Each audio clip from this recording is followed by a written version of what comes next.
Chapter 1. Transcending to become a disciple of the Qingxian sect, seizing the washing marrow pill. In the Qingxian sect, the sound of bells resonated like thunder. This cacophony jolted Ling Xian awake, revealing that he was situated within a modest dwelling. A sharp pain pierced his chest, and as he wiped his mouth, he discovered dried blood. Where am I? Before Ling Xian could ponder this question, a torrent of unfamiliar memories surged into his mind. After a brief moment of cerebral discomfort, realization dawned upon him. He had traversed into another realm. The body he inhabited also bore the name Ling Xian, hailing from Qingshan City, and had joined the Qingxian sect at the tender age of 12. Originally, the previous owner of this body was an exceptionally gifted youth, having reached the pinnacle of the body refinement stage by the age of 16. Merely a year later, he ascended to the Qi condensation stage. In the Qingxian sect, he held the esteemed position of the foremost outer disciple, basking in accolades and the attention of many. According to the sect's regulations, outer disciples within the top 3 who advanced to the Qi condensation stage could challenge inner disciples. A successful challenge would elevate them to the inner circle. However, merely 3 days prior to his anticipated challenge, the previous owner inexplicably experienced a regression in his cultivation, plummeting back to the entry level of the body refinement stage. This alarming occurrence caught the attention of an elder, who personally investigated and concluded that Ling Xian had fallen victim to blood dispersion poison. The fruits of 4 years of body refinement and 1 year of Qi condensation were rendered null and void. The blood dispersion poison had also inflicted irreversible damage upon his constitution, ensuring that without a remarkably potent elixir, he would only be able to restore himself to the pinnacle of the body refinement stage, never again to reach the Qi condensation stage. The elder commanded a thorough investigation, yet no culprit was ever identified. As a year passed, the matter was eventually shelved, for no one would squander time on a person deemed useless. The stark contrast between his former glory and current plight led to an ever-deepening despondency, leaving the previous owner in a state of stagnation. Compounding the tragedy was the existence of an elimination system among the outer disciples. The body refinement stage was delineated into 5 tiers: entry, minor success, major success, perfection, and pinnacle. If an outer disciple at the entry level failed to advance to minor success within a year, it would signify a lack of aptitude, resulting in the loss of their status and a descent down the mountain. The previous owner had been haunted by this grim reality, and just yesterday, overwhelmed by frustration, he succumbed to a fatal heart attack. It was at that moment that Ling Xian's soul traversed into this body. This is truly tragic, Ling Xian sighed with resignation. With merely 2 months remaining until the year-end assessment for outer disciples, it seems exceedingly difficult for me to achieve minor success in the body refinement stage. Ultimately, I too shall be expelled down the mountain. Then where's my golden finger? Oh, wise elder, might you come to my aid? He silently called out within his mind, but received no response from the elder. Instead, he found himself gazing at a panel. Name: Ling Xian. Realm: body refinement stage entry. Fate: son of a pharmacist. Innate wisdom: sword enthusiast. Mediocre luck. Fate: 2 months later, failing the outer sect disciple assessment, he was expelled from the mountain. On his way home, he was pursued by rogue cultivators, and in a frantic escape, he fell off a cliff, leaving no trace of his remains. Recent fortunes: none. Ling Xian finished reading and smacked his lips in astonishment. What a tragic demise. He scrutinized the panel further. Son of the apothecary, white destiny. You were born into a family of apothecaries in Qingshan City, with 3 generations devoted to healing the world. Therefore, you have been inclined to help others and have developed a strong work ethic from a young age. Innate wisdom, blue destiny. Your understanding is quite remarkable, allowing you to grasp martial arts and techniques more swiftly, often leading to new insights on various matters. Swordsmanship enthusiast, blue destiny. You possess a profound admiration for swords, and your talent in the sword arts is exceptional, making it easier for you to forge powerful weapons. Mediocre luck, white destiny. Your fortune is rather unremarkable, and incidents like finding money on the road are nearly foreign to you. Ling Xian pondered thoughtfully. Thus, it appears that destiny is an innate aspect of an individual, intricately influencing one's fate. Destinies are categorized into 7 levels. from lowest to highest: white, green, blue, purple, orange, red, and gold. It seems this is my golden finger, enabling me to perceive my own destiny, fate, and opportunities. Wait, can I discern others' destinies as well?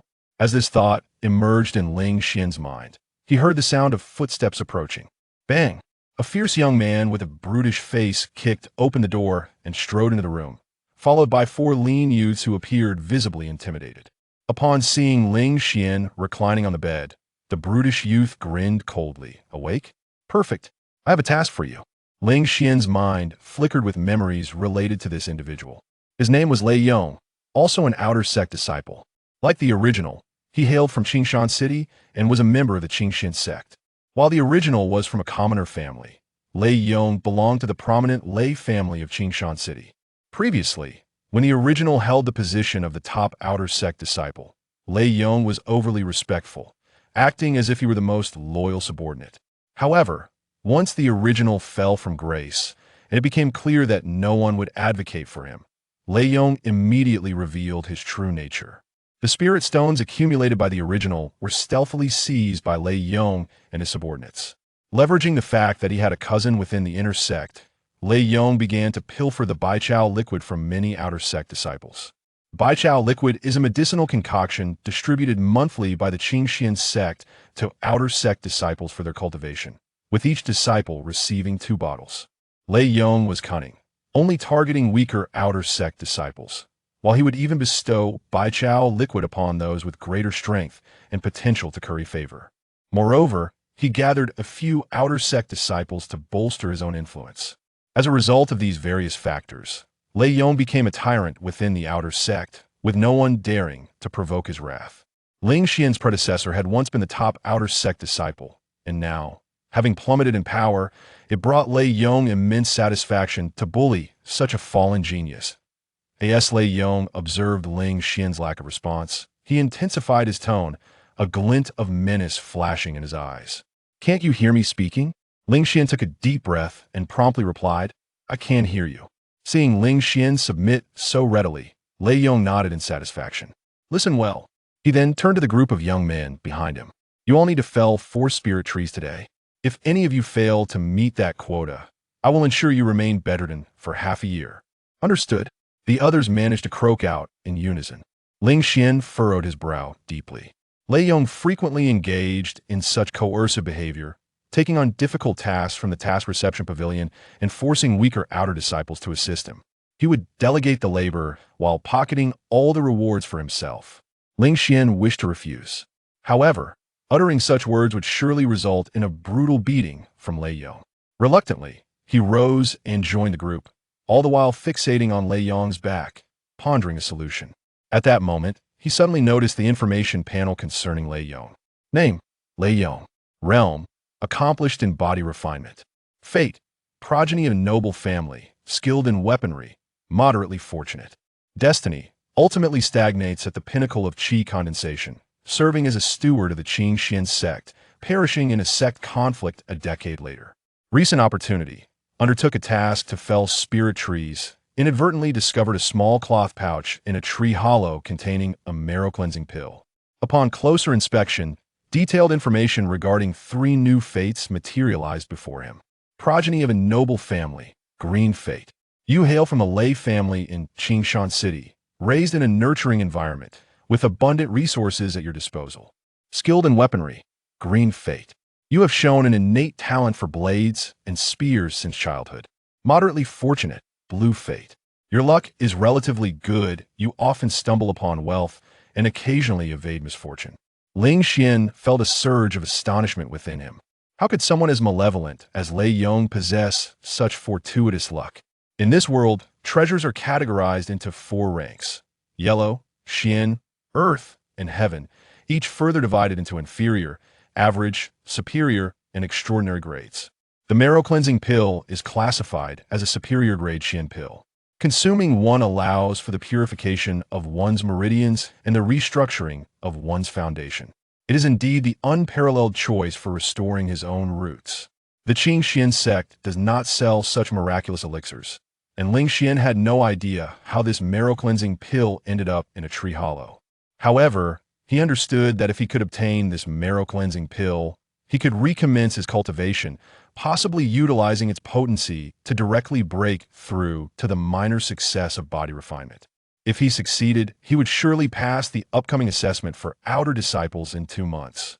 Before long, the group arrived at the forested area behind the Qingxian sect, where many robust trees flourished. These trees were spirit wood nurtured by the Qingxian sect, excellent choices for construction or alchemical purposes. However, spirit wood is significantly harder than ordinary timber, making the felling process exceedingly laborious. Ling Xian, a novice of the body refining stage, swung the axe tirelessly throughout the day, his arms aching, yet he managed to fell only 3 or 4 spirit trees. This could be deemed a futile endeavor. Consequently, the task of harvesting spirit wood was typically undertaken by disciples who had achieved greater mastery in the body refining stage, for their strength greatly enhanced their efficiency. Get to work, and do not let me catch you slacking off. Lei Yong, with a disdainful snort, tossed 5 axes onto the ground. The 5 outer disciples, including Ling Xian, picked up their axes and commenced their labor. As Ling Xian chopped away at the trees, his gaze wandered through the forest, searching for the concealed tree hollow. Soon, he discovered a hidden opening, likely carved out by human hands.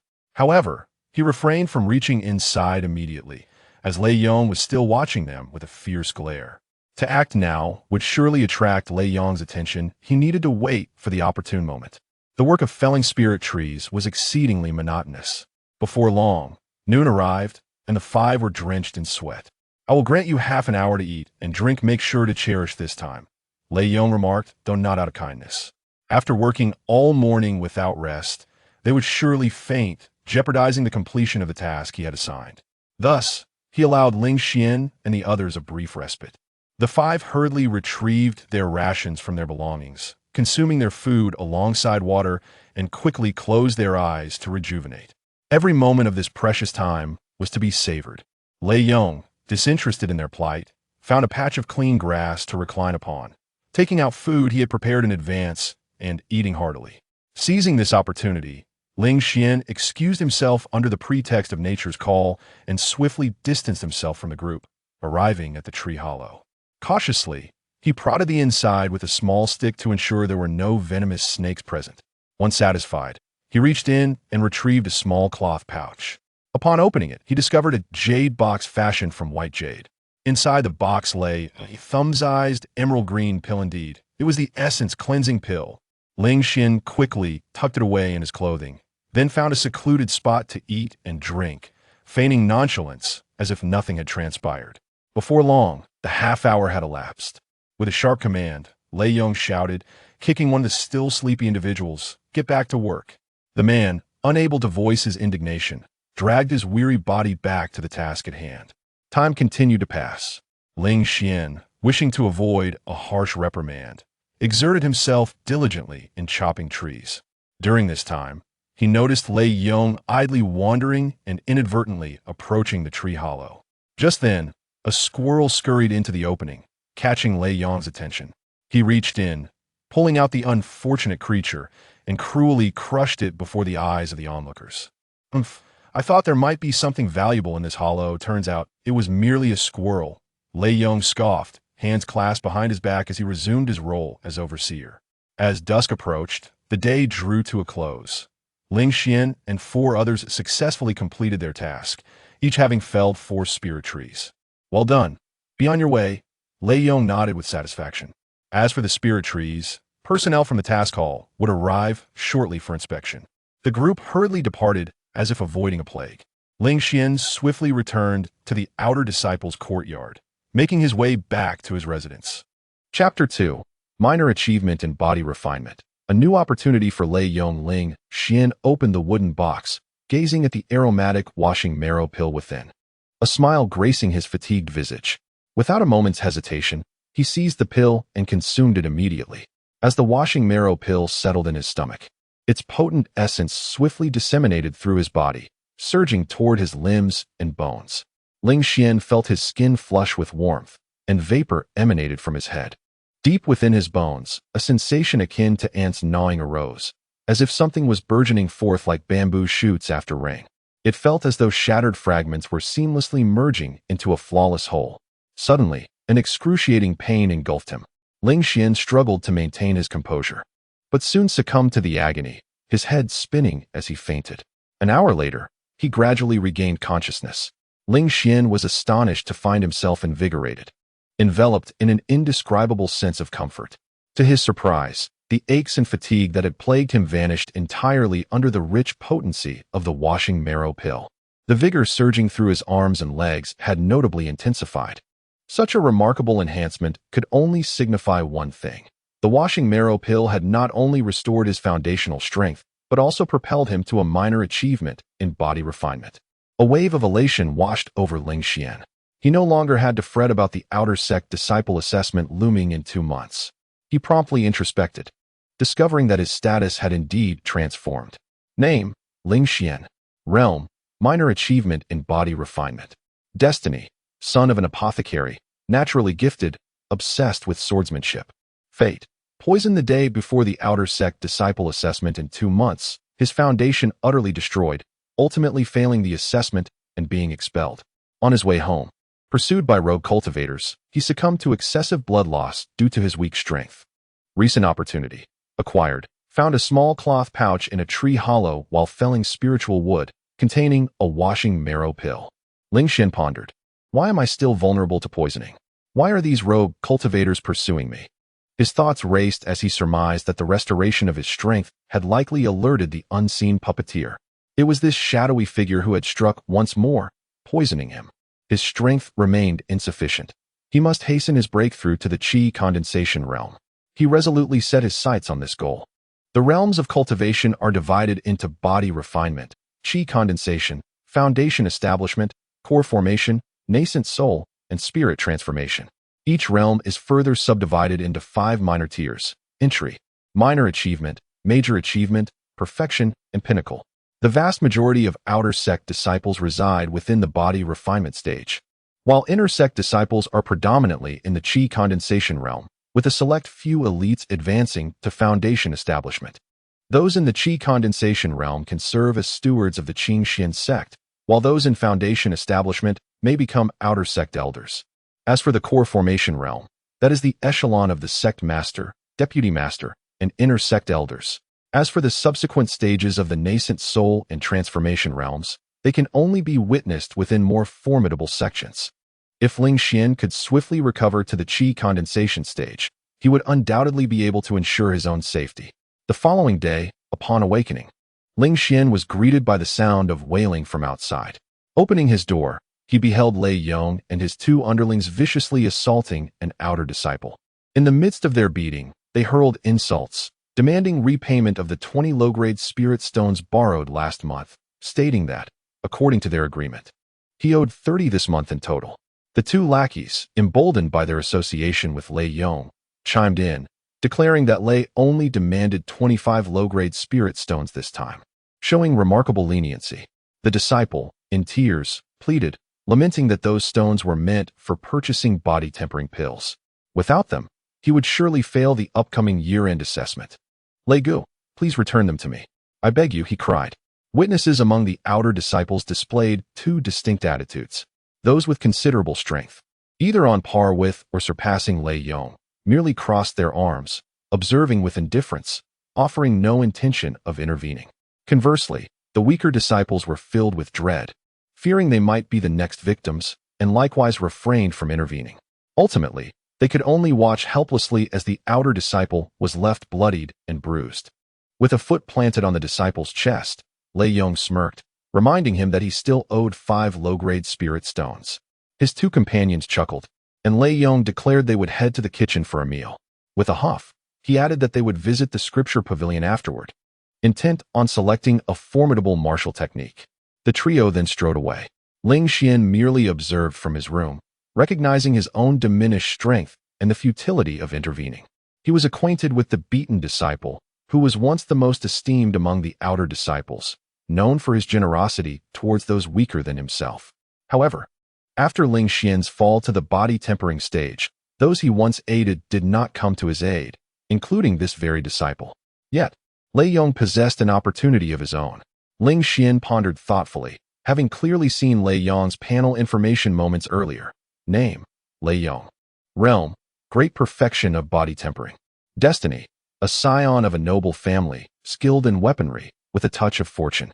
Fate: ultimately halted at the great perfection of qi condensation, serving as an elder of the Qingxian sect, only to be casually slain by a passing villainous cultivator during a mission 7 years hence. Recent opportunity: feeling deficient in combat techniques. He intends to select martial skills from the scripture pavilion, inadvertently discovering a profound martial technique within the cover of the Tiger Roar Fist. Ling Xian noted 2 significant changes. Firstly, Lei Yong's fate had undergone considerable alteration. Previously destined to halt at the pinnacle of the qi condensation stage, his trajectory had now dropped to the great perfection of qi condensation. This indicated that the marrow-cleansing pill had indeed conferred a substantial enhancement upon Lei Yong. Indeed, it serves to cleanse the marrow and purify the body of impurities, thereby accelerating the pace of future cultivation. Furthermore, there is Lei Yong's recent fortuity. Upon visiting the library to select martial arts techniques, he unexpectedly discovers a profound grade martial skill. Such opportunities are typically reserved for the protagonists of novels, muses Ling Xian. Cultivation methods, martial skills, and treasures are classified into 4 tiers: heaven, earth, profound, and yellow, with each tier further divided into upper, middle, and lower grades. Outer disciples may freely select a yellow grade technique or martial skill each time they break through a minor realm at the library. At other times, they must expend spirit stones to make purchases. However, to obtain a profound grade martial skill for free, one must at least be an inner disciple, or alternatively, spend no less than 300 low-grade spirit stones. Previously, Ling Xian, as the foremost outer disciple, aspired to save enough spirit stones to acquire a profound grade martial skill. Yet, hailing from humble beginnings, he could only rely on his own efforts. Spirit stones were also needed to purchase body-refining pills, thus he could never amass sufficient resources. Should he acquire this profound grade martial skill, his strength would undoubtedly soar immensely. Seizing the moment while he heads to the kitchen for breakfast, I hasten to the library first, ensuring I can claim that profound grade martial skill before him. With this thought in mind, Ling Xian promptly makes his way to the library. The Qingxian sect is nestled within the Qingtsang mountain range. The tallest and most majestic peak is none other than Qingtsang Mountain itself. The disciples of miscellaneous duties and outer disciples reside at the foot of the mountain, while the library, treasure pavilion, and inner disciple quarters are situated halfway up the slope. Further above lie the residences of elders, vice sect leaders, and the sect master. Ascending the steps, Ling Xian's gaze is drawn to a mountain peak before him, suffused with spiritual energy. A magnificent waterfall, resembling a white silk ribbon, cascades from the summit, crashing into a deep pool below, its thundering roar akin to a stampede of 1,000 horses. Towering, ancient trees flank the steps, their branches twisting like mythical dragons, with numerous pavilions and palaces nestled among them. This is the first time Ling Xian has beheld such a celestial scene, stirring his heart and spirit in wondrous agitation. Chapter 3: The Thunder Shadow Sword Technique of the Xian level. Moments later, Ling Xian entered a magnificent pavilion. This towering structure was crafted from spirit wood, aged over a century, ensuring it remained impervious to decay. At the entrance of the scripture pavilion stood a middle-aged man with a stern countenance, the steward responsible for guarding the sacred texts.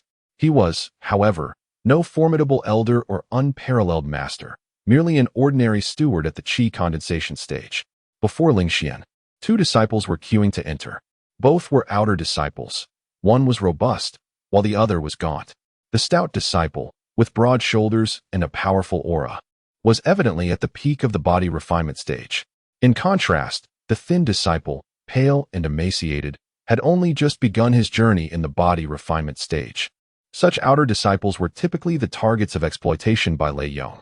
Upon seeing the stout disciple, the steward's demeanor brightened, welcoming him enthusiastically, inviting him to enter and encouraging him to voice any concerns. However, when the gaunt disciple attempted to enter, the steward's expression soured as he extended his hand, demanding a low-grade spirit stone. Spirit stones served as the currency among cultivators, classified into 4 tiers based on purity: supreme, high-grade, mid-grade, and low-grade. The exchange rate maintained a rough ratio of 1 to 100. A mid-grade spirit stone could be exchanged for 100 low-grade stones, yet the reverse was not true, often requiring a premium of around 6 to 10%. The thin disciple was taken aback, gritting his teeth in indignation, questioning why the senior disciple could enter without cost while he was subjected to a fee. The steward scoffed derisively, asserting that a novice in the body refinement stage could not compare to one at its pinnacle.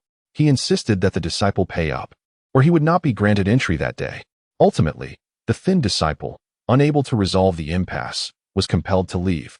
As the cost of a low-grade spirit stone represented a third of his total wealth, too significant a sum to part with easily. Following his departure, it was Ling Xian's turn. The steward glanced at him, inquiring for his name. Upon receiving his response, the steward looked him over and laughed derisively, remarking that he was the once-renowned outer sect champion, yet had ruined his foundation, questioning his desire to select martial techniques.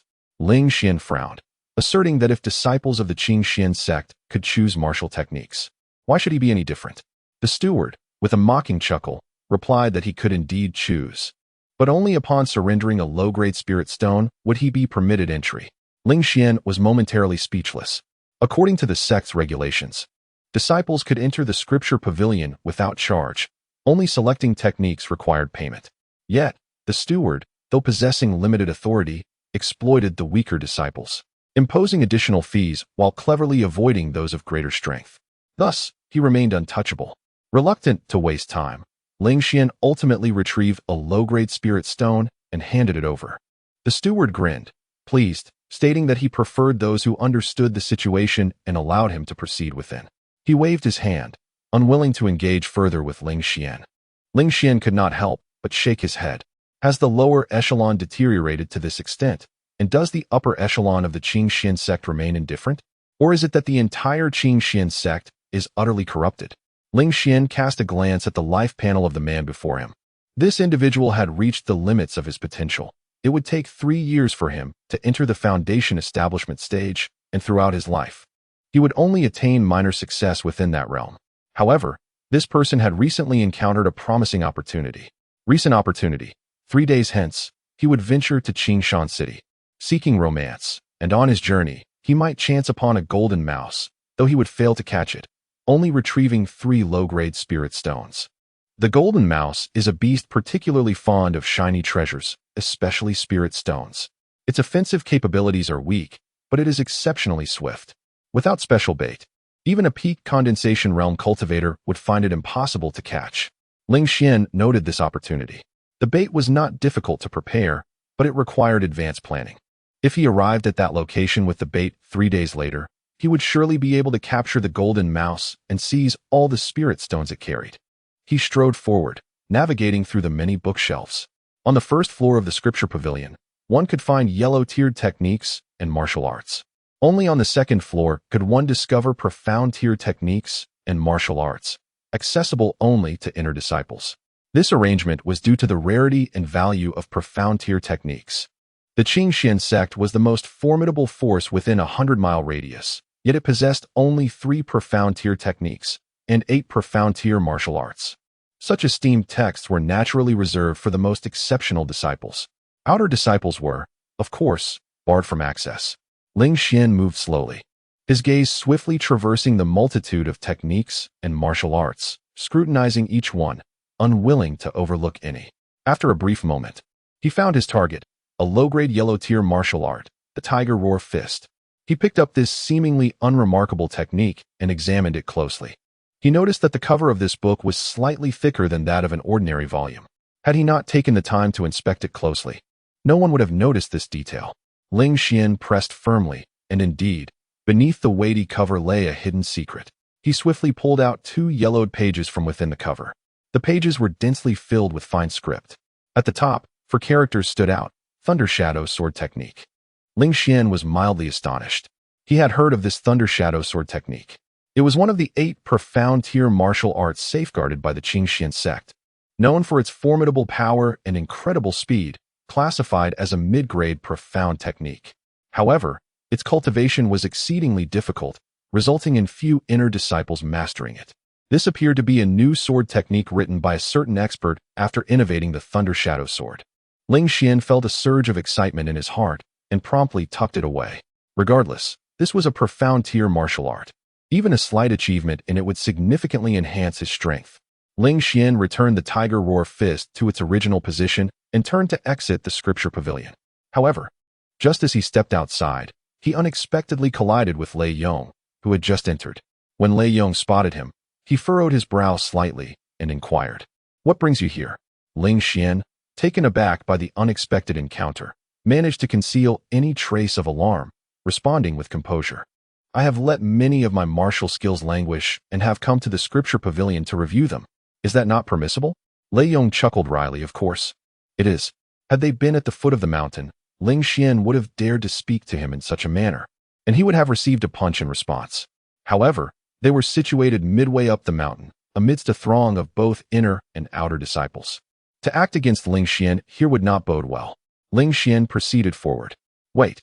Lei Yong glanced around and suddenly noticed the slight bulge at Ling Xian's chest. "You seem a bit puffed up in front. What are you hiding?" With a teasing glint in his eye, Lei Yong seized Ling Xian's clothing, as if to say, "If you don't show me, I shall take matters into my own hands. I intend to accept a mission to earn spirit stones, and one must eat while working. I have brought along a few steamed buns. Is that not acceptable?" Ling Xian swiftly pulled open his front and waved a bun before Lei Yong's eyes. With a sardonic smile, Lei Yong replied, "Very well, of course." He withdrew his hand, refraining from further comment. "Do not forget the rules for the tasks you accept. I shall take 10% of the reward." Ling Xian remained silent, his expression cold as he quickened his pace and departed. Lei Yong snorted softly and entered the scripture pavilion. The steward at the entrance, recognizing Lei Yong, immediately greeted him with enthusiasm. Although he himself was a practitioner of the qi condensation realm and over 40 years old, having exhausted his potential, Lei Yong, at merely 18 or 19, was destined for greater achievements if he continued to grow normally. Moreover, being a scion of a prominent family with a cousin among the inner disciples, he naturally received warm treatment.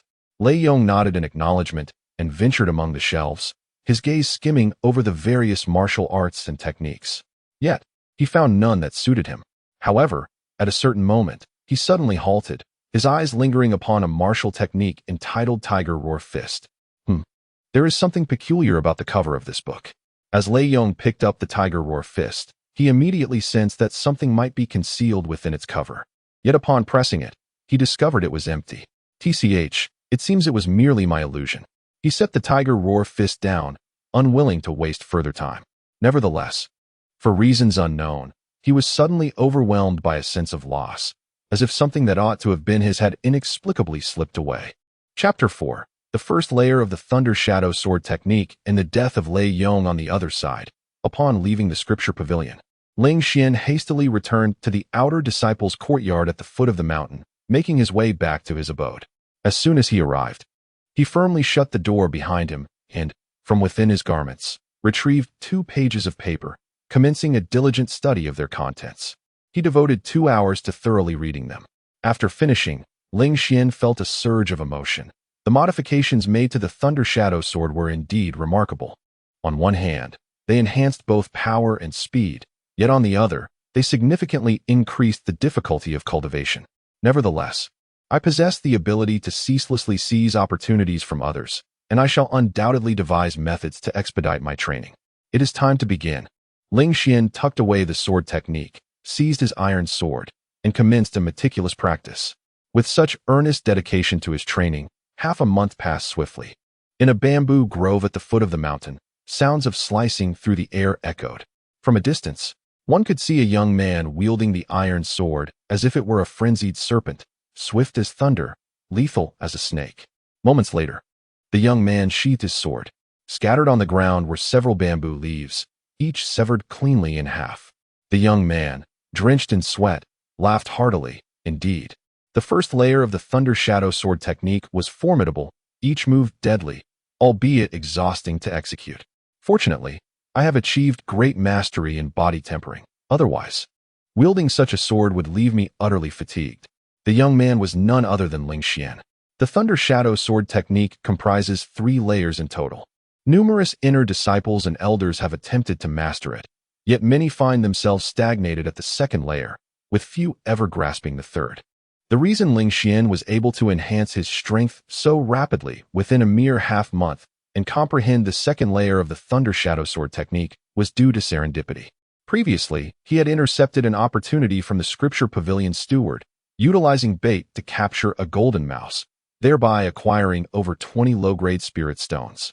He subsequently used these stones to purchase 2 body-tempering pills from the Treasure Pavilion. Moreover, during the past half-month, he had seized 2 opportunities from Lei Yong. One occurred while strolling at night, when he inadvertently gained insights at Sword Cliff, resulting in an improvement in his sword technique. The other arose when he accidentally fell into water, where he fortuitously discovered a piece of green pool algae. This algae, a superior yellow-grade medicinal herb, could be consumed directly without the need for refinement into pills, effectively enhancing one's realm. 1 piece of green pool algae is equivalent to 2 body-tempering pills, making it quite precious. Ling Xian had successfully claimed both opportunities before Lei Yong could. In total, this amounted to the equivalent of 4 body-tempering pills consumed, allowing Ling Xian's realm to return to full mastery of body tempering. If I am not mistaken, today is the day for distributing medicinal liquids to the outer disciples. Ling Xian suddenly recalled this and made his way towards the outer disciples' courtyard at the foot of the mountain. Each month, the outer disciples receive 2 bottles of herbal essence. Although this liquid pales in comparison to body-tempering pills, 10 bottles barely equating to a single pill, it is nonetheless better than nothing. Moreover, herbal essence is distributed free of charge, with each individual entitled to 2 bottles. Indeed, upon his return to the outer disciples' academy, he found it had already become a gathering place for numerous disciples. At the very center stood a hastily erected high platform, upon which a composed steward presided. Unlike the elders, stewards are typically inner disciples who also serve in this capacity. Some stewards are assigned to manage taverns, merchant associations, or recruit new disciples within the jurisdictions of the sect.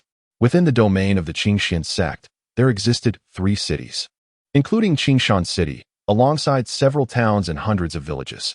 The outer disciples formed an orderly queue, each receiving 2 vials of medicinal liquid from the steward. During the distribution, it was imperative to verify the outer disciples' tokens and their appearances, ensuring no one received more than their due. Ling Xian also obtained 2 vials of the medicinal liquid. Though it was of ordinary quality, it was better than nothing. Once the distribution concluded, the steward departed swiftly, showing no intention of mingling with the outer disciples. Ling Xian contemplated wandering around to seek out further fortuitous opportunities. However, just as this thought crossed his mind, he noticed Lei Yong had arrived with his 2 underlings, beginning to extort the medicinal liquid from the others with aggressive force. 2 vials for 1. They likely understood that if they took everything, the outer disciples would have no choice but to retaliate fiercely. Those unwilling to comply were promptly met with a brutal beating from Lei Yong and his companions. Before long, they approached Ling Xian. Lei Yong chuckled sinisterly. "Ah, Master Ling, it has been several days since our last encounter. Each time I see you, I am reminded of that formidable outer disciple from years past." His 2 underlings laughed heartily indeed. Unmatched in prowess. What a pity, now reduced to a defeated dog. Lei Yong sneered. "Hand it over, or do you wish to experience a beating?" Ling Xian narrowed his eyes. At this distance, their defenses were wide open, while his sword hung at his waist.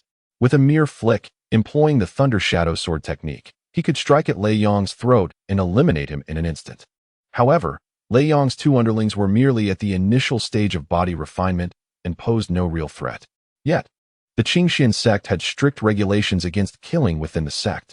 While slaying Lei Yong might bring immediate gratification, it would also result in severe punishment, possibly even execution.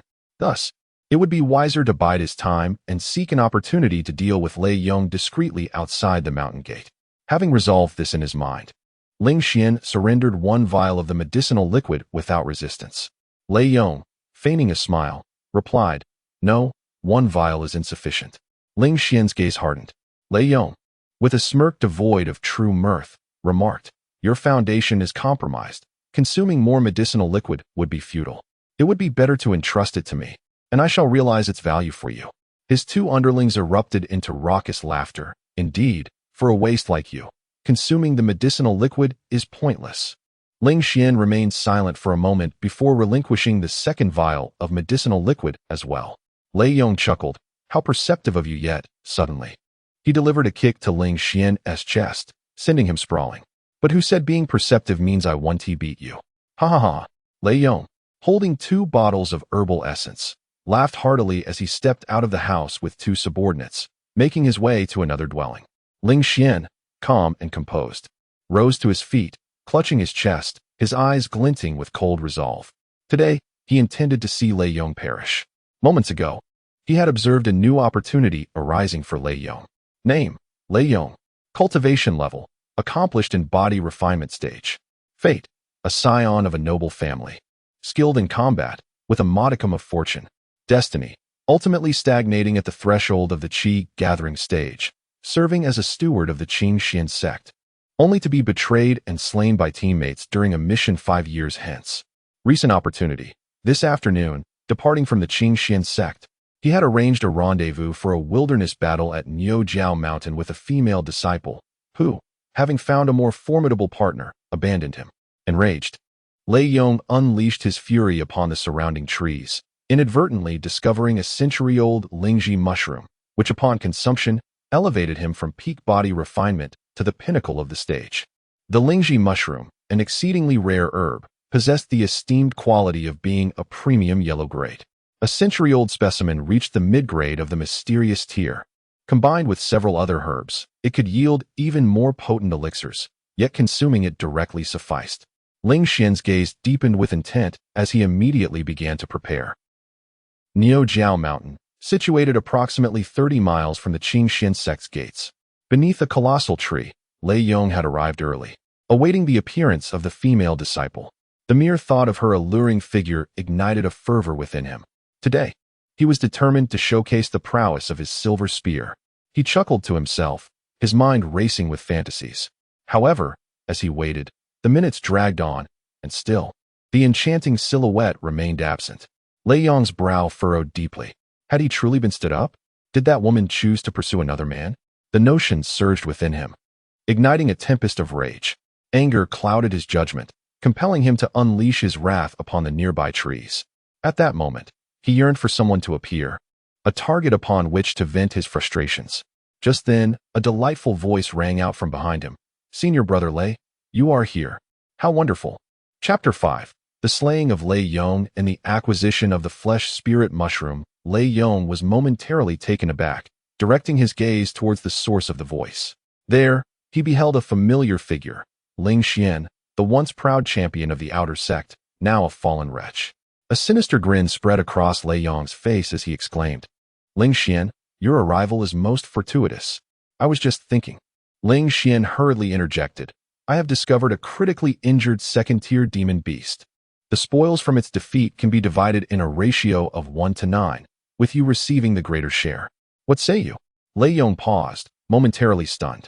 The classification of demon beasts was straightforward: first tier, second tier, third tier, and so forth. A first-tier demon beast was roughly equivalent to a body refinement stage cultivator, while a second-tier beast equated to a Qi condensation stage cultivator, and the pattern continued accordingly. Demon beasts were treasures in their entirety. Their pelts could be fashioned into garments. Their flesh was consumable, and their bones could be forged into weapons. Most importantly, a second-tier demon beast was likely to harbor demon crystals within, which could be absorbed by Qi condensation cultivators to accelerate their advancement. A demon crystal the size of a thumb could fetch no less than 50 low-grade spirit stones. Instantly, Lei Yong cast aside his wrath. Women paled in comparison to the allure of demon crystals. He inquired eagerly, "Where's the dying beast? Let me there at once." Ling Xian nodded and beckoned, "Follow me." He led the way to a nearby grove. As Lei Yong observed Ling Xian's back, a predatory glint sparkled in his eyes. A second-tier demon beast, even without a demon crystal, could easily be sold for 50 low-grade spirit stones. Although Ling Xian had proposed a 1 to 9 split, Lei Yong felt even that was a loss. He intended to claim the entirety for himself. Here, far from the gates of the Qingxian sect, he could act against the sect's regulations without fear of discovery. Ling Xian, lacking any backing, would vanish without a trace, unnoticed by anyone. The thought of whether he could eliminate Ling Xian was even beyond his contemplation. As a fully realized body refinement stage cultivator, his skin, muscles, and bones had all been significantly enhanced. In contrast, Ling Xian was merely at the threshold of the body refinement stage. Even if he stood there allowing Ling Xian to strike, the latter would struggle to breach his defenses.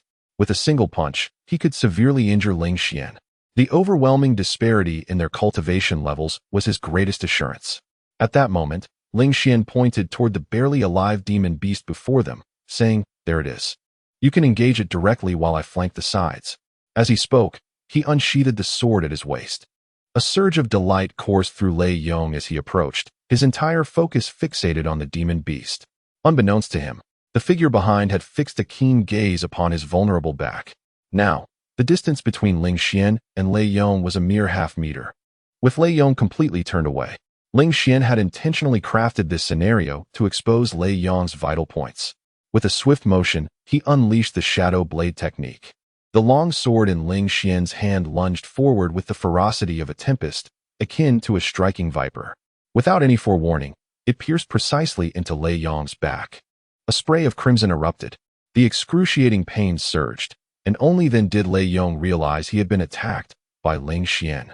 However, at that moment of realization, it was already too late. Strength drained from his body like water slipping through fingers. Struggling to turn around, he could merely behold Ling Xian's indifferent gaze looking down upon him. In terror, Lei Yong exclaimed, "You are not yet at the entry level of body refinement. It should be impossible for someone at that stage to breach my defenses." The only explanation was that Ling Xian, like him, had achieved great mastery in body refinement. Yet, he thought, wasn't this person's foundation already destroyed? How could he continue to cultivate? Ling Xian, gazing down at him, remarked, "You must be very eager to know the answer." With great effort, Lei Yong nodded, "Considering my impending demise, please tell me." Ling Xian unsheathed his sword and swiftly pierced through Lei Yong's throat, sneering, "Why grant you peace in death?" Lei Yong's eyes bulged like those of a goldfish. Until his last breath, he could not fathom how Ling Xian had restored his foundation, nor how he had attained such mastery in body refinement in such a brief span. Ling Xian's expression remained impassive. Engaging Lei Yong directly in combat, he was confident he could slay him with a 70 to 80% certainty. However, there lingered a small chance that this man could escape. Thus, to ensure a 100% kill, he had orchestrated this trap. The so-called near-death second-tier beast was merely a larger first-tier beast he had injured and left here as bait. Ling Xian bent down to search Lei Yong's corpse, discovering merely over 20 low-grade spirit stones. This was not unexpected. One would not venture into the wilds carrying all their possessions. Subsequently, Ling Xian approached a massive tree. It appeared entirely ordinary, yet upon thrusting his sword, he discovered it was hollow within. After carving out a large hole, he beheld a flesh-colored spirit mushroom. Indeed, it was a flesh spirit mushroom. With utmost care, Ling Xian extracted it, wrapping it in a clean cloth and placing it within his bosom. As for Lei Yong's corpse, he slashed it with his sword several more times, deliberately allowing blood to flow, intensifying the metallic scent in the air. Numerous beasts lurked in the vicinity. The scent of blood would inevitably draw them closer. Beasts, after all, provided the perfect means to eradicate evidence. Having slain Lei Yong, Ling Xian felt no discomfort. Such a villain deserved death. Soon, he returned to the outer disciples' residence at the foot of Qing Xian sect, securely closed the door, and bolted it. Only then did he retrieve the flesh spirit mushroom from his garments. He scrutinized the palm-sized delicacy, inhaling its alluring fragrance that was irresistible. With a gentle prod, the flesh spirit mushroom quivered like the delicate skin of a woman. Ling Xian first sliced off a small piece and placed it in his mouth. It melted instantly, swiftly transforming into a surge of warmth that coursed through his organs and limbs. Just a morsel the size of his thumb enveloped him in a warm embrace, rendering him utterly content. Ling Xian hastily diced the remaining flesh of the spirit mushroom into small pieces and consumed it all. A hum resonated within him, as if a fiery serpent were slithering through his body. At times, it would appear within his organs, traverse through his veins, race along his bones, and wander through his limbs. With each movement of this searing serpent, the pathways it traversed grew increasingly resilient and formidable. A sensation of soreness and pain assailed Ling Xian's nerves, yet he gritted his teeth and persisted without succumbing to unconsciousness. After the passage of an hour, the internal heat gradually subsided. Clenching his fists, he felt as though his body had gained an added weight. His heart thumped with greater vigor, akin to a powerful high-pressure pump. With each beat, it propelled the viscous yet vibrant crimson blood throughout his body, nourishing his muscles and bones. Should one have the ability to peer into his skeleton, they would behold a bone marrow as lustrous as jade, pure and unblemished, devoid of any impurities. The blood produced seemed to shimmer with a hint of jade light. Blood like mercury, marrow like frost. This was indeed the hallmark of reaching the pinnacle of body tempering. Having once attained this realm, Ling Xian immediately recognized the transformation within his body, realizing he had returned to the zenith of body tempering. Truly, what a treasure of the mid-tier mysterious grade the flesh spirit mushroom was, propelling me from the completion of body tempering directly to its pinnacle. Ling Xian tightened his fists, his expression radiant with delight. Chapter 6. Pinnacle of Body Refinement. Lei Xiongjia's Conspiracy. After a fleeting moment of joy, Ling Xian once again opened his panel. Name, Ling Xian. Realm, Pinnacle of Body Refinement. Fate, son of the apothecary, endowed with innate wisdom, passionate about the sword, and possessing a touch of fortune. Destiny, in 2 months, while on a mission, he will be ambushed by Lei Xiongji in league with several rogue cultivators, captured alive, and taken back to Qingshan City to coerce Ling Jioding into surrendering a mysterious elixir. To save his son, Ling Jioding will have no choice but to comply. Subsequently, both father and son will meet their demise at the hands of Lei Xiongji. Recent opportunities, acquired, upon slaying Lei Yong, discovered a hollow within a giant tree, and upon peeling back the bark, found a rare flesh spirit mushroom, which upon consumption, allowed entry into the pinnacle of body refinement. Recent opportunity 2, in a month and a half, will pass the external disciple assessment, reclaiming the title of top external disciple. Ling Xian was slightly taken aback. The aspect of fortune, which had previously belonged to Lei Yong, had now inexplicably transferred to him.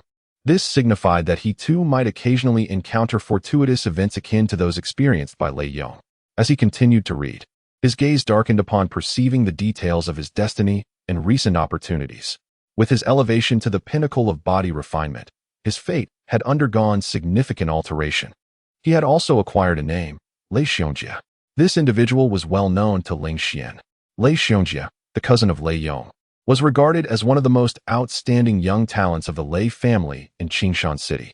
His reputation among the inner disciples was quite commendable, consistently presenting himself as a paragon of virtue. He was aware of Lei Yong's habitual bullying of weaker external disciples and frequently admonished him publicly, repeatedly urging him to cease such behavior. However, Lei Yong's compliance was only superficial, as he covertly continued his misdeeds. Many external and inner disciples were privy to this matter, and a considerable number of inner disciples believed that Lei Xiongji possessed the potential to ascend to the status of an honored disciple. Honored disciples are a select group among the inner disciples, and each one has the potential to reach the golden core stage in the future. The resources of the Qingshan sect are primarily allocated to these honored disciples, even though the Qingshan sect boasts 3 cities and over 100 towns, encompassing the entire Qingshan mountain range. Such a foundation can only sustain 5 honored disciples. Ling Jioding, Ling Xian's father, was a renowned apothecary in Qingshan City, known for his benevolence and healing skills, having aided many in distress. Mysterious elixir? It dawned on him that his predecessor's father had indeed mentioned rescuing a dying cultivator years ago, who gifted him several precious elixirs, advising that these elixirs could enhance one's comprehension and guide descendants towards the path of immortality. Ling Xian pondered deeply. Such an elixir must be exceedingly rare, likely of the highest grade. The Lei family must have learned of this information from some source, igniting their desire to seize it. However, due to the esteemed reputation of Ling Jioding, the Lei family was unable to seize him directly. Hence, they resorted to kidnapping Ling Xian, intending to coerce Ling Jioding into willingly surrendering the elixirs. The situation became clear. Ling Jioding had sent me to the Qingshan sect for training to ensure my safety. Should I cultivate normally and ascend to the inner sect, my status would be elevated, alleviating any concerns regarding the covert threats posed by the Lei family. The Lei family, unwilling to allow such a scenario, secretly poisoned me to diminish my cultivation, ultimately leading to my expulsion from the Qingshan sect. The initial act of poisoning was likely instigated by Lei Xiongji, with Lei Yong executing the deed. Ling Xian's mind raced, connecting all the dots. After all, it is only with those close to us that we lower our guard, making it possible for them to poison us through our food and drink. During that period, Lei Yong had been particularly obsequious, pretending to be his most loyal subordinate. After a moment's contemplation, Ling Xian clarified his thoughts. The panel indicated that I would be captured alive by Lei Xiongjia at that time, which was unavoidable. The disparity in strength between a peak body refinement realm practitioner and a qi condensation realm cultivator was simply too vast. Given this, I must directly strive to break into the qi condensation realm and become an inner sect disciple. Once I enter the qi condensation realm, armed with the Thunder Shadow Sword technique, Lei Xiongjia would undoubtedly be no match for me. As an inner sect disciple, I would receive the protection of the sect.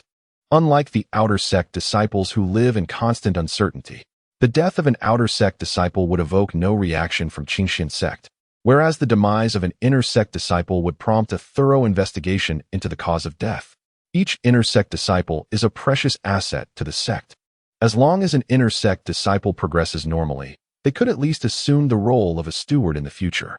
With exceptional potential, one might even become an outer or inner sect elder, or even inherit the position of the next sect leader. If inner sect disciples could perish so easily, with no discernible cause, chaos would undoubtedly ensue within the sect.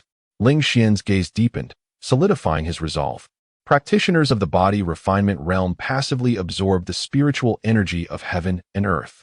Once a spiritual energy vortex is cultivated within the Dantian, one enters the qi condensation realm. From that point onward, one can wield spiritual power in battle, in contrast to the physical strength available to a body refinement realm practitioner. The difference in potency is at least threefold. However, relying solely on my innate talent, it may take a year or two to naturally ascend to the qi condensation realm. Thus, I must seek an opportunity to expedite my progress. At dawn the following day, Ling Xian stepped outside, determined to find a formidable opportunity. The outer sect disciples bustling about before him displayed panels that manifested before Ling Xian's eyes.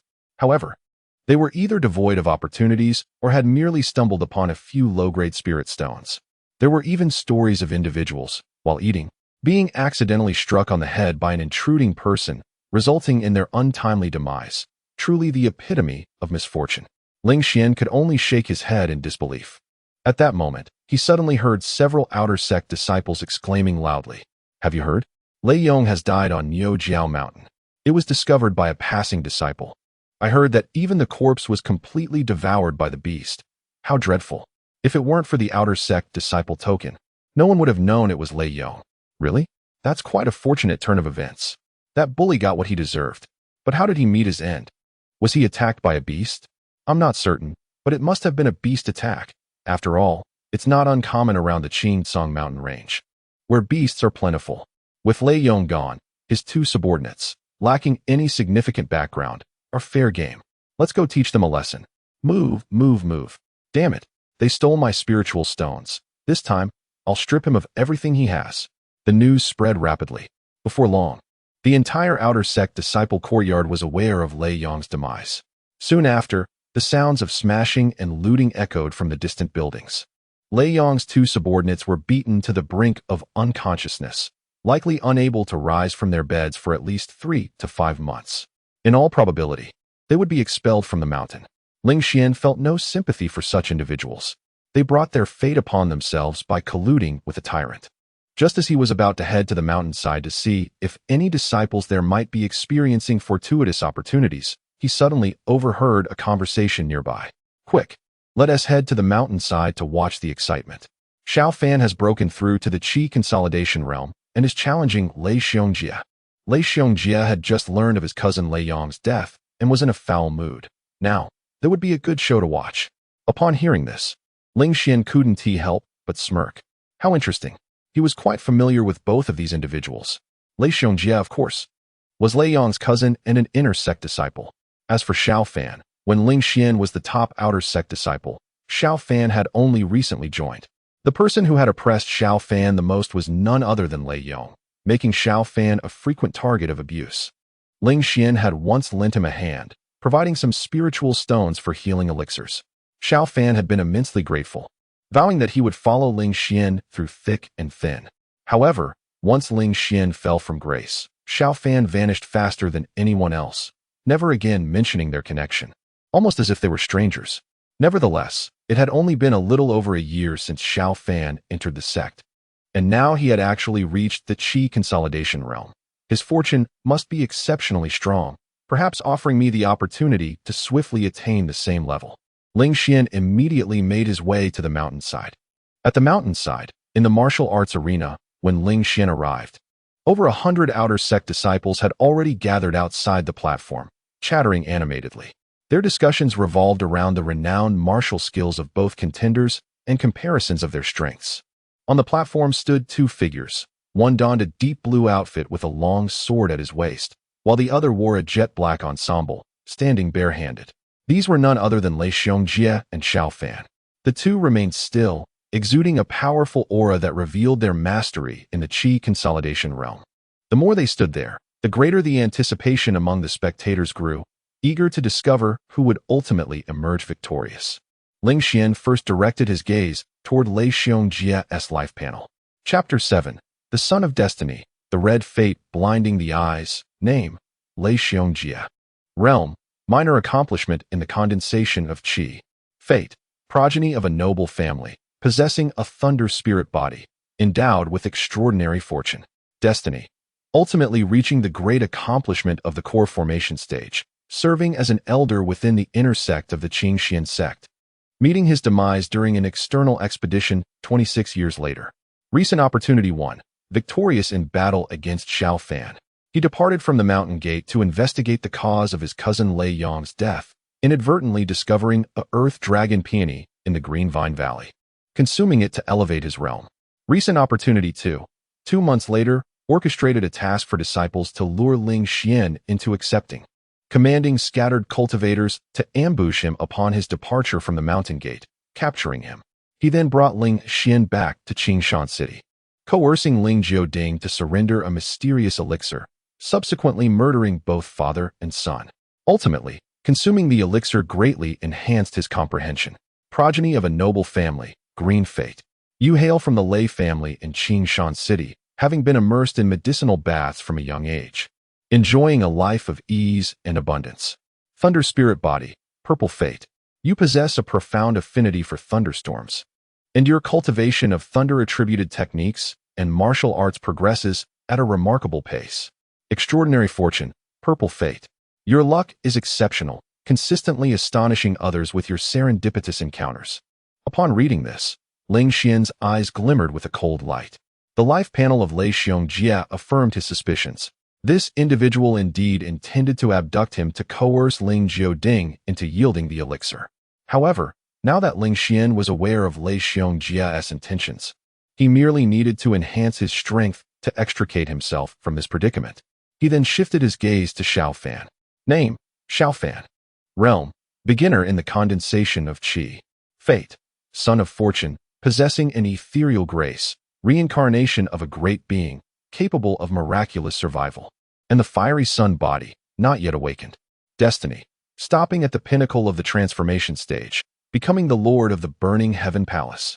Revered as the red burning true man. In his quest to sever mortal ties, he slaughtered 10 cities, leaving a trail of countless corpses, yet ultimately succumbed to the chaos of his own bloodlust, leading to his demise. A cascade of radiant red fates dazzled Ling Xian to the point of nearly blinding him. Upon closer inspection, he was even more astonished. Son of fortune, red fate. You are favored by the heavens. Your fortune is extraordinary. As you traverse your path, divine weapons are bestowed upon you, and on your way home, you might stumble upon a transcendent cultivation technique. Ethereal grace, red fate. From a young age, your beauty is unparalleled. Every gesture captivates the hearts of all, enabling you to easily garner assistance from others. Reincarnation of a great being, red fate. You are the reincarnation of a cultivator who perished at the transformation stage, utilizing secret methods to be reborn. Miraculous survival, red fate. In the face of peril, you consistently turn danger into safety. While others face certain death, you emerge unscathed. Fiery sun body, not yet awakened red fate. A heavenly grade physique, your fire spirit root is extraordinarily brilliant. When cultivating fire-attributed techniques, and martial arts. Your efforts yield remarkable results. Ling Xian marveled in astonishment. With such formidable fates accompanying him, it was no wonder that Xiao Fan could ascend from an ordinary individual to the pinnacle of the body refinement stage within just a year. However, the eventual fate of this individual is indeed rather terrifying. To validate his path through murder, he decimated 10 cities, leaving behind countless corpses and rivers of blood. The mere thought of such a scene made Ling Xian feel a wave of nausea wash over him. As he continued to peruse the opportunities ahead, his eyes widened in astonishment. Recent Opportunity 1. In the battle against Lei Xiongjia, though he faced defeat, he garnered the affection of the vice leader's daughter, Lu Fei, who presented him with a rejuvenation pill to aid in his recovery. Recent Opportunity 2. 10 days later, while on a mission, he encountered a beastly attack and, in his flight, fell into the depths of Double Dragon Mountain, where he obtained the Earth Mother's spiritual liquid, allowing him to step into the initial success of the Qi condensation realm. Recent Opportunity 3. A month later, he received 3 Qi condensation pills from Lu Fei, elevating him to the greater success of the Qi condensation realm, whereupon he challenged an inner sect disciple and emerged victorious, thus advancing to become an inner sect disciple himself. Recent Opportunity 4. A month and a half later, after soaking in the 3rd medicinal pool of the Qingxian sect, he discovered a long-hidden source of blazing solar fire essence at the bottom, awakening the blazing solar flame body. Recent Opportunity 5. 2 months later, he unearthed a cave in the deep pool of the Qingxian sect, where he discovered the heavenly level technique, the Flame Prison Annihilation Scripture, left behind by the revered Master Yanyu. Recent Opportunity 6. Ling Xian could not help but marvel at the sheer abundance of opportunities that Xiao Fan possessed. Among Xiao Fan's current fortunes, the most significant were the blazing solar flame body and the Flame Prison Annihilation Scripture. The blazing solar flame body is a rare celestial-grade constitution, exceedingly uncommon in existence. In the 600 years of Qingxian sect's legacy, only one genius with such a celestial-grade constitution had ever emerged. Yet, that prodigy met with misfortune, as his luck faltered, and he was assassinated by a rival sect shortly after reaching the foundational level of the Golden Core realm. Even beneath the celestial-grade constitution, the Earth-grade constitution had only appeared a mere dozen times throughout the sect's history, illustrating the scarcity of powerful physiques. Typically, the awakened talent is of the mysterious grade, such as Lei Xiongjia's Thunder Spirit Body, which is a manifestation of this mysterious grade. As for the lowest tier, the yellow-grade constitution, it does not require awakening. Merely entering the Qi condensation realm is sufficient to possess a yellow-grade constitution. The Flame Prison Annihilation Scripture, left by the esteemed Master Yanyu, is even more astonishing. Master Yanyu was a formidable cultivator of the transformation god stage who roamed these lands many years ago. Known for his formidable strength and eccentric temperament, he was also fond of jesting. Upon his demise, he proclaimed that he had concealed his legacy, namely the Flame Prison Annihilation Scripture, within a cave. Many have sought that cave, yet all have returned empty-handed. This place eventually became the mountain gate of the Qingxian sect, and over time, the tale was dismissed as nothing more than the last jest of Master Yanyu to the world. Ling Xian's face brightened with joy. Now, he had come to learn the precise location of the Flame Prison Annihilation Scripture. However, the area surrounding that deep pool was bustling with people. Suddenly jumping in would undoubtedly attract attention. Once he became an inner sect disciple, he could fabricate an excuse of using the waterfall to temper his body and slip into the deep pool unnoticed. After all, it was a celestial-level technique. Even the leader of the Qingxian sect, a figure of such stature, would likely be compelled to shed his dignity in pursuit of this treasure. Ling Xian promptly departed from the training ground, embarking on his quest. Only children make choices, for I shall seize all opportunities that fate has to offer. He made his way out of the mountain gate, heading straight towards the verdant vine valley nestled within the Qingtsang mountain range. This valley was overgrown with various types of vines, including the carnivorous variety. While the carnivorous vines were highly aggressive, they yielded little reward upon defeat, thus deterring disciples from venturing into the verdant vine valley. Ling Xian surmised that this was precisely why the earth dragon herb had not yet been plucked by any disciple, instead falling into the hands of Lei Xiongjia. Soon, Ling Xian stumbled upon an unusual orange-yellow plant hidden in a secluded corner. Its leaves resembled fish tails, while the stem was adorned with many small, scale-like protrusions. With utmost care, he extracted it from the earth, its roots resembling the head of a dragon. It was no wonder it was named the earth dragon herb. Truly, it was a treasure of the yellow tier. Ling Xian inhaled deeply, savoring the rich aroma of the herb, feeling a wave of nostalgia wash over him. He promptly shook off the soil, wrapped it in a clean cloth, and tucked it into his bosom before swiftly leaving the verdant vine valley and making his way towards Shuanglong Mountain. Shuanglong Mountain, also part of the Qingcang mountain range, was not far off. In no time, he discovered a concealed cave deep within the mountain. Its entrance was obscured by wild grass and low shrubs. While the ground nearby had begun to loosen, a careless step could lead one to fall into the abyss below. Ling Xian descended deeper into the cave until he reached its innermost sanctum. Indeed, there hung a stalactite above, and beneath it lay a stone pit, within which a small pool of milky white liquid had accumulated. This was the Earth Mother Spirit liquid, a treasure of the Xian tier. Why not break through right here?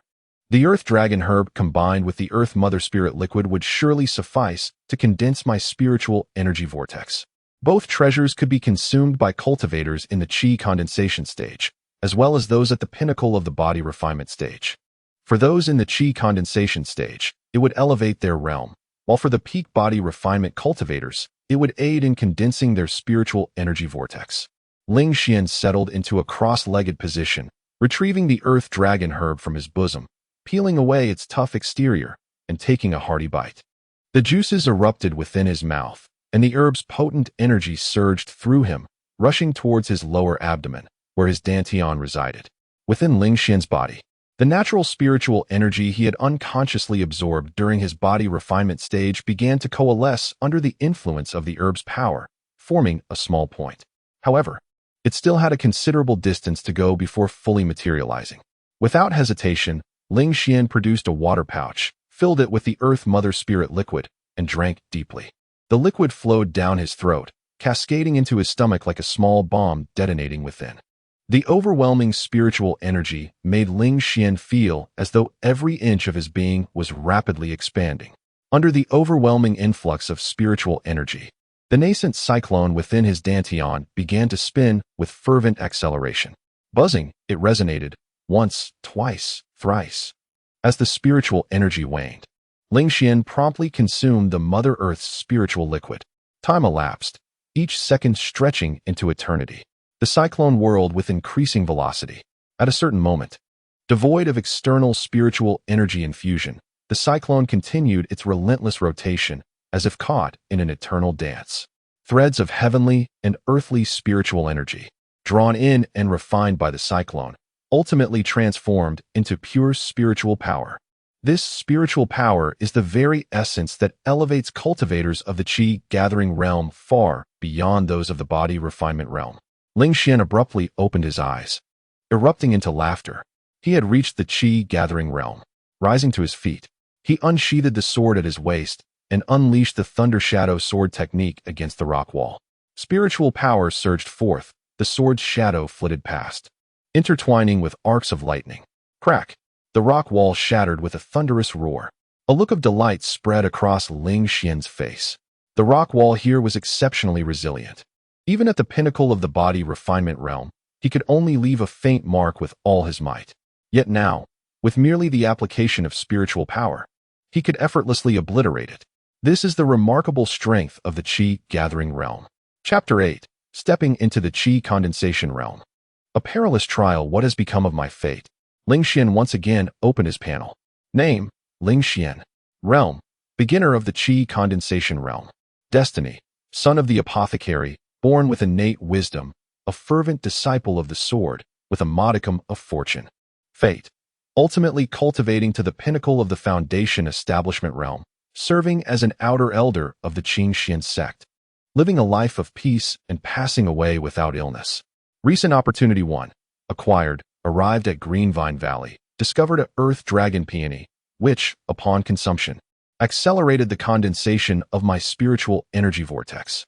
Recent opportunity 2. Acquired, arrived at Double Dragon Mountain, uncovered an underground cave, obtained the Earth Mother essence, which, upon consumption, successfully condensed my spiritual energy vortex, stepping into the qi condensation realm. Ling Xian exhaled a sigh of relief. At last, he had not met an untimely demise. He cast a glance at the pool, where some Earth Mother essence remained. Even now that he had entered the qi condensation realm, this substance still held efficacy and could not be wasted. He resolved to take it all. Ling Xian picked up his water pouch and meticulously collected every last drop of the Earth Mother essence.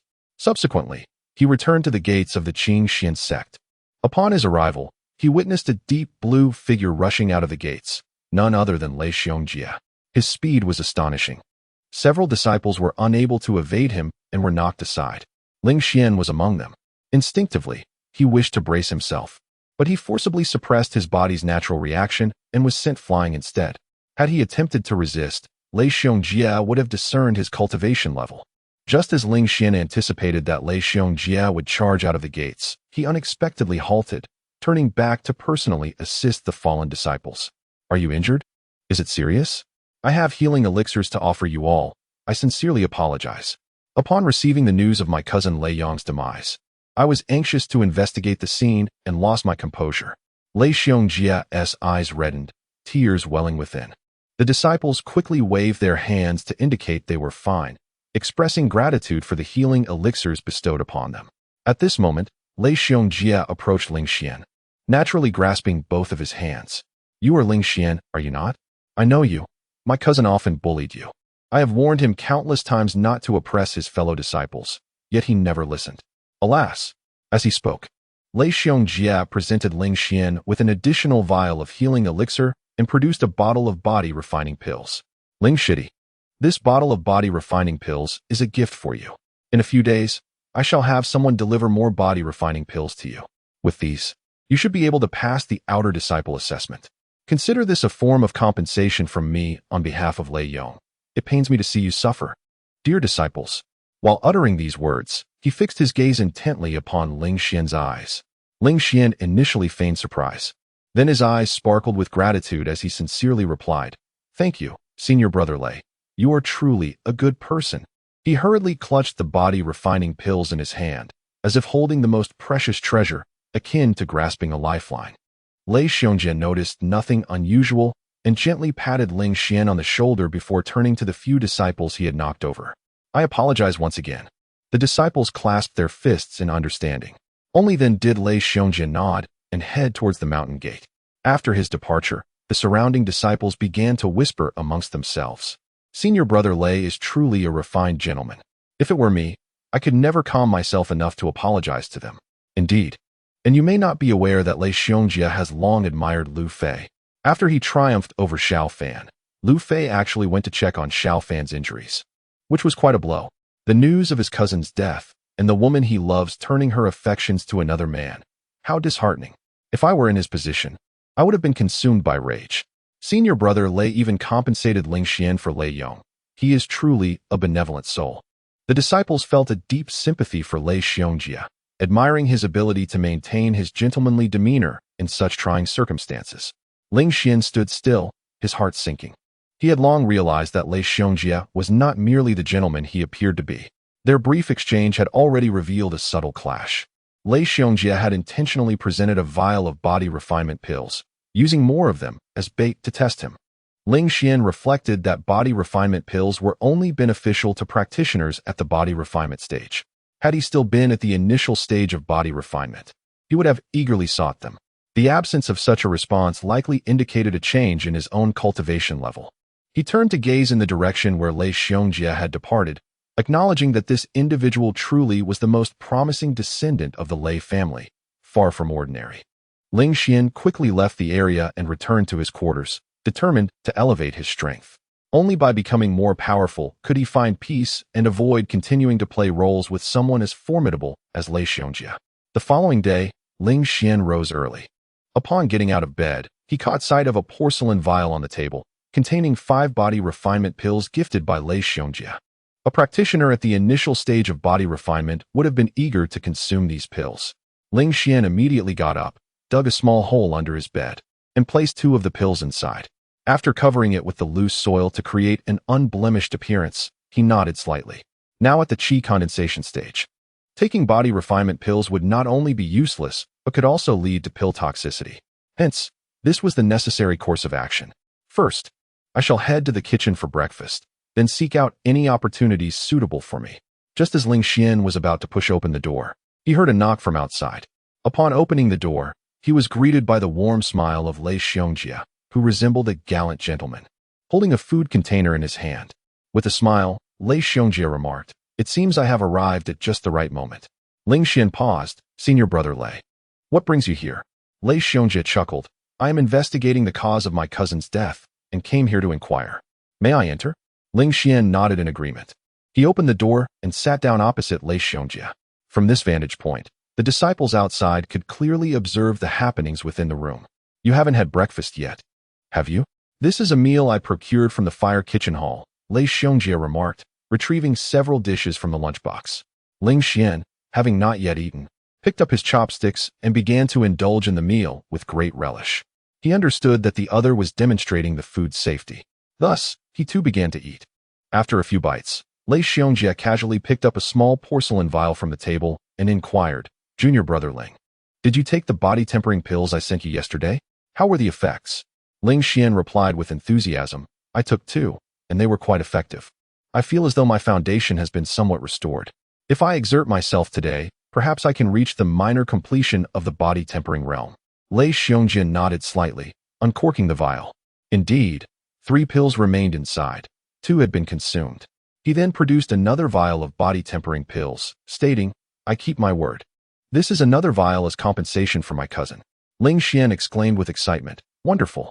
Thank you, Senior Brother Lei." Lei Xiongjia's gaze swept across Ling Xian's modest room, landing on the iron sword in the corner. He remarked casually, "I recall that you used to practice fist and palm techniques, Junior Brother Ling. Why have you taken up swordsmanship recently?" Ling Xian shook his head. "Senior Brother Lei, you may not be aware, but I had also studied sword techniques in the past.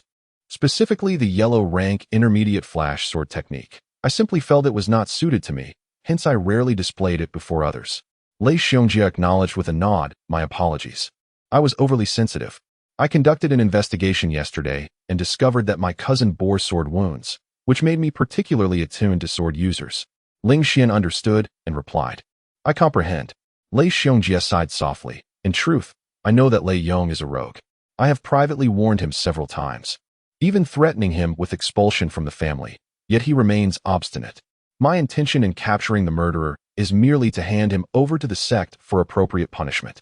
I suspect that the culprit is one of those whom Lei Yong has bullied, and according to sect rules, he would likely face expulsion rather than execution." Ling Xian nodded. "Indeed, I share your sentiment." Lei Xiongjia sighed deeply. "Very well, Junior Brother Ling. I shall not linger here any longer. I need to investigate a few other individuals." Ling Xian rose. "Safe travels, Senior Brother Lei, and thank you for the body-tempering pills." Lei Xiongjia nodded and turned to leave. Only then did Ling Xian slowly sit back down, continuing to savor the sumptuous breakfast before him. A tumult of thoughts surged within him. Moments ago, Lei Xiongjia had tested him several times, ultimately revealing that the perpetrator would merely be handed over to the sect for regulation and would not face execution. All of this was but bait. Had it been an ordinary person, they might have divulged everything after just a few words.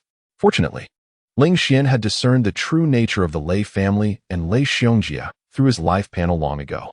At that moment, as he prepared to tidy up, he caught a glimpse of Lei Xiongjia outside, his piercing gaze fixed intently upon him. Ling Xian felt a sudden chill in his heart and quickly inquired, "Senior Brother Lei, have you not taken your leave yet?" Lei Xiongjia waved his hand dismissively. "No need for concern. I merely feel indebted to you. I was contemplating whether I should bestow upon you some spirit stones." Upon hearing this, the outer sect disciples cast envious glances toward Ling Xian. Gratefully, Ling Xian responded, "Then I shall not refuse your generosity. To be candid, I am indeed in dire need of spirit stones." Lei Xiongjia smiled. "I shall have someone bring the spirit stones to you shortly. Until we meet again, Junior Brother Lei." With that, he finally took his leave. Only then did Ling Xian feel a sense of relief settle within him. Goodness, this person is quite adept at surprise visits. Fortunately, he did not have the habit of speaking to himself. Otherwise, he might have inadvertently revealed something to Lei Xiongjia. This individual is exceedingly formidable and perilous. I must swiftly attain overwhelming strength to utterly defeat him. Ling Xian's resolve grew ever more resolute. Just moments ago, Lei Xiongjie had two opportunities before him. Recent opportunity 1. While investigating the cause of Lei Yong's demise, he discovered a disciple who was evasive. Upon pressing for details, it was revealed that this individual was selling information about the Qingxian sect to other factions. After reporting this matter to the sect, Lei Xiongjie was rewarded with 300 low-grade spirit stones and a complimentary selection of martial techniques. Recent opportunity 2. During his external investigation into Lei Yong's death, he serendipitously stumbled upon a lair of second-tier demonic beasts, just as the beasts returned from a hunt. After a fierce battle, he vanquished the beast and obtained 3 second-tier demon crystals from the lair. The first opportunity is difficult to seize, as my current identity must remain concealed. The second opportunity, however, is well suited for me. 3 second-tier demon crystals would suffice for my cultivation to reach the minor completion of the Qi condensation realm. I can make my way to the lair while the demonic beast is out foraging, thus easily acquiring the 3 second-tier demon crystals. Ling Xian nodded slightly. Chapter 9. Achieving the peak of the Qi condensation realm and participating in the Outer Sect Disciples Assessment in the blink of an eye. A month had elapsed. Within an unremarkable dwelling in the Outer Sect Disciples Academy, Ling Xian exhaled a breath of stale air and slowly rose to his feet. During this month, Lei Xiongjie had not returned to test him. However, the perpetrator remained elusive, and thus, Lei Xiongjia's investigation continued unabated. After seizing Lei Xiongjia's opportunity and acquiring 3 demon crystals, his cultivation not only reached the minor completion of the Qi condensation realm, but also hinted at a breakthrough to its major completion. Consequently, Ling Xian consumed the remaining Gu Mother Spirit liquor in one go. As expected, this surge propelled him directly to the major completion of the Qi condensation realm. Now, he possessed the formidable cultivation of the major completion of the Qi condensation realm, along with the powerful Lei Ying sword technique as his trump card. Lei Xiongjie was no longer his adversary. Today marked the day of the Outer Sect Disciples Assessment. I shall boldly challenge Lei Xiongjie in front of the crowd and defeat him, thereby gaining entry into the inner sect. Once I become an inner sect disciple, I will effectively have the protection of the Qingxian sect. No more pretense. I am ready to flaunt my prowess. Ling Xian chuckled coldly as he pushed open the door and strode out with determination. Indeed, the Outer Sect disciples were already gathering in groups, making their way towards the martial arts arena halfway up the mountain. When Ling Xian arrived at the arena, hundreds of Outer Sect disciples had already congregated there. He noticed 2 individuals standing out amidst the crowd. A young woman clung tightly to a young man's arm, leaning against him like a delicate bird. The pair were none other than Xiao Fan and Lu Fei. Clearly, Xiao Fan's striking red fate had worked its charm, successfully captivating Lu Fei. Surrounding them were numerous Outer Sect disciples, offering their congratulations. Congratulations to Senior Brother Xiao for becoming an Inner Sect disciple. Senior Brother Xiao, do not forget us, your junior disciples. Xiao Fan beamed brightly, responding with polite words. Rest assured, I, Xiao Fan, am a person who values gratitude. I will repay all those who have helped me. Ling Xian caught a few snippets of their conversation. It appeared that during the past month, Xiao Fan had refrained from foolishly challenging Lei Xiongjie and instead opted to confront a slightly weaker Inner Sect disciple, whom he successfully defeated. That Inner Sect disciple was stripped of his status and relegated to the Outer Sect, while Xiao Fan ascended to become an Inner Sect disciple. As for Xiao Fan's sycophantic remarks, Ling Xian could only scoff. If Xiao Fan were truly a person of gratitude, he would not have so readily abandoned Ling Xian after his cultivation had plummeted. Beside the martial arts arena, in a pavilion, 3 Inner Sect disciples were sipping tea while observing the matches. Among them was Lei Xiongjie. Ling Xian recognized the other 2 as well. They were also disciples from influential families, albeit hailing from Gufeng City rather than Qingshan City. Qingshan City, Gufeng City, and Xishan City, along with the hundreds of surrounding towns and mountain villages, constitute the dominion of the Qingxian sect. Within this territory, the Qingxian sect reigns supreme, wielding undisputed authority. Ling Xian cast a distant glance, catching sight of Lei Xiongjie's life panel. Name: Lei Xiongjie.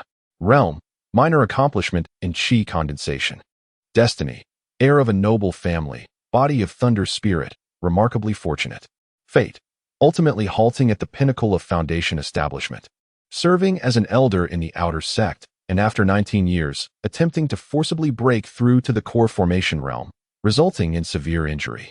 And after a few days in bed, succumbing to blood loss. Recent opportunity, challenged by Ling Xian, suffered a crushing defeat, his dantian rendered useless, and his status as an inner sect disciple revoked, relegated to outer sect disciple. Ling Xian's heart harbored a cold smile. After having taken advantage of Lei Xiongjie a few times, his life trajectory had drastically altered. This individual was once on the path to becoming a core formation cultivator. Yet now he is trapped at the foundation establishment stage, with no hope of advancement for the rest of his life. The revelation of his recent opportunity filled Ling Xian with delight. The panel displayed events that were bound to unfold. Clearly, his own strength was now sufficient to effortlessly overwhelm Lei Xiongjie. Ling Xian glanced briefly before shifting his gaze to the central platform of the martial arena. There stood a dark-skinned steward, tasked with recording the assessments. Behind him was a force-measuring pillar, standing 3 zhang tall, completely transparent. Its center was hollow, revealing silver liquid at the bottom. This peculiar liquid remained still and languid under normal circumstances, but would expand when subjected to external force. Thus, many sects utilized it as a measuring instrument for strength. A single punch could elevate the silver liquid by over a foot, signifying a pass at the minor accomplishment in body tempering. Should one fail to exceed that height, they would be promptly dismissed. Next, Li Si, the steward bellowed. A disciple leapt onto the arena and struck the measuring pillar with a punch. The liquid surged. It reached 2 feet. The steward nodded, 2 feet, 1 inch. Next, Zhang San. Another punch struck, but the liquid only rose to just over 9 inches. The disciple named Zhang San immediately turned pale. The steward waved his hand, 9 inches. Disqualified. Pack your belongings. The evaluation proceeded swiftly. In the blink of an eye, over 100 had been tested. Next, Ling Xian. The steward announced loudly. Upon hearing that name, many of the outer sect disciples below recalled the once renowned number 1 among them. They began to murmur amongst themselves, some with mockery, others with pity, and many merely eager to observe the spectacle. Ling Xian paid no heed to the whispers or gazes, striding confidently onto the martial platform.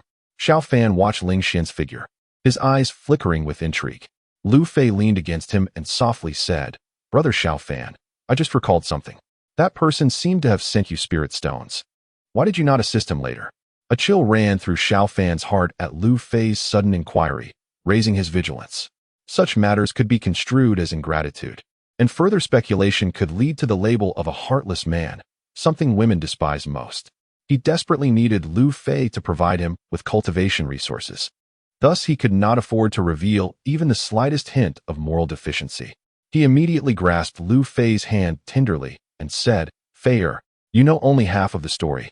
This person did indeed send me spirit stones, but he merely recognized my potential and sought to befriend me. I have always been averse to those with such utilitarian motives, which is why I chose to ignore him." Lu Fei nodded in understanding, impressed by her brother Xiao Fan's keen insight. Suddenly, Xiao Fan countered, "Feier, your sudden approach to me. Could it be that you too have discerned my potential and are placing your bets early? If that is the case, it would sadden me." As he spoke, he intentionally loosened his embrace. Lu Fei was taken aback and quickly waved her hands, exclaiming, "Brother Xiao Fan, why would you say such a thing? I genuinely like you and wish to get closer. From the moment you entered the sect, I was captivated by you, but my father wanted to wait and observe your aptitude before allowing me to interact with you." Xiao Fan tightened his hold on Lu Fei, reassuring her, I know. You are the best to me, Feier." A blush crept onto Lu Fei's face as she nestled closely against his chest. Xiao Fan secretly scoffed. Women in love are so easily deceived. His words were nothing but a fabrication. When Ling Xian's foundation was utterly destroyed and his cultivation plummeted, Xiao Fan had decisively abandoned him for the simplest of reasons. Had Ling Xian remained the top of the outer sect, maintaining a favorable relationship with him would have been advantageous, as Ling Xian could have provided protection and occasionally gifted him spirit stones. However, with Ling Xian now reduced to the foundational realm, he held no further value, rendering the continuation of their relationship meaningless. What he did not anticipate was that Ling Xian had not yet departed from the sect. Were he in Ling Xian's position, he would have long since entertained thoughts of leaving, returning home to become a blacksmith. After all, with his foundation destroyed and no hope of ascending to immortality. Lingering in Qing Xian sect would be futile. In the pavilion, the tall inner sect disciple Lu Yefeng, sitting opposite Lei Xiongjia, cast a distant glance at Ling Xian. He remarked indifferently, "That person is Ling Xian, once the first of the outer sect? This waste, with his foundation ruined, still remains in the sect to squander resources." After speaking, he shook his head repeatedly. Lei Xiongjia chuckled scornfully. "I feel the same way. Had I been him, I would have slunk away long ago." His laughter was biting, a stark contrast to the gentlemanly demeanor he usually displayed. He then added solemnly, "However, I can't shake the feeling that there are suspicions surrounding this individual, yet I have yet to uncover the truth." The lean inner sect disciple Gao Peng casually inquired, "Do you suspect he killed your cousin?" Lei Xiongjia nodded. His motive for killing Lei Yong was indeed most compelling. However, I had probed him several times, and he truly appeared to be nothing more than a feeble novice in the realm of body refinement. Lu Yefeng laughed heartily, expressing his belief that I was overthinking the situation. This man's foundation had been irrevocably damaged, under any circumstances. He could not cultivate further unless he were to obtain a miraculous elixir capable of restoring his roots, which would at the very least be a high-grade Shantir pill. Gao Peng casually remarked that, given this individual's capabilities, it would be a Herculean task for him to acquire even a basic body refinement pill, let alone a high-grade Shantir one. Lu Yefeng chuckled slyly, suggesting that it was not entirely impossible. Perhaps he might stumble upon such a miraculous elixir by sheer luck while on his travels. Lei Xiongjia let out a bemused laugh, acknowledging that luck was an intangible and enigmatic force, impossible to define. Yet, it was evident that Ling Xian could not possibly be a person of profound fortune. Ling Xian is about to test his strength. His level will be readily apparent, Gao Peng remarked. The three of them then directed their gazes towards the martial arts platform. Chapter 10. I return as the first of the outer sect. Who dares to dispute? At this moment, Ling Xian stood before the force-testing pillar. He stepped forward with his left leg and slowly gathered strength in his right arm. His body was taut, resembling a drawn bow. In the next instant, an overwhelming force converged into his right fist. With a single strike, he unleashed a powerful blow. Bang! The silver liquid shot forth to a distance of 12 feet. The steward gaped in astonishment. 12 feet. This could only be achieved with the physical prowess of the Qi condensation realm. His gaze towards Ling Xian underwent a dramatic transformation. Having lost his foundation, he astonishingly managed to cultivate back to the Qi condensation realm. The murmurs of mockery and derision from the spectators ceased abruptly, as every individual stood in stunned silence. They could hardly fathom that Ling Xian, who had previously been a mere entry-level body refinement practitioner with a shattered foundation, had suddenly ascended to the Qi condensation realm. Xiao Fan's previously intrigued expression froze in place. The relaxed and carefree demeanors of Lei Xiongjia, Lu Yefeng, and Gao Peng suddenly shifted. Ling Xian turned to face the crowd, proclaiming, "I, Ling Xian, reclaim my position as the foremost of the outer sect today. Who dares to contest this?" The arena fell into an eerie silence, with heads bowed low, none daring to meet his gaze. Xiao Fan, already burdened with guilt for his previous ingratitude, lowered his head beneath Ling Xian's glance. Only Ling Xian stood proudly in place. Suddenly, Lei Xiongjia called out loudly, "Junior brother Ling, were you not said to have lost your foundation? How then have you managed to cultivate anew?" His voice echoed throughout the training grounds, piquing the curiosity of all present. Indeed, how could one whose foundation was destroyed possibly cultivate back to the Qi condensation realm? How peculiar. Ling Xian smiled faintly. "I was fortunate enough to stumble upon a washing marrow pill, which restored my foundation. I appreciate your concern, brother Lei." Upon hearing this, a wave of astonishment rippled through the crowd. What? He found a washing marrow pill? What incredible luck! The washing marrow pill is a superior grade elixir. Good heavens! When will I encounter such fortune? Ling Xian is truly fortunate. If only he could share a fraction of that luck with me. Lei Xiongjia suddenly broke into a grin. "Junior brother Ling, it seems you have not demonstrated your Qi condensation strength in some time. Why the deliberate concealment?" Ling Xian returned his smile. "Naturally, I was concerned about potential adversities." Their gazes locked across the space between them, as if two forces were clashing midair, sparks igniting in the tension. Some perceptive disciples soon discerned the underlying implications in their exchanged glances. Gao Peng, standing beside Lei Xiongjia, whispered, This man must be connected to your cousin's demise. Lu Yefeng added gravely. Let us take action tonight. Lure him out of the mountain gate and eliminate him. Lei Xiongjia scoffed. No, you all underestimate this individual, myself included. The very fact that he dares to reveal his strength at this moment indicates he is well prepared. If I am not mistaken, his next move will be to challenge me. On the martial arts stage, Ling Xian turned to the attendant beside him and asked, Senior brother attendant, may I challenge an inner sect disciple? The attendant was momentarily taken aback before quickly responding, Of course. The top 3 outer sect disciples can challenge inner sect disciples at any time. If you emerge victorious, junior brother Ling, you shall take his place. After saying this, the attendant paused, a terrifying thought rising in his mind. Junior brother Ling, you aren't thinking of challenging Lei, he exclaimed in shock. Lei Xiongjia had achieved minor success in the qi condensation stage. Generally, outer sect disciples challenge those inner sect disciples who have just entered the qi condensation stage, as the odds of victory are significantly higher. No one would be foolish enough to challenge a disciple who had reached minor success in the qi condensation stage. That would not be a challenge, but rather an invitation for a beating. Ling Xian pointed at Lei Xiongjia within the pavilion, his face still adorned with a smile. Brother Lei, are you willing to accept my challenge? His voice was not loud, yet it sent shockwaves through the crowd. He had only recently broken into the qi condensation stage and dared to challenge Lei Xiongjia. My heavens, Ling Xian is far too audacious. Indeed, previously, Xiao Fan had challenged Lei Xiongjia and failed. Someone of Xiao Fan's talent could not compare to Ling Xian, who was certainly no match for Lei Xiongjia. The disciples murmured amongst themselves, their expressions one of bewilderment as they gazed at Ling Xian. What was wrong with him? Why challenge Lei Xiongjia of all people? They turned their attention to Lei Xiongjia, curious to see his reaction. With a smile, he replied, I have always enjoyed sparring with others. Since junior brother Ling has such enthusiasm, I cannot refuse. However, I am slightly stronger. Should you sustain any injuries, do not hold it against me. He leaped gracefully, akin to a falling leaf, landing lightly on the ground before swiftly making his way to the sparring platform. The disciples parted to grant him passage. Upon reaching the stage, Lei Xiongjia faced Ling Xian.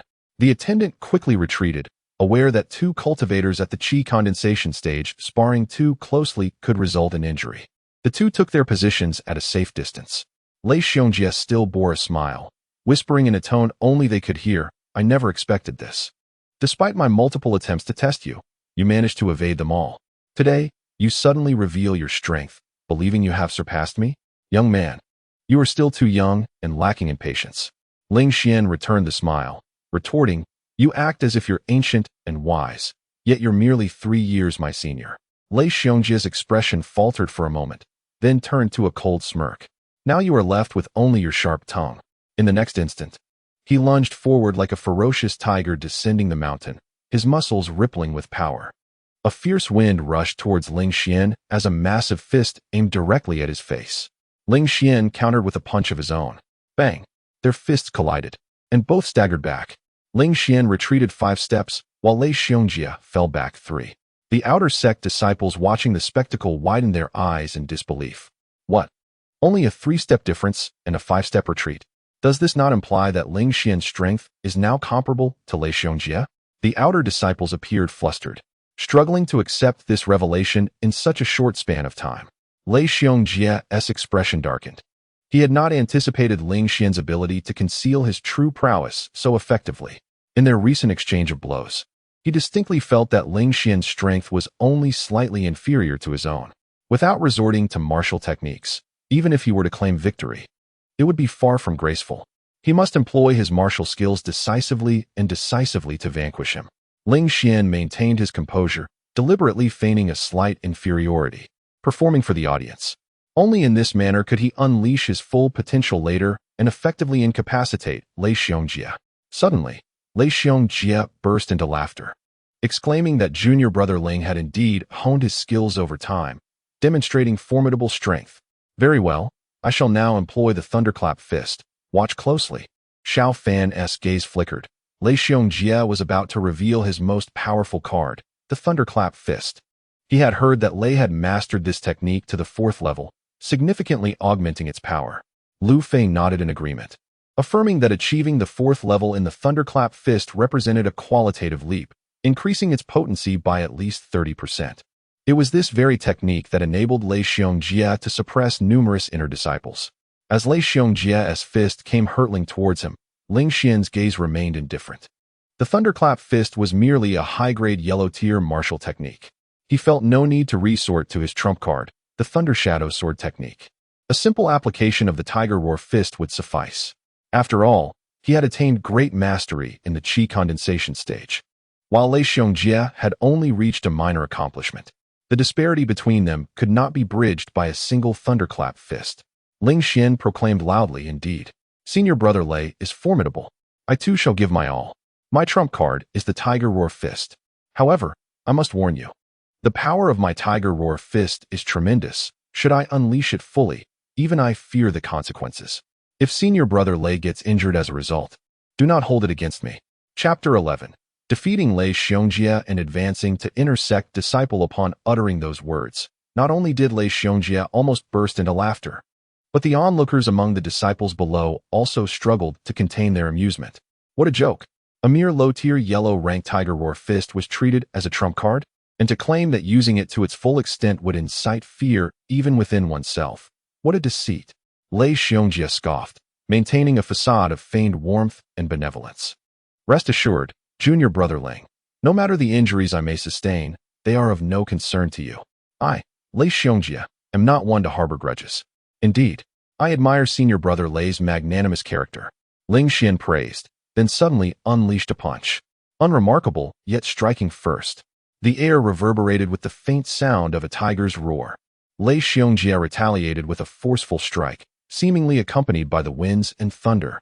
Bang! The two fists collided midair, erupting into a cloud of fine dust. Crack! A resounding sound of bones fracturing echoed. Lei Xiongjie's right arm shattered, flesh and blood spraying forth.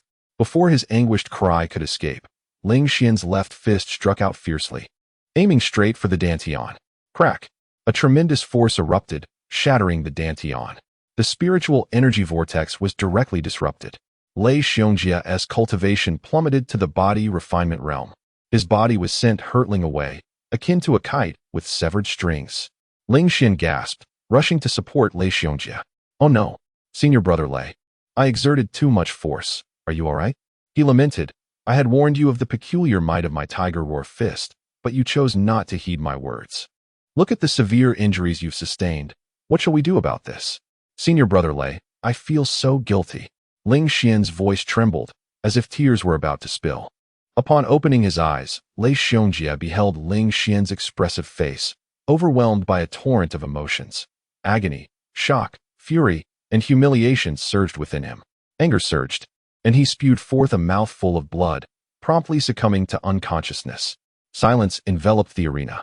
The outer sect disciples below, along with Lu Yefeng and Gao Peng watching from the pavilion, were equally stunned. Ling Xian sighed deeply. "Senior Brother Lei, why has your strength diminished to such a degree? I truly could not restrain myself." He bellowed, "Someone, come quickly. Help Senior Brother Lei back for healing. He has shown me great kindness, bestowing upon me body refinement pills and spirit stones. I cannot let him down." A few outer sect disciples hurriedly assisted Lei Xiongjie, swiftly departing the martial arena. Ling Xian anxiously called out once more, "When Senior Brother Lei awakens, please be sure to inform him that I will apologize to him in person. I am truly so sorry." After speaking, he wiped away non-existent tears before turning to the astonished steward. "Steward, does this count as a successful challenge? Have I become an inner sect disciple?" The steward, still immersed in shock, only registered Ling Xian's voice after a moment. He gazed intently at Ling Xian, then nodded solemnly. "Congratulations, Junior Brother Ling. You are now an inner sect disciple. If Junior Brother Ling has the time, let us proceed to collect the various rewards for inner disciples." Ling Xian eagerly exclaimed, "Let us do it now. I am anxious to apologize to Brother Lei." The attendant nodded in agreement and called out to the pavilion, "You too. Come here and assist with the assessment of the outer disciples. I need to register Junior Brother Ling as an inner disciple." Lu Yefeng and Gao Peng, still in a state of shock, nodded blankly at the command. Ling Xian walked ahead, with the attendant following closely beside him. The two departed amidst the awestruck gazes of their fellow disciples. It was only after their figures vanished that the disciples erupted in a flurry of chatter. I feel as though I am still dreaming. Ling Xian effortlessly defeated Lei Xiongjia. Pinch me. Ouch. Wow. Ling Xian is simply incredible. Once the foremost outer disciple, his foundation was shattered, yet he defied fate, recultivating himself, and now he has vanquished the accomplished Lei Xiongjia of the qi condensation stage, becoming an inner disciple. It's so inspirational. If Ling Xian can achieve this, so can I. From this day forth, I shall practice for 12 hours daily. Do you think you can just stumble upon a washing marrow pill on the road? Mind your words, or I'll teach you a lesson.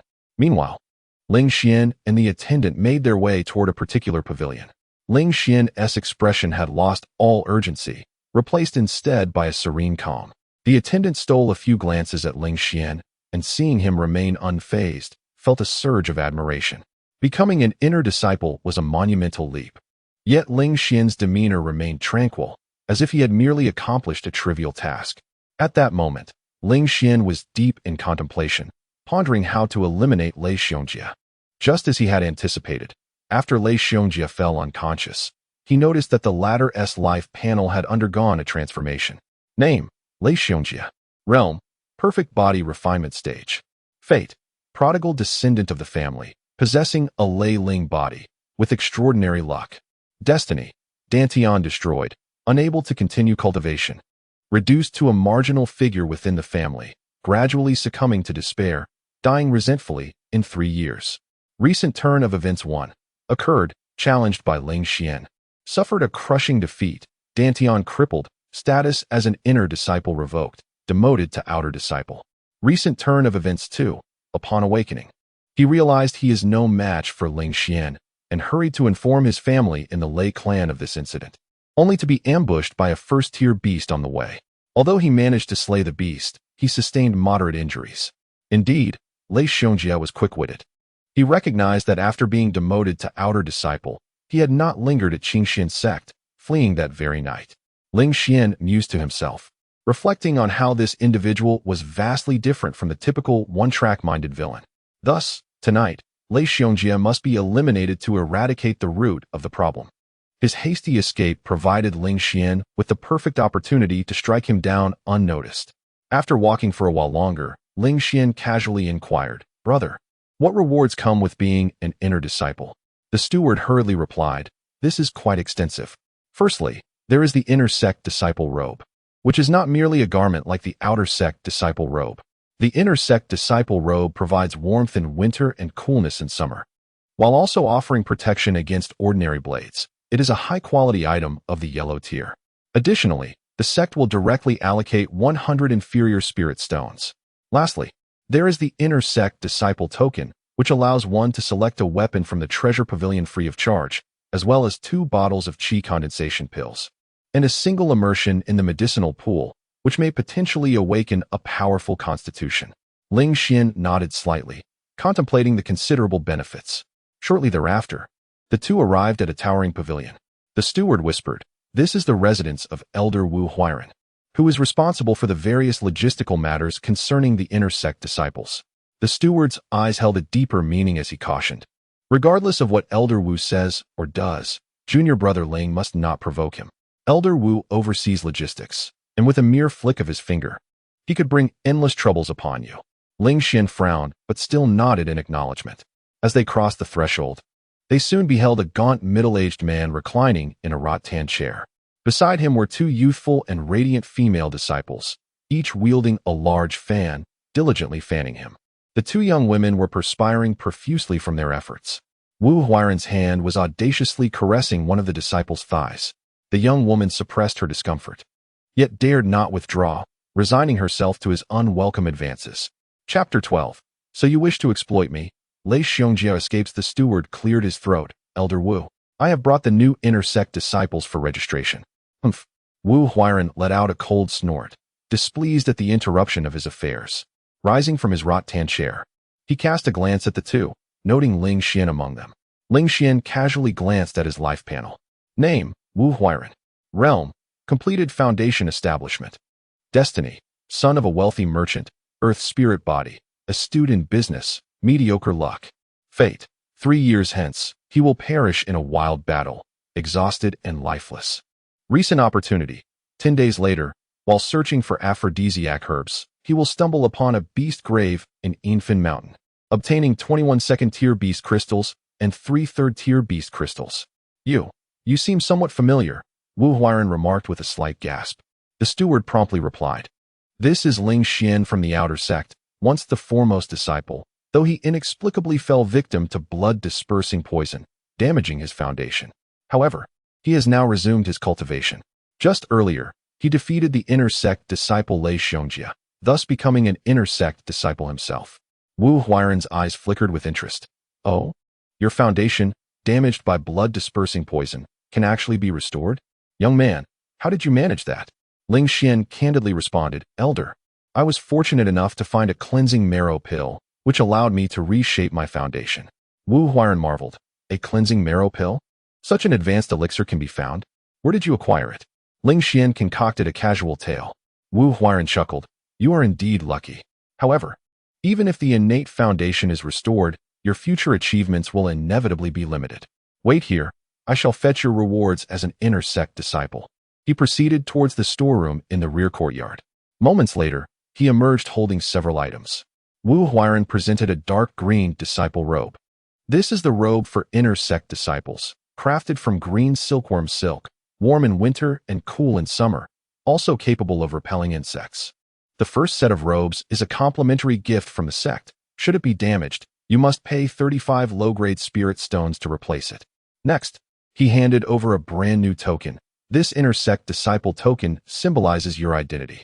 Finally, he placed a cloth bag into Ling Xian's hands, which contained 80 low-grade spirit stones. With that, Wu Huairan waved his hand. "All right, I have given you everything. Now hurry along. I am quite busy." Ling Xian furrowed his brow. 80 low-grade spirit stones? Shouldn't it be 100? Wu Huairan replied nonchalantly. "The number of spirit stones is not fixed. Those with exceptional talent can receive up to 150 stones, while those of mediocre aptitude receive only 50. After all, cultivation resources are limited. Rather than squander spirit stones on the ordinary, it is better to concentrate them for the talented. Ling Xian, as a member of Qingxian sect, you ought to consider the sect's interests in all matters, do you not?" Ling Xian's frown deepened. "Nonsense," he thought. "Such grandiloquent rhetoric only veils your greed." The attendant beside him promptly tugged at his sleeve and hurriedly stepped forward, expressing gratitude to Elder Wu, stating that he would lead junior brother Ling to select accommodations. "Yes, go ahead," Wu Huairan replied, reclining once more in the rattan chair. Continuing his inappropriate behavior towards the 2 female disciples, the attendant swiftly guided Ling Xian away. Wu Huairan watched their departure, scoffing derisively. He could easily discern Ling Xian's future. His foundation was irreparably damaged. Even if restored, it could not alter the fact of its deterioration. Ultimately, despite any potential, he would merely reach the pinnacle of the qi condensation realm. To entrust spirit stones to such an individual was a sheer waste. Those 20 spirit stones would be better held in Wu Huairan's hands, where they could be fully utilized. Once they left the pavilion, the attendant lowered his voice, saying, "Junior brother Ling, please do not be angered. Neither of us can afford to provoke Wu Huairan." Ling Xian exhaled a sigh. "I merely did not expect him to dare withhold rewards meant for inner disciples. Such actions will surely dishearten many who have just ascended to that status." The attendant sighed helplessly. "He is quite shrewd. If that disciple Xiao Fan were to come for the rewards, he might even bestow many treasures upon him for free, all dependent on the individual. Such matters are beyond our influence. Let us proceed. I will take you to select your residence." Many inner disciples, having exhausted their potential, have chosen to serve as attendants and have relocated to Qingshan City, Xishan City, and Gufeng City, leaving their accommodations vacant. Ling Xian nodded. Those 3 cities were under the control of the Qingxian sect, and many disciples serving there effectively helped the sect expand its influence. Before long, he found a residence that pleased him, complete with a small pond and a cedar tree. "This shall do," he declared with satisfaction. The attendant continued, "Do you possess any valuable items in your outer sect residence? I can arrange for them to be moved here. Now that you are an inner disciple, many outer disciples would be eager to assist you." Ling Xian shook his head. "No need. There is nothing of significance there. Thank you for your kind offer, senior brother." The attendant waved dismissively. Not at all. Should you achieve success in the future, I hope you will remember to lend a hand to your seniors. Ling Xian clasped his hands in farewell. Thus far, he had encountered few genuinely kind individuals in the Qingxian sect. This attendant barely qualified. After the attendant left, Ling Xian closed the door and smiled. Becoming an inner disciple indeed brought numerous benefits. Tomorrow, he would venture to Yinfeng Mountain to locate that beastly grave and claim the beast crystals. If they dare to fleece me, I shall pluck every last hair from them. Ling Xian recalled Wu Huairan's underhanded tactics in withholding rewards, a cold glint flashing in his eyes. However, tonight, he had another significant task to attend to. Ling Xian began his preparations as the night deepened. Under the cover of night, Lei Xiongjia, Lu Yefeng, and Gao Peng stealthily departed from the Qingxian sect along a narrow, winding path. After hastening for several miles and putting considerable distance between themselves and the sect, Lei Xiongjia finally exhaled in relief. Observing his demeanor, Lu Yefeng chuckled heartily. Xiongjia, there's no need for such concern. With the two of us safeguarding you, you shall undoubtedly remain unharmed. Gao Peng nodded in agreement, assuring him, rest assured. Ling Xian will never learn of your midnight departure from the sect. Lei Xiongjia cast a glance at his two friends, his expression tinged with bitterness as he replied, I hope you are correct. Yet, there lingers an unsettling feeling within me, a sensation I have never experienced before. However, Xiongjia, what of the promise you made us? When shall we receive it? Lu Yefeng could no longer contain his curiosity and inquired softly. Lei Xiongjia gazed at them intently, pausing for a moment before stating resolutely, I am a man of my word. As long as you escort me to Qingshan City, I shall present you with both the Lei Jingdan and Tu Jingdan. The Lei Jingdan and Tu Jingdan are esteemed yellow-grade elixirs, capable of slightly enhancing one's thunder and earth spiritual roots. Such enhancements would expedite the cultivation of techniques and martial arts pertaining to the thunder and earth attributes. An increase in spiritual roots effectively translates to saving several days of arduous training. Every cultivator strives to elevate their spiritual roots, thus rendering elixirs like the Lei Jingdan and Tu Jingdan quite precious, each costing no less than 500 low-grade spirit stones. Though Lu Yefeng and Gao Peng hail from noble families, they are not the sole heirs, which necessitates their pursuit of resources independently. It was the promise of the Lei Jingdan and Tu Jingdan that convinced them to escort Lei Xiongjia to Qingshan City. Otherwise, their commitment would extend only to seeing him out of the Qingxian sect, a gesture they deemed sufficient. After all, with Lei Xiongjia's Dantian destroyed, should he fail to acquire the miraculous elixirs to restore it, regaining his previous state of cultivation would prove exceedingly difficult. Such a friendship would hold little significance if it could not be nurtured further. With a forced chuckle, Lu Yefeng reassured, Fear not, Xiongjia, we remain friends. However, even among brothers, it is prudent to keep accounts clear, as you well understand. Gao Peng chimed in, Indeed, indeed. Chapter 13. The swift kill of Lei Xiongjia and the selection of weapons. Lei Xiongjia's expression grew increasingly bitter. I understand. Just a day ago, I was a distinguished inner sect disciple, the most remarkable of the Lei family's younger generation, with a promising future ahead. Lu Yefeng and Gao Peng, with moderate potential, had always been mere followers by my side. Yet, in the span of a single day, the tides had turned. Strength and status. If I still possessed these two attributes, would they dare to treat me thus? Would they dare to demand a reward from me? A ferocious beast seemed to roar within Lei Xiongjia's heart. I must return home swiftly. I must convey everything to my father. No matter what, I must capture Ling Xianjing alive. I yearn to see him kneeling before me, pleading for mercy. I must acquire the mysterious elixir held by Ling Jioding. Taking several deep breaths, Lei Xiongjia gradually calmed his tumultuous emotions. The trio continued onward. After traversing several miles, Lu Yefeng suddenly spoke. Do you hear that sound? It seems there are beastly creatures trailing us. Gao Peng's expression turned grave. I heard it too. Agile and light-footed, it is likely wolves. A sudden wolf howl echoed through the darkened woods.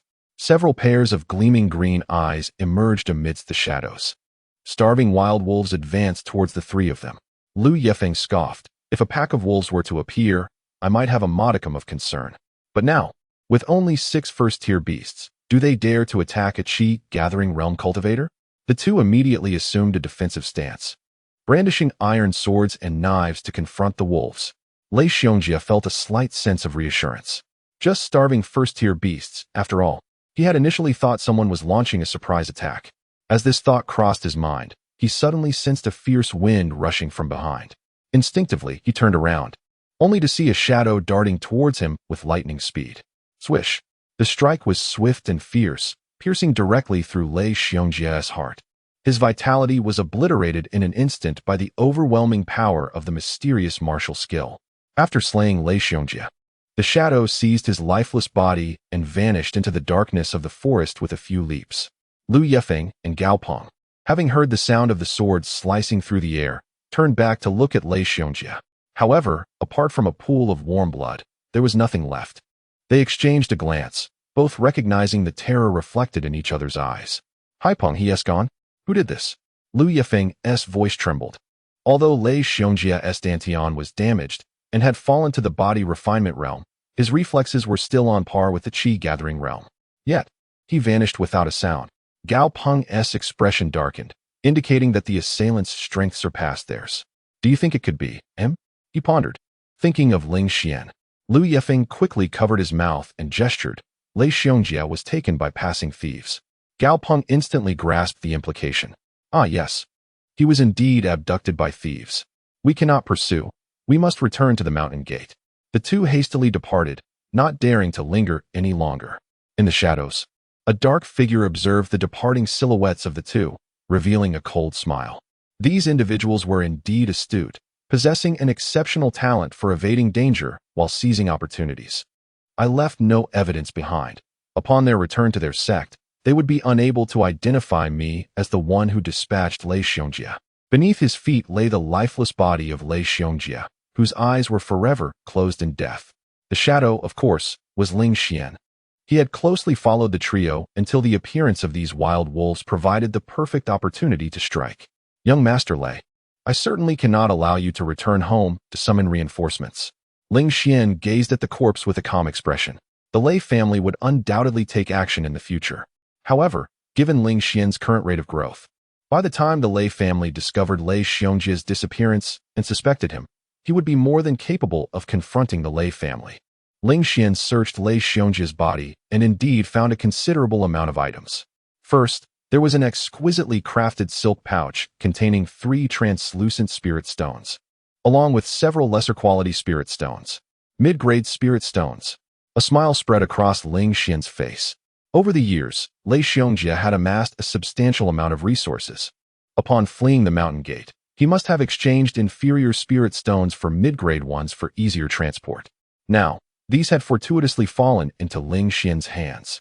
1 mid-grade spirit stone was equivalent to 100 inferior spirit stones. In total, these amounted to the value of 335 inferior spirit stones, enough to exchange for a profound martial technique. Ling Xian nodded slightly. Of course, with the Lei Shadow Sword technique at his disposal, he did not need to expend all the spirit stones to acquire another profound martial technique. In addition to the spirit stones, Ling Xian also discovered 4 vials of elixirs on Lei Xiongjia's body. 1 vial contained Lei Jing Dan, another housed 2 Jing Dan, while the remaining 2 were filled with Ning Qi Dan. Ling Xian collected them all with care. As he prepared to leave, he employed his usual method, deliberately inflicting multiple wounds on Lei Xiongjia's corpse. The scent of blood quickly mingled with the mountain breeze, spreading rapidly through the forest. Soon, numerous demonic beasts would come rushing in, eager to dispose of the body for Ling Xian. He watched from a distance as the remains were cleaned away, feeling a sense of satisfaction before departing. Even if someone were to investigate, they would find it impossible to ascertain the cause of Lei Xiongjia's death. Even if Lu Yefeng or Gao Peng reported it, their mere words without evidence would not suffice to implicate Ling Xian. Having eliminated Lei Yong and Lei Xiongjia, the heavy burden that had weighed upon me was finally lifted. As Ling Xian walked along the dimly lit forest path, he felt an overwhelming sense of relief. The following day, Ling Xian, having enjoyed a rare good night's sleep, donned his clothes and freshened up before heading towards the fire stove hall. Along the way, he noticed the outer disciples greeting him with utmost respect and reverence. After he passed, these outer disciples would gather in small groups. discussing the astonishing achievements of their newly promoted inner sect senior brother from the previous day. As Ling Xian partook of his breakfast in the fire stove hall, the gaze of those around him was imbued with reverence and admiration. He pondered deeply. Status and strength are immutable truths. Just a day prior, he was but a bullied outer disciple, unnoticed by anyone. In a mere 24 hours, he had ascended to the rank of a newly initiated inner disciple. The outer disciples now offered him respectful salutations, while even some inner disciples regarded him with a degree of trepidation, for their prowess paled in comparison to that of the once dominant Lei Xiongjia. Having vanquished Lei Xiongjia, it was only natural that Ling Xian could easily triumph over them. Once his breakfast was concluded, Ling Xian made his way directly to the treasure pavilion. The steward had informed him the previous day that becoming an inner disciple bestowed many benefits.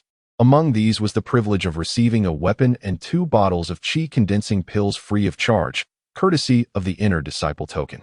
His iron sword, a mere rough piece purchased for a low-grade spirit stone, was no longer presentable. After several uses of the Thunder Shadow Sword technique, it had developed visible cracks. It was essential for him to acquire a more suitable weapon. Upon arriving at the first floor of the treasure pavilion, a steward greeted him with utmost respect and warmth upon presentation of his inner disciple token. At that moment, a curious voice chimed from behind. "Brother Xiao Fan, if you desire a fine weapon, simply tell me. There is no need to come to the treasure pavilion. I can have father send you one." Following this, Xiao Fan's voice was heard. "No, if I were to receive everything from you, would I not become a mere leech? Everything I achieve must be through my own efforts. Besides, as an inner disciple, I have the opportunity to claim a weapon for free. Perhaps I might acquire a sword with spirit at the treasure pavilion." Lu Fei gazed at his handsome face with admiration. "Brother Xiao Fan, I truly appreciate your indomitable spirit. It's incredibly impressive." The two shared a bond as they entered the scripture repository together. Ling Xian's eyes flickered with intrigue. "He has come as well?" Xiao Fan possesses the fate of a child of destiny. His presence at the treasure pavilion surely heralds great fortune. Chapter 14. The profound rank superior Thunder Sword. In the medicinal pool, Ling Xian cast a fleeting glance at Xiao Fan and immediately discerned the intricacies of his life panel. Indeed, his fate remained largely unchanged. It was evident that the fortuitous opportunity he had seized midway had not inflicted any lasting impact on Xiao Fan. After all, he was a child of destiny, blessed with opportunities as plentiful as dust. Ling Xian continued to peruse the recent opportunities that had presented themselves. Recent opportunity 1. Today, he visited the treasure pavilion to select weapons, acquiring the yellow rank superior Thunder Sword, which harbors a faint semblance of consciousness. After a blood sacrifice, it would reveal its true edge, qualifying it as a profound rank superior weapon. Recent opportunity 2. In 3 days, he would immerse himself in the medicinal pool of Qingxian Sect No. 3, where a long-hidden essence of blazing solar fire lay at the bottom, awakening the celestial rank physique known as the solar flame body upon absorption. Recent opportunity 3. In 10 days, he would discover a cave dwelling in the deep pool of Qingxian Sect, obtaining the celestial rank scripture, the Flame Prison Annihilation Sutra, left behind by the esteemed Flame Prison Real Man. Recent opportunity 4. Ling Xian's eyes sparkled with delight. His conjectures had indeed been validated. Xiao Fan had once more bestowed upon him a fortuitous chance. What a good-hearted individual. Ling Xian couldn't help but silently commend him. Senior brother Ling. At that moment, both Xiao Fan and Lu Fei clearly took notice of Ling Xian. Xiao Fan recalled the awe-inspiring scene from the martial arts stage the previous day. His tone became somewhat awkward, yet he managed to utter a greeting, "Senior brother." Ling Xian acknowledged him with a casual hum before ascending to the second floor. The layout of the treasure pavilion mirrored that of the scripture pavilion. The first floor showcased yellow rank treasures, while the second floor exhibited profound rank artifacts. Upon reaching the second floor, Ling Xian beheld the profound rank weapons enveloped in luminous orbs, while the yellow rank weapons stood unprotected. The orbs were a restriction placed by the elders of Qingxian Sect. Should a disciple resonate with a weapon encased within an orb, they would be permitted to claim it. This measure was instituted due to the rarity of profound rank weapons, akin to the scarcity of profound rank techniques in martial arts. Furthermore, weapons held a peculiarity that techniques did not. While techniques could be transcribed and taken for practice, a weapon existed in singularity. Once taken, it was lost to the sect. Ling Xian paid no heed to the profound rank weapons shrouded in the luminous orbs, instead choosing to browse through the yellow rank artifacts. Soon, he located the Thunder Sword. At first glance, it appeared rather unremarkable, lacking any radiant sheen. It was even slightly tarnished and bore rust stains. One could hardly deem it a legendary weapon. At best, it resembled scrap metal. Xiao Fan ascended to the second floor as well, catching sight of the sword that Ling Xian had selected. He inwardly scoffed, questioning Ling Xian's choice of a yellow rank weapon. Why didn't he at least attempt to sense the profound rank weapons?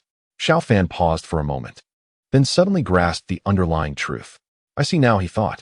Ling Xian is acutely aware of his limited potential and thus opted for a yellow rank weapon instead of striving for the profound rank. This individual possessed a commendable self-awareness. Ling Xian, satisfied with his selection, took the Thunder Sword and departed. As he was about to depart, he cast a fleeting glance at Xiao Fan. His fortunes had undergone a slight transformation. Recently, he had arrived at the treasure pavilion to select weapons, sensing a profound grade weapon and acquiring the mid-tier profound weapon, the Fury Wind Sword. Ling Xian pondered as he walked, seemingly grasping the remarkable essence of the fate of the Chosen One. He had intercepted Xiao Fan's opportunity. Yet the fate of the Chosen One had compensated him with a new chance, though this compensation paled in comparison to the original opportunity. Ling Xian speculated that if he were to seize the Fury Wind Sword now, Xiao Fan would undoubtedly receive another profound grade weapon shortly thereafter, albeit of a lower tier. He departed, recalling that he had yet to claim the opportunity belonging to Wu Huiran. He could not afford to squander it. Ling Xian swiftly exited the treasure pavilion and returned to his courtyard. Upon his return, he promptly performed a blood sacrifice to refine the Thunder Sword. A drop of crimson blood fell upon the blade. The long-dormant, rust-covered sword seemed to awaken. With a resonant clang, a clear and bright sword chant emanated from the blade. The rust and dust were instantly dispelled. A sharp, electrifying longsword materialized before Ling Xian. At the hilt, two ancient seal characters gleamed brilliantly. Thunder. Ling Xian smiled faintly, declaring, "From this moment forth, you shall be my weapon." He flicked his fingers lightly. Clang. The sword emitted a melodious chant, as if a joyful spirit resided within. 3 days passed in the blink of an eye. On this day, Ling Xian rose from his bed, completed his morning rituals, and prepared to head to the kitchen for breakfast as usual. Knock, knock, knock. A respectful knocking sound echoed from outside the courtyard. Upon opening the door, he was greeted by an unfamiliar outer sect disciple. The disciple promptly stated, "Senior Brother Ling. Senior Brother Zhang has sent me to inform you that your medicinal pool is ready for you to soak in today." Ling Xian nodded slightly. "Lead the way." The outer sect disciple bowed respectfully. Yes. Senior Brother Zhang was the steward responsible for the assessment of outer sect disciples, whose full name was Zhang Weiwei. Ever since Ling Xian had defeated Lei Xiongjia and ascended to the inner sect, Zhang Weiwei had applied for his qualification to soak in the medicinal pool. Every newly promoted inner sect disciple enjoyed such a benefit. With considerable potential, one might awaken a powerful physique. However, the materials required for the medicinal pool were quite abundant and challenging to concoct. Thus, a minimum of 5 newly promoted inner sect disciples was needed for the process. Previously, 4 had already qualified. With Ling Xian's recent entry into the inner sect, they had formed a group of 5. Today also marked the day Xiao Fan would soak in the medicinal pool. He was determined to obtain the fiery sun-burning flame physique. Ling Xian felt a surge of anticipation. This was a heavenly grade physique. Once acquired, it would undoubtedly garner the sect's attention and preferential resources. From this moment forth, even if the Lei family wishes to take action against me, they will be restrained by their own apprehensions. Ling Xian revealed a smile. As far as he knew, throughout the history of the Qingxian sect, there had only been one super genius possessing a celestial grade physique. Unfortunately, that individual had perished before reaching maturity, leaving an enduring regret for the sect. Should he become the second disciple endowed with such a physique, he would undoubtedly receive the sect's vigorous support. In recent days, have there been any significant events within the sect? After taking a few steps, Ling Xian casually inquired. The outer sect disciple pondered for a moment and replied, "Nothing much. However, it is rumored that you previously challenged Lei Xiongjia, who has since gone missing. Some speculate that he, realizing his inability to cultivate, has returned to his hometown in Qingshan City." Ling Xian nodded, choosing not to elaborate further. Before long, He arrived at a valley under the guidance of the outer sect disciple. As he entered, the fragrant aroma of medicinal herbs enveloped him. A deep inhalation left him feeling invigorated, as if his entire being had become weightless. He gazed towards the center of the valley, where 5 excavated pools stood prominently. These pools were filled with a multitude of emerald green medicinal liquids. 10 outer sect disciples were divided into 5 groups, pouring the medicinal liquids into the pools under the direction of Zhang Weihua. Zhang Weihua, spotting Ling Xian from afar, greeted him with a cheerful wave. Ling Xian returned the gesture with a nod. As he surveyed his surroundings, he noticed 4 individuals clad in dark green disciple robes nearby, one of whom was Xiao Fan. The remaining 3, without a doubt, were newly initiated inner sect disciples, present to soak in the medicinal pools. They were engaged in lively conversation until they noticed Ling Xian's arrival, at which point they ceased their discussions and turned to look at him. Apart from Xiao Fan, the 3 new inner sect disciples offered Ling Xian a respectful bow, accompanied by friendly smiles, their eyes reflecting a hint of reverence. Chapter 15. Ling Xian absorbed the essence of the blazing sun's fire, and Xiao Fan awakened his earth-grade physique. Xiao Fan, not wishing to stand out, politely clasped his hands in greeting. Ling Xian offered a faint smile and returned the gesture. The awe reflected in the eyes of the 3 was naturally due to his public defeat of Lei Xiongjia. Their realms had not reached the heights of Lei Xiongjia. Thus they held Ling Xian in high regard for overcoming him. Among them, a female disciple approached Ling Xian with quickened steps. Her beauty was not strikingly exceptional, yet her delicate features and fair complexion rendered her quite attractive. Particularly notable was her slender waist, which, though slender, possessed the grace and strength reminiscent of a female leopard, making it difficult for onlookers to divert their gaze. As the female disciple reached Ling Xian, she warmly addressed him. "Senior brother Ling, greetings. My name is Zhao Rou. Perhaps we could undertake a task together sometime?" Those of formidable strength are respected wherever they go, and Ling Xian was indeed such a figure at this moment. He smiled and nodded. "Certainly, we shall make time." Upon receiving his affirmative response, Zhao Rou was delighted and eagerly engaged in conversation with Ling Xian. Xiao Fan, casting a few glances at Zhao Rou's waist, felt a pang of disappointment. With my remarkable looks, strength, and boundless potential, I should be the center of attention, he mused. At that moment, the sound of approaching footsteps broke his reverie. Ling Xian turned to see 3 middle-aged men striding towards them with purpose. The foremost figure, his hair graying at the temples and clad in a purple brocade robe, possessed a commanding presence, indicative of high status. Beside him stood a graceful young woman, her beauty captivating, while 2 other middle-aged men in pale blue robes followed, exuding powerful auras. Each bore an embroidered emblem of a green mountain on their chests. Such attire was reserved for the inner elders of the Qing Xian sect. Upon spotting the young woman, Xiao Fan's eyes lit up. Ling Xian, however, furrowed his brow. "Isn't that Lu Fei?" "So, the middle-aged man beside her is the deputy leader of the Qing Xian sect? What brings them here?" "Deputy Leader Lu, please refrain from being cryptic. What is your true intention in gathering us here? Is this not merely for a few newly admitted inner disciples to soak in the medicinal pool?" questioned the tall elder, a frown marring his features. "Indeed, I am occupied with my cultivation. This seems a waste of my time," echoed the lean elder, equally displeased. Deputy Leader Lu Yuanfeng laughed heartily. "Fear not, my friends. I have brought you here to witness my future disciples." The tall elder paused in surprise. "Did you not declare that you would no longer accept disciples? What has prompted this sudden change of heart?" The lean elder nodded in agreement. "Yes, I recall both you and sect leader Nangong stating a decade ago that you would no longer recruit disciples to avoid hindering your own cultivation."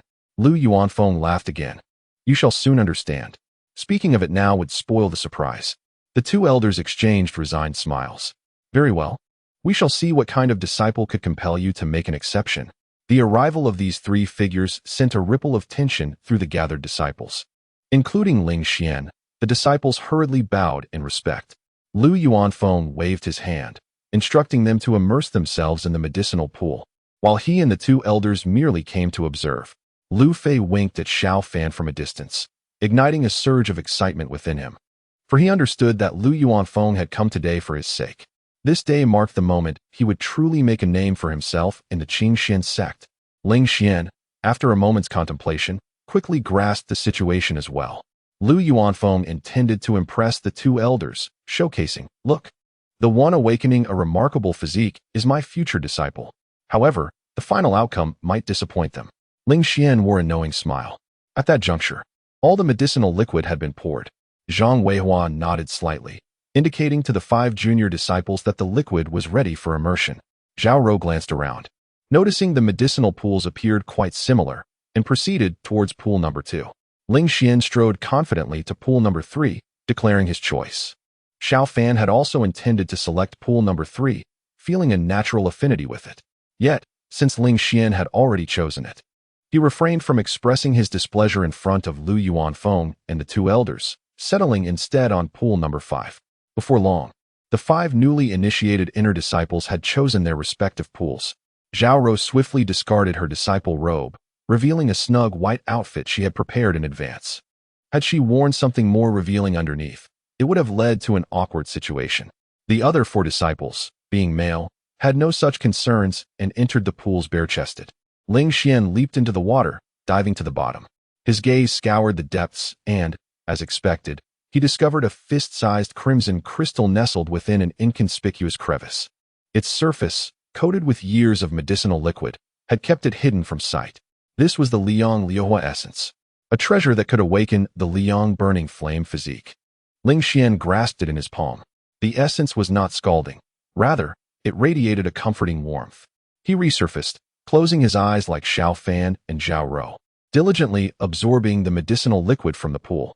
However, while others could only absorb the liquid, he was simultaneously drawing in the power of the Liang Liuhua essence. A warm current flowed through him, akin to a fiery serpent coursing through his body, nourishing every inch of his skin, flesh, and bones. Meanwhile, within Xiao Fan's pool No. 5, changes began to manifest. The medicinal liquid started to bubble, and his skin flushed crimson, as though it could ignite at any moment. The temperature in the air surged dramatically. Zhang Weihua and Lu Fei immediately felt a wave of heat wash over them, while both elders rose in astonishment. The disciple was on the verge of awakening his physique. Even before his transformation, he was already affecting the temperature within a considerable radius. Such an anomaly. It was at least of mid-tier Earth grade. The 2 individuals gazed intently at Lu Yuanfeng, their eyes brimming with excitement. Deputy Sect Master Lu, no wonder you invited us to observe. You are deliberately showcasing your prowess. Lu Yuanfeng burst into hearty laughter. He initially believed that Xiao Fan awakening a superior Earth-tier physique was an extraordinary stroke of luck. To his astonishment, Xiao Fan actually awakened a heaven-tier physique. Such a constitution could certainly allow him to reach the pinnacle of the core formation stage in the future. The Qingxian sect has promising successors. Whoosh, whoosh, whoosh. Several figures soared in from various corners of the Qingxian sect, landing gracefully nearby. These individuals were clad in elegant azure and moon-white robes. All of them inner sect elders of the Qingxian sect. Normally, their esteemed positions made it difficult for ordinary disciples to even catch a glimpse of them. Yet now, all the inner sect elders had gathered here. Their strength was on par with Lu Yuanfeng, making them the mightiest after the sect master. What could this possibly mean? I sensed a rise in temperature here and came to investigate. A disciple seems to be awakening a physique. It appears to be of the Earth tier. A newly promoted inner sect disciple? He is mine. The elders looked on in astonishment at Xiao Fan in the 5th medicinal pool. Lu Yuanfeng cleared his throat and calmly declared, "He is already my disciple, so please do not waste your breath." The elders instantly displayed expressions of disappointment. This fellow is rather swift in his actions. Buzz, buzz, buzz. The medicinal liquid boiled vigorously. Dense azure steam enveloped the 5th medicinal pool entirely. The liquid transformed into gas, integrating into Xiao Fan's body at an accelerated pace. Moments later, Xiao Fan suddenly opened his eyes wide and let out a thunderous roar towards the heavens. Boom! A tempest erupted, dispersing the steam. A robust figure emerged before the onlookers. Xiao Fan's skin glowed a fiery red, as if engulfed in flames. His heart throbbed within his chest like a blazing orb. Several crimson-purple veins radiated from his heart, extending to his shoulders, arms, and legs. At that moment, all eyes were fixed upon Xiao Fan. Chapter 16. The stirring of the Qingxian sect leader in the presence of the esteemed Lu Yuanfeng, 2 elders. Zhang Weihui and Lu Fei gazed intently as if beholding a newly rising star. Lu Fei's heart swelled with joy, sweeter than honey. For the individual drawing everyone's attention was none other than her beloved. When Xiao Fan had merely been a novice outer disciple, a fleeting glance at the mountain entrance had captivated Lu Fei, causing her to fall deeply in love. She understood that this young man's future was boundless, and now, her sacrifices were finally bearing fruit. Xiao Fan had begun to reveal his remarkable potential. What kind of physique is this? I have never seen anything like it. One elder exclaimed in astonishment. I have not encountered it either. Perhaps my knowledge is limited. The elder beside him scratched his head in confusion. I believe I have seen this pattern before. The tall elder fixated on the markings, exclaiming with excitement. Lu Yuanfeng, filled with fervor, inquired, What is it? Speak quickly. Taking a few deep breaths to maintain his clarity, the tall elder finally recalled an ancient text he had perused. It is a mid-grade, earth-level physique, the fiery battle body. Cultivators of fire attribute techniques will find their speed surpassing that of other practitioners. During normal training, the rate at which they absorb and transform the spiritual energy of heaven and earth into their own spiritual power exceeds that of ordinary cultivators by more than double. Lu Yuanfeng trembled with excitement, exclaiming, Feier, splendid, truly splendid. Lu Fei's beautiful face radiated pride and joy. The youth awakening this earth-level physique was indeed her man. Xiao Fan gradually opened his eyes, landing softly on the ground. Lu Fei hurriedly approached him, draping a robe over his exposed form. What physique is it? Xiao Fan asked in a hushed tone. Mid-grade, earth-level, fiery battle body. My father and the others are overjoyed. Lu Fei could hardly contain her elation. Lu Yuanfeng strode to Xiao Fan, admiration gleaming in his eyes. Good lad, would you consider becoming my disciple? Being a clever youth, Xiao Fan knelt respectfully, declaring, Xiao Fan pays his respects to the esteemed master. Ha! Excellent. Come with me. From this day forth, you shall be my closed-door disciple. Today, I will impart the fiery scripture to you, as your fiery battle body is most suited for its cultivation. Lu Yuanfeng grasped Xiao Fan's hand, feeling an indescribable exhilaration. Throughout the history of the Qingxian sect, individuals with earth-level physiques were exceedingly rare. Today, Lu Yuanfeng had the opportunity to mentor such a gifted individual. Lu Yuanfeng prepared to leave with Xiao Fan, followed closely by the other elders. What was there to witness regarding the awakening of inner disciples? The earth-level physique was truly remarkable. The fiery scripture, one of the three profound techniques of the Qingxian sect, was classified as mid-grade. Lu Yuanfeng himself practiced this very scripture. The elders were eager to witness how Xiao Fan's fiery battle body would perform under its cultivation. At that moment, the medicinal pool began to tremble once more, this time originating from the third medicinal pool where Ling Xian resided. Lu Yuanfeng paused, turning his head in surprise. The elders turned around in unison, their keen senses immediately detecting the anomaly. The third medicinal pool began to bubble as a disciple was about to awaken their physique. What kind of physique could it be? At first glance, it seemed only to be of the profound tier. A profound tier physique is commendable, indeed, as it allows one to cultivate to the pinnacle of the foundation establishment stage in the future. Who could this disciple be? The elders exchanged excited words among themselves. It was a rare occurrence for a disciple to awaken their physique, often taking 2 to 3 years without any such event, yet today, 2 awakened simultaneously. I seem to recognize that disciple. Once the foremost in the outer sect, they were mysteriously poisoned, resulting in the destruction of their foundation and loss of cultivation. Who would have thought they had managed to cultivate anew? One elder exclaimed in astonishment. I have a vague recollection. It seems they are called Ling Xian. The aged matron paused for a moment, then recollected. Over a year ago, she had been responsible for handling that case, which had drawn considerable attention.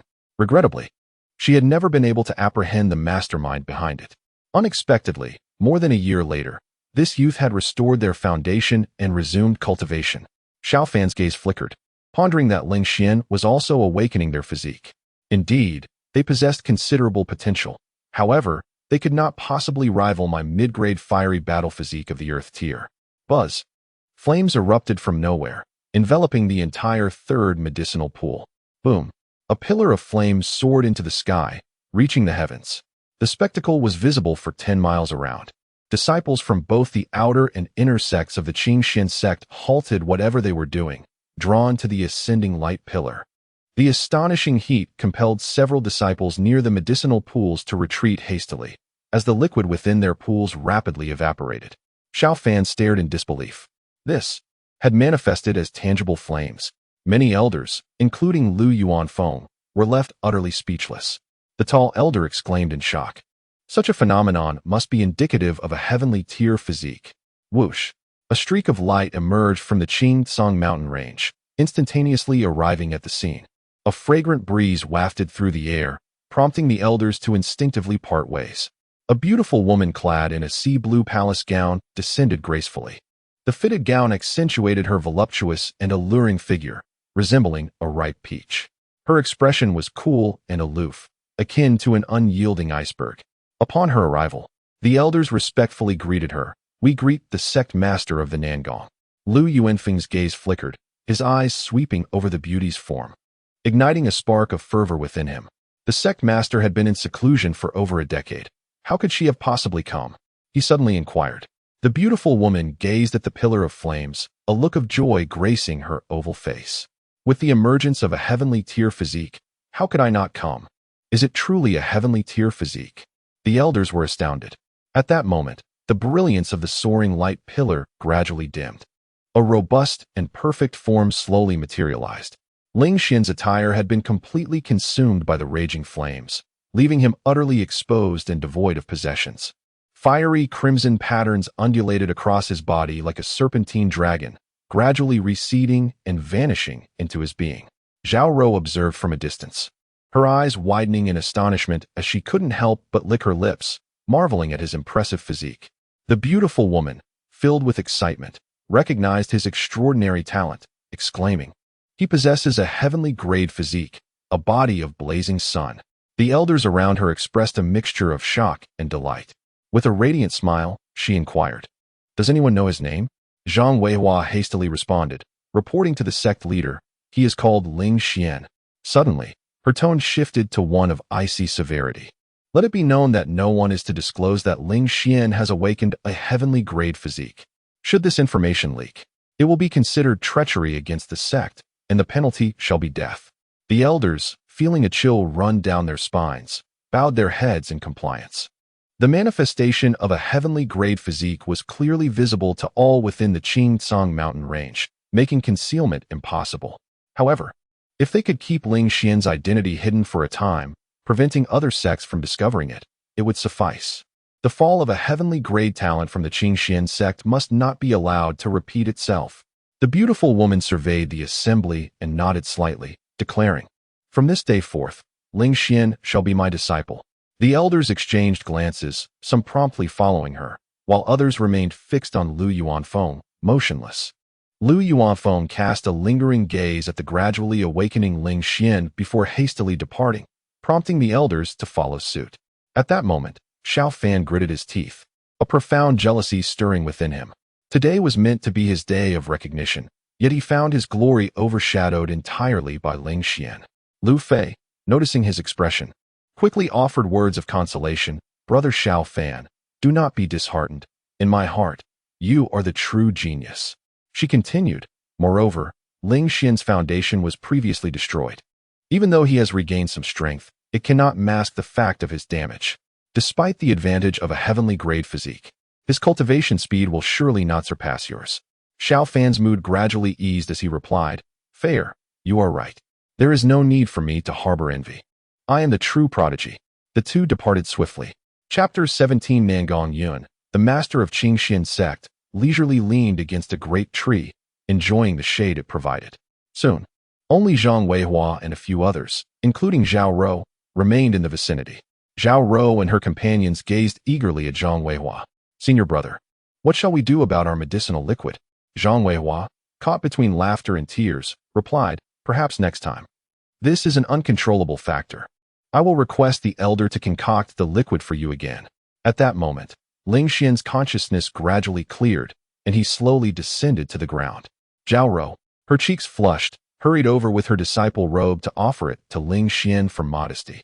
Ling Xian scratched his head, thanking her. What just transpired? Zhao Rou quickly recounted the events that had unfolded.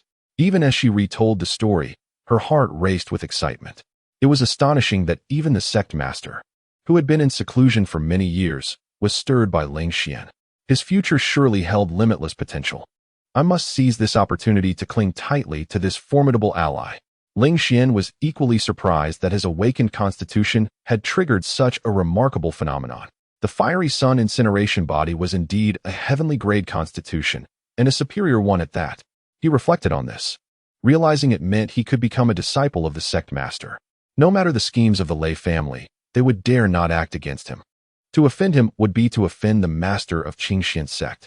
A mere Lei family would not risk incurring the wrath of such a person, lest they face annihilation. Zhang Weihua approached Ling Xian with enthusiasm, saying, "Junior brother Ling, let us go to the fire kitchen hall for a grand feast. It's on me." Ling Xian smiled slightly. "Very well, I shall not stand on ceremony."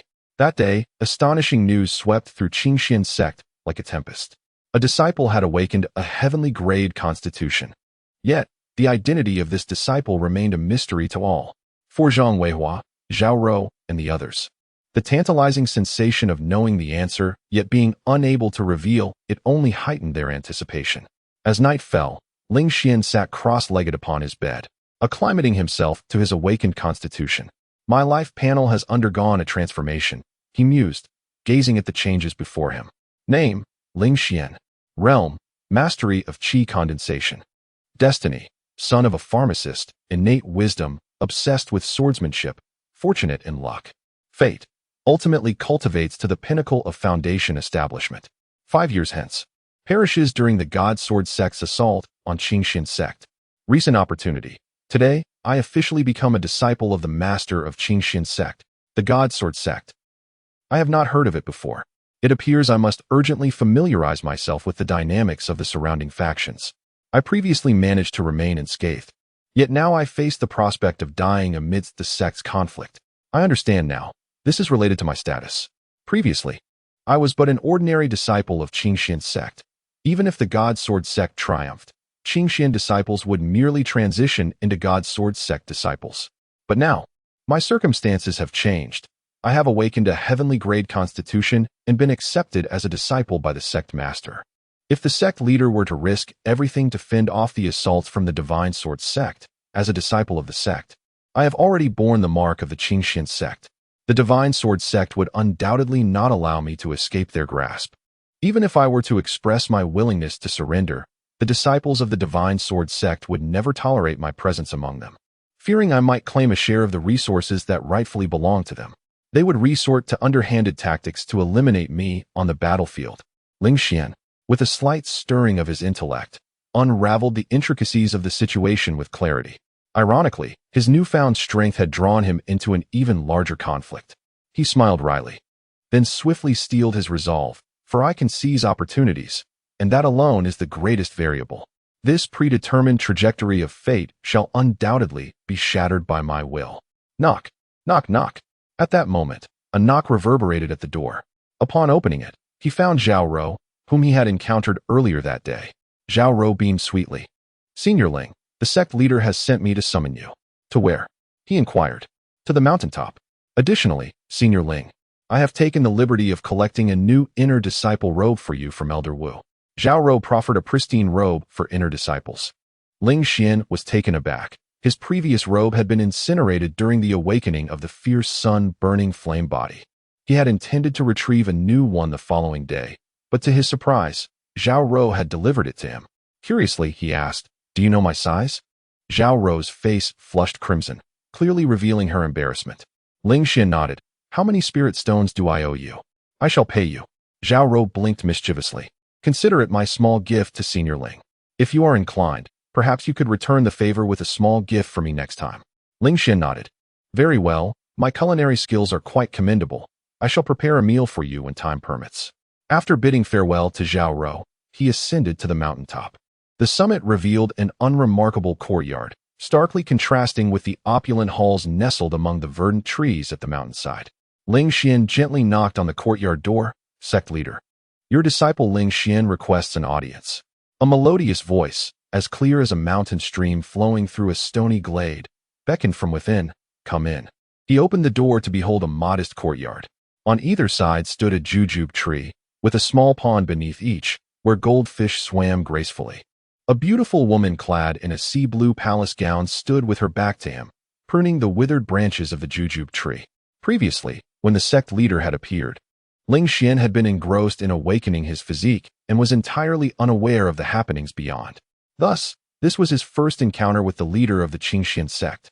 As Ling Xian gazed at the woman's silhouette, he felt a wave of admiration.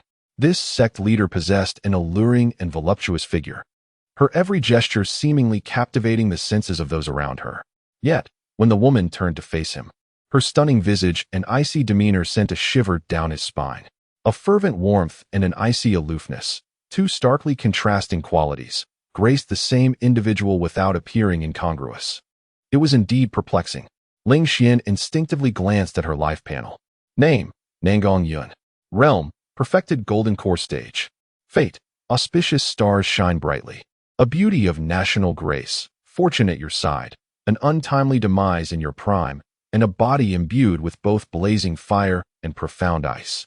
Destiny, you shall reach the pinnacle of the Jidan realm. 5 years hence, amidst the relentless struggle to unify all sects of Xinjiang under the banner of the Xinjiang sect, you will fight to the bitter end, perishing alongside the Qingxian sect, buried beneath the highest peak of the Qingcang mountain range, the Tiansong Peak.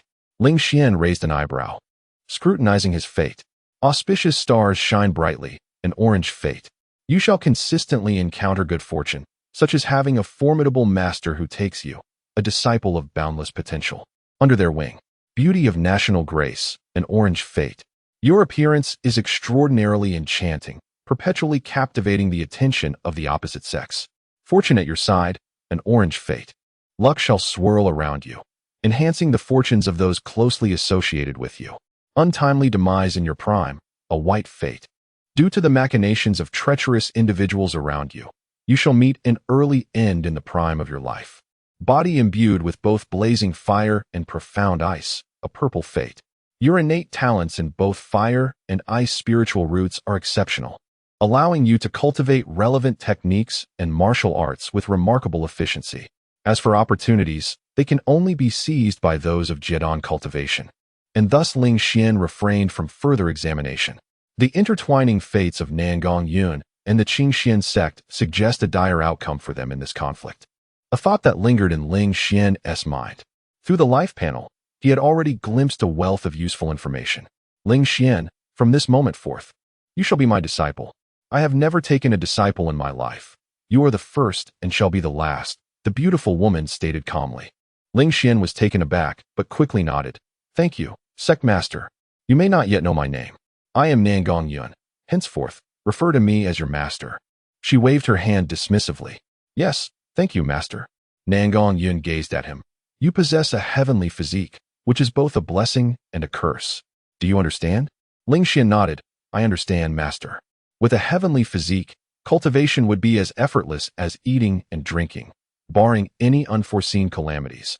He was likely to break through to the Huashan realm in the future. Such an extraordinary talent, capable of altering circumstances, would inevitably provoke the envy of surrounding sects, particularly those with enmity towards the Qingxian sect, who would not idly stand by. I have ordered strict silence, yet secrets have a way of leaking out. The duration is uncertain. Within 3 years, word of your heavenly physique will undoubtedly spread throughout Xinjiang. I hope that during this time, you will grow as swiftly as possible. While I do not expect you to reach Jidan within 3 years, you must at least attain the pinnacle of foundational cultivation or its completion. I shall never allow the tragedy of that fallen heavenly physique to repeat itself. Upon concluding her words, Nangong Yun tossed an ancient ring and a piece of green mountain jade pendant towards him. Within this inferior storage ring, you will find 300 medium-grade spirit stones, 30 bottles of qi condensation pills, 50 bottles of healing pills, 50 bottles of qi recovery pills, 50 bottles of detoxification pills, as well as a copy of the Blazing Fire scripture containing my insights from years past. I gift them all to you. Moreover, there exists a tome within, chronicling the alliances and adversities of the Qingxian sect. It is imperative that you peruse it thoroughly. This jade pendant, imbued with the might of my 3 utmost strikes, shall safeguard your life. I am deeply grateful, master. Ling Xian accepted the jade pendant and storage ring, his heart swelling with joy. There is nothing quite like the comfort of having a powerful ally. Spiritual stones and elixirs readily flow to him. The storage ring is indeed a remarkable artifact, creating a miniature realm of its own. As long as it is not a living being, a myriad of items can be contained within. A low-grade storage ring alone costs 1,000 low-grade spiritual stones, equivalent to 10 medium-grade stones, rendering it quite expensive, beyond the means of most. Yet, South Palace Yun bestowed upon him a low-grade storage ring without hesitation. As for the jade pendant, its worth is incalculable. It is likely that both outer and inner sect elders would vie to acquire it, for it contains the full force of a master at the core formation stage like South Palace Yun. The circumstances of the Xinjiang prefecture are also detailed within that book. Make haste to absorb its contents. South Palace Yun remarked casually. Understood, Ling Xian nodded. The nation he resides in is called Jinghua, which comprises 9 provinces. The locale here is the Xinjiang prefecture in Yuzhou, named after the river Xinjiang that flows through it. The expanse of the Xinjiang prefecture. The number of cities and sects it houses, the status of the Qingxian sect within, and the strength of the Divine Sword sect are all shrouded in mystery to him. After all, he had grown up in Qingshan City and joined the Qingxian sect at a young age, never having ventured elsewhere. Very well, focus on your cultivation. I have never been one to indulge in teaching disciples, nor shall I impose any constraints upon you. South Palace Yun waved dismissively. Ling Xian felt even more elated. The less oversight, the better. Yes, I shall take my leave then. The disciple bowed and exited. South Palace Yun returned to pruning the jujube trees. After a considerable time, he sighed softly. After years of seclusion, the sect has become so mired in chaos. I intended to establish the 5th true disciple, yet my proposal was unanimously rejected by the elders. The sect is rife with factions, intertwined and complex, where a single action can reverberate throughout. I cannot act impulsively. Should I insist, I may find myself at odds with them. Yet, if I remain inactive, the sect will only decay further. What am I to do? Master was right. My indecisive nature renders me unfit to lead this sect. Chapter 18. The Suspended River Mansion. The 5 Gates of the Suspended River, the Underwater Cavern. The following day, Ling Xian rose from his slumber, his mind awash with the books he had perused late into the night. The elegant yet grand script of the tome suggested it was penned by Nangong Yun herself. The situation within Xinjiang Prefecture was astonishingly intricate. Within a radius of 1,000 miles, there existed over a dozen sects of similar stature to the Qingxian sect, each wielding control over 3 to 5 cities. The wealthiest cities of Xinjiang Prefecture were held firmly by the 5 sects of Xinjiang, namely the Divine Sword sect, the Lesser Sun sect, the Thunderfire sect, the Greenvine sect, and the Heavenly Water sect. The might of these sects was contingent upon the number of practitioners at the core formation stage, with each of the 5 possessing over 30 such cultivators, and the Divine Sword sect boasting more than 35. Once, the Qingxian sect had been one of these 5, yet a conflict erupted 30 years prior, resulting in the demise of 12 core formation cultivators, including the sect master. The loss of these 12 was a devastating blow, drastically diminishing the Qingxian sect's strength and allowing the ascendant Heavenly Water sect to supplant it, relegating Qingxian to the southernmost territories of the prefecture, where it now occupied the regions centered around Qingshan City, Xishan City, and Gufeng City. This was also the birthplace of the Qingxian sect's rise, and its hold here remained relatively stable. Fortunately, even a withered camel is larger than a horse. The surrounding forces dared not provoke the tiger-esque whiskers of the Qingxian sect, which was indeed a piece of good news. Ling Xian furrowed his brow in contemplation. His predecessor had believed the Qingxian sect to be the paramount power, oblivious to the fact that beyond the mountains, there are more mountains, and beyond the heavens, other heavens exist. Above the Qingxian sect loomed the 5 sects of Xinjiang, the true dominant forces of the prefecture. After partaking in breakfast, Ling Xian made his way directly to the deep pool. Nangong Yun had graciously bestowed upon him a copy of the Xiantir technique, the fiery inferno scripture, and had thoughtfully shared her own insights as well. Yet, he had an even more enticing option, the heavenly tier technique.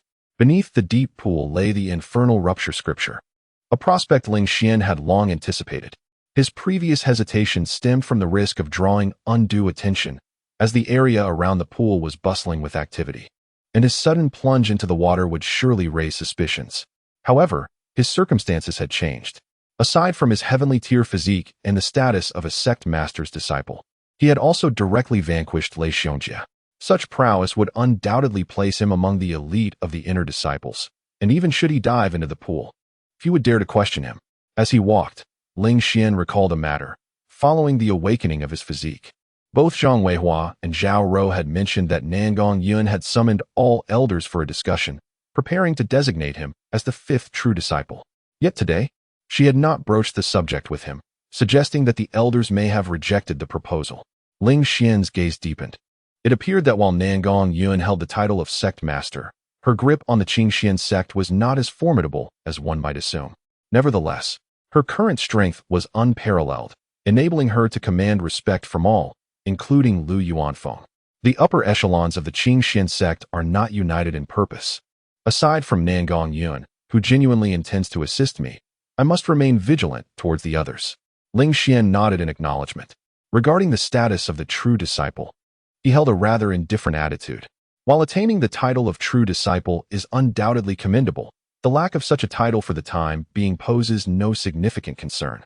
After all, his rapid growth cannot rely solely on the scant resources afforded to true disciples.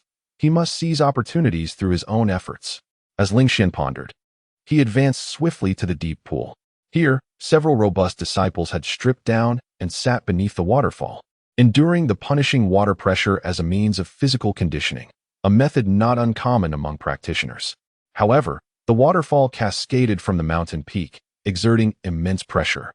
Most could not endure for long before conceding defeat. Ling Xian's arrival immediately captured the attention of the disciples. Senior brother, it is a pleasure to see you. Ling senior brother.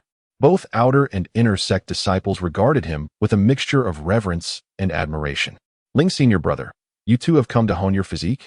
Zhao Rou, also present, brightened at the sight of him. Unlike these oblivious disciples, she was acutely aware of Ling Xian's true identity. Ling Xian nodded, expressing his intent to give it a try. He removed his disciple robe, preparing to toss it aside. Zhao Rou, with a cheerful smile, graciously offered to hold it, saying, "Allow me to take this. We mustn't let it touch the ground and become dirty." Ling Xian returned her smile and handed the robe to her. The other disciples, witnessing Zhao Rou's warmth towards Ling Xian, felt a pang of envy. Typically indifferent to the advances of many male disciples, she now appeared transformed. With a sudden leap, he plunged into the deep pool. The waterfall, resembling a white silk ribbon, crashed down violently. Ling Xian gritted his teeth, his entire body enduring the astonishing water pressure. 1 breath, 2 breaths, 3 breaths, until the 11th breath. Only then did he feel he could no longer sustain himself, and chose to relent. 11 breaths. This already surpassed the previous record held by Lu Yunxian, the longest-lasting disciple of the Qi condensation realm.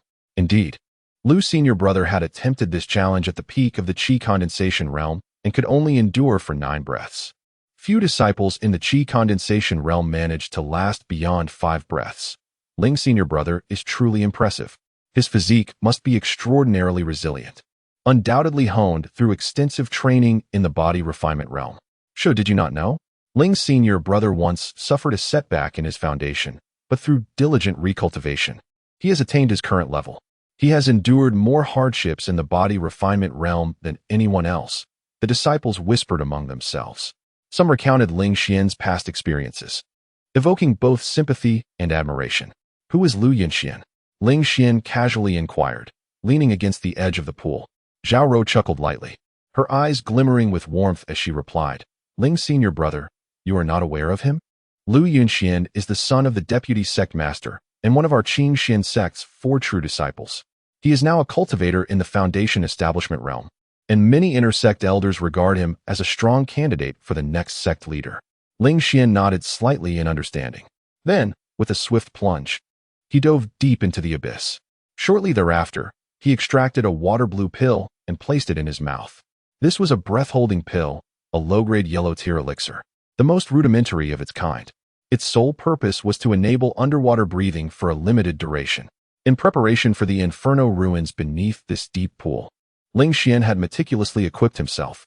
His gaze traversed the profound waters, and soon he felt a slight palpitation. His eyes were drawn to a recessed fissure. I comprehend now. It is my solar flame body resonating with the cave. No wonder no one had ever discovered this cave before, ultimately unveiled by Xiao Fan, precisely due to the solar flame body. Surely, the Inferno Master had long anticipated this, allowing only those with a heavenly tier fire affinity to uncover the cave. Filled with a sense of joy, Ling Xian swam eagerly toward the fissure.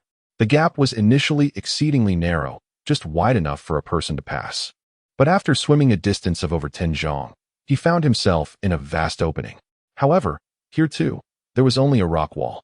Ling Xian scrutinized it intently, and suddenly he felt a stirring within. He pressed his palm against the rock wall. Buzzing. An extraordinary force emanated from within the wall, surging through Ling Xian's entire being in an instant, as if assessing his constitution. After a few breaths, the rock wall gradually dissipated, revealing a cavern behind it. As Ling Xian stepped through the wall, it felt as though he had passed through a barrier of water, with moisture instantly stripped away. He retrieved the breath-holding pill and inhaled deeply. This cavern was exceedingly simple, not resembling the so-called cave dwelling at all. It contained merely a table and a chair. Nevertheless, the fire spiritual energy here was astonishing, far more concentrated than that on the surface. Upon the table, a luminous orb floated serenely, within which golden scriptures flickered. They seemed almost alive, writhing like golden serpents within the radiant sphere. Chapter 19. The Acquisition of the Flame Prison Annihilation Sutra. Xiao Fan's new opportunity. Ling Xian understood that it was the Flame Prison Annihilation Sutra. Without hesitation, he extended his hand toward the radiant orb. In an instant, all the golden scriptures seemed to find an outlet, surging toward him in unison. Within a fleeting moment, these scriptures invaded his mind. A searing pain assailed him, as if his skull were about to burst. Ling Xian gritted his teeth, striving to endure. The sunfire incineration body activated instinctively, voraciously absorbing the fire's spiritual energy within the cave, converting it into his own spiritual power through a swirling vortex, desperately ensuring that no damage befell his head. After several breaths, the excruciating sensation gradually subsided.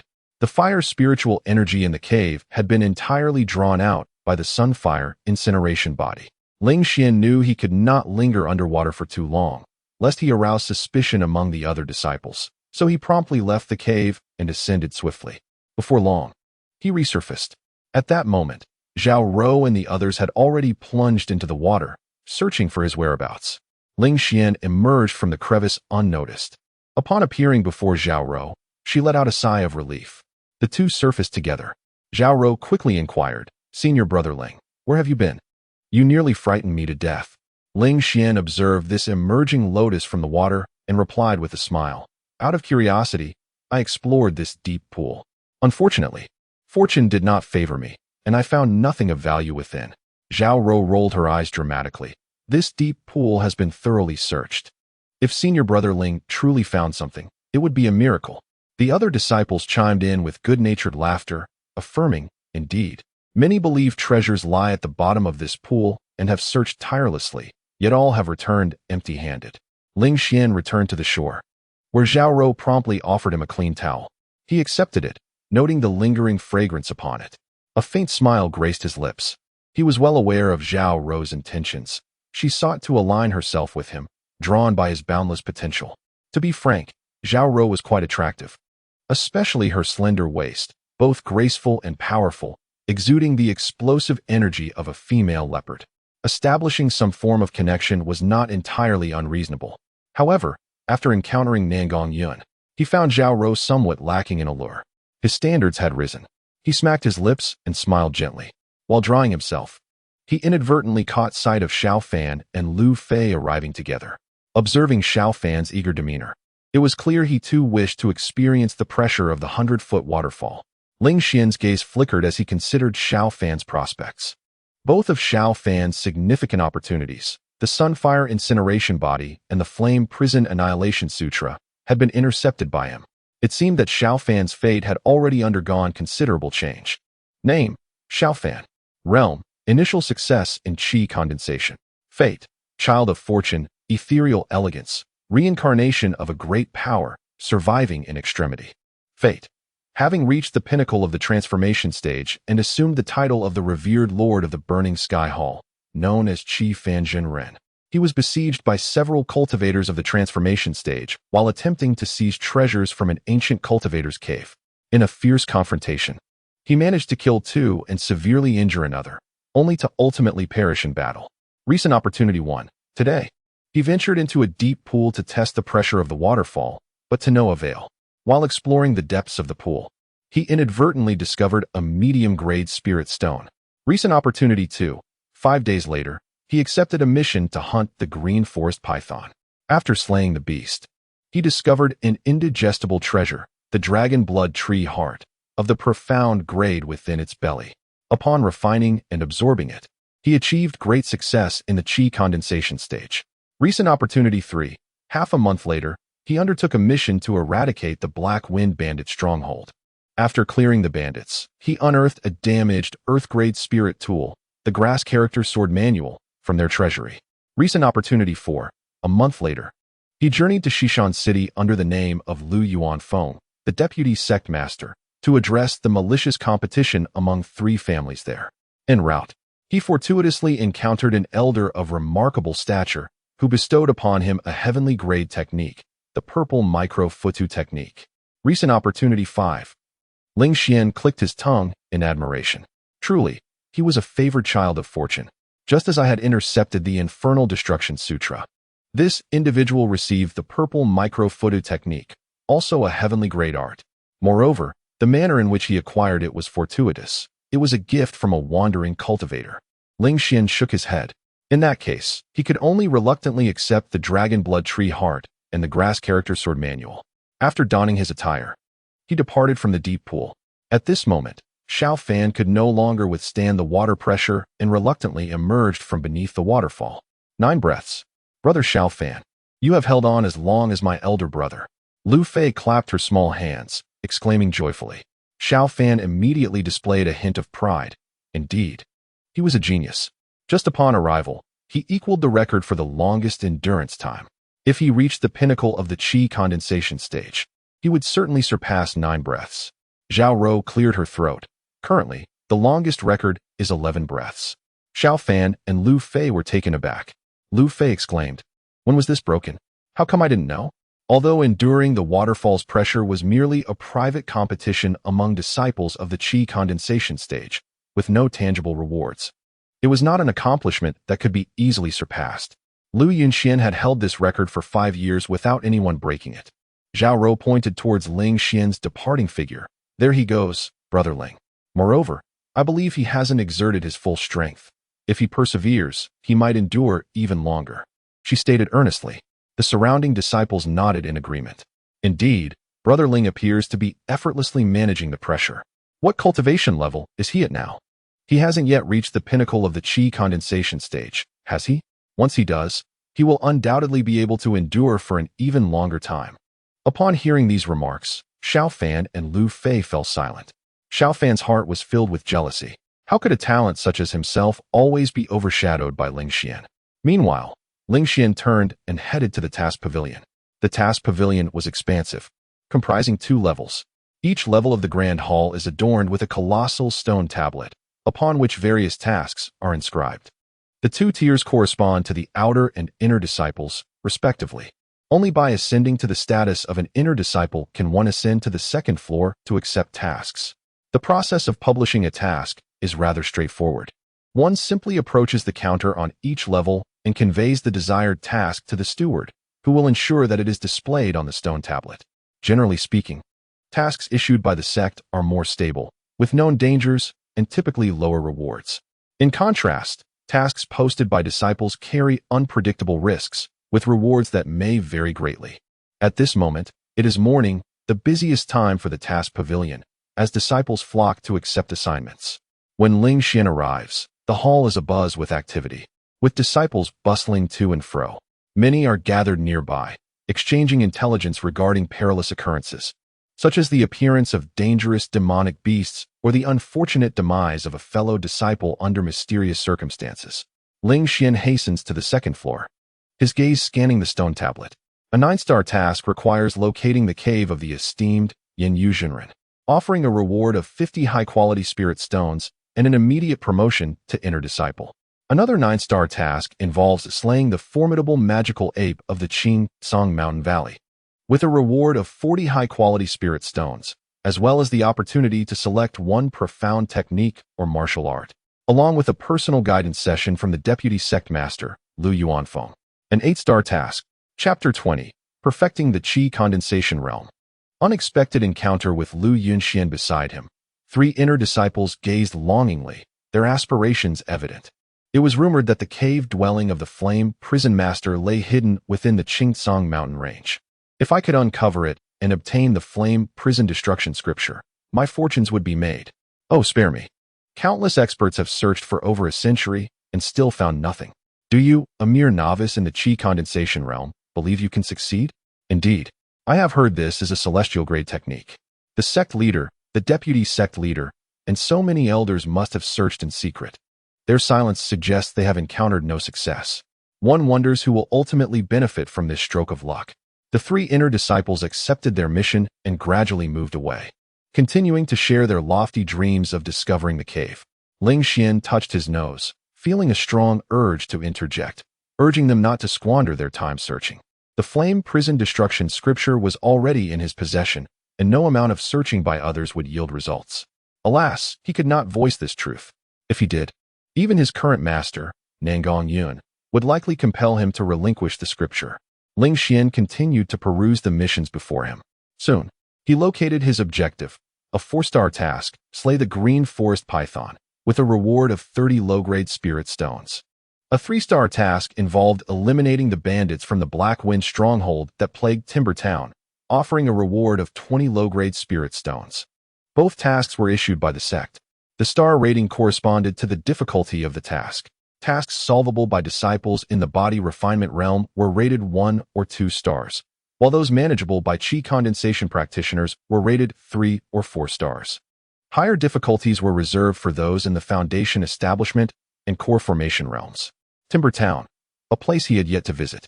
Ling Xian approached the duty officer at the 2nd floor task pavilion. The officer, a round-faced woman at the pinnacle of Qi condensation, currently rested her chin on her hand, half asleep.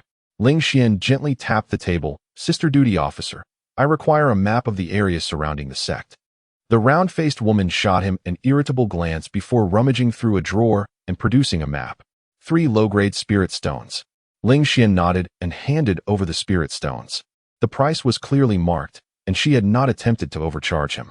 The green forest python resides within this valley, while the Black Wind stronghold is near Timber Town. Perfect. I shall first deal with the green forest python, and upon my return, I can conveniently handle the bandits. Ling Xian nodded slightly. However, before that, I must first enhance my own strength. Since acquiring the Flame Prison Destruction Scripture, he had yet to practice it. He believed that his initial training would undoubtedly yield unexpected surprises. Returning to his quarters as an inner disciple, he secured the door and locked it before sitting cross-legged on his bed, commencing his cultivation according to the principles of the Flame Prison Destruction Scripture. Ultimately, a technique is but a method of breathing. Its purpose lies in absorbing the ethereal energies of heaven and earth, which are then transformed into one's own spiritual power through the spiraling of spiritual energy. The higher the grade of the technique, the more efficient the transformation. Ling Xian retrieved 2 bottles of Qi condensation pills from his storage ring, uncorked them, and poured their contents into his mouth. 10 Qi condensation pills were consumed. Accompanying the cultivation of the Flame Prison Annihilation Scripture, the spiritual energy within him surged at an astonishing pace. After 2 hours, he seamlessly transitioned into the realm of Qi condensation, achieving perfection. He could even feel the immense swelling of his spiritual power, suggesting that he was not far from the pinnacle of Qi condensation. Ling Xian abruptly opened his eyes, a look of astonishment crossing his features as he sensed the torrent of spiritual energy within him. Truly a celestial-grade technique. To advance to the perfection of Qi condensation so swiftly was remarkable. The Flame Prison Annihilation Scripture is divided into 6 levels. Comprehending the first level grants entry into the Foundation Establishment realm. Grasping the second level leads to the perfection of Foundation Establishment. The third level corresponds to the Core Formation realm, while the 4th level achieves its perfection. The 5th level ascends to the Nascent Soul realm, and the 6th level culminates in the perfection of the Nascent Soul. Ling Xian eagerly anticipated the day he would comprehend the first level and step into the foundation establishment realm. Rising to his feet, he brandished the thunderclap sword and executed a series of techniques from the thunder shadow sword art. Whoosh, whoosh, whoosh. The courtyard was filled with the shadows of his sword. The sound of air being cut resonating sharply. Fiery spiritual energy surged forth, and each blade of the sword was imbued with a searing aura. Each strike was decisive and lethal. Even a chi condensation cultivator of the same realm would be hard-pressed to withstand 3 of Ling Xian's blows. Upon achieving the perfection of chi condensation, he could unleash up to 4 strikes with all his might. Ling Xian nodded in delight. Thus, it was time to set forth. Clad in the dark green robe of an inner disciple of the Qingxian sect and bearing the thunderclap sword, Ling Xian departed the mountain gate alone, heading towards the nameless valley where the green forest python resided. The further he ventured in that direction, the sparser the disciples became. The Qingtsang mountain range was majestic and imposing, ostensibly under the dominion of the Qingxian sect. Yet many towering peaks and deep valleys lay beyond the reach of its influence. As Ling Xian traversed the vast, verdant forests, he gazed upon the lush scenery, feeling a profound sense of contentment. Suddenly, he caught a whiff of blood in the air. In the distance, he heard the feeble wails of a demonic beast. Ling Xian paused for a moment, then hastened towards the source of the sanguine scent. Before long, he stumbled upon a dying demonic beast, barely clinging to life. This creature was over 3 zhang in length, its massive form entirely snow-white. Before Ling Xian's transmigration, it would have been comparable to a small car. Its body was riddled with cuts and burns, evidently inflicted by a practitioner skilled with blades and possessing a fire affinity. As he drew closer, Ling Xian sensed a faint yet oppressive pressure emanating from the beast. This was the suppression of a higher realm over a lower one. Such a colossal presence indicated that it was a Tier 3 demonic beast. Ling Xian was filled with excitement. A Tier 3 demonic beast equated to a Foundation establishment cultivator. Slaying it would surely yield a Tier 3 demon crystal, a treasure that could fetch a handsome price. How fortunate he was to encounter a dying demonic beast while traversing the path. Yet, instinctively, he glanced at his life panel. No, this was not his destined fortune. Ling Xian was taken aback. Pondering over the matter without resolution, he resolutely drew his dagger, prepared to eviscerate the 3rd-tier demonic beast and extract its crystal. Such a gift should not be taken lightly. Surely, one must be deranged to disregard it. Ling Xian struck with precision, bringing an end to the life of the critically wounded beast. As anticipated, he unearthed a sizable, pristine demonic crystal. This 3rd-tier crystal was as large as a fist, glistening with brilliance, imbued with a formidable reservoir of spiritual power. However, the potency of the 3rd-tier demonic crystal was far too intense for a chi condensation realm cultivator to absorb. To attempt such an act could lead to catastrophic consequences, potentially rupturing the body. Ling Xian intended merely to transport it back to the sect for trade, exchanging it for resources he required. At that moment, a chilling voice pierced the air from his right rear. Surrender the demonic crystal. Ling Xian's heart sank. He swiftly turned to confront the source of the voice, revealing a tall, handsome young man, exuding the charm of a refined gentleman. With sword-like brows and starry eyes, his gaze was sharp, and his demeanor was remarkable, clearly a figure of high standing. Moreover, the aura surrounding this individual was formidable, evidently surpassing his own by a significant margin. Do you not comprehend my words? Hand over the demonic crystal. The young man scolded, his brow furrowing in response to Ling Xian's silence. Ling Xian, likewise, furrowed his brow and inquired, "Who are you?" The young man, frowning, replied, "You do not recognize me as a disciple of the Qingxian sect? I am Lu Yunxian." Ling Xian was taken aback, realizing this was indeed Lu Yunxian. Truly, as one of the 4 true disciples, he was exceptionally impressive. "Senior brother Lu, I discovered this critically wounded demonic beast, and the crystal rightfully belongs to me," Ling Xian stated, offering a respectful gesture, acknowledging the disparity in their cultivation levels. With the other being a Foundation establishment realm cultivator, he hoped to reason with him. Chapter 21. The fortuitous encounter of Lu Yunxian, the fragmented Earth-level spiritual artifact. The grass character sword book. Lu Yunxian scoffed, "What nonsense! I have pursued this beast through the forest for quite some time. It was only in its dying moments that it forced me to retreat, allowing it to escape. All the injuries it bears are the result of my efforts. You think a mere statement will enable you to take what is rightfully mine? Ling Xian glanced at the sword at Lu Yunchuan's waist, sensed the swirling ice spiritual energy within him, and examined the wounds on the beast, scorched by flames. He fell silent. Ah, yes. You have indeed hunted this beast for an extended period. I was mistaken. It is undoubtedly yours, Senior Brother Lu. He smiled, tossing the demon crystal over. Lu Yunxian caught the fist-sized third-tier demon crystal, nodding in satisfaction. You are a wise man. With that, he strode away briskly. Ling Xian cast a distant glance at his life panel. Name, Lu Yunxian. Cultivation realm. Foundation establishment, great perfection. Fate, fortunate and prosperous, handsome as jade. Turning misfortune into good fortune, smooth sailing. Possessing the lesser-een profound ice body. Destiny, stalled at the peak of the core formation realm. Serving as the deputy master of the Divine Sword Sect. Perished in an external conflict of the Divine Sword Sect 59 years hence. Recent opportunity 1. Today. Before departing for Shishan City to rendezvous with the granddaughter of the Grand Elder of the Divine Sword Sect, encountered a dying demon beast, compelling Ling Xian to surrender the third-tier demon crystal. Recent opportunity 2. In 5 days, passing by the sword cliff of the Qingxian sect, coinciding with a sudden downpour. Bamboo leaves fluttering, achieving enlightenment and comprehending the first layer of the Thunder Shadow sword technique. Recent opportunity 3. In 10 days. Tasked with executing the mission to slay the suspended eye tiger issued by Lu Yuan Foam, which is actually a naturally formed underground profound ice lake, where lies a top-grade profound treasure, the profound ice marrow.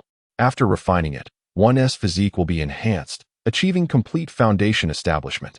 Fortunate and prosperous, orange fate.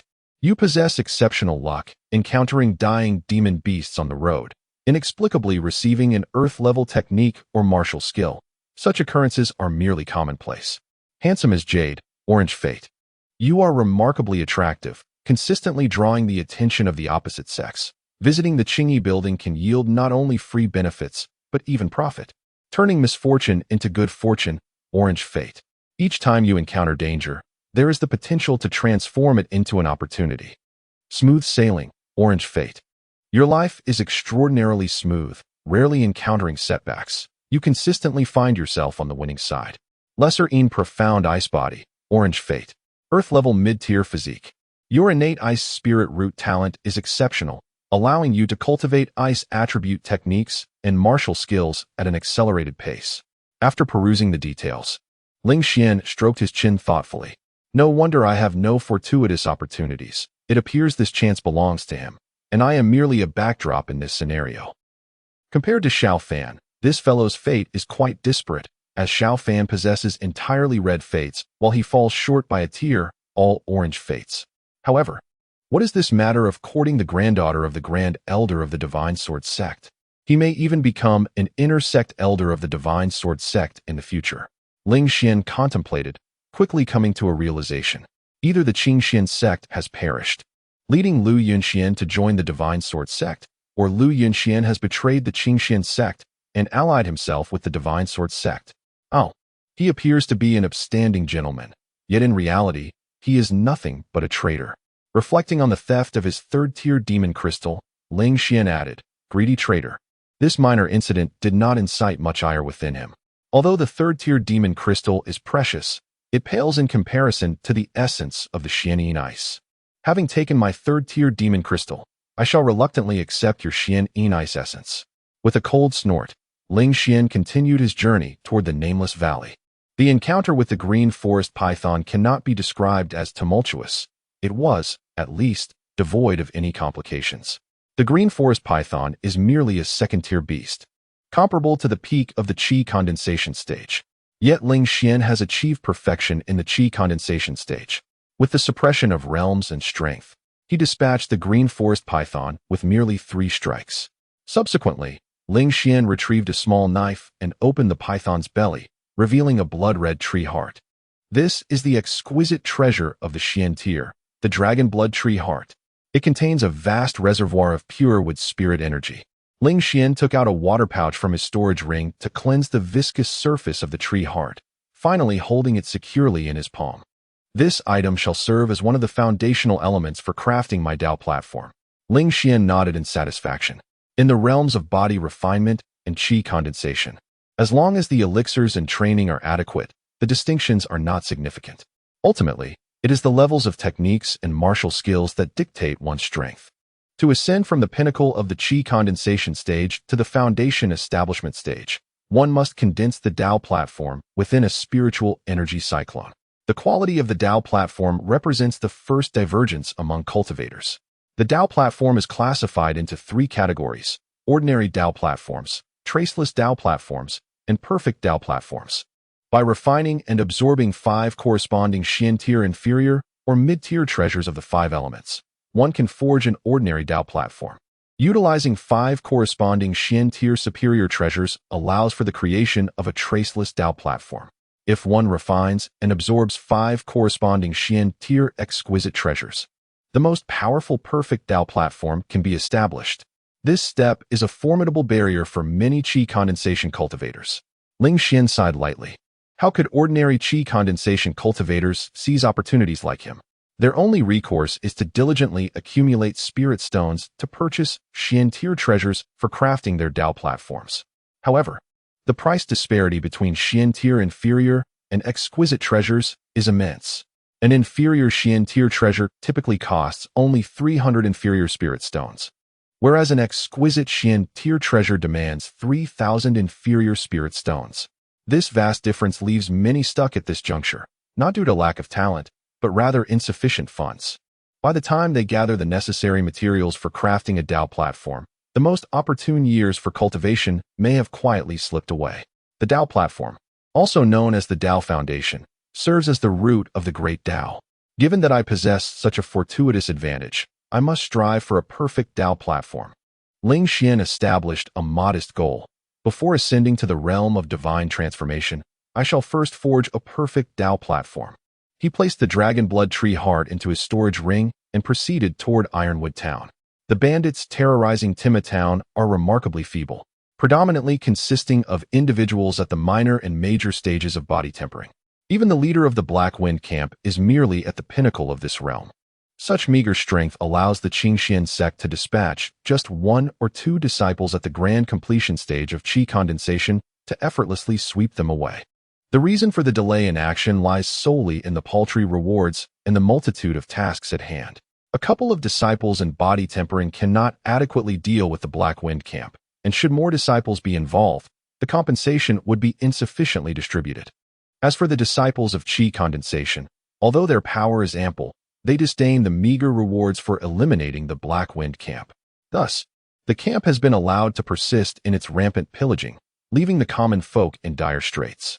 Ling Xian swiftly annihilated every member of the Black Wind camp, then proceeded directly to their treasury to search for his objective. Before long, he discovered what he sought: half a scroll of calligraphy. The scroll was rolled up, and with great care, Ling Xian unfurled it. Within, he found only a single character, hastily inscribed, resembling wild grass swaying in a tempest. Is this truly a low-tier spirit artifact? It appears rather unremarkable. Ling Xian attempted a blood sacrifice for its refinement, but it yielded no response. Next, he infused it with spiritual energy, and the scroll began to tremble. Suddenly, he felt a jolt of trepidation and instinctively turned his head aside. Whoosh! A fierce sword aura erupted from the scroll, cleaving the sturdy rock wall behind Ling Xian into 2 smooth halves, as if it had sliced through tofu. Ling Xian's eyes widened in astonishment. Good heavens! Had he not turned away just in time, he might have found his own head severed instead. This strike undoubtedly possessed the might of a foundation establishment practitioner. Overjoyed, Ling Xian promptly stowed it away. Now, he comprehended why this artifact was named the Grass Character Sword Manual. It truly left one in awe. Chapter 22. The townsfolk's affection and invitation to join Brother Song upon departing from the Black Wind stronghold and passing through Tima Town. Ling Xian observed the townspeople trembling at the entrance, besides several ox carts brimming with an array of goods, grains, dried meats, and wealth, hard-earned treasures amassed through toil and sweat. At that moment, parents were tearfully bidding farewell to their daughters, as if they were about to plunge into a fiery abyss, never to return. Ling Xian, clad in a striking dark green disciple's robe, soon garnered the attention of many townsfolk. An elderly man, leaning heavily on a cane, hurriedly approached, his frail form suggesting he might disintegrate at any moment.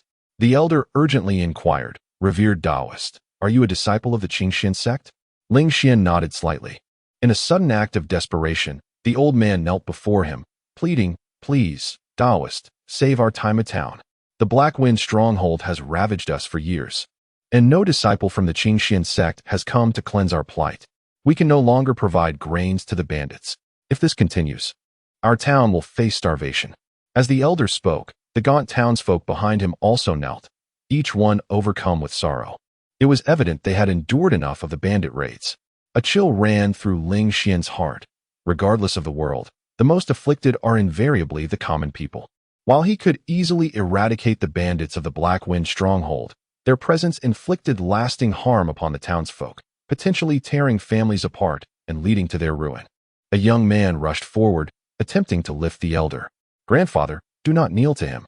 The Black Wind stronghold has occupied our town for 6 years, and we have yet to see anyone from the Qingxian sect come to our aid. Why should we bow to him?" The young man glared fiercely at Ling Xian. Ling Xian helped the elder to his feet, harboring no resentment toward the youth. Had he been in the same situation, he too would have felt such anger. With a resonant voice, Ling Xian declared, "The Black Wind stronghold has been vanquished. You may rest easy." The elder and the townsfolk were momentarily taken aback. The elder, astonished, asked, "Is it true? Taoist, have you truly eradicated the Black Wind stronghold?" At that moment, Ling Xian waved his hand dismissively and turned to leave, saying, "The granaries of the Black Wind stronghold are filled. Help yourselves." He had more pressing matters to attend to. The young man watched Ling Xian's swiftly receding figure and scoffed. Impossible. He must be boasting. How could one person possibly eliminate so many bandits?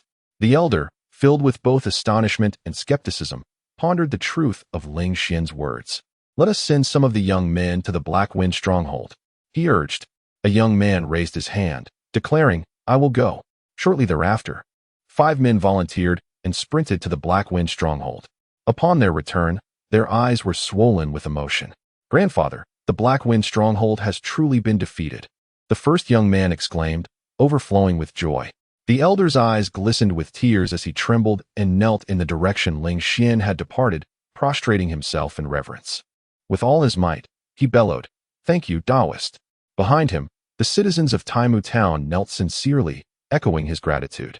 The young man, feeling a profound sense of shame for his earlier words, joined in the heartfelt reverence. At that moment, Ling Xian had returned to the gates of the Qingxian sect. The foundation of the wooden roots was laid, yet he still required 4 more elements. He nodded slightly. The blazing sun's fiery essence he had obtained was a heavenly treasure, already fused with his being, and thus could not serve as a foundational root for his Tao platform. It was time to cultivate diligently and soon reach the pinnacle of the Qi condensation realm, where he would be invincible. Ling Xian settled into a meditative posture, channeling the celestial energies of the heavens and earth through the methods of the Yin Yu Pimi Jing. As for elixirs, he still possessed dozens of Qi condensation pills gifted by Nangong Yun within his spatial ring. Even if he consumed them like mere beans, he would be able to ascend to the peak of the Qi condensation realm. In this manner, 3 days passed in the blink of an eye.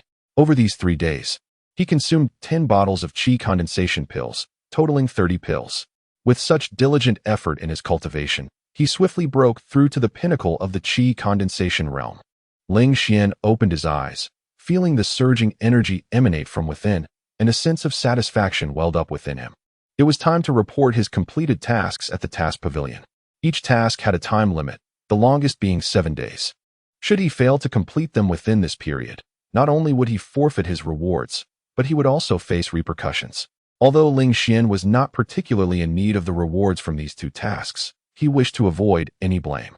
Once again, Ling Xian arrived at the task pavilion. The round-faced woman who had been dozing during his last visit was there to greet him. He lightly tapped the table and said, "Deacon sister, I am here to submit my tasks." With that, he produced 2 tokens of proof. Naturally, submitting a task required tangible evidence. Mere words would not suffice. The token for slaying the green forest python was a green fong, difficult to forge, as it could only be extracted from the python's mouth. The proof for eradicating the Black Wind stronghold was the stronghold's flag. The round-faced woman nodded sleepily and handed the rewards to Ling Xian. Having received the spirit stones, he departed the task pavilion, preparing to intercept the opportunity of the Xian ice marrow from Lu Yunxian. However, he soon discovered that the training arena was teeming with disciples. Among them, there were few outer disciples. Nearly all were inner disciples, chattering animatedly about something unknown. At a higher vantage point stood an elderly woman clad in a blue robe and moon-white attire, likely an inner elder responsible for oversight. Ling Xian found her somewhat familiar. It seemed she had been the one investigating the poisoning incident that had befallen him in his previous life. Uncertain of the happenings, Ling Xian casually grabbed a disciple to inquire about the situation. Initially impatient, the disciple's demeanor changed upon recognizing Ling Xian, the newly promoted inner disciple who had recently triumphed over Lei Xiongjia on the training platform. His strength was formidable indeed. His expression softened immediately, and he promptly replied that 4 esteemed disciples were recruiting inner sect members.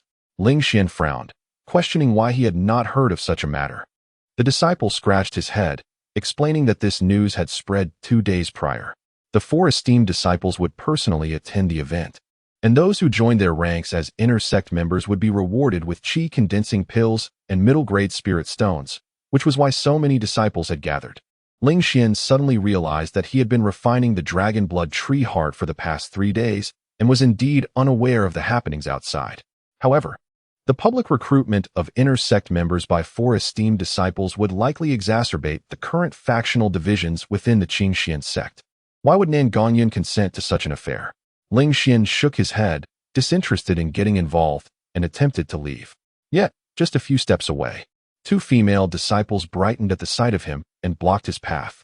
This junior brother must be the one who recently defeated Lei Xiongjia, right? You are Ling Xian, aren't you? Smiled the disciple on the left. Ling Xian shook his head, correcting her. You are mistaken. I am Zhang Yida. The smile on the left disciple's face instantly froze. The right disciple awkwardly chuckled. Junior brother Ling, there is no need for such modesty. I recognize you. Ling Xian furrowed his brow, asking, what do you two want? The right disciple quickly responded, we are here to invite you to join under senior brother Song Junjia. Our senior brother Song's father is the esteemed elder Song Chaofeng, and he possesses remarkable potential and strength.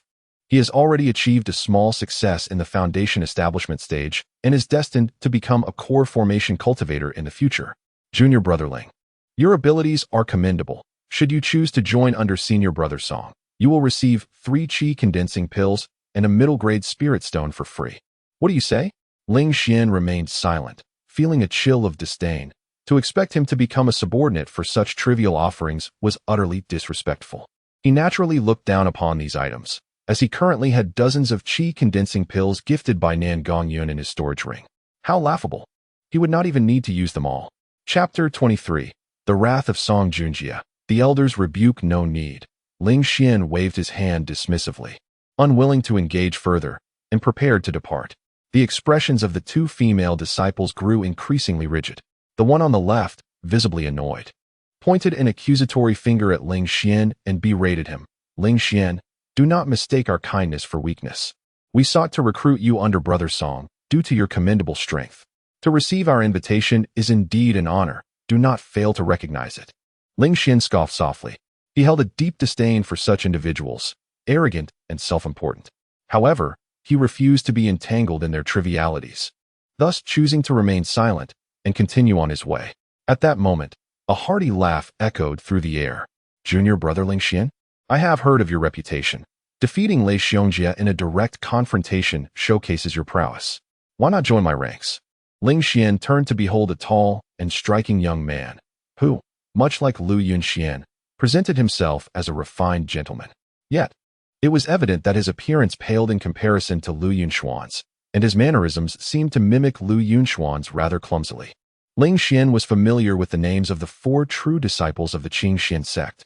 This individual, surnamed Song, was undoubtedly Song Junjia, ranked second among the esteemed true disciples. Just as Ling Xian was about to respond, another deep voice resonated beside him. So you are Ling Xian? My sister has spoken of you frequently. Why not come under my command, Zhaoting? Aligning yourself with Song Junjia will only serve to diminish your strength and ambition.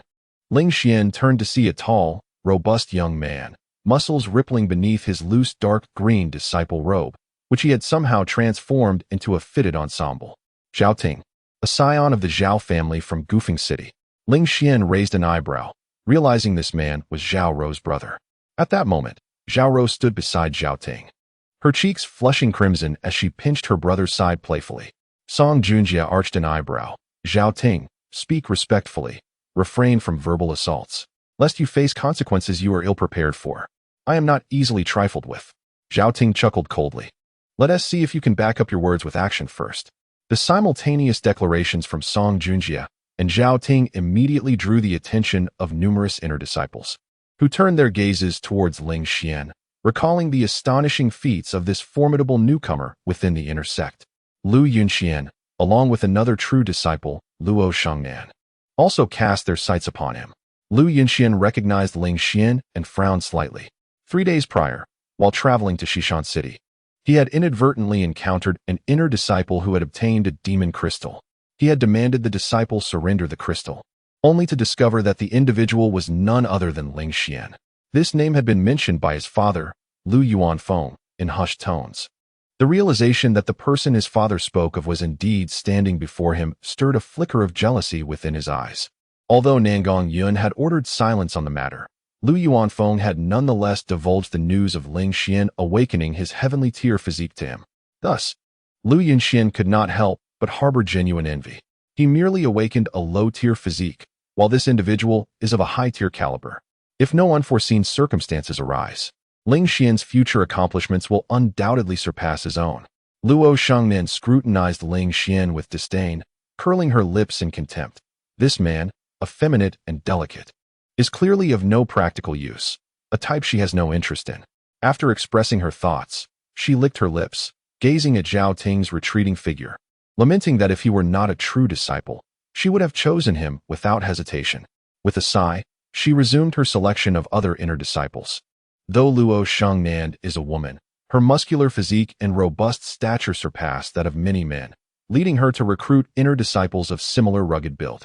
Ling Xian, with his handsome countenance and well-proportioned figure, falls outside her preferred selection. Nevertheless, the sudden competition between two true disciples for an inner disciple captured the attention of the majority present in the martial arts arena, as everyone was eager to witness the outcome. After all, joining Song Junjie would offend Zhao Ting, while aligning with Zhao Ting would inevitably provoke Song Junjie, an exceedingly difficult choice. Xiao Fan and Lu Fei were also among the crowd. Observing the scene, Xiao Fan could not help but sneer. He was aware that Ling Xian was already a disciple of the sect leader and thus would not join either faction. This situation had escalated to a point where resolution seemed unattainable. Ling Xian rubbed his temples, pondering, "What have I done to deserve this? I was merely passing through." He declared, "I do not wish to affiliate with anyone." With that, he turned to leave. As a disciple of the sect leader, his beautiful mentor would surely provide him with ample resources, and he could seize better opportunities on his own. There was no need to serve as a pawn under any true disciple. Upon hearing this, the disciples reacted with a variety of responses. Some shook their heads, others clicked their tongues in admiration, while many crossed their arms and laughed coldly. Most wore expressions of spectatorship. Choosing one side would only offend the other. Attempting to straddle both would lead to animosity from both factions. Zhao Ting scoffed. "You," but his words were cut short as Zhao Rou pinched him at the waist. Song Junjie raised an eyebrow, questioning, "Are you truly so audacious to disregard my face in such a public setting by simply rejecting me?" Ling Xian met his gaze defiantly, unafraid. Even though Song Junjie held a significant cultivation advantage as a foundational stage practitioner, Ling Xian remained resolute. "I am a disciple of the sect leader, and this is the mountain gate. What can you do to me?" Song Junjie's expression turned icily cold. "Stop." Ling Xian, indifferent, continued his departure. "I said stop." Song Junjie shouted, launching himself forward like an arrow released from a bow, his fist aimed squarely at Ling Xian's back. A resonant, aged voice echoed. "According to the rules of the Qingxian sect, fighting within the mountain gate is strictly prohibited. Violators shall face punishment." A sudden fluctuation of spiritual energy rippled through the air. In that instant, Song Junjie, who had charged forward, found himself frozen in place, as if ensnared by an insurmountable force. Veins bulged on his forehead, his face flushed, and he managed to force out a few words, "Li. Elder." The disciples instinctively raised their heads to behold the venerable figure clad in a moon-white robe, a profound respect blossoming within them. An inner sect elder, a formidable cultivator at the core formation stage. This elder Li required no physical exertion. A mere flick of her finger could summon the very essence of heaven and earth, binding those of lesser cultivation. Song Junjie, given your status as a true disciple, I shall spare you the rod. Go to Sword Cliff and reflect on your transgressions. The old woman stated with an air of indifference. Song Junjie clenched his fists tightly, yet ultimately bowed his head in resignation. Regardless of his status, he could not dare to act against an inner sect elder. To defy her would invite graver consequences, and should his father's rival seize upon this opportunity, the most severe outcome could lead to the revocation of his title as a true disciple. With a soft thud, he turned his back to the gathering. Humiliation etched across his countenance as he exited the training ground. The disciples exchanged glances, bewildered. Why was Elder Li siding with Ling Xian? In most cases, even if an inner sect elder witnessed a true disciple striking another, they would often turn a blind eye, especially given that Song Junjie's father was the Grand Elder. Song Chaofeng. Ling Xian, too, felt a surge of astonishment, casting a glance at the elder. She met his gaze and nodded slightly. Suddenly, understanding dawned upon him. This elder Li was aligned with Nangong Yun. A warmth enveloped his heart. Having a patron was indeed advantageous. He respectfully gestured towards the elder, expressing his gratitude for her impartiality, affirming that fairness and justice were the hallmarks of the Qingxian sect. The elder acknowledged him with a nod, but offered no further words. Ling Xian departed the training ground without lingering, for he had much to attend to and no time to squander. Once he left, the training ground gradually buzzed with life. Yet, the conversations among the disciples revolved solely around the recent events. Was Elder Li truly backing Ling Xian? Did she dare to offend Grand Elder Song Chaofeng for his sake? Such gossip was the most delectable morsel to savor.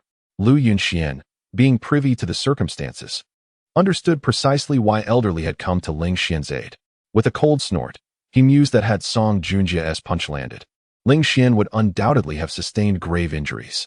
If Song Junjie had been more malicious, he might have severely damaged Ling Xian's foundation, even jeopardizing his celestial physique. Alas. Chapter 24. The Supreme Gung Gold of the Profound Tier. The fierce tiger forest Ling Xian departed from the martial arts arena, his mind filled with the life panel he had just witnessed. Name, Song Junjie. Realm, Foundation Establishment Entry. Fate, remarkably fortunate, handsome in appearance.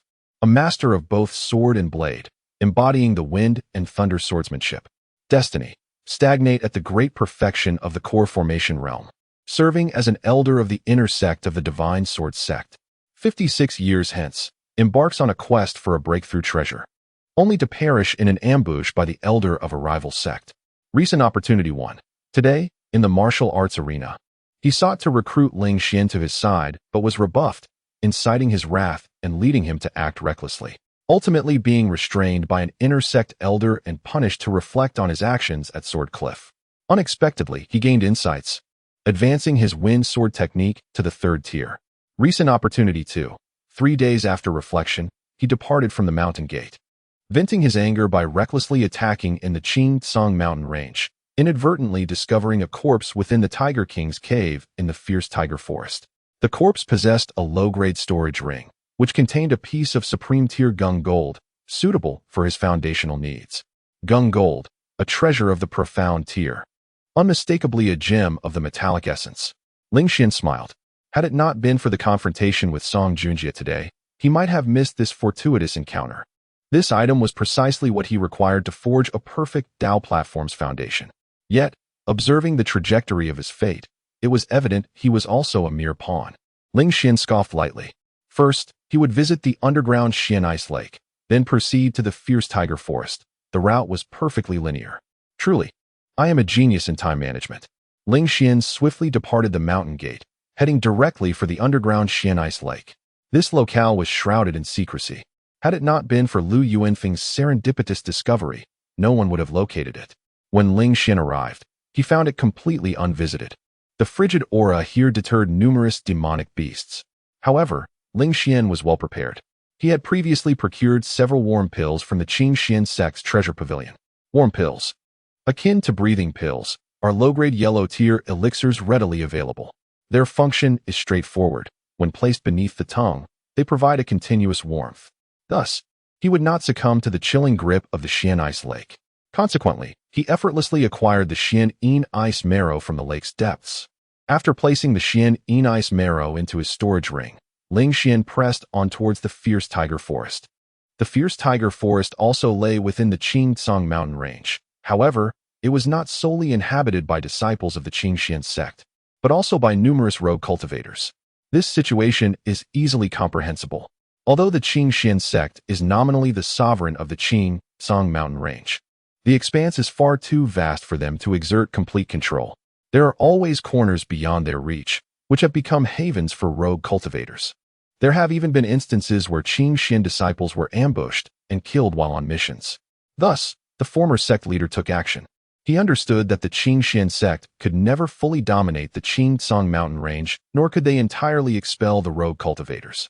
Therefore, it was better to open certain areas to them, in exchange for the stability of the Qingcang mountain range.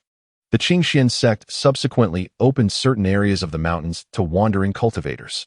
These cultivators are prohibited from attacking the disciples of the Qingxian sect. Consequently, the wandering cultivators have a means of sustenance and are unlikely to resort to desperate measures against the sect's disciples. The tiger forest is one such open area. This expansive forest is home to numerous ferocious tigers, thus earning its name. Tigers are indeed valuable creatures. Their skins, bones, meat, blood, and tails can all fetch handsome prices. As a result, many wandering cultivators venture into the tiger forest to hunt these magnificent beasts. Furthermore, the forest is known for its rare medicinal herbs, which the Qingxian sect purchases at high prices. These herbs are treasures that the wandering cultivators eagerly seek. Upon arriving at the entrance of the tiger forest, Ling Xian found the area bustling with activity, resembling a small marketplace. Cultivators were coming and going, including both outer and inner disciples of the Qingxian sect. The sounds of haggling and calls to sell echoed throughout the market. However, most of the goods were of dubious quality, with many merchants peddling counterfeit items. Ling Xian strolled through the crowd with keen interest, surveying his surroundings. To his left, a vendor proclaimed, "Attention, fellow cultivators. Here are 3 golden python eggs. They are destined to grow to at least the 3rd rank. A once-in-a-lifetime opportunity for only 100 mid-grade spirit stones. Take them all home." Before him lay 3 large golden eggs that indeed looked impressive. A passing cultivator inquired, "Is there room for negotiation?" "Of course. How about 100 low-grade spirit stones then?" "Deal. Quickly pay up." The cultivator's face fell, realizing he had been taken advantage of, prompting laughter from those nearby. Ling Xian hastily made his way past the bustling market to the entrance of the tiger forest, where cultivators gathered to form teams. Some cultivators, doubting their own strength, opted to team up, while others sought familiar faces to join them. Yet, there were those who, feeling solitary, had to rely on strangers for companionship, which posed considerable risks. If they returned empty-handed, it would be bearable, but should their fortunes turn and they gained significant rewards, they might find themselves sharing their spoils with others.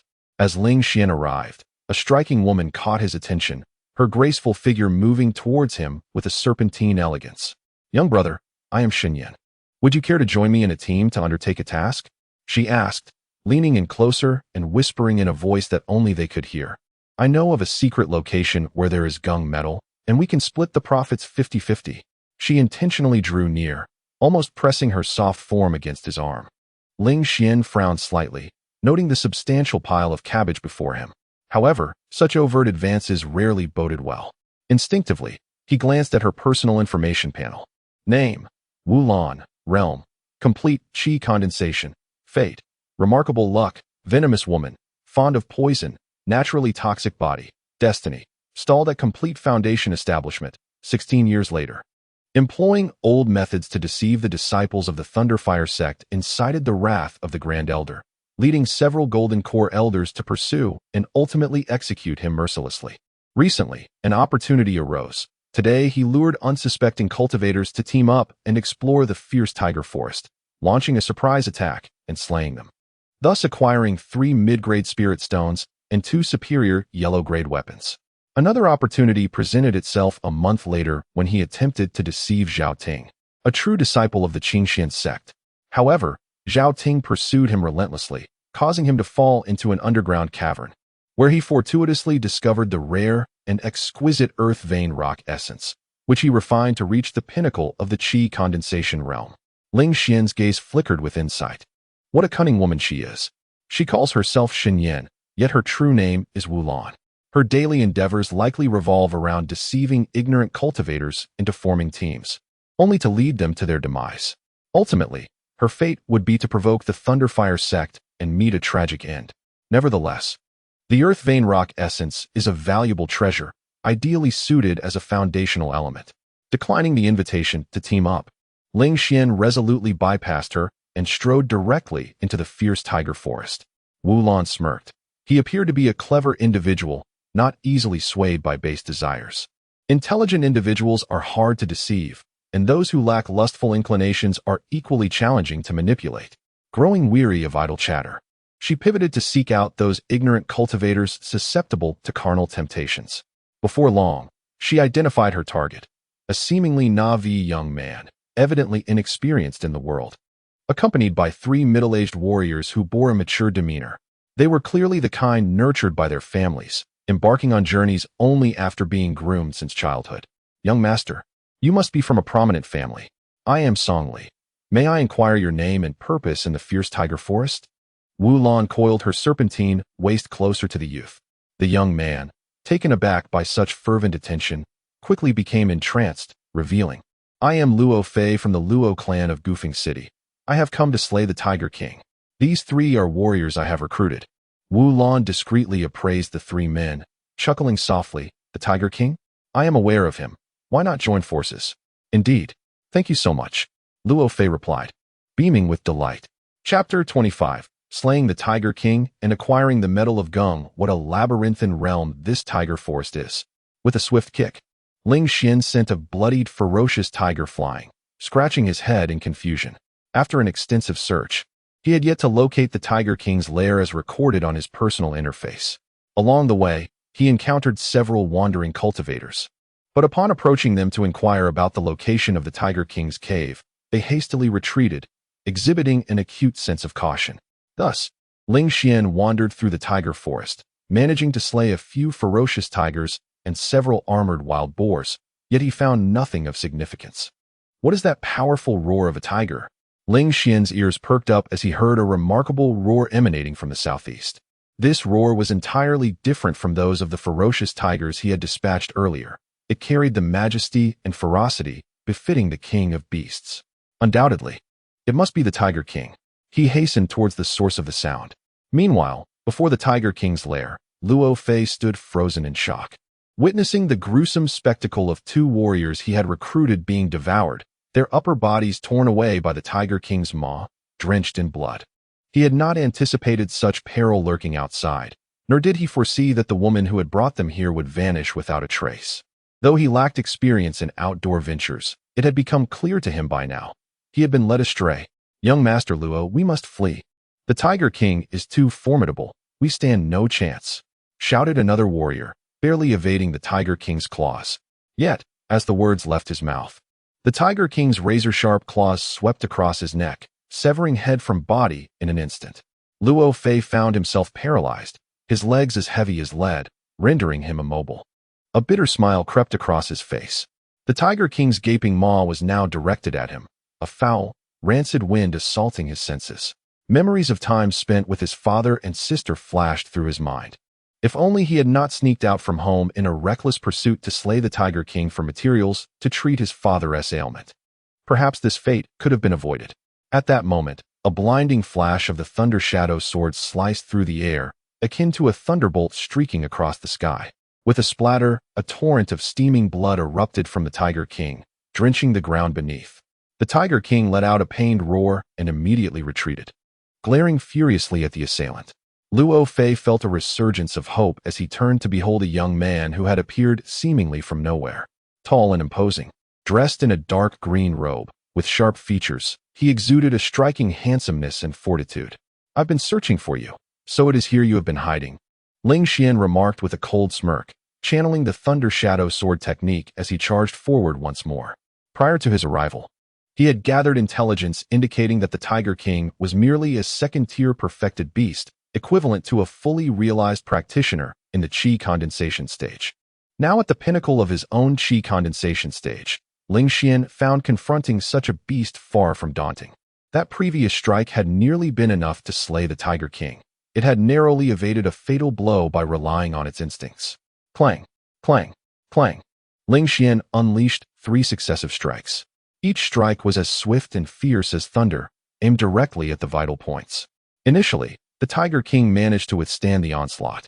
However, as its critical areas suffered continuous injuries and blood gushed forth, its strength waned. Ultimately, with a furious roar, it attempted to retreat from Ling Xian, seeking to escape. Yet, Ling Xian would not grant it such an opportunity. With the 4th strike, he pierced directly through its heart, shattering it entirely. The Tiger King let out a heart-wrenching cry as it fell to the ground, lifeless. Ling Xian, ever cautious, delivered several more strikes to confirm its demise before sheathing his sword. Such formidable prowess left Luo Fei utterly astonished. Despite the multitude of warriors who had besieged the Tiger King, they had scarcely inflicted any significant harm. Yet, this lone individual had dispatched the creature with a mere flurry of 4 strikes. He had encountered fierce warriors before, but none had exhibited such unparalleled ferocity. Regaining his composure, Luo Fei quickly exclaimed, "Honorable benefactor, might you consider selling me the bones of this Tiger King? I am willing to offer double the price." Ling Xian cast a sidelong glance at him, questioning the rationale behind selling it to him. Luo Fei hurriedly continued, "I am Luo Fei, from the Luo family of ancient Wind City. My father, engaged in battle, has fallen gravely ill and is nearing the end of his days. My sister is diligently accumulating spirit stones at the Qingxian sect. I feel compelled to contribute in some manner, hence my quest for the Tiger King's bones." His tone was earnest, for the Tiger King's bones were a crucial ingredient in a potent remedy. Missing this opportunity would mean a long wait for another Tiger King. "Please name your price," Luo Fei implored, his eyes glistening with emotion. "As a disciple of the Qingxian sect, should my spirit stones prove insufficient, I can escort you to meet my sister." Ling Xian furrowed his brow. This lad was truly naive. Who reveals their limits so readily? Were it anyone else, they would likely inflate the price of the Tiger King's bones tenfold to extort a hefty sum. A second-tier perfected demon beast typically commanded a price of 150 inferior spirit stones for its materials. Given its status as the Tiger King, the price would surely be higher. 200 inferior spirit stones would suffice. Ling Xian waved his hand dismissively. This amount was trivial to him now. Yet he would not simply relinquish the Tiger King's bones without due cause. He was not one to act altruistically. 200.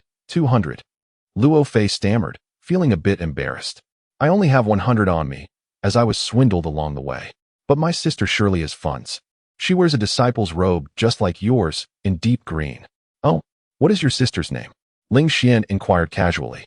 "Ruo Shengnan. Do you know her, benefactor?" Luo Fei asked, his spirits lifting. Ling Xian replied, "I have encountered her." It was hard to fathom that such a formidable woman like Ruo Shengnan could have a brother so gentle and simple-minded. "Wait here. You will accompany me back to the Qingxian sect shortly," Ling Xian instructed before casually storing the Tiger King's corpse within his spatial ring. "All right." Luo Fei nodded emphatically. Ling Xian entered the Tiger King's lair and soon discovered a somewhat indistinct corpse. Beneath it, he unearthed a spatial ring, and indeed, it contained a piece of metal the size of a fist, imbued with the essence of gung gold. Ling Xian meticulously stowed his belongings and exited the cave, urging, "Come, let us seek your sister." Once the two departed, Wu Lan emerged from her hiding place, her eyes wide with astonishment.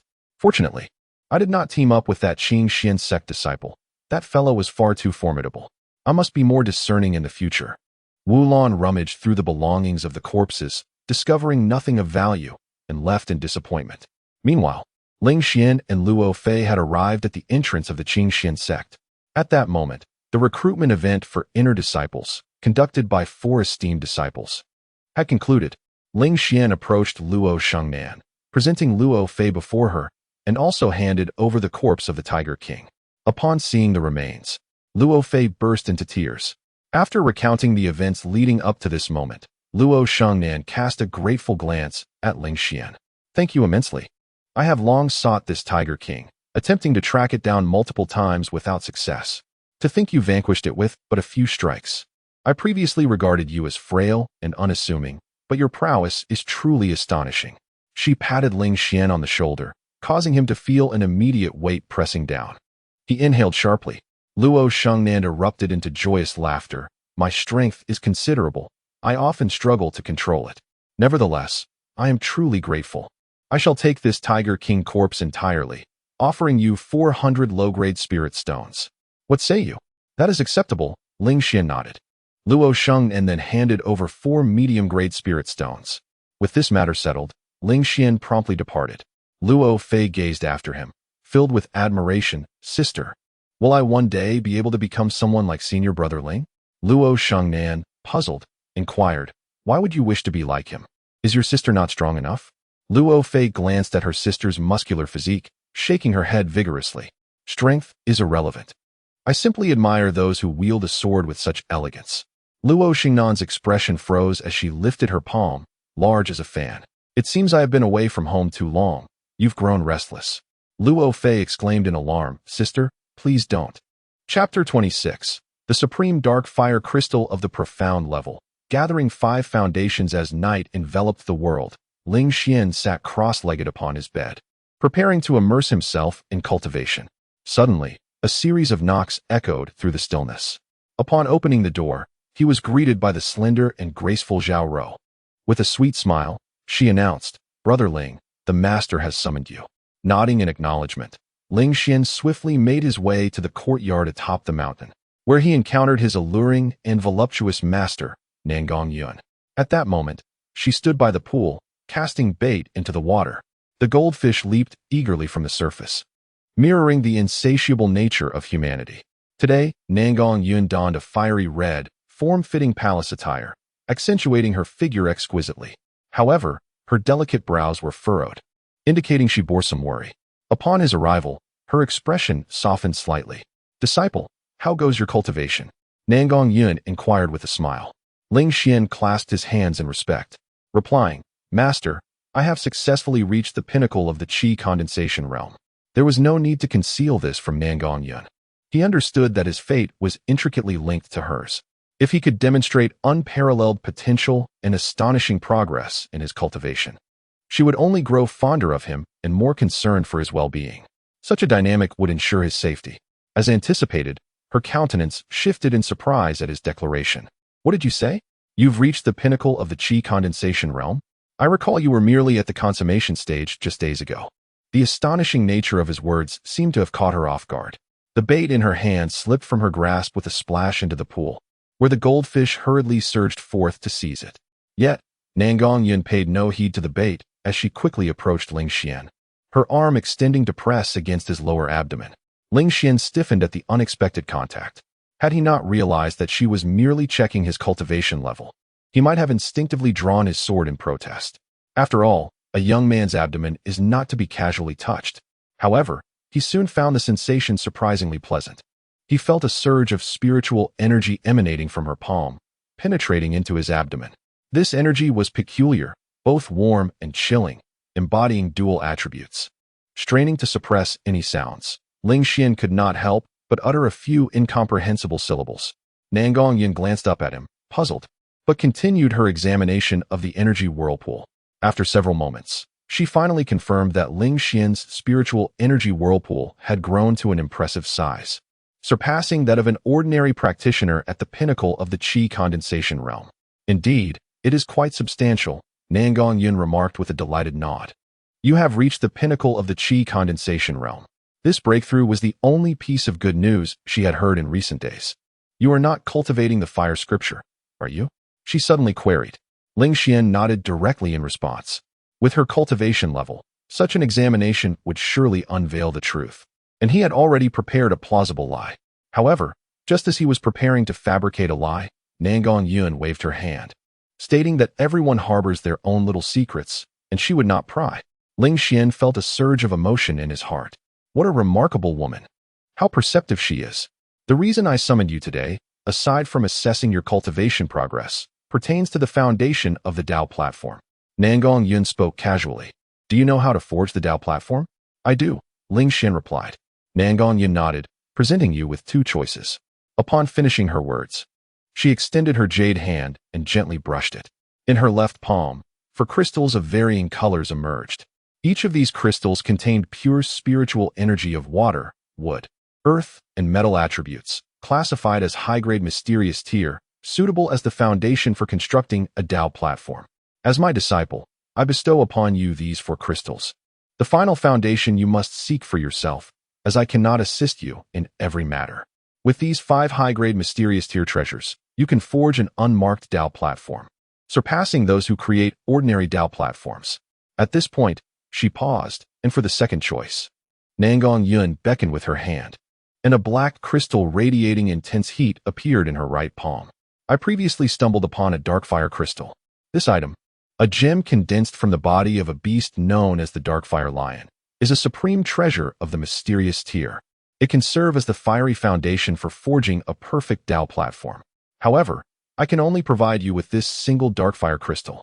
The remaining 4 supreme mysterious tier treasures you must find and obtain on your own. Nangong Yun gazed steadily into Ling Xian's eyes, calmly stating, This is the choice I present to you, and you may select only one. Now, make your decision. Ling Xian's expression brightened. He had already secured the golden foundation of Gung Metal, the wood foundation of Dragon Blood Tree Heart, and the water foundation of Xianyin Ice Marrow. He had also acquired clues regarding the earth foundation of Vein Rock Marrow. All that remained was the fire foundation. He had been troubled about where to seek this opportunity, only to have it delivered directly by his beautiful master. Master, I choose the dark fire crystal, Ling Xian declared without hesitation. Nangong Yun was quite surprised. The first choice merely required finding one more high-grade mysterious tier treasure of fire attribute to directly commence the forging of the unmarked Tao platform. She had anticipated that Ling Xian would likely make this selection. To her astonishment, he chose the dark fire crystal without a moment's pause. This fellow is just like I was in my youth, brimming with ambition, aiming high. Nangong Yun found it amusing. Well, I shall refrain from chastising him. After he spends years fruitlessly searching for the supreme mysterious tier treasures, he will inevitably come to me seeking the 4 high-grade mysterious tier treasures. A word once spoken is like water spilled. As the head of a sect, she would naturally not go back on her word. Once Ling Xian finished speaking, she placed the dark fire crystal into his hands. Nangong Yun appeared to be in high spirits, taking a few steps back and forth, her steps becoming lighter. Do you have any grievances with the Lei family from Qingshan City? Ling Xian felt a chill run through him and truthfully recounted the persecution inflicted upon him by the brothers Lei Xiangjie and Lei Yong, while discreetly omitting the fact that he had taken their lives. Nangong Yun's gaze was frigid. The oppression of weaker disciples was a matter that persisted despite repeated prohibitions. She exhaled softly, stating that the Lei family had sent representatives to complain, alleging that Lei Xiangjie had gone missing on his way home and suspected that he had been murdered by Ling Xian. However, this claim had been dismissed by her, and there were allies in Qingshan City to ensure that even if the Lei family harbored suspicions, they would not dare to act against him or his father. Rest assured and focus on your cultivation, she assured him. Ling Xian bowed deeply and expressed his gratitude to his master, fully expecting this outcome. Demonstrating potential and revealing his strength had secured Nangong Yun's absolute protection over him. You may go now. Return only if there is an urgent matter. She waved her hand. Yes, disciple takes his leave. Ling Xian retreated several steps before departing. As he left, he heard Nangong Yun humming an unknown melody, evidently in high spirits upon learning of her disciple's rapid progress in cultivation. Ling Xian exited the small courtyard atop the mountain and left the mountain gates under the cover of night, intent on seizing the opportunity from Shen Yan. Shen Yan was a person who thrived on deception and violence. Ling Xian felt entirely justified in claiming the opportunities that belonged to such a person. The search for the earth vein rock marrow was not particularly arduous. Within just 2 hours, he returned to the mountains, unperturbed, with the earth vein rock marrow in hand. Upon settling back onto his bed, his face was alight with anticipation. The 5 foundational elements he possessed were as follows: golden root, gung metal, wooden root, dragon blood tree heart, earth root, earth vein rock marrow, water root, Xianyin ice marrow, fire root, dark fire crystal. Each of these 5 foundational elements was of the highest quality at the Xian tier, and if purchased with spirit stones, would require at least 10,000 low-grade spirit stones. Ling Xian gazed at the 5 treasures levitating before him, a joyful smile gracing his features. He understood fully that without the assistance of his life panel and the opportunity he had seized, it would have been impossible to gather them all in such a short span of time. He began to forge his Dao platform. Ling Xian commenced the simultaneous refinement of the 5 treasures. The distinct properties of these 5 treasures began to emanate their respective spiritual energies, swiftly transforming into spiritual power within Ling Xian's body through spirals of spiritual energy. Deep within the spirals, the 5 types of spiritual energy began to gradually settle and coalesce. A small platform slowly took shape, as if an ethereal hammer was crafting a flawless foundation for the Grand Dao. Chapter 27. Forging the perfect Dao platform and ascending to the foundation establishment realm. Ding, ding, ding. Within Ling Xian's body, a faint and melodious sound of tapping resonated. Again and again, it rippled through the depths of his mind and soul. Ling Xian kept his eyes tightly shut, continuously operating the Yan Yu Pamya Sutra without pause. His breath, within this relentless forging, gradually spiraled, condensed, and transcended. Transitioning from the Qi-gathering realm to the foundation establishment realm signifies a transformative metamorphosis, a rebirth of the spirit. 3 days later, above the spiraling spiritual force, the Dao platform had fully taken shape. It embodied the essence of the 5 elements, radiating brilliance and perfection. An exquisite creation, it appeared as if it were the most magnificent work of the heavens and earth. The moment the Dao platform was completely formed, it suddenly descended upon the spiraling spiritual force with immense pressure, akin to the mighty Mount Tai crashing down from the sky. Boom! The spiraling spiritual force was subjected to overwhelming force. The spiritual energy within began to compress immediately. The energy at the bottom was the first to undergo transformation, shifting from a gaseous state to a liquid one. This process was long and monotonous. 3 more days passed. The first droplet of liquid spiritual energy emerged, heralding the onset of a torrential downpour as dark clouds disbanded. All the gaseous spiritual energy stored within the spiraling vortex rapidly transitioned into liquid form. The second, third, and fourth droplets followed, until the spiraling vortex was entirely depleted, transforming into a small pool of liquid. The pool shimmered like a jewel, merely the size of a spring. At this moment, the heavy Dao platform floated above the pool like a fragile wooden boat. Suddenly, Ling Xian opened his eyes. Boom! An astonishing aura erupted forth, akin to the rising sun at dawn. The surrounding dust was swept away, pushed outside the courtyard. Within a Tinjiang radius around Ling Xian, not a speck of dust remained. He finally revealed a look of elation.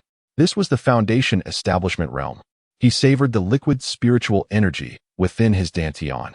Overwhelmed with joy, Ling Xian grasped the thunderblade, directing the thunder shadow sword technique towards a wooden stake in the courtyard. Boom! A flash of lightning-like sword energy surged forth, obliterating the stake into countless fragments. Ling Xian was even more satisfied.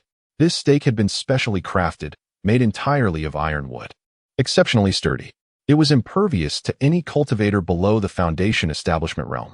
Merely acquiring this segment of ironwood required no less than 30 low-grade spirit stones, an expense that ordinary cultivators could scarcely afford.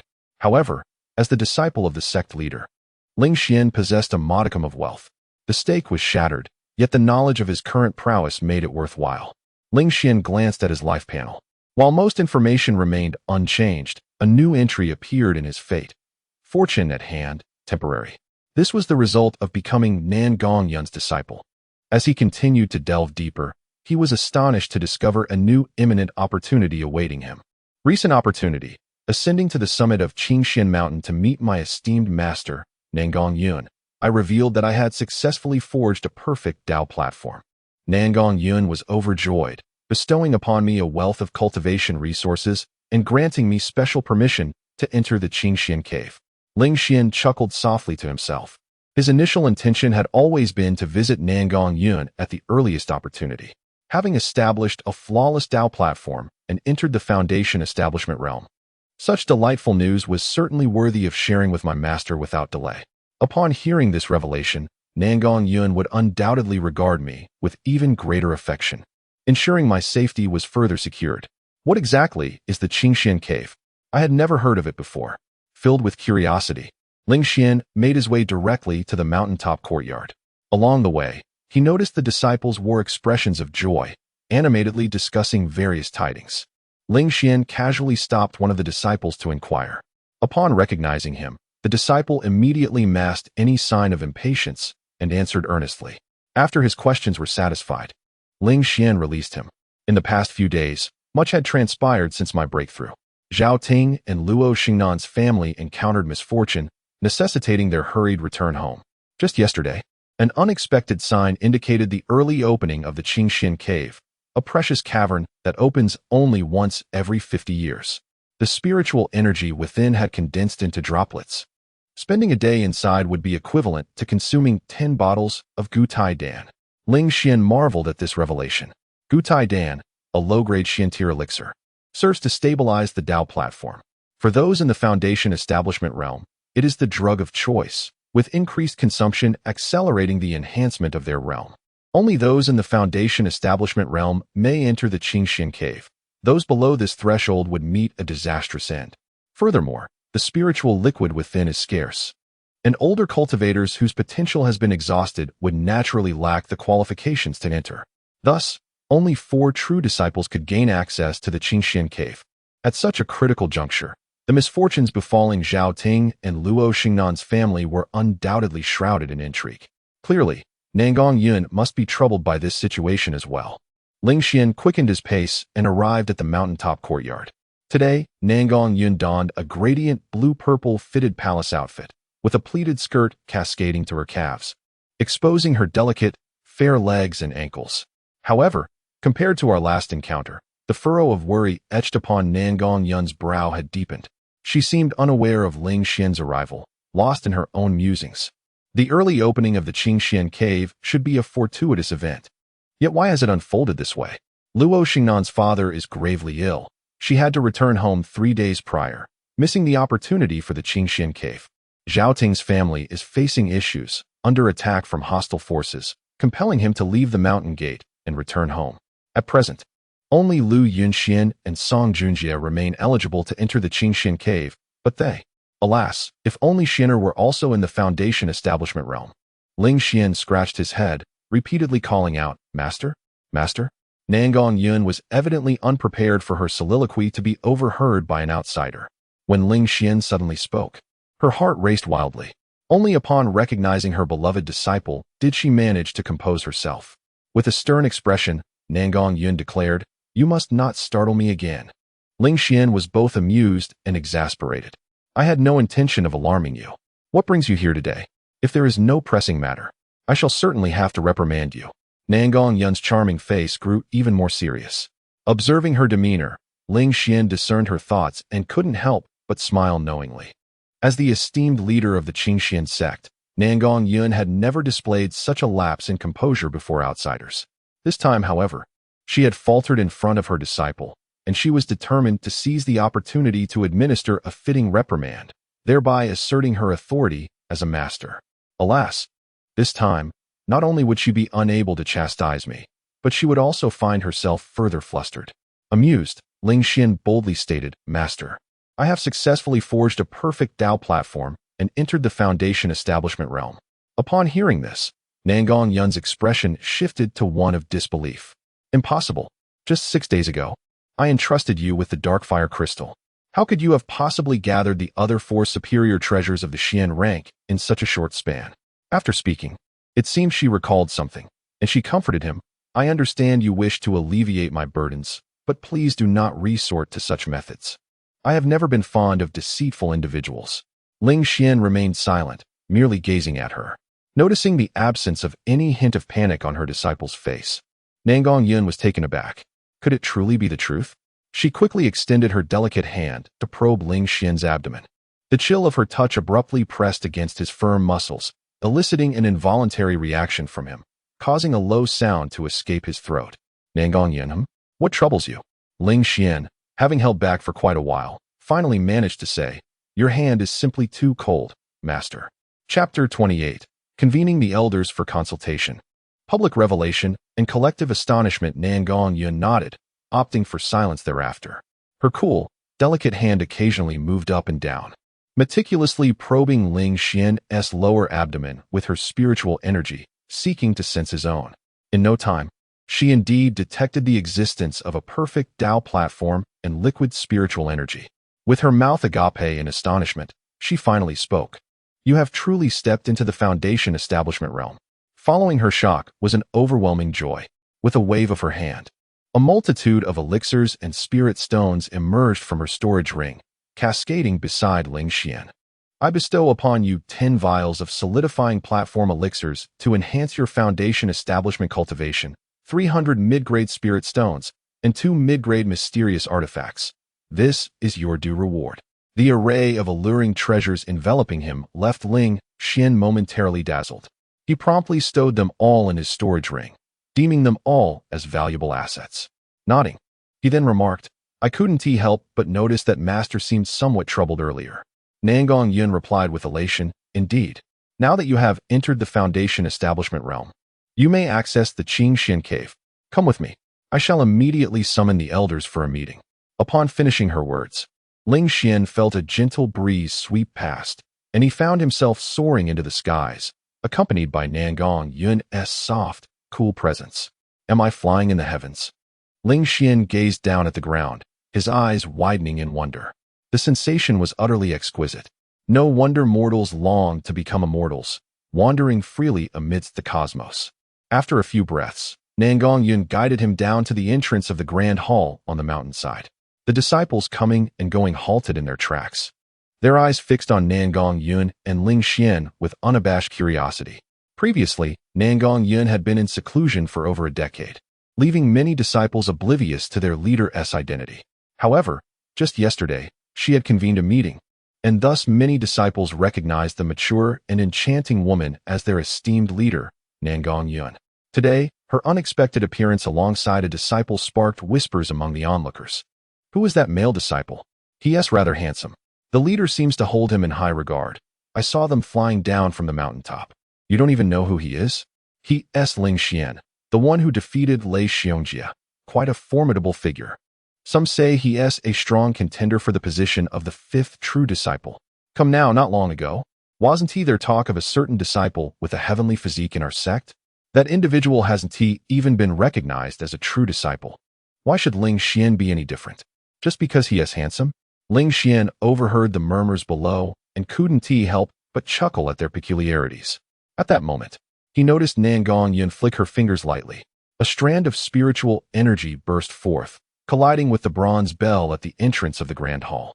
Boom, boom, boom. The ethereal chime resonated through Qingxian Gate. This was the signal for the leader to summon the elders for deliberation, regardless of what they were engaged in at that moment. The elders of Qingxian Gate were compelled to cease their activities and hasten to the grand hall for the meeting. The disciples, however, were left in a state of confusion. Yesterday, there were signs indicating the early opening of the Qingxian cave. Hadn't there already been a council meeting? Why convene all the elders once more today? The disciples were abuzz with speculation. Meanwhile, Nan Gongyun had already entered the grand hall accompanied by Ling Xian. Yunwu Peak, the residence of the deputy sect master, Lu Yuanfeng. His son, Lu Yunxian, along with several disciples, also resided here. At this moment, Lu Yuanfeng was engaged in a game of chess with Lu Yunxian. The father played with the black pieces while the son took the white. On the board, the imposing black dragon was ruthlessly annihilating the white formation. Without a stroke of genius or an unexpected move, the chances for the white pieces to turn the tide were virtually non-existent. Lu Yunxian, thoroughly impressed, remarked that his father's chess skills had reached new heights, far surpassing his own. Lu Yuanfeng laughed heartily, feeling a surge of joy. Lu Yunxian joined in the laughter, wondering if his father's current delight was a sign of progress in his cultivation. Lu Yuanfeng's laughter grew even more boisterous, for he had a premonition that within 2 years, he might reach the pinnacle of the core formation stage. That would indeed be a tremendous boon. If his father could break through to the pinnacle of the core formation stage ahead of time, our plans would be. Lu Yunxian exclaimed excitedly. Lu Yuanfeng shot him a stern glance. Realizing he had overstepped, Lu Yunxian quickly fell silent, apologizing Forgive me, Father, I was too elated. It matters not, as we are alone here, and no one will know. However, in the future, you must keep your lips sealed in public, Lu Yuanfeng replied, taking a sip of tea. At this moment, we have yet to fully undermine Nangong Yun. Once we achieve that, feel free to speak as you wish. Lu Yunxian chuckled and then inquired, Father, is the Qingxian cave truly that significant? Why must you leverage your connections to force Zhao Ting and Luo Sheng'an back? Lu Yuanfeng replied with gravity. Do you not understand why it is opening early? It is precisely due to the emergence of a precious treasure. This crucial information was revealed to me after consulting a dear friend from the Tianshui sect. You must remember, regardless of what treasure lies within the Qingxian cave, it is imperative that we obtain it first. Even though Song Chaofeng and I are temporary allies, that treasure must not fall into his son's hands. Yes, I shall not disappoint you, Lu Yunxian declared, his expression filled with fervor. Suddenly, the sound of a bell resonated through the air, causing both men to furrow their brows. Father, Nangong Yun has summoned the elders for a meeting, Lu Yunxian whispered. Lu Yuanfeng's brow furrowed deeply but soon relaxed. Humph, that indecisive woman has no real trump cards. I shall see what she intends by calling the elders. Meanwhile, the conversation between Song Chaofeng, the grand elder of the Qingxian sect, and his son Song Junjie mirrored that of Lu Yuanfeng and Lu Yunxian. However, Song Chaofeng was equally intent on ensuring that the treasure of the Qingxian cave remained firmly in their grasp, rather than falling into Lu Yunxuan's hands. The sudden tolling of the bell also caught Song Chaofeng off guard. Father, could there be some unexpected development? Song Junjie could not help but ask. Song Chaofeng scoffed. What unexpected development could possibly arise? The Qingxian sect, along with Nangong Yun, comprises a total of 12 cultivators at the core formation stage, of which 6 have already aligned themselves with our side. Her means of counterattack have been dwindling, he remarked nonchalantly. Her convening this meeting is merely an outlet for her grievances. The Qingxian Grand Hall stands as the most resplendent edifice of the Qingxian sect, typically sealed tight. It is only during significant discussions or grand ceremonies that its doors are flung open. However, in the past couple of days, the sect leader, Nangong Yun, has convened 2 meetings. Thus, this ordinarily unremarkable hall has garnered the attention of numerous disciples. Swish, swish, swish. Streams of radiant light appeared from various locales. Descending before the hall, some elders even flew in from the Qingtsang mountain range, hastening back to the assembly. Soon, the 12 cultivators, including Nangong Yun, Lu Yuanfeng, and Song Chaofeng, gathered together. The grand doors slammed shut. Outside, the disciples chattered animatedly, speculating on the agenda of this meeting. Inside the hall, after Nangong Yun uttered a single phrase, the atmosphere erupted in chaos. What? This young man has entered the foundation establishment stage? Song Chaofeng exclaimed in disbelief. Lu Yuanfeng's countenance darkened as he fixed an intense gaze upon Ling Xian, remaining silent. The other elders exhibited various reactions, yet all were undeniably astonished. Witnessing their shock, a barely perceptible smile of triumph flickered across Nangong Yun's lips. She then revealed an even more astonishing piece of news. Ling Xian had not only entered the foundation establishment stage, but he had also achieved a perfect Dao platform. Upon hearing this, the 3 elders who had consistently sided with Nangong Yun surged excitedly to Ling Xian's side. Sect leader, is this true? Has he truly attained a perfect Dao platform? Elder Li, aged and with reddened eyes, expressed his astonishment. The method to forge a perfect Dao platform is known to all, yet it requires both financial resources and fortune. Both are indispensable. The 5 rarest treasures of the Xian tier are not merely obtainable by wealth alone.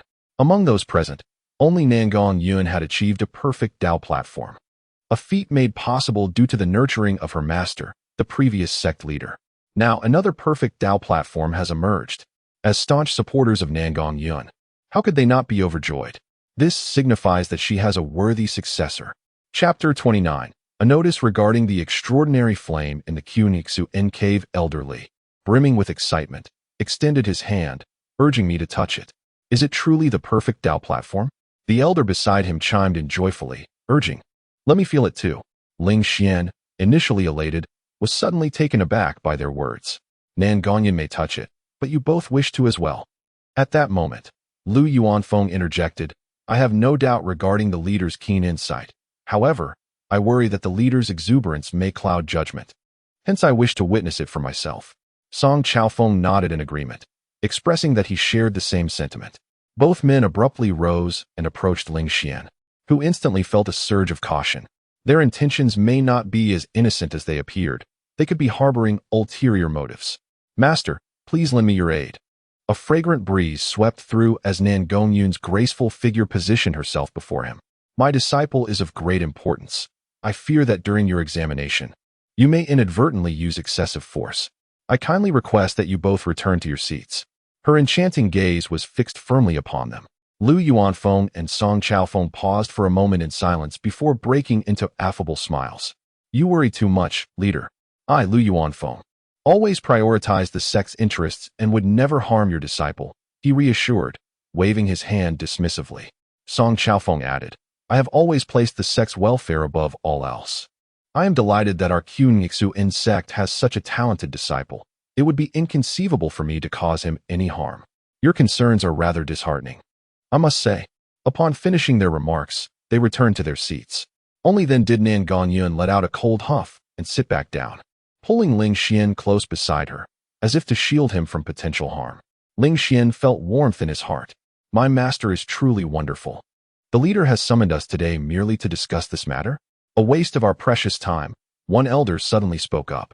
Nan Gongyun shot him a glance. This elder was a staunch supporter of Lu Yuanfeng, and it was evident that his words were influenced by Lu Yuanfeng himself. Not only that, Nan Gongyun surveyed the room and declared emphatically, the Qingxu cave has now been opened. According to the rules established by our ancestors, only those disciples who have reached the foundation establishment realm and possess exceptional talents may enter. Today, my disciple, Ling Xian, has also entered the foundation establishment realm. Therefore, he should be allowed to enter the Qingxu cave. Her voice echoed throughout the hall, resonating in the ears of every elder present. The elders' expressions shifted slightly as they exchanged glances. Ling Xian couldn't help but smile inwardly. My beautiful master still possesses some clever strategies. There were a total of 12 cultivators at the core formation stage present. Aside from Nan Gongyun and Lu Yuanfeng, there were 10 elders. Among these 10, some were fervent supporters of Lu Yuanfeng and Song Chaofeng, while others staunchly backed Nan Gongyun. Naturally, there were also those who sat on the fence, wavering in their allegiances. By revealing the news of her disciple's achievement in forging the perfect Tao platform and entering the foundation establishment realm at this juncture, Nan Gongyun aimed to win over these fence-sitters. She sought to convey to these elders that the leader's disciple is the true heir. Moreover, the disciple of the sect leader possesses a celestial physique and a flawless Tao platform, having entered the foundation establishment stage at the tender age of 17. His innate talent and potential undoubtedly surpass those of all disciples within the Qingxian sect. The expressions of Lu Yuanfeng and Song Chaofeng gradually darkened. Indeed, Nan Gongyun's sudden convening of a second council was aimed at the Qingxian cave. However, with Ling Xian unexpectedly reaching the foundation establishment stage, they found themselves at a loss for any reasonable means to obstruct him. Given a bit more time, they could have pressured him, much like they did with Zhao Ting and Luo Shangnan, forcing him to choose between his future and his family, compelling him to leave the Qingxian sect at this critical juncture. Yet now, there was no room for maneuvering. Their only recourse was to resort to a vote. After all, the number of elders aligned with them was greater, and they could offer more substantial benefits to the two indecisive elders. Lu Yuanfeng swiftly signaled to Song Chaofeng. As Song Chaofeng cleared his throat, preparing to speak, Nan Gongyun interjected, proclaiming that this assembly was not a discussion with the elders, but merely a notification. Her disciples deserved such treatment.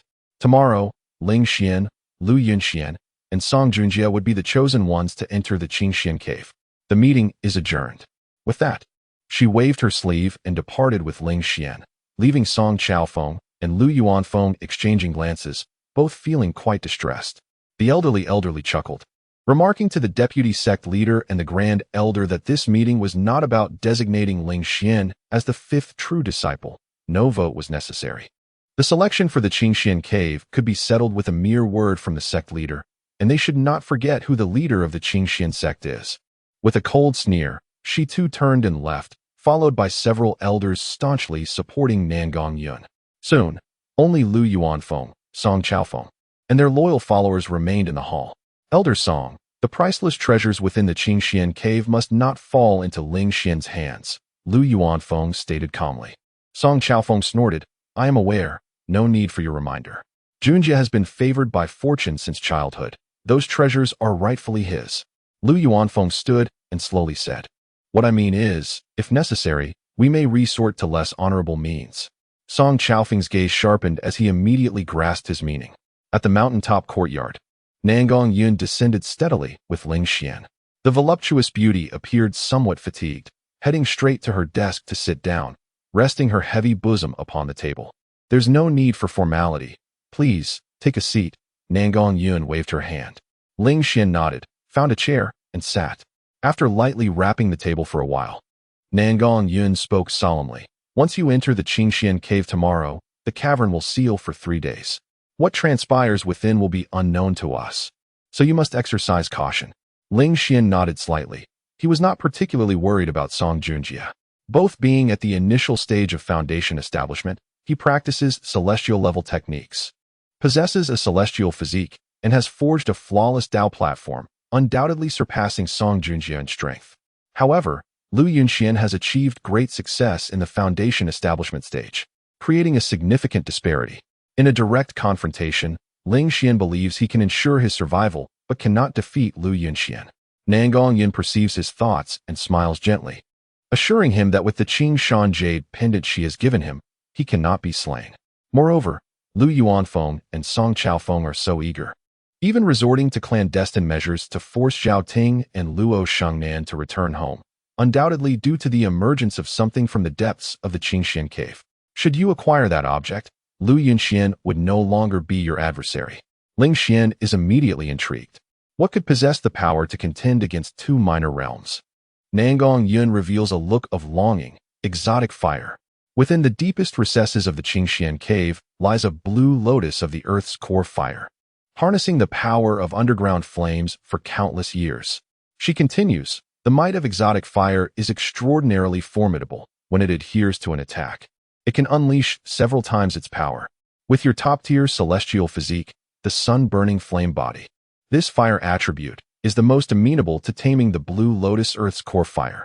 While taming it, you would absorb the abundant spiritual energy of the Qingxian cave. And with your talents, ascending to the early stage of foundation establishment in a short time would pose no challenge. By then, armed with the blue lotus earth's core fire, how could Lu Yunxian possibly contend with you? Chapter 30. The grand opening of the Qingxian cave and Lu Yunxuan's fortuity. Upon hearing Nangong Yun's account, Ling Xian felt invigorated. Master, could you elaborate on the concept of? I have never encountered such a phenomenon before, he inquired eagerly. Nangong Yun smiled gently. Is a flame born from the natural forces of the universe. Its attributes vary. Some can manipulate the mind, while others exhibit a frenzied explosiveness that seeks to incinerate all in their path. There are those with peculiar devouring abilities, some that can freeze water into ice, and others that thrive on thunder. Across the world, there exist 49 distinct types of, yet only those with great fortune can claim them. Does not possess ranks, but its prominence on the signifies its strength. Generally, those ranked higher are indeed more powerful. However, this is not an absolute truth. Even the foremost, newly formed, would find it challenging to compete against a mature that has developed over the years. Ling Xian nodded repeatedly, realizing that was indeed one of the most formidable entities in existence. Nangong Yun beamed with confidence. I believe in you. Your constitution makes you a destined individual for the Qinglian Earth Heart Fire.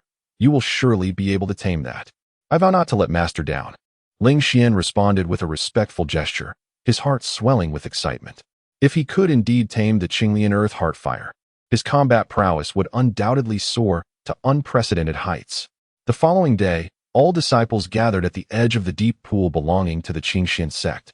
The entrance to the Qingxian cave lay concealed behind a waterfall, a revelation that caught many disciples by surprise. The cave's mouth was currently enveloped in a vibrant blue flame, a sight so terrifyingly explosive that even cultivators at the core formation stage dared not approach. Nangong Yun, Lu Yuanfeng, and Song Chaofeng channeled their spiritual energy, clashing against the flames at the cave's entrance.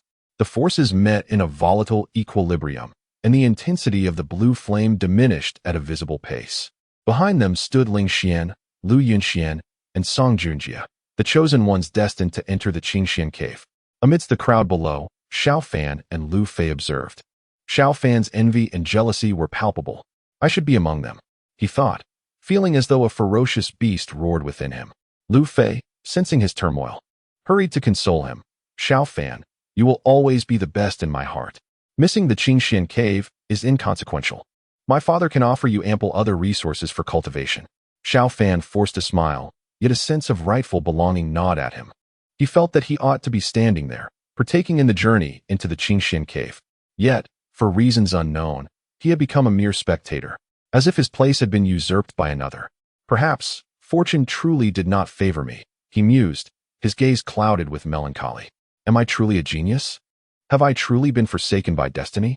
Ling Xian caught sight of Xiao Fan's despondent expression within the throng and remained composed. When he first encountered Xiao Fan, the latter's life panel indeed indicated that he was destined to enter the Qingxian cave, and it was foretold that the Qinglian earth heart fire would be tamed by him. Yet, that was only the beginning. Xiao Fan's celestial-level cultivation technique and physique were unexpectedly intercepted midway, resulting in a significant deceleration of his training. He has yet to reach the foundation establishment stage before the opening of the Qingxian cave and currently remains at the pinnacle of the qi condensation realm. Thus, he naturally lacks a place in the coveted Qingxian cave. Fate, it seems, is prone to capricious shifts. A mere nudge can veer one onto an entirely divergent life path. Ling Xian chose not to dwell on Xiao Fan any longer, instead turning his gaze to his own life panel. Name, Ling Xian.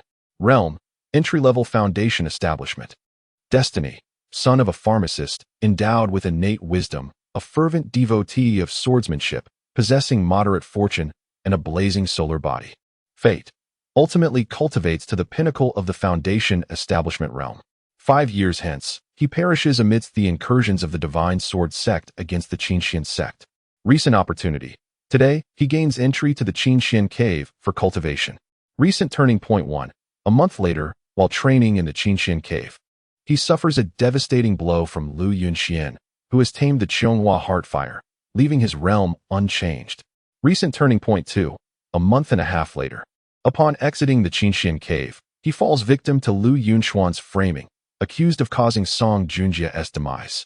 This morning, he encountered these two pieces of information. Feeling a sense of resignation, it appears his fortune is still somewhat lacking. The Qianghua heart fire had undoubtedly been discovered by Lu Yunxian first. It is unclear what method he employed to tame such a volatile fire. Ling Xian cast a furtive glance at Lu Yunxian. Name, Lu Yunxian. Realm, great accomplishment in foundation establishment. Destiny, favorable fortune, handsome visage, dual mastery of blades and swords, navigating adversity with ease, and possessing a subtle nice body. Fate, stalled at the completion of the core formation realm, serving as an inner elder of the Divine Sword sect. 40 years later, he attempts to seize a top-tier Earth-grade treasure, only to be besieged and slain by 3 core formation cultivators, succumbing to both latent injuries and external wounds. Recent opportunity 1. Today, he gains entry to the Qingxian cave for cultivation. Recent opportunity 2. A month later, utilizing the provided by his father Lu Yuanfeng, he successfully locates the Qianghua heart fire within the 4th deep cave of the Qingxian cave and manages to tame it, resulting in a significant power increase, albeit at the cost of internal injuries. I have not heard of it, though it bears resemblance to that. It must be an exceedingly significant object concerning, which explains how he was able to locate and tame the with such speed. My suspicions were indeed correct. He merely achieved a precarious taming, as his physique is ice-based, making him more suited for taming ice-type, while the Qianghua heart fire is purely fire-based. Ling Xian contemplated this before shifting his gaze to the unfortunate Song Junjie. Name, Song Junjie. Realm, entry-level foundation establishment. Destiny, remarkable fortune, strikingly handsome, a master of both blade and sword, possessing a wind and thunder blade and sword physique. Fate, a month later, he discovers the Qianghua heart fire through only to find Lu Yunxian has outpaced him. Intent on seizing from Lu Yunxian, he is ultimately slain by him. Recent opportunity. Today, he gains entry to the Qingxian cave for cultivation. Ling Xian shook his head, lamenting the misfortune of the individual before him. With insufficient strength and mediocre luck, he still dared to covet the. It would be a mercy not to shatter his mind in the process. At that moment, Nangongyun suddenly raised her delicate brows. Lu Yuanfeng and Song Chaofeng also sensed the waning of the azure flames. The three of them breathed a sigh of relief. Directly using spiritual power to assault the azure flames to create an opening was tremendously taxing. Even though they were all cultivators at the core formation stage, they could not withstand prolonged exertion. Nangongyun promptly announced that the flames at the entrance of the Qingxian cave were about to extinguish, allowing them only 30 breaths of time. In 2 months, I, along with the deputy sect leader and the Grand Elder, shall combine our efforts to reopen the entrance. So remember the time. Should you miss this opportunity to exit, you would have to wait another 50 years. Ling Xian and the others solemnly replied, understood. A few breaths later, the azure flames vanished completely. The trio lightly touched the ground, their bodies resembling a tempest as they dashed into the Qingxian cave. Once they entered, Nangongyun and her companions ceased their internal exertion of spiritual power. The azure flames abruptly reappeared, sealing the entrance once more. Lu Yuanfeng chuckled softly, sect leader, are you not leaving? Nangongyun calmly sat down on the spot, stating, I shall wait here for 2 months. Lu Yuanfeng and Song Chaofeng exchanged glances, a smirk of disdain crossing their minds as they hastily departed. Here, only Nangongyun remained in tranquil anticipation. Chapter 31. Entering the Azure Mystic Cave. Ling Xian discovers the heart fire of the Azure Lotus stepping through the azure flames. Ling Xian found himself in an unfamiliar environment. As he surveyed his surroundings, he was greeted by verdant rock walls adorned with mysterious crystals that emitted a gentle luminescence. Consequently, although sunlight did not permeate this place, visibility remained unhindered. Ling Xian soon realized that they were situated at the highest point of the Azure Mystic Cave. Gazing downward revealed a labyrinth of interconnected caverns that dazzled the senses. What a sweltering place, muttered Song Junjie. Ling Xian cast a sidelong glance at him, acutely aware of the astonishing heat in the air. The temperature within the Azure Mystic Cave was at least double that of the outside world. Fortunately, as foundational cultivators, their bodies were better equipped to adapt to extreme temperatures compared to those in the Qi refinement stage. The spiritual energy in this locale was indeed abundant. Lu Yinxian inhaled deeply, exclaiming in awe. Ling Xian mirrored his actions. The scorching spiritual energy surged into his dantian, transforming into pure, refined spiritual power through the conduit of his Dao platform. As for the swirling spiritual energy, it had long been suppressed by the Dao platform, vanishing from sight. Once Lu Yinxian and Song Junjie acclimated to the environment of the Azure Mystic Cave, Song Junjie turned to Ling Xian with a cold smirk. I've heard you forged a perfect Dao platform? Ling Xian, uninterested in engaging, casually chose a path and began his descent. The sensation of striking out felt akin to hitting cotton, which irked Song Junjie. What of your heavenly physique? What of your perfect Dao platform? Without growth, it is all but empty. Ling Xian halted, a bemused smile playing on his lips. How do you know I possess a heavenly physique? Song Junjie paused, suddenly realizing he had let slip a secret. Their master had commanded strict silence, forbidding anyone from revealing his heavenly physique. Pray tell, where did you acquire this information? Song Shixiang. Ling Xian chuckled mischievously. Ah, your father is the Grand Elder. It seems he might be the one who leaked the information. TSK, what does this imply? Is he defying the sect leader's orders? Could it be he harbors ulterior motives? With just a few words, Song Junjie's face flushed crimson. You speak nonsense. My father has always been loyal to the Azure Mystic sect. My information comes from he pondered for a long time, struggling to concoct a plausible excuse. I shall certainly report this matter to our master upon leaving the Azure Mystic Cave, Ling Xian stated coolly. Upon hearing this, Song Junjie, seething with anger, instinctively lunged at Ling Xian. Lu Yinxian swiftly restrained him. Junjie, do not act so rashly. He then whispered, have you forgotten our true purpose for entering the Azure Mystic Cave? Now is not the time to clash with that brat. Once we obtain the treasure, we can deal with him then. Song Junjie, upon hearing this, quickly regained his composure. Indeed, I nearly allowed him to provoke me. He took several deep breaths, gradually calming himself. Thank you for the reminder, brother Yinxian. Lu Yinxian chuckled lightly. There is no need for formalities. We are not just brothers, we are closer than that. I shall always stand by your side. If I cannot acquire that precious treasure, I will certainly pass it on to you, for it must not fall into Ling Xian's hands. Excellent. Brother Yunxian is indeed a worthy companion. Song Junjie felt a warmth in his heart. Upon overhearing their hushed exchange, Ling Xian could not help but scoff. How unfortunate for Song Junjie, who was being sold out, yet still counting the money for others. Lu Yunxian was already digging a pit for him, deceiving him into trust. No wonder both possessed the. Yet the coveted Qinglian Earth Heart Fire ultimately fell into Lu Yunxuan's hands, not Song Junjie's. The poor boy's intellect was truly concerning. Before long, the three parted ways. Ling Xian made his way deeper into the cave. He had gleaned crucial information from Lu Yunxuan's life panel, the fourth deep cave. This indicated that the Qingxian cave's deepest recesses must harbor multiple deep caverns. As for the numbering, it was likely designated by the predecessors who had entered before. He needed to locate the treasure before Lu Yunxian could utilize the define the Qinglian Earth Heart Fire. Ling Xian descended without a moment's pause.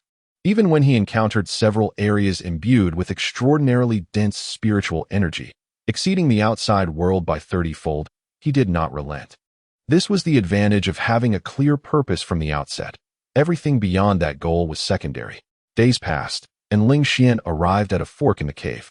The temperature here had risen to an uncomfortable degree. However, due to his heavenly fire attribute physique, he was far better equipped to endure the heat than the average person. At this depth, it felt as though he were bathing in a hot spring, with no sense of burning discomfort. Indeed, there were several deep caves present. Before Ling Xian lay 6 profound entrances, extending further into the depths. Beside these entrances, someone had inscribed numbers with a weapon, ranging from 1 to 6. Without hesitation, Ling Xian decisively chose the 4th entrance and continued his descent. Due to the intense heat, he paused several times to retrieve fresh water from his storage ring. 10 days later, the temperature around him suddenly began to soar wildly. The brightness within the cavern also began to rise. Rather than being alarmed, Ling Xian felt elated.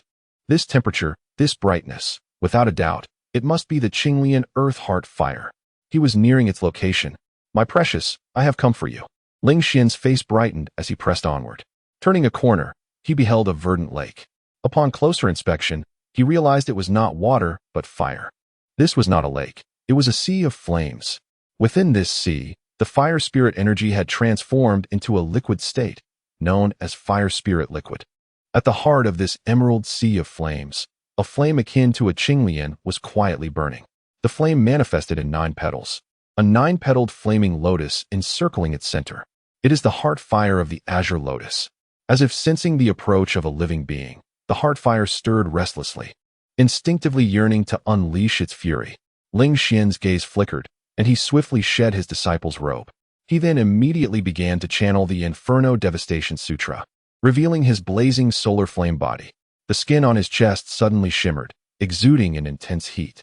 9 radiant lines radiated from his heart, extending towards his head, hands, and feet, resplendent and majestic, embodying a fierce and overpowering beauty. The heart fire of the azure lotus, poised to attack, abruptly halted in its tracks. It then surged towards Ling Xian at a velocity far surpassing its previous state. Ling Xian inhaled deeply, standing resolute and motionless. The heart fire swiftly reached his side, its azure flames gently caressing him. As the flames swept over his feet, his boots were instantly reduced to ashes. The fire coiled around his legs, turning his trousers to cinders. In an instant, Ling Xian stood bare, revealing his robust physique.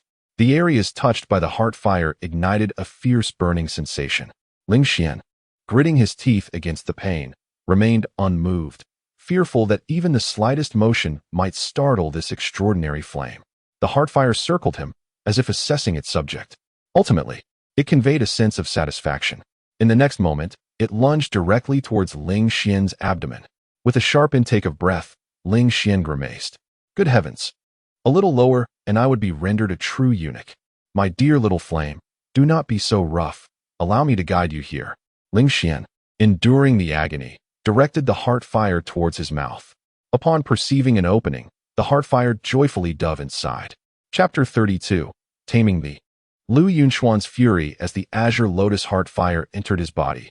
Ling Xian immediately felt as though he had swallowed a piece of burning coal. His body instinctively resisted, attempting to expel the. Yet, Ling Xian bravely endured the discomfort, guiding the azure lotus heart fire towards his dantian. Wherever the azure lotus heart fire traversed, meridians, flesh, and bones, these bodily tissues and organs began to deteriorate to varying degrees. The heat was unbearable. Ling Xian recalled a condition known as heat stroke, which caused organ failure due to excessively high temperatures. His current predicament was no different. Hold on. Ling Xian gritted his teeth, pouring 2 bottles of solidifying pills and 3 bottles of healing pills into his mouth. Simultaneously, he circulated the flames of hell destruction technique. The damaged bodily tissues gradually began to regenerate. However, they were soon affected by the intense heat once more, leading to further deterioration. Thus, Ling Xian's body engaged in a prolonged tug-of-war between deterioration and recovery. After a full 10 days, the azure lotus heart fire finally reached his dantian. Upon arriving, it felt as if it had found a comfortable home. The azure lotus heart fire settled down on the platform, and a surge of spiritual energy spontaneously flowed into the flames, augmenting its power. In the blink of an eye, approximately 1/3 of Ling Xian's spiritual energy was devoured. Fortunately, this ravenous consumption lasted only for a brief moment before it subsided. Ling Xian finally exhaled in relief. Thus, he had completely tamed the azure lotus heart fire. From this moment onward, it would be at his beck and call. With merely a thought, this formidable would serve his purposes. Ling Xian cast a glance at his body and smiled wryly. He had lost considerable weight. He had thinned down significantly, with over half of the moisture in his body evaporated. Had he not become a foundation-building cultivator, rendering his physique far superior to that of an ordinary person, and possessed a heavenly-grade superior constitution, the fiery sun body, he would have certainly faced a backlash from forcibly taming the azure lotus heart fire like Lu Yinxian did, which had left him with hidden ailments. Ling Xian turned his attention inward to his dantian. Previously, his dantian contained a lake of spiritual energy with a platform above it. Now, the lake of spiritual energy had diminished considerably. Upon the platform, a blue flame burned quietly. Ling Xian assessed the situation. Even without engaging in battle, the azure lotus heart fire consumed 1/10 of his spiritual energy every 10 breaths. This was a rather alarming figure. Despite practicing the heavenly grade technique, flames of hell destruction, and possessing a perfect platform, his ocean of spiritual energy could only replenish 1/10 of his spiritual energy every 10 breaths. Should he employ the azure lotus heart fire in combat, the consumption of spiritual energy would be even greater. It dawned on him why it was nearly impossible for most cultivators to tame the azure lotus heart fire. This entity was akin to a spiritual, energy-devouring beast. Ling Xian shook his head. Generally, cultivators at the foundational stage who can practice high-tier techniques and forge a seamless Dao platform are considered quite remarkable. However, such techniques and platforms can only replenish 1/30th of their spiritual energy every 10 breaths. Despite their relentless efforts in cultivation, they ultimately find it insufficient to sustain the azure lotus's heart fire. The inevitable outcome is to be drained dry by the azure lotus's heart fire, resulting in a mere husk of a corpse. At this moment, Ling Xian, who was on the verge of rising, suddenly paused in astonishment. Had he truly reached the minor success of the foundational stage? How had he not realized this? After pondering for a while, he came to the realization that while taming the azure lotus's heart fire, he had focused too much on the foreign fire and neglected his own realm. Upon further reflection, this was quite understandable. While subduing the azure lotus's heart fire, he was also consuming solid platform pills and operating the Flame Abyss Destruction Sutra. The fervor of the azure lotus's heart fire accelerated the transformation of the solid platform pills into medicinal potency, enabling him to hasten his breakthrough to minor success in the foundational stage. With numerous solid platform pills still in his possession, coupled with the abundant spiritual energy in this location, Ling Xian could not contain his laughter. He must not squander this opportunity. Every bit of enhancement counts. He took out all the solid platform pills bestowed upon him by Nangong Yun, tossing them into his mouth as if they were mere beans. He then began to circulate the Flame Abyss Destruction Sutra. His body seemed to become the center of a funnel, drawing in the surrounding spiritual energy from the heavens and earth with fervor. Moreover, due to the influence of the azure lotus's heart fire, the spiritual energy within the azure void cave was predominantly fire energy. Given that Ling Xian possessed a fire attribute constitution, this was a perfect match. His cultivation speed could hardly be described as sluggish. It was more akin to a swift gale. Meanwhile, Lu Yunxian, panting heavily, arrived at the fourth deep cave. The guidance of the foreign fire crystal was not particularly detailed, leading him to surmise that the azure lotus-s heartfire resided within either the fourth or fifth deep cave. However, he misjudged and first ventured into the fifth deep cave. Upon reaching its depths and finding nothing, he had no choice but to turn back and proceed to the fourth deep cave. Now he too had arrived here. The temperature seemed comparable to that of the fifth deep cave. Had he made another mistake? Or was there an error with the foreign fire crystal? Lu Yunxian's heart raced with unease. Just then, as he turned a corner, he was taken aback. Before him lay a stunning azure lake. But he quickly regained his composure. This was no mere lake, but rather an ocean composed of flames. It was filled with liquid fire energy. The azure lotus-s heartfire must be here, without a doubt. Lu Yunxian was overjoyed. He took out a bead radiating cold air and promptly crushed it. The bead unleashed layers of icy mist that enveloped him entirely. This was the ice mist pearl, a high-tier treasure given to him by his father, Lu Yuanfeng. Before entering the azure void cave, each use would release a cloud of icy mist to protect him from the searing heat, lasting for at least a quarter of an hour.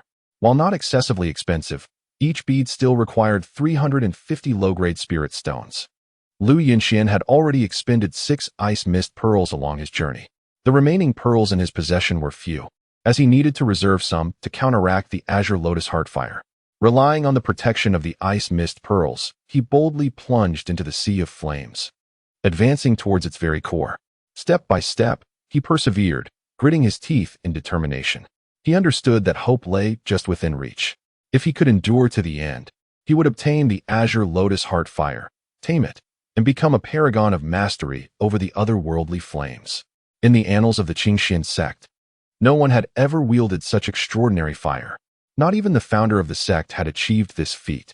If Lu Yunxian succeeded in taming the azure lotus heartfire, he would be the first in the history of the Qingxian sect, even if he later joined another sect. The possession of the azure lotus heartfire would enable him to dominate other talents effortlessly. Thus, he had to seize this opportunity.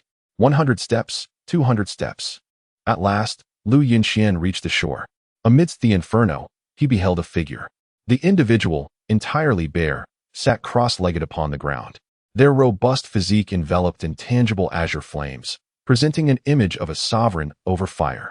That face was all too familiar to Lu Yunxian. He had long obsessed over it, yearning for the demise of this person. It was none other than Ling Xian. Was it not the azure lotus heartfire that encircled Ling Xian? The very fire that Lu Yunxian had yearned for had been tamed by Ling Xian ahead of him? In an instant, Lu Yunxuan's handsome visage twisted into a mask of rage. Ling Xian, I will slay you, he roared, drawing his sword and charging fiercely towards Ling Xian. Chapter 33. The Traps on the Path to Great Foundation Establishment, the Surge of Killing Intent. Ling Xian instinctively sensed the impending danger. Suddenly, he opened his eyes. Faced with a sword aimed at his throat, he evaded with a reflex that seemed instinctual. The blade narrowly grazed his throat. Simultaneously, a surge of azure flames erupted from his palm, and with blinding speed, he struck fiercely at Lu Yunxuan's chest. A full-force blow. Boom. Lu Yunxian was sent flying. The sword slipped from his grasp. Before he could touch the ground, he began to spout blood midair. The blood evaporated into steam due to the intense heat of the surroundings, dissipating into nothingness. Lu Yunxian was filled with terror. Your realm? Ling Xian's gaze gradually sharpened. Until just moments ago, he had been immersed in his cultivation. The evasion and counterattack were merely muscle memory. Now, he realized he had harnessed the azure lotus earth fire, channeling his entire spiritual power, and with a single palm strike, had severely injured Lu Yunxian. Such strength was far beyond what a minor success in Foundation establishment could achieve. Ling Xian sensed the considerable expansion of the spiritual lake within his dantian. I have reached the pinnacle of Foundation establishment. He was filled with astonishment. A glance at the raging inferno around him made it clear why he had grown so rapidly. The sea of flames was rich with fire's spiritual liquid, yet it had diminished significantly since his arrival, by at least 3/4. No wonder my realm has advanced so swiftly. Nangong Yun had underestimated me, as well as the density of spiritual energy within the Qingxian cave. A smile crept onto Ling Xian's face. Meanwhile, Lu Yunchuan's expression was one of uncontainable dread. Before Ling Xian could make a move, he struggled to his feet and fled in panic, terrified that Ling Xian would take his life. Ling Xian watched Lu Yunchuan's desperate escape with a scoff. He had no intention of killing Lu Yunxian. While such an act might provide immediate gratification, it would irrevocably sever the ties between his sect leader's faction and Lu Yuanfeng's deputy sect leader's faction. This would not bode well. After all, even though Lu Yuanfeng had been flirting with the Divine Sword sect, he still publicly revered Nangong Yun as the sect leader, maintaining the basic order of the sect. Now that Ling Xian had surpassed Lu Yunxian, he had countless means to eliminate him in the future. There was no need to rush. The priority now was to absorb all the fire's spiritual liquid present, leaving no waste. Ling Xian promptly seated himself and resumed his cultivation. Lu Yunchuan's appearance was merely a minor interlude for him, barely causing a ripple. Days turned into weeks, and soon 2 months had swiftly passed. Ling Xian had completely absorbed the fire's spiritual liquid gathered by the azure lotus earth fire. Consequently, the temperature of the surroundings had significantly decreased.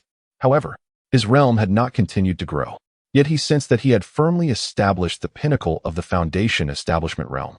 After departing from the Qingxian cave, even if he accelerated his cultivation through the ingestion of the solid platform pill, he could attain the consummation of the foundation establishment realm within 3 months at most. It was time to leave. Ling Xian donned a new inner sect disciple's robe retrieved from his storage ring and strode purposefully toward the entrance. He had meticulously calculated the time. At full speed, he would require merely 5 days to return to the entrance, concerned about potential unforeseen circumstances along the way, such as the interference of Lu Yunxian or Song Junjie. He chose to conclude his cultivation a day in advance. Lu Yunxian had suffered severe injuries at his hands, with a portion of the Qinglian earth fire's power having surged into his body. Even if he possessed healing elixirs, recovery would not come swiftly. In his current state, he was at a mere 30% of his peak. As for Song Junjie, who had entered the Qingxian cave at the initial stage of foundation establishment, he now barely qualified as a minor success in the same realm, posing no threat to Ling Xian. Ling Xian pondered briefly before accessing his life panel. Although he believed he could effortlessly deal with the obstructions posed by Lu Yunxian and Song Junjie, he felt it prudent to consult the panel for absolute certainty. Name: Ling Xian. Realm: Pinnacle of Foundation Establishment.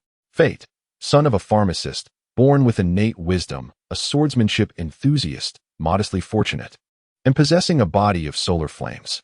Destiny: ultimately cultivates to the peak of the foundation establishment realm. After 40 years, succumbing to profound loneliness within the Qingxian cave, he takes his own life. Recent turning point.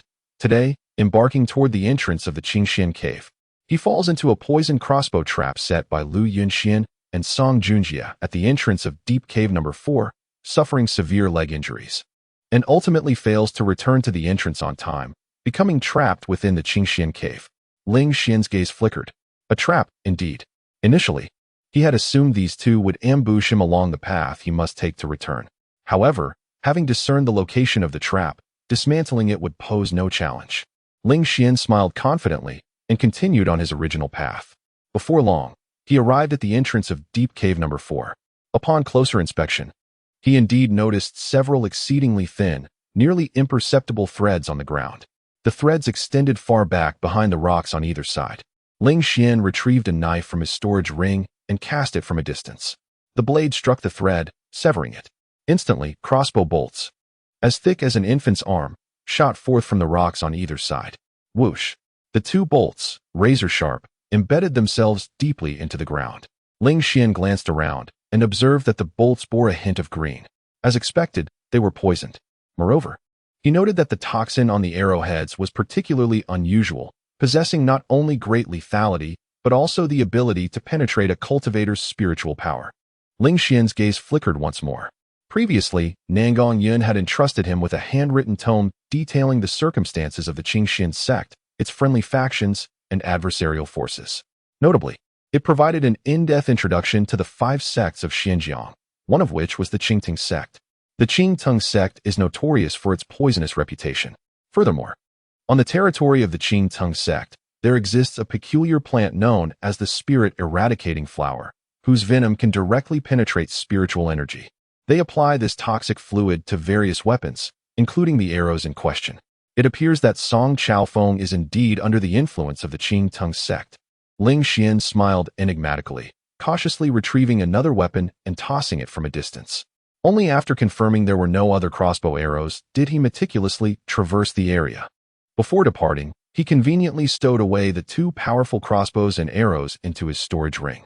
At the entrance of the Qingxian cave, Lu Yunxian and Song Junjie sat cross-legged, patiently awaiting the cave's opening. The two had exchanged intelligence. Song Junjie was already aware that Ling Xian had tamed the blue lotus earth fire. Initially, he had contemplated engaging in a contest of magic with Ling Xian, pondering whether there was a way to seize the blue lotus earth fire for himself. However, upon learning of Lu Yunxuan's injuries, he promptly dismissed such thoughts. Lu Yunxian's chest was still wrapped in bandages, which turned crimson with each breath, indicating that his condition was far from optimistic. Witnessing Lu Yunxuan's severe injuries sent shivers down Song Junjie's spine, for he was acutely aware that Lu Yunxuan's strength vastly surpassed his own. The formidable Ling Xian, who had tamed the blue lotus earth fire, was indeed a force to be reckoned with, leaving Song Junjie well aware of his own inadequacies. Lu Yunxuan's face bore a sickly hue as he calculated the time. That fellow should be nearing the entrance of the fourth deep cave by now, he remarked with a cold smile. Song Junjie nodded in agreement. Junjie, is your crossbow arrow set up properly? And the thread, will it remain undetected by Ling Xian? Lu Yunxian inquired. With a wave of his hand, Song Junjie reassured him, you need not worry. That crossbow arrow is a deadly weapon purchased from the Qing Tung sect by my father. A volley from several crossbows is sufficient to shatter the protective spiritual energy of a fully realized foundation establishment cultivator. Moreover, the crossbows are infused with the Qing Tung sect's bone-corroding poison, for which only they possess the antidote. As for the thread, Song Junjie chuckled, that is silk harvested from a century-old ice silkworm. It is virtually invisible even at close proximity. Upon hearing this, Lu Yunxian nodded solemnly. Such arrangements were indeed meticulous. Ling Xian would undoubtedly be struck by the arrow, making it impossible for him to return to the Qingxian cave entrance on time. What does it matter to have tamed a strange fire, possess a heavenly physique, or achieve a perfect Dao platform? Trapped in the Qingxian cave for 50 years, any genius would succumb to solitude. Lu Yunxian scoffed inwardly. Suddenly, the sound of footsteps approached from a distance, causing both Lu Yunxian and Song Junjie to change their expressions dramatically. Chapter 34. Do I need a reason to strike you? Departing from the Qingxian cave, the two immediately turned their gazes towards the source of the voice, whereupon they beheld a familiar figure. Their expressions instantly froze. How had he arrived at the entrance of the Qingxian cave? Lu Yunxian shot a glare at Song Junjie. Was it not said that your trap was infallible? Was it not asserted that the protective spiritual power of a foundation establishment cultivator could be easily shattered? Song Junjie also stood there in a daze. What on earth was happening here? Ling Xian observed the two exchanging bewildered glances and smiled. What troubles you? Is my presence not a cause for delight? Before they could respond, he continued, indeed, your countenance reveals your displeasure at my arrival. You. Song Junjie hesitated. After all, setting traps to ensnare disciples of the sect was hardly a noble endeavor, and he felt too embarrassed to voice it directly. Ling Xian smiled. Do you wish to inquire how I evaded your trap? Song Junjie nodded instinctively.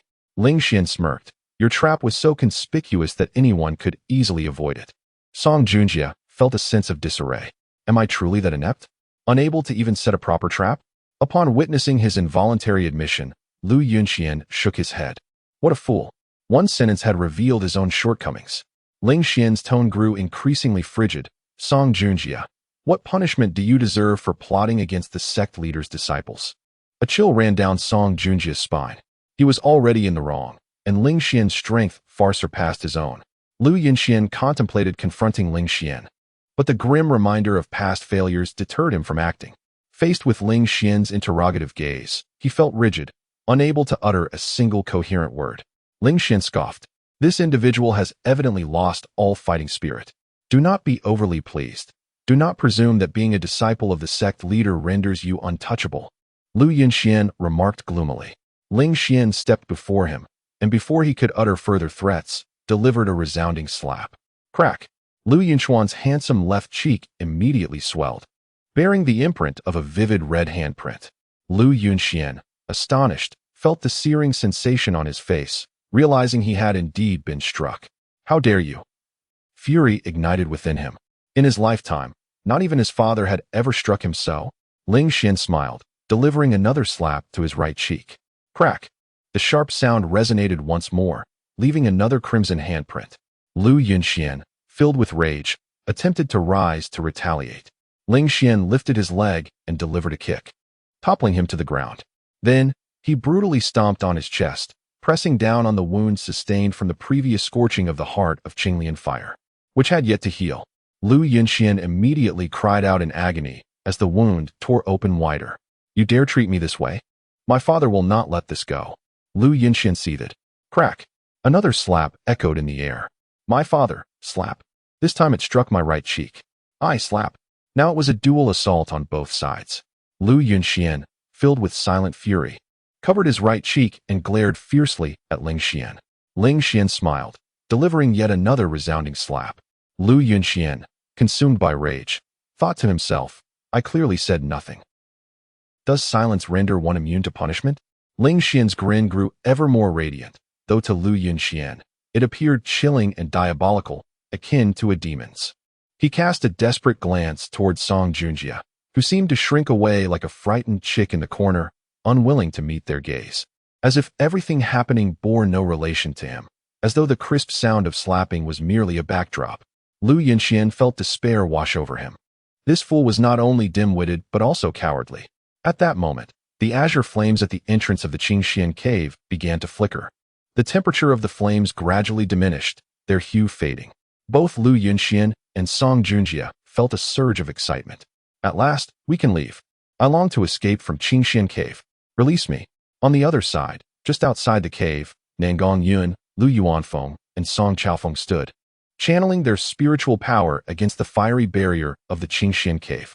Beyond them, 9 inner sect elders, along with dozens of outer sect elders, numerous stewards, and disciples from both inner and outer sects gathered. Zhao Ting and Luo Shengnan, having concluded their family matters, had hastily returned to the mountain gate, lamenting their missed opportunity to witness the opening of the Qingxian cave. Now, as the cave was about to reopen, they were among the first to arrive, eager to observe the transformations that had befallen the 3 individuals within. Luo Shengnan watched as Zhao Ting donned a loose disciple robe transformed into a snug, formidable outfit. Unable to suppress a smirk, Zhao Ting, I heard that the early opening of the Qingxian cave is due to the potential emergence of a significant treasure. Who do you think among Ling Xian, Lu Yunxian, and Song Junjie is most likely to obtain it? Zhao Ting replied with a calm demeanor. I immediately discount Song Junjie. He is merely a fool who flaunts his father's position as a grand elder. While Ling Xian possesses considerable potential, his strength falls slightly short compared to Lu Yunxian. Should Ling Xian acquire the treasure first, it might be seized by Lu Yunxian. Conversely, if Lu Yunxian obtains the treasure, Ling Xian cannot take it from him. Therefore, I place my bets on Lu Yunxian. Luo Shengnan chuckled softly. I beg to differ. I find Ling Xian rather intriguing and believe he may just conjure a miracle. With that, she turned her gaze to Zhao Ting's side, addressing Zhao Rou. What do you think, little sister? Zhao Rou replied resolutely. I have faith in Ling Xian. Among the inner sect disciples, a striking pair caught the eye, the handsome Xiao Fan and the enchanting Lu Fei. Lu Fei clung to Xiao Fan's arm, resting her head on his shoulder as she whispered, Brother Xiao Fan, my father says that the will surely be obtained by my brother, and Ling Xian will most likely remain in the Qingxian cave. Xiao Fan let out a cold laugh, remarking that he deserved it. He realized that he had failed to grasp the current dynamics of the Qingxian sect. Nangong Yun was hardly a formidable ally. The vice sect master and the grand elder held true power. How dare he offend both the vice sect master and the grand elder? It was a miracle he hadn't been eliminated in the shadows. Lu Fei gently caressed his chest, her gestures intimate, musing that brother Xiao Fan would surely be much happier without her around. Xiao Fan smiled, declaring that indeed, his spirits were soaring. He grasped Lu Fei's delicate wrist, leaning close to her ear, suggesting, let us venture to the back mountains water pool tonight and engage in some water play.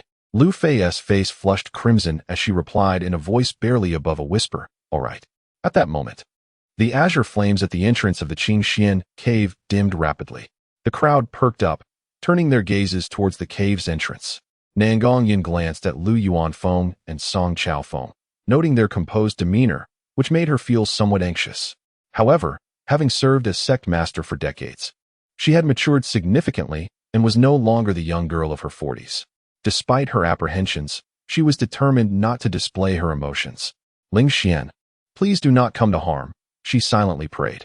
Just then, footsteps echoed from the cave's entrance. Song Junjie burst forth in a panic. Upon seeing his father, he rushed to his side, as if a terrifying beast were pursuing him. At first, Song Chaofeng felt elated, but upon noticing his son's troubled expression, his brow furrowed. Yet, in such a public setting, he refrained from pressing for answers, merely grasping Song Junjie's hand to reassure him. Soon, more footsteps approached. This time, it was Lu Yunxian. His handsome visage was swollen grotesquely, resembling a doe that had risen. He was wrapped in bandages, with blood dripping down to the ground. The sight of Lu Yunxian in such a miserable state startled everyone present. What had transpired within the Qingxian cave?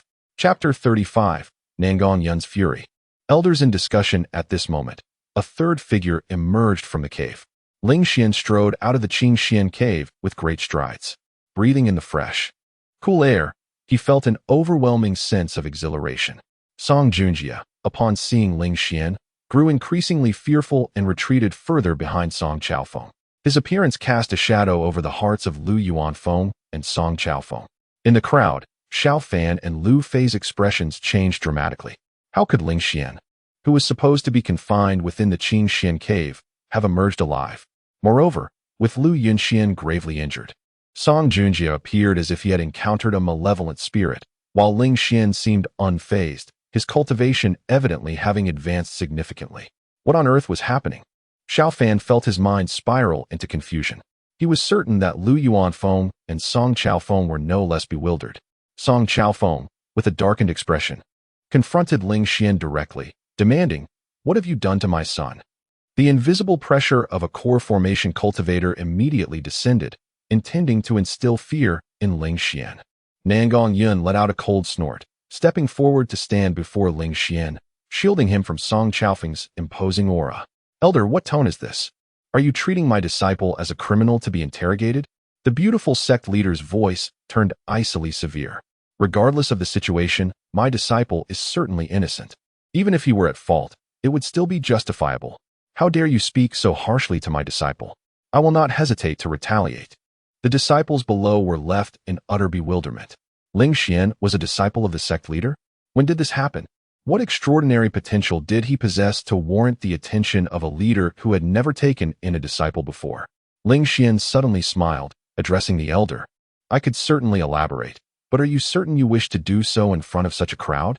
Speak. Why would you hesitate? What is there to conceal?" Song Chaofeng bellowed. "You have frightened my son to this extent. An explanation is imperative."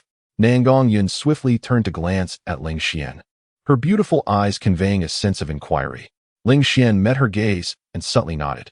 Perceiving this, Nangong Yun felt emboldened. Ling Xian then smiled lightly. "Very well.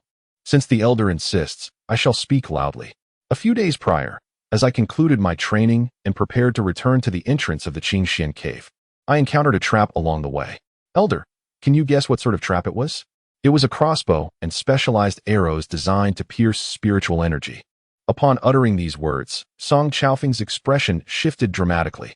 Nangong Yin appeared to have recalled something, her brows furrowing. Lu Yuanfeng's gaze flickered, lost in thought. Ling Xian retrieved 2 crossbows and several arrows from his storage ring, casting them onto the ground. "I wonder who set such traps along my path back to the Qingxian cave.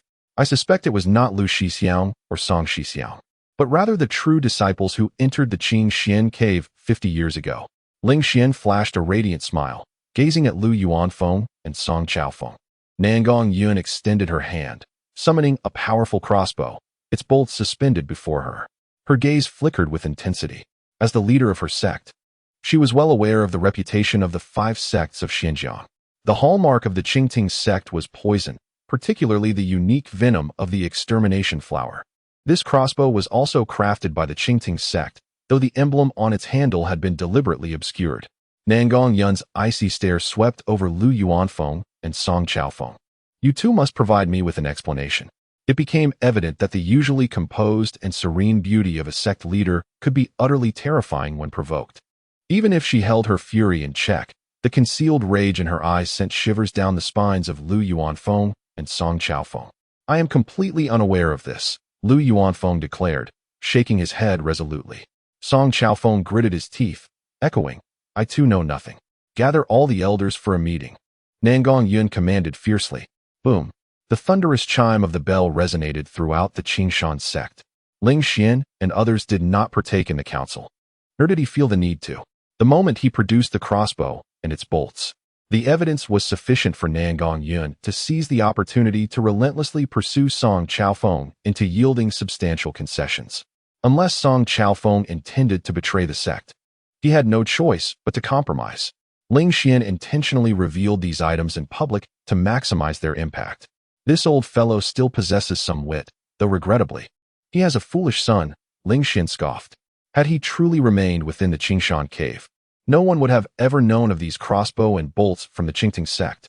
50 years hence, even if descendants entered the cave and discovered these items, the venom would have long since dried, rendering identification impossible. Alas, they had miscalculated. Through the life panel, Ling Xian had discerned everything with clarity. As Ling Xian, Lu Yunxian, and Song Junjie descended from the cave, the gazes of all disciples converged upon Ling Xian. Lu Yunxian and Song Junjie, the esteemed direct disciples, had become mere background figures. Familiar faces such as Zhao Ting, Luo Shengnan, Zhao Rou, and Zhang Weihua hurried towards Ling Xian. Luo Shengnan approached and delivered a punch to Ling Xian's chest. You, my friend, are quite formidable. Ling Xian laughed heartily. Luo Shengnan, astonished, noted that her strength was considerable. Even a fully developed foundation establishment disciple would wince in pain. To her surprise, Ling Xian remained unfazed, not even blinking at her strike. Zhao Ting whispered, Did you acquire that treasure? Ling Xian smiled. What if I say I did not? Do not jest.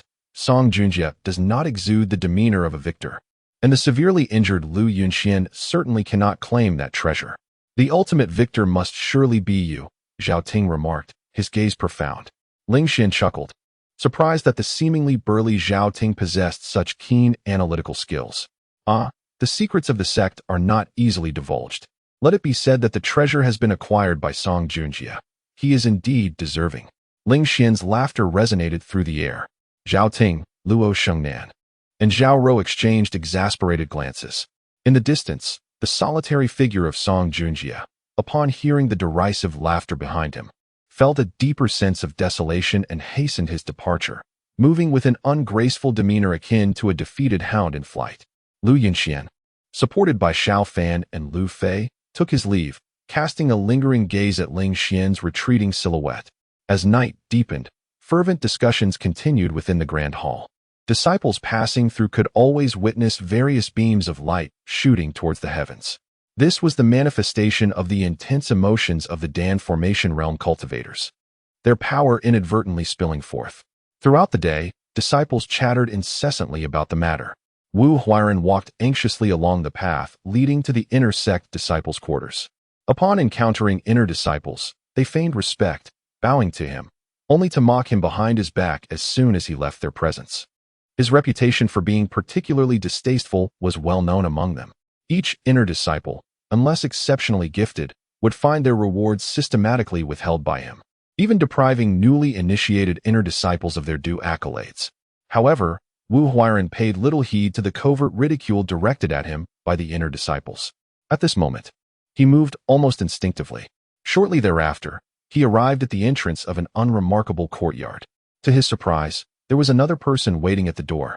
Judging by their attire, they appeared to be a steward from the scripture repository. Wu, Elder Wu, the steward exclaimed in astonishment, you too have come here? Wu Huairan mumbled, yes. I am here to find Ling Xian regarding a matter. Me too. Perhaps you should go in first, the steward suggested, feeling conflicted. No. You should go ahead. My business can wait. Wu Huairan displayed an unusual degree of courtesy at that moment. No, you should go first. For you are an elder of the outer sect, and respect is due to age, the steward insisted. No, it is better if you proceed first. I do not wish to impose my seniority. At that moment, the courtyard door swung open. Ling Xian, frowning, glared at the two. What are you doing? Disturbing my cultivation? Both men fell into an awkward silence. Chapter 36. Wu Huairan's apology and Ling Xian's ascension to true disciple. Ling Xian cast a glance at Wu Huairan. Recognizing him, Wu Huairan appeared quite embarrassed and could only bow, stating, I acted improperly before, having seized the rewards that rightfully belonged to you, young friend Ling Xian. I have come today to return what is yours. With that, he presented 10 mid-grade spirit stones with great respect. Ling Xian's expression was one of bemusement. Previously, when he ascended to the inner sect under Zhang Weihua's guidance, he had collected his rewards from Wu Huairan, which should have amounted to 100 low-grade spirit stones. However, Wu Huairan had withheld 20 stones, handing only 80 to him. As time passed, Ling Xian had put this incident out of his mind. Now, to his surprise, Wu Huairan had approached him voluntarily, returning the favor, and even in multiples. And you? Ling Xian glanced at the steward of the scripture pavilion beside him. The steward immediately knelt down, exclaiming, Brother Ling Xian, I was wrong. I was exceedingly wrong. At that time, I should not have been blinded by greed. You were merely entering the scripture pavilion, yet I had the audacity to take a spirit stone from you. Since then, I have often felt guilt. And today I have come to offer my sincere apology. He then produced a mid-grade spirit stone as a token of his contrition. Ling Xian smiled faintly. Frequent guilt? A sudden realization? Such notions were mere nonsense. The fact that they both approached him to apologize was exceedingly straightforward. The news of Ling Xian being the sect leader's disciple had already spread throughout the Qingxian sect. Moreover, the existence of a treasure resembling a strange fire in the Qingxian cave, which Ling Xian eventually obtained, had circulated among the disciples, each sharing it with 10, then 100. Although Ling Xian had not confirmed it himself, many believed he had indeed acquired the strange fire. These two pieces of news reached the ears of Wu Huairan and the scripture pavilion steward, filling them with dread. They had never anticipated that the disciple they once exploited had become such a formidable figure. Ling Xian casually accepted the spirit stone offered by the steward. Leave now. If I hear of you exploiting ordinary disciples again, you shall not remain in the Qingxian sect, he said coolly. Yes, thank you, Brother Ling Xian. The steward replied, overwhelmed with gratitude. Wu Huairan hesitated, and what of me? Ling Xian, with a knowing smile, responded, Elder Wu, you have deprived many disciples in the past. How could you possibly possess only 10 mid-grade spirit stones? Look at that steward. He has offered a mid-grade spirit stone as an apology. With your talent for accumulating wealth, you surely cannot be outdone by a mere steward of the scripture pavilion. Upon hearing this, Wu Huairan felt even more awkward. Reluctantly, he rummaged through his storage ring and produced 20 mid-grade spirit stones. Will these suffice? He asked hopefully. Ling Xian remained silent. Wu Huairan's expression was one of palpable distress as he produced a piece of mid-grade inner armor crafted from the hide of a forest python. This armor was robust and durable, impervious to the marks of ordinary blades and capable of withstanding the searing touch of flames. Ling Xian nodded slightly, acknowledging that 30 mid-grade spirit stones for a piece of mid-grade forest python armor was somewhat acceptable. He admonished Wu Chonglao to manage himself better in the future, to refrain from actions that were unbecoming. Yes, I shall never dare again, Wu Huairan replied, as if granted a reprieve from a great punishment. As night deepened, Ling Xian sat cross-legged upon his bed, practicing the breathing techniques of the Flame Abyss Destruction Sutra, continuing his cultivation. He had an intuition that he would soon attain the second level of the sutra, which would allow him to reach the pinnacle of the foundation establishment realm. At that moment, a fragrant breeze wafted through unexpectedly, and before he could react, a voluptuous and enchanting figure appeared before his bed, his beautiful master, Nangong Yun. Ling Xian immediately rose and saluted her as a disciple. Nangong Yun remained as stunning as ever, though the furrow of worry on her brow had deepened. She waved her hand dismissively and casually seated herself on a wooden chair in the bedroom.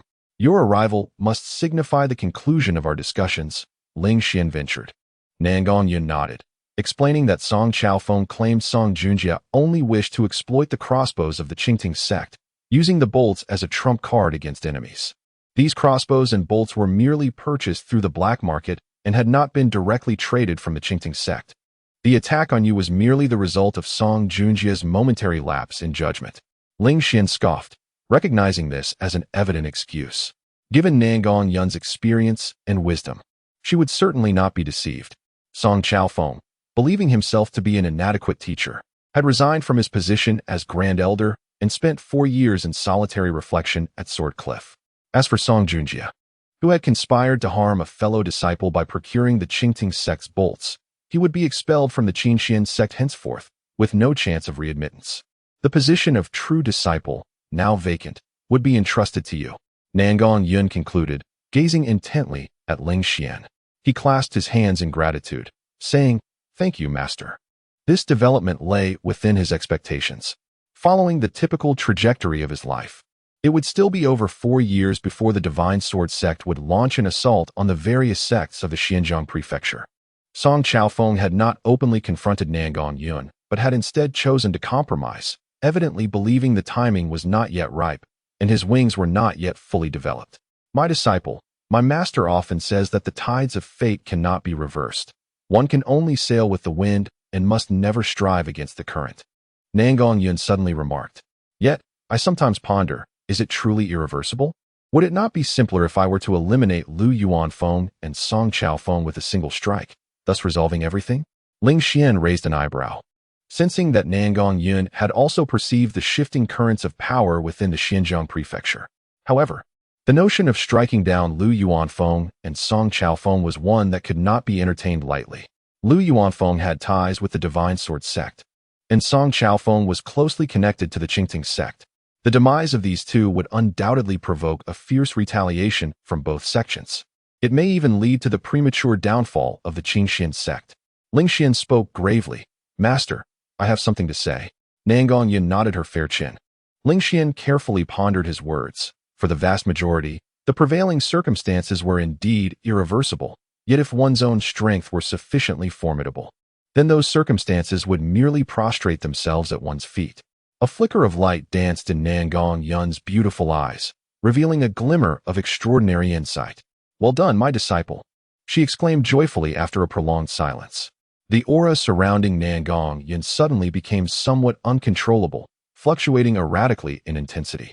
Ling Xian, taken aback, inquired, "Master, is this?" Nangong Yun replied with a smile, "I have gained some enlightenment. Perhaps this could serve as an opportunity for me to break through to the pinnacle of the core formation realm." Ling Xian clasped his hands in congratulations. "I wish you the best, Master." Before he possessed sufficient strength himself, he naturally hoped for Nangong Yun to grow ever stronger. He understood that this enchanting master had always acted in his best interest, and he fervently wished for her to become the foremost expert in the world. Nangong Yun's mood lifted, her previously furrowed brow now relaxed. "You have tamed the Qinglian earth fire, have you not? Let me see it. I have yet to behold such a rare flame in this lifetime." Ling Xian nodded. With a flicker of thought, a flame resembling a blue lotus materialized in his palm, quietly burning without any hint of fierceness. Nangong Yun reached out to touch it, but the Qinglian earth fire instinctively reacted with an attack. Startled, she quickly withdrew her finger, exclaiming in surprise. Ling Xian swiftly retracted the Qinglian earth fire, scratching his head in apology. "Forgive me, Master, it remains untamed and occasionally acts on its own." However, Nangong Yun's smile broadened. "No matter. The stronger it is, the more delighted I shall be. I shall enter seclusion for a period. If you require anything, do not hesitate to seek elderly. Additionally, these items are for you." With that, she vanished in an instant. Ling Xian focused his gaze and discovered a brand new storage ring on the table. Upon opening it, a mountain of elixirs and treasures immediately came into view, filling him with immense joy. This soft life is indeed a delight. Chapter 37. A fortuitous encounter with Xiao Fan. As time progresses, the tumult surrounding the Qingxian cave gradually subsides.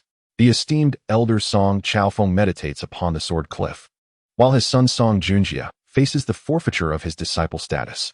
Meanwhile, Ling Xian's ascendance to become the fourth true disciple has become the talk of the Qingxian sect. Even those unfamiliar with the identities of the sect leader or the deputy leader are well aware of Ling Xian, the rising star. Thus, a fortnight later, Ling Xian ceases his cultivation and rises from his bed, a slight frown gracing his brow. Since departing from the Qingxian cave, he has been diligently consuming the solid foundation pills and practicing the flames of oblivion scripture, striving to achieve perfection in the foundation establishment stage. However, despite the reservoir of spiritual energy in his dantian being fully amassed and his Tao platform remarkably stable, he finds himself unable to cross this threshold. As though something essential is lacking, it appears that mere seclusion is insufficient for cultivation. He must venture forth to experience the beauty of the world. Ling Xian nods slightly, translating his thoughts into the realization that it is time to seek out new opportunities. Who shall he outmaneuver today? Coincidentally, it is mealtime, and he decides to head to the fire kitchen hall for a meal. Rising, he strides directly towards the hall, his robes having transformed from the previous dark green attire of an inner disciple to a resplendent deep green, adorned with golden trim indicative of his status as a true disciple, reflecting a more distinguished identity. As he traverses the path, every inner disciple, regardless of their activities, pauses to bow respectfully towards him, their gazes filled with admiration and reverence. Ling Xian nods slightly, feeling a surge of emotions. Just a few months prior, he was a humble outer disciple, constantly at risk of expulsion from the Qingxian sect. Now, he stands among the 4 true disciples, reaping the benefits of the sect's resources. Even the inner elders would think twice before provoking a true disciple, for each one holds the potential to ascend to the golden core stage. While passing a deep pool, Ling Xian suddenly spots Xiao Fan and Lu Fei, surrounded by many disciples. These disciples gather around Xiao Fan, their voices brimming with admiration. "Brother Xiao, have you truly forged a perfect Tao platform? How remarkable!" Indeed, indeed. It seems we can count the number of individuals who have achieved a perfect Tao platform in our Qingxian sect on one hand. Amidst the flattery and praise, a confident smile graces Xiao Fan's face. Someone adds, "As far as I know, only 2 individuals in our sect have forged a perfect Tao platform, our esteemed sect leader Nangong and Brother Ling Xian. Thus, Brother Xiao stands as the 3rd after them. To stand alongside Brother Ling Xian, Brother Xiao is indeed extraordinary." Upon hearing these words, the smug expression on Xiao Fan's face falters, replaced by a surge of anger. What does it mean to compare me to Ling Xian? Am I inferior to him? At that moment, a disciple exclaimed, "Everyone, look! Brother Ling is over there. Wow! It truly is Brother Ling. I am his admirer. Brother Ling, I have always admired you. May we become partners on the path? Get lost. You think you deserve to be Brother Ling's partner? Step aside, I am coming." The disciples quickly distanced themselves from Xiao Fan, crowding around Ling Xian. In the blink of an eye, only a few remained by Xiao Fan's side, while more gathered around Ling Xian. Xiao Fan's expression shifted from rigid to indifferent. Having just forged a perfect Tao platform and stepped into the foundation establishment realm, he had briefly relished the treatment of being surrounded, akin to a star among moons, only to have it snatched away in an instant. The feeling was utterly stifling. At this moment, Ling Xian was surrounded by numerous beautiful female disciples, each more enchanting than the last. Some audacious female disciples even dared to touch Ling Xian's body. Ling Xian could only smile helplessly, activating his protective spiritual power to gently push away their restless hands. Enraged, Xiao Fan waved his hand and departed with Lu Fei. Ling Xian gazed at his retreating figure, lost in thought. Truly, he was a reincarnated powerhouse, a child of destiny. Despite having intercepted many of his opportunities, Xiao Fan had still forged a perfect Tao platform and would undoubtedly receive preferential resources from the sect in the future. However, there were many good opportunities surrounding him that must not be overlooked. Ling Xian wore a smile that was both knowing and enigmatic. He had just witnessed the emergence of new opportunities on Xiao Fan's life panel. Name: Xiao Fan. Realm: entry into foundation establishment. Fate: child of destiny, ethereal elegance. Reincarnated powerhouse, survival in dire straits, blazing battle physique. Destiny: stalled at the peak of the transformation stage, becoming the master of the burning heaven hall. Titled the Red Blaze, true man. During an auction, he attempts to bid for a precious treasure but is unmasked and hunted by former enemies, ultimately meeting his demise in battle. Recent opportunity 1. Today he undertakes the task of hunting the amethyst lion, heading to the Lion's Roar Valley in the Qingtsang mountain range, only to be pursued by the Lion King and besieged by rogue cultivators.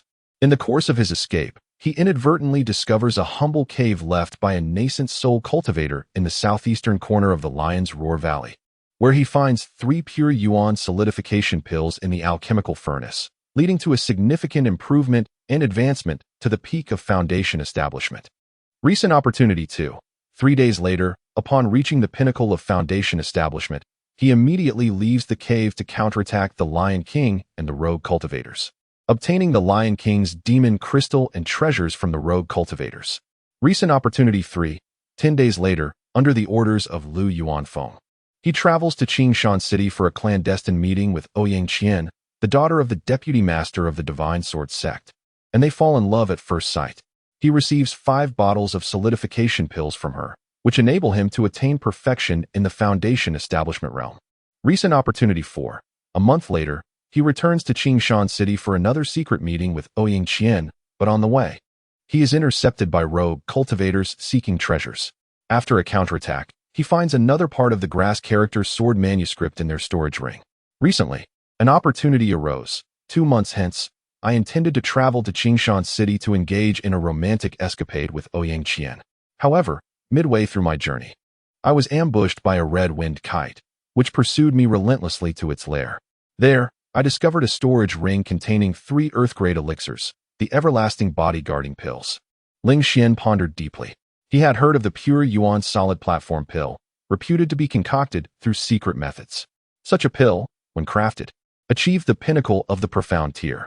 Furthermore, the potency of a single pure yuan solid platform pill equated to that of 30 ordinary solid platform pills. Regrettably, the technique for producing the pure yuan solid platform pill had long been lost. The same applied to the grand solid platform pill, also crafted through secret methods. A unique formula of the Divine Sword sect. A single grand solid platform pill possessed the efficacy of 10 ordinary solid platform pills. The grand solid platform pill was gifted to Xiao Fan by the daughter of the deputy sect master, making it unattainable for me. However, I could not afford to miss the pure yuan solid platform pill.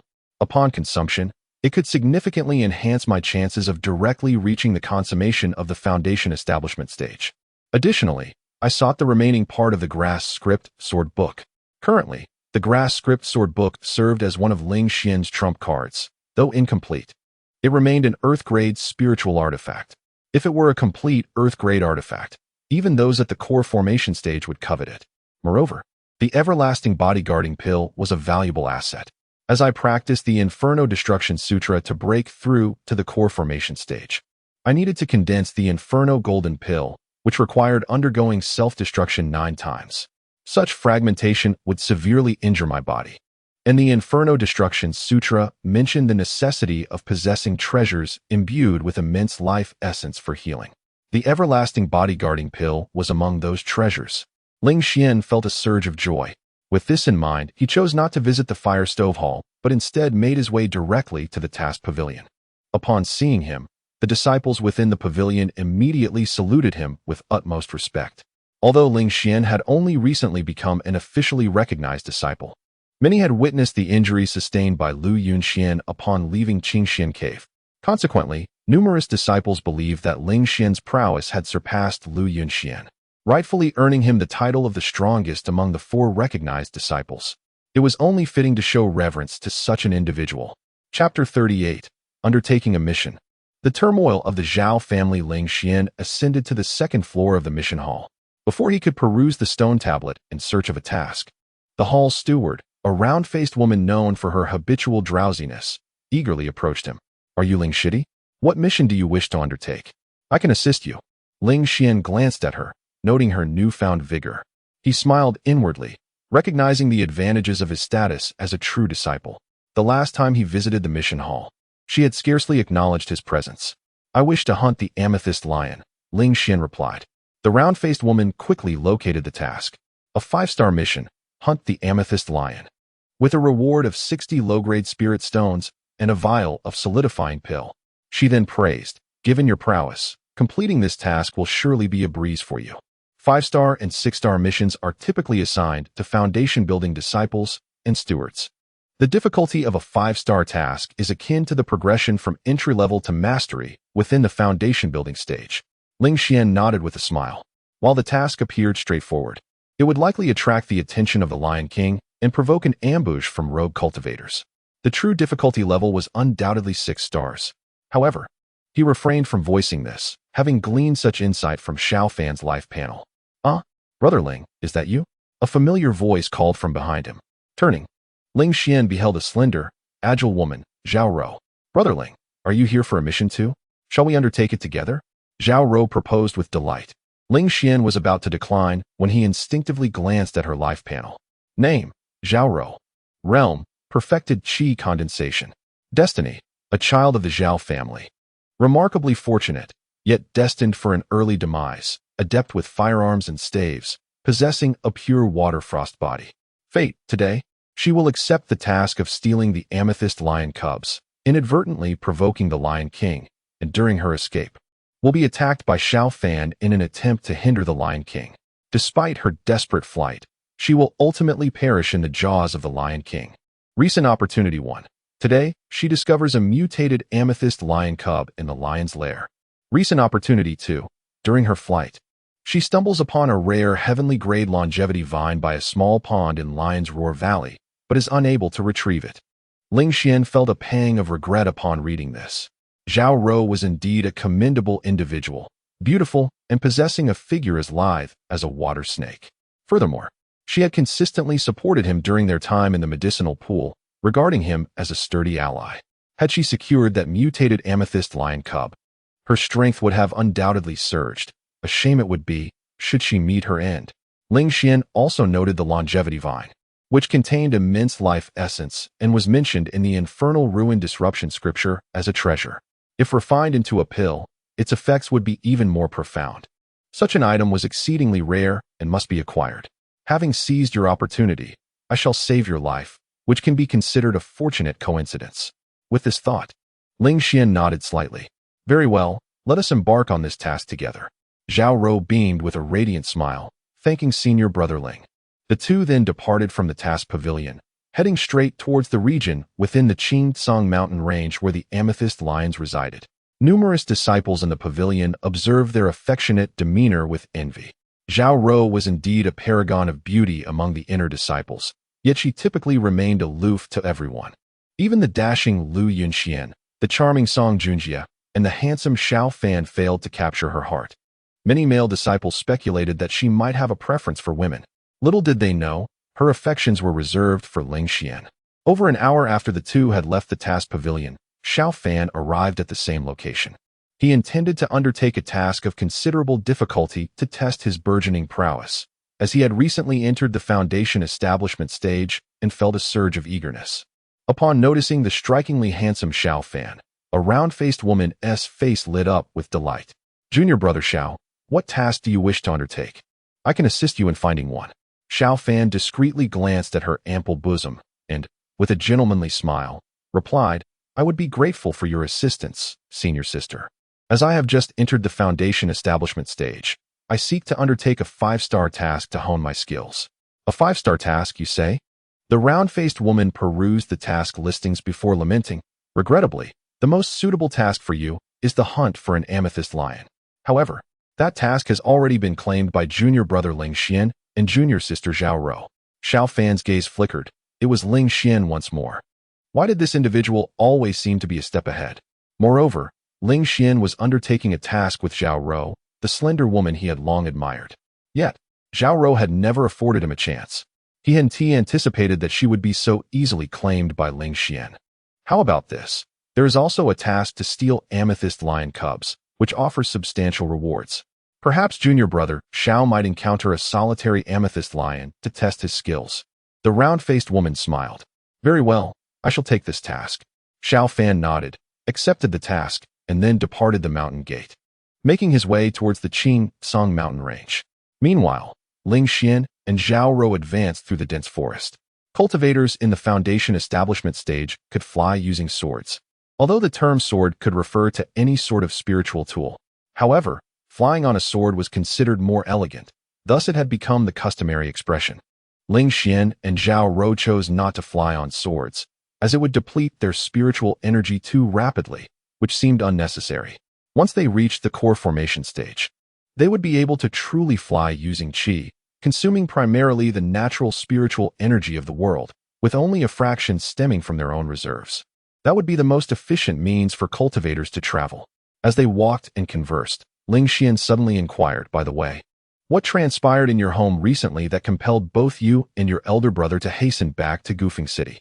Zhao Rou sighed softly, noting that around ancient Wind City, rogue cultivators had congregated to form a bandit stronghold, frequently pillaging the merchant caravans of the city, thereby inflicting severe damage to the interests of the Merchants Guild.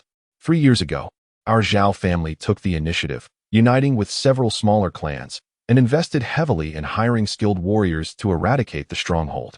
Nearly all the bandits were slain, save for their chieftain. Recently, however, that very chieftain, for reasons unknown, had somehow ascended to the Foundation establishment stage and, possessing a profound-grade spiritual artifact, rallied a group of Qi Condensation Realm rogue cultivators to directly assault our Zhao family's enterprises. My second uncle lost his life, my third uncle was gravely injured, and my father even suffered the loss of a hand. The situation has become dire. Our family had no choice but to send word, urging us to return home and assist. Zhao Rou felt helpless. Little did she know that upon returning home, signs of the impending opening of the Qingxian cave would soon emerge. Ling Xian pondered thoughtfully. The timing of these events seemed too coincidental. Coupling this with the collusion between Lu Yuanfeng and the Divine Sword sect, as well as Song Chaofeng's ties to the Qingting sect, he could surmise that one of these two individuals was likely orchestrating matters from the shadows. Given their capabilities, it was no trivial task for them to elevate a rogue cultivator, who had long remained at the pinnacle of the Qi condensation stage, to the Foundation establishment stage and arm him with profound-grade spiritual artifacts. Surely, you can discern the implications? My elder brother suspects as much, yet he refrains from disclosing the details to me, claiming that knowing would only bring me misfortune. Zhao Rou sighed again. Ling Xian nodded slightly. Being aware of such matters now, indeed, bodes ill, for the mastermind behind these schemes will inevitably reveal themselves in due time. Patience is all that is required. Very well. I trust you, senior brother Ling, Zhao Rou affirmed, her confidence in Ling Xian unwavering as she nodded emphatically. Chapter 39. The plan unfolds in 3 steps. The two continued along the rugged mountain path. Ling Xian pointed towards the valley ahead and declared, "We have arrived. This is the Lion's Roar Valley, the heart of the territory claimed by the Amethyst Lions, surrounded by their hunting grounds."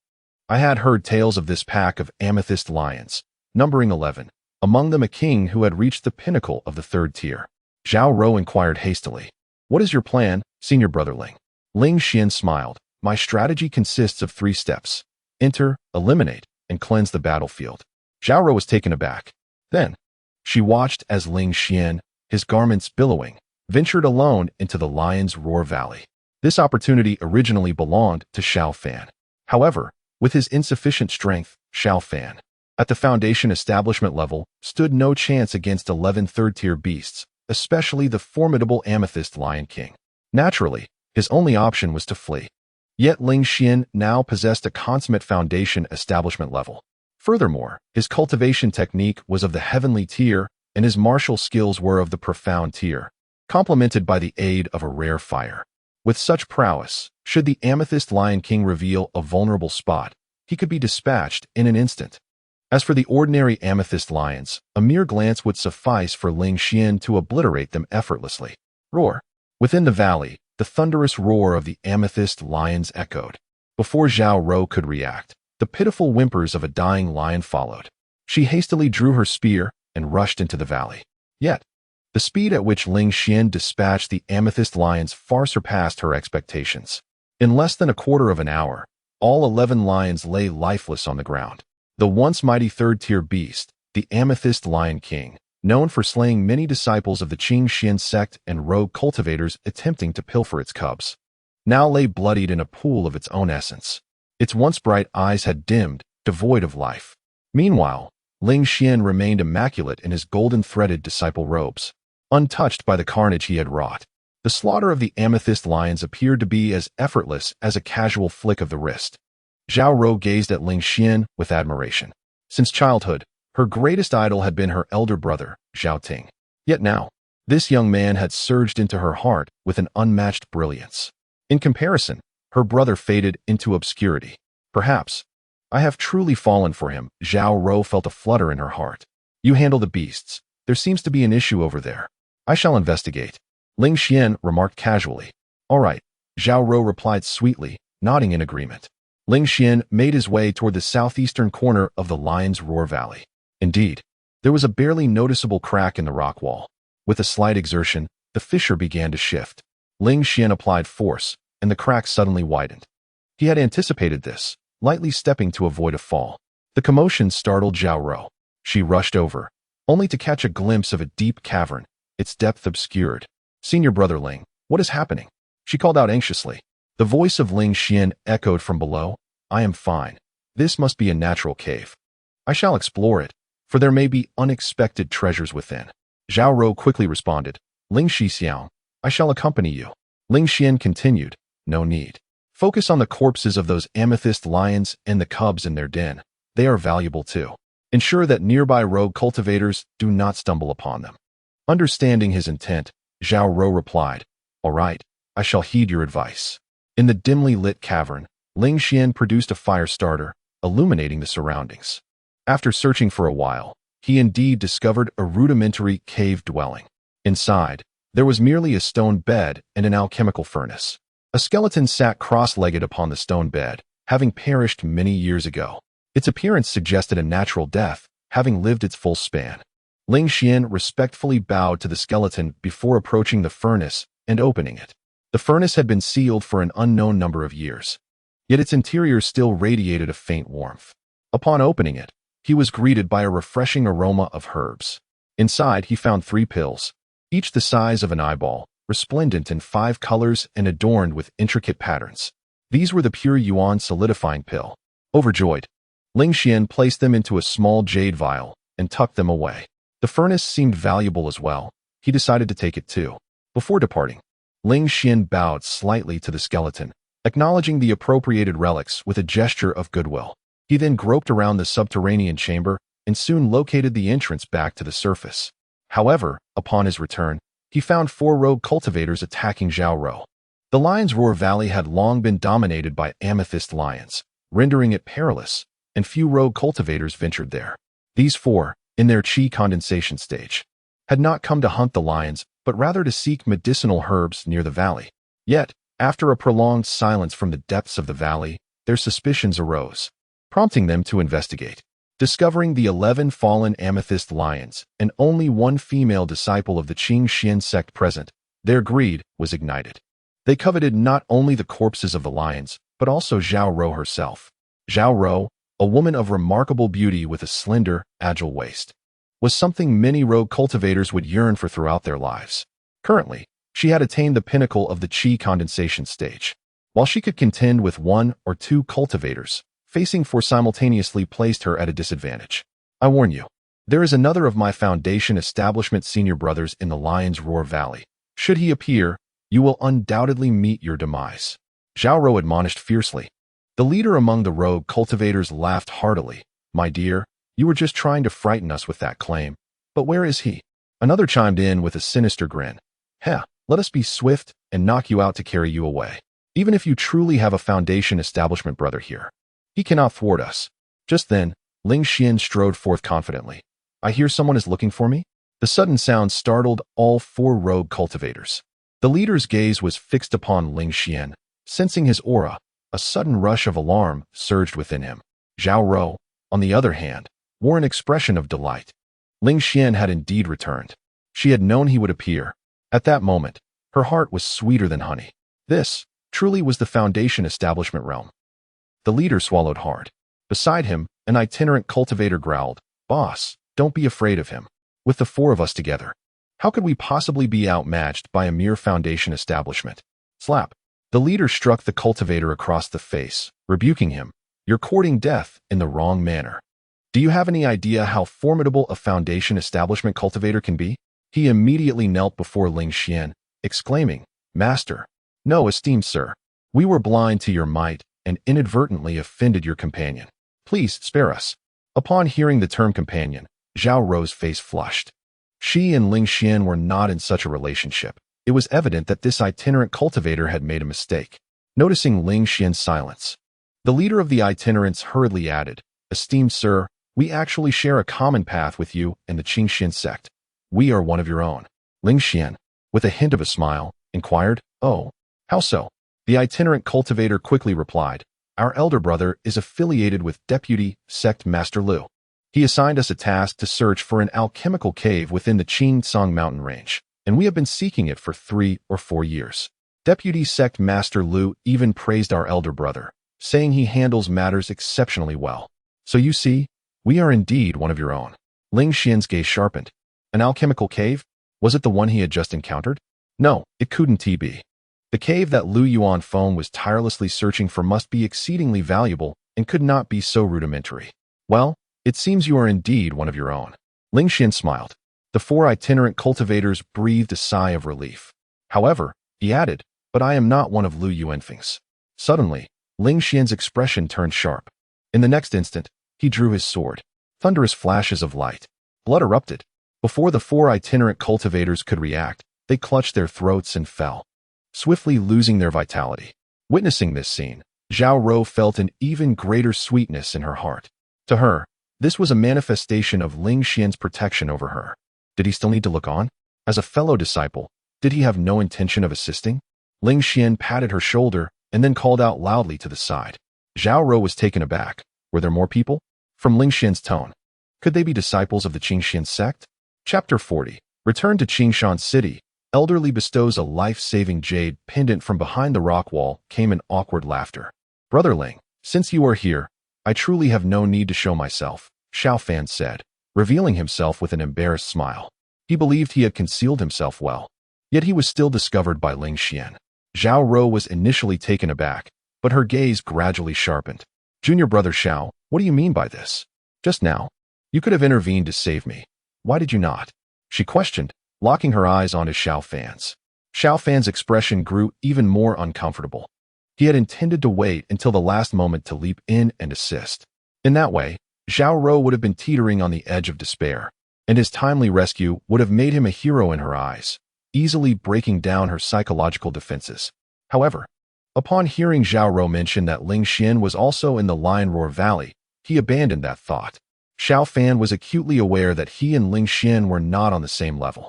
When one has the ability to assist a fellow disciple in distress, yet chooses not to, "I shall report this matter to the elder upon our return to the mountain gate," Ling Xian said indifferently. At these words, Xiao Fan's expression grew increasingly cold, and he retorted, "Then Brother Ling may go ahead and report." With that, he turned and walked away. Ling Xian squinted his eyes.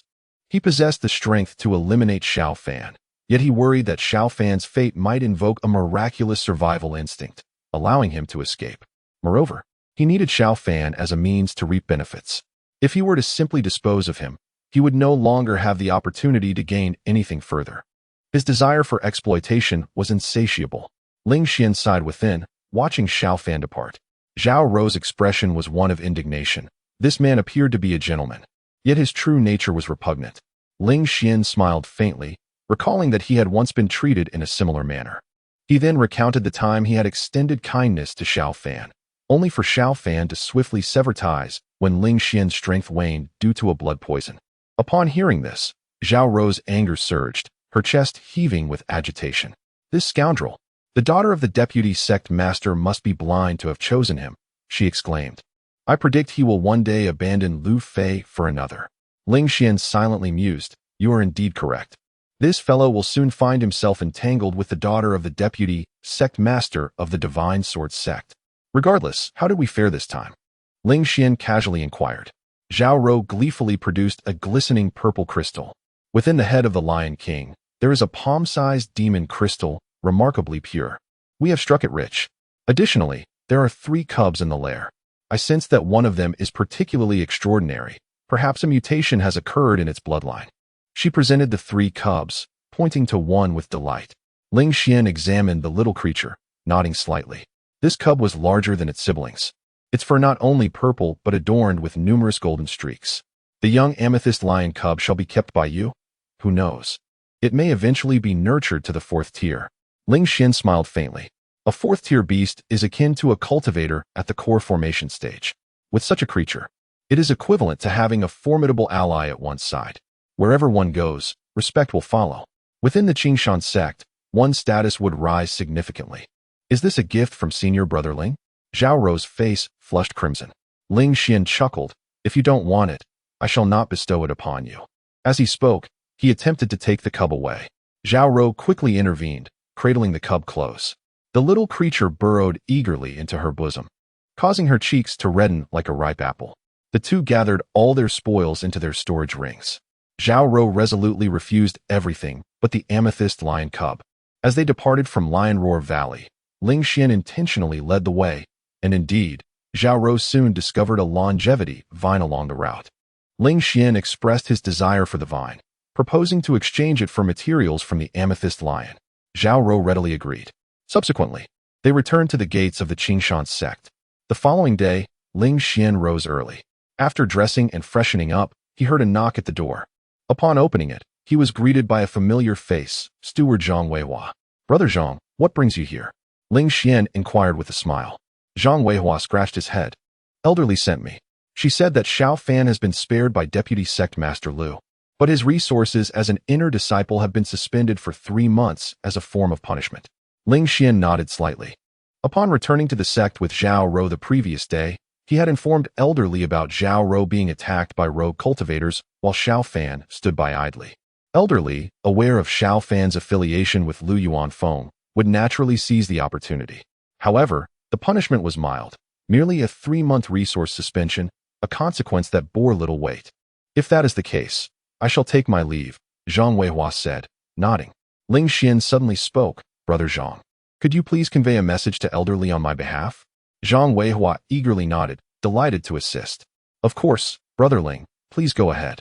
Now, as one of the 4 true disciples of the Qingshan sect, Ling Xian held a prestigious position, and many were willing to assist him.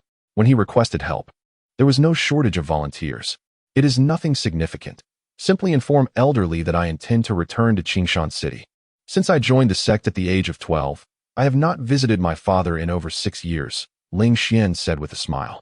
He had entered the Qingshan sect at 12, spent 4 years honing his body, and after a year, progressed to the qi gathering stage. Subsequently, his foundation was destroyed by the blood poison, and another year passed. Now he was 18. Zhang Weihua nodded repeatedly. "Very well. I shall ensure the message is delivered. Do not worry, Brother Ling." He departed swiftly. Ling Xian then organized the contents of his storage ring. He intended to visit Qingshan City to intercept another portion of the Grass Character Sword Manual and the Evergreen Protective Pill, as well as to see Ling Jioding. His heart was filled with numerous doubts, compelling him to inquire of his father. Not long after, a formidable presence emerged. "Ling Xian, are you planning to return to Qingshan City?" The voice of an elderly matron resonated. Ling Xian turned to see a white-haired old woman leaning on a cane.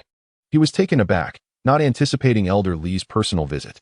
He nodded and replied, "Disciple longs for family and wishes to check on my father's well-being."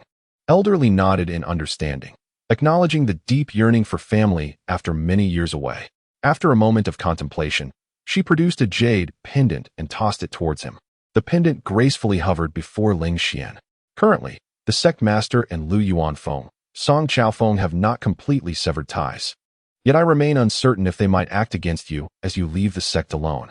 Take this jade pendant. It contains 3 layers of my protective spiritual energy, which can safeguard you for the duration of an incense stick.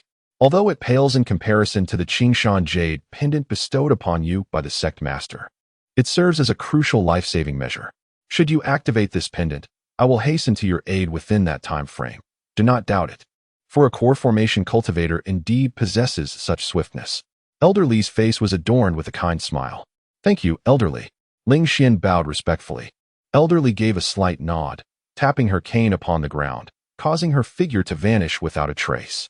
With this token in hand, along with the Qingshan jade pendant, his journey would be far more secure. Ling Xian, now fully prepared, set forth without delay. Chapter 41, The Alchemist's Lair. Returning to Qingshan City as Ling Xian departed from the Qingshan sect, the news swiftly reached Lu Yuanfeng. At that moment, Lu Yuanfeng was in a state of tranquil meditation. Upon hearing the news, he gradually opened his eyes, an enigmatic glimmer flickering within them. "Leave," he gestured dismissively. The disciple bowed respectfully before exiting. Not far off, Lu Yunxian approached with urgency. "Father, this is a splendid opportunity.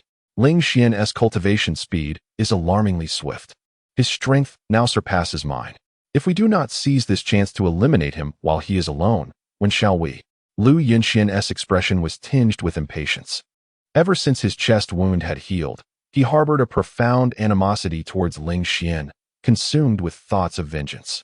Yet, even when Ling Xian stepped beyond the sect's gates, he would not stray too far. The distance was such that the several core formation elders supporting Nangong Yun could arrive in mere breaths, rendering it an unsuitable moment for confrontation. At last, he perceived an opportunity. Lu Yuanfeng smiled faintly. Xianer, you are far too hasty. Let us do this. Convey this news to Song Chaofeng and ascertain his intentions.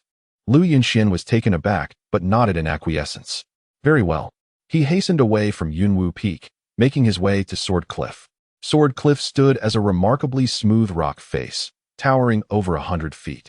It was said to have been cleaved by the sword of the sect's founder. Disciples often came here to gain enlightenment and refine their sword techniques. Following the upheaval within the Qingxian cave, Song Chaofeng had voluntarily relinquished his position as the Grand Elder and had been meditating in solitude ever since. Upon arriving, Lu Yunxian found Song Chaofeng seated at a low table, feasting on meat and wine, entirely devoid of the contemplation one would expect from a recluse. Song Chaofeng raised an eyebrow. What brings you here at your father's behest? Lu Yunxian relayed the news of Ling Xian's departure from the mountain gate. In an instant, Song Chaofeng grasped the gravity of the situation. I understand. You are indeed quite eager. Lu Yunxian was taken aback. Elder Song, in our endeavor to eliminate Ling Xian, we are steadfast allies. Surely, you have not forgotten the plight that befell Junjie at his hands? Song Chaofeng replied coolly. I am well aware of that. Then Lu Yunxian's astonishment deepened. Song Chaofeng continued. Are you not aware that when Ling Xian departed, Elderly personally sought him out? Lu Yunxian faltered. Song Chaofeng pressed on. As a disciple of Nangong Yun, do you think she would withhold means of protection from him? Lu Yunxian fell silent. Song Chaofeng elaborated. Ling Xian possesses numerous trump cards for his survival. A typical foundation establishment cultivator would no longer pose a challenge to him. Who do you intend to send against him? An elder of the core formation stage? Lu Yunxian found himself at a loss for words. With a cold snort, Song Chaofeng advised, consider matters more carefully. We certainly wish to eliminate Ling Xian, but not at this juncture. To act against him now would be laborious and perilous, inviting the wrath of Nangong Yun. We are unprepared, and so are they. Song Chaofeng gestured upward. Lu Yunxian nodded, aware that he was referring to the Divine Sword sect and the Qingting sect. Return, he said. The situation has not yet fully matured. When that day arrives, Ling Xian will perish more swiftly than anyone else. Song Chaofeng waved his hand dismissively. Lu Yunxian respectfully nodded, acknowledging the lesson imparted. He swiftly returned to Yunwu Peak, where he encountered Lu Yuanfeng once more. Lu Yuanfeng smiled faintly. It seems you have grasped the essence. Indeed, my son was overly eager, Lu Yunxian sighed. After a moment of contemplation, Lu Yuanfeng advised, commence your endeavors regarding the alchemist's cave. We have nearly pinpointed its exact location. What remains is the key, specifically the elixir he forged himself. As far as I know, the alchemist has only gifted his potions to 3 individuals. One of them is Ling Xian's father, Ling Jiuding. But there are those from Nangong Yun keeping a watchful eye, rendering the Lei family unable to intervene. In Gufeng City, the head of the Zhao family is another recipient. Yet the Zhao family has allied with the Luo family, making infiltration exceedingly difficult. The final individual is a woman from Qingshan City, known as the Green One from Qingshan Tower. The alchemist Gu Sanxiu once spent 3 days with her, bestowing upon her a beauty elixir upon his departure. My contacts have already traced her whereabouts. You must retrieve the elixir personally, as I have little faith in others. Lu Yunxian was overjoyed at these words. Yes, I shall attend to this matter at once. He couldn't help but ask, Father, is it true that the alchemist's cave is filled with an abundance of potions? Lu Yuanfeng nodded slightly. Indeed, it is true. If we can unlock it, I shall surely ascend to the peak of the core formation stage, surpassing Nangong Yun. At that time, Song Chaofeng will regard me with trepidation, and all actions will align under my leadership. The few ambivalent elders in the core formation stage will also know where their allegiance should lie. Excellent. I await that day, Lu Yunxian exclaimed with fervor before departing. In Qingshan City, as Ling Xian returned to this familiar old city, he felt a wave of nostalgia, although he had never truly lived here. Returning stirred long-forgotten memories, evoking a sense of belonging. Clad in the golden-trimmed robes of a true disciple of the Qingxian sect, he immediately attracted the attention of passers-by. After a short stroll down the bustling street, soldiers escorted an elderly man and a middle-aged man to him. The elder clasped his hands in greeting. "I pay my respects to Elder Ling. I am Gao Yuan, the lord of Qingshan City." The middle-aged man followed suit. "I pay my respects to Elder Ling. I am Song Yu, the chief steward of the sect stationed at the Qingxian sect." There were only 4 true disciples of the Qingxian sect, so a brief inquiry revealed Ling Xian's identity to them. Ling Xian nodded slightly, returning their gestures of respect. As a true disciple of the Qingxian sect, he automatically assumed the position of steward when venturing out. Moreover, due to his unique status, even the chief steward of a city must treat him with utmost deference. The city lord, in reality, was merely a manager elected by a coalition of several families within the city, holding a rank below the chief steward but slightly above the ordinary stewards. "Is Elder Ling here to represent the sect for an inspection?" Song Yu inquired, edging closer with a hint of anxiety. Elder Ling smiled and shook his head. "No need to be apprehensive, Brother Song. I have merely returned to visit my family. As for the sect's inspections, that concerns others." With that, Song Yu exhaled in relief. Each year, the Qingxian sect dispatches elders to the 3 cities for assessments. Those who fail to manage the commerce and recruit disciples effectively face reprimands, while those who embezzle or do nothing at all are subjected to severe penalties. After several infractions, one's position as an elder could be stripped away. Thus, the elders overseeing the 3 cities are particularly wary of these evaluations. Gao Yuan promptly remarked, "Elder Ling's father is currently at the medical hall. May I escort you there?" "That would be much appreciated, Lord City Master," Ling Xian replied with a smile. "Dr. Ling is a master healer in Qingshan City. I shall accompany you to pay my respects." Song Yu, not wishing to fall behind, agreed. Thus, the chief elder of Qingshan City, the city master, and a retinue of soldiers protecting Qingshan City surrounded Ling Xian, escorting him towards the medical hall. Along the way, the townsfolk buzzed with excitement. "What's happening? The chief elder and the city master are actually accompanying a young man? That young man is Ling Xian, the son of Dr. Ling. But why are the chief elder and the city master surrounding him? Did you not notice the robe he wears, adorned with golden silk? That is the attire of a true disciple of the Qingxian sect." "What? A true disciple? Good heavens! I remember just a few years ago when he joined the Qingxian sect. It has only been a short while." Amidst such fervent enthusiasm, Ling Xian arrived at the Ling family medical hall, where he was reunited with his father, Ling Jioding, whom he had not seen in many years. Chapter 42. The completion of foundation establishment. Ling Jioding, a man of considerable stature with a fair complexion and no beard, had wisps of gray at his temples. Despite the numerous wrinkles at the corners of his eyes, it was evident that he must have been a handsome man in his youth. He donned a plain white physician's robe, worn and faded in several places, yet he had not replaced it with a new one. Since his transmigration, Ling Xian had only seen this father in the memories of his former self. Now, standing before him, an inexplicable sense of familiarity and strangeness washed over him, leaving him somewhat anxious. "Father!" Ling Xian approached swiftly, calling out softly just as he had in his memories. At that moment, Ling Jioding was engrossed in writing a prescription for a patient. Upon hearing the voice, he paused momentarily. He abruptly lifted his head and was instantly greeted by the sight of his son, the son who filled him with immense pride and joy. "Xianer, you have returned," Ling Jioding exclaimed, overwhelmed with delight. Gao Yuan and Song Yu also entered, clasping their hands in greeting. "Physician Ling, a pleasure to meet you." Ling Jioding was taken aback to see the city lord and the chief steward, hastily preparing to bow in respect. Gao Yuan quickly steadied him. "What brings you two here?" Ling Jioding's expression was one of confusion. These two were prominent figures in Qingshan City, held in high regard, and seldom made public appearances. Why were they now standing behind Ling Xian? Gao Yuan chuckled heartily. "Physician Ling, you have a remarkable son. Ling Xian is now a true disciple of the Qingxian sect." Song Yu nodded slightly. "Indeed, a true disciple must be greeted with due respect. If we do not accompany him, it would be a breach of etiquette." Ling Jioding was even more astounded. "Am I dreaming? My son was but an outer disciple 6 years ago. How has he suddenly become a true disciple?" Seeing his father's astonished expression, Ling Xian could not help but smile. Ling Jioding was unaware which was understandable. After all, news of Ling Xian's promotion to true disciple and acceptance by the sect master had only circulated within the gates of the Qingxian sect. Outside the sect, very few knew of it. The common folk in the 3 cities of Qingshan rarely interacted with the disciples of the sect, and thus remained oblivious. Father, the gold-trimmed robe signifies that I am indeed a true disciple of the Qingxian sect, Ling Xian said with a grin. You are not dreaming. Overcome with joy, Ling Jiuding embraced his son tightly. Gao Yuan and Song Yu waved their hands, signaling for others to leave. The patients, who adored Ling Jiuding, gradually departed, provided their ailments were not pressing. After all, the father and son had not seen each other for over 6 years and surely needed time to converse.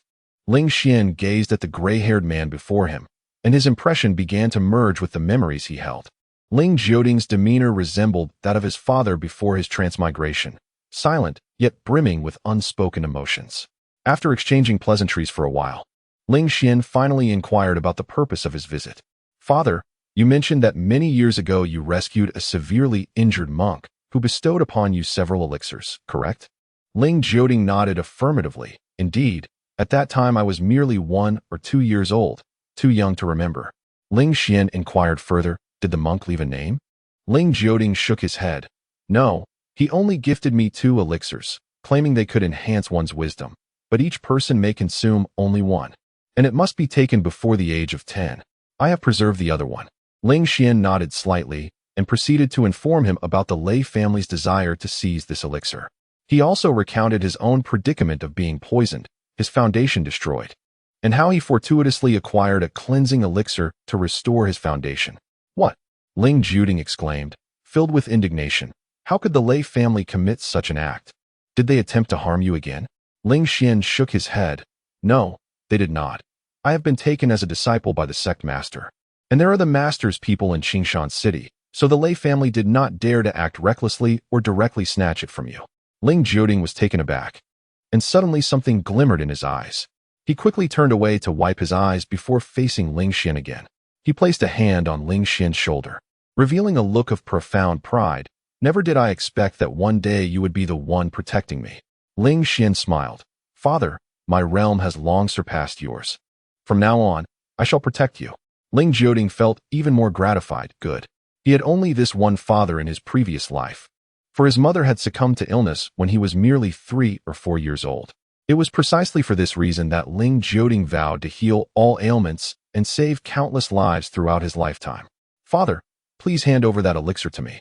It would be safer in my possession, Ling Xian suggested after a moment of contemplation. Indeed, it should be entrusted to you. Ling Jiuding agreed with a nod. He returned to his room and retrieved the elixir from a hidden compartment, placing it into Ling Xian's hands. Ling Xian opened it to reveal the elixir of wisdom, its surface adorned with profound and intricate patterns. It resembled more of a work of art than a consumable item. As night fell, the city lord Gao Yuan specially invited the finest chefs in Qingshan City to prepare a grand feast for the father and son. After they had indulged in the sumptuous meal, they returned to their respective chambers. Ling Xian reached out and produced 3 pure yuan solid foundation elixirs. He picked one up and placed it into his mouth. Buzz! The pure medicinal energy erupted, surging towards his dantian. This energy was several times more potent than that of an ordinary solid foundation elixir. Its purpose was to reinforce the foundation. However, before the energy could fully assimilate into the foundation, a significant portion was seized by the azure lotus earth fire atop the foundation. The remaining energy equated to the strength of 5 or 6 solid foundation elixirs. Ling Xian found himself both amused and exasperated. This was the reason he had been unable to break through to the perfection of the foundation establishment stage during this time. The azure lotus earth fire was insatiable. Even in standby mode, it consumed 1/10 of the spiritual energy. Every time Ling Xian consumed a medicinal pill, approximately 50% of its potency would be absorbed. Suddenly, he sensed a subtle transformation occurring within the Tao platform. Elated, he promptly began to circulate the Yen Yu Pumye scripture, adjusting his breathing rhythm. After 2 hours, the Yen Yu Pumye scripture progressed to the 2nd layer, consequently elevating his realm to the consummate stage of foundation establishment. Feeling the surge of more robust spiritual energy coursing through his body, Ling Xian beamed with joy. With the consummate stage of foundation establishment, coupled with my techniques, martial skills, and I can remain undefeated even against peak foundation establishment cultivators. As for those of the same realm, victory is assured. Ling Xian spent 3 days in Qingshan City, enjoying harmonious interactions with his father. Thanks to Ling Xian's esteemed status, Gao Yuan and Song Yu expressed their willingness to generously support the endeavors of the Ling Medical Pavilion. Ling Jioding was overjoyed, unable to suppress his smiles. After 3 days, Ling Xian bid farewell to his father and returned to the Qingxian sect. On his journey back, he followed the guidance of his life panel to raid a stronghold inhabited by rogue cultivators. This stronghold was notorious for its banditry, frequently attacking merchant caravans from Qingshan City. The demise of these individuals was justly deserved. After eliminating all the rogue cultivators within the stronghold, Ling Xian swiftly located another section of the grass character sword manuscript. Subsequently, he discovered the lair of the Qi Feng kite in the nearby dense forest. After slaying 2 fully developed third-tier Qi Feng kites, he found a skeleton within the lair. Upon examining the remains, he uncovered a low-grade storage ring, which contained the 3 everlasting body protection pills. Success! Ling Xian nodded slightly and hastily made his way back to the Qingxian sect. Chapter 43. The Grand Ceremony of Xinjiang Prefecture. On his journey back to Qingxian Gate, Ling Xian stumbled upon a spring. At the bottom of the spring lay a glimmering piece of jade. Upon closer inspection, he discovered it was the exquisite red dragon jade, a treasure of the highest order within the Xian tier. Its entirety was a deep crimson, seemingly infused with the essence of dragon's blood. This object harbored an exceptionally pure fire spirit energy. Ling Xian glanced at his life panel. Recent opportunity. Today, en route back to Qingxian Gate, feeling parched, he passed by a spring, and while drinking, he noticed the jade at the bottom, which he picked up to reveal it as the Xian tier treasure, red dragon jade. A look of delight spread across Ling Xian's face. A touch of luck and fortune, temporary, combined from these 2 fates had indeed bestowed upon him a stroke of good fortune. This treasure could serve as one of the foundations for his Dan formation. Ling Xian nodded slightly. The methods for forming a Dan were meticulously recorded in the Flame Abyss Destruction scripture. Forming a Dan, more precisely, refers to the crystallization of the golden Dan. Similar to the construction of a Dao platform, crystallizing a golden Dan also requires 5 foundational elements corresponding to the 5 elemental attributes. The golden Dan formed from various techniques differs in nature.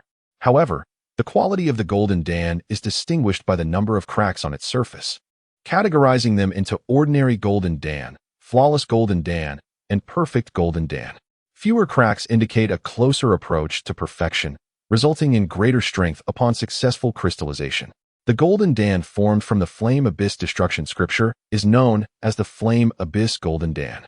This particular golden Dan was the culmination of years of insight from the esteemed Flame Abyss real person. It transcends the categories of ordinary, flawless, and perfect golden Dan. After all, even the formation of a perfect golden Dan does not necessitate the fracturing and reforming process 9 times. In contrast, the Flame Abyss Golden Dan demands this arduous fracturing process 9 times to pursue unparalleled might.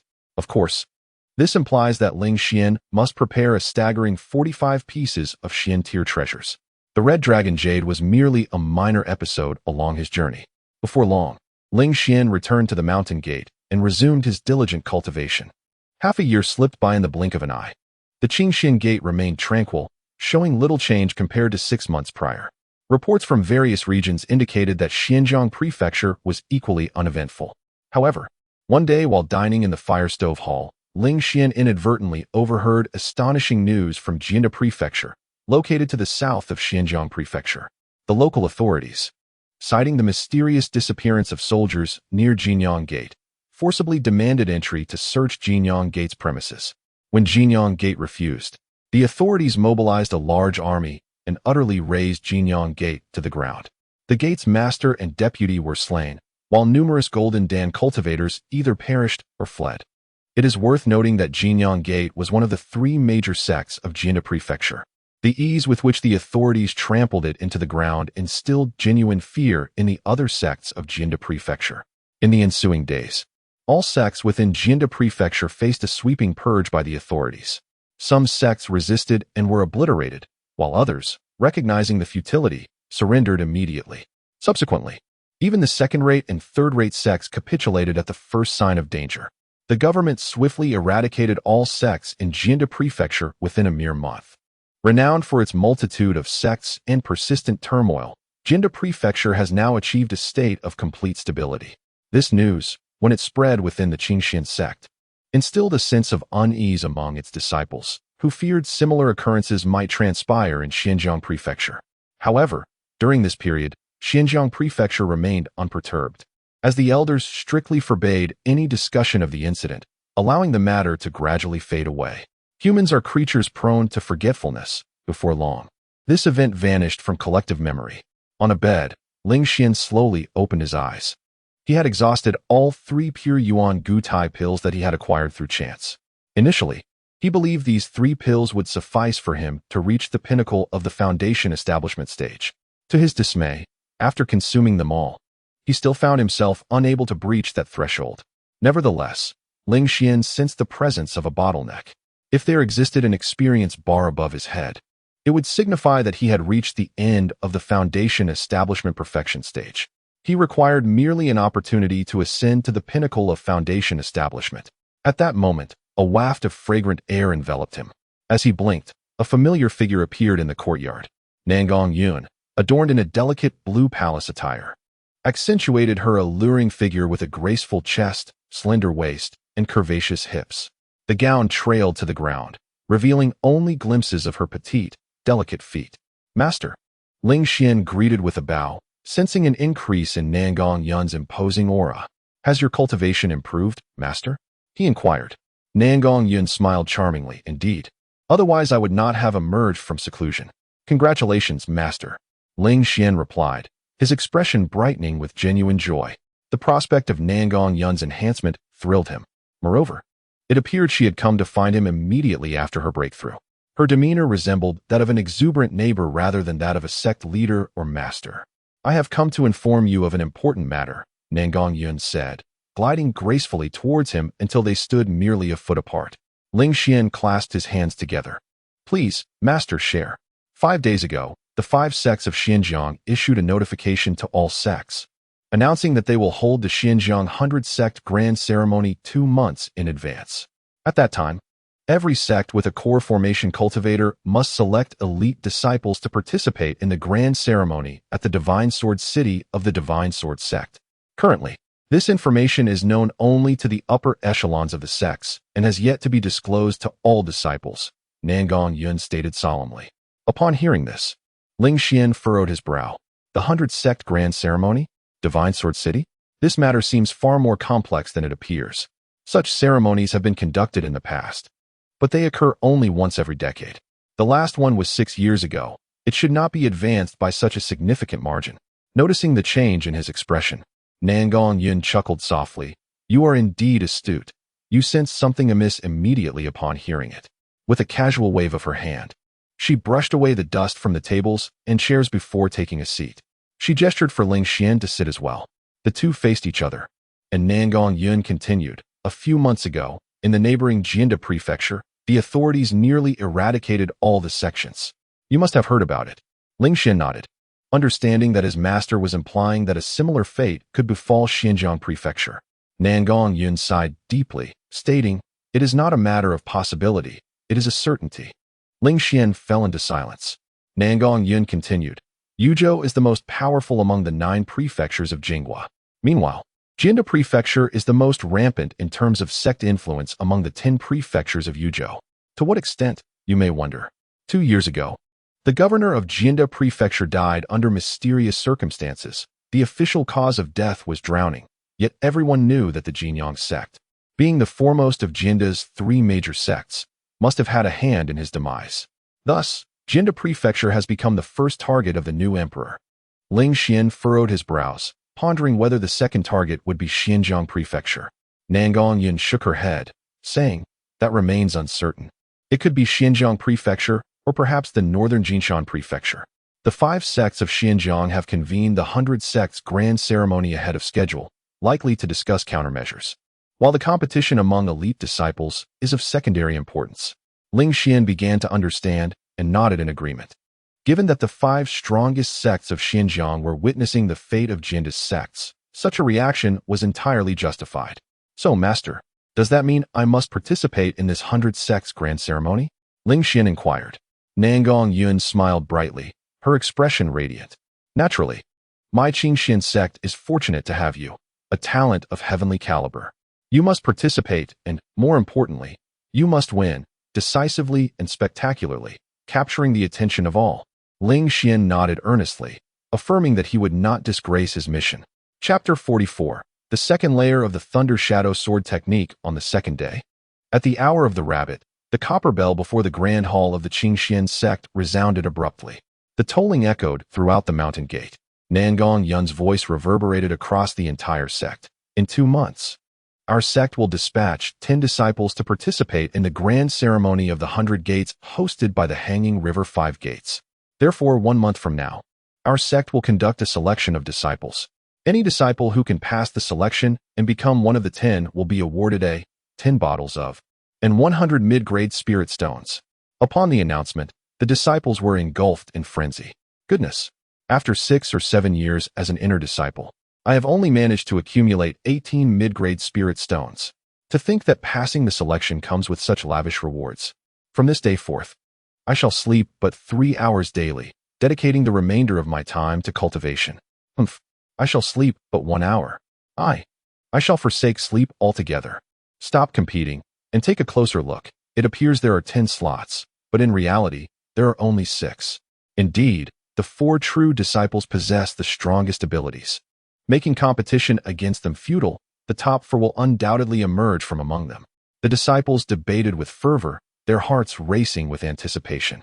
However, many believe that one must at least attain the foundation establishment realm to succeed in the selection.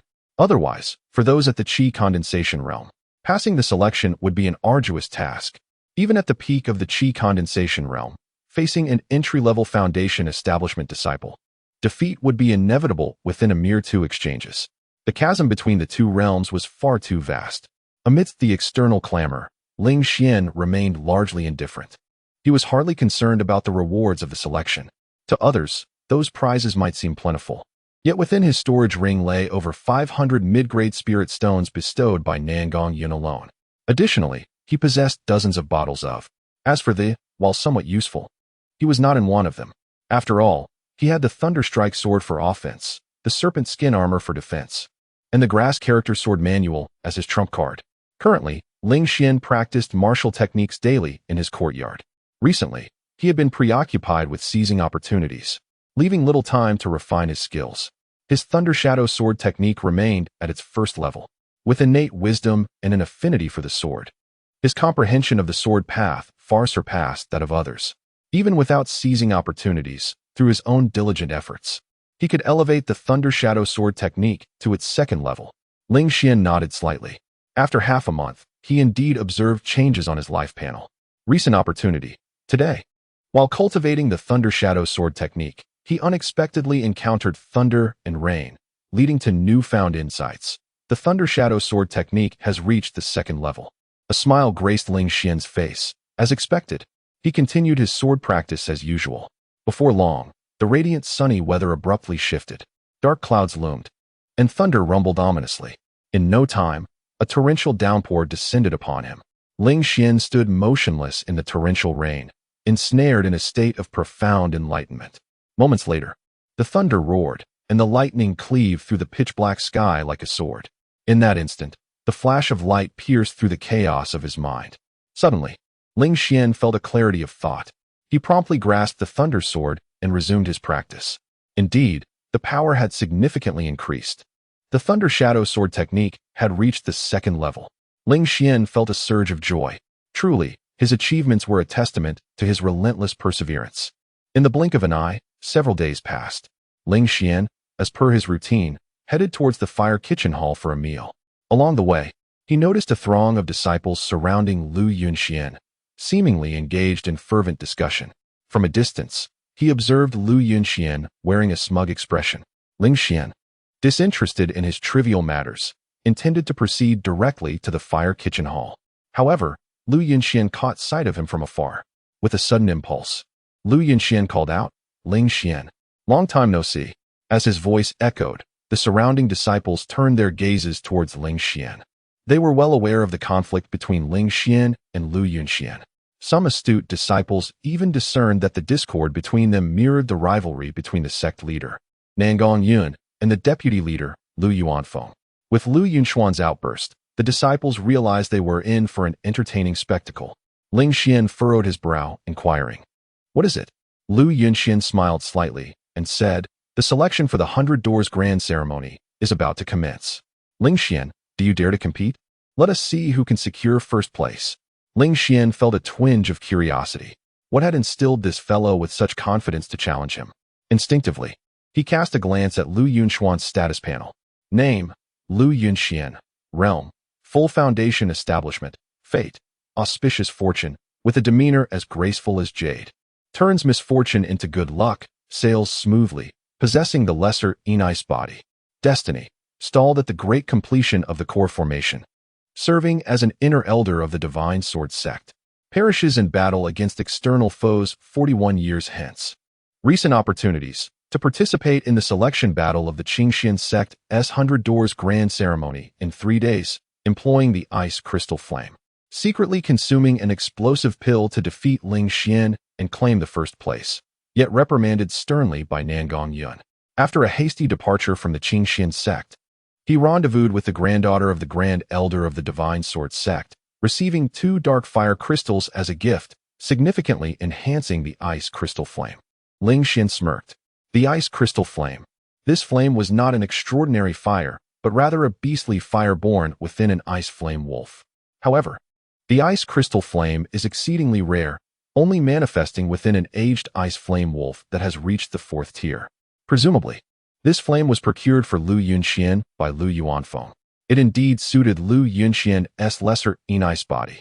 Yet, to pit it against the heart of the earth fire of the Qinglian, while not entirely incomparable, was certainly a vast disparity. Moreover, Lu Yunxuan's status panel indicated that he would fail. It was only after his failure that he would encounter new opportunities. Having noted this, Ling Xian waved his hand dismissively.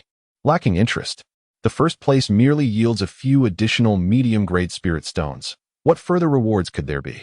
He possesses an abundance of treasures and lacks nothing that this so-called first place might offer. Lu Yunxian intended to continue provoking him, yet he observed that Ling Xian was already receding into the distance. He felt a pang of irritation, as if his punch had struck a mound of cotton. With the ice crystal flame in his possession and having attained the pinnacle of the foundation establishment stage, who could truly determine who was superior? Lu Yunxian scoffed inwardly. 3 days later, it was time for the Qingxian sect's selection of disciples. Ling Xian rose early, and after completing his morning rituals, he made his way to the martial arts arena. Along the way, every disciple he encountered instinctively paused to bow respectfully. Addressing him as Senior Brother Ling, this was a reflection of his esteemed status. As the disciple of the sect master, his identity as an inner disciple was well known to all.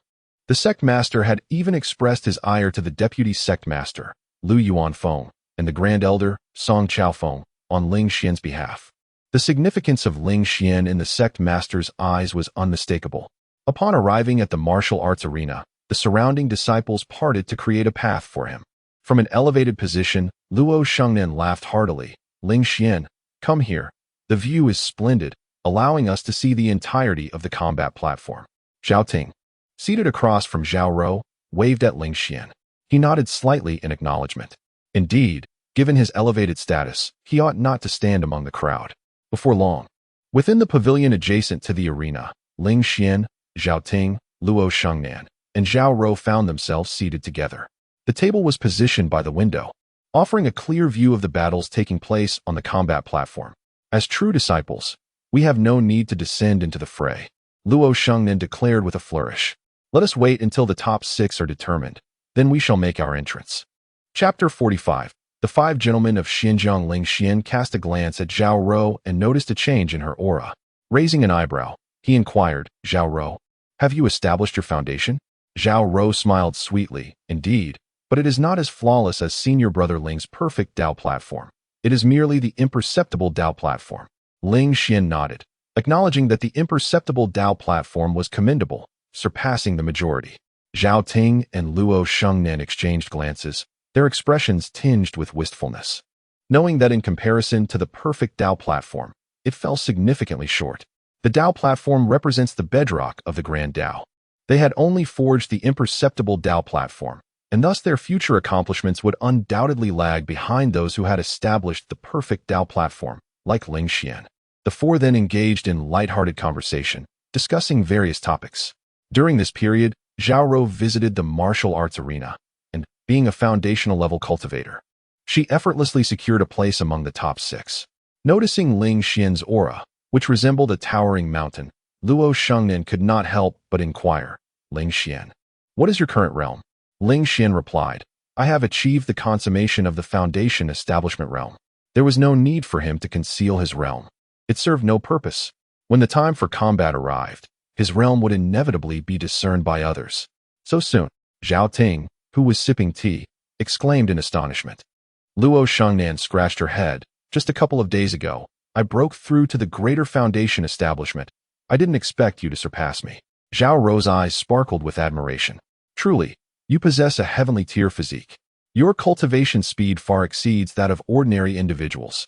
Ling Xian's rate of advancement, not only within the Qingxian sect, but even throughout the entire Xinjiang prefecture, marked him as an exceptional talent. Zhao Ting remarked pensively, "Ling Xian, have you heard of the 5 gentlemen of Xinjiang?" Ling Xian, puzzled, replied, "I have not." Luo Shengnan scoffed, "Known as the 5 gentlemen. But who knows what mischief they engage in behind the scenes?" Zhao Ting cleared his throat. "Jian Junzi Zhou Qingcang of the Divine Sword sect. Lai Junzi Hong Qi Long of the Lesser Sun sect. Lei Junzi Wan Jinjia of the Thunderfire sect. Yao Junzi Mo Yuheng of the Qingteng sect. And Yin Junzi Yin Shuega of the Heavenly Water sect." Ling Xian contemplated, quickly grasping the significance of these 5 individuals. They were undoubtedly the most outstanding talents among the 5 sects of Xinjiang, possibly even possessing heavenly tier physiques. Each of them had reached the peak of the foundation establishment realm, and their delay in forming their golden elixirs was merely due to the gathering of materials necessary for the process. Zhao Ting sighed heavily. They are all exceptional individuals, hence their pursuit of the perfect golden elixir. Luo Shengnan, upon hearing this, expressed her own sentiments. "If I reach the day of forming my golden elixir, I do not seek much. I would be satisfied with an imperceptible golden elixir." Ling Xian shook his head. "To aim for the highest is to achieve the middle. To aim for the middle is to achieve the lower. If one sets their initial goals too low, their accomplishments will inevitably be diminished." Zhao Ting, Luo Shengnan, and Zhao Rou were momentarily taken aback. Luo Shengnan, after a brief pause, burst into laughter. "You truly are someone favored by the sect leader. No wonder you are ahead of us." Zhao Ting nodded in agreement. "I have learned from you. Zhao shall also strive to condense a perfect golden elixir." At this moment, a wave of exclamations rose from below. The 4 individuals turned their gaze towards the martial arts platform. On the stage, Xiao Fan decisively triumphed over his opponent, who was also a disciple at the foundation establishment stage, initially possessing a significant chance of advancing through the selection. However, his journey was abruptly halted by Xiao Fan's prowess. Evidently, fortune had not favored him. Ling Xian shook his head, pondering how an ordinary individual could possibly compete with a child of destiny. It seemed that Xiao Fan had reached minor success in the foundation establishment realm, revealing his formidable strength. Luo Shengnan scratched her head in confusion, while Zhao Rou's expression turned icy. "A hypocrite, truly a villain. It is a stroke of misfortune that he possesses a terrestrial physique." The fact that Xiao Fan had a terrestrial physique was not as tightly guarded as Ling Xian's heavenly physique, which had been decreed to remain a secret by Nangon Yun. This was no secret, as many were aware of it. Luo Shengnan questioned the circumstances, prompting Zhao Rou to recount the day she was besieged by rogue cultivators, nearly subjected to humiliation, while Xiao Fan remained hidden and passive. Zhao Ting was already aware of this incident and showed no reaction. But it was the first time Luo Shengnan had heard of it, and she was immediately incensed. How can such a person exist? He had the ability to save yet chose not to. It is utterly vile. Initially, she had thought highly of his abilities and had considered befriending him. Luo Xingnan's expression resembled one who had discovered a fly in their meal. "Do not concern yourself with him. He is affiliated with the deputy sect master, and we are not of the same ilk." Zhao Ting waved dismissively. At that moment, the elder presiding over the martial arts platform nodded slightly, channeling spiritual energy into his voice, announcing, 6 disciples have been selected. We now invite the 4 true disciples to enter the arena. His voice resonated like a thunderclap, echoing throughout the mountain gate. Ah, Lu Yunxian has arrived. Luo Shengnan suddenly pointed in a direction. The 4 turned to see Lu Yunxian striding purposefully towards the martial arts platform, with the surrounding disciples parting the way in reverence. It is finally our turn, Luo Shengnan said, rubbing her wrists. During the drawing of lots, I hope to face Xiao Fan. Ro, watch as I help you deliver a sound thrashing. Zhao Ro covered her mouth, chuckling softly. All right. The 3 true disciples, Ling Xian, Zhao Ting, and Luo Shengnan, descended from the pavilion, facing Lu Yunxian from a distance. On the martial arts platform stood 6 selected disciples, including Xiao Fan and Zhao Ro, making a total of 10. The onlooking disciples were filled with excitement. For all 10 on the stage were at the foundation establishment stage. After such a long wait, they were finally about to witness a fierce contest. At that moment, several streaks of light flashed across the sky. Whoosh, whoosh, whoosh. A few figures appeared aloft. Leading them was a figure clad in a crimson palace robe, the sect master of the Qingxian sect and Ling Xian's mentor, Nangong Yun. Accompanying her were several Golden Core elders, including the deputy sect master Lu Yuanfeng. Their arrival signified that the final battle was about to commence. The strongest 10 disciples of the Qingxian sect were on the verge of determining their standings. Lu Yuanfeng suddenly proclaimed with great enthusiasm, this selection, though merely to choose elite disciples for the grand ceremony, should not lack a touch of grandeur. As the deputy sect master, I ought to set a precedent. With that, he casually tossed a tome into the air, where it hovered, enveloped in a luminous sphere of spiritual energy. This was a supreme martial technique of the Xian rank, the 8 directions thunderclap, to serve as an enticing prize. Whoever secures first place shall receive this treasure. Upon its revelation, the disciples collectively gasped in astonishment. Goodness, a supreme Xian rank martial technique. Moreover, it was absent from the scripture pavilion, indicating it was a personal collection of Lu Yuanfeng. How generous of him to present such a remarkable treasure. Nangong Yun furrowed her brow, puzzled as to why Lu Yuanfeng would offer such a valuable item as a prize. Even they, as formidable Golden Core cultivators, might not possess techniques of the earth rank. Thus, the martial techniques utilized by Nangong Yun and Lu Yuanfeng were often still of the upper Xian rank or even supreme Xian rank. Lu Yuanfeng then remarked casually, Master of the sect, what about your prize? As the sect leader, should you not also set an example for us? After a moment of contemplation, Nangong Yun produced a verdant branch and a drop of crimson blood. The supreme Xian rank treasure, the Jade branch, could serve as the foundation for forging a Dao platform or condensing a golden core. The supreme Xian rank treasure, elephant blood, upon consumption, could stabilize the physical form and enhance the success rate of golden core formation by 30%. The display of these items elicited yet another collective gasp from the disciples. Each of these items was valued at over 1,000 mid-grade spirit stones. Many inner disciples would labor tirelessly throughout their lives, undertaking perilous tasks, and might not even amass a fraction of such wealth. Following Nangong Yun, the remaining elders unveiled their own prizes, each at the very least a mid-grade treasure of the Xian rank. Suspended in the air were 7 or 8 treasures, each radiating a mesmerizing brilliance, captivating all who beheld them. Chapter 46. The battle against Lu Yunxian. In the midst of the confrontation with Lu Yunxian, Zhao Ting, Luo Shengnan, and others displayed expressions of eagerness, their anticipation palpable. Even Ling Xian found himself in need of such prospects. A glance at Lu Yunxian revealed a visage brimming with confidence. Ling Xian, however, remained composed as he surveyed the life panel of his opponent. He noted a slight shift in Lu Yunxuan's fortunes.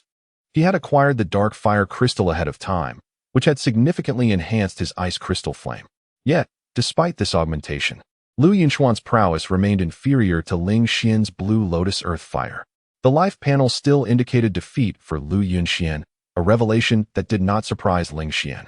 His current adversaries were no longer merely the accomplished disciples of the Qingxian sect, but rather the 5 individuals previously mentioned by Zhao Ting, the 5 gentlemen of Xinjiang. An elder with a kind demeanor waved his hand, causing a bamboo tube to materialize before the assembly. "Come forth and draw lots," he announced. Inside the bamboo tube lay 10 bamboo slips, each inscribed with a number from 1 to 10. The individuals who drew 1 and 2 would face each other. Those who drew 3 and 4 would engage, and so forth. "Do you understand?" The 10 disciples nodded in unison. Ling Xian drew a slip revealing the number 2, indicating his opponent would be number 1. At that moment, a familiar voice echoed from a distance. "Who has drawn number 2? Ling Xian looked up to see Lu Yunxian, their gazes locking in mutual recognition of their roles as adversaries. "May the disciples who drew numbers 1 and 2 ascend to the stage," the elder proclaimed with a clear voice. With a swift motion, Lu Yunxian leaped onto the martial arts platform, while Ling Xian strode forward with a steady, mountain-like composure. The remaining 8 disciples descended from the stage, their expressions reflecting astonishment. Zhao Ting, Luo Shengnan, Xiao Fan, and others had not anticipated that the inaugural battle would feature the 2 strongest disciples. A splendid spectacle awaits. I dare say the outcome of this duel will determine the first and second place. The disciples chattered excitedly, the atmosphere charged with fervor. Above, Nangong Yun and Lu Yuanfeng maintained an air of tranquility. "Master, I did not expect our disciples to clash so soon," Lu Yuanfeng remarked mildly. Nangong Yun responded with an unperturbed demeanor. "I merely hope your son does not suffer too greatly." On the martial arts platform, Lu Yunxian waved the bamboo slip in his hand with a slight smile. "See, heaven itself has decreed that I shall be the champion, while you shall settle for second place." Ling Xian casually tossed aside his slip. "If you believe this to be the will of heaven, then I shall shatter that belief shortly." Lu Yunxian scoffed, dismissing Ling Xian's bravado as mere bluster. "Begin," the elder bellowed, signaling the commencement of the duel. In a sudden flash, Lu Yunxian drew his sword, resembling a glimmer of cold light aimed directly at Ling Xian's throat. The swiftness of the sword's shadow was astonishing. Yet, to Ling Xian, this blade's radiance appeared remarkably slow, a stark contrast to his own thunder shadow sword technique, akin to the difference between clouds and mud. "Allow me to illustrate the essence of speed." Ling Xian extended his hand to unsheath his sword, the thunderclap sword erupting from its scabbard in an instant. In that fleeting moment, the air became saturated with the brilliance of sword light and thunderous shadows. This strike, though a response, arrived with preeminence. The tips of their swords collided in midair. Boom! A resounding explosion echoed. The blinding lightning and cold light intertwined and dissipated. Both retreated simultaneously. Ling Xian only took 3 steps back, while Lu Yunxian staggered back 7 or 8 paces. The contest of their swords, which seemed slow in narration, had indeed concluded in the blink of an eye. The disciples below finally grasped the situation. The 2 had exchanged a blow, with Lu Yunxian clearly at a disadvantage. Lu Yunxuan's expression darkened abruptly. It seemed he had to resort to his trump card. He suddenly channeled his spiritual energy, drawing forth the essence from his dantian. With a swift motion of his hand, a layer of icy flames ignited upon his long sword. As the flames emerged, the temperature on the martial arts stage plummeted. Some disciples near the stage even felt a chill. Nangong Yun furrowed her brow. Was that ice crystal flame? Moreover, it was unlike the ordinary ice crystal flame. Lu Yuanfeng smiled with satisfaction. His son had fortuitously tamed the ice crystal flame and inadvertently acquired several pieces of dark fire crystals, greatly augmenting its power. Compared to exotic flames, it was truly formidable. His assertion was well-founded. Formed exotic flames undoubtedly surpassed beast flames significantly. However, exotic flames require a continuous supply of spiritual energy for nurturing and more time to mature. In contrast, beast flames grow swiftly and yield immediate results. With a few top-grade dark fire crystals, the potency of beast flames could indeed rival or even surpass that of exotic flames. The azure lotus earth core fire that Ling Xian had tamed was not an exotic flame that had matured over millennia. It had only developed over 50 years. Arising by chance, if one must describe it, it resembled a fully armed infant. Conversely, Lu Yunxuan's ice crystal flame, though unarmed, was akin to an adult man. Even an unarmed giant could effortlessly overpower a fully equipped babe. Strike now, before the watchful eyes of all, and deliver a crushing blow. Lu Yuanfeng felt elated, already envisioning Ling Xian being sent flying, while Nangong Yun's heart ached at the thought of rushing to save him. The disciples below were equally astonished. What flame was that? Was it the legendary exotic flame? It appeared incredibly formidable. Indeed, it resembled the ice crystal flame, born from the body of the ice flame wolf. Yet, despite being a beast flame, taming it was no simple feat. The disciples buzzed with excitement and envy. To find the ice crystal flame is already a formidable task, let alone to tame it. Lu Yunxian truly deserves his reputation as one of the four foremost disciples. Prepare yourself, he bellowed as his long sword, imbued with an astonishing chill, whistled through the air, seemingly intent on freezing Ling Xian to his core. Yet, Ling Xian maintained an expression of calm. He could sense the azure lotus earth fire within his dantian, eager to emerge. It's time for you to reveal yourself, he murmured. As his words fell, a breathtaking azure flame manifested from thin air, swiftly coursing along his arm and appearing atop the thunder sword. Clang! The thunder sword emitted a resounding cry, its faint spirit seemingly sensing a tenfold, 100-fold enhancement, and rejoicing from the depths of its being. Thunder Shadow Sword Technique. Ling Xian thrust his sword forward, unleashing a torrent of flames. In comparison, Lu Yunxuan's ice crystal flame appeared pitifully weak. As the distance between them diminished, the ice crystal flame became increasingly suppressed. Lu Yunxuan's pupils suddenly contracted. How can your azure lotus earth fire be so powerful? He exclaimed in astonishment. Ling Xian remained silent and aloof. Boom! The swords clashed once more, their resonant cries echoing through the heavens. Soon after, the sound of shattering steel followed. Crack! Lu Yunxuan's profound-grade weapon, weakened by the opposing extremes of heat and cold, shattered into fragments on the spot. The azure lotus earth fire surged forth unabated, striking Lu Yunxian squarely in the chest, sending him hurtling like a rag doll, soaring several meters away. Had it not been for Lu Yuanfeng's quick reflexes in catching him, Lu Yunxian would have surely plunged into the nearby abyss. On the martial arts platform, only Ling Xian stood proudly, wielding the thunder sword, enveloped in azure flames. Exuding an air of majesty, the audience was left in sheer astonishment. Chapter 47. The Cave of the Pill King. Excellent! Nangong Yun exclaimed, her face alight with joy. Wonderful! Wonderful! Brother Ling is magnificent. Brother Ling is truly remarkable. The disciples erupted into cheers, their applause resonating like thunder, echoing long after. Many hands grew red from clapping. Amidst the crowd, Xiao Fan's expression darkened while Lu Fei hurried over to assess Lu Yunxuan's injuries. Zhao Ting, Luo Shengnan, and others displayed genuine admiration, while Zhao Rou looked on with a captivated gaze. Zhao Ting cast a glance at his sister, shaking his head in disbelief. Evidently, Ling Xian's stature in her eyes had grown ever taller. Elder, it is time to announce the results, Ling Xian reminded. The elder on the martial platform, still in a state of astonishment, snapped back to reality upon hearing his words. He nodded briskly, declaring, the battle between Ling Xian and Lu Yunxian has concluded with Ling Xian emerging victorious. Ling Xian strode confidently off the martial arena, as the disciples parted ways respectfully to gaze upon him. Please, continue. Why do you stare at me? Ling Xian smiled gently. The elder cleared his throat. Yes, yes. Now let the disciples who drew numbers 3 and 4 come to the stage. Number 3 was Zhao Ting, while number 4 was a disciple named Lu Yong. Their bout, though not particularly thrilling, was decidedly one-sided. As a true inheritor of the teachings, Zhao Ting had reached the pinnacle of the foundation establishment stage, easily defeating a disciple at the minor completion of the same level. The battles continued, with Luo Shengnan facing off against Xiao Fan next. Upon seeing the robust, muscular woman before him, Xiao Fan's expression soured. Luo Shengnan, with a mischievous grin, cracked her knuckles. You see, I am well aware of what you have done to Ro's sister. Today, I shall give you a proper lesson. Xiao Fan's heart raced, and he decisively declared, Elder. I concede. The elder was taken aback. So soon? Luo Shengnan, furious, exclaimed, You dare.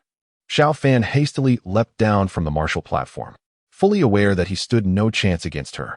The disciples below sighed in disappointment, looking down upon Xiao Fan's quick surrender. Regardless of the outcome, one should at least put up a fight, they thought. The contests continued, yet none matched the fervor and excitement of Ling Xian's battle with Lu Yunxian. Ultimately, the first round concluded, and the second round of draws commenced. There were 5 lots in total. Those who drew numbers 1 and 2, and 3 and 4, would face each other, while the one who drew number 5 would have a bye. Ling Xian fortuitously drew the number 5. he relished his leisurely fate, while the other four breathed a sigh of relief. In the end, Ling Xian, Zhao Ting, and Luo Shengnan smoothly advanced to the third round. Once more, one individual received a bye. Ling Xian drew number 3, which meant he would have the advantage of a bye. However, no one would dare label this as mere luck. His prowess spoke for itself. Neither Zhao Ting nor Luo Shengnan could rival him. In the end, Zhao Ting triumphed over Luo Shengnan. Ling Xian and Zhao Ting stood atop the martial arts platform, poised for their final battle. However, many believe that Ling Xian's previous bout with Lu Yunxian was the true climactic confrontation. The title of the strongest among the 10 had already been bestowed upon Ling Xian. In truth, he somewhat wished to concede defeat, yet such an act would be too disgraceful. Thus, they decided to exchange blows instead. Zhao Ting cleared his throat lightly, requesting a gentler approach, as he wished to maintain his standing in his sister's eyes. Ling Xian chuckled softly in response, agreeing to the terms. The two engaged in combat for over 10 exchanges, each trading attacks with skill. On the 16th exchange, Ling Xian seized an opportunity and struck Zhao Ting squarely in the chest, sending him tumbling off the platform. The elder officiating the match exchanged a knowing nod with Ling Xian, declaring him the victor of the duel. It was evident to any discerning observer that Ling Xian had been holding back, yet who would dare to expose such a truth? After all, many were eager to curry favor with a future core formation cultivator like him. Thus, the victor was determined. Nangong Yun nodded in satisfaction, flicking her fingers to send the orbs of light floating in the air into Ling Xian's embrace. With that, I announced Ling Xian as the champion of this selection battle. The disciples erupted in joyous celebration, their eyes filled with envy. Ling Xian collected his rewards, satisfaction evident upon his face. At that moment, he recalled noticing a hint of opportunity surrounding Lu Yunxian. Ling Xian pondered, casting a glance at Lu Yunxian, who was being supported by Lu Yuanfeng and Lu Fei as they departed. Recent opportunity. In 1 month, the Danwang's cave will be discovered near the Cold Water Ravine by Qingshan City. The father and son duo will seize the cave after unlocking it with the Danwang's elixirs, allowing Lu Yunxian to reach the pinnacle of the foundation establishment stage and significantly enhance his constitution to the upper tier of Earth grade. Ling Xian's heart stirred at the mention of the Danwang's cave. Lu Yunxuan's elevation in cultivation and enhancement of his physique suggested that the treasures within the cave were undoubtedly of immense worth. This opportunity must be seized. However, who exactly is the Danwang? Clearly, he needed to consult his master. That night, Ling Xian arrived at the small courtyard atop the mountain. Before he could knock, the wooden door creaked open on its own. "What brings you here?" Nangong Yun, with her back turned, was tending to her flowers. Clearly, she had sensed his arrival and opened the door before he could announce himself. Ling Xian, as customary, bowed respectfully. "Master, I wish to inquire about something." "Proceed," Nangong Yun replied, setting down her watering can and regarding him with a warm smile. Ling Xian nodded. "Master, have you ever heard of the Danwang? During a recent mission, I inadvertently came across news regarding the Danwang's cave." Nangong Yun's expression shifted and her breath quickened. "Where did you obtain this information?" Ling Xian had already prepared an excuse. "I had taken on a task to eradicate a bandit stronghold, and while clearing their storerooms, I stumbled upon a reference to the Danwang's cave in a book." Nangong Yun appeared somewhat disappointed, yet she swiftly concealed her emotions. "Regarding this matter, it would not hurt to share with you." With a graceful gesture, she summoned a delicate blue and white porcelain teacup, which gracefully floated before Ling Xian. Shortly thereafter, a pot of steaming tea materialized, perfectly brewed for him. The alchemist king, known as Gu Sanqiu, was a master of alchemical arts, possessing extraordinary skills as a nascent soul cultivator. Indeed, with his profound expertise in alchemy, he would be revered as a distinguished guest even among the 5 sects of Xinjiang. Yet he declined every invitation, choosing to remain a solitary cultivator. Approximately a decade ago, the alchemist king vanished without a trace. Speculation swirled.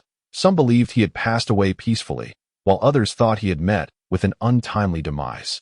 After some time, the alchemist king's sole disciple revealed his master's last wishes, announcing that the king had left behind 3 cave abodes within the Xinjiang prefecture, each filled to the brim with an abundance of elixirs and treasures. The keys to these abodes were the alchemical pills he had crafted. Ling Xian was astonished. for it bore a striking resemblance to the rumors surrounding the cave abode of the real man of Yin prison. Could it be a prank devised by the alchemist king? Nangong Yin chuckled softly, admitting that she once harbored similar thoughts until 3 years ago when the Sword God sect discovered one of the alchemist king's cave abodes. Ling Xian's surprise deepened. Was it truly so? Indeed, the cave was overflowing with elixirs and treasures, including pills that could enhance one's physical constitution. Consequently, one disciple of the Sword God sect experienced a transformation from a top-tier earthly constitution to a heavenly one. This individual was none other than the renowned sword gentleman, Zhou Qingcong. Ling Xian's eyes sparkled with intrigue. It appeared that the discovery made by Lu Yunxian and his son pertained to one of the alchemist king's 3 cave abodes. To his astonishment, this particular abode was situated near Qingshan City. As for the keys, Ling Xian suddenly comprehended the reason behind the Lei family's attempt to seize the elixirs from Ling Jiuding. Those elixirs were likely crafted by the alchemist king himself. Chapter 48. Earth-rank elixirs. Ling Xian posed several inquiries regarding the Grand Canon of the 100 Sects. Once he had exhausted his questions, he departed from the summit's secluded courtyard, returning to his own dwelling. The 8 Directions Thunder Movement is an exquisite martial technique of the profound rank. It is prudent to first acquire its knowledge. Ling Xian retrieved the reward he had earned that day, a slender tome with the flamboyant title 8 Directions Thunder Movement inscribed upon its cover. As he meticulously perused its contents, comprehension dawned upon him. This was a technique of agility. Cultivation methods serve to elevate one's realm, while martial techniques are employed to confront adversaries. Consequently, the classification of martial techniques is far more extensive than that of cultivation methods. They can be broadly categorized into offensive, defensive, and agility techniques. Additionally, there exist unique martial techniques that, while not directly confrontational, possess remarkable utility, collectively referred to as special techniques. Although the Thunder Shadow Sword technique is classified as a mid-tier profound technique, its potency is formidable, rivaling that of upper-tier profound techniques. I have acquired an offensive technique, yet I still lack defensive and agility techniques. Thus, the 8 Directions Thunder Movement will serve as my agility technique for cultivation. Ling Xian immediately commenced his diligent practice and refinement. The 8 Directions Thunder Movement comprises 8 tiers, each enhancing one's speed. Ling Xian resolved to master the 2nd tier before venturing to the Coldwater Gorge in Qingshan City to seek the Danwang Cave. Such preparation would undoubtedly ensure greater safety. Half a month later, within Ling Xian's courtyard, a figure moved with the swiftness of a tempest. The wind howled through the space. Leaves caught in its vortex were swiftly shattered into countless fragments. Suddenly, the figure vanished. Ling Xian halted, exhaling a breath of relief. Though his body was drenched in sweat, his face radiated with joy. The speed of the 8 Directions Thunder Movement exceeded his expectations. Having only mastered the 2nd tier, his velocity now surpassed that of typical profound agility techniques. Among the 8 profound techniques of the Qingxian sect, 4 are offensive, 2 are defensive, and 2 are agility techniques. The latter 2, known as Spirit Serpent Steps and Lingbo Shadow, are classified as mid-tier and upper-tier profound techniques, respectively. Zhao Rou practices the Spirit Serpent Steps, while Zhao Ting employs the Lingbo Shadow. Ling Xian had witnessed their execution of these agility techniques, and their speed could not compare to that of the 8 Directions Thunder Movement. It is time to seek the Danwang Cave. Ling Xian made his preparations. Before departing, he cast a glance at his life panel. Recent opportunities. Today, journey to Coldwater Gorge in Qingshan City, discover the Danwang Cave, and utilize the Insight Elixir as the key to unlock the entrance, allowing access to the treasures within, all of which shall belong to me. Ling Xian was elated. The life panel's display indicated that, even if the Danwang Cave harbored formations or mechanisms, his current prowess would suffice to navigate them. The Danwang Cave is destined to be mine. He hoped to discover extraordinary treasures of the profound rank that could aid him in achieving the elusive Dan formation. He did not desire an abundance. Merely 20 or so would suffice to bring him great satisfaction. A smile graced Ling Xian's face as he chose not to exit through the main gate, but rather departed the Qingxian sect quietly, ensuring no one noticed his absence. He then swiftly made his way to the Coldwater Gorge outside Qingshan City. This place was an ordinary mountain gorge, albeit with exceptionally cold and pure water. It appeared commonplace, Yet anyone who dared to drink from it would experience excruciating stomach pains. With a mere glance, Ling Xian discerned that the water was infused with a significant amount of ice spirit energy. Ordinary individuals could not withstand such a concentration, hence their unbearable discomfort. Only those who had cultivated to the qi condensation stage could safely consume this water. Without hesitation, Ling Xian consumed a breath-holding pill and plunged into the gorge. He swam directly towards its depths, which exceeded his expectations. However, he had brought dozens of breath-holding pills with him. As long as the gorge was not thousands of meters deep, he was confident he could reach the bottom. After descending approximately 300 meters, Ling Xian finally touched the riverbed. He retrieved a fist-sized orb from his storage ring, which emitted a brilliant light in the water, illuminating his surroundings. This object, known as the Water Clarity Pearl, only glowed upon contact with water. It was not particularly precious, merely a yellow-grade treasure that could be acquired for a few dozen low-grade spirit stones. Meticulously, Ling Xian explored the rocky walls, and after about half an hour, he stumbled upon an intriguing location.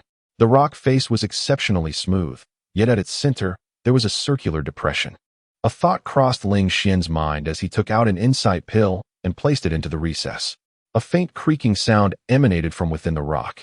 Suddenly, a powerful suction force appeared, rendering Ling Xian unable to control his body as the world around him spun chaotically. He felt as though he was being drawn into another realm, his head spinning and darkness enveloping him. When light gradually returned to his vision, he discovered he had emerged in a stone chamber. The space was devoid of water and quite dry. A glance at himself confirmed he too was dry, likely due to the expulsion of moisture upon entry. Truly, the methods of the Dan King were remarkable. Ling Xian surveyed his surroundings, taking stock of his situation. The stone chamber was exquisitely carved, devoid of any roughness. Inside, there were a stone table, stone chairs, and a stone bed, indicating that someone had once resided here. Approaching the stone table, Ling Xian noticed a jade slip and a storage ring. He let out a soft exclamation, instinctively picking them up. As his fingers brushed against the jade slip, a voice resonated within his mind. Within the old man's cave, there are no deadly formations or poisons. You may rest assured. A flicker of realization struck Ling Xian. This must be a message from the Dan King. What secrets does this storage ring hold? Cautiously, he prodded it with his consciousness. Then, he displayed a look of astonishment. Within the storage ring, there were 2 vials of elixirs, each adorned with labels, revealing them to be 2 vials of pure yuan solidifying pills. Yet, that was not the source of his greatest delight. What truly exhilarated him was the capacity of this storage ring, which exceeded his expectations significantly. Its dimensions measured a staggering 10 zhang in length, width, and height. This was indeed a superior grade storage ring, with a capacity 1,000 times greater than that of an inferior grade one. Ling Xian felt a surge of excitement within. The storage ring he possessed was the inferior grade one gifted to him by Nangong Yun, measuring merely 1 zhang in all dimensions. The medium grade storage rings, reaching 3 zhang in length, width, and height, were typically owned by masters of the core formation realm, like Nangong Yun and Lu Yuanfeng. As for superior grade storage rings, Ling Xian had yet to witness anyone from the Qingxian sect in possession of one. With such a grand gift at the outset, possessing this superior grade storage ring rendered his journey worthwhile. Ling Xian felt a sense of satisfaction in his heart. Approaching the stone door, he gently pushed it open. In the next moment, a misty radiance filled his sight, and a rich aura of spiritual energy wafted into his nostrils. 3 luminous orbs floated atop 3 stone platforms crafted from basalt, resembling treasures awaiting a new master. Among the 3 orbs lay 3 distinct items. On the left, there was a deep purple elixir. In the center, a crimson spirit of a demonic beast. On the right, another elixir, but this one was a vibrant green. Ling Xian beckoned with his hand, and the 3 treasures obediently descended into his palm. Each stone platform bore inscriptions. Ling Xian examined them in turn. The deep purple elixir was named the Tai Nourishing Soul Pill, an inferior grade earth-level pill, effective in enhancing one's constitution. The crimson spirit was the essence of a peak 4th-tier beast, the crimson flame python, which could serve as a spirit for a spiritual weapon. The green elixir was called the Great Comprehension Pill, also an inferior grade earth-level pill, with a straightforward effect. It provided a stronger understanding. To think they were earth-level pills. truly deserving of the title of Pill King. This must be the pinnacle of the Pill King's creations. Ling Xian reflected with admiration. Earth-level pills are exceedingly challenging to concoct, requiring numerous earth-level herbs, with an exceptionally low success rate. Just gathering the materials can take decades. The Pill King managed to succeed, and not only that, but he also produced more than one. This alone merits the respect of future generations. Chapter 49. Pinnacle of Foundation Establishment. I have now consumed the Tai Nourishing Spirit Pill and the Great Enlightenment Pill. However, my physique is of the highest quality in the celestial tier, and I fear that a single Tai Nourishing Spirit Pill may not elevate it to the pinnacle of the celestial tier. Nonetheless, having it is better than not. Moreover, this location is abundant in spiritual energy. I shall strive to break through to the pinnacle of Foundation Establishment right here, which should suffice. Ling Xian immediately retrieved the Pure Yuan Solid Platform Pill from his superior grade storage ring. Typically, these Pure Yuan Solid Platform Pills would allow an ordinary Foundation Establishment cultivator to ascend continuously, achieving perfection. However, Ling Xian possesses the Azure Lotus Earth Heart Fire, a significant consumer of spiritual energy. Thus, only about half of the medicinal power from these Pure Yuan Solid Platform Pills would enter his Dao Tai. Even half is sufficient. I must reach the pinnacle of Foundation Establishment before participating in the 100 Sects ceremony. Ling Xian placed a Pure Yuan Solid Platform Pill into his mouth and promptly calmed his mind to commence his cultivation. A fortnight swiftly passed. At the Qingxian Sect's martial arts arena, Lu Yunxian, Zhao Ting, and 7 others were already prepared for departure. Yet, one individual was notably absent. Nangong Yun, dressed in a dark green palace garment, paced anxiously. Lu Yuanfeng frowned. Where's Ling Xian? Are we to wait here for him alone? Nangong Yin replied coolly. He informed me that he would be cultivating in the Qingtsang mountain range for a time and should be on his way back now. Among the crowd, Xiao Fan snorted disdainfully. Cultivating outside? What could possibly be gained from that? Although Zhao Ting, Luo Shengnan, and others remained silent, their expressions betrayed their thoughts. Cultivation is not merely a solitary endeavor. Engaging with fellow cultivators of the same realm to exchange techniques and martial skills is a far more prudent choice. Perhaps today's discourse with a friend could present an opportunity for enlightenment. Relying solely on personal insight can be exceedingly challenging. Not everyone possesses an extraordinary talent for comprehension. Let us wait for him for another incense stick's time, Nangong Yun instructed. However, before even that incense stick had burned out, Ling Xian had returned.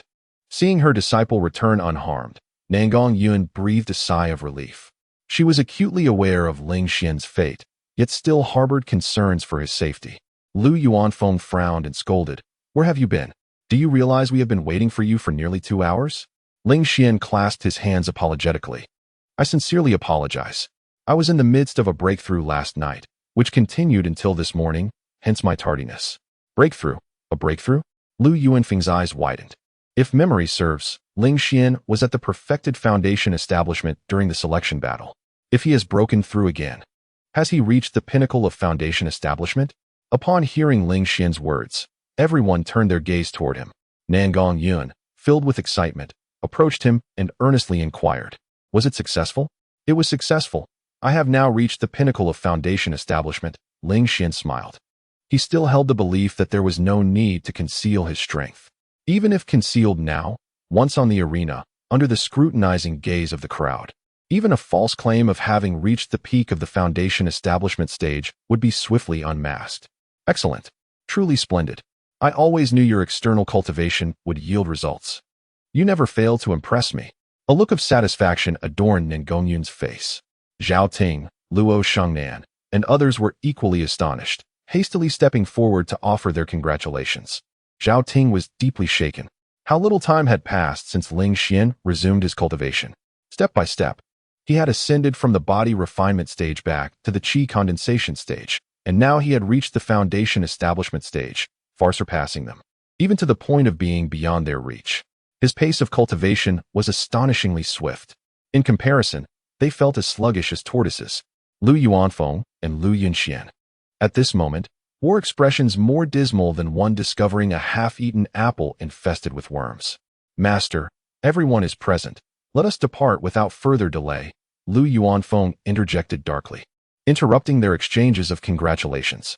Nan Gongyun also composed her expression, nodding in agreement. She produced a bamboo whistle, infusing it with spiritual energy. Instantly, the whistle emitted a melodious and lingering sound that resonated even within the depths of the Qing-Song mountain range. Shortly thereafter, a resounding cry echoed through the skies. A colossal bird, its wingspan exceeding 10 zhong, surged forth from the mountains, appearing above Qingxian Gate. It then landed gracefully in the training grounds. Its body shimmered in a verdant hue, while its feathers gleamed like the sharpest steel. Its keen eyes seemed capable of piercing into the very souls of men, and its formidable beak appeared capable of shattering the hardest of rocks. The 10 individuals, including Ling Xian, were taken aback. Ling Xian himself was astonished. He had never before encountered such a magnificent beast. Nan Gongyun smiled. This is the azure feather eagle, nurtured by my esteemed master. It resides within the Qing-Song mountain range and will transport us to the city of divine swords. She gently patted the eagle's beak, and it, understanding her intent, lowered its wings to form a staircase. One by one, Ling Xian and the others ascended onto the eagle's back, gripping its feathers tightly during the flight. As for the fierce winds generated by our ascent, I and Deputy Master Lu will shield you from them, Nan Gongyun declared, surveying the group with a serious demeanor. Understood. The others responded in unison. Esteemed elders, I and Deputy Master Lu shall proceed to the city of divine swords for the grand ceremony of the 100 schools. The affairs of the mountain gate shall be entrusted to you. Nan Gongyun turned her gaze toward the assembly of elders. We accept the mandate, the elders replied. With a firm pat on the azure feather eagle's head, Nan Gongyun commanded, Rise. The eagle spread its wings wide, and in an instant, soared into the sky. The mountain gate of Qingxian Gate rapidly diminished in size. In a heartbeat, Ling Xian and the others found themselves suspended amidst the clouds, which drifted past them. This breathtaking spectacle would leave anyone wide-eyed with wonder. Nan Gongyun and Lu Yuanfeng, one leading and the other following, focused their spiritual energy to dissipate the tumultuous winds. Otherwise, the tempest generated by the soaring Qingyu eagle during its flight would be sufficient to slice the faces of the 10 Foundation establishment cultivators, causing them to bleed. Master, isn't it possible for core formation cultivators to fly with others using their qi? Why resort to transporting people with demonic beasts? Ling Xian inquired with curiosity. Zhao Ting, Luo Xingnan, and Zhao Rou also cast inquisitive glances, eager to understand the rationale behind this choice. Nan Gongyun chuckled lightly, explaining, Xinjiang City is located at the northernmost point of Xinjiang Prefecture, while our Qingxian Sect's mountain gate lies nearly at the southernmost edge of the same province, a distance exceeding 800 miles. Even core formation cultivators, while capable of flying, would require a full day to traverse such a distance, which would deplete their spiritual energy considerably and necessitate breaks along the way. Thus, for the sake of prudence, it is more reliable to utilize these large demonic beasts for transportation. Though this method may be somewhat slower, it ensures stability. We merely need to mitigate the fierce winds, resulting in minimal consumption of spiritual energy, and it facilitates the handling of potential dangers along the route. Ling Xian nodded in understanding. It was highly probable that 4th-tier demonic beasts, comparable to core formation cultivators, could appear en route. Therefore, it was indeed wise for Nan Gongyun and Lu Yuanfeng to conserve their spiritual energy to confront any imminent threats. For days later, a colossal city came into view ahead. At the heart of the city stood a massive stone sword, soaring to a height of 100 feet, piercing the heavens. Outside Xinjiang City, ample space had been designated for the landing of those enormous demonic beasts. The group felt invigorated. That must be Xinjiang City, Zhao Rou exclaimed joyfully. Indeed, we are almost there, Nan Gongyun affirmed with a nod. Soon, the Qingyu eagle descended onto a clearing outside Xinjiang City. Ling Xian leaped down from the eagle, his feet landing on the solid ground, filled with emotion. The past 4 days had not been without their challenges. They had encountered 2 ambushes, both instigated by 4th-tier demonic beasts. However, with Nan Gongyun and Lu Yuanfeng's prior caution and ample spiritual energy, they swiftly repelled the attacks without any unforeseen incidents. Now that they had finally arrived at Xinjiang City, Ling Xian felt a profound sense of reassurance. After all, having been aloft for 4 days, should any calamity have arisen, he would have been unable to flee. Chapter 50. Chance encounter at the Tianshui Gate. Ling Xian raised his gaze towards the magnificent giant city. The walls of the Divine Sword City soared to a height of 10 zhang, constructed entirely from basalt, exuding a solemn and grand demeanor. The city gate tower pierced the heavens like a sharp sword, resembling a towering giant that guarded the city, instilling awe in the throngs of passers-by. Additionally, Divine Sword City was encircled by a protective moat, home to numerous magical beasts meticulously nurtured by the Divine Sword Gate. Should the city come under attack, the gates would be sealed, rendering any intruder powerless to breach this formidable stronghold. Adjacent to Divine Sword City flowed the Xinjiang River, which traversed the entire Xinjiang prefecture, serving as a hub for merchant and cargo vessels. On ordinary days, Divine Sword City stood as the most prosperous locale within the Xinjiang prefecture, even surpassing the grandeur of the prefectural capital, Giant River City. With the Grand 100 Gates ceremony approaching, the entire prefecture buzzed with excitement, flocking towards Divine Sword City. High-ranking members of various sects convened, elite disciples engaged in competitions, and ordinary folk seized the opportunity to profit. Consequently, merchants congregated in droves, resulting in a bustling atmosphere fivefold that of usual times. Zhao Ting, Lu Yunxian, and others gazed at the resplendent city, their spirits ignited with ambition. Each aspired to grow stronger, yearning for the chance to engage in duels with prodigies and measure their prowess. Here, they envisioned the perfect stage to showcase their brilliance. Beside Ling Xian, Xiao Fan expressed his deep admiration, proclaiming that Divine Sword City truly deserved its title as the foremost stronghold of the Xinjiang prefecture. Luo Shengnan scoffed, questioning the implication of elevating others while diminishing oneself. In our day, the Qingxian Gate stood shoulder to shoulder with the Divine Sword Gate as one of the 5 great gates of the Xinjiang. Xiao Fan offered an awkward smile, quickly tempering his expression.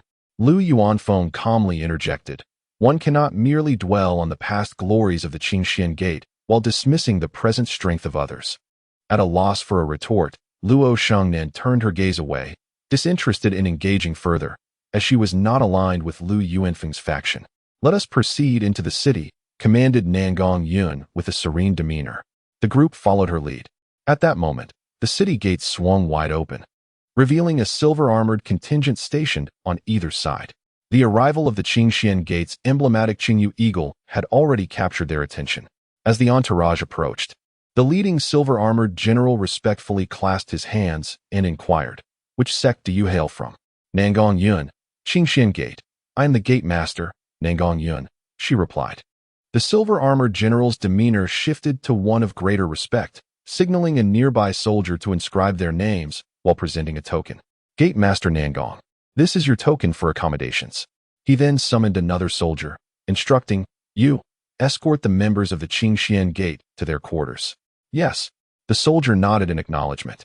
Passers-by along the route cast curious glances at Ling Xian and his companions, particularly at the strikingly beautiful Nangong Yun, whose captivating appearance drew the attention of many. However, they dared only to observe, refraining from harboring any inappropriate thoughts. Recently, numerous sects had made their way to the Xinjiang prefecture from various locations. The leaders of the sects are invariably cultivators of the core formation realm. The strikingly beautiful woman at the forefront is evidently a sect master, her cultivation undoubtedly at the same level. Who would dare to show disrespect to a core formation cultivator? The consequences would be dire. Shortly thereafter, they arrived at a spacious residence. Above the entrance hung a plaque inscribed with the grand characters Qianlong Pavilion. At the entrance of Qianlong Pavilion stood 2 silver-armored guards. Only after Nangong Yun presented her token did they grant passage. The soldier who had been guiding them took his leave and returned to the city gate. The group entered Qianlong Pavilion. The estate was vast, divided into numerous courtyards, featuring serene woodlands, crystal-clear lakes, imposing rock formations, winding pathways, and elegant small courtyards. There were even several grand training grounds for the cultivators to hone their martial skills. Under Nangong Yun's guidance, they wandered about for a while. Zhao Rou expressed her confusion. "Master, it seems we have been here before." Nangong Yun paused. "Ah, have we?" Ling Xian smacked his lips. If nothing unexpected had occurred, it was clear that they had indeed lost their way. He hadn't anticipated that the master, aside from her beauty, would possess a tendency for directionlessness.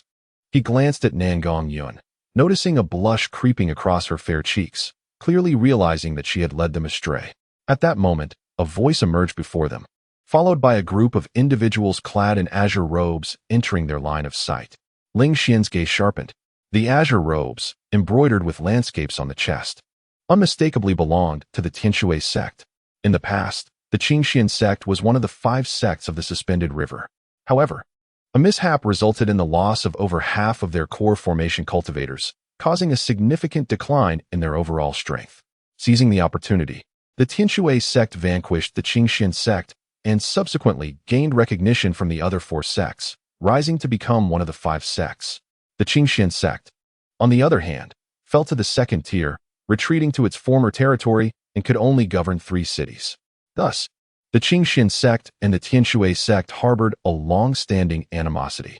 Upon meeting again, their rivalry was palpable. At the forefront of the Tianshui sect stood a woman as tall and alluring as Nangong Yuan. Yet while Nangong Yuan exuded a cool elegance, this woman radiated a chilling demeanor, her thin lips suggesting a sharp disposition. Oh, is that not the master of the Nangong sect?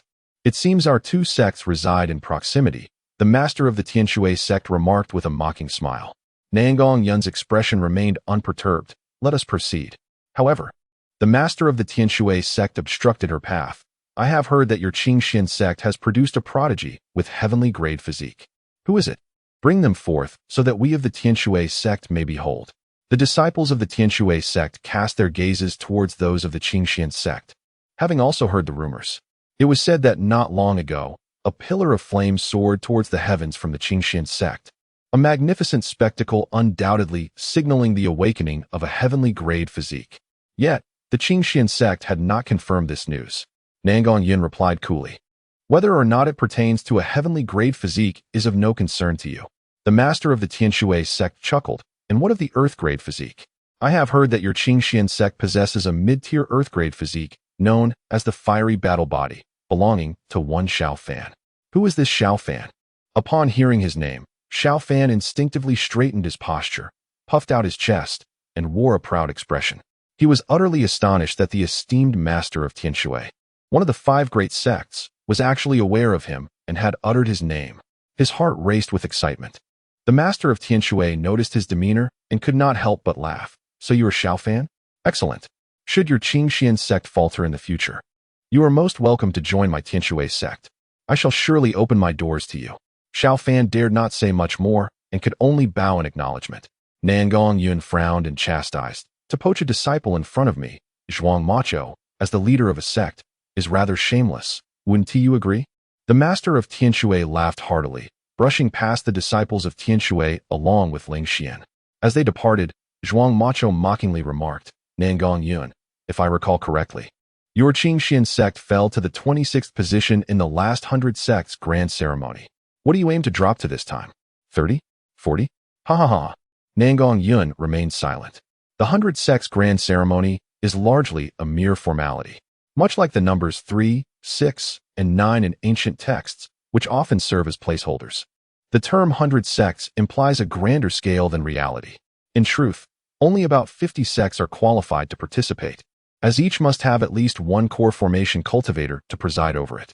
Most core formation cultivators prefer to serve as elders in more powerful sects rather than struggle to manage their own, where they must acquire all resources independently.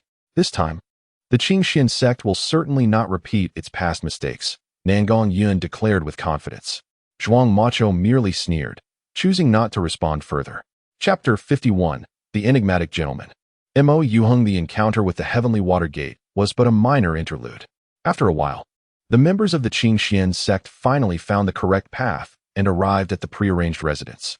It was an independent courtyard situated in the southeast corner of the Qianlong Pavilion, adorned with numerous artificial mountains and serene lakes. The air was fresh and invigorating, making it an ideal place for habitation. Each person was assigned their own room, and Nangong Yuan waved her hand, saying, I shall take a stroll to clear my mind. Choose at your leisure? Ling Xian's gaze immediately swept over Xiao Fan and Lu Yunchuan's fortunes. Indeed, a new opportunity appeared on Xiao Fan's life panel. Recent opportunity. Today, upon entering the southeast area of Qianlong Pavilion and selecting room 4, he inadvertently awakened the yang essence flower seeds buried beneath room 4 during his night cultivation. By dawn, the yang essence flower blossomed, and after consuming its nectar, his physique was significantly enhanced. Ling Xian felt a stir within. He had heard of the yang essence flower. It was a low-grade earthly treasure known for its ability to augment one's constitution. If one possessed a mystic-grade physique, there was a considerable chance it could be elevated to the earthly level. An earthly physique, with a stroke of luck, might even ascend a minor realm. Whether it would be effective for those with celestial-grade physiques remained uncertain, but in any case, consuming it would undoubtedly yield benefits. With sufficient accumulation of earthly treasures, it might even enhance a celestial-grade physique. Ling Xian nodded slightly. Then, without waiting for others to select their rooms, he strode directly toward room 4. Xiao Fan frowned. He had intended to choose that very room, but Ling Xian had arrived first. He felt reluctant to voice his thoughts, as all the rooms were essentially similar.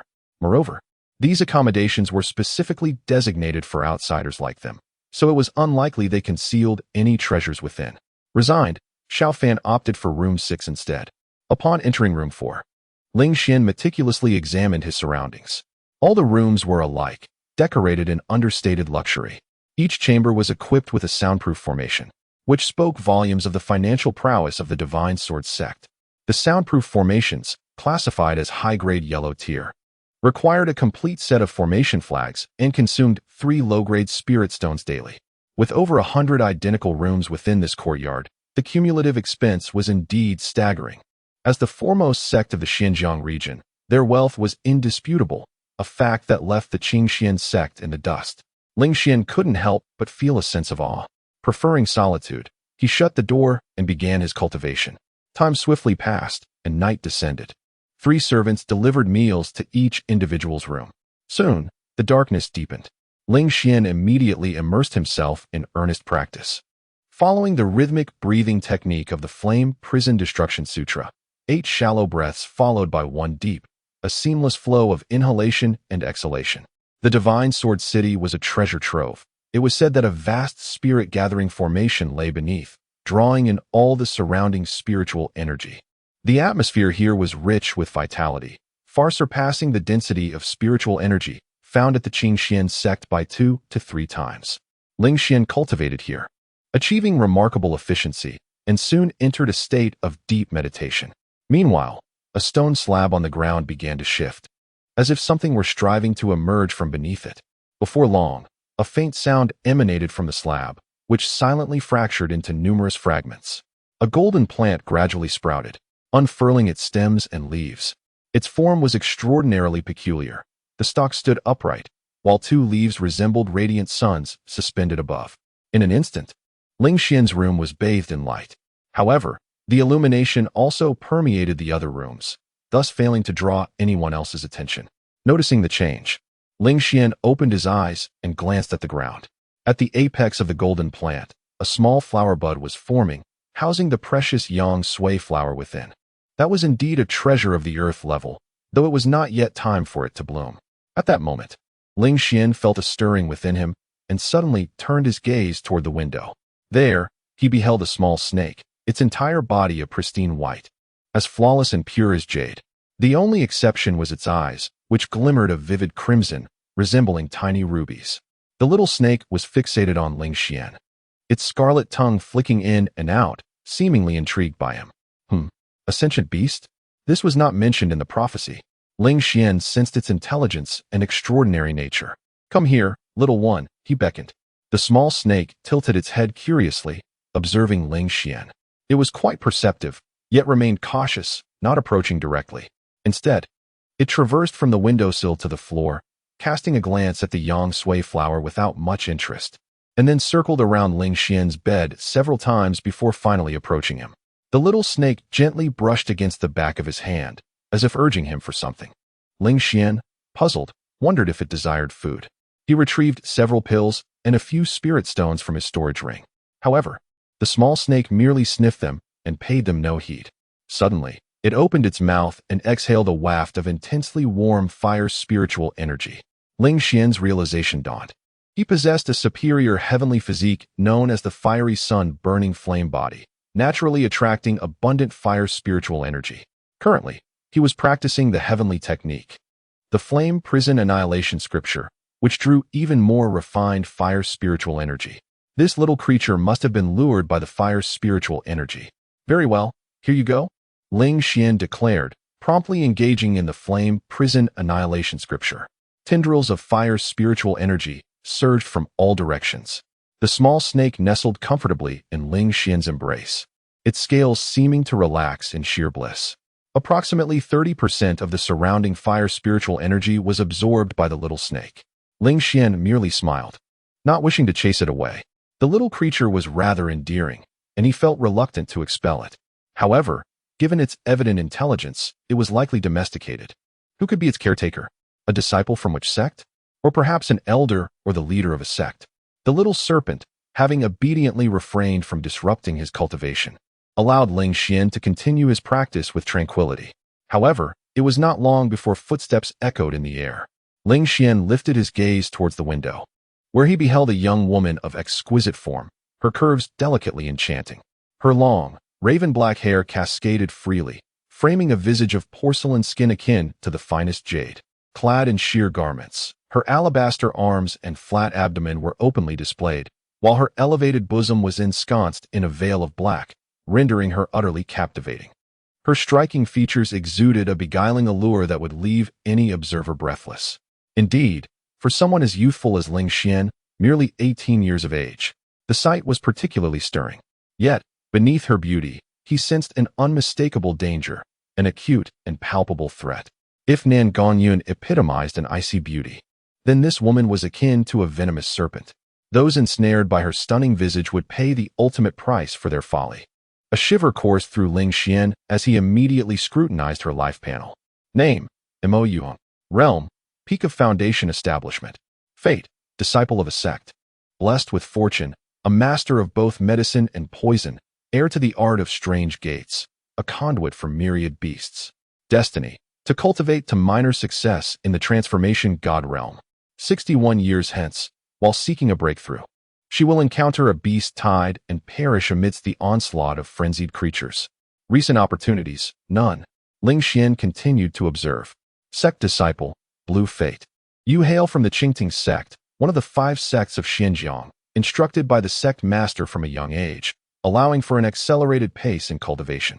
Master of medicine and poison, Red Fate. Your mastery of both healing and toxic arts surpasses that of ordinary individuals. Heir to strange gates, Blue Fate. You have excelled in the use of whips, darts, and other peculiar weapons since childhood. Conduit for myriad beasts, Orange Fate. A low-grade heavenly constitution, enabling seamless communication with beasts and garnering their favor more readily. Ling Xian pondered deeply. Mo Yuheng was indeed the enchanting figure mentioned by Zhao Ting, one of the illustrious 5 gentlemen of Xinjiang.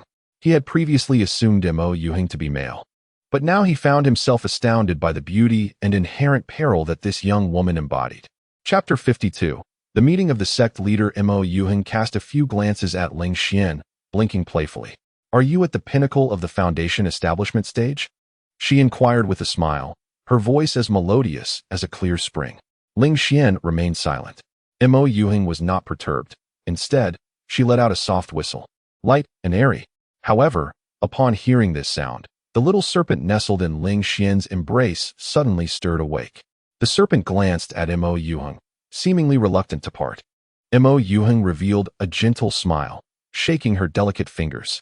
Only then did the serpent, albeit reluctantly, leave Ling Xian's arms, darting like a flash of white lightning back onto Mo Yuheng's shoulder. Mo Yuheng lightly tapped the serpent's head, as if to admonish it. The pair, one person and one serpent, ventured into the night. At this moment, Lu Yunxian was unable to sleep and stepped outside, hoping to gaze at the moon in the courtyard. To his surprise, he caught sight of a strikingly alluring figure departing from Ling Xian's window. Her long, snow-white legs were barely discernible beneath the almost transparent black silk gown, shimmering subtly in the moonlight, utterly enchanting. Lu Yunxuan's gaze fixated on her, and instinctively he felt compelled to call out to the woman. Mo Yuheng paused at the entrance, casting a glance over her shoulder, her lips curling into a captivating smile before she swayed her supple waist, vanishing into the darkness. Even her silhouette was profoundly mesmerizing. Lu Yinxian stared at that retreating figure for a long while. He recognized her. She was the enchanting demoness, Mo Yuheng, renowned for her beauty. She had captivated many young talents who aspired to be her devoted admirers. It seemed that Mo Yuheng relished this lofty status, occasionally toying with her numerous suitors while choosing none. Why had she passed by Ling Xian's window? Was she intrigued by Ling Xian? Unlikely. Or perhaps, did she come on behalf of the Qing Tong sect's leader, extending an olive branch to Ling Xian? That shouldn't be the case. Not many knew of Ling Xian's celestial physique. Lu Yinxian inhaled deeply, attempting to dismiss the alluring thoughts swirling in his mind, redirecting his focus instead.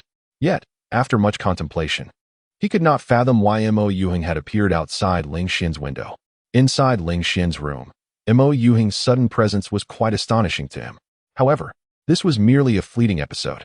Ling Xian soon returned to his meditative practice, and the yang essence flower on the ground thrived even more vigorously. After approximately 3 hours, the bud of the yang essence flower finally bloomed, its fragrant aroma permeating the entire room. Ling Xian rose and approached the yang essence flower. He carefully retrieved a jade vial, gently collecting all the flower essence. The yang essence flower seemed to lose all vitality, wilting and withering within moments, ultimately retreating back underground. The flower required a lengthy period to absorb spiritual energy before it could bloom again, which would not occur for at least 50 years. Ling Xian sighed deeply. Such is the nature of opportunities in this world. Over the preceding 49 years, many had resided in this room. Yet none had encountered the blossoming of the yang sui flower until today, when it graced Ling Xian. He returned to his bed, pouring the essence of the flower into his mouth and consuming it in one swift motion. Instantly, warmth enveloped his abdomen, as it emanated a gentle medicinal power that nourished his being. By dawn, Ling Xian had fully absorbed its efficacy, resulting in a modest elevation of his realm. However, he now stood at the pinnacle of the foundation establishment stage, leaving little room for further advancement. He also sensed an enhancement in his constitution, along with an intensified perception of the fire's spiritual energy in the world. Practicing fire attribute techniques and martial skills would likely see a slight acceleration in speed and comprehension, though not remarkably so. Previously, he had consumed the Tai nourishing spirit pill, which had significantly bolstered his physique. It is estimated that he would require 6 doses of yang sui essence to elevate his Luyang burning body to the celestial tier's pinnacle. It is indeed a long and arduous path. Nevertheless, Ling Xian did not feel disheartened. After all, opportunities would abound in the future. 2 days later, the sects converging from various regions of the Xinjiang prefecture were finally assembled. The number of sects this time differed from the 52 that attended the grand ceremony 6 years prior. This time, there were only 49. Several sects, facing resource scarcity, chose to merge, resulting in a reduction of numbers. That night, the leaders of all sects convened at the Sword Tower in the Divine Sword City. This gathering represented the most significant aspect of the grand ceremony. The leaders discussed the overall interests of the Xinjiang prefecture alongside their respective sects' aspirations, particularly in light of the recent events concerning the Jianda prefecture, making such discussions critically important. A resolution must be reached regarding whether to engage in conflict or to yield. Concurrently, the list of disciples participating in the ceremony from the 49 sects was announced, arranged by the disciples' realms. At the top stood the 5 gentlemen of Xinjiang, followed by the Peak Foundation establishment disciples from various sections. The Divine Sword sect had the highest representation with 2 members, followed by the Shaoyang sect, also with 2. The Leihua sect, Qingting sect, and Tianshui sect each had 1. Further down the list appeared a rather unfamiliar name, Qingxian sect, Ling Xian. He too was at the pinnacle of the foundation establishment stage. The Qingxian sect. What sect is this that could produce a peak foundation establishment disciple? A vague memory surfaced. 30 years ago, Qingxian sect was among the 5 sects of Xinjiang, but after losing a significant portion of their Jidan stage cultivators, they were supplanted by the Tianshui sect. Ah, now I recall. Qingxian sect indeed possesses some heritage, as the frieliest camel is still larger than a horse. It seems that Ling Xian is the strongest among the new generation of Qingxian sect. Yet he may find it challenging to compete with the talents of the 5 sects of Xinjiang. As the disciples engaged in lively discussions, they also began to meet frequently, hoping to discern each other's intricacies through this method, at the very least to make some preparations. Another day has passed. The discussions among the sect leaders finally reached a conclusion, albeit an unsatisfactory one. Many witnessed the discontented expressions of numerous core formation cultivators as they flew out from the sword tower. In the southeastern district of Qianlong Pavilion, Ling Xian, Zhao Ting, and Luo Shengnan sat in the courtyard, engaging in casual conversation, the topic revolving around the profiles of elite disciples from various sections. Luo Shengnan's family is involved in the herbal medicine business, frequently traversing various regions of Xinjiang Prefecture, thus allowing her to access certain intelligence. The information concerning the elite disciples of each sect was also provided by Luo Shengnan. At that moment, a streak of light suddenly appeared, descending into the courtyard. Ling Xian and the others immediately rose to their feet, cupping their hands in respect, greeting the sect leader. Ling Xian surreptitiously glanced at Nangong Yun, noticing her slightly unstable aura, indicative of her fury. "Xianer, come to my chamber. You may continue your discussion," Nangong Yun gestured dismissively. "Yes." Ling Xian promptly followed her into her room. Nangong Yun sat down and brewed a pot of cool tea for both Ling Xian and herself, then drank it heartily, a stark contrast to her usual serene and frigid demeanor. "Master, was the meeting unpleasant? Perhaps you could share with your disciple," Ling Xian inquired after taking a sip. Nangong Yun sighed deeply, finally feeling she had found someone to confide in, and replied, "It is not merely unpleasant. The 5 sects of Xinjiang intend to resist the authorities, a notion I support. However, they audaciously demand that all sects outside the 5 sects of Xinjiang submit under their banner. The 5 sects, led by the Divine Sword sect, which possesses the greatest strength, evidently orchestrated this proposal." Chapter 53. The grand ceremony commences. Ling Xian furrowed his brow, contemplating the implications of integration. "Is it a merger?" he inquired. "No, it is assimilation," Nangong Yun sighed. "A merger implies equality, whereas assimilation denotes inequality. If our Qingxian sect were to assimilate into the Divine Sword sect, you would merely be ordinary disciples of the Divine Sword sect, deprived of the true privileges afforded to its genuine disciples. Moreover, as outsiders, we would undoubtedly face hostility from the elders and disciples of the Divine Sword sect." Ling Xian pondered this thoughtfully. Nangong Yun continued, "Excluding the 5 sects of Xinjiang, there are a total of 44 sect leaders, and 20 of them oppose this notion." This meeting concluded on an unhappy note. Ling Xian nodded, having grasped the situation. He recognized that both Nangong Yun and his own life panel revealed that their fates remained unaltered. The Qingxian sect would ultimately be reduced to ruins by the Divine Sword sect, resulting in the death of numerous elders and disciples. Nangong Yun would perish in the Qingcang Mountains, and he, Ling Xian, would share the same fate. Nangong Yun sighed lightly. "I should not have divulged this to you. It may disturb your emotions and affect your performance at the grand ceremony. I was wrong to speak." Ling Xian shook his head, asserting, "Emotional disturbances are unlikely to affect me. After all, I have long perceived my ultimate fate through the life panel. You need not blame yourself. I share in the honor and disgrace of the Qingxian sect, and it is better to know sooner." He comforted her, noticing that the beautiful master, who appeared as an unyielding ice mountain, was, in truth, as vulnerable as an ordinary girl. "Very well," Nangong Yun remarked, casting him a grateful glance. "Continue your cultivation. In 2 days, the disciples' competition at the grand ceremony will commence. The 5 sects of Xinjiang will present many incentives, benefiting both you and our sect." "I understand, Master," Ling Xian replied, bowing as he took his leave. Nangong Yun watched his retreating figure, her previous discontent dissipating. She felt fortunate to have acquired such a promising disciple.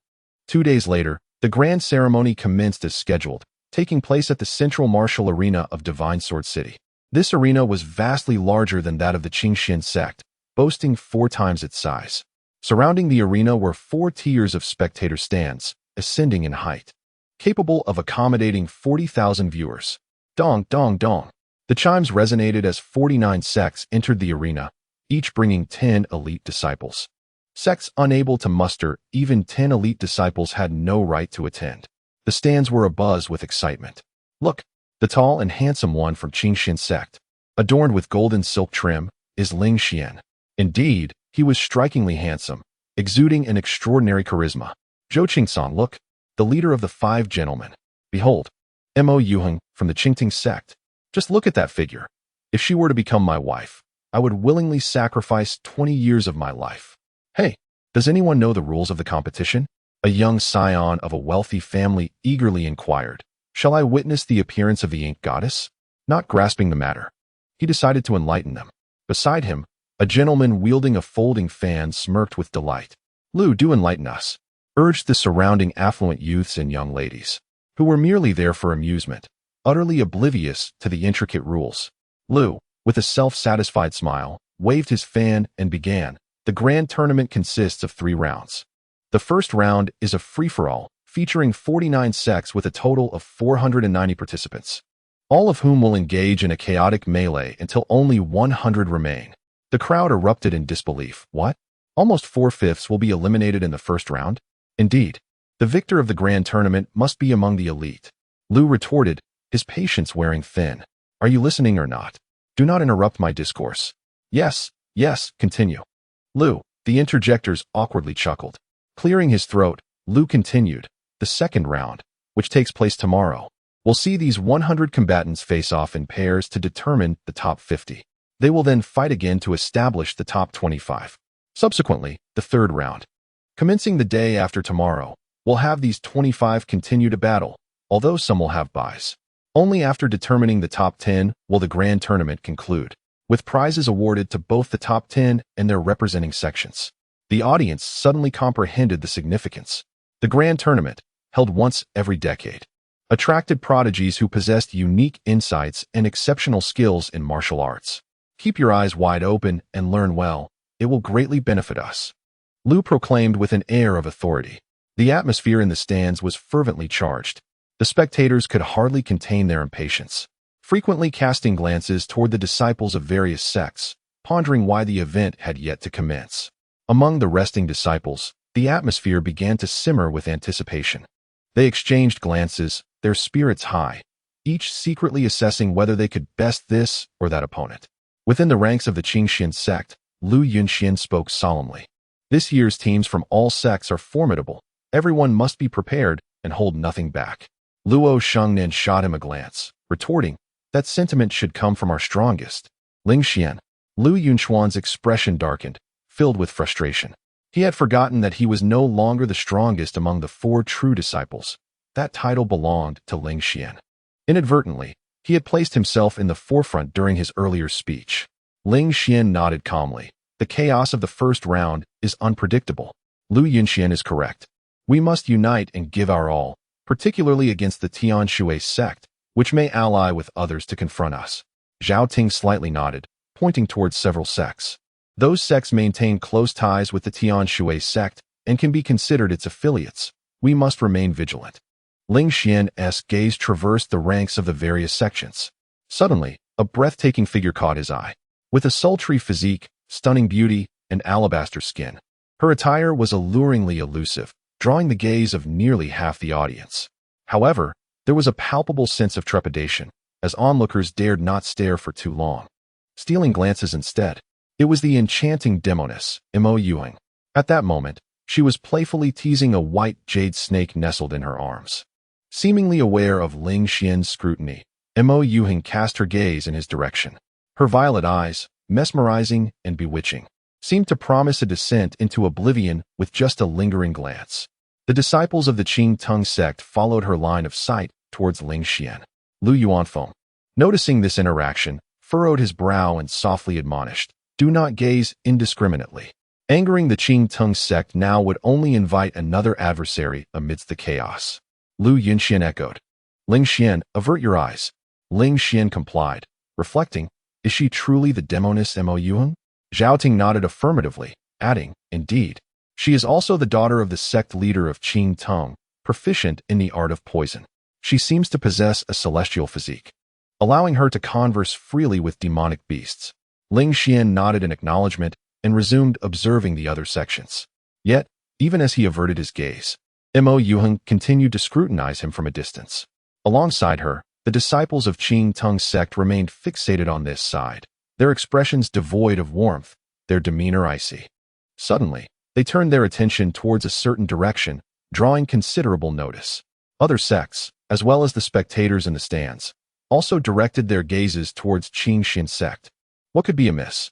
Had Qing Xin sect inadvertently offended Qing Ting sect? Chapter 54. A strong first strike at the Tianshui sect. The sect master, Zhuang Macho, let out a peculiar laugh, finding the situation rather amusing.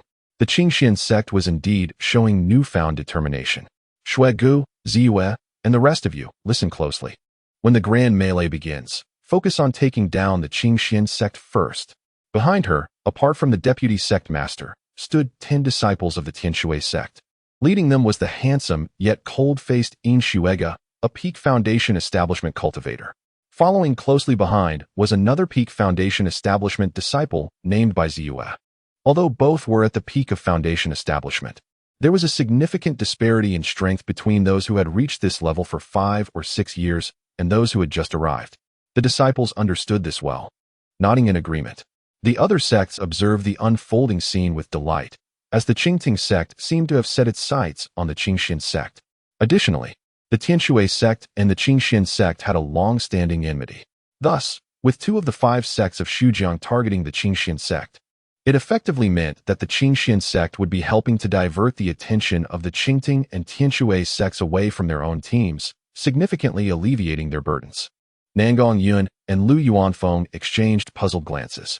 They had never harbored enmity against the Qingting sect, even during their days as part of the 5 sects of Xujiang. The relationship between the Qingxin and Qingting sects had been amicable yet distant, with little interaction. Why, then, would the Qingting sect suddenly cast its gaze upon them? At that moment, the small white jade snake nestled within Mo Yuheng's arms vanished. It darted through the crowd like a flash of white lightning, directly reaching the Qingxin sect's ranks. Subsequently, it coiled around Ling Xian's leg and settled on his knee, its scarlet tongue flickering, seemingly delighted by his presence. Ling Xian extended a finger and gently tapped the little creature's head, yet the white jade snake nudged his hand, signaling him to summon some fire spiritual energy. Ling Xian found himself at a loss. This was hardly the appropriate setting for cultivation. Senior sister, what is going on? The disciples of the Qingting sect were equally perplexed. Mo Yuheng had nurtured that white jade snake for many years, and others were not permitted to touch it. Why had it now chosen to approach Ling Xian with such familiarity? The other sects were similarly astonished. Typically, a tamed beast would only show concern for its master, ignoring everyone else. Moreover, Mo Yuheng's physique had long been disclosed by the Qingting sect as a low-grade heavenly tier 10,000 beast spirit body, a constitution that naturally attracted various beasts, compelling them to submit willingly. Mo Yuheng whistled, attempting to call the little snake back, but it remained indifferent, nestled comfortably in Ling Xian's embrace and persistently urging him for fire spiritual energy. The audience in the stands turned their attention to this spectacle, intrigued. Yuheng, do you know that lad from the Qingxin sect? Inquired a burly man in green attire with a beard from the Qingting sect's ranks. Mo Yuheng shook her head, admitting she had only encountered him once. The burly man with a beard scratched his head in confusion. It was indeed strange that the fiery serpent, which barely acknowledged even me, would approach a stranger. Mo Yuheng murmured, for now, let it stay with him. Father, please have the leader of the Divine Sword sect announce the beginning. We must avoid any mishaps. The bearded man nodded. Master Luo, please proceed with the announcement. Luo Chaodian, the leader of the Divine Sword sect, slightly inclined his head, exchanged a few courteous words, and then proclaimed loudly, the first round of the grand gathering is about to commence. All teams, please come forward. His powerful voice infused with spiritual energy resonated throughout the venue, instantly igniting the atmosphere. Thousands of gazes converged upon the martial arts arena. The moment had finally arrived. Swish, swish, swish. Figures, whether agile, ethereal, or imposing, gracefully descended onto the arena. Ling Xian intended to release the little serpent and enter the arena, but the creature clung tightly to his hand, leaving him in a state of helplessness. If it gets hurt during the match, I won't be able to bear the cost, Ling Xian murmured. The little serpent, displaying a remarkable sense of understanding, shook its head as if to say, you need not worry about compensation. Resigned, Ling Xian decided to bring it along into the arena. 10 disciples from the Qingxin sect stepped onto the battlefield. Before they departed, Nangong Yun softly instructed, everyone, follow Ling Xian's commands. Understood, Zhao Ting, Luo Shengnan, Zhao Rou. and the others nodded in agreement. It was only right to heed the strong. However, Lu Yunxian and Xiao Fan exchanged glances, their eyes flickering. Although they nodded in agreement outwardly, they internally held reservations. The first round officially begins. Luo Chaotian bellowed, his voice igniting the already tense atmosphere. There were a total of 49 teams in the arena, comprising 490 participants. Once the brawl commenced, it would not cease. 4/5 of the participants would be eliminated, leaving only 100 who would qualify to advance to the second round. It was unclear who shouted first, but in an instant, everyone was embroiled in fierce combat. Clang, clang, bang. The sounds of blades clashing and fists connecting echoed throughout the arena. The noise of metal striking metal mingled with the dull thuds of blows landing. The disciples of Qing Xian's sect, influenced by the fervor of the moment, were eager to charge into battle. Lu Yunxian immediately suggested, "I propose we withdraw to a corner." Xiao Fan nodded in agreement. "I concur with Brother Lu." Zhao Ting and Luo Shengnan appeared contemplative. This was indeed a tactical decision, conserving strength while waiting for the numbers to dwindle before seizing the opportunity. Many smaller sects would choose this approach. While it might lack spectacle, it would at least prolong their survival. However, Ling Xian smiled faintly. "We cannot retreat. We must fight. And fight fiercely. Strike a decisive blow to prevent a barrage of attacks. If we are ruthless enough, no one will dare to provoke us." Lu Yunxian frowned. "Have you lost your mind? We might not even make it through the first round like this." Xiao Fan questioned, "Ling Xian, are you risking the reputation of the Qingxian sect?" "I cannot agree with this." Ling Xian spoke indifferently. "Did you not hear what the sect leader said before coming? Are you all deaf and blind?" Xiao Fan's face instantly turned crimson, eager to retort. Lu Yunxian let out a cold laugh and restrained him. "Very well. We shall heed your words, but I hope you do not come to regret it." The 10 disciples of Qing Xian's sect, with Ling Xian at the forefront, advanced like a sharp blade piercing through the crowd. Ling Xian's target was not some minor sect. His initial aim was the Tianshui sect. As one of the 5 prominent sects of Xinjiang, Tianshui sect was formidable enough. If they could severely injure the Tianshui sect's team while preserving their own strength, other teams would naturally refrain from challenging them. After all, it was clear to all that possessing the capability to wound Tianshui sect meant they could easily drive the weaker sects from the martial arts arena. In Shuega and Bai Ziyue's gazes sharpened. They were about to make their way towards Qing Xian sect when unexpectedly, Qing Xian sect, led by Ling Xian, advanced directly towards them. How absurd. Do they intend to establish their reputation by confronting us? A hint of cold amusement flickered across In Shuega's pallid face. He was astute, instantly discerning Ling Xian's intentions, yet he deemed Ling Xian foolish. What could a mere second-rate sect achieve? Even if Ling Xian reached the pinnacle of the Foundation establishment realm, how could he possibly rival the cunning In Shuega? The other disciples of Qing Xian sect were even less likely to match up against the disciples of Tianshui sect. "Advance." In Shuega commanded with a sweeping gesture. Yes, the 9 behind him also bore expressions of mockery. Chapter 55. I am known for my composure in speech. With 3 strikes, I shall bring you to your knees. The battle is on the verge of eruption. Despite Zhao Ting, Luo Shengnan, Lu Yunxian, and others being exceptional talents within the Qingxian sect, their strength still falls short against the disciples of the Tianshui sect. In terms of realm, weaponry, techniques, and martial arts, they are all slightly lacking. When these disparities accumulate, they manifest into a significant gap. Thus, upon engagement, they found themselves at a disadvantage. Ling Xian's opponent is In Shuega. The moment they meet, In Shuega extends a hand, proclaiming, "In 5 moves, I will have you on the ground." Ling Xian scoffs, "I shan't fight you. How do you intend to bring me down in 5 moves? That's not how one boasts." In Shuega's expression stiffens. Ling Xian's words resonate. Indeed, his bravado lacks finesse. What if Ling Xian truly refuses to engage? "I speak with measured confidence. In 3 moves, I will make you kneel," Ling Xian replies with a smile. In the next instant, he unsheathes his sword with ferocity, unleashing the thunderclap sword technique. The sword's arc weaves through the air, rapid and fierce, aimed directly at In Shuega's throat. In Shuega, taken aback by Ling Xian's sudden ferocity, feels a chill creep up his throat even before the strike descends. A wave of realization washes over him. He had underestimated Ling Xian. "You wield a sword. I too shall wield one. You are no match for me."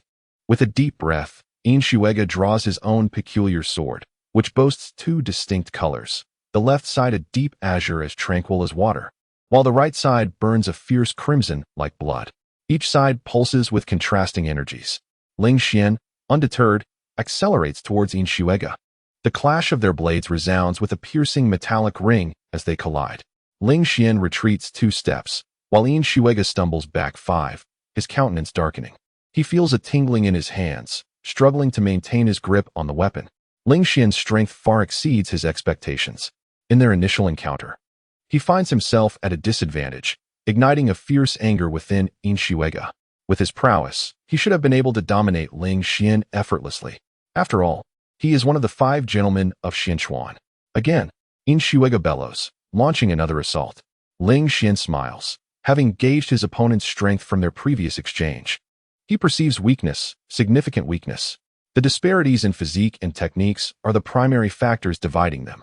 As for martial skills, they merely serve as a means to exhibit strength. With a robust physique and formidable techniques, one can easily overpower many with sheer might. I miscalculated. 3 moves are unnecessary. In 2 moves, you shall be on the ground. Ling Xian forcefully stomps the ground, executing the 8 directions thunder movement. His speed surges to its zenith, and in an instant, he vanishes from Yin Shuega's sight like a bolt of lightning. Yin Shuega found himself devoid of a target, his expression momentarily frozen. Yet, instinctively, he pivoted and swung his sword. This awareness was commendable, but alas, he was still too slow. A calm voice emerged from behind him. In the next instant, the thunderclap sword pierced his back. Even though he instinctively attempted to block and deflect the attack, a portion of its force surged into his body. The overwhelming impact erupted, sending Yin Shuega hurtling backwards several yards, colliding with a few disciples from other sects in the process. As he struggled to rise, he noticed a pool of crimson blood beneath him, and his strength swiftly waned. Embarrassment and anger surged within him, causing him to spout blood in frustration. By heavens! Incredible! Ling Xian, your prowess has escalated tremendously. Luo Shengnan exclaimed in astonishment upon witnessing the scene. Bai Ziyue, on the other hand, was taken aback, urgently calling out, "Quick! Protect him!" As one of the 5 gentlemen of Shuangguang and the strongest of the new generation from the Tianshui sect, Yin Shuega was their emblem. Should he be eliminated in the very first round of chaos, where would their dignity lie? Therefore, while others could fall, Yin Shuega must not be harmed. In an instant, the tide of battle shifted. Zhao Rou found herself overwhelmed and unable to sustain her defense. However, the opposing force was compelled to withdraw, redirecting their efforts to safeguard Yin Shuega. Zhao Ting immediately shielded his sister. Pursue. Now is our moment to counterattack. Ling Xian commanded with authority. Zhao Ting, Luo Shengnan, and Zhao Rou responded in unison, yes. Bai Ziyue and his companions gritted their teeth, ordering a retreat to conserve strength. They fought while retreating, seeking to escape the clutches of the 10 members of the Qingxian sect. Having sustained severe injuries from Ling Xian's 2 strikes, Yin Shuega was rendered incapable of regaining his combat strength in the short term. Observing Ling Xian's condition, it was evident he remained at his peak. They were acutely aware that they could not contend with him.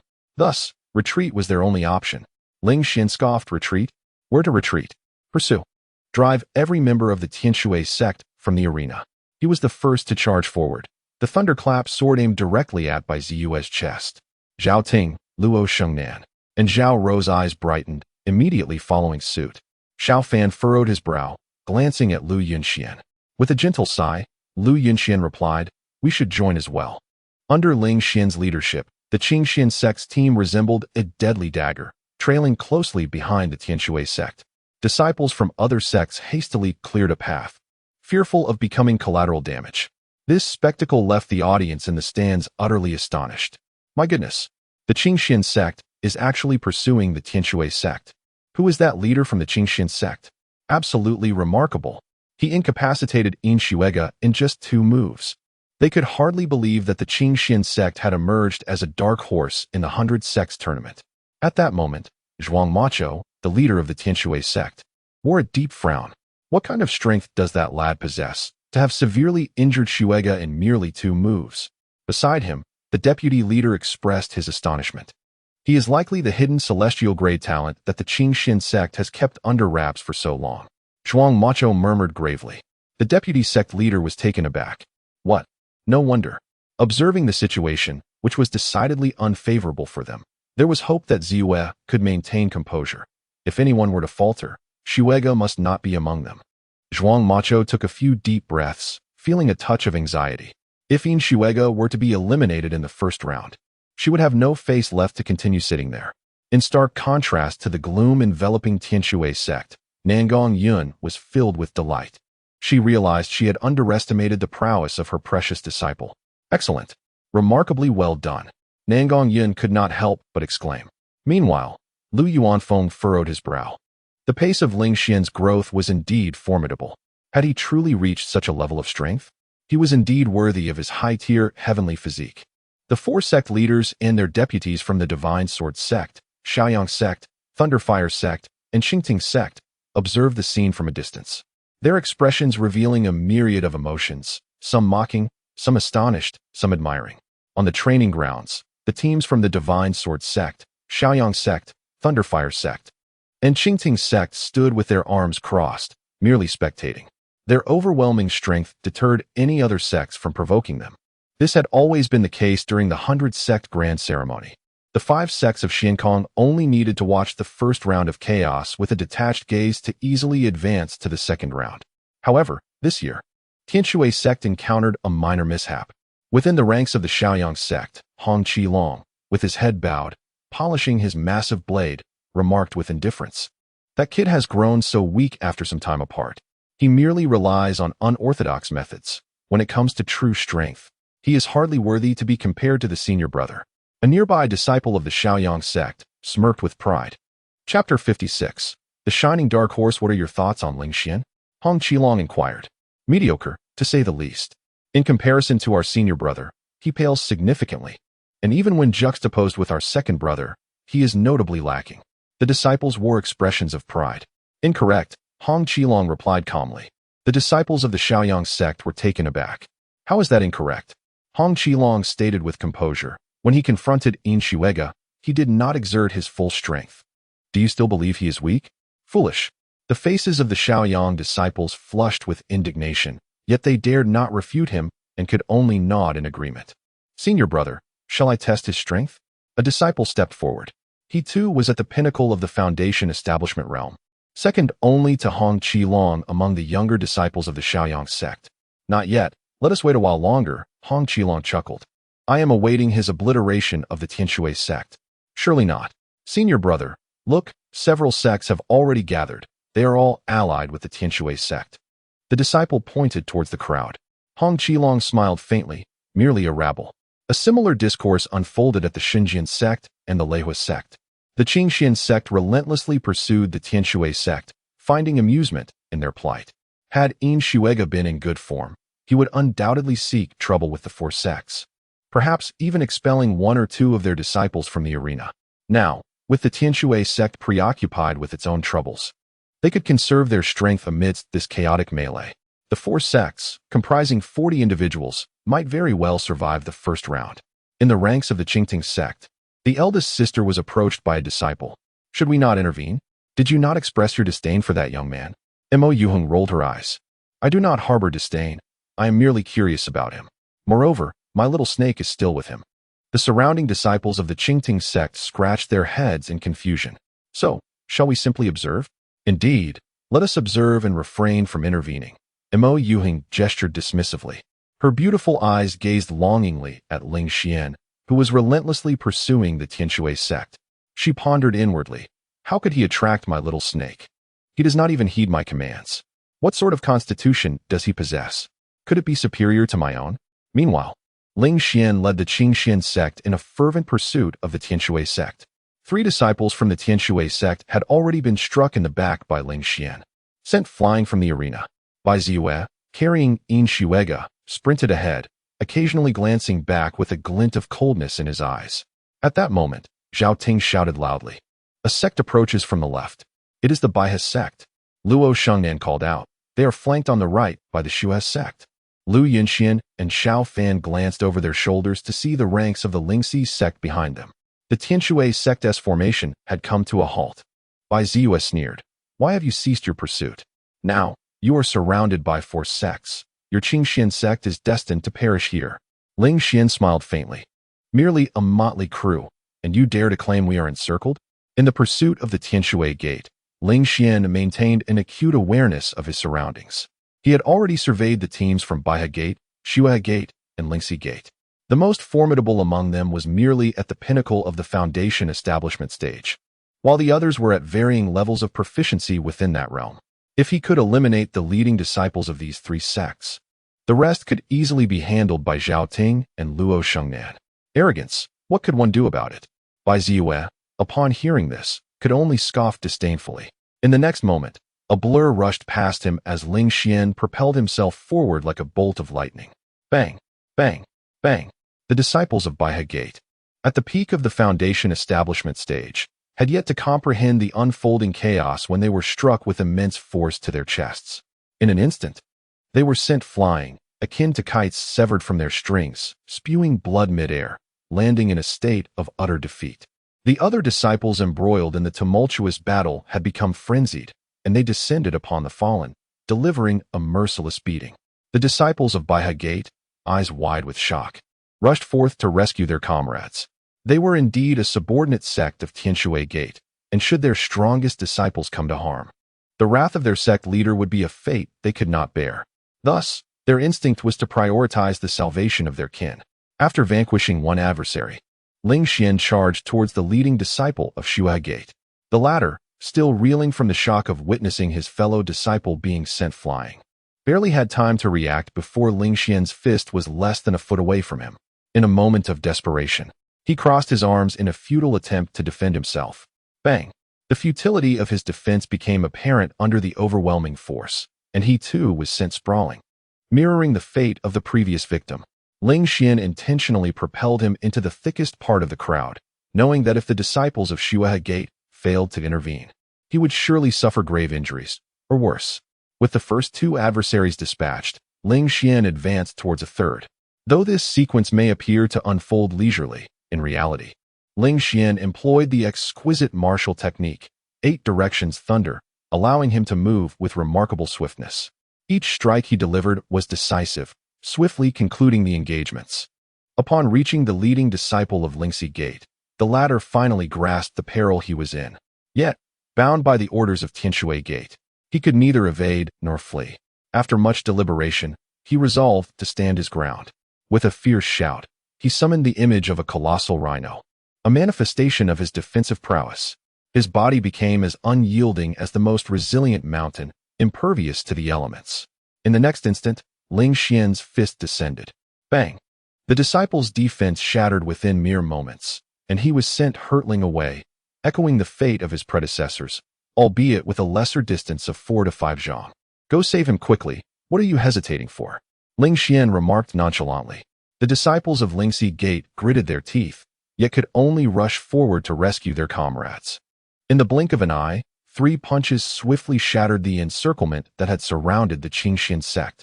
Now, the adversaries facing Ling Xian and his companions were merely the forces of the Tianshui sect. Bai Ziyue's expression transformed from a cold smirk to one of astonishment, ultimately morphing into a countenance of extreme displeasure. Retreat! Bai Ziyue bellowed. Retreat? Must you cloak your cowardice in such eloquence? Ling Xian replied with a faint smile, then forcefully stomped the ground and pursued. Just as In Shuega, who had recently regained consciousness, heard these words, he was once again overwhelmed with rage, spewing blood and fainting anew. This scene left the audience in the stands utterly astonished. Goodness, how formidable! 3 punches to defeat 3 fully realized foundation establishment disciples. Just moments ago, they were surrounded, and now the tide has turned. Incredible! Only an absolute disparity in strength could break the situation so decisively. Had it been any other sect, they would likely have succumbed amidst such a siege. Remarkable! The Qingxian sect has truly emerged as the dark horse of this competition. A palpable excitement enveloped the arena. Bang! Zhuang Macho slammed his palm onto the table, his expression dark and foreboding, as if shadows themselves were about to drip from him. The surrounding audience fell silent, wary of provoking the formidable leader of the Tianshui sect. In stark contrast to Zhuang Macho's gloom, Nangong Yun wore a radiant smile. her brightness sweeter than honey, drawing countless admiring glances. Indeed, I did not misjudge, she thought, filled with immense satisfaction. Chapter 57. The center of attention the Qingxian sect pursues, while the Tianshui sect flees. This scene resembles a cat chasing a mouse, captivating not only every spectator in the stands, but also the disciples on the martial arts arena. Each time Ling Xian and his companions surged into the crowd in pursuit, the disciples of the smaller sects would instinctively part ways, fully aware that even amidst fierce combat, they dared not obstruct the team led by Ling Xian. Particularly noteworthy were the 3 formidable punches he delivered, showcasing both strength and strategy. No one wished to offend such a powerful entity as the Qingxian sect. To many disciples, the Qingxian team now appeared capable of matching the prowess of the 5 sects of Xinjiang. Within the Shaoyang sect, Hong Qilong polished his massive blade until it gleamed. Upon hearing the astonished remarks of his disciples regarding Ling Xian's decisive 3 punches, he finally lifted his gaze. Observing the chase unfold, he couldn't help but chuckle. How fascinating! The Qingxian sect has indeed produced a talent. I propose that the title of Shadow Gentleman be stripped from Yin Shuiga and bestowed upon Ling Xian instead. The disciples of the Shaoyang sect erupted in laughter. It was true that Yin Shuiga was one of the 5 gentlemen of Xinjiang, yet he had faced the other 4 and emerged without a single victory. His best performance was a draw against the formidable Lei Junjie of the Leihua sect. However, it was widely rumored that Lei Junjie had deliberately allowed Yin Shuiga to escape, resulting in the stalemate.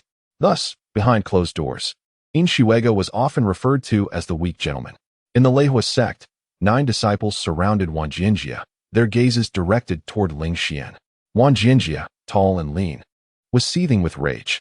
Witnessing Yin Shuiga's dismal predicament struck a chord within him, as if the injuries were his own. Take action. Block their path, he bellowed. Meanwhile, in the Qingting sect, Mo Yuhing's eyes sparkled with curiosity as he observed Ling Xian. Noticing the Leihua sect's impending movement, a disciple exclaimed, "Senior sister, it seems the Leihua sect is about to engage." How dull, Mo Yuhing chuckled. Why intervene in such an entertaining spectacle? What does senior sister suggest? The disciples of the Qingting sect inquired eagerly. Stand in their way. Do not let them act. Mo Yuheng replied with a light laugh. Yes. The disciples of the Qingting sect swiftly moved, converging in front of the Leihua sect disciples and blocking their path. Wang Jinjie's brows furrowed deeply. Mo Yuheng, what is your intention? With a playful smile, Mo Yuheng replied, the scenery here is delightful. Are we not entitled to enjoy it? Taking several deep breaths to quell his rising anger, Wang Jinjie conceded, fine. This area is yours. We shall take a detour. He gestured vehemently for the Leihua disciples to follow him around the Qingting sect team. However, Mo Yuheng extended his long legs once more, blocking his path yet again. Wang Jinjie's forehead throbbed with frustration. What do you intend to do? With a smirk that barely concealed her amusement, Mo Yuheng replied, what do you think? Stand aside. Otherwise, I shall not hesitate to take action. Wang Jinjie shouted fiercely. Mo Yuheng laughed, her charm causing the flowers to tremble. Then come and try. Let us see if you can defeat me. Wang Rinjie gritted his teeth, fully aware that he was no match for her. Among the 5 gentlemen of Xinjiang, Mo Yuheng's prowess was second only to the sword gentleman, Zhou Qingcang.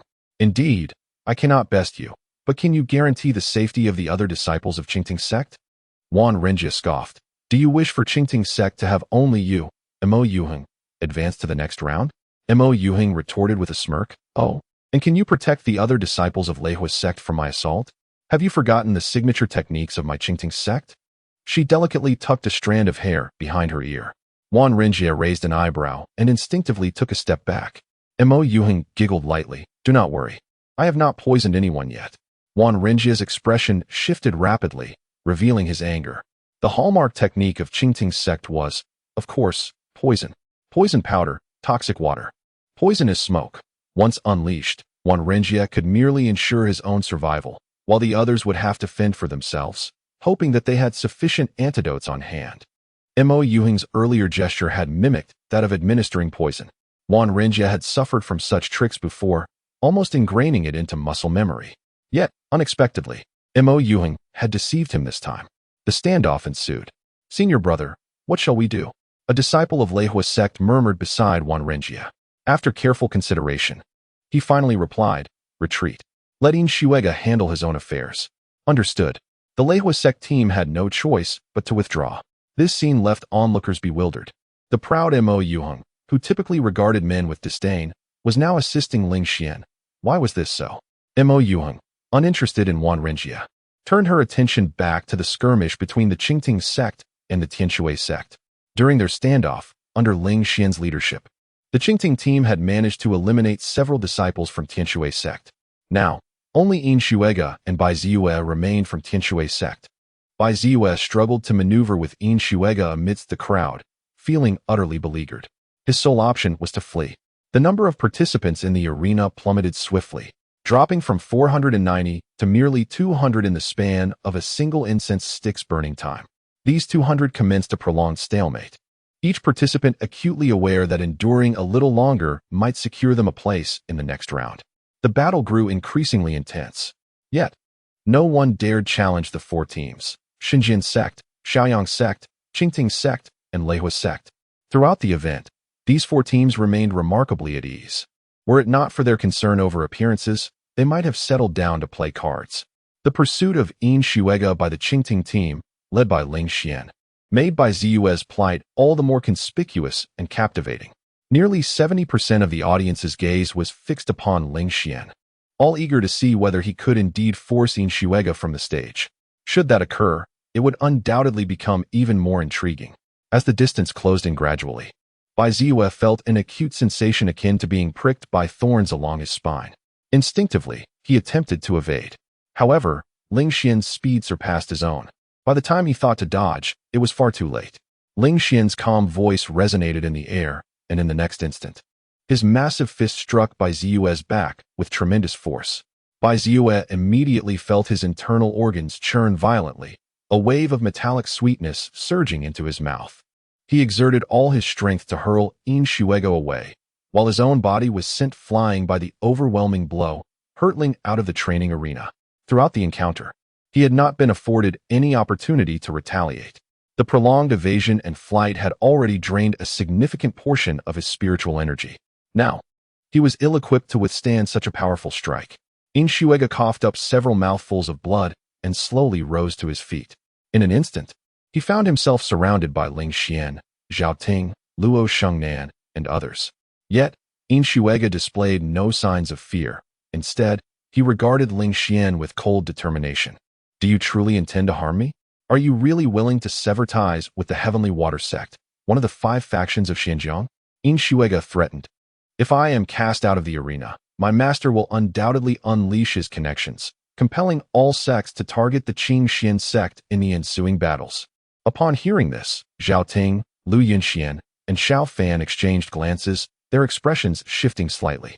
Indeed, Yin Shuega spoke the truth.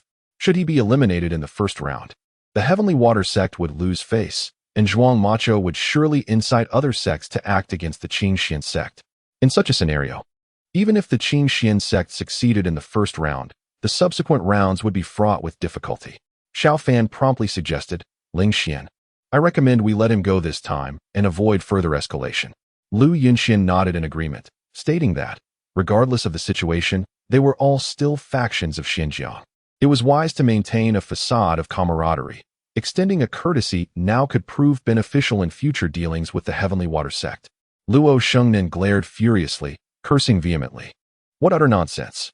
You two cowards!" Chapter 58. Zhuang Macho's fury. Xiao Fan's countenance turned crimson instantly, while Lu Yunxian remained unperturbed. Ling Xian spoke coolly, addressing him as senior brother. Xiao Fan was taken aback. Ling Xian cast a cold glance at him, questioning, "Xiao Fan, do you not comprehend the hierarchy of respect?" Xiao Fan lowered his head, gritting his teeth, and replied, "Yes, senior brother." Ling Xian continued, "Do you truly believe that by sparing Yin Shuega now, the Heavenly Water sect will show us leniency in the subsequent rounds? You are gravely mistaken. The leader of the Heavenly Water sect is not to be trifled with. Each of you recognized his stature clearly upon your first encounter."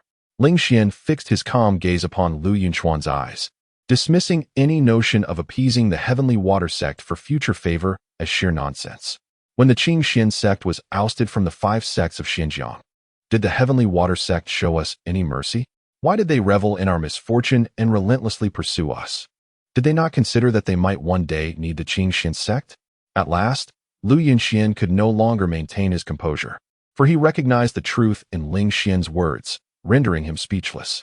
Zhao Ting, Luo Shengnan, Zhao Rou, and other disciples of the Qingxian sect felt a genuine admiration for Ling Xian. His meticulous reasoning and foresight were truly commendable. After articulating his thoughts, Ling Xian turned his attention to Yin Shuiga. Upon hearing Ling Xian's words, Yin Shuiga's demeanor grew increasingly flustered, as he realized that the disciples of the Qingxian sect were not intimidated by his threats. Instead, they were further united against him due to Ling Xian's assertions. You must reflect deeply. Your selfishness is evident. Why do you not consider the other disciples of the Qingxian sect? Yin Shuiga instinctively retreated, spouting a few hollow threats. Ling Xian's expression remained as calm as a placid lake. While the other four gentlemen carry themselves with dignity, why are you so lacking? Ling Xian shook his head and, in an instant, struck out with a palm. Bang! Yin Shuiga was sent flying, hurtling out of the martial arena. Upon hitting the ground, he was consumed by rage and humiliation, spurting blood and losing consciousness. As Yin Shuiga soared through the air, a collective gasp erupted from the stands. Moments prior, when Yin Shuiga was encircled by the Qingxian sect, he had captured nearly 90% of the audience's attention. Everyone was eager to discover whether the disciples of the Qingxian sect would dare to cast Yin Shuiga from the arena. Given his stature as one of the 5 gentlemen of Xinjiang and the face of the younger generation of the Heavenly Water sect, in past years, there had been instances of conflict among the 5 gentlemen, yet both sides had tacitly agreed not to eliminate one another. Would the disciples of the Qingxian sect dare to break this unspoken accord? Or would they succumb to Yin Shuiga's intimidation, refraining from casting him out even in his weakened state, allowing him to depart unscathed? Now they had their answer. Ling Xian dared. He truly dared. Bravo, bravo, bravo. The master of the Tianshui Gate, Zhuang Macho, suddenly rose to her feet, her expression remarkably serene, as she uttered 3 resounding words of praise that echoed throughout the martial arts arena. She turned on her heel and swept away with a flick of her sleeve. Such demeanor, such countenance, and tone foreshadowed that her inner fury had reached its zenith. Heavens, that Ling Xian is truly a remarkable person, Mu Yuheng chuckled softly, her smile radiating even brighter. That wretched creature, encountering a disciple of the Qingxian Gate in the second round, must not show any mercy. We must strike with all our might. Do you understand? Wan Renjia admonished in a low voice. Yes. The disciples of the Leihui Gate responded quietly. Among the ranks of the Shaoyang Gate, Hong Qilong burst into hearty laughter, exclaiming, "Well done! How dare that Yin Shuiga consider himself among the 5 gentlemen?" In the ranks of the Xinjian Gate, Zhou Qingtsong, who had been meticulously polishing his longsword, slowly rose to his feet, casting his first glance toward Ling Xian. "Brother, what do you think of this individual?" inquired a fellow disciple of the Xinjian Gate. After a moment of contemplation, Zhou Qingtsong replied, "Very strong, very clever." The disciples of the Xinjian Gate were taken aback, for Zhou Qingtsong had never bestowed such high praise upon anyone before, not even the esteemed Hong Qilong. The renowned Mu Yuheng, or the illustrious Wan Renjia had received such an accolade. The entrance of Yin Shuiga brought the number of remaining participants in the arena to 100. The master of the Xinjian Gate, Luo Chaotian, had been keeping a close watch on the numbers. At that moment, he channeled his spiritual energy and called out loudly, "Cease combat." These 2 words seemed to possess an extraordinary power. As soon as he spoke, all disciples simultaneously halted their battles. Congratulations to all 100 of you. You have passed the first round. The second round will commence tomorrow at the hour of the hare. Rest well, as we shall announce the rewards for the top 10 before the grand ceremony, he declared. The disciples responded in unison, yes. As soon as the first round concluded, Nangong Yun and Lu Yuanfeng hurried over to the disciples of the Qingxian Gate. A radiant smile adorned Nangong Yun's cool and charming face at that moment. "Shinner, well done. This is how it should be." Ling Xian returned the gesture with a respectful bow, declaring, "The disciple has fulfilled the mission." Lu Yuanfeng replied calmly, "The master should ponder carefully how to face Zhuang Macho's wrath in the upcoming second and third rounds." Nangong Yun, riding the wave of her excitement, scoffed at Lu Yuanfeng's words. "I am well aware, there is no need for the vice master to elaborate." At that moment, the team from the Qing Ting Gate approached. Their arrival caused Zhao Ting, Luo Shengnan, and others to suppress their smiles, turning their attention to the newcomers. Zhao Rou gazed in awe at the enchanting beauty before her. How could there exist such a stunning visage and captivating figure in this world? In comparison to Mu Yuheng, she felt utterly inadequate. What should be ample was insufficient. What should be long was lacking, and what should be pert was disappointingly flat. Luo Shengnan, on the other hand, scrutinized Mu Yuheng with caution, muttering inwardly, "What business does this enchantress have here?" Mu Yuheng chuckled lightly. "Now, can you return the little snake to me?" Ling Xian shrugged. Retrieving the white jade serpent from his bosom and handing it over, it came running to me on its own. The white jade serpent opened its mouth wide, emitting a series of adorable sounds. Just before departing, it playfully nipped at Ling Xian's fingertip, not enough to draw blood or break the skin, resembling more a pet's affectionate nibble towards its owner. Mo Yuheng smiled gently as she took the white jade serpent in her hands, her slender fingers tapping its tiny head. "Who, dear one, is truly your master?" The serpent turned its head away, seemingly offended.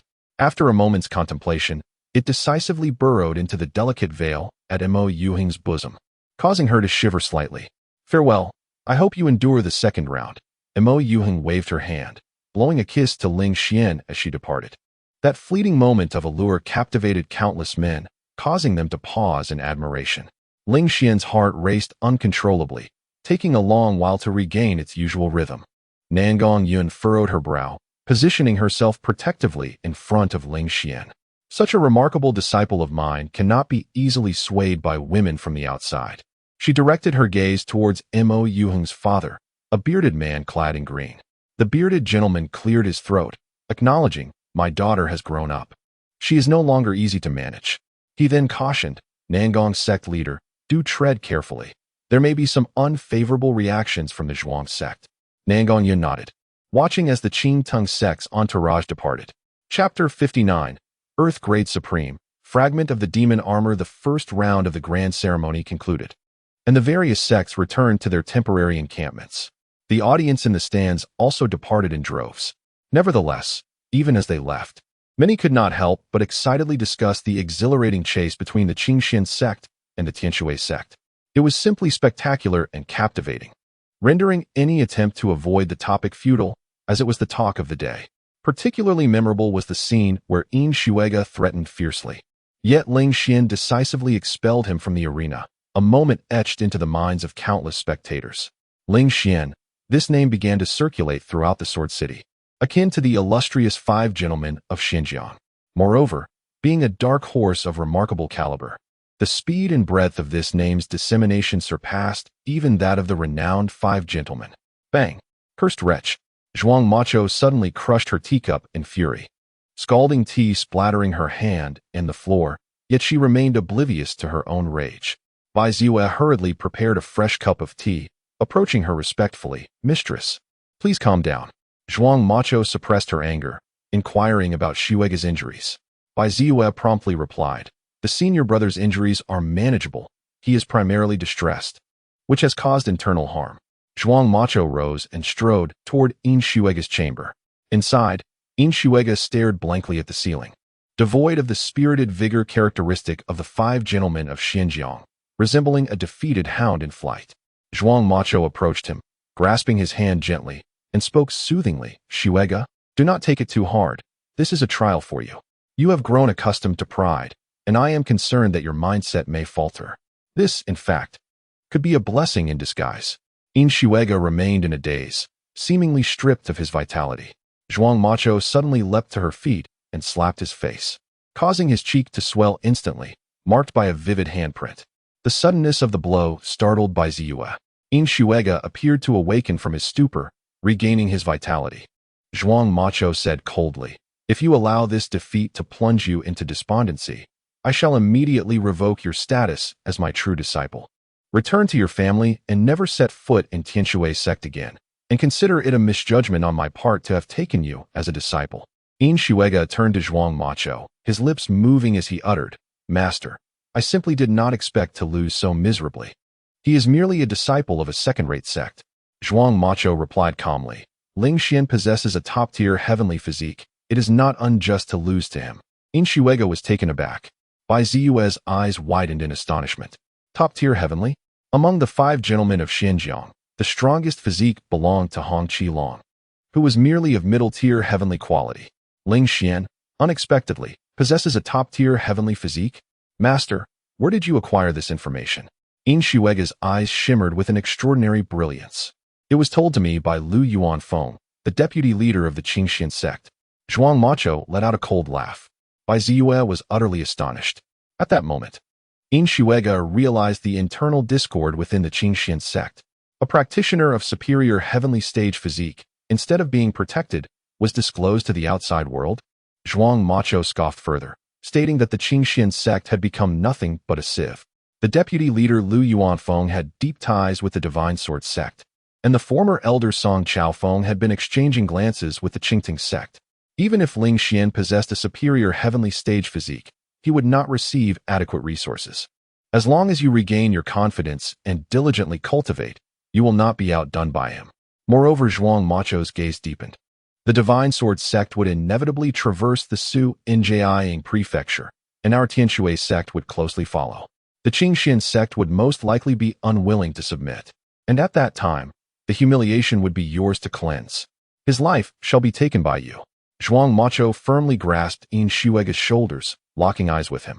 Indeed, Yin Shuega felt an overwhelming surge of motivation. In Divine Sword City, at the East Market, Ling Xian, Zhao Ting, Luo Shengnan, and Zhao Rou were leisurely wandering about, invited by Zhao Ting and the others, and with Ling Xian genuinely intending to visit the market, the 4 found themselves here. Divine Sword City was vast, comprising 4 markets located in different districts. The East Market, however, was the smallest among them. Yet, it was the closest to the Qianlong Pavilion, where the disciples of the Qingxian sect resided. Hence, they chose to meander here. Ling Xian's reason for visiting stemmed from having glimpsed Yin Shuega's life panel during the Great Turmoil. Here lay an opportunity that was rightfully Yin Shuega's. Ling Xian recalled Yin Shuega's life panel in his mind. Name: Yin Shuega.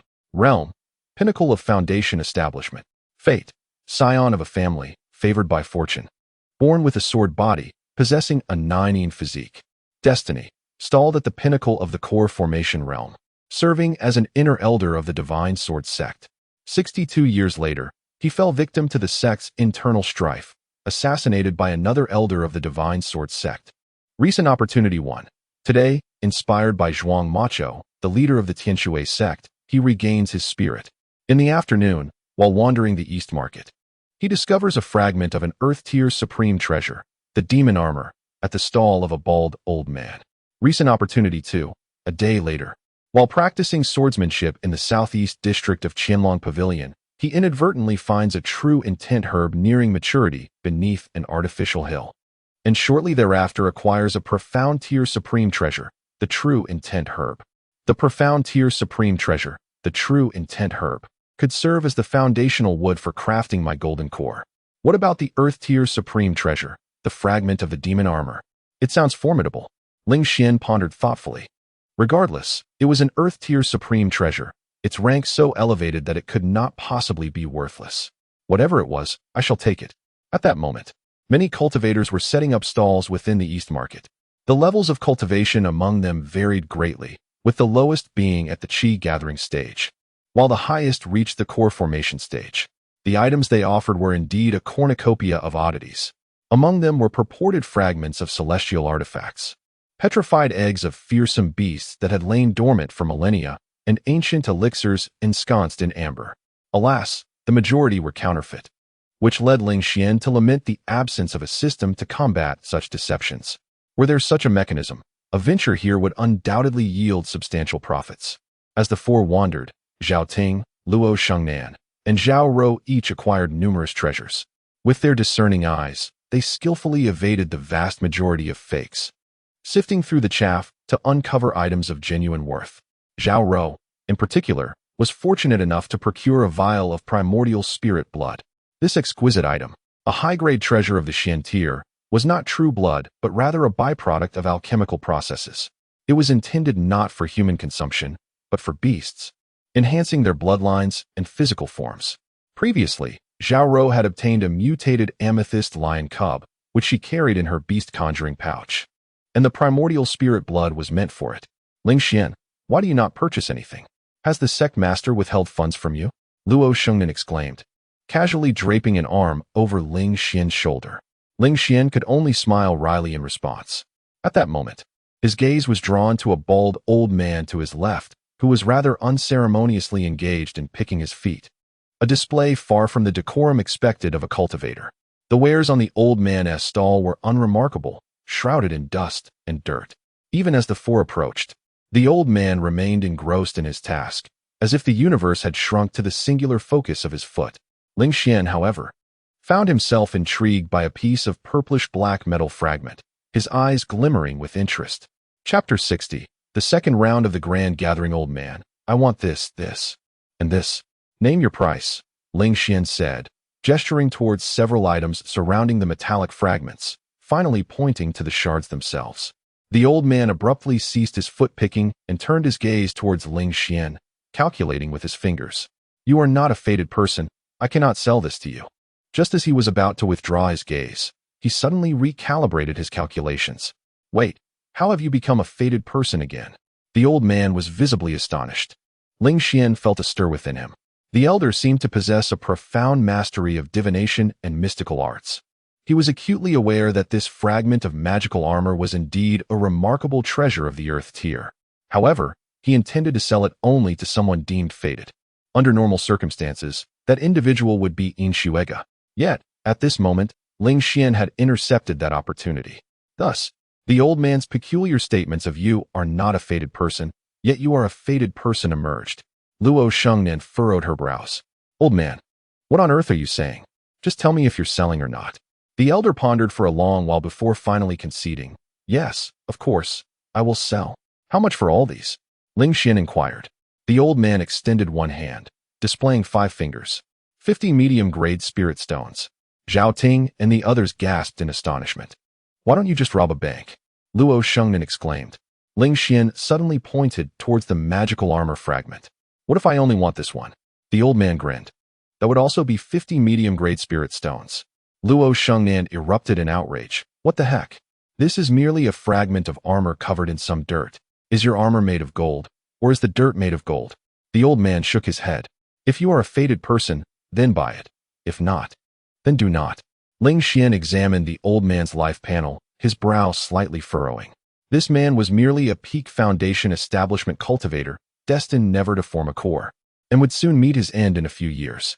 Fine, I will buy it, Ling Xian declared, producing 50 medium-grade spirit stones. This was within his means, as his beautiful mentor had provided him with ample funds. You really are buying it? Luo Shengnan looked utterly bewildered. That is 50 medium-grade spirit stones, not 50 low-grade spirit stones. Ling Xian gazed at the old man and handed over the spirit stones. It is worth this price. The old man simply chuckled. On their way back to Qianlong Pavilion, Zhao Rou curiously asked, Senior Brother Ling, what exactly is that item? Zhao Ting also appeared puzzled. Yes, 50 medium-grade spirit stones are quite valuable. You must ensure you haven't purchased something utterly useless. Ling Xian smiled. This is very likely an earth-tier treasure. The three were taken aback. Really? Luo Shengnan's eyes widened in disbelief. However, it is merely a fragment. I thought it might be useful, so I acquired it. Ling Xian nodded. I see. It seems that earth-tier treasures can indeed be shattered into fragments. Such remnants are quite numerous. Yet, some fragments hold significant value while others are entirely worthless. Zhao Ting sighed softly. The four returned to their respective quarters. Ling Xian rinsed the dirt from the surface of the fragment of the magical armor, revealing its true form beneath. It was a piece of metal, dark violet in hue, adorned with intricate and arcane patterns. Upon closer inspection, Ling Xian felt a wave of dizziness and quickly diverted his gaze. How extraordinary! A sense of astonishment washed over him. Such a small fragment, no larger than the palm of his hand, possessed such peculiar qualities. If this was merely a fragment, how much more profound would the complete magical armor be? If a single shard reached the level of an extraordinary earth-tier artifact, the entire armor could very well be a treasure of celestial rank. With excitement illuminating his expression, Ling Xian set about attempting to activate the fragment. Should he employ his will, offer a drop of blood, or perhaps channel his spiritual energy? He began experimenting. However, Neither his will nor his spiritual energy yielded any results. Subsequently, he pricked his finger, pressing it against the fragment. In the next moment, he felt an astonishing pull emanating from the shard. Instantly, his blood surged toward the fragment with fervor. Within a few breaths, his complexion turned pale as nearly a quarter of his blood was siphoned away by the magical armor shard. Realizing the danger, he hastily retrieved healing pills from his storage and consumed them. These pills were designed to expedite blood regeneration, allowing him to barely restore balance. As more than 30 breaths passed, the healing pills in his storage were nearly exhausted before the fragment's pull gradually subsided. To his astonishment, the magical armor fragment began to sink into his palm. Ling Xian widened his eyes, attempting to pry it out. Yet, the shard had fully integrated into his body. He quickly turned inward to inspect, but found no trace of the fragment whatsoever. Where has it gone? Ling Xian's expression turned perplexed. In that moment, he felt a sudden inspiration. As a thought crystallized, a palm-sized piece of dark violet magical armor appeared on his chest. With another thought, the armor manifested on his shoulder, arm and thigh. Ling Xian was overjoyed. He understood now. This artifact could materialize upon any part of his skin, serving the purpose of deflecting attacks. With another thought, he summoned it to the palm of his left hand. Then, drawing the Thunderstrike sword in his right hand, he thrust it fiercely toward the armor in his palm. Clang! The sound of metal striking metal echoed, and the Thunderstrike sword vibrated with intensity. Yet, Ling Xian felt not a hint of pain. The defensive capability was truly remarkable. His joy intensified as he executed the lightning shadow sword technique with his left hand. Clang! Once again, the sound of metal rang out. The magical armor sustained no damage whatsoever. Just as he was about to express his delight, he suddenly felt a wave of dizziness and promptly halted. After a brief moment of contemplation, realization dawned upon him. I understand now. The magical armor fragment directly withstands attacks it can counter, for those it cannot. It consumes my blood to bolster its defense and continue to shield me. Having contemplated this matter thoroughly, Ling Xian found himself unexpectedly elated. Thanks to his superior physique, which was of the heavenly grade, his hematopoietic capabilities undoubtedly surpassed those of many others. He could certainly make use of this fragment of the magic armor. In the future, should he have the opportunity to acquire treasures that enhance hematopoiesis, he would seize them without hesitation. This item would serve as my paramount defense. Ling Xian nodded emphatically. In the blink of an eye, the next day arrived. The training grounds once again brimmed with spectators, as disciples from various sects gathered to witness the event. However, this time, the majority of disciples had to occupy the stands as mere onlookers. Only the 100 individuals who had triumphed in the first round the previous day were deemed worthy to ascend the training arena. As one of the 5 sects of Su and Jiying, the Tianshui sect now found itself relegated to the role of spectators. This was an unprecedented occurrence since the Tianshui sect had joined the ranks of the 5 sects.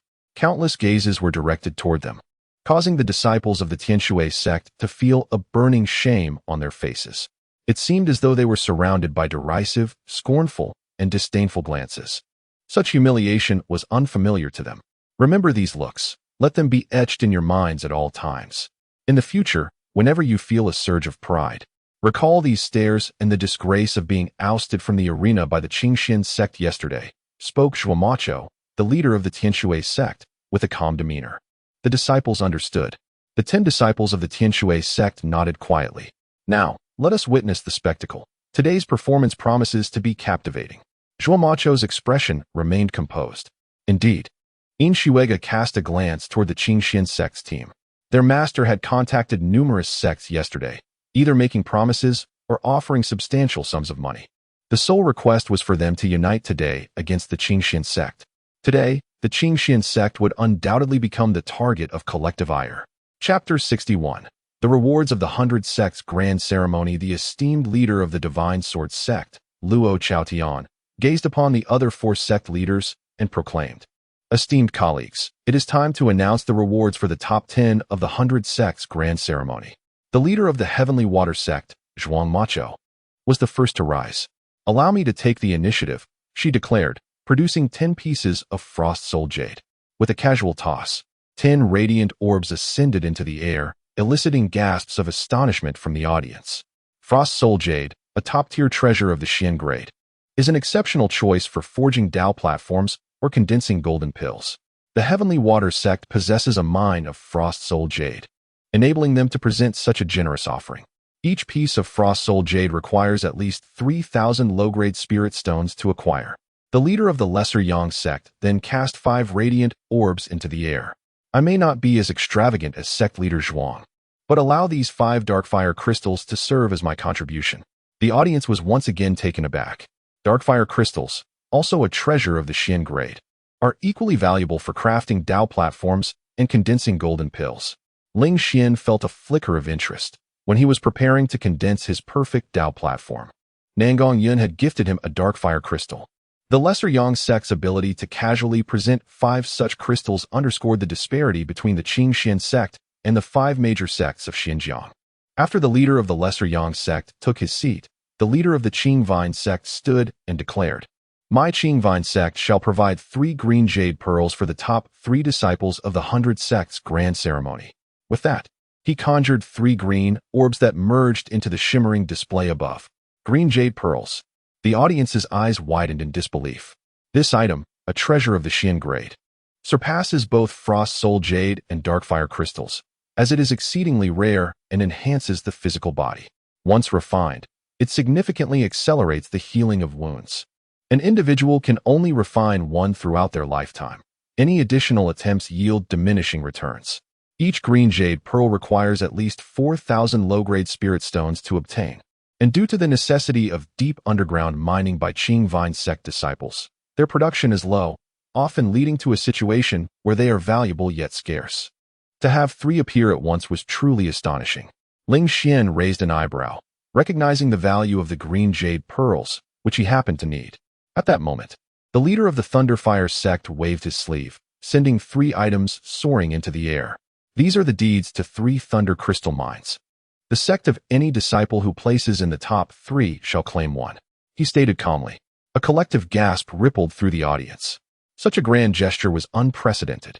Mines are the very foundation of any sect's strength and are typically guarded by golden core cultivators. The thunder crystals produced by these mines benefit not only those with thunder attribute physiques, but also accelerate the cultivation of thunder attribute techniques and martial arts, making them a rare and coveted resource. Every sect covets such a prize. The audience now turned their gazes toward Luo Chaotian, the leader of the Divine Sword sect. As the offerings from the previous 4 leaders had become increasingly impressive. As the foremost leader of the 5 doors of Xinjiang, Luo Chaotian's offerings were undoubtedly exceptional. Indeed, with a flick of his finger, an object shimmering with golden light vanished into the luminous orb. It was an earth-level elixir, the Tai Nourishing Spirit Pill, capable of enhancing one's physical constitution. This pill, procured from the abode of the Pill King, originally existed in a pair. One was consumed by our disciple, Zhou Qingcang, elevating his physique from the peak of earth level to the heavenly level. This is the remaining one. Luo Chaotian spoke with an air of nonchalance, his voice resonating throughout the assembly. As his words echoed, the crowd erupted in fervor. A pill that enhances physical constitution. Incredibly rare. Incredibly scarce. For many, the opportunity to enhance their constitution might never arise in a lifetime. A Xian-level physique would forever remain Xian-level, and an Earth-level physique would eternally be Earth-level. Yet now, a chance to enhance one's constitution lay before them. Countless eyes turned toward the 100 disciples on the martial stage, filled with envy and jealousy. The 100 individuals on stage were equally eager to claim these treasures. Each aspired to be the first. Ling Xian pondered more deeply. What was the Divine Sword sect intending? To present such a precious elixir as a reward, were they not concerned about outsiders obtaining it? However, upon reflection, Ling Xian realized that the Divine Sword sect indeed harbored no such fears. Zhou Qingcang was indisputably the strongest among the 5 gentlemen of Xinjiang. In the eyes of the Divine Sword sect, there was at least a 70% chance that Zhou Qingcang would seize the top position in this grand event of the 100 sects. Even if it were not Zhou Qingcang, this Tai Nourishing Spirit Pill would likely end up in the hands of a disciple from the 5 doors of Xinjiang. In either scenario, the Divine Sword sect stood to gain significantly. It showcased their generosity and affluence, thereby attracting elders and disciples from other sects, while simultaneously ensuring that the elixir would not fall into the hands of outsiders. It was a triumph both in reputation and substance, a true win-win situation. At the highest point of the viewing platform, Luo Chaotian surveyed the atmosphere with satisfaction. With a casual wave of his hand, 100 jade tokens floated gracefully in the air. He declared in a booming voice, "These jade tokens are inscribed with numbers from 1 to 100. When you beckon to the tokens, you will randomly receive one. Contestants numbered 1 and 2 will face each other, as will numbers 3 and 4, and so forth. Let the contest begin." With that, he returned to his seat. The disciples, including Ling Xian, reached out toward the jade tokens suspended in the air. The tokens appeared as little sprites, darting toward the crowd. Ling Xian too received one and upon closer inspection, noted that it bore the number 11. "My opponent is 12. He nodded slightly. An elder from the Divine Sword sect stepped forward and announced in a clear voice, "The martial stage has been divided into 10 areas, with 10 groups of disciples competing at a time. Contestants numbered 1 and 2, 3 and 4, and 19 and 20, please take the stage." Ling Xian ascended one of the combat platforms, facing an opponent who was a disciple of the Lingxi sect. Numerous spectators were keenly observing Ling Xian's battle. His adversary, merely at the peak of the Foundation establishment stage, posed no challenge to him whatsoever. I believe that, given Ling Xian's formidable strength, this individual would scarcely have the opportunity to inflict any harm. Indeed, many shared this sentiment, for he was the very one who had critically injured Yin Shuiga with just 2 punches. Almost everyone harbored unwavering confidence in Ling Xian. The previous day's scene of him pursuing the Tianshui sect's team had left an indelible impression on them. On the platform, each combat arena was overseen by an inner elder of the Divine Sword sect, responsible for officiating the duel. At this moment, the elder turned to the 2 combatants, inquiring if they were prepared. "Ready," they replied in unison. "Begin," the elder affirmed with a slight nod. In the next instant, the Lingxi sect disciple let out a fierce roar, his entire being erupting with vitality, exuding an aura as ferocious as that of a mythical beast. Ling Xian frowned. He recognized this move as a secret technique of the Lingxi sect known as the Lingxi transformation. Once employed, it granted immense physical strength and defense. However, this transformation inflicted irreversible damage on the body and was generally reserved for life and death confrontations. There was no need to resort to such self-destructive measures in a mere sparring match. The elder officiating the duel was momentarily taken aback, clearly surprised by the disciple's ruthless approach. Chapter 62. The battle. The spectators in the stands were left in a state of astonishment. What was happening? Why was the Lingxi transformation being employed? This technique, while capable of significantly enhancing one's power in a fleeting moment, necessitated a period of at least 6 months of recuperation afterwards. Could it be that the Lingxi sect and the Qingxian sect were mortal enemies? That seemed implausible, for I recall that the Qingxian sect and the Lingxi sect had scarcely any ties. Wait a moment. The Lingxi sect has always held the Tianshui sect in high esteem. Could it be that the order came from the leader of the Tianshui sect? Hiss. It is quite possible. On the stage, a disciple of the Lingxi sect charged at Ling Xian with a furious roar, resembling a frenzied rhinoceros. His speed was astonishing, and his strength formidable. Despite possessing only the prowess of a perfected foundation establishment, the enhancement from the Lingxi transformation rendered him comparable to a fully realized foundation establishment. Should he strike, Ling Xian would certainly sustain some minor injuries. Ling Xian furrowed his brow and suddenly unleashed the 8 directions thunder movement. His form moved with remarkable swiftness, narrowly dodging the onslaught of the Lingxi disciple just in time. However, this extreme evasion expended a considerable amount of his spiritual energy and stamina, leaving him slightly breathless. Nevertheless, the Lingxi disciple continued his relentless assault, akin to a bull blinded by rage. Ling Xian was compelled to evade swiftly. The opponent's defense during the Lingxi transformation was exceedingly high. If he failed to strike a vital point, not only would he fail to inflict damage, but he might also provoke the opponent further, potentially resulting in his own injuries. Sustaining injuries at this juncture would be critical, as it could influence the outcome of subsequent battles. Bang, bang, bang. The Lingxi disciple continued to charge, while Ling Xian repeatedly executed the 8 directions thunder movement to evade. His extraordinary maneuvers drew gasps of concern from the audience. After a brief interval, the Lingxi disciple's momentum began to wane, clearly indicating that the duration of the Lingxi transformation was nearing its limit. Seizing the opportunity, Ling Xian prepared to deliver a decisive punch. At that moment, however, the Lingxi disciple resolutely shouted, "I concede." Ling Xian was compelled to halt his fist just before the opponent's face. An elder from the Divine Sword sect nodded slightly, declaring, "In this battle, Ling Xian of the Qingxian sect emerges victorious." Ling Xian clasped his hands in acknowledgement, deep in thought as he cast a glance toward another combat platform. Adjacent to him, Zhao Rou was engaged in combat with a disciple from the Bias sect.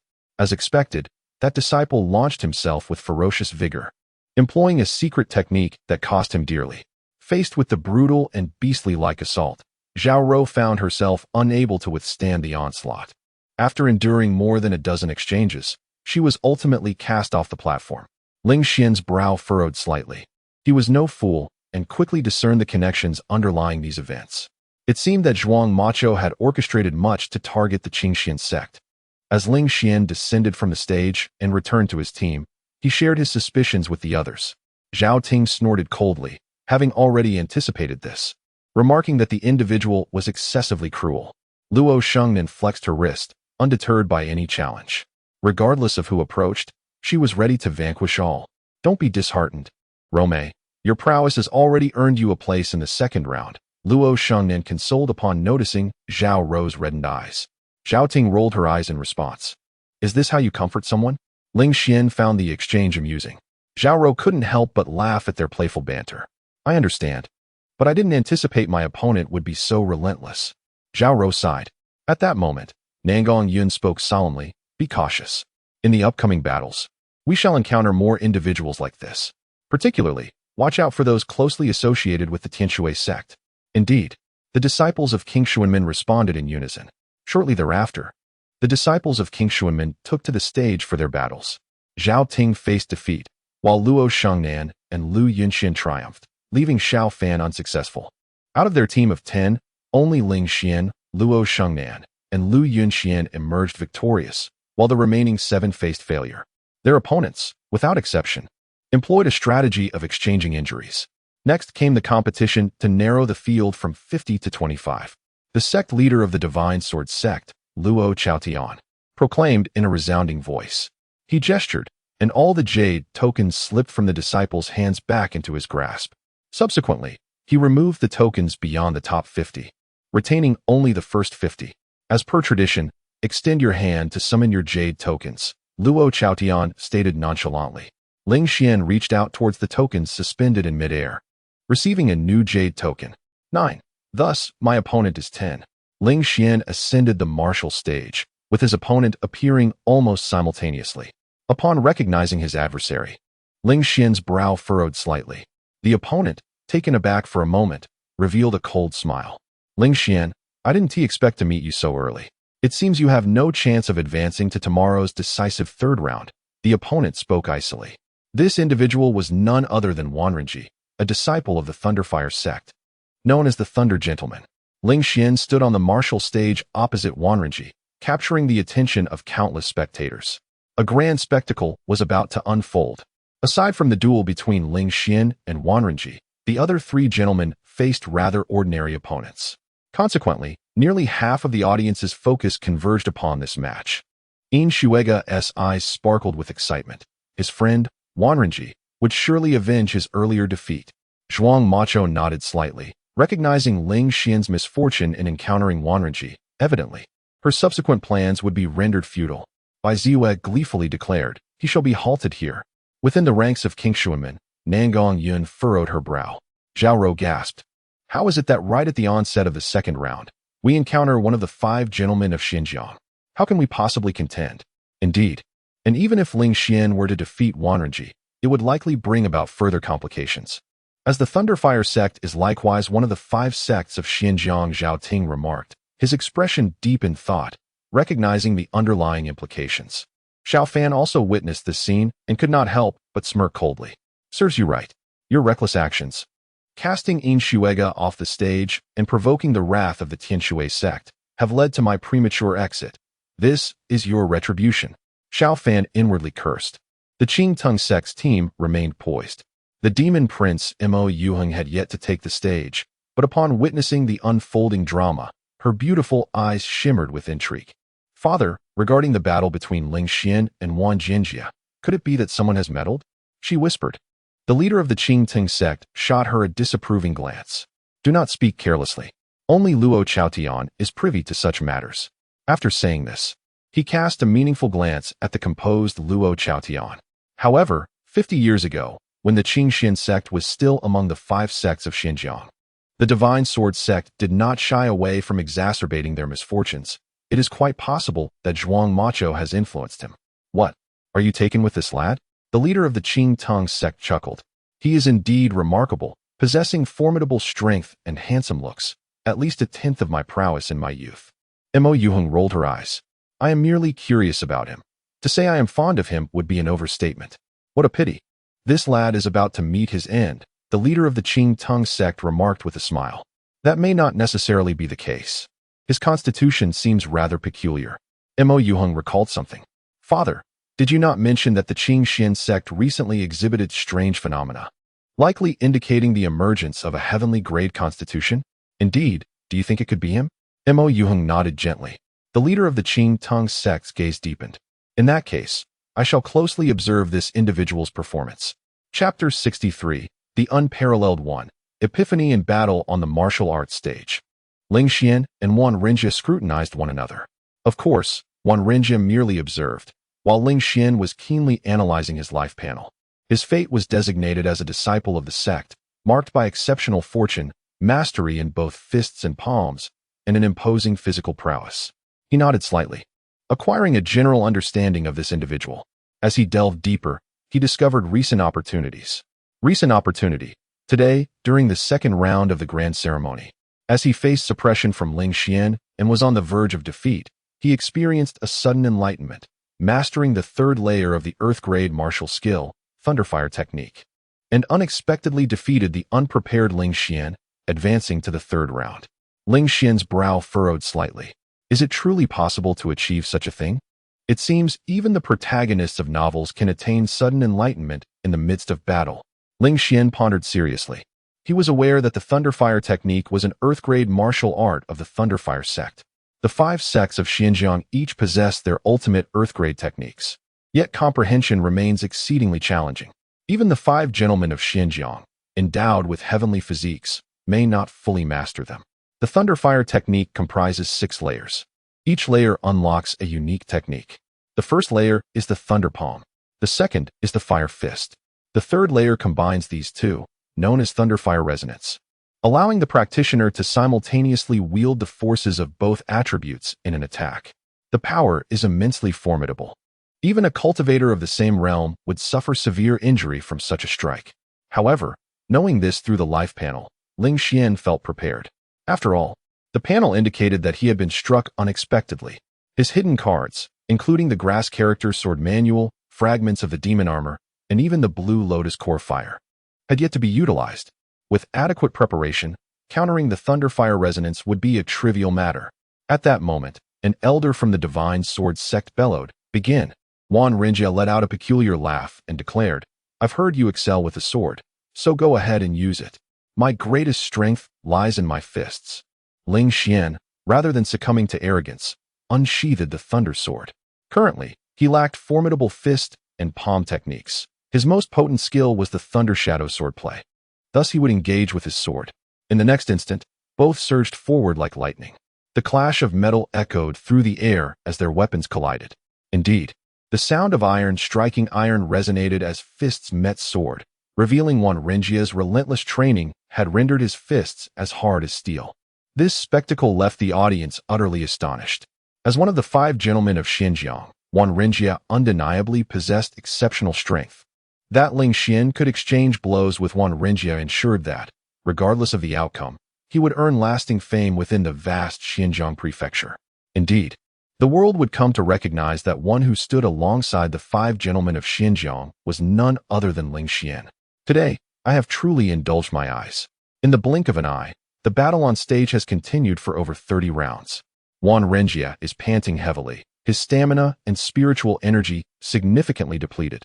However, when he glances at Ling Xian, he discovers that Ling Xian remains unfazed, even maintaining a serene demeanor, as if the exertion of the recent combat is of little consequence. Juan Renjie takes a deep breath, intrigued. Is your foundation truly a perfect Dao platform? Ling Xian replies nonchalantly, indeed. What is your physique?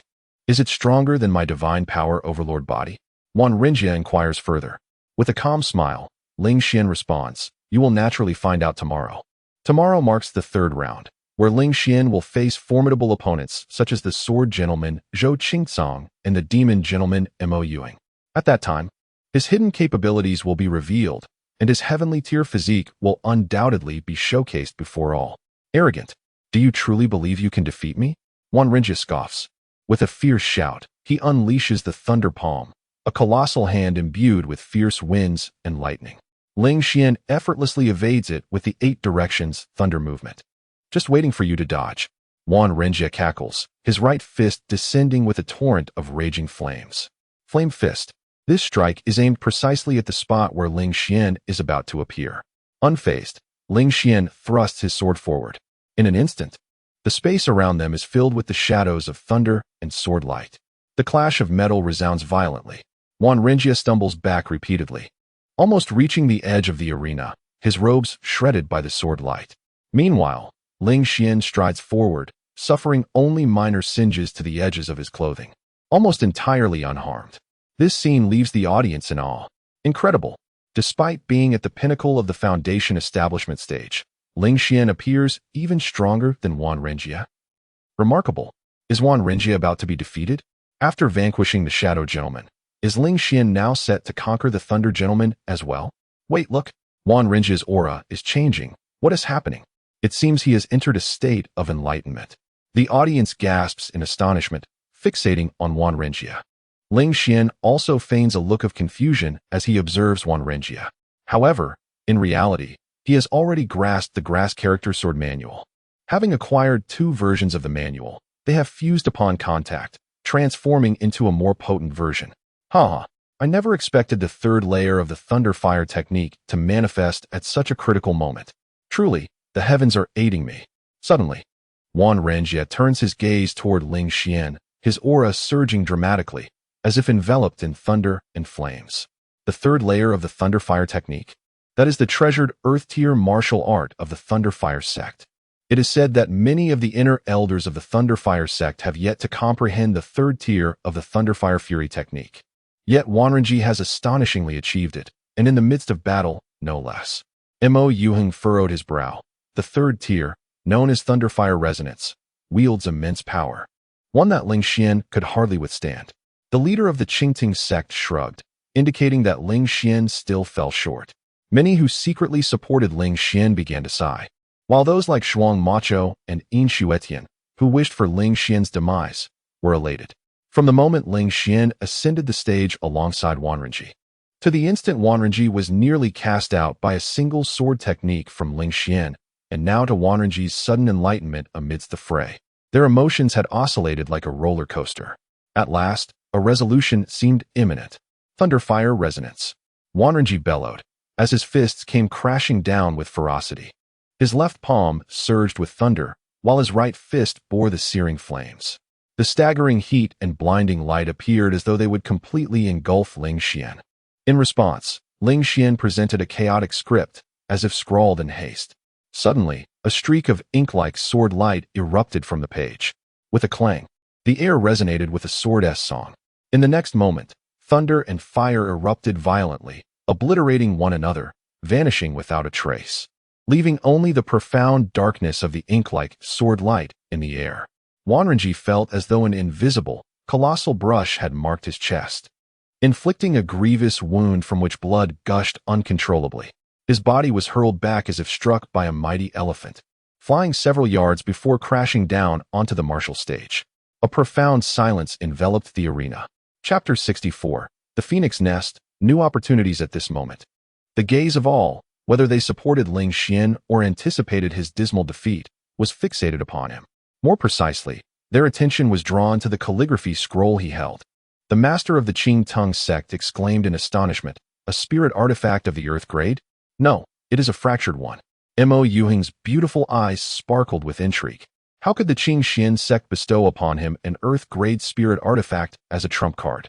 The master of the Qing Tung sect shook his head in disbelief, asserting impossible. The Earth-grade spirit artifacts of the Qingxian sect have been nearly obliterated.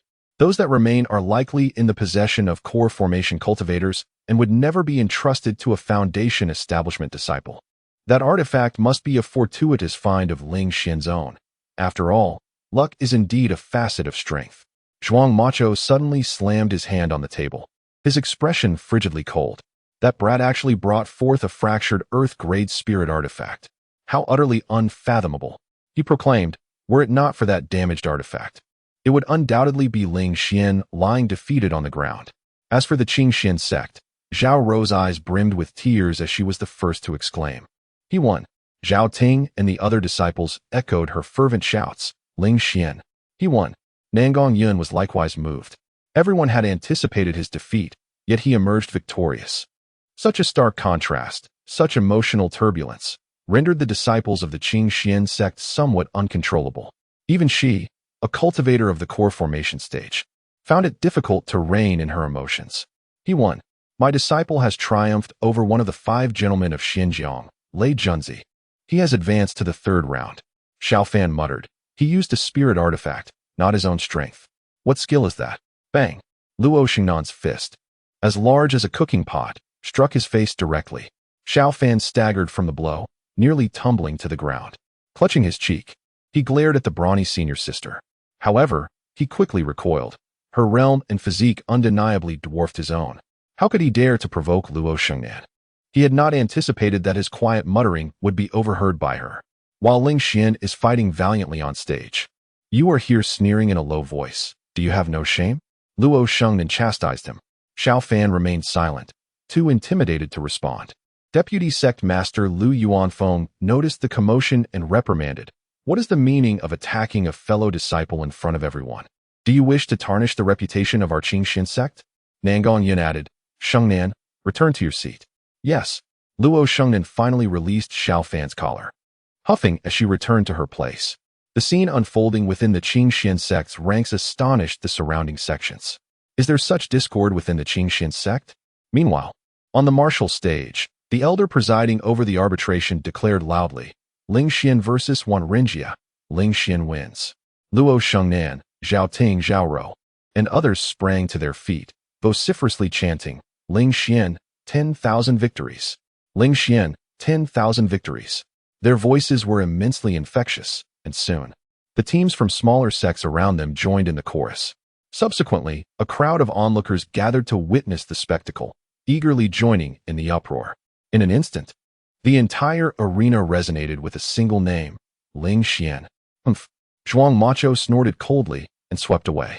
Yin Shuega and Bai Ziyue, disciples of the Tianshui sect, fixed their gaze on the proud figure standing on the stage, their eyes betraying an indescribable mixture of astonishment and humiliation. Particularly for Yin Shuega, it was unfathomable that Ling Xian could defeat Wanrenji. The battle between Ling Xian and Wanrenji had concluded, marking the end of the 2nd round of the 100 Sects ceremony. Various sects and spectators began to disperse, yet discussions about that particular clash permeated the air as they exited. After all, the other matches had been rather unremarkable. Zhou Qingcang of the Xinjian sect, Hong Qilong of the Shaoyang sect, and Mo Yuheng of the Qingting sect had dispatched their opponents in less than 5 exchanges. Only the confrontation between Ling Xian and Wanrenji had ignited fervent conversations. Moreover, Xinjian City was renowned for its martial spirit. On this day, the streets and alleys of the city buzzed with chatter about Ling Xian's remarkable feat, with some expressing envy, others admiration, and still others derision. At Qianlong Pavilion, Ling Xian was nearly overwhelmed by the enthusiastic throng of Qingxian sect disciples as they escorted him back. Along the way, Zhao Rou, Luo Xingnan, and others chattered excitedly, creating a lively atmosphere. Nangong Yun occasionally cast glances at Ling Xian, her lips curling into a gentle smile. Midway through, Xiao Fan and Lu Yunxian discreetly slipped away. Ling Xian caught sight of their departure in their life panels, pondering thoughtfully. Why has Xiao Fan's face swollen? He inquired casually. Luo Xingnan replied with pride, I did that. That guy claimed you defeated Wanrenji without relying on your own strength. Zhao Ting snickered. How can a powerful spiritual weapon not be considered part of one's strength? It's as if Wanrenji didn't he have a formidable spiritual weapon either. Indeed, Zhao Rou chimed in, I've heard Wanrenji possesses one as well. But he had no opportunity to use it before being knocked off the stage by senior brother Ling Ling. Xian nodded slightly. Individuals like Wanrenji and Yin Shuiga, being among the 5 gentlemen of Xinjiang, likely had life-preserving trump cards. However, they might have been reluctant to reveal them in full view of the audience. For if everyone were aware, it would no longer be a trump card. Master, how about we find a restaurant tonight to celebrate? Suggested Luo Shengnan joyfully. Yes, indeed. 2 of our Qingxian sect have advanced to the 3rd round. It's certainly worthy of celebration, Zhao Rou added. In today's matches, Luo Shengnan faced defeat, while Ling Xian and Lu Yunxian emerged victorious, thus allowing 2 members of Qingxian sect to progress to the 3rd round. Nangong Yun smiled and nodded. Very well. Let us head to Finkala. Luo Xingnan's eyes widened. That is the most prestigious restaurant in Shunjian City. Master is truly generous. Ling Xian felt a stir within his heart. Fengqi Tower, where the fortunes of Xiao Fan reside. At this moment, a remarkable opportunity has presented itself. Earlier, as Xiao Fan and Lu Yunxian departed, he discerned a recent fortune emerging within Xiao Fan. Recent fortune. At midnight, feeling increasingly discontent, he sought solace in Fengqi Tower, indulging in the finest divine phoenix brew. Simultaneously, he became enlightened by the phoenix nirvana painting within the tower, leading to an epiphany regarding the fragmented lower-grade martial technique, the 9 Suns Divine Phoenix Method, first tier. Xiao Fan's fortune surpasses that of Yin Shuiga and Lu Yunxian among others. This opportunity must be seized. Ling Xian nodded slightly. That evening, at Fengqi Tower, Nangong Yun accompanied Ling Xian, Zhao Ting, Luo Shengnan, Zhao Rou, Lu Yunxian, and other disciples to the most opulent tavern in Divine Sword City. The entrance of the tavern bustled with patrons. The aroma of wine and delectable dishes wafted through the air, tantalizing the appetites of the diners. The arrival of the Qingxian sect immediately captured the attention of those present. Naturally, the first to draw gazes was the enchanting beauty, Nangong Yun. Adorned in a blue-purple gradient palace gown, her flawless figure was accentuated magnificently, exuding a more mature and captivating allure compared to the charming Junzi Mo Yuing. Once the crowd noticed Nangong Yun, their eyes were inevitably drawn to the youthful figure among them. Ling Xian, the very Ling Xian who triumphed over Lei Junzi Wan Jianjia in the 2nd round of the Grand Tournament. Chapter 65. Where is the wine? Hurry and bring it to me. In an instant, the entrance of the Fengqi building erupted into a flurry of activity. People eagerly turned their gazes towards this direction, curious to discover the identity of the dark horse who had triumphed over the infamous Yin Junzi and Lei Junzi. The proprietor of Fengqi building personally came to extend a warm welcome. Accompanied by dozens of attendants, the Qingxian sect's entourage ascended to the top floor, thereby escaping the chaos below. The top floor of Fengqi building offered an expansive view, allowing one to gaze upon a vast surrounding area. It bestowed a sense of standing amidst the clouds, surveying all of existence. The prices here, naturally, were exorbitant. A minimum expenditure of 10,000 low-grade spirit stones was required for entry. However, given Nangong Yun's status, such restrictions were easily circumvented, as no one dared to offend a cultivator at the core formation stage without cause. Upon reaching the top floor, the proprietor of Fengqi building promptly arranged for exquisite wines and delicacies. Before long, steaming dishes adorned the round table, their aroma tantalizing the senses. Luo Shengnan yearned to indulge, yet she was met with a sharp glare from Zhao Ting, who reminded her that the sect leader had yet to speak. How could she think of eating? With a look of dismay, Luo Shengnan turned to Nangong Yun for support. With a gentle smile, Nangong Yun encouraged her, go ahead and eat.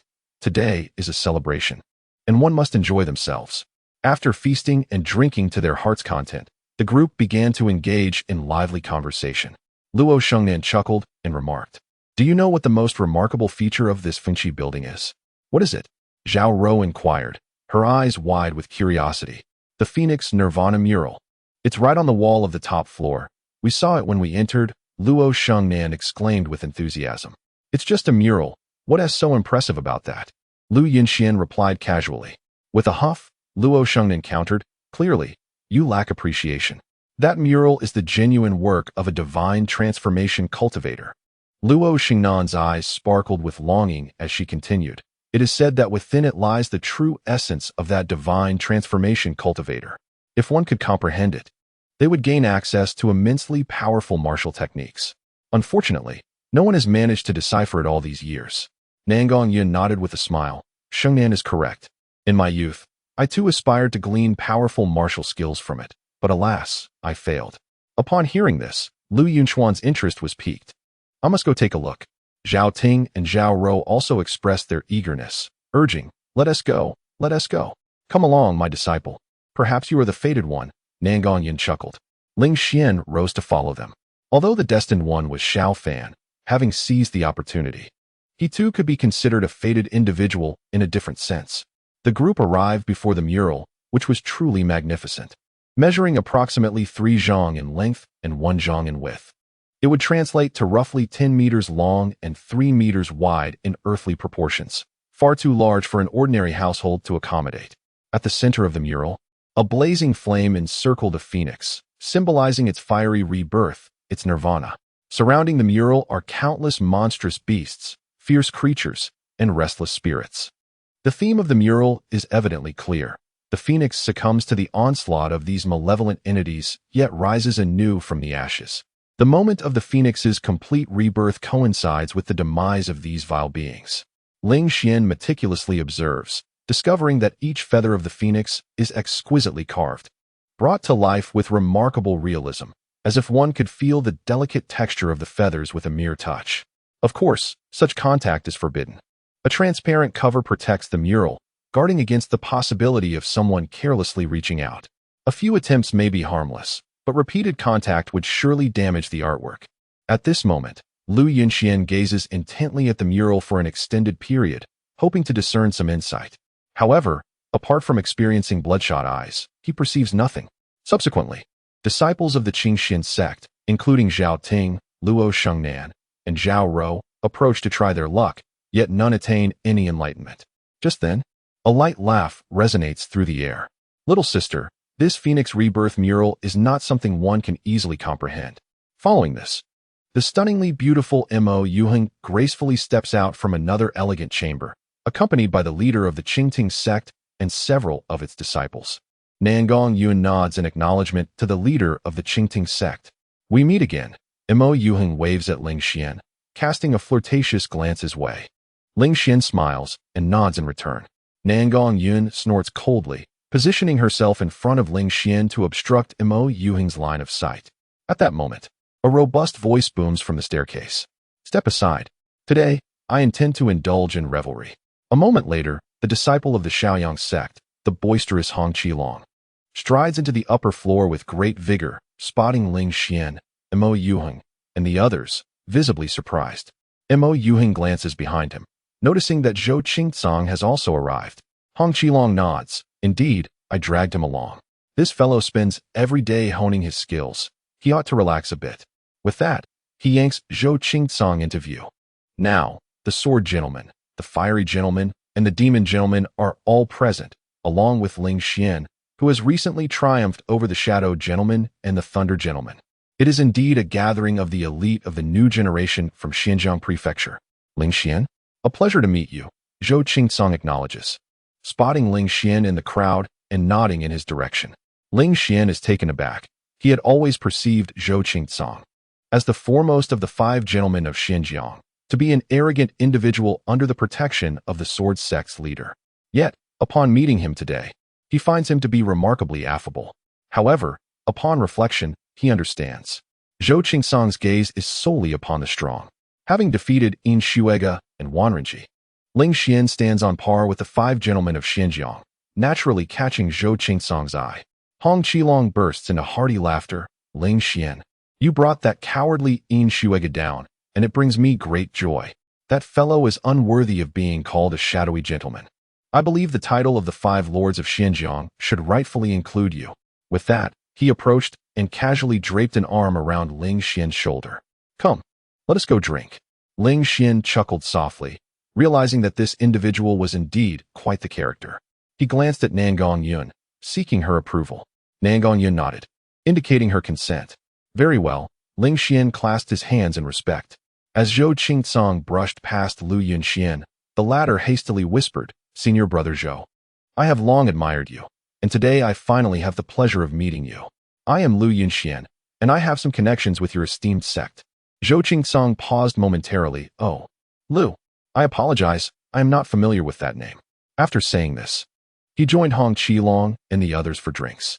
Lu Yunxian stood frozen, gritting his teeth in seething jealousy. Zhou Qingsong and Hong Qilong clearly regarded Ling Xian as their equal. Moreover, the exquisitely beautiful Mo Yuhing also exhibited a noticeably different attitude towards Ling Xian. Why was that? Was Lu Yunxian truly so inferior as to not even garner a sliver of their attention? His father, Lu Yuanfeng, had long-standing ties with the Divine Sword sect. Nangong Yun caught sight of this scene out of the corner of her eye, and upon witnessing Lu Yunxuan's demeanor, a cold smile crept onto her lips. Zhou Qingsong, Hong Qilong, and Ling Xian indulged in hearty drinking and feasting. Hong Qilong frequently burst into hearty laughter, creating a delightful atmosphere. At that moment, feeling that the drinks were insufficient, Hong Qilong bellowed, "Waiter, where's the waiter?" A young servant hurriedly approached. "What can I do for you, Master Hong?" With a hearty laugh, Hong Qilong responded, "I recall that the most exquisite wine at Fengqi Tower is called Divine Phoenix Brew. Bring it to me at once." Chapter 66. Enlightenment. The young servant scratched his head and said, "Master Hong, that wine is quite expensive. A jar costs 1,000 mid-grade spirit stones. Do you have enough money for today?" Hong Qilong's laughter abruptly faltered. 1,000 mid-grade spirit stones were indeed rather costly. After a moment of contemplation, Zhou Qingsong tossed a crystal-clear spirit stone over. "Will this suffice?" The servant glanced at it, his eyes widening in astonishment. This is a high-grade spirit stone." Returning to Master Zhou, "This is indeed precious, but still insufficient. One high-grade spirit stone can only be exchanged for 100 mid-grade spirit stones." "Oh." Zhou Qingsong nodded, and then threw over 9 more high-grade spirit stones. "Is this enough?" "Quite sufficient." The young servant's eyes sparkled with excitement. "I shall fetch the Divine Phoenix Brew for the 3 of you right away." Hong Qilong, visibly displeased, remarked, "How could you possibly have so much money?" Zhou Qingsong shook his head.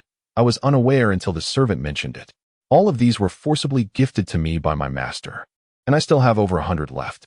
Hong Qilong and Ling Xian. Truly, the Divine Sword sect, the pinnacle of the 5 schools of Xinjiang. Such extravagant wealth. Ling Xian coughed lightly. "This wine is too costly. I shall refrain from drinking." Hong Qilong seized him. "No, today we 3 shall drink together as friends. This meal is on us." Zhou Qingsong remained silent, but nodded in agreement. "Very well, I shall partake." Ling Xian smiled.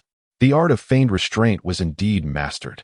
Before long, the young servant solemnly approached with a jar of wine in his arms, presenting it to the 3 men. Ling Xian took a glance. The jar was rather small, barely over a foot in height. The servant wiped away the sealing clay from the jar's mouth and filled 3 wine cups with a bamboo ladle, offering them to the trio. Hong Qilong grumbled, "What does this mean? Such a tiny cup, too delicate. Who can drink heartily from this?" The servant quickly smiled apologetically. "Master Hong, you may not know, but the Divine Phoenix Brew is exceedingly potent. An ordinary person would be intoxicated after half a cup. You 3 must participate in the 100 schools ceremony tomorrow. So it is indeed wise to refrain from excessive drinking." Hong Qilong was about to retort. Zhou Qingsong interjected, "He is correct. 1 cup is sufficient." "All right, but this wine must remain. It was purchased by my brother." Of course," the servant replied, sealing the jar and placing the Divine Phoenix Brew aside. Hong Qilong raised his cup first. "Come, let us toast." Ling Xian and Zhou Qingsong also lifted their cups. Clink. The 3 cups met and were drained in one go. As the Divine Phoenix Brew entered his mouth, Ling Xian felt as though he had swallowed a mouthful of molten lava. The heat seared through him, as if it would scorch his esophagus and stomach into oblivion. Yet, this sensation swiftly vanished, replaced by a gentle warmth that enveloped him. The warm potency of the wine surged from his stomach, radiating throughout his entire being. His surroundings gradually transformed into a hazy, ethereal realm. Ling Xian gazed once more at the image of the phoenix rebirth, suddenly perceiving a vivid phoenix before him. Its cry resonated with the heavens. Its flames scorched the earth. Reborn from the fire, the phoenix's rebirth. Ling Xian instinctively began to emulate the phoenix depicted in the mural, gracefully moving his arms. A peculiar and ethereal resonance suddenly surged forth with the motions of his fists. It was as if he were a phoenix reborn from the flames. This spectacle immediately captured the attention of all present. Nangong Yun was initially taken aback, only to be soon overtaken by a look of delight. Ling Xian had achieved enlightenment. Hong Qilong and Zhou Qingcang were momentarily stunned, instinctively glancing towards the mural of the phoenix's rebirth. Zhou Qingcang remained largely unaffected, while Hong Qilong began to share Ling Xian's feelings. Before long, he too started to mimic the phoenix before him, embarking on his own path of fiery resurrection. Zhou Qingcang, slightly tipsy, felt a flicker of surprise and admiration. He was astute enough to quickly discern the reason behind it, as he possessed an ice attribute sword body. While Ling Xian and Hong Qilong were both of the fire attribute, their affinity with the phoenix mural was significantly greater. He realized that it would be exceedingly difficult for him to grasp the essence of this mural. Accepting that this was not his moment, he understood that future opportunities would undoubtedly arise. With no trace of jealousy in his heart, Zhou Qingcang instinctively withdrew, wishing not to disturb Ling Xian and Hong Qilong in their enlightenment. Nangong Yun swiftly appeared nearby, followed closely by the master of the Qing Tung sect. She then addressed the master of the Qing Tung sect and Mo sect, noting that both of their disciples were engrossed in their own moments of realization. Although Hong Qilong was not a disciple of either sect, it was still imperative to protect him from external influences. The master of the Qing Tung sect, Mo Han, nodded in agreement, stating that such was only natural, for he was not a petty individual. Excellent, Nangong Yun praised, and then commanded with authority that no one approach. The two masters emanated a powerful aura, encircling and safeguarding Ling Xian and Hong Qilong, pushing back the surrounding onlookers. Zhao Ting, Luo Shengnan, Zhao Rou, and others felt a pang of envy as they gazed at Ling Xian and Hong Qilong, now shielded by the two esteemed masters. Not far away, Zhou Qingcang and Mo Yuheng were attentively observing the transformations in the two. Their feelings were neither envy nor jealousy, merely curiosity. The other disciples harbored their own thoughts. Lu Yunxian, witnessing this scene from a distance, was consumed by frustration. The phoenix mural had gone uncomprehended for over a century. Why on this day? Did Ling Xian achieve realization? Why could it not have been him? His heart churned with a jealousy that threatened to overwhelm him. He could already envision that after some time, Ling Xian's successful enlightenment would undoubtedly garner the admiration of all present. Zhou Qingcang and Hong Qilong would regard him as an equal genius, while Mo Yuheng would hold him in high esteem. Ling Xian's combat prowess would inevitably soar.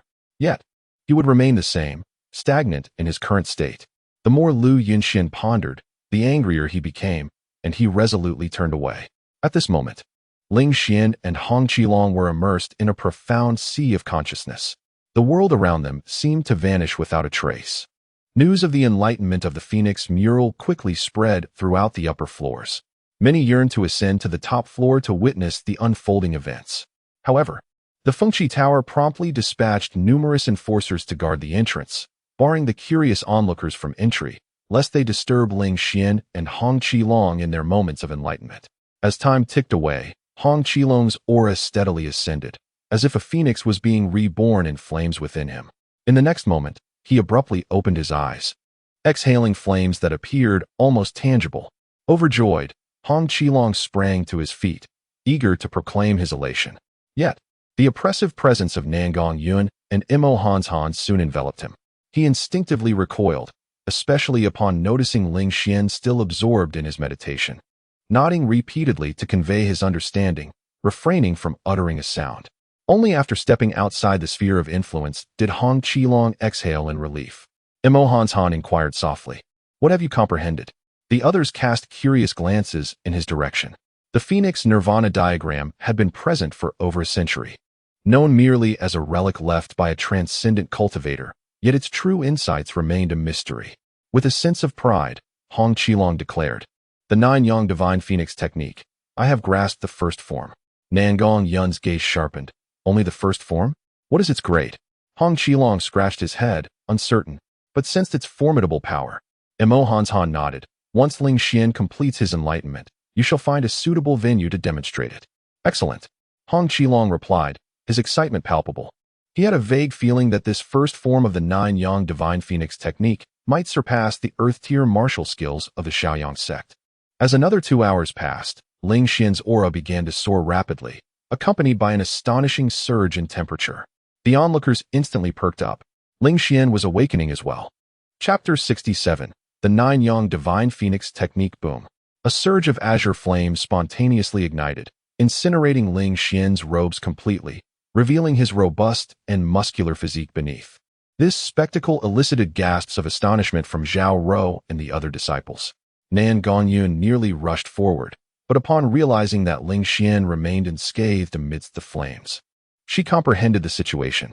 This fire was the azure lotus earth fire that Ling Xian had previously tamed, now appearing on its own to protect its master. Imo Han raised an eyebrow at the sight of the azure flames, casting an inquisitive glance at Nan Gongyun. With his extensive experience, he recognized this as extraordinary fire, the azure lotus earth fire. Nan Gongyun nodded in affirmation. With this confirmation, Imo Hanshan's astonishment deepened, and his interest in Ling Xian intensified. Boom, boom, boom. The azure lotus earth fire blazed ever more vigorously, gradually coalescing into the shape of a phoenix. At the moment the phoenix fully formed, Ling Xian felt a surge of inspiration and abruptly opened his eyes. A wave of intense heat radiated outward in all directions. Nan Gongyun and Imo Han swiftly acted, unleashing their spiritual power at the core formation stage to suppress the turbulent airwaves, ensuring the safety of the surrounding disciples.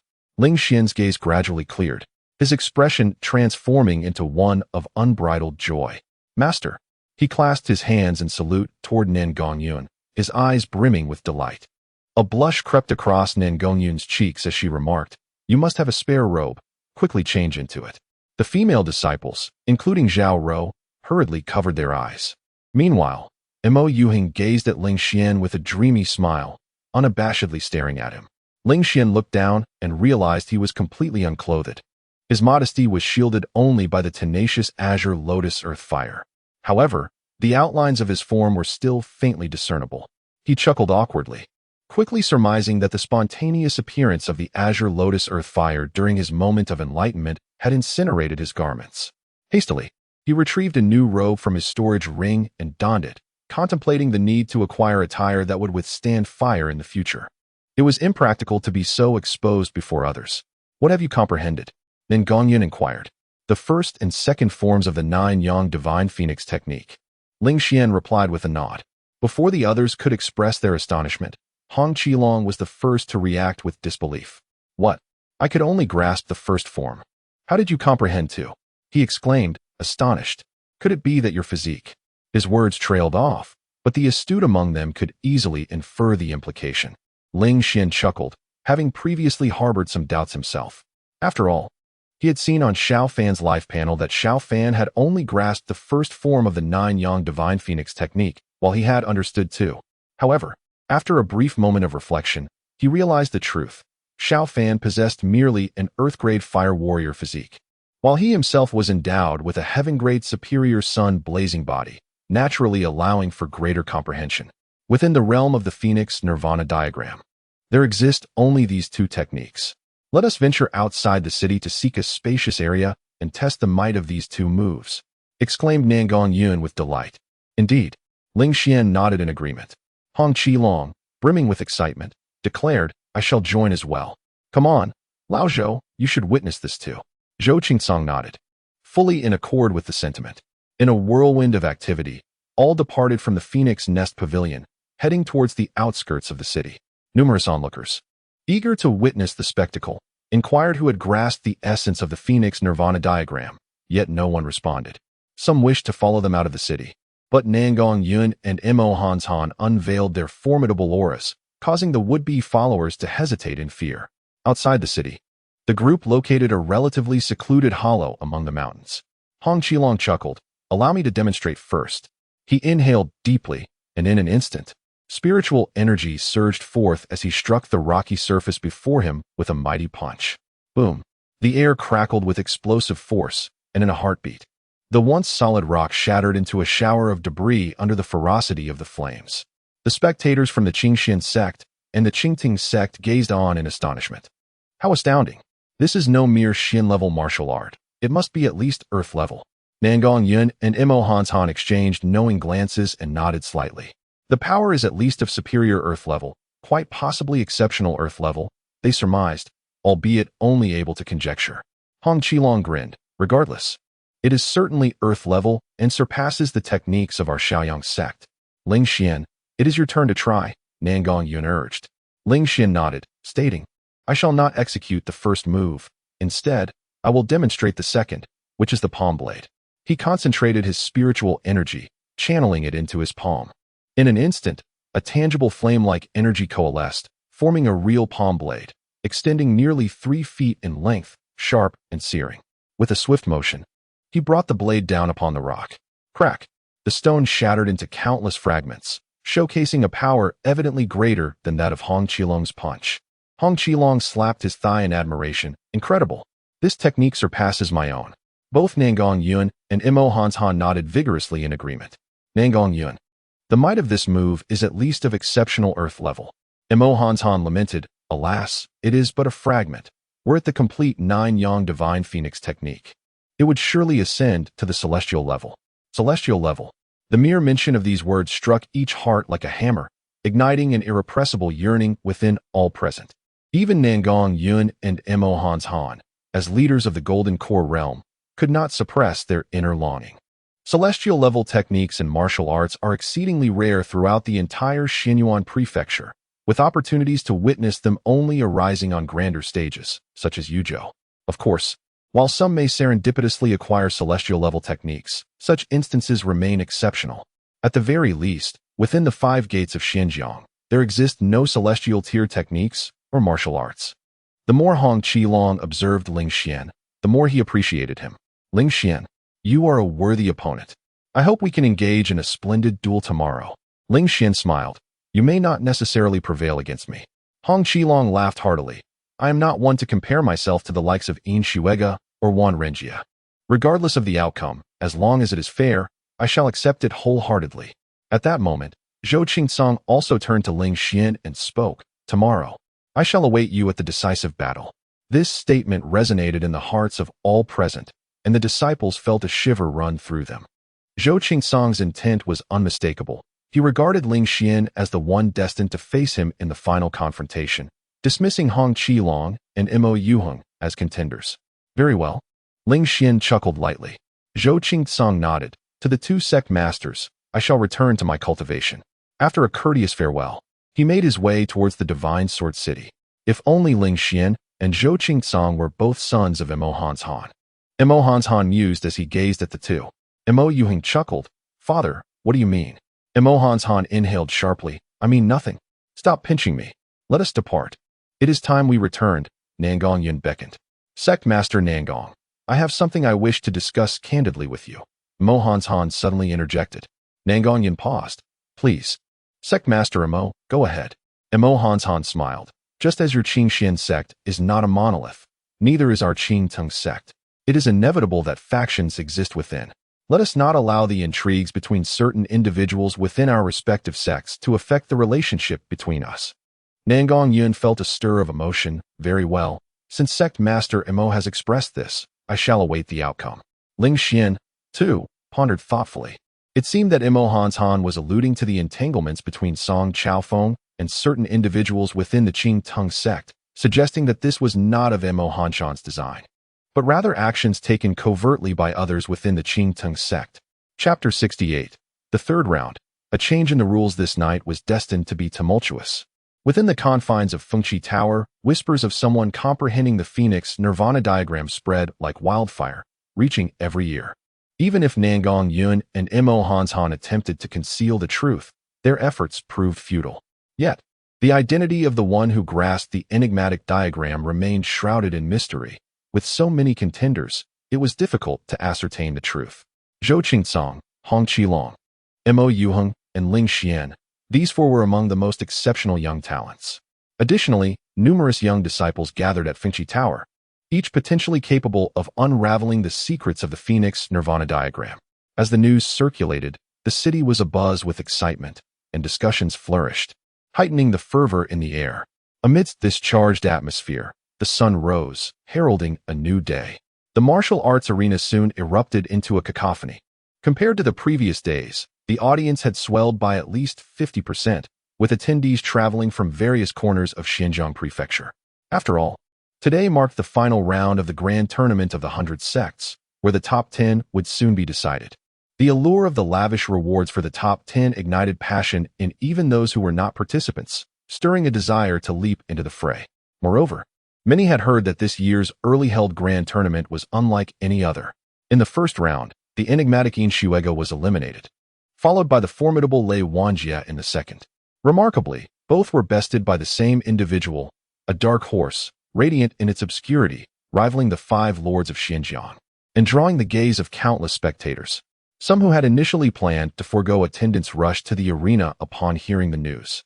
Many in the audience fervently speculated about the identity of the one who had gleaned a technique or two from the Phoenix Nirvana diagram. Would the techniques from the diagram usher in new dynamics in the third round of the tournament? Such inquiries were of paramount interest, igniting a sense of anticipation. In this electric atmosphere, the 25 disciples who had advanced from the second round entered the arena in succession. Each of these individuals was a paragon among their peers, destined for greatness, and it could be said, with a hint of exaggeration, that these 25 would emerge as the most powerful core formation cultivators of Xinjiang Prefecture. A mere sneeze from them could send tremors throughout the entire region. The master of the Divine Sword sect, Luo Chaotian, proclaimed with a resonant voice, "I have never favored idle chatter, yet I bear news of significance for you all. To expedite the competition and eliminate the majority of unfair elements, I, along with the other 4 sect masters, have decided to slightly amend the rules for the third round." Upon hearing this, elders, disciples, and spectators alike were momentarily taken aback. While it was known that the rules varied with each grand tournament, had they not already been announced prior to the event? Why this sudden alteration? Nonetheless, Luo Chaotian was the esteemed master of the Divine Sword sect, a formidable expert in the core formation realm, and the other 4 masters of the Xinjiang 5 sects were in agreement. The remaining individuals naturally had little to say. Luo Chaotian surveyed the surroundings and nodded slightly. With a grand gesture, 100 jade tokens floated into the air, shimmering radiantly. Some tokens remained stationary, while others seemed to possess a life of their own, darting about with astonishing agility. A few tokens appeared to have sprouted wings, moving at a speed so swift that they were nearly imperceptible to the naked eye. Luo Chaotian smiled and announced that there were a total of 100 jade tokens and half an hour to compete, with the individual who secures the most tokens emerging victorious. This would also allow for a meticulous ranking from 1st to 10th place. In the event of a tie in the number of tokens acquired, the tied individuals would face off in combat, with the victor ascending in rank. It was imperative to remember that the tokens could not be stored in spatial rings. They could only hover nearby. The audience immediately began to murmur, discussing the merits and drawbacks of this new rule. Ling Xian's gaze sharpened. This rule was indeed clearer and more straightforward than the previous one-on-one battles, and it consumed less time. However, it bore a critical flaw. What would happen if someone became the target of collective assault? Among the 25 individuals present, all were elite talents.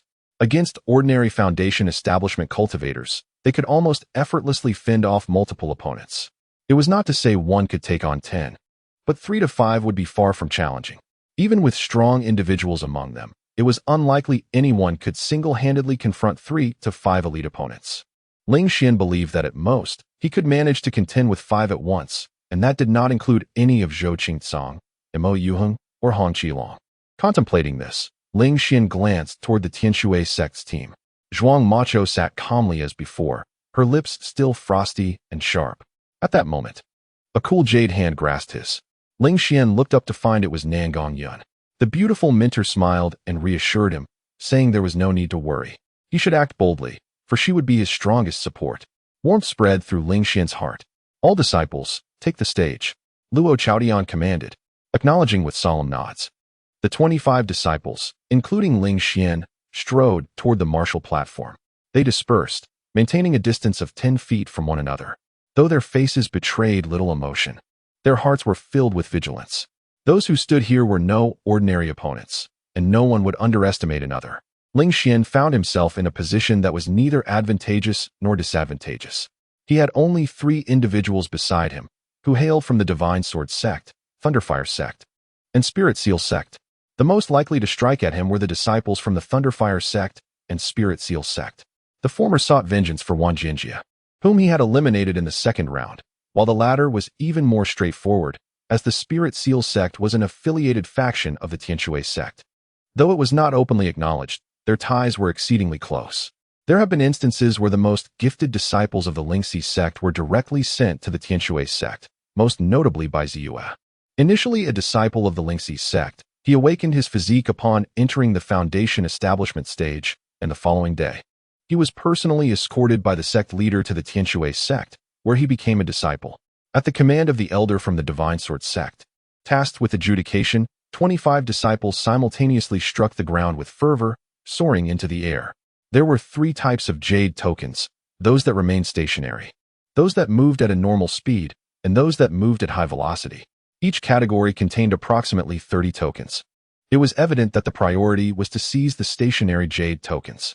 As for the tokens that darted away faster than rabbits, if they could be captured, they would be. If not, one would simply take from others. With this rule established, everyone understood the stakes. Although it was termed as seizing jade tokens, it ultimately devolved into combat. Defeating an opponent would naturally result in acquiring their tokens. The battle was imminent. Ling Xian unleashed the 8 directions thunder, appearing like a flash of lightning. In an instant, he had seized 2 jade tokens. Upon landing, he deftly maneuvered and snatched 2 more before anyone else could react. A disciple from the Lingxi sect, with a glint in his eye, charged towards him. Anticipating the move, Ling Xian kicked off the back of this disciple, using the recoil to create distance and pursue other tokens. The Lingxi disciple gritted his teeth, simultaneously attempting to seize tokens while closing in on Ling Xian. With swift precision, Ling Xian's actions were decisive, and bolstered by his formidable agility, he quickly amassed 20 jade tokens. Meanwhile, Hong Qilong, who was less adept in agility-based combat, only had 5 tokens.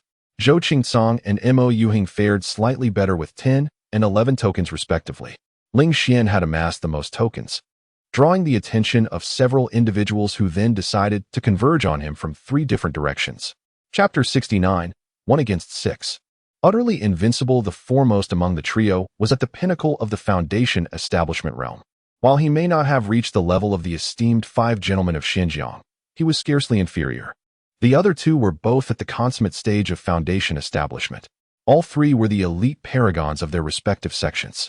At this moment, they encircled a solitary figure, compelling him to defend himself against their onslaught, thereby precluding him from acquiring additional jade tokens.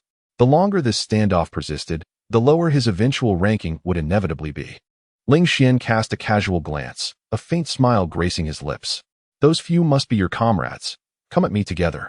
He had long observed that since the commencement of the 3rd round, certain individuals had fixated their gazes upon him. Regardless of his position on the martial arts arena, these individuals would stealthily inch closer to him. At all times, he found himself surrounded by at least 3 adversaries. Should he remain ensnared for a prolonged period, the number of his encirclers would only increase. You showed no mercy to the Heavenly Water sect in the 1st round, casting Yin Shuega out of the competition. You should have anticipated this day, sneered the pinnacle disciple of the foundation establishment realm. Swish, swish, swish. The 3 figures launched their simultaneous assault. It must be said that they were indeed the elites of their respective sections. Their attacks had effectively sealed off all avenues for Ling Xian to evade. No matter how he wielded the 8 directions thunder movement, he could not break free. A direct charge would only lead him to collide with one of them. His sole recourse was to confront them head-on. Further afield, several more disciples hastened towards the fray. If Ling Xian could not extricate himself within 5 or 6 breaths, the number of his encirclement would swell. This spectacle did not escape the notice of the audience.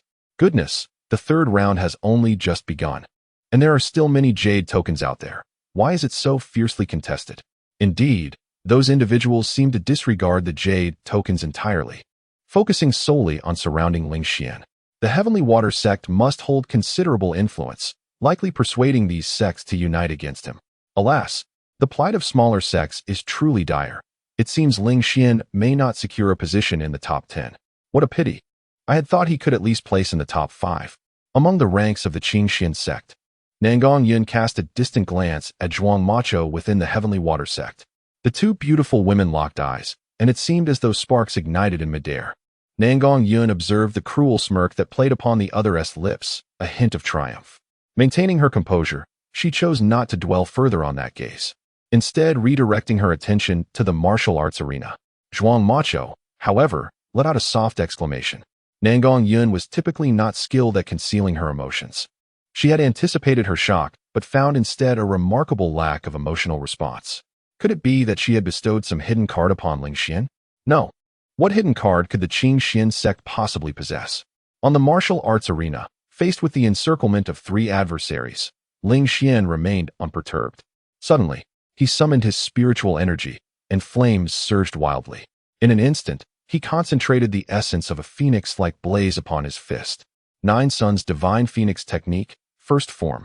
Ling Xian struck forth with his fist. Boom. The ferocious flames erupted outward. The assaults of the 3 were utterly extinguished by that singular strike. The fiery blaze, taking the form of a phoenix, surged forward relentlessly, directly colliding with the Peak Foundation establishment disciple.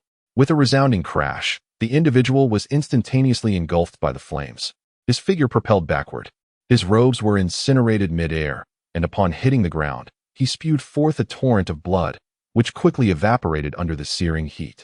It was evident that he was gravely injured and no longer capable of fighting. Elder, I concede, he cried out in terror. The adjudicating elder gestured with a hand, swiftly extracting him from the arena. This marked the first disciple to exit during the 3rd round of the 100 Sects Grand Tournament. The ferocious flames displayed by Ling Xian had captured the attention of many. Although all were utilizing martial techniques, Ling Xian's prowess effortlessly extinguished his opponent's skills, indicating that the caliber of his technique vastly surpassed that of his adversary. Coupled with the phoenix-shaped flames, many widened their eyes in astonishment. The master of the Thunderfire sect abruptly stood, gritting his teeth. The one who comprehended the Phoenix Nirvana diagram is him. By the heavens! The technique within the Phoenix Nirvana diagram was left behind by a nascent soul cultivator. No one has grasped it in centuries, yet it turns out to be Ling Xian. I recall seeing Ling Xian's figure at Fengqi Tower last night. I mistakenly thought it was Zhou Qingcang and Hong Qilang who were delving into it. Marvelous!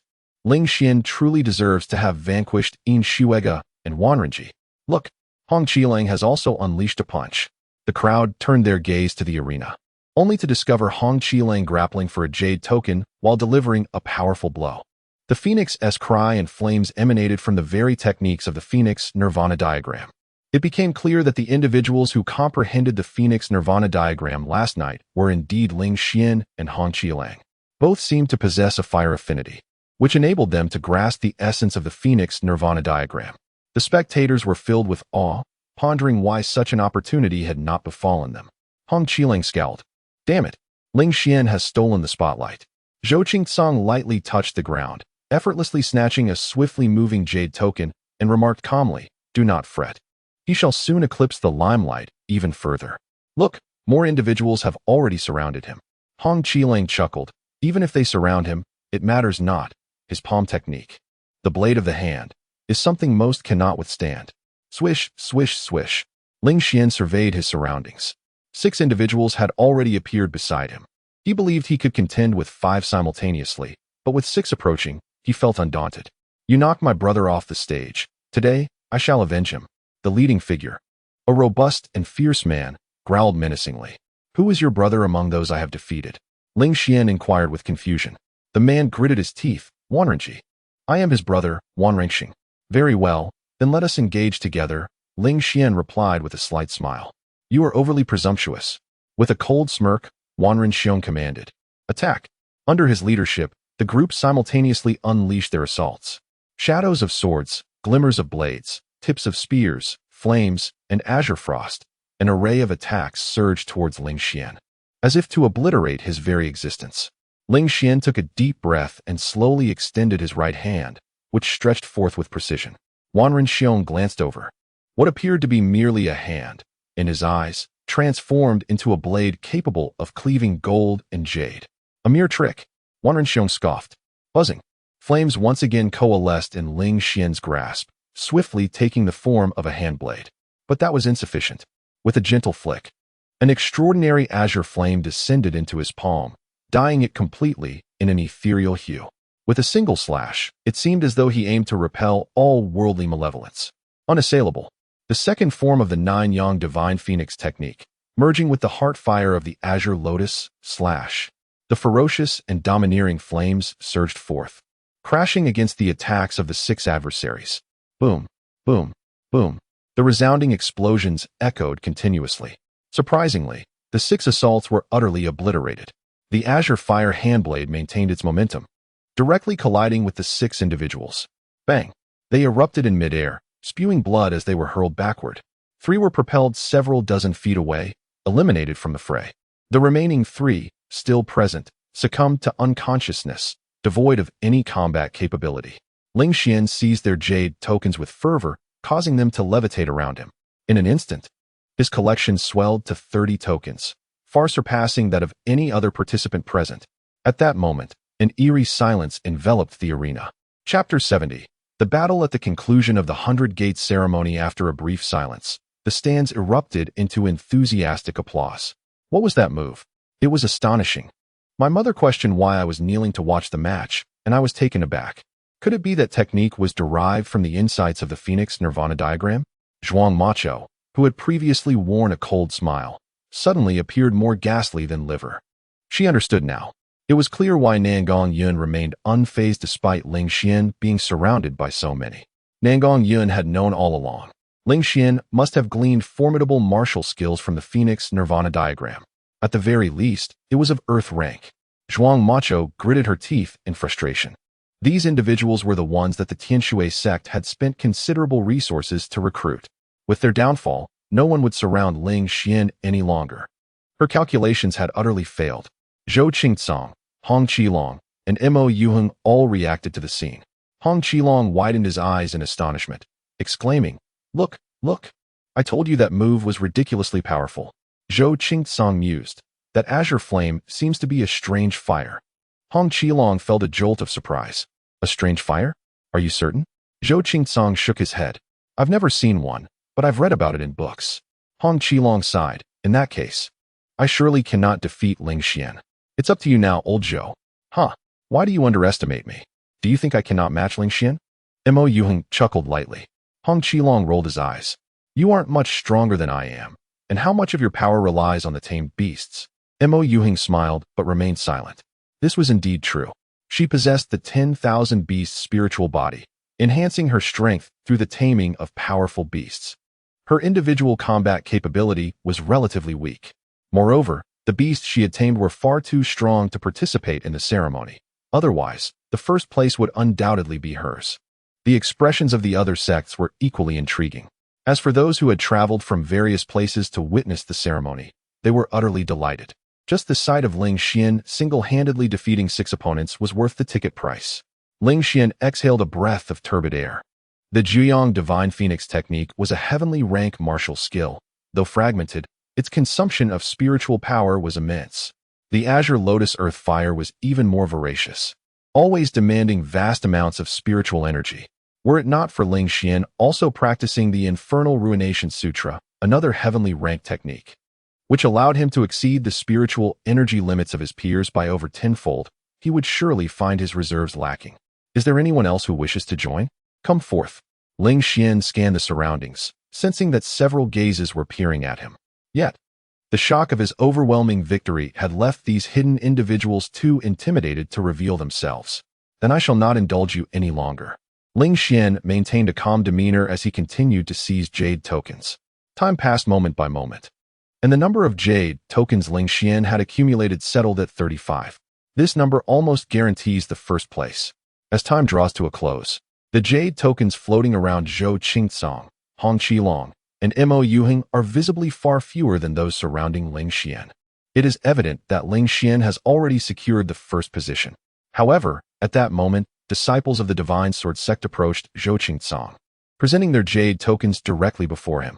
Zhou Qingcong furrowed his brow, perplexed by their intent. The disciples whispered, "Senior brother, you must be first." Zhou Qingcong cast a distant glance at Luo Chaotian, the master of the Divine Sword sect. The eyes of the master and disciple met, revealing an undeniable determination in Luo Chaotian's gaze. Zhou Qingcong gritted his teeth. This unusual scene involving the disciples of the Divine Sword sect did not escape the notice of the audience. What is going on? Cheating. Hush. The Divine Sword sect is the strongest faction. They can do as they please, and what can you do about it? If they had attempted this during the middle of the third round, Ling Xian would at least have had the opportunity to seize other jade tokens, but now, nearing the end, they resort to this. Ling Xian also noticed this scene and frowned slightly. To pull such a trick at the last moment is nothing short of despicable. Zhou Qingsong took several deep breaths and asked Ling Xian, "How many jade tokens do you possess?" Ling Xian replied, 35. One must not defy the will of their master. Yet I, Zhou, am unwilling to betray my own principles. I currently possess 30 jade tokens. I will take 5 to reach 35, and then we shall compete. He declined the 10 or so jade tokens offered by the Divine Sword sect disciples, taking only 5. Thus, both he and Ling Xian had 35 tokens. According to the rules, a match must be held to determine the first and second places. Ling Xian regarded Zhou Qingsong with a few profound glances. This gentleman of the sword possesses far more martial ethics than he had anticipated. Time's up, and the elder in charge of arbitration bellowed, "Count the jade tokens." Moments later, the rankings from 3rd to 10th were clearly established. Mo Yuhan claimed 3rd place with 10 jade tokens, while Hong Qilong secured 4th with 8. The others had even fewer, with only 3 or 5 tokens each. The vast majority of jade tokens were concentrated in the hands of Ling Xian and Zhou Qingsong. Non-participating individuals were dismissed, and the battle between Zhou Qingsong of the Divine Sword sect and Ling Xian of the Qingxian sect continued to determine the 1st and 2nd places. The elder in charge shouted once more, and the crowd dispersed. Only Ling Xian and Zhou Qingsong remained on the martial arts stage. There is no time limit for your battle. It will continue unless one party concedes, the elder stated gravely. Ling Xian and Zhou Qingsong both clasped their hands in acknowledgement. Begin. With the elder's command, the two men charged at each other like fierce tigers descending a mountain or dragons surging from the sea, colliding with a thunderous impact. The sounds of their strikes echoed continuously. In the blink of an eye, dozens of blows were exchanged. Zhou Qingsong, you are most adept with the sword. Why do you not use it against me? Ling Xian inquired. Zhou Qingsong laughed heartily. Very well, I shall use my sword. The two figures clashed palms, both retreating simultaneously. In the next instant, their swords were unsheathed. The sounds of metal reverberated in the air as lightning, sword shadows, and frost intertwined. This continued for dozens of exchanges, with both parties acutely aware of each other's remarkable prowess. It was evident that neither was superior to the other. From Ling Xian's perspective, Zhou Qingsong was the most formidable practitioner of the same realm he had ever encountered. It seemed that the latter had brushed against the threshold of sword intent. This sword intent is the profound realization that arises when one has cultivated the sword path to a significant degree. Possessing sword intent means that even without a sword, armed only with a blade of grass, one could sever the very fabric of heaven and earth, as well as the sun, moon, and stars. Zhou Qingsong shared a similar conviction. Ling Xian's strength had long overshadowed all other practitioners of their realm. They were, indeed, the strongest of their generation in each other's eyes. The audience in the stands felt their blood surge with excitement. This was the true embodiment of a king confronting another king. I have never been one to squander time. Since our strengths are evenly matched, let us unleash our most formidable trump cards, declared Ling Xian with a resonant voice. Agreed, that is precisely my intention. Zhou Qingsong nodded slightly. However, do you possess a means of preserving your life? I cannot guarantee the potency of this strike. Ling Xian smiled reassuringly. Fear not, I do. Very well, Zhou Qingsong acknowledged. True heroes appreciate one another. A rival like Ling Xian was indeed rare. Neither bore any deep-seated grievances against the other, and Zhou Qingsong would surely hesitate to inflict severe harm or even kill Ling Xian. The sentiment was mutual. Xianbing Luhan's sword. Zhou Qingsong bellowed, as frost coalesced upon his long sword, seemingly intent on freezing even the soul. An endless influx of icy spiritual energy gathered from all directions, swiftly forming a vortex of substantial proportions, with Zhou Qingsong at its epicenter. Ninth Sun Divine Phoenix Technique, second form. Ling Xian discarded his sword, replacing it with a palm blade, and in an instant, azure flames erupted forth. The fire spirit energy surged from all around, merging into his being, transforming into a torrent of fiery power. Moreover, The celestial energy he attracted surpassed that of Zhou Qingcang. The resulting fire vortex was even larger. Gasps of astonishment arose from the audience. Zhou Qingcang's vortex had already surpassed 10 zhang in diameter, while Ling Xian's was even more formidable, exceeding 15 zhang. I have heard that only those with a heavenly physique can attract such a vast vortex. It was common knowledge that Zhou Qingcang possessed a heavenly physique. But what of Ling Xian? Could it be that he too possessed such a physique? Indeed, if he did not have a heavenly physique, how could he have triumphed over Yin Xuega and Wanrenji? If he lacked a heavenly physique, how could he contend with Zhou Qingcang in this ultimate battle? My heavens! Can it be that even a second-rate sect like Qingxian sect can produce a practitioner of heavenly physique? Chapter 71. The First Place of the 100 Sects Grand Ceremony. Yin Junzi Ling Xian. The audience was left in utter astonishment. The reaction from the second-rate and first-rate sects was even more pronounced. It was exceedingly rare for these sects, after decades, or even centuries, to produce a disciple with a heavenly tier physique. Disciples with an earth tier physique were already regarded as treasures. To their shock, the Qingxian sect had actually birthed a heavenly tier disciple. At this moment, they remained oblivious. In a flurry of calculations, various sects began to scheme, especially those with grievances against the Qingxian sect. Should they entice him, suppress him, or even resort to clandestine assassination? Thoughts surged like an undercurrent. In contrast, the higher-ups of the 5 sects of Xinjiang displayed little reaction. They were acutely aware of the extraordinary phenomenon triggered by the Qingxian sect.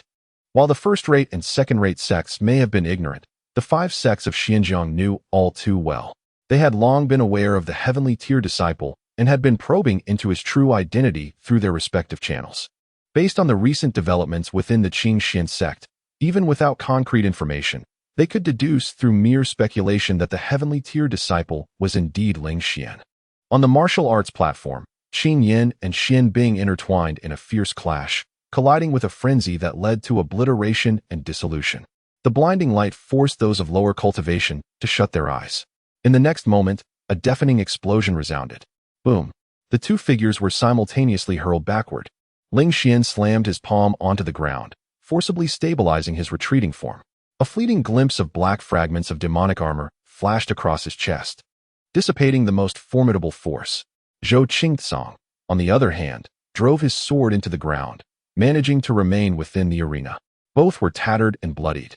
Yet while Ling Xian teetered on the brink of collapse, he did not fall. Zhou Qingcang, however, after enduring for several breaths, succumbed, uttering, "You have won." Silence enveloped the arena. Then, a thunderous applause erupted. The elder of the Divine Sword sect, responsible for officiating, hesitated to announce the results immediately. Instead, he turned his gaze to Luo Chaotian, the sect leader standing aloft. Luo Chaotian's expression remained unchanged, as he admonished, "What are you looking at me for? Announce what you have witnessed. Otherwise, will the world not mock the Divine Sword sect for manipulating the outcome of this grand ceremony?" Yes, my apologies." The elder quickly nodded and proclaimed loudly, "Ling Xian of the Qingxian sect has defeated Zhou Qingcang." He then announced the top 10 of the 100 sects grand ceremony. First place, Ling Xian of the Qingxian sect. Second place, Zhou Qingcang of the Divine Sword sect. Third place, Mo Yuheng of the Qing Tung sect. Fifth place, Hong Qilong of the Shaoyang sect. Sixth place. As he continued to announce the top 10, the crowd erupted in jubilation. "I foresee that the 5 gentlemen of Xinjiang will soon become the 6 gentlemen. What do you think Ling Xian's title should be? Qing Junzi? Xian Junzi? How unappealing. Isn't Ling Xian most adept at flames? I believe Yin Junzi sounds quite splendid. Indeed, Yin Junzi has a nice ring to it. From now on, let us call him Yin Junzi Ling Xian." The audience erupted into fervent cheers. The most fascinating spectacle in the world is witnessing an individual rise from obscurity, defying the odds to conquer formidable adversaries. Ling Xian embodies such a figure in the eyes of the spectators. What was destined to be a grand occasion dominated by the 5 gentlemen of Xinjiang has become infinitely more captivating due to his presence. The disciples of Qingxian sect surged onto the training ground, hoisting Ling Xian high above their heads. As a member of Qingxian sect, Ling Xian basked in the limelight. And naturally, his fellow disciples shared in his glory. Standing nearby, Nangong Yun observed with a gentle, gratifying smile, "Xin'er, how is your body? Do you require your master to tend to your injuries?" she inquired. Ling Xian shook his head, assuring her that it was nothing to worry about. Very well. Then hold on a little longer. After you receive your rewards, you should rest. We shall have a celebratory banquet today and return to Qingxian sect tomorrow, Nangang Yun replied, her smile radiant. At that moment, Lu Yuanfeng, Lu Yunxian, and Xiao Fan remained seated in the stands, motionless. This scene did not go unnoticed by some observant individuals, who pondered its implications. Distribute the rewards, Luo Chaotian declared with a sweeping gesture. All rewards seamlessly found their way into the hands of the top 10 competitors. Each received a piece of cold bone jade. The top 5 were awarded a dark fire crystal each, while the top 3 were given a green jade pearl apiece. The factions of the top 3 also received a land deed for Thunder Crystal Mine. Most importantly, only the first place winner would be bestowed with the Tai Nurturing Spirit Pill, a treasure that could enhance one's physique. Ling Xian collected all the prizes into his storage ring, a stirring sensation rising within him. Having already consumed a Tai Nurturing Spirit Pill and subsequently a drop of Sun Essence Flower, his constitution had significantly improved. Ingesting this additional Tai Nurturing Spirit Pill might elevate his physique to the pinnacle of the heavenly tier. At that point, his cultivation speed would undoubtedly accelerate, and his combat prowess would intensify. Please do not rush to depart. I wish to introduce someone to all of you, Luo Chaotian suddenly proclaimed. The crowd furrowed their brows. What could this mean? The leader of the Divine Sword sect, the foremost among the 5 sects of Xinjiang, had personally stepped forward? Nangang Yun glanced at Imo Han, the leader of Qingting sect, only to find him with his head bowed, seemingly already aware of what was to come. Not only Imo Han, but also the leaders of Shaoyang sect, Leihua sect, and Tianshui sect shared this demeanor. A sense of foreboding washed over Nangang Yun. Ling Xian too sensed that the atmosphere had shifted. Lord Ji, everyone awaits your arrival, Luo Chaotian called out loudly. At that moment, a radiant golden light suddenly appeared on the horizon, drawing everyone's attention. Boom! The golden light swiftly descended beside Luo Chaotian. As the light dissipated, it revealed a tall and imposing figure clad in dark iron armor. A precious sword hung at his waist. Beneath his helmet, a resolute and chiseled face emerged, exuding an aura of battle-hardened ferocity. A palpable killing intent seemed to emanate from him, as if it were a tangible force surrounding his very being. Luo Chaotian smiled and said, "This esteemed individual is the newly appointed governor of Xinjiang Prefecture, Ji Shilong." Nangang Yun was taken aback, while the leaders of various sects widened their eyes in astonishment. Ling Xian whispered, "Master, do you know this person?" Nangang Yun nodded.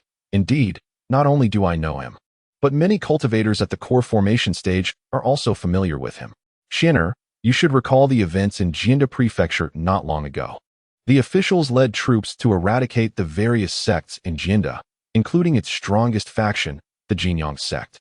The general who commanded those troops was none other than Ji Shilong." Ling Xian's expression shifted slightly. The timing of Ji Shilong's transfer to Xinjiang Prefecture, coupled with his exceptional appointment as governor, rendered his intentions abundantly clear. Nangang Yun sighed gently. Ling Xian surveyed the room and noticed that the leaders of other sects were also engaged in hushed discussions, their whispers betraying their unease. Ji Shilong's sudden appearance had cast a shadow of apprehension over them. Above, the heavily armored general beside Luo Chaotian smiled slightly. "You all must have heard of my name, Ji Shilong. Thus, I shall refrain from further introduction. Oh, I am now the governor. My mission here in Xinjiang Prefecture is not to replicate the events of Jianda Prefecture, but rather to present a grand opportunity for all of you."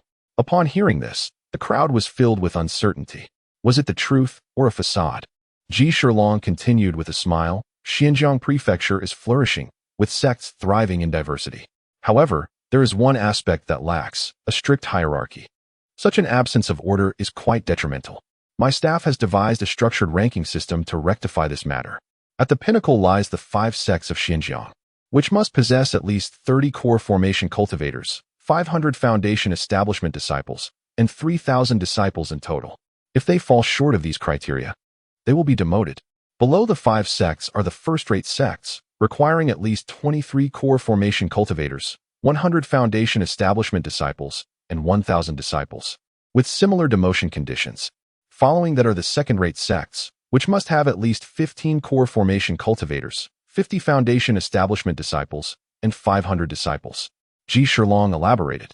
The government will reassess the rankings of each sect every 6 months, with rewards distributed accordingly. Second-rate sects will receive 10,000 low-grade spirit stones and 1,000 various yellow-grade elixirs. First-rate sects will be awarded 10,000 mid-grade spirit stones, 1,000 yellow-grade elixirs, 500 mysterious-grade elixirs, and 5 earth-grade elixirs. The 5 sects of Xinjiang will receive 10,000 high-grade spirit stones, 1,000 mysterious-grade elixirs, and 30 earth-grade elixirs. After concluding his speech, Ji Shilong cheerfully surveyed the assembly. Esteemed guests, I have come bearing great gifts for you. Should you not applaud? Chapter 72. The terrifying scheme. Silence enveloped the hall. The sect leaders furrowed their brows in deep contemplation, and naturally, the disciples dared not utter a word. Luo Chaodian declared loudly, Lord Ji is inquiring of you. It is only fitting that you respond. Suddenly, one of the sect leaders exclaimed, Thank you, Lord Ji. We shall certainly strive to elevate our sect's status. This declaration served as an undeniable signal. Indeed, such generous rewards beckon us to compete for them. We are grateful to Lord Ji and the government. An increasing number of sect leaders expressed their fervent sentiments. Within the ranks of the Qingxian sect, Xiao Fan remarked in astonishment, Is the government truly this benevolent? They are bestowing upon us such a grand gift? It certainly sounded appealing. For once, Luo Shengnan refrained from chastising him, merely nodding in agreement. Meanwhile, Ling Xian felt a chill run through him. Was this a benefit? A reward? A magnificent gift? No. It was a terrifying scheme. Aside from the 5 great sects of the suspended river, the standards for first and second-tier sects were subtly higher than the established norms. The required number of core formation practitioners had increased, as had the number of foundation establishment cultivators and disciples. The quantity of disciples could be easily augmented. Foundation establishment practitioners, even if hastily advanced, could enhance their numbers. However, the increase of core formation practitioners was exceedingly arduous. Take the Qingxian sect, for example. Currently, they boasted 12 core formation practitioners. To elevate that number to 15 was no small feat. The foundation establishment disciples could not be expected to break through to core formation so swiftly. Thus, the only viable method was to recruit additional core formation practitioners. Yet, the pool of wandering core formation cultivators was limited. Once these individuals were courted by various sects, the gaze of those sects would inevitably turn toward the weaker factions. Second-tier sects would target these smaller sects, either directly swallowing them whole, coercing them into submission, or merging with them to bolster their ranks of core formation practitioners. First-tier sects would then set their sights on second-tier sects and the more vulnerable first-tier sections. Once this cycle commenced, it would be relentless. Even if some sects chose to remain prudent, eschewing the rewards offered by the government, other sects would be tempted by such incentives and launch attacks against them. Thus, Ling Xian discerned at a glance that this was a straightforward yet profoundly terrifying scheme. This Ji Shilong was not only a masterful commander, but also possessed a keen understanding of human nature, adept at exploiting its weaknesses. I am aware that you may harbor doubts regarding my intentions, believing that I will not dispense rewards, Ji Shilong proclaimed. Therefore, I have come to participate in the grand ceremony of the 100 sects, bearing with me that which you all desire. This time, rewards will be issued according to the established rankings of each sect. Ji Shilong laughed heartily and announced, First, we shall distribute the rewards for the second-tier sections. He gestured, and over 30 storage rings soared from his robes, hovering in midair. Each of these rings contained 10,000 low-grade spirit stones and 1,000 yellow-grade medicinal pills. Simply beckon, and they shall descend into your hands. The leaders exchanged glances, each observing the others. Suddenly, the leader of the Lingxi sect spoke, Thank you, Lord Ji. He gestured, and a storage ring was swiftly drawn into his possession. With one person taking the lead, others quickly followed suit. In the blink of an eye, the storage rings were dispersed. Nangongyan also claimed one for herself. It was a time for bestowing benefits, and one could not let an opportunity slip by. Ji Shilong let out a hearty laugh and tossed several more storage rings into the air, these being rewards from first-rate sections. Afterward, he threw out 5 particularly striking rings, which were the rewards from the 5 sects of Xinjiang. Before long, these rings were also seized by the various sect leaders. As the leaders opened the rings, they found indeed the promised rewards from Ji Shilong, precisely as he had pledged. A wave of astonishment swept through the crowd. Could it be true? Not merely empty promises. Ji Shilong smiled and remarked, The next evaluation will take place in 6 months. You must all remember the date. He added, I have pressing matters to attend to, so I shall not linger here. Until we meet again. With a mighty leap, he vanished like a streak of golden light on the horizon. The grand ceremony concluded, and the attendees were free to depart. Luo Chaodian also wore a faint smile, his expression revealing no hint of emotion.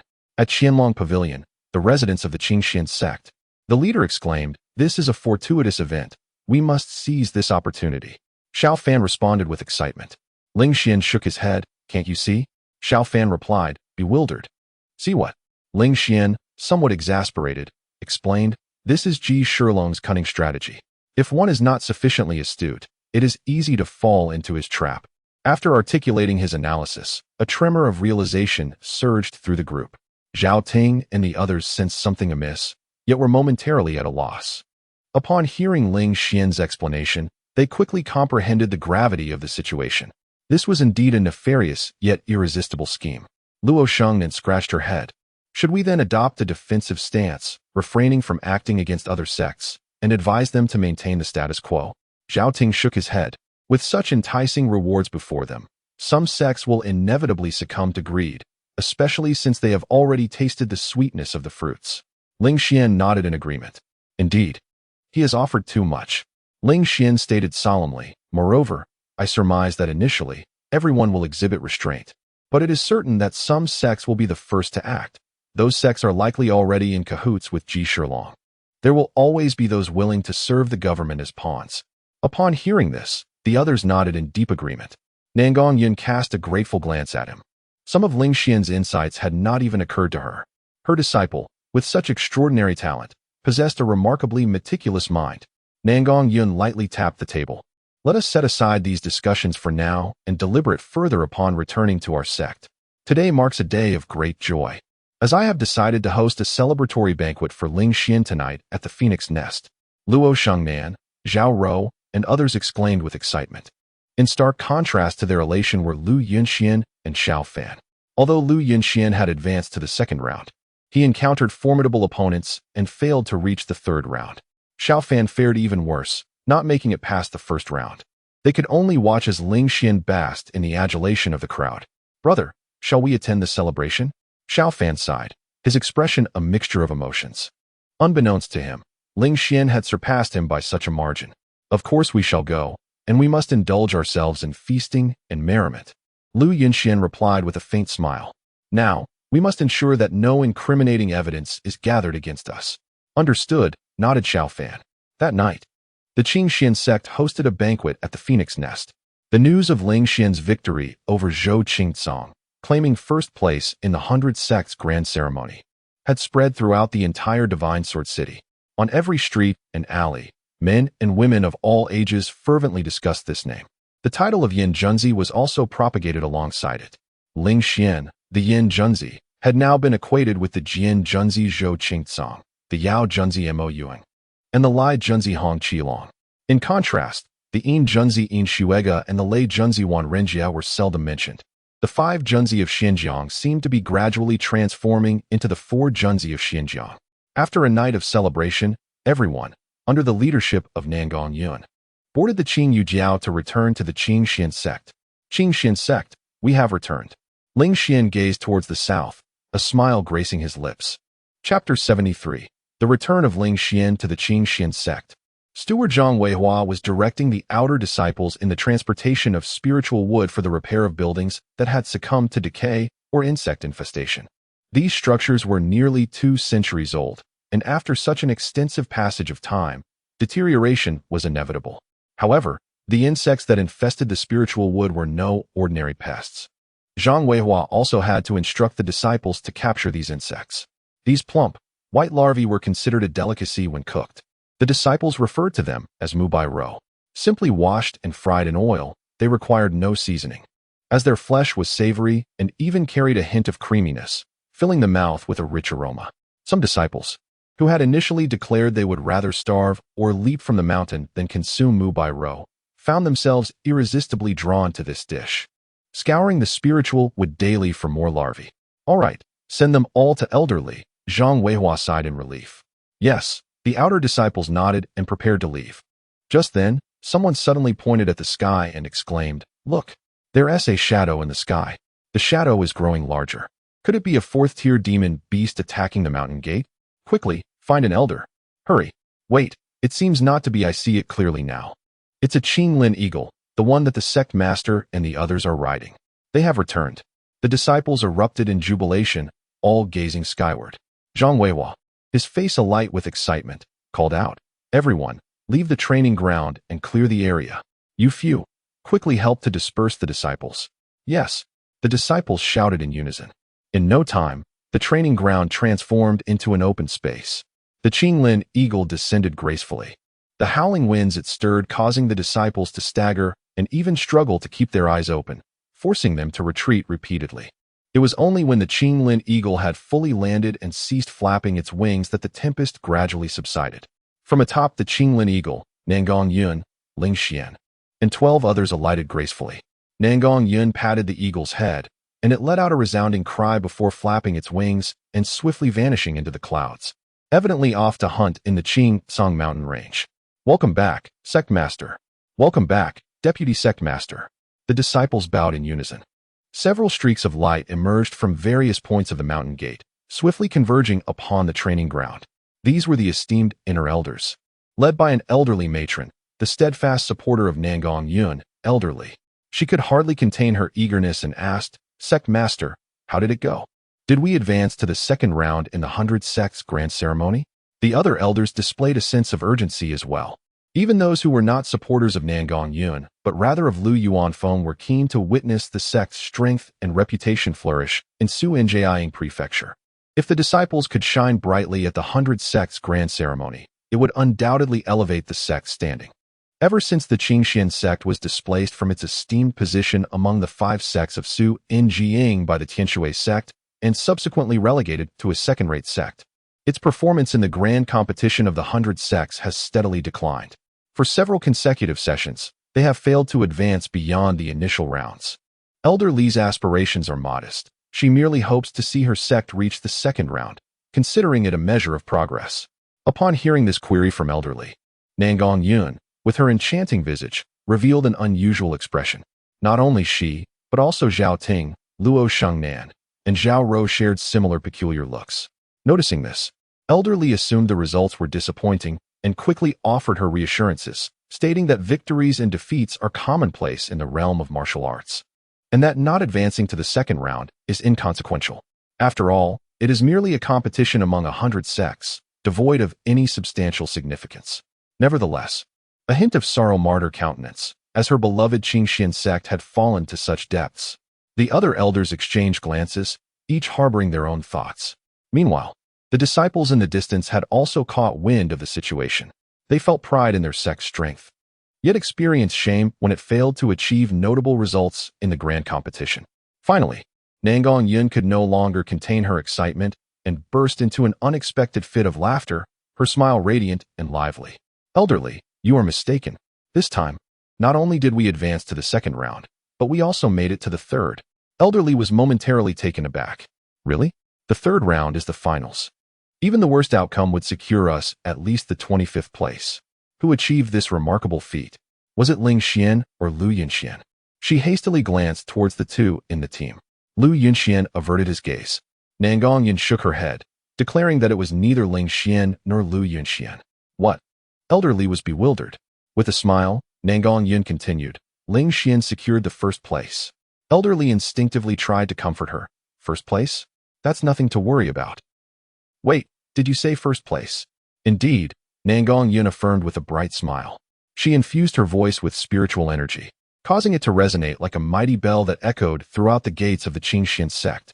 The elders were left in disbelief, while the disciples stared wide-eyed.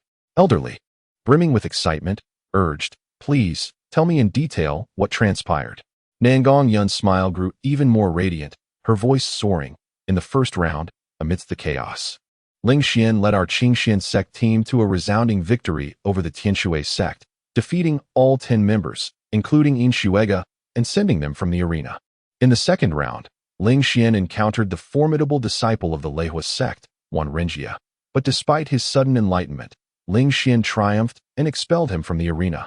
In the third round, Ling Xian faced a siege, battling 6 opponents single-handedly and vanquishing them all. Ultimately, he clashed with Zhou Qingcang of the Xinjiang sect in a decisive battle, securing the first place. Elderly, did I express myself clearly enough? Each word she uttered sent tremors through the disciples.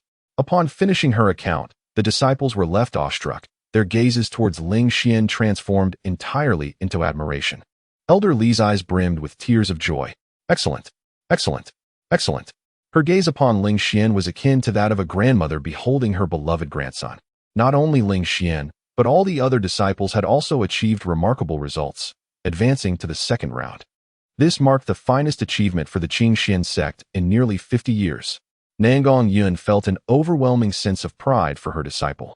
Wonderful, wonderful, wonderful. Brother Ling is extraordinary. The Qingxian sect is extraordinary. One disciple, unable to contain his excitement, suddenly shouted. His voice acted as a signal, prompting all the disciples to join in exuberant cheers, celebrating as if they themselves had secured the top position in the 100 Gates Grand Ceremony, rather than Ling Xian. Ling Xian gazed at the lively sect, a smile adorning his face. Today, I shall host a celebratory feast in the martial arts arena, and every disciple is welcome to attend, announced Nangong Yun with a resonant voice. Furthermore, each outer sect disciple shall receive 10 low-grade spirit stones, and each inner sect disciple shall receive 50 low-grade spirit stones. Upon hearing these words, the disciples were driven to near madness with joy. Ling Xian's triumph in the 100 Gates Grand Ceremony had brought honor to all of Qingxian sect. As disciples of Qingxian, they could now hold their heads high when speaking of their accomplishments. Yet, this was merely a matter of pride. The tangible rewards announced by Nangong Yun in the form of spirit stones were the true material incentives. Consequently, more individuals would come to venerate Ling Xian. If not for Ling Xian, how would they have the opportunity to receive such a bounty of spirit stones? Hearing Nangong Yun's proclamation warmed Ling Xian's heart. He recognized that she was strategizing for the future, winning over the hearts of the people on his behalf. It was evident that she had already envisioned him as the next sect leader. Once he reached the core formation stage, the position of the next leader of Qingxian sect would undoubtedly be his. Esteemed elders, please gather in the main hall. There are important matters to discuss with you, Nangong Yun said. Xian, you shall arrange the celebratory feast. Ling Xian bowed in acknowledgement. He understood that Nangong Yun intended to confer with the elders regarding the affairs of Ji Shilong, a matter that would determine the future dynamics of the entire Xinjiang prefecture and the fate of the Qingxian sect. Chapter 74. Song Chaofeng admits guilt and ventures alone to the mine at Qingxian sect. On the Sword Cliff, the former elder Song Chaofeng remained in solitary contemplation. His son, Song Junjie, frequently visited to deliver meals to his father. During this period of reflection, rather than succumbing to despair, Song Chaofeng's cultivation had instead flourished, invigorating his spirit. He appeared markedly transformed from his former self. As Song Junjie meticulously arranged a banquet for his father, Song Chaofeng suddenly proclaimed that the Qinglin eagle had returned. Taken aback, Song Junjie asked, "Father, have you sensed it?" Song Chaofeng picked up his chopsticks and, with a self-satisfied smile, remarked that the Qinglin eagle, being a fourth-tier beast, was adept at attracting the energies of heaven and earth. Thus, sensing its presence was hardly surprising. "Father, they must have suffered a catastrophic defeat, just like last time." Failing to advance beyond the first round, Song Junjie jested. Song Chaofeng replied calmly, "That is to be expected. The Qingxian sect is merely a second-rate sect, and the initial round's chaos is exceedingly random. One misstep, and a first-rate sect may target you, resulting in an early exit." At that moment, a voice infused with spiritual energy echoed, announcing that Ling Xian had secured first place. Both father and son froze in their movements. In disbelief, Song Junjie exclaimed, "Father, I must have misheard." Song Chaofeng furrowed his brow deeply, stating that it was impossible for Ling Xian to have defeated Zhou Qingcang and his 5 companions. "Quickly, go to the martial arena and ascertain the true outcome of the 100 sects grand gathering." Understood. Song Junjie hurriedly rushed out. Shortly thereafter, he returned, his expression ashen. "Father, what Nangong Yun said is true. The disciples at the martial arena are ecstatic. Ling Xian, he truly has claimed first place in the 100 sects grand gathering."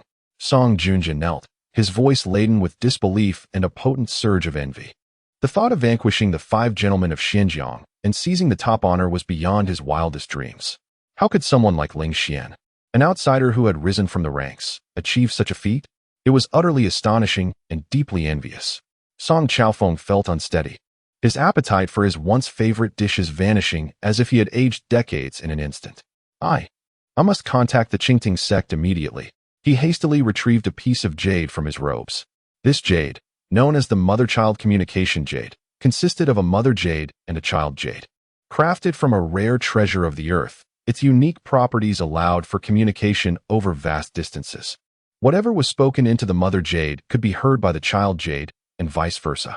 However, the mother jade could shatter the child jade at will, while the reverse was not possible. Song Chaofeng infused it with spiritual energy and cautiously transmitted his inquiry regarding the true circumstances of the 100 Sects grand gathering. Before long, a voice returned, but it was devoid of warmth, coldly distancing itself. Ling Xian had indeed secured the first place. Nangong Yun had no reason to fabricate such a tale. Before the two could recover from their astonishment, the voice conveyed another message. Furthermore, the sect leader has strictly forbidden me from any further association with the Qingxian sect, severing all ties from this moment forth. Song Chaofeng and his son, Song Junjie, stared wide-eyed in disbelief. What, father, did I mishear? Exclaimed Song Junjie, his eyes wide open. Song Chaofeng attempted to send another message, only to be abruptly interrupted by the sharp sound of the ZU shattering in his hand. Crack! The ZU fractured. His ambitions shattered along with it. Song Chaofeng collapsed to the ground, his gaze vacant. Father! Father! Song Junjie cried out in anguish. Junjie, I have not yet made amends. I must go and apologize to the esteemed sect leader.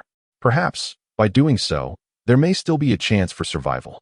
Song Chaofeng's expression darkened, caught between laughter and tears. In the council hall, Nangong Yun detailed the events of the grand ceremony to the elders present. Finally, she also disclosed the news of the appearance of Ji Shilong, the governor of Xinjiang Prefecture. The elders' expressions turned uneasy. Each elevation in realm not only enhances combat prowess, but also amplifies cognitive ability. A cultivator at the core formation stage processes information at a speed and from angles far surpassing those at the foundation establishment stage. Shortly after Nangong Yun concluded, they swiftly grasped the cunning nature of Ji Shilong's stratagem regarding the hierarchy. As Ling Xian had articulated, it was a blatant maneuver. Its brilliance lay in the fact that, although everyone understood Ji Shilong's intentions, they remained powerless to counteract them. One could either prioritize self-preservation, waiting for the day they were inevitably drawn into the conflict initiated by Xinjiang Prefecture, or directly engage in the impending sect conflict. Regardless, the tide of this sect conflict was inescapable. After 5 decades of tranquility, Xinjiang Prefecture was on the brink of turmoil once more. Elderly suddenly spoke, sect leader. I believe our foremost objective should be to reclaim the Thunder Crystal Mine.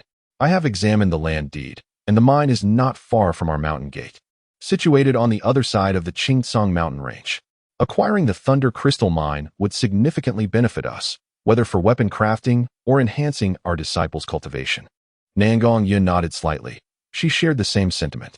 However, she cautioned, the Thunderfire sect is unlikely to relinquish the mine so easily. Possessing the deed is one matter. Whether they are willing to surrender it is another. Another elder chimed in.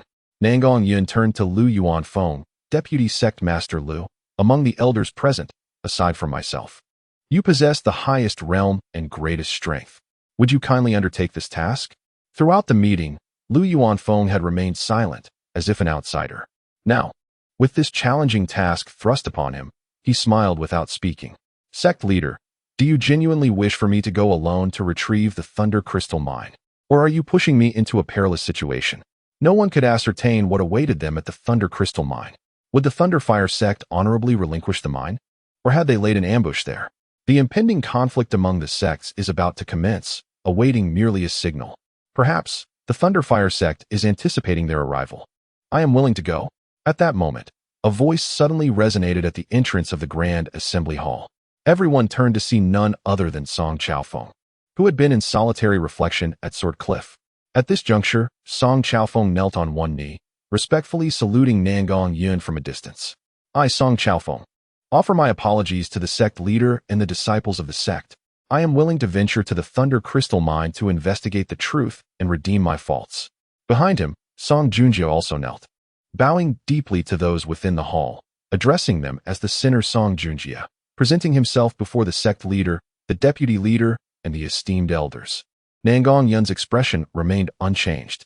Conversely, the few elders who supported Song Chaofeng displayed signs of apprehension. Has Song Chaofeng conceded to Nangong Yun? Are you not backed by the grand elder of the Qingting sect?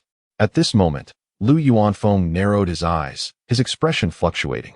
Nangong Yun replied coolly, I am quite pleased to see Elder Song possess such resolve.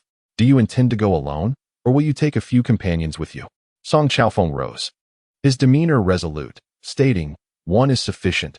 Should anything happen to me at the Thunder Crystal Mine, my son Song Junjie entrusts himself to the sect leader's care. Upon hearing this, a chill ran through the hearts of the crowd. His words were a clear testament to his intentions, and he had effectively placed his own son in the hands of Nangong Yun as a form of collateral. The meaning behind Song Chaofeng's words was unmistakable. You need not worry about my escape. I shall undoubtedly venture to the Thunder Crystal Mine to uncover the truth. Only then did Nangong Yun reveal a smile. Very well, I shall graciously see off Elder Song. The other elders echoed, We bid farewell to Elder Song. Song Chaofeng clasped his hands in gratitude, and then transformed into a streak of light, vanishing into the horizon. Song Junjie remained on his knees, overwhelmed with sorrow. Chapter 75. The desolate abode of the Dan King at the foot of the Qingxian Sect's mountain, in the Jujube Tree Courtyard. This place has now transformed into Ling Xian's residence. Having long been a true disciple, he has now earned such distinction for the Qingxian sect. It would be inappropriate for him to continue residing in the quarters designated for inner disciples. This separate courtyard, originally intended for the elders, was entrusted to Ling Xian by the suggestion of Nangong Yun. As for the furnishings, before he could even begin to move them, Luo Shengnan, along with several disciples, rushed over to assist him. In a matter of moments, they had transported everything to this new abode, requiring none of his effort. The courtyard is indeed quite pleasant, featuring a rockery, a pond, and 2 jujube trees. Oh, the name Jujube Tree Courtyard likely derives from the fact that one tree stands on the left and another on the right. Ling Xian smiled gently as he made his way to the east wing. It had already been meticulously cleaned, spotless and immaculate. There was no need for him to lift a finger. Naturally, there were eager hands willing to tend to his quarters. Such is the treatment befitting a true disciple and the top-ranking individual in the grand ceremony of the 100 sects. Ling Xian seated himself upon the bed and retrieved 2 items from his storage ring. The first was a jade green bead, which, upon consumption, would expedite the body's blood production and thus accelerate the healing of wounds. This item can only be taken once in a lifetime. Any additional consumption would be futile. The second item was, of course, the Tai Nourishing Spirit Pill. Both of these items could be taken at this moment. Ling Xian casually popped the jade bead into his mouth. The fragrance of vegetation wafted forth, and the verdant medicinal essence coursed through his entire being. Approximately an hour later, he had fully absorbed the effects of the jade bead. He then took out a small knife and gently pricked his fingertip. Within mere moments, the wound had healed completely, eliciting a look of delight from him. With this item, he no longer needed to fear fainting from anemia when utilizing fragments of the demonic armor in the future. Only then did Ling Xian solemnly consume the Tai Nourishing Spirit Pill. This pill was of paramount importance, representing his opportunity to elevate his blazing sun incineration body to the pinnacle of the heavenly tier. As for the cold marrow jade, he decided to keep it for the time being, intending to use it when he had gathered enough profound tier treasures to prepare for the condensation of the infernal gold pill. Meanwhile, at Yunwu Peak of the Qingxian sect, this is the dwelling place of Lu Yuanfeng and his son. Some of the disciples personally instructed by Lu Yuanfeng also reside here. At this moment, Lu Yuanfeng returned from the council hall, his brow tightly furrowed. He could not comprehend why Song Chaofeng had backed down so abruptly, as if the support behind him had crumbled. This matter warranted a thorough inquiry. Lu Yuanfeng shook his head. Song Chaofeng's shift towards Nangong Yun had implications for him as well. It could not be ignored. Father, a joyous occasion, a great delight. Lu Yinchuan's excited voice suddenly rang out. How loud? How have I raised you? In the face of any situation, one must remain unperturbed, Lu Yuanfeng admonished. Lu Yinxian offered an awkward smile. Yes, I was wrong, father. Pray, tell me, what is the matter? He said, letting out a cold snort. Lu Yinxian hurriedly exclaimed. The Alchemist King's Cave. Our people have pinpointed its exact location, right near the Cold Water Gorge by Qingshan City. What? Lu Yuanfeng's eyes widened, as though he had heard something utterly unbelievable. Go. Quickly. Immediately. He bellowed, disregarding all notions of composure. After all, this was the lair of the Alchemist King. With a swift motion, Lu Yuanfeng seized Lu Yunxian, and together they dashed like a streak of light out of the Qingxian Gate. This scene did not go unnoticed by the many elders and disciples who watched in astonishment, wondering why Lu Yuanfeng, having just returned to the mountain gate, was now rushing out. Could it be that he had encountered some urgent matter? Despite being a cultivator at the core formation stage, Lu Yuanfeng maintained an unyielding pace as he carried Lu Yunxian along with him. Before long, they arrived at the Cold Water Gorge outside Qingshan City, where Lu Yuanfeng's men had long been stationed, forbidding anyone from approaching. Upon seeing Lu Yuanfeng, these scattered cultivators knelt on one knee, paying their respects to their master. Lu Yuanfeng quickly inquired, "Is it down there?" The leader of the scattered cultivators respectfully replied, "Yes, this Cold Water Gorge is 100 zhang deep, and there is a groove on the side of the rock wall at the bottom, which is precisely where the Alchemist King's elixirs are to be placed. We have also consulted numerous texts to deduce that it is here." "Excellent." Lu Yuanfeng laughed heartily, swallowing a breath-holding pill before leaping into the water. Lu Yunxian shouted, "Father, I'm coming too." The father and son duo plunged into the icy waters. Soon, they discovered the location that the scattered cultivators had mentioned. Lu Yuanfeng retrieved a pill from his storage ring. This pill was also a comprehension pill, identical to the one obtained by Ling Xian's father, Ling Jioding, long ago.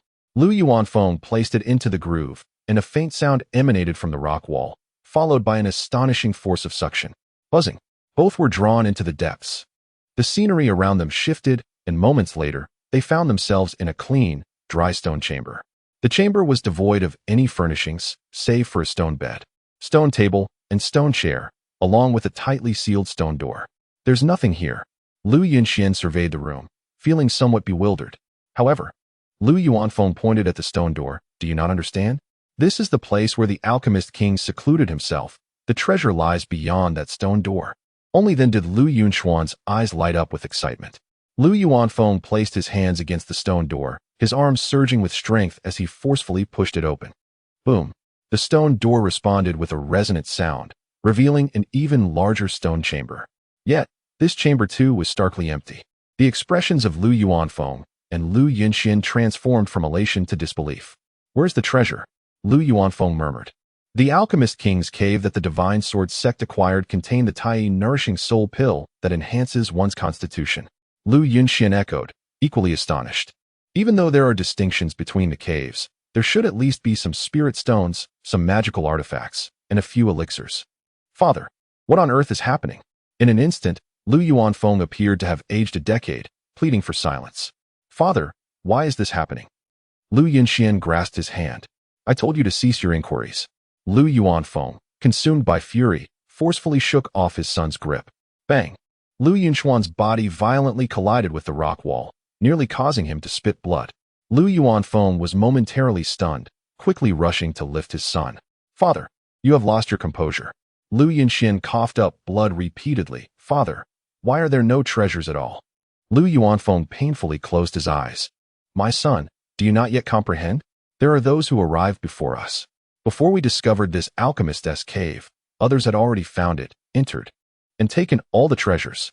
Uffed. Lu Yunxian, overwhelmed with anger, spewed blood and fainted. Lu Yuanfeng cried out in alarm, "Yunxian! Yunxian!" At Qingshan Gate, under the twilight sky, a bloodied figure stumbled onto the training grounds. Surrounding disciples quickly gathered around. This person was covered in countless wounds from blades and swords, with burns from flames. His tattered clothing and numerous injuries rendered him almost indistinguishable from a beggar. Only upon recognizing the unconscious individual did they gasp in shock. "It is Elder Song Chaofeng. He has sustained grave injuries. Hurry and summon the sect master and the elders." The steward, Zhang Weihua, was present on the training grounds, his heart racing as he shouted urgently. Chapter 76. The Celestial Supreme Physique. The resounding chimes of the bronze bell reverberated through the heavens, echoing once more before the grand assembly hall. The disciples felt a shiver run through them, turning their gazes toward the imposing and solemn structure. Since the sect leader had emerged from seclusion, the frequency of the bells tolling had increased significantly. Before long, several streaks of light appeared from various directions, swiftly converging at the entrance of the hall. The elders filed into the assembly, and Nangong Yun personally inquired about Song Chaofeng's condition. Having consumed some healing elixirs, Song Chaofeng had regained a modicum of strength and promptly reported, "Respected sect leader, I indeed encountered members of the Thunderfire sect at the Thunder Crystal Mine, but it was merely an outer sect elder. The individual acknowledged the legitimacy of our land deed and conceded that the Thunder Crystal Mine rightfully belongs to our Qingxian sect. However, although the mine previously belonged to the Thunderfire sect, the specific rights of usage were granted to the Heavy Weapon sect. That outer sect elder escorted me to the person in charge of the Thunder Crystal Mine from the Heavy Weapon sect. Regrettably, the inner sect elder from the Heavy Weapon sect was unreasonable and refused to recognize our deed. Despite my logical arguments, that elder summoned more of his colleagues to assail me, had they not wished to escalate matters to the point of bloodshed.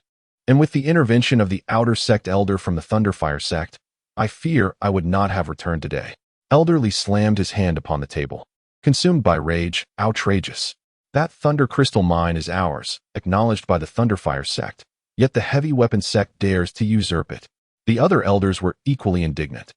The value of the Thunder Crystal Mine was immense, impacting not only the Qingxian sect, but also the personal interests of each elder present. Their outrage was palpable. An elder, with hair as white as snow, declared sternly, "We must strike back and reclaim the Thunder Crystal Mine." Another elder, vigorous despite his years, interjected, "However, we must remember that the Thunderfire sect is one of the 5 great sects of the river, known for their fairness and reason. The Heavy Weapon sect, on the other hand, lacks such principles." A middle-aged elder, who had grown portly, shook his head. "No, the Heavy Weapon sect has more golden core cultivators than we do. If a conflict arises, we may find ourselves at a disadvantage." Nangong Yun furrowed her brow deeply, preparing to speak. At that moment, a towering pillar of fire suddenly erupted within the Qingtsang mountain range, illuminating the dimming sky, as if it were midday. In an instant, the fiery column retracted, coalescing into a resplendent sun that ascended slowly, its brilliance far surpassing the setting sun. This spectacle instantly captivated the attention of all present. Outside the hall, the disciples stood wide-eyed, awestruck by the extraordinary sight. What was happening? An unnatural phenomenon? A treasure emerging into the world? No. It appeared more akin to a manifestation of cultivation. Could it be that a formidable figure was breaking through a realm? The disciples gasped in disbelief. Such a remarkable occurrence. What could possibly be transpiring? Elders, sensing the energy shift, rushed out from the assembly hall. Astonished, Nangong Yun gazed at the great sun suspended in the sky and softly urged, "Let us go and investigate." "Elder Song, you should remain here and rest well." Indeed, the elders transformed into streaks of light, swiftly heading towards the emergence of the sun. Near the Qingtsang mountain range, there are multiple sects, not just the Qingxian sect. To the west lies the Lingxi sect, to the east the Chongqi sect, and to the north, the esteemed Feishuang sect. Each sect detected this astonishing phenomenon, and numerous flashes of light rapidly converged upon the scene. Meanwhile, Lingxian dashed through the forest, methodically donning his robe. The attire he had previously worn had been completely incinerated during his recent physical ascension. Glancing back, he noted that the great sun still hung in the air, showing no signs of dissipating. A wry smile crossed his lips. The elevation from a high-tier celestial physique to an exceptional celestial physique had produced an even more remarkable spectacle, with a broader impact. Fortunately, after consuming the Tai nourishing spirit pill, he sensed something amiss and chose to leave the sect to enter the Qingtsang mountain range, rather than undergoing his ascension within the sect. Otherwise, the news of his ascension to an exceptional celestial physique would likely have spread far and wide. Celestial physiques are not uncommon in Xinjiang Prefecture, yet exceptional celestial physiques are exceedingly rare and must not be carelessly divulged. Lingxian understood all too well the peril of envy. Furthermore, the imminent chaos among the sects was about to unfold. If news of his ascension were to leak, it would surely render him and the Qingxian sect targets of public scorn. He hurried back to the sect, determined to feign ignorance. As Lingxian raced back, nearing the entrance of the mountain gate, he immediately adopted a look of shock and disarray.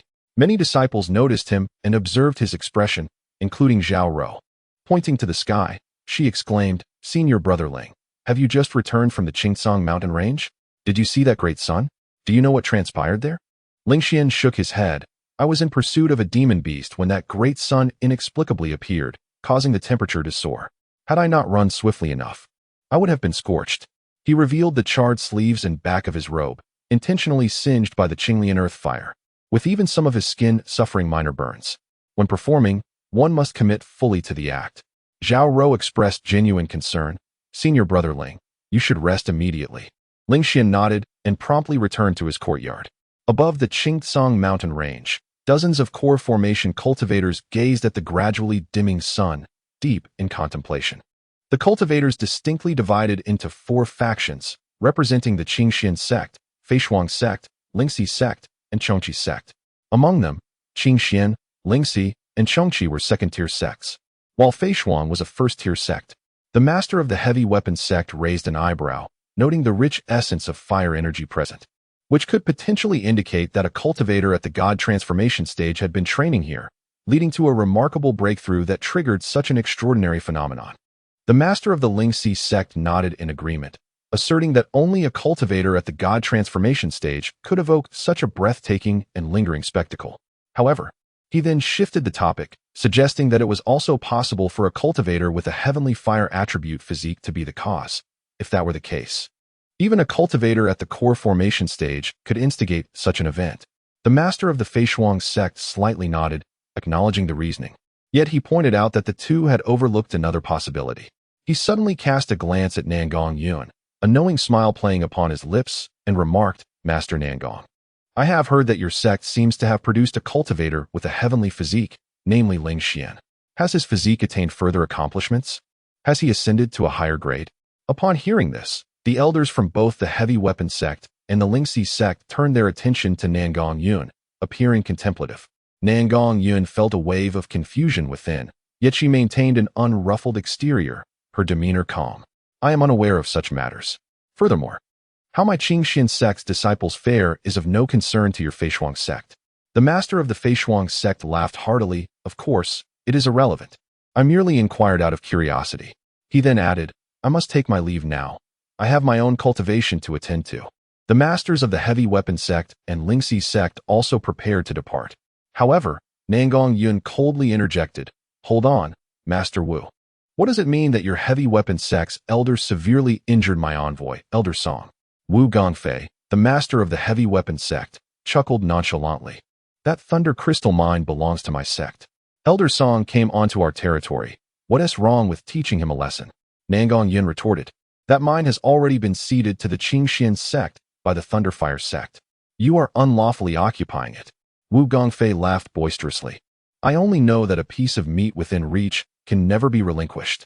With that, he waved his sleeve and led the elders of the heavy weapons sect away. The masters of the heavy weapons sect and Lingxi sect shared a faint smile before leading their respective groups out. Nangong Yun huffed coldly and departed with the elders of the Qingxian sect. Upon returning to her sect, she hurried to the Jujube tree courtyard, where she found Ling Xian practicing sword techniques, the lightning shadow sword light flickering beside him. Chapter 77.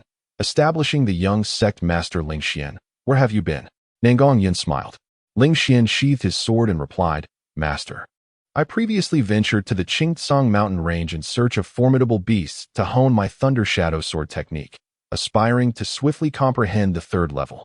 However, a sudden encounter with a great sun nearly resulted in grave injury. Fortunately, my agility allowed me to escape swiftly. Nangong Yun's heart tightened with concern, asking, Where were you hurt? Ling Xian lifted his garment to reveal the wounded area.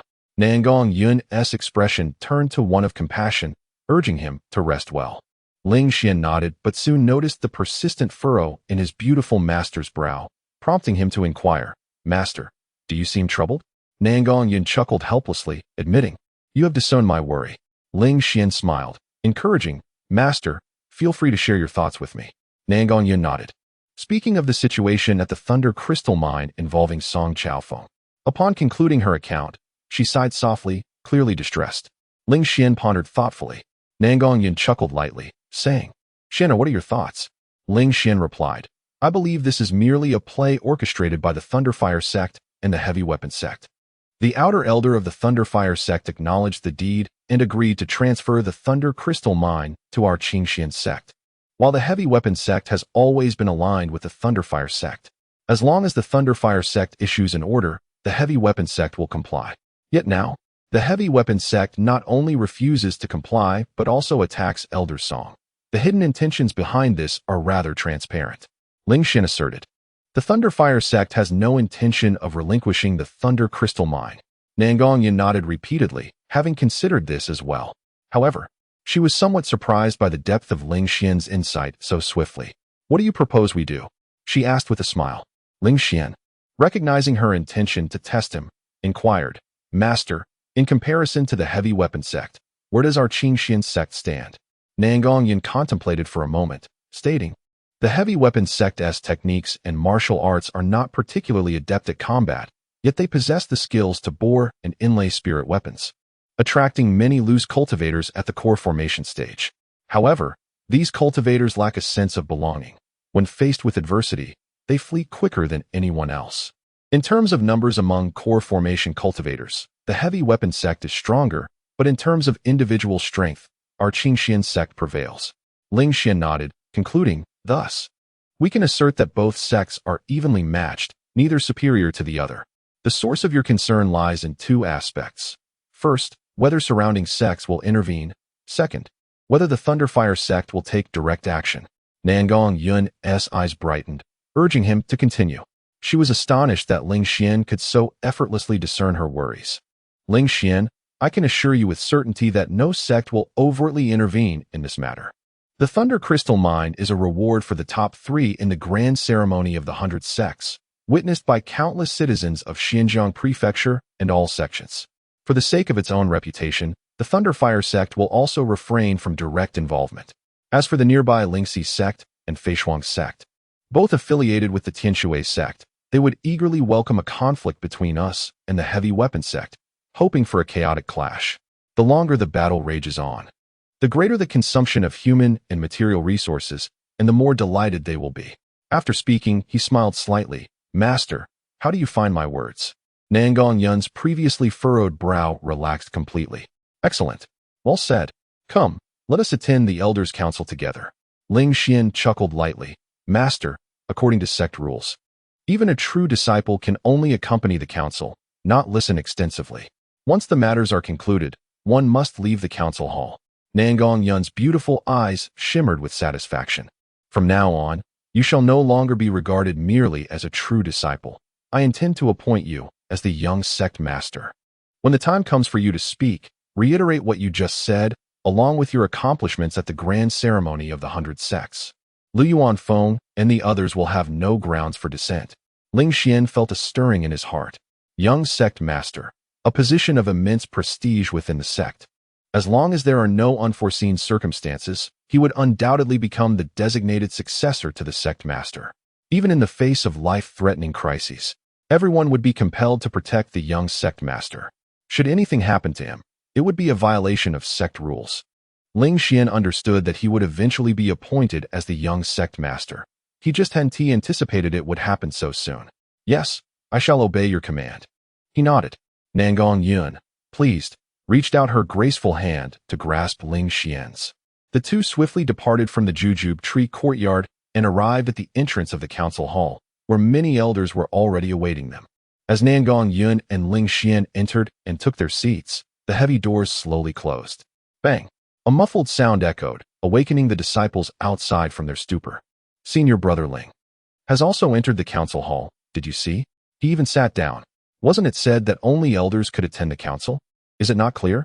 What is Senior Brother Ling standing? He is the sect master's disciple, Yin Junzi, the first place in the grand ceremony of the 100 sects. What is wrong with him participating in the elders' council? Indeed, with Senior Brother Ling's potential, strength, and the sect master's favor towards him, I believe he is certainly the next sect master. The sect master clearly views him as the young sect master in training. Regardless, it is a first in the history of our Qingxian sect for a disciple to participate in the Elders' Council. It is also the first time our Qingxian sect's disciple has claimed the top spot in the grand ceremony of the 100 sects. Even back when we were the 5 sects of Xinjiang, such a feat was never established.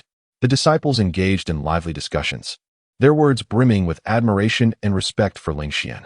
In their eyes, Ling Xian had long ceased to be merely a true disciple.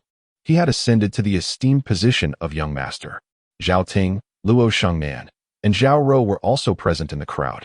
After a moment of reflection, Zhao Ting quietly remarked, "Xiao Rou, we must be mindful of etiquette in our interactions with senior brother Ling from now on." "Shengnan, you too." Luo Shengnan scratched her head and replied, "I find Ling Xian quite amicable. Is such formality truly necessary?" Zhao Rou nodded in agreement. Zhao Ting shook his head, stating, "Some disciples have spoken wisely. Ling Xian is being groomed by the sect leader as a successor. While we may interact casually in private, we must show him respect in public and never undermine his authority. Otherwise, we would be tarnishing the dignity of the young master." Zhao Rou's expression turned complex as she said, "Brother, I understand." In the council hall, Ling Xian was placed directly beside Nangong Yun. It is noteworthy that only the deputy sect leader, the Grand Elder, and the young master typically sit alongside the sect leader. Since Song Chaofeng's self-imposed seclusion, the position of Grand Elder had remained vacant, and the young master has yet to be officially appointed. Given these circumstances, Ling Xian was allocated such a seat, and Nangong Yun's intentions were evidently clear. The sect leader, Ling Xian, is merely a true disciple, even if he is your disciple. He should not partake in the elder meetings, Lu Yuanfeng interjected. Nangong Yun replied nonchalantly, "This is precisely what I wish to address." Ling Xian, at the peak of the foundation establishment realm, recently secured first place in the 100 Sects Grand Ceremony, bringing renown to our Qingxian sect. I am convening here to deliberate on a matter. Today, we shall formally establish his identity as the young master. She surveyed the room, asking the elders, "Who is in favor and who is opposed?" Chapter 78. The method to reclaim the Thunder Crystal Mine. The elders exchanged glances, each harboring their own thoughts. Elder Li was the first to speak. "I concur. Ling Xian should have been appointed as the young master long ago." The other elders who staunchly supported Nangong Yun immediately echoed his sentiment. "We agree." Lu Yuanfeng also wished to voice his opinion. However, Nangong Yun interjected with a serene smile. "There is no need for Deputy Master Lu to hastily oppose. I believe you all still lack clarity regarding the matter of the Thunder Crystal Mine. Xian, please share your analysis." Lu Yuanfeng scoffed softly. Ling Xian nodded slightly, offering a respectful gesture to the gathered elders as he reiterated the points he had previously made in the Zhao Tree courtyard. He meticulously analyzed the various interests at play, elucidating the reasons why other sects would refrain from intervening. Upon finishing, the assembly remained in a state of contemplation for an extended period. All present were cultivators at the core formation stage, while Ling Xian was merely at the foundation establishment stage. Logically, their intellect and wisdom should surpass that of a foundation establishment cultivator. Even if Ling Xian had received prior insights from Nangong Yun, it would be expected that he would require considerable time for reflection. They were astonished that he could formulate such a comprehensive analysis in such a brief span of time. Elder Li expressed his admiration, stating, "Based solely on Ling Xian's meticulous analysis and astute mind, I have no objections to his appointment as young master." Several other elders nodded in agreement, remarking, "Indeed, if Ling Xian possesses such thoughtfulness at the foundation establishment stage, once he ascends to the core formation stage, his capacity for contemplation will surely surpass ours. I too support his designation as young master." Nangong Yun smiled gently and turned her gaze to Lu Yuanfeng. "What say you, Deputy Master Lu?" Lu Yuanfeng replied coldly, "While he has presented an analysis, he has not proposed any viable solutions. I remain unconvinced." Ling Xian shot him a sidelong glance. "Then, Deputy Master Lu, do share your feasible methods." Lu Yuanfeng huffed. "I have naturally considered a solution," he proclaimed. "Currently, we must avoid conflict. Engaging with the heavy weapon sect is not an option. They are already stronger than us.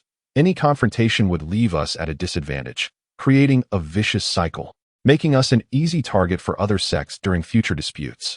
Our only recourse is to elevate this matter, informing the 5 sects of Xinjiang, particularly the Divine Sword sect.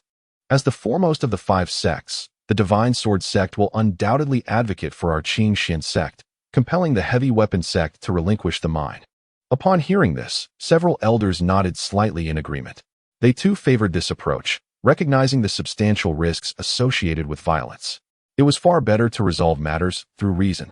Ling Xian smiled faintly. Deputy Master Lu's proposed method, while perhaps having some merit, lacks any significant utility. Lu Yuanfeng's expression darkened. What did you just say? Ling Xian promptly countered. I have 2 points of rebuttal. Firstly, who says that the Divine Sword sect, as the leader of the 5 sects, will necessarily act justly? Did Deputy Master Lu not witness the 3rd round of the 100 Sects Grand Ceremony?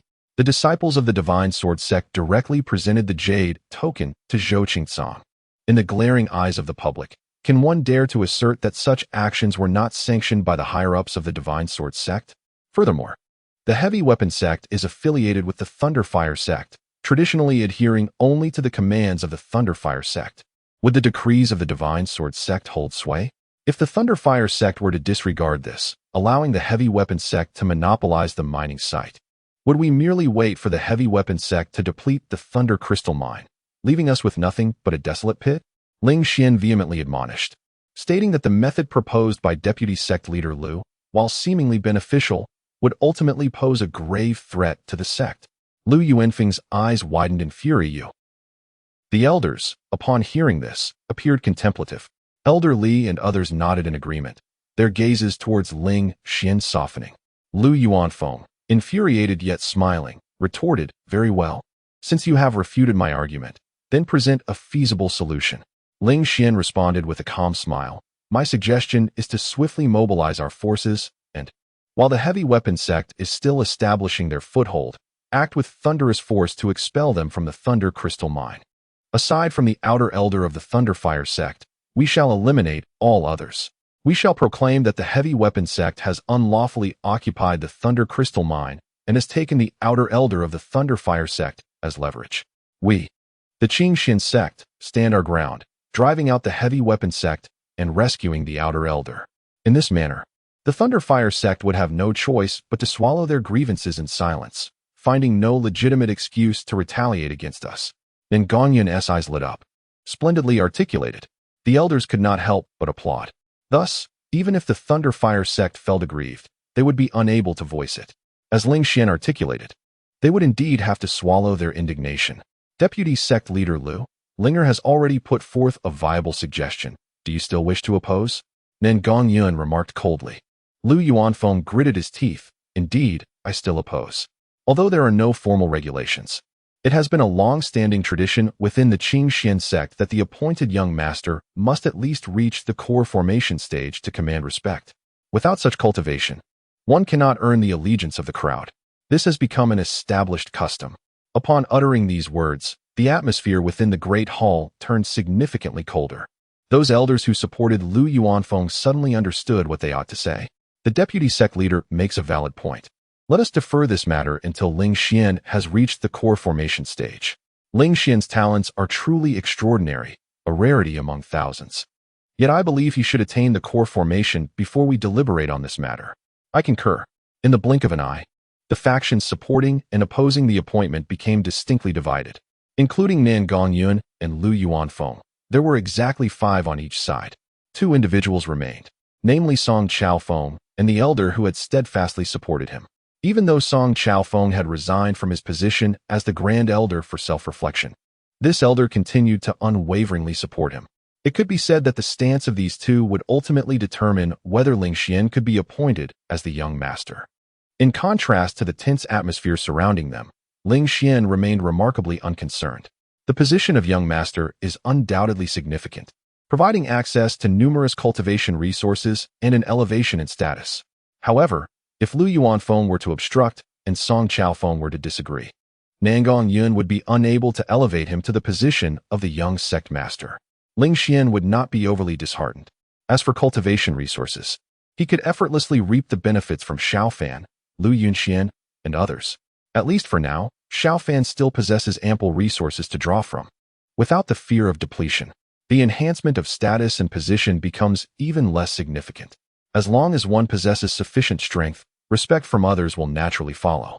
Before being taken as a disciple by Nangong Yun, Ling Xian relied solely on his own abilities, rather than any title or position. Nangong Yun turned her gaze towards Song Chaofeng, inquiring about his opinion. It was not only her. All the elders within the hall directed their attention toward him. The assembly comprised 5 against 5. The opinions of Song Chaofeng and his companion would determine whether Ling Xian could be appointed as the young sect master. Under the watchful eyes of the assembly, Song Chaofeng suddenly bowed to Nangong Yun, expressing his belief that Ling Xian should indeed be established as the young sect master. An elder beside him immediately voiced agreement. Lu Yuanfeng's eyes darkened, and he snorted coldly. Satisfied, Nangong Yun nodded. Very well, that makes it 7-5. The motion is approved. Following the conclusion of this assembly, I shall announce this matter to the entire sect. Ling Xian shall be the young sect master. Nangong Yun proclaimed. Let us proceed as the young sect master has suggested. Today, we shall devise a plan to swiftly reclaim the Thunder Crystal Mine. Yes, Xianer, you may return to your cultivation. We shall handle this matter, Nangong Yun smiled. Indeed, disciple shall take his leave. Ling Xian clasped his hands in farewell and exited. The grand doors of the hall opened slightly, and Ling Xian strode forth with purpose. The disciples gathered there parted to create a path. Their gazes filled with envy and admiration for Ling Xian. Not long after, within the hall, the plan to reclaim the Thunder Crystal Mine was finalized. The doors burst open. Nangong Yun and the others hovered in midair. Infusing her spiritual energy, Nangong Yun declared, Today, I announce a significant matter. Disciple Ling Xian, possessing extraordinary talent and remarkable strength, has now achieved first place in the 100 Sects Grand Ceremony, elevating the reputation of our Qingxian sect and achieving outstanding merit. After deliberation with the elders, it has been decided to appoint Ling Xian as the young sect master. From this day forth, all disciples, stewards, and elders shall refer to Ling Xian as the young sect master. The disciples widened their eyes in shock. Some had speculated that once Ling Xian reached the core formation stage, he would inevitably be appointed as the young sect master. However, the majority had not anticipated that he would ascend to such a lofty position so swiftly. Zhao Ting and others steadied themselves and immediately responded, yes. His voice became a signal, prompting all present to echo their agreement. The acceptance of Ling Xian as the young sect master was unanimous. In Zhao Rou's eyes sparkled a gaze filled with admiration. Senior brother Ling, having risen from the ranks of outer disciples, ascended step by step to become an inner disciple. A true successor, and now stands as the least among the sect leaders. It has only been a brief period, Zhao Ting remarked, barely half a year. Luo Shengnan scratched her head. Many claim that Ling Xian possesses a heavenly physique, and I too believe it.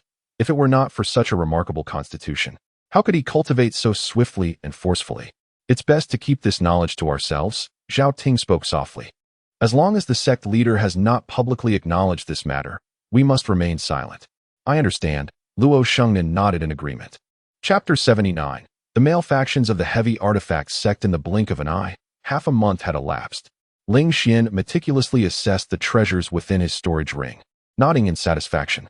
He had amassed a considerable collection of items, with half of his target of 45 still to be acquired. He was also in pursuit of artifacts to restore his body. Some of these treasures were obtained through his own fortuitous encounters, while others were seized from the opportunities of Xiao Fan and Lu Yunxian. He glanced at his panel. Recent fortuitous encounter. 3 days hence, while seeking treasures, feeling parched, he paused by the white water spring in the Qingtsong mountain range. A bird-like demon beast suddenly fell from the sky before him. Upon dissecting its carcass, he discovered a piece of wood essence within its abdomen. Ling Xian felt a surge of joy. The wood essence, a premier treasure of the Xian tier, could only be condensed within the heart of spiritual trees over 500 years old. It served as the perfect foundation for coalescing a golden core. Determined to continue his quest for treasures, he resolved to expedite the formation of his infernal jade golden core. Stretching lazily, Ling Xian pushed the door open and stepped outside. He descended the mountain path, and along the way, disciples and stewards, regardless of their activities or realms, promptly halted to pay their respects. Addressing him as the young sect master, he encountered several elders from both the outer and inner sects, who, without hesitation, acknowledged him as the young sect master.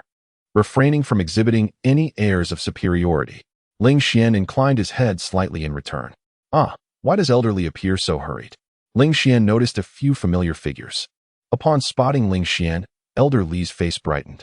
Young sect master, it is indeed a joyous occasion. The Thunder Crystal Mine was secured 5 days ago. I am about to lead a contingent to establish a garrison there. Behind her were 3 inner sect elders at the core formation stage, accompanied by several formidable disciples. The leaders of the group included Zhao Ting, Luo Shengnan, and Xiao Fan. The remaining disciples were at least of the foundation establishment stage. Upon seeing Ling Xian, they all immediately bowed in respect, not daring to show any sign of disrespect. Ling Xian's gaze swept over Xiao Fan. Name, Xiao Fan. Realm, great perfection of foundation establishment. Fate, child of fortune, with an ethereal grace, reincarnation of a mighty being, surviving dire straits, body of blazing fire. Destiny, stalled at the minor success of the transformation realm, destined to become the master of the burning heaven hall, honored as the Crimson Blaze true man. While searching for herbs, he inadvertently stumbled into a natural maze, ensnared for 30 years, ultimately succumbing to exhaustion. Recent fortuitous encounter 1. Today, accompanying the team to guard the Thunder Crystal Mine, he pursued a demon beast into the 3rd tunnel at night, where he discovered 2 pieces of thunder essence and a low-grade defensive martial technique, 4-sided mysterious gate. Recent fortuitous encounter 2. 5 days later, while cultivating at the Thunder Crystal Mine, he went out to admire the moon and inadvertently witnessed an inner sect elder of the heavy artifacts sect sneaking into the mine. Following discreetly, he discovered this individual unlocking a concealed tunnel at the deepest part of the 6th pit, intending to excavate buried treasures, but was severely injured by the formation and fled in disarray. Xiao Fan entered the hidden tunnel and obtained a 5th-tier Thunder Toad demon crystal and heavy artifact refinement technique. Recently, an opportunity arose. 10 days hence, in the vicinity of the Thunder Crystal Mine, a skirmish against monstrous beasts unfolded. There, we encountered an elder from the Heavy Artifacts sect, leading his disciples in an assault on the miners of Qingshan City. We were compelled to flee immediately, and during our escape, we stumbled upon a pack of wolves led by a wolf king, which incited a fierce conflict between the 2 factions, allowing us to elude capture. After extricating ourselves from the fray, we discovered a piece of blood copper and 6 third-tier demon crystals within the wolf's lair. Another opportunity emerged a month later when I was summoned by Lu Yuanfeng to rendezvous with Ouyang Qian, the daughter of the vice master of the Divine Sword sect. In Qingshan City, she presented me with 6 vials of the Great Solid Foundation Pill, which, upon consumption, enabled me to achieve perfection in the foundation establishment stage. He nodded in satisfaction, his gaze towards Xiao Fan brimming with admiration. The chives were as vibrant as ever. It was time for a harvest. Xiao Fan felt uneasy under that scrutinizing gaze, yet could only force a smile, bowing and addressing him as the young master. Ling Xian chose not to linger on Xiao Fan, aware that further observation would only instill fear in the chives. Instead, he turned to Elder Li with a smile, remarking that the speed with which we reclaimed the Thunder Crystal Mine surpassed his expectations, and inquired about the lack of response from the Thunderfire sect. He had anticipated that Nangong Yun would consolidate more strength before making a decisive move. Elder Li chuckled heartily, affirming his analysis and noting that after we returned the external elder of the Thunderfire sect, they would have no choice but to swallow their pride. They might even commend us for driving away the domineering Heavy Artifact sect. Ling Xian laughed in agreement. Zhao Ting and others appeared somewhat astonished. It seemed that the scheme to seize the Thunder Crystal Mine involved Ling Xian as well. Elder Li, I harbor a keen interest in thunder crystals and wish to be stationed at the mine. May I? Ling Xian inquired with a smile. Of course. The sect leaders have already established protective formations at the mine, ensuring its safety, Elder Li replied with a nod. Thus, Ling Xian joined the expedition. Zhao Ting, Luo Shengnan, and Zhao Rou initially harbored concerns, fearing that Ling Xian's elevated status would create distance between them. However, Ling Xian's demeanor and conduct remained as approachable as ever, alleviating their worries significantly. The group engaged in light-hearted banter as they set forth towards the Thunder Crystal Mine. The Qingshan sect's entrance is situated on the southern slope of the Qingshan mountain range, while the Thunder Crystal Mine lies on its eastern foothills. Further east is the Heavy Artifact sect. The considerable distance from the Qingshan sect to the Thunder Crystal Mine, and its proximity to the Heavy Artifact sect, necessitated the deployment of 4 inner gate elders along with a contingent of disciples for its defense. Otherwise, the mine would be reclaimed by the Heavy Artifact sect within a day after its capture. Elder Li led Ling Xian and the others along the mountain path on the southern side of the Qingshan mountain range. The influence of the Qingshan sect in the vicinity was substantial, as at the height of its power, It had encompassed the entire mountain range within its domain. In contrast, the Flying Frost sect, Heavy Artifact sect, and Lingxi sect wielded significantly less influence.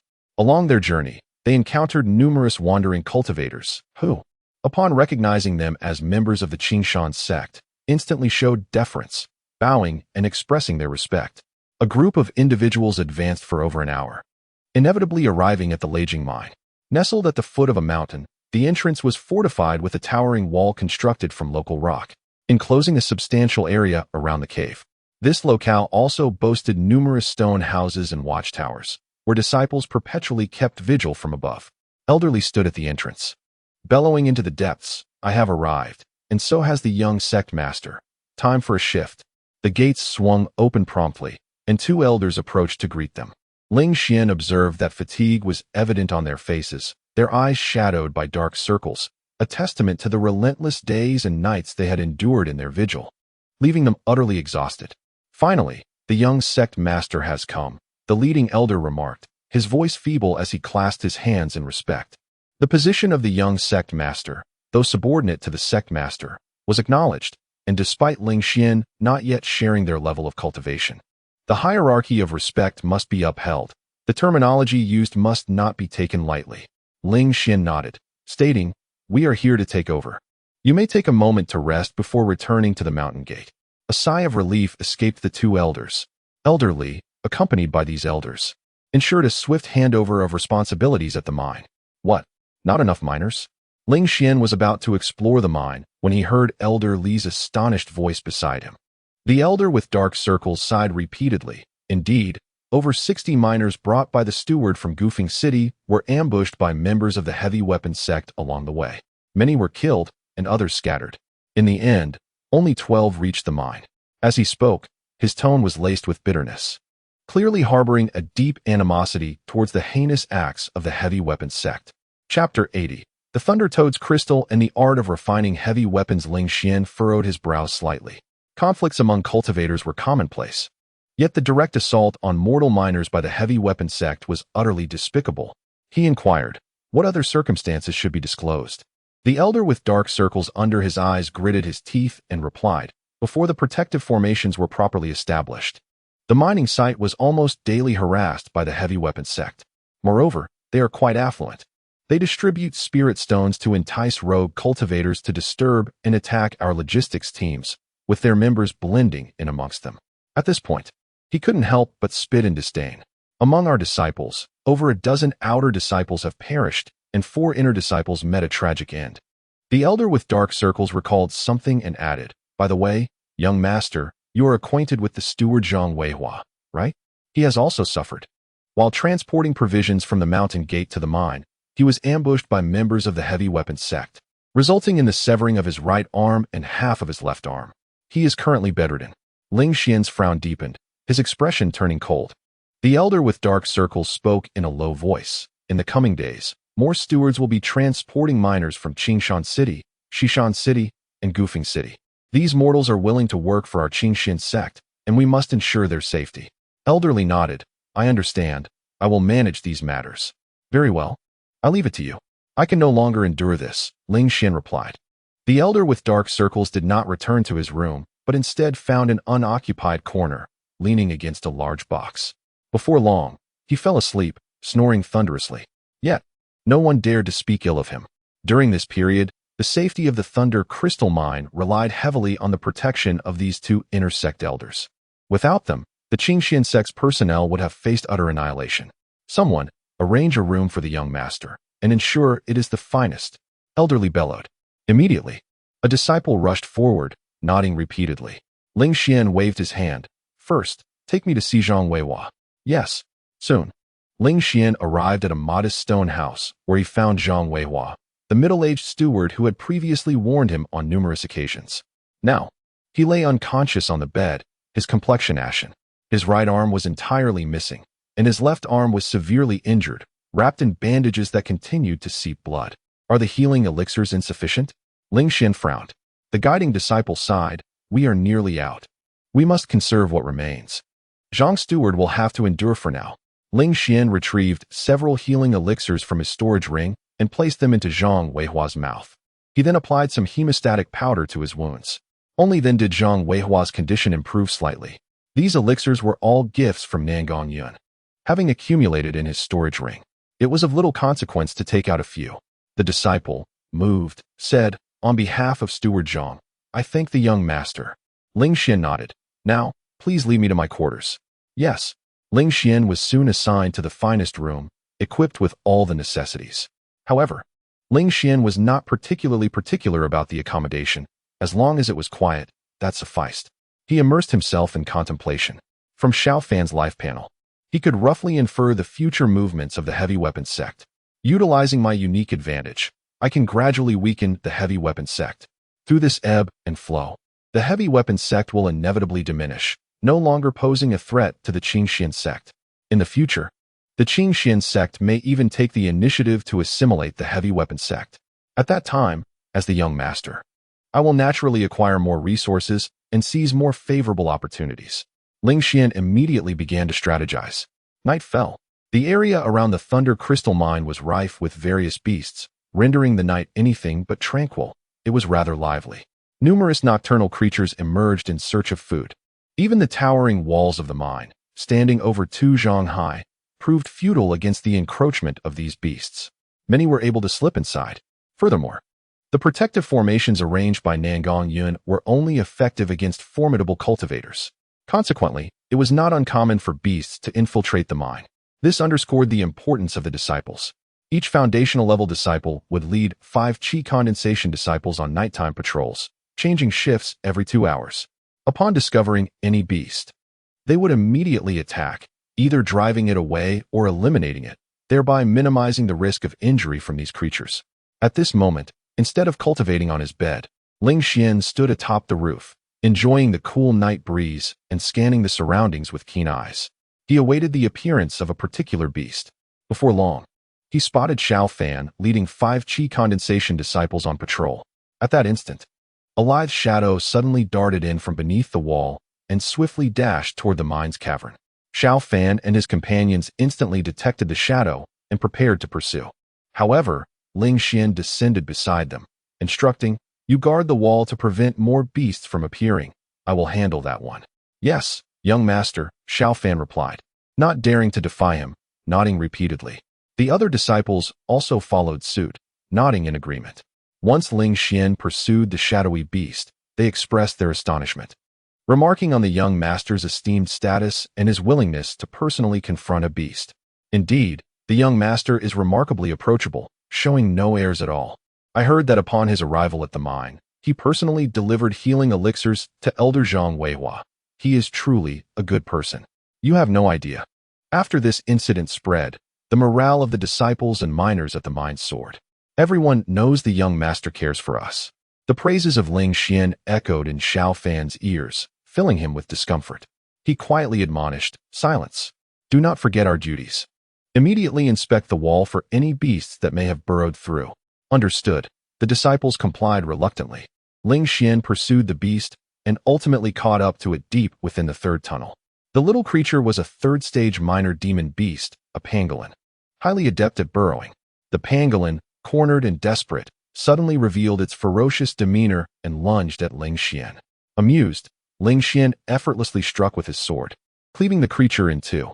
Afterward, he searched the area and soon discovered a small pit, which, judging by the traces, appeared to have been buried by the pangolin long ago.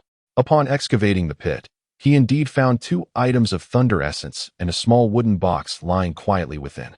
The thunder essence, a rare treasure of the profound tier, could only be found in places where thunder attribute minerals converged. It was essential for forging a flawless Dao platform or condensing a perfect golden elixir. Ling Xian collected the 2 pieces of thunder essence and opened the small wooden box, revealing a low-grade earth-tier defensive martial technique known as the Four-Sided Mysterious Gate. As he perused its contents, he quickly grasped the formidable nature of this technique. The Four-Sided Mysterious Gate consists of 4 layers. Mastering each layer allows the practitioner to conjure an additional gate. Upon mastering the 4th layer, one could summon all 4 gates simultaneously to fend off attacks. The gates could be positioned in 4 directions around the body to repel surrounding assaults, or they could be stacked to defend against attacks from a single direction. This technique was indeed versatile and ingeniously effective. Satisfied, Ling Xian restored the pit to its original state and swiftly departed. Next on his agenda were the Thunder Toad Crystal and the Heavy Artifact Refinement Technique. Xiao Fan's life panel indicated that in 5 days, an elder from the inner sect of the Heavy Artifact sect would stealthily infiltrate the Thunder Crystal mine, reaching the deepest part of the 6th tunnel in search of these 2 items. Ling Xian contemplated this information. He was aware of the Heavy Artifact sect's circumstances. 10 years prior, a traitor had emerged from their ranks, absconding with the original manuscript of the Heavy Artifact Refinement Technique. Although that individual was eventually apprehended and returned to the sect, the technique itself vanished without a trace. Following this incident, and with the passing of several master artisans, the refinement technology of the Heavy Artifact sect had significantly declined. Nevertheless, it remained the only sect in the vicinity possessing a complete set of techniques for spirit artifact drilling and embedding, continuing to thrive financially. Perhaps this elder had learned some inside information, prompting him to take the risk of searching the Thunder Crystal mine. However, how had he managed to infiltrate undetected while the protective array remained active? And how had he escaped despite being gravely injured? Was there a leak of information? Ling Xian immediately thought of Lu Yuanfeng. It was evident that if someone within the Qingxian sect had betrayed relevant information, it would undoubtedly be Lu Yuanfeng. Setting aside the matter of the betrayal, both the Thunder Toad Crystal and the Heavy Artifact Refinement Technique needed to be secured. Furthermore, under normal circumstances, the elder from the Heavy Artifact sect would have escaped after sustaining serious injuries. However, now that he was aware of how the events would unfold, he could not allow that to transpire. Ling Xian smiled lightly. Since the elder dared to come, he would ensure he remained here. Chapter 81. The Thunderblade ascends to the profound grade. Ling Xian departed from the 3rd tunnel, making his way directly to the depths of the 6th tunnel. He meticulously scoured the area, channeling his spiritual energy, and soon discovered the locations where 2 items were buried.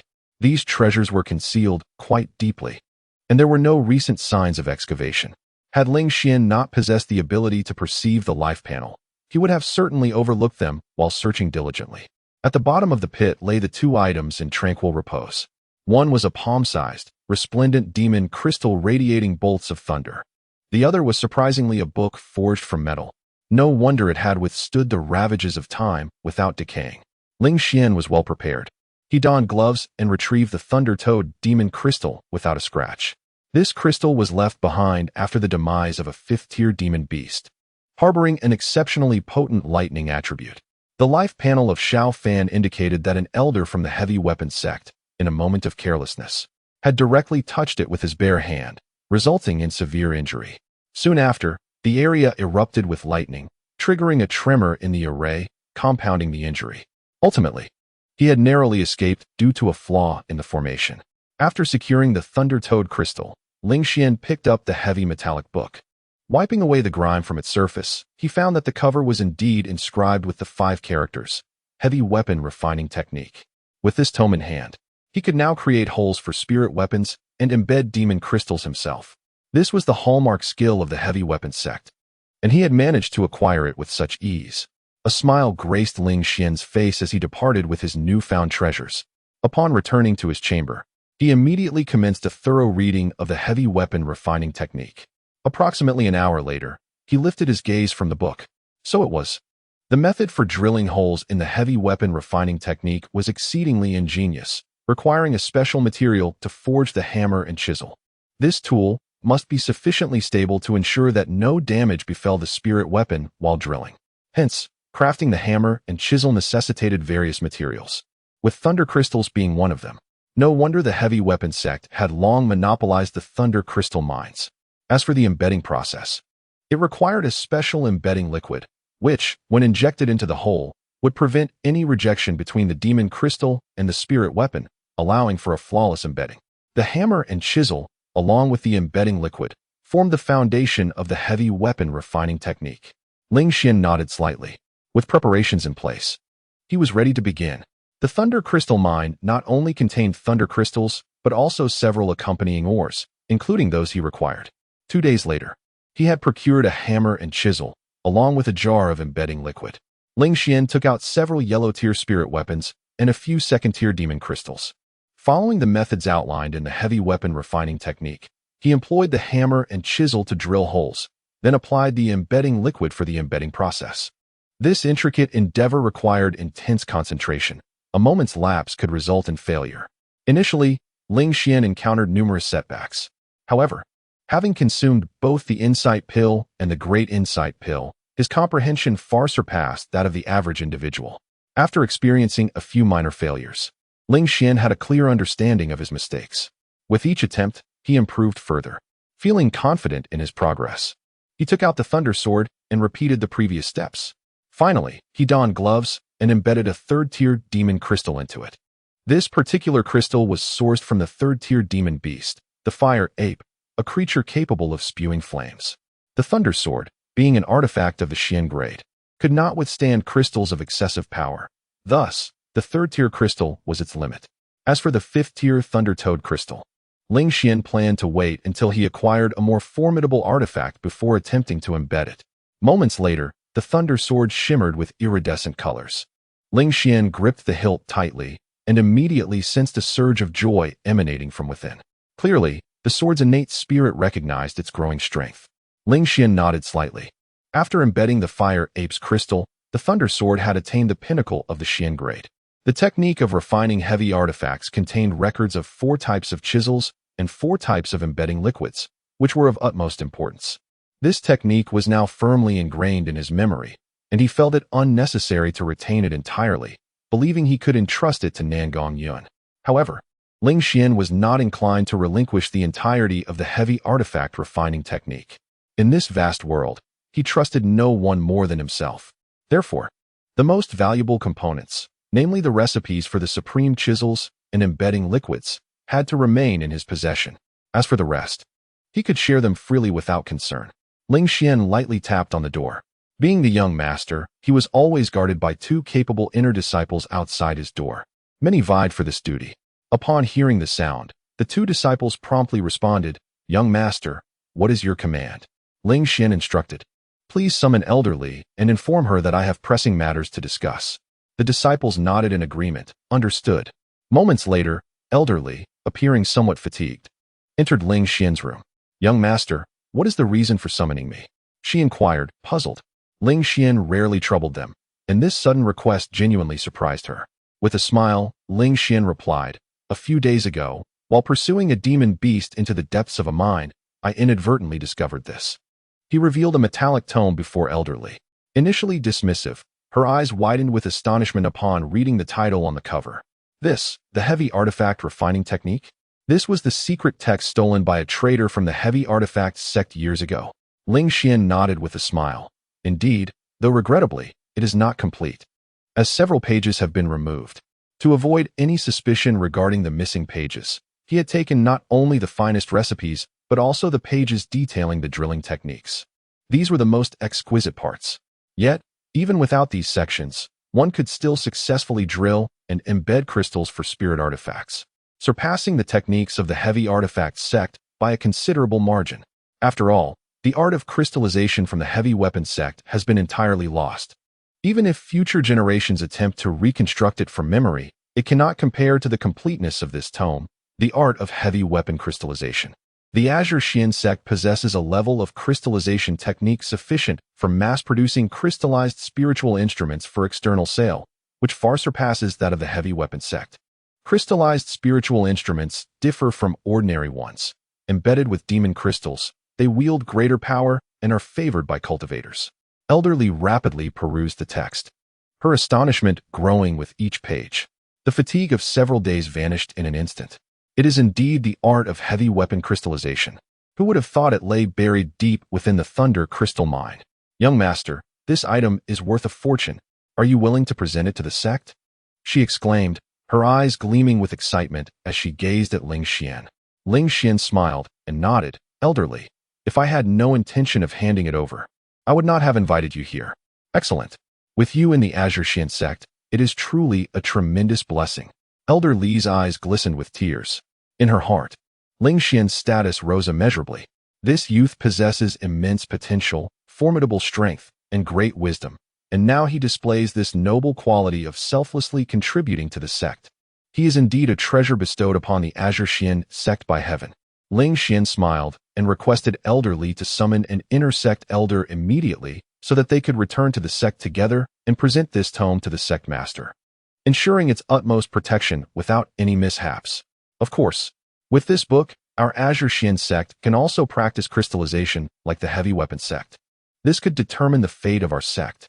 Elder Li exclaimed joyfully, our Azure Xian sect is on the verge of rising. She placed the book into her storage ring and departed with great eagerness. Within mere moments, 2 elders transformed into streaks of light, shooting out of the mine at an astonishing speed. Ling Xian watched their departing figures, smiling knowingly. Keeping the art of heavy weapon crystallization to himself served no purpose. It must be mass-produced to generate immense value. Thus, the Azure Xian sect would grow stronger, and as it flourished, he, as the young master, would also enjoy a comfortable life. Chapter 82. Invitation to the trap. Before long, 3 beams of light flickered and swiftly descended upon the Thunder Crystal Mine. Nangong Yun made her way directly to Ling Xian's chamber. The beautiful master exuded an expression of delight. Xianer, I am immensely proud of you. She gazed at Ling Xian with increasing joy. Taking on this disciple was undoubtedly the wisest decision of her life. This prestigious crystal refining technique would surely catalyze the revival of the Qing Xian sect. Ling Xian comprehended Nangong Yun's excitement well. He smiled and inquired, "What are your plans, Master?" With determination, Nangong Yun declared, "We must immediately arrange for personnel to commence mass production of the refined crystal artifacts. With this esteemed crystal refining technique, our products will undoubtedly surpass those of the heavy artifact sect. However, the Feishuang sect and Lingxi sect consistently purchase refined crystal artifacts from the heavy artifact sect, making it challenging for our Qing Xian sect to sell to them." Ling Xian chuckled, "Master, let us not forget that there are more than just 4 sects in the vicinity of the Qing Tsang Mountains. There are also those sects that are not even worthy of being ranked as second tier." Nangong Yun's eyes sparkled with realization. Indeed, there were numerous smaller sects established by a handful of core formation cultivators. Yet, they lacked the qualifications to participate in the grand sect ceremony. Some were even founded today and dissolved by the next. Had it not been for Ling Xian's reminder, Nangong Yun might have overlooked these sects entirely. Ling Xian continued, "Master, you could certainly sell the refined crystal artifacts to these smaller sections. They may not possess spirit stones, but they can exchange other resources, such as ores, which would be more than beneficial. Furthermore, you can connect with more distant second-tier and first-tier sects through them to sell the refined crystal artifacts. Over time, we shall weave a vast net, ultimately encircling the heavy artifact sect and completely usurping their business." Nangong Yun's eyes gleamed with enthusiasm. "Excellent. I shall handle the specifics. You need only focus on your cultivation, Xianer. I await the day you step into the core formation realm." Ling Xian nodded, having no intention of involving himself in such matters. Offering strategies was sufficient.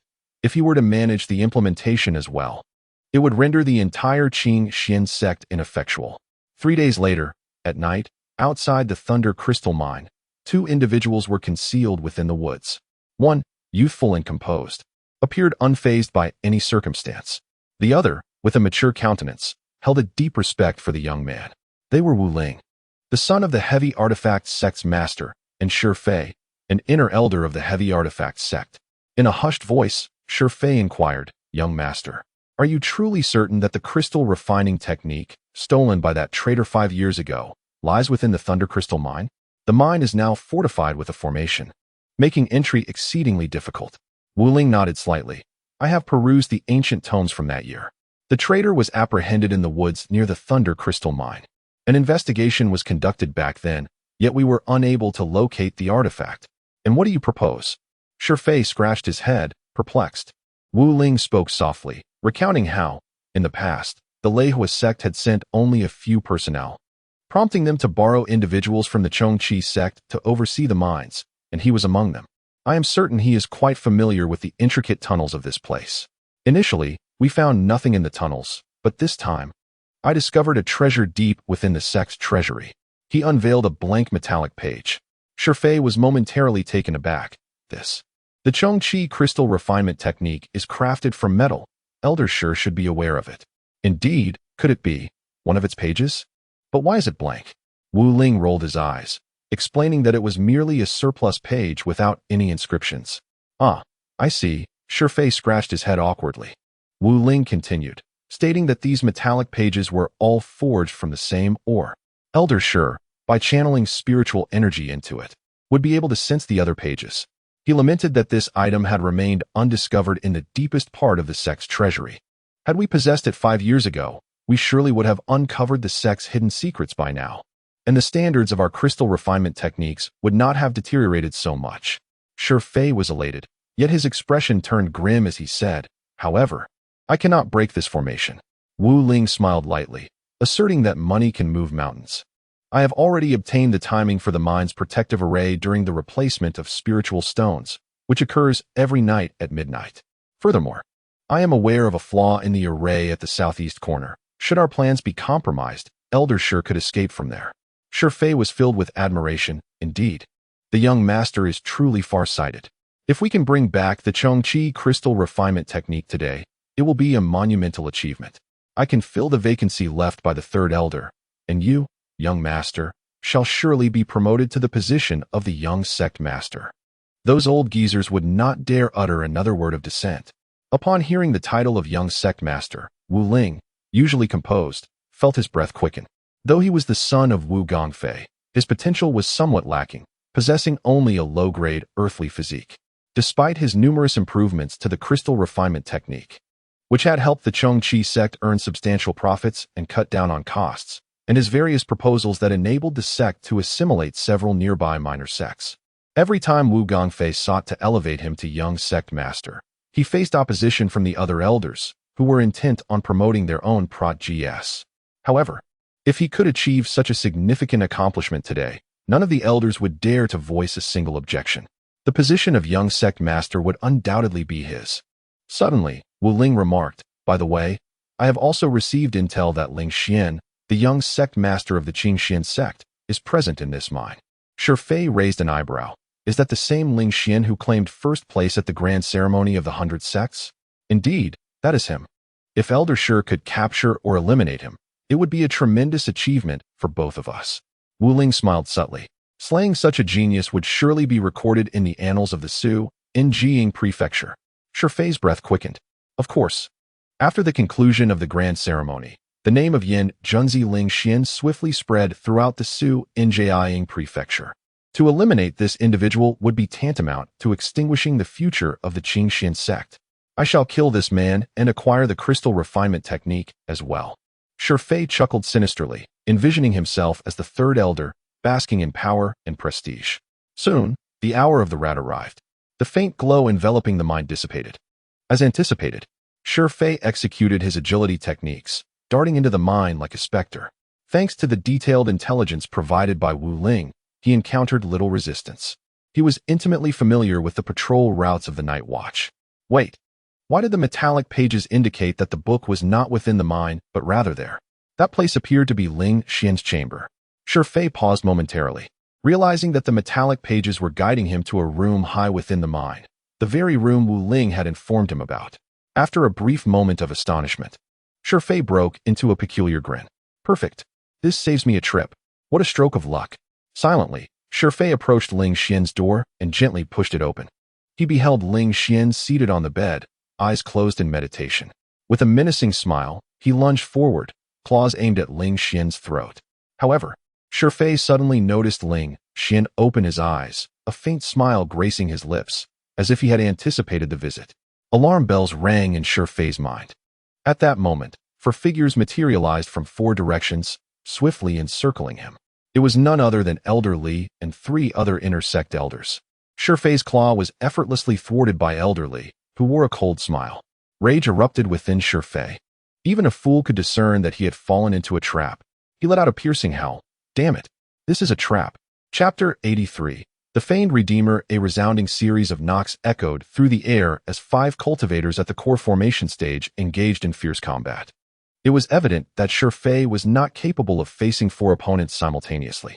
Within mere moments, he was subdued by Elder Li and his companions.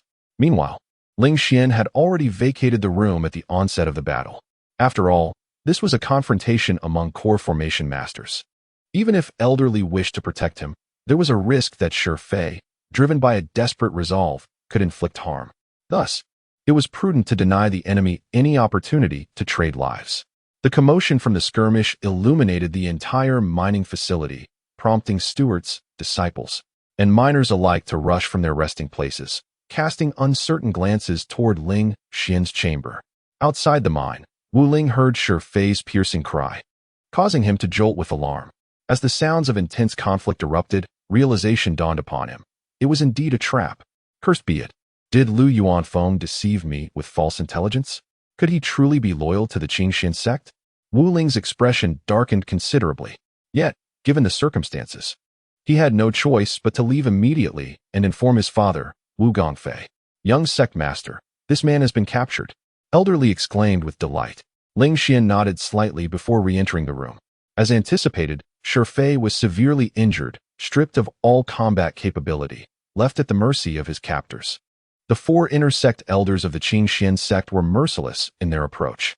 Fei struggled even to lift his head. Youth master, how shall we deal with him? One elder inquired. Deal with him? Just deliver a fatal blow and be done with it. My own nephew perished by his hand. Another elder retorted angrily. Indeed, this man, Fei, has slain numerous disciples of ours. A third elder echoed, his voice laced with fury. Ling Xian raised his hand to silence them. These elders are consumed by vengeance. Resorting to violence alone is not a viable solution. We must extract every ounce of value from him before rendering judgment, and then we shall execute him, bind him, and send him to the mountain gate overnight. We shall also dispatch a message to the heavily armored sect, requesting a ransom for his release, Ling Xian stated calmly. Understood. Elderly nodded in agreement. After all, he is a cultivator at the core formation stage. It is clear that we cannot recruit him. It now hinges on whether the heavily armored sect is willing to pay for his release. If they are amenable, we shall take full advantage. If not, we can always execute him later. The remaining 3 elders quickly grasped Ling Xian's strategy and nodded in agreement. Their minds had been clouded by hatred. But Ling Xian's plan was undoubtedly the most prudent course of action. Ling Xian then addressed the gathering. The core formation elder from the heavily armored sect who stealthily infiltrated the mining facility has been captured. You may all rest assured. The miners were astonished and began to murmur among themselves. To them, cultivators at the core formation stage were akin to deities, capable of coming and going at will.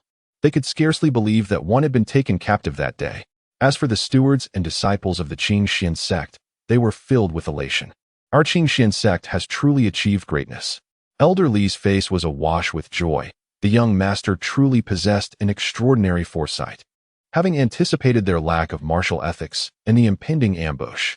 Just 2 days prior, Ling Xian had suddenly proposed that several elders, including Li, should lie in wait near his quarters during the night, prepared for any assailants. Although Elder Li and his companions were perplexed, they stifled their curiosity and remained patient. To their astonishment, they indeed encountered an unfortunate soul, and not just any ordinary person, but an elder from the heavy weapon sect who had attained the core formation stage. Ling Xian smiled faintly. This was not a result of his divine insight. He simply could not disclose that it was revealed to him through his life panel. Elder Li refrained from questioning him, which conveniently spared Ling Xian the need for excuses. Rest assured, young master, I shall handle this matter, Elder Li said respectfully, nodding before departing. Meanwhile, at the heavy weapon sect, Wu Ling hastily returned to the mountain gate and promptly sought out his father, Wu Gongfei, to relay the news. Wu Gongfei, upon hearing this, was consumed with fury. Fei was not just any wandering cultivator he had recruited. He was a deeply esteemed inner-sect elder with whom he shared a strong rapport. Rescue was imperative. Wu Gongfei, in a fit of rage, bellowed, "Send forth orders immediately. Assemble our forces and launch an assault on the Thunder Crystal Mine." Wu Ling quickly grasped his father's arm, admonishing, "Father, have you forgotten what I told you?" Wu Gongfei paused, instinctively responding, "I haven't forgotten." "Then tell me, what did I say?" Wu Ling pressed sternly. Wu Gongfei scratched his head. "You mentioned that now is not the time for an all-out war." "Father, you must learn to temper your quick temper," Wu Ling implored earnestly. "I've warned you countless times that if we engage in battle with the Qingxian sect, the surrounding factions will rejoice, offering no assistance. Once we are mutually weakened, they will rush in to tear apart our heavy weapon sect and seize our crystal refining techniques." At these words, Wu Gongfei's anger subsided significantly. Wu Ling had previously articulated these analyses, and he had always found merit in his son's reasoning. So what do you propose we do? Wu Gongfei sank onto a stone bench, anxiously tugging at his hair. He had always preferred to act with his fists rather than his intellect. And ever since his son exhibited such exceptional wisdom in his youth, he had entrusted all decisions to Wu Ling. Just as Wu Ling was about to speak, a voice rang out from outside the courtyard. Sectmaster, a wandering cultivator has come to deliver a message, claiming it is correspondence from the Qingxian sect. Wu Gongfei nodded, permitting the visitor to enter. The cultivator stepped forward, handed a letter to Wu Gongfei, and departed hastily. Wu Ling swiftly snatched the envelope and opened it. What is it? Are they demanding money? Wu Gongfei seethed through gritted teeth. Wu Ling nodded. The Qingxian sect demands that to secure Elder Shi's release, we must prepare at least 1,000 high-grade spirit stones and relinquish the white iron mine in the west. In an instant, Wu Gongfei erupted with fury. How audacious! They are extorting us like a lion demanding a feast. I shall march straight to the Qingxian sect. Wu Ling hurriedly stepped forward and patted his father's back, saying, Father, please calm down. Impulsiveness is a devil. Speak quickly. What is your plan? If this continues, I shall surely be driven to storm the Qingxian sect. Wu Gongfei's face flushed, clearly unable to contain his fury any longer. We will feign a ransom. In reality, we aim to capture that Ling Xian. A cold glimmer flickered in Wu Ling's eyes. But how shall we seize him? That fellow is now the young master of Qingxian sect and undoubtedly possesses life-saving trump cards, not to mention the numerous protectors surrounding him. Wu Gongfei shook his head. In a hushed tone, Wu Ling proposed, what if we proceed like this? What do you think, father? However, he soon realized the futility of his inquiry. Before he could finish his sentence, Wu Gongfei was already nodding vigorously. I trust you. Let us proceed as you suggest. Wu Gongfei declared with a grand gesture. Wu Ling scratched his head, understanding the implication. I shall send word to the Qingxian sect, feigning negotiations over the ransom, to lower their guard. 2 days later, after several exchanges of correspondence, a consensus was reached. The heavy weapon sect would deliver 1,500 high-quality spirit stones and 3,000 jin of white iron ore. The location for the exchange was agreed upon as the summit of a small hill near the Thunder Crystal Mine. Elder Li, elated, presented this correspondence to Ling Xian. Ling Xian, however, frowned slightly. Despite the multiple discussions, the terms had been accepted rather too readily. Instinctively, he glanced at his own life panel. Upon seeing the phrase recent turning point, a cold expression crossed his face. Chapter 84. The Simple-Minded Glutton and the Great Rock Python, Recent Turn of Events. 3 days later. At the summit of the nearby hill to the Thunder Crystal Mine, a transaction was to take place between the Wu Ling of the heavy weapons sect and others. However, Wu Ling had long since prepared beast-attracting powder to lure the dormant Great Rock Python beneath the hill to attack the Qingxian sect's team. Ultimately, Elder Li and his comrades died in battle, while Ling Xian was captured by the heavy weapons sect.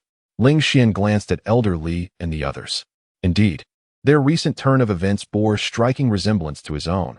They had perished in battle to protect themselves. His gaze grew increasingly frigid. His suspicions were confirmed.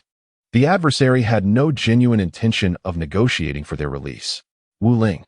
He recalled the name. He was the son of Wu Gongfei, the leader of the heavy weapons sect. While Wu Gongfei was known for his volatile temperament, his son Wu Ling was reputed for his astuteness. It appeared this scheme was indeed orchestrated by him.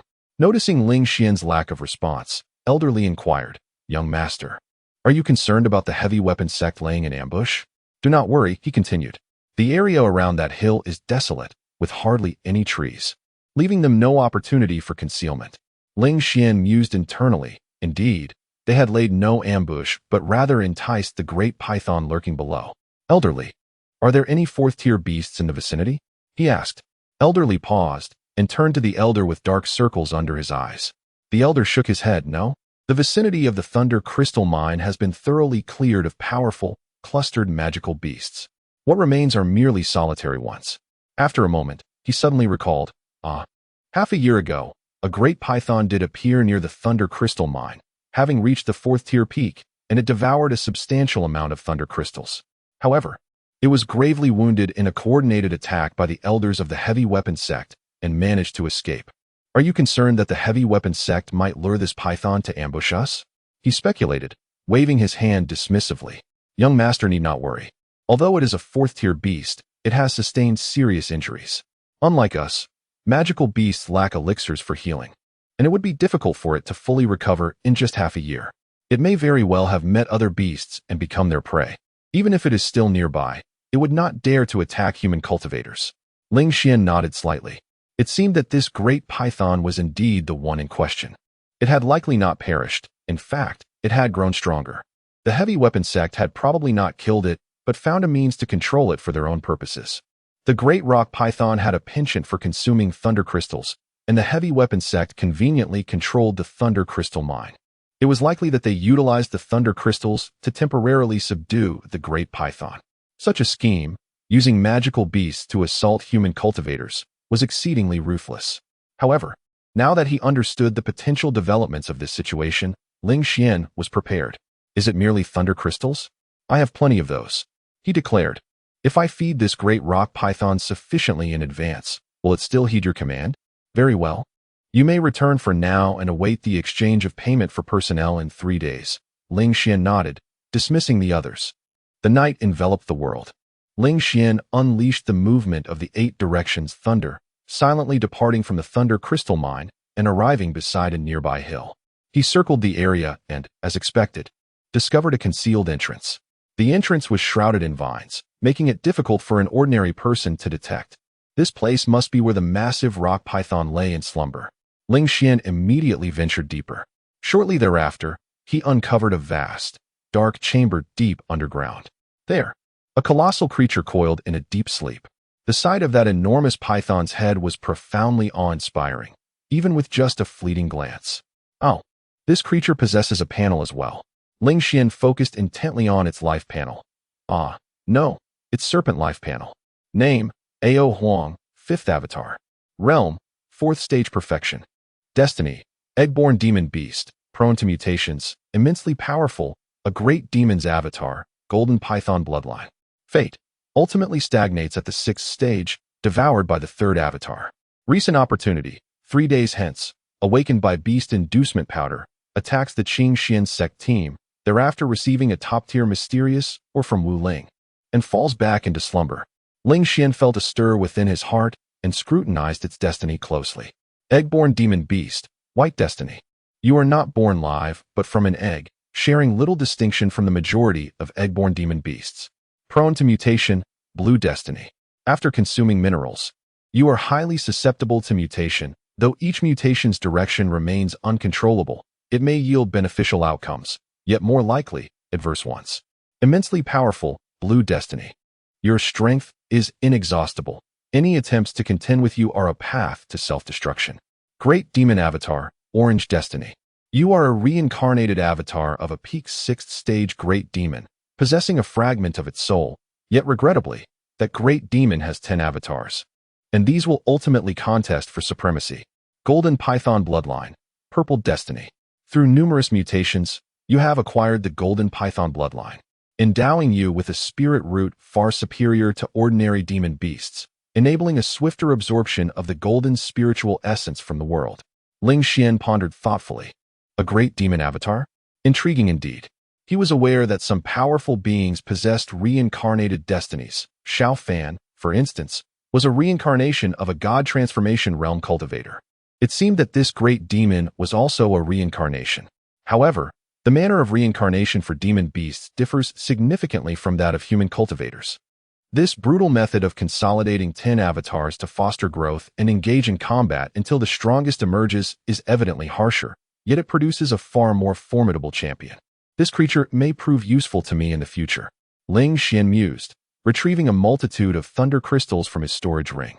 These crystals, abundant from the thunder crystal mine, were plentiful enough that, as a junior sect master, no one would question his taking of a few dozen pounds.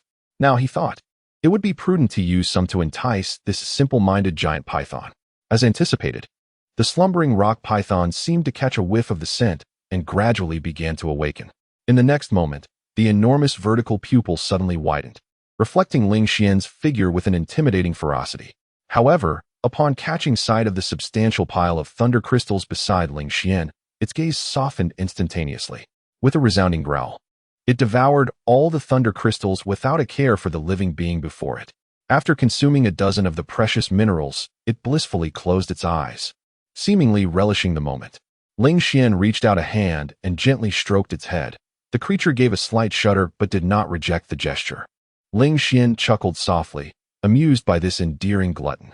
As long as there was food, it seemed he could touch it at will. Still craving thunder crystals? I have more, Ling Xian remarked. The great rock python opened its eyes and nodded in acknowledgement. Ling Xian tossed a few more thunder crystals its way. Once it finished, a look of longing glimmered in its eyes. Ling Xian, feeling generous, offered more than what Wu Ling had produced in an entire month. Naturally, the creature was inclined to heed Ling Xian's words. Want more? I shall fetch some for you and return in a few days, Ling Xian smiled. The great rock python, displaying a touch of human-like understanding, nodded in agreement. It then lowered its head and drifted back into slumber. Ling Xian clapped his hands and strode confidently out of the cave. He still had a considerable amount of thunder crystals in his storage ring, but he chose not to reveal them just yet. Taming a beast required a delicate balance. One must neither be overly kind nor excessively harsh, especially when dealing with a creature whose strength surpassed one's own by a significant margin. It was essential to instill the understanding that a hearty meal does not come without effort. Having already garnered a substantial degree of favor, Wu Ling's attempts to use this creature against him would now be futile. Ling Xian smiled with confidence. Chapter 85 The Great Rock Python mobilizes soon. The day of the ransom arrived. Ling Xian led Elder Li and 3 other inner sect elders, along with a group of disciples, striding purposefully out of the mine, ascending to the summit of a nearby hill. This hill was stark and barren, devoid of any vegetation, littered with stones, allowing for an unobstructed view in all directions. Elder Li and the others nodded slightly, acknowledging that this location indeed offered no concealment for anyone. In their perspective, the heavy weapon sect's choice of this site for the ransom indicated their sincere intentions. Before long, a small contingent approached from the east, moving briskly. However, their numbers were scant, comprising only 2 individuals, one youthful and the other older. Ling Xian cast a glance and immediately discerned the life panel of the young man. Name: Wu Ling. Realm: Foundation Establishment, Entry Level. Fate: Sect Disciple, blessed by auspicious stars, exceptionally intelligent, heir to the path of weaponry, possessing a wood spirit body. Destiny: Stalled at the pinnacle of Foundation Establishment. A life of peace, ending without illness. Recent Opportunity 1. Today, meeting the Qingxian sect's team atop the small hill outside the Thunder Crystal Mine, engaging in a superficial transaction, while secretly inciting the Great Rock Python to attack the Qingxian sect, resulting in the deaths of 4 inner sect elders and the capture of the young Master Ling Xian. Recent Opportunity 2. 2 months later, while searching for rare minerals near the Blackwater Gorge in the Qingtsang mountain range, learning that several sects that previously purchased refined crystal weapons from the heavy weapon sect have now switched to the Qingxian sect, leading to immense anxiety. In a moment of distraction, he falls into the water, only to discover a small mineral vein beneath, yielding a wealth of pure minerals. Recent Turning Point 1. 1 month later, unable to provide thunder crystals for an extended period, the Great Rock Python, enraged, breaks free from control and retreats into the deep mountains. Wu Ling, infuriated, spits blood and falls ill, recovering within 2 days using wood lotus seeds. Yet another unprecedented fate. Ling Xian focused his attention on the 3 fates: exceptionally intelligent, heir to the path of weaponry, and wood spirit body. Exceptionally intelligent, purple fate. Your intelligence has always surpassed that of your peers, never acting impulsively, always rational. However, your hair also tends to fall out more rapidly than others.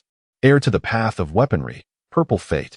Since childhood, you have shown a passion for manipulating spiritual weapons, exhibiting remarkable talent in embedding demon crystals and refining spiritual instruments, destined to become a master craftsman.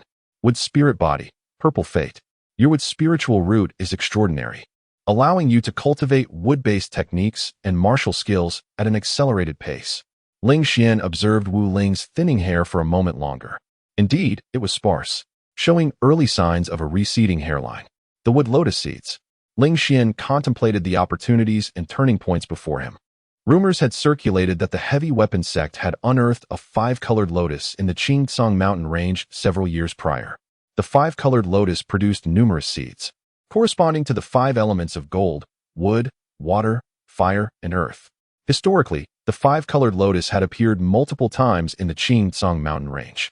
The least of these five-colored lotuses bore at least 5 seeds, while the finest could yield as many as 15. Each of these seeds was of the highest grade, capable of forging a perfect Tao platform or condensing an immaculate golden core. The Thunderfire sect once sought the treasures of the Heavy Weapons sect, yet the latter claimed to possess none. A search was conducted by Thunderfire, and indeed, nothing was found, leading them to depart. However, Ling Xian discerned the presence of the Muliangzi within Wu Ling's life panel. This revelation indicated that the Heavy Weapons sect indeed possessed the five-colored lotus. Perhaps they had concealed it as a precious treasure, hidden from the knowledge of the general populace. Ling Xian was taken aback. This was a remarkable find. Should he acquire this five-colored lotus, he would no longer need to traverse the realms in pursuit of opportunities to seek out exquisite Xiantier treasures. On the very day of acquisition, he could potentially condense the infernal golden pill.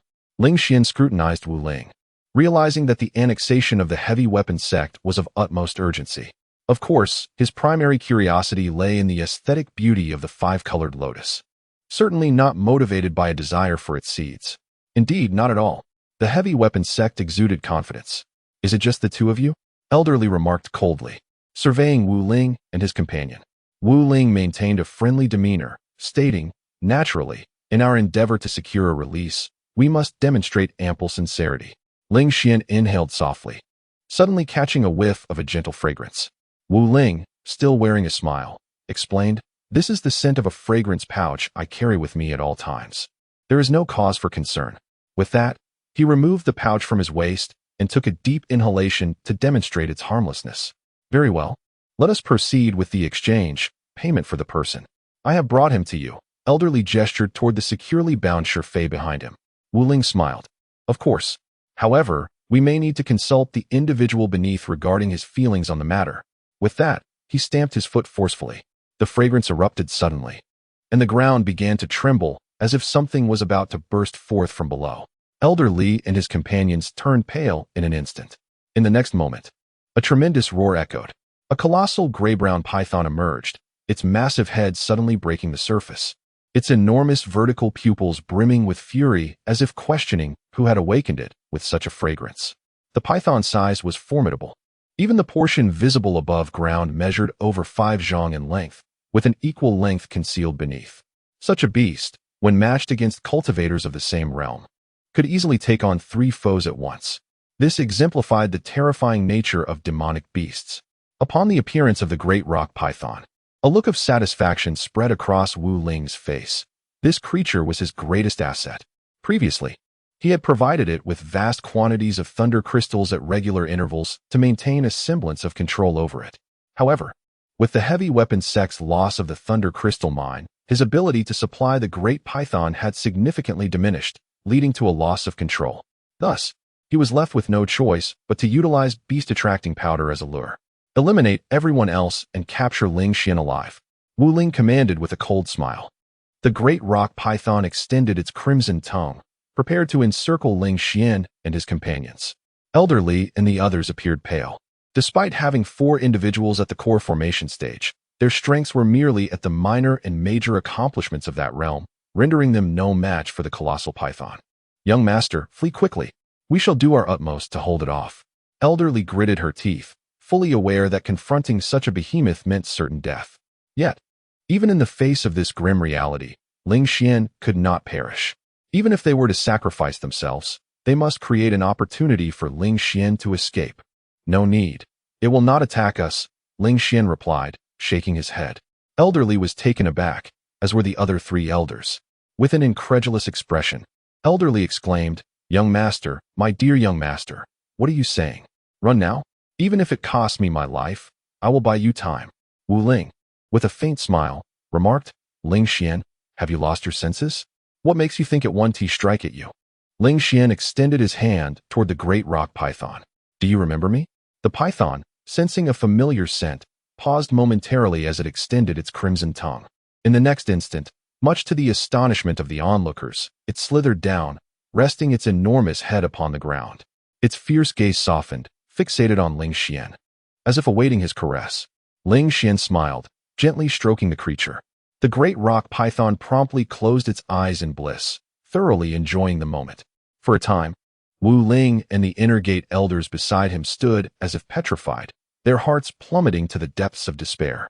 Conversely, Elder Li and the other four were suddenly overjoyed, their emotions swinging wildly, nearly bringing them to tears. With a grin, Ling Xian said, "Young Master Wu, surrender willingly. What are you waiting for?" Wu Ling attempted to respond, but the four elders had already reacted, rushing to his side to restrain him.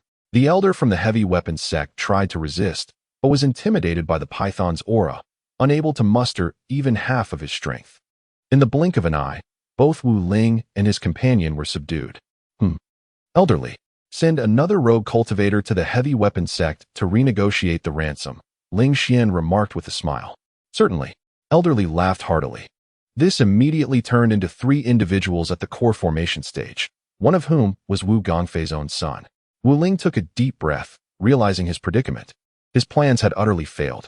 For reasons unknown, this great rock python obeyed Ling Xian's command. "Please convey to my father not to act impulsively. He must exercise restraint," he said solemnly. Elderly cast a questioning glance at Ling Xian. Ling Xian, with a smile that was neither entirely jovial nor serious, recognized Wu Ling's astute and composed mind, even in the face of capture. This statement was indeed wise, fully aligned with the interests of the heavy weapons sect. For if the heavy weapons sect were to engage in an all-out war with the Qingxian sect, both sides would inevitably suffer devastating losses, ultimately benefiting sects such as the Flying Frost sect and the Lingxi sect. Ling Xian merely nodded in agreement. "Very well, we shall certainly convey this message." Elderly chuckled lightly. "Now, let us return home," Ling Xian remarked with a serene smile. Chapter 86. Aligning with minor factions, Wu Ling aimed to capture Ling Xian and his companions during the ransom exchange, yet he found himself ensnared by Ling Xian instead. This news swiftly spread to the gates of both the Qingxian sect and the heavy weapons sect. The heavy weapons sect was shrouded in gloom, with Wu Gongfei seething with rage, almost ready to launch a full-scale offensive. Fortunately, he retained a semblance of rationality, recalling his son's admonition against initiating a total war. Conversely, the atmosphere at the Qingxian sect was jubilant. As the news circulated, disciples eagerly discussed the matter. "Have you heard? The young master has stirred quite a commotion at the Thunder Crystal Mine. First, he captured an inner sect elder from the heavy weapons sect, and then he apprehended the son of the sect's leader along with another inner sect elder. Can you believe it? Especially during the ransom exchange, it was utterly remarkable. Wu Ling intended to lure out the colossal serpent to confront the young master, only for the serpent to become more affectionate towards him. It is said that Wu Ling and his associates were left utterly astounded. It's laughable that their supposed weapon of mass destruction had turned into the opponent's trump card. In the council hall, Nan Gongyun summoned the elders to deliberate on the matter, and the atmosphere was lively. The capture of an inner sect elder was significant, but Wu Ling represented the brain of the heavy weapons sect. Securing him was akin to blindfolding the sect and plugging its ears, leaving it disoriented and vulnerable. "Xianer has conveyed news urging us to discuss this issue," Nan Gongyun announced with clarity. "I propose that regardless of our discussions, we must refrain from engaging in battle until the wings of the Qingxian sect have fully developed and surpassed those of the heavy weapons sect. Moreover, we may consider releasing the other 2 inner sect elders, but we should delay Wu Ling's release for as long as possible. The longer we can prolong it, the more the heavy weapons sect will be left without a leader." Yes, Ling Xian did not partake in the ransom plan for Wu Ling and his companions. He deemed it unnecessary to involve himself directly. He simply adhered to the 2 principles: avoid full-scale war and prolong the situation as much as possible. The rest could be discussed as they saw fit. His sole interest lay in the opportunities presented by Wu Ling. Each day, he would visit the concealed prison at the mine, wearing a beaming smile as he observed Wu Ling. He had already extracted several opportunities from Wu Ling, and he also frequently tapped into Xiao Fan's potential. Ling Xian's life was exceedingly comfortable. Wu Ling and Xiao Fan were both poised to become significant figures in the future, one a master of forging and the other a practitioner of the god transformation realm. With 2 future luminaries serving him, he enjoyed an enviable existence. Nan Gongyun wisely implemented his counsel: no war, and prolong the situation. Half a month after Wu Ling's capture, Ling Xian strolled over once more. A new opportunity arises. Recent opportunity. 1 month later, Wu Gongfei will approach Lu Yuanfeng to procure intelligence regarding Wu Ling's imprisonment, coercing nearby minor sects to assault the Thunder Crystal Mine. Wu Gongfei will dispatch an intersect elder from the heavy weapon sect to breach the mine's formation using golden lotus seeds, facilitating Wu Ling's rescue amidst the ensuing chaos. Ling Xian felt a stir of intrigue within him. The heavy weapon sect was indeed making its move. He was aware from the early hours that Wu Ling had been captured, and it was only a matter of time before the heavy weapon sect would recognize the significance of this individual to their faction and send someone to rescue him. However, he did not anticipate the situation unfolding in this manner. The sect master of heavy weapon sect, Wu Gongfei, evidently still remembered his son's admonition: never engage in conflict with another sect unless one can thoroughly suppress their strength. As for the golden lotus seed, it is indeed the seed of the five-colored lotus. The wood lotus seed possesses healing abilities, while the golden lotus seed is incredibly hard and well-suited for forcefully breaking through formations. This item is a top-tier treasure of the mysterious grade and can serve as the foundation for condensing a golden core. Young master, elderly has arrived. A voice broke through Ling Xian's reverie. The steward, Zhang Weihu, called out loudly. His injuries had mostly healed, but the missing arm could not be regrown, leaving him only capable of overseeing and directing matters. Ling Xian nodded and turned his gaze toward the entrance of the mine. Indeed, there stood elderly, aged yet spirited. Before he could speak, elderly approached with a beaming smile. Young master, wonderful news. Our crystal refining spiritual tools are in high demand. Many small sects, upon witnessing the prowess of our refined crystal spiritual tools, have decided to abandon the heavy weapon sect and purchase from us instead. Just yesterday, 5 small sects placed orders with us for a total of 500 yellow-grade, refined crystal spiritual tools. Ling Xian smiled and nodded. 500? I fear we may not complete that within a month. While refining crystal spiritual tools merely involves boring holes in ordinary spiritual tools for inlaying, it requires a considerable amount of effort. Crafting even 1 or 2 would leave one utterly exhausted.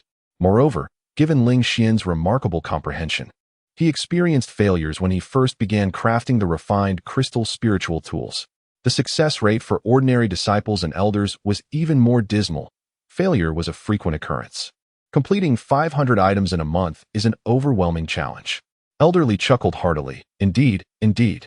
The 2 elders responsible for crafting the refined crystal spiritual tools in the sect have been lamenting daily. The sect master has conferred with us and decided to temporarily accept only 3 orders. Once we have more elders and disciples proficient in refining, we can take on additional orders. Ling Xian felt a stir of interest. What are the names of those 5 small sects? Elderly promptly handed over a slip of paper detailing the 5 small sections. Has the sect master not yet decided which 3 small sects to choose? Ling Xian inquired further. Elderly nodded. Yes, the sect master is indeed troubled. These 5 small sects are relatively significant, each possessing 5 or 6 core formation cultivators. Ling Xian selected 3 sections. These 3 will do. Elderly was taken aback. Young master, do you have a particular strategy in mind? Ling Xian replied in a hushed tone. These 3 small sects harbor poor relations with the heavy weapon sect. They had previously sought to purchase the refined crystal spiritual tools from the heavy weapon sect, but were met with inflated prices, forcing them to pay a higher cost for the spiritual tools elsewhere. We offer them the refined crystal spirit tools, and they will undoubtedly be filled with gratitude. In the future, if our Qingxian sect engages in a full-scale war with the heavy weapon sect, we can ensure they do not side with our adversary. Elderly nodded in agreement. Excellent. I shall immediately report this matter to the sect leader. Ling Xian also nodded slightly. He had identified these 3 sects as part of Wu Ling's life panel, specifically those that Wu Gongfei had expended considerable resources to target in the assault on the Thunder Crystal Mine. Moreover, they were the 3 most formidable sects, boasting the highest number of core formation cultivators. Their relationship with the heavy weapon sect was strained, yet they required the refined crystal spirit tools, and under Wu Gongfei's coercion, they were compelled to acquiesce. However, the circumstances have changed. The Qingxian sect can provide superior refined crystal spirit tools, which will significantly enhance their sect's strength in the long run.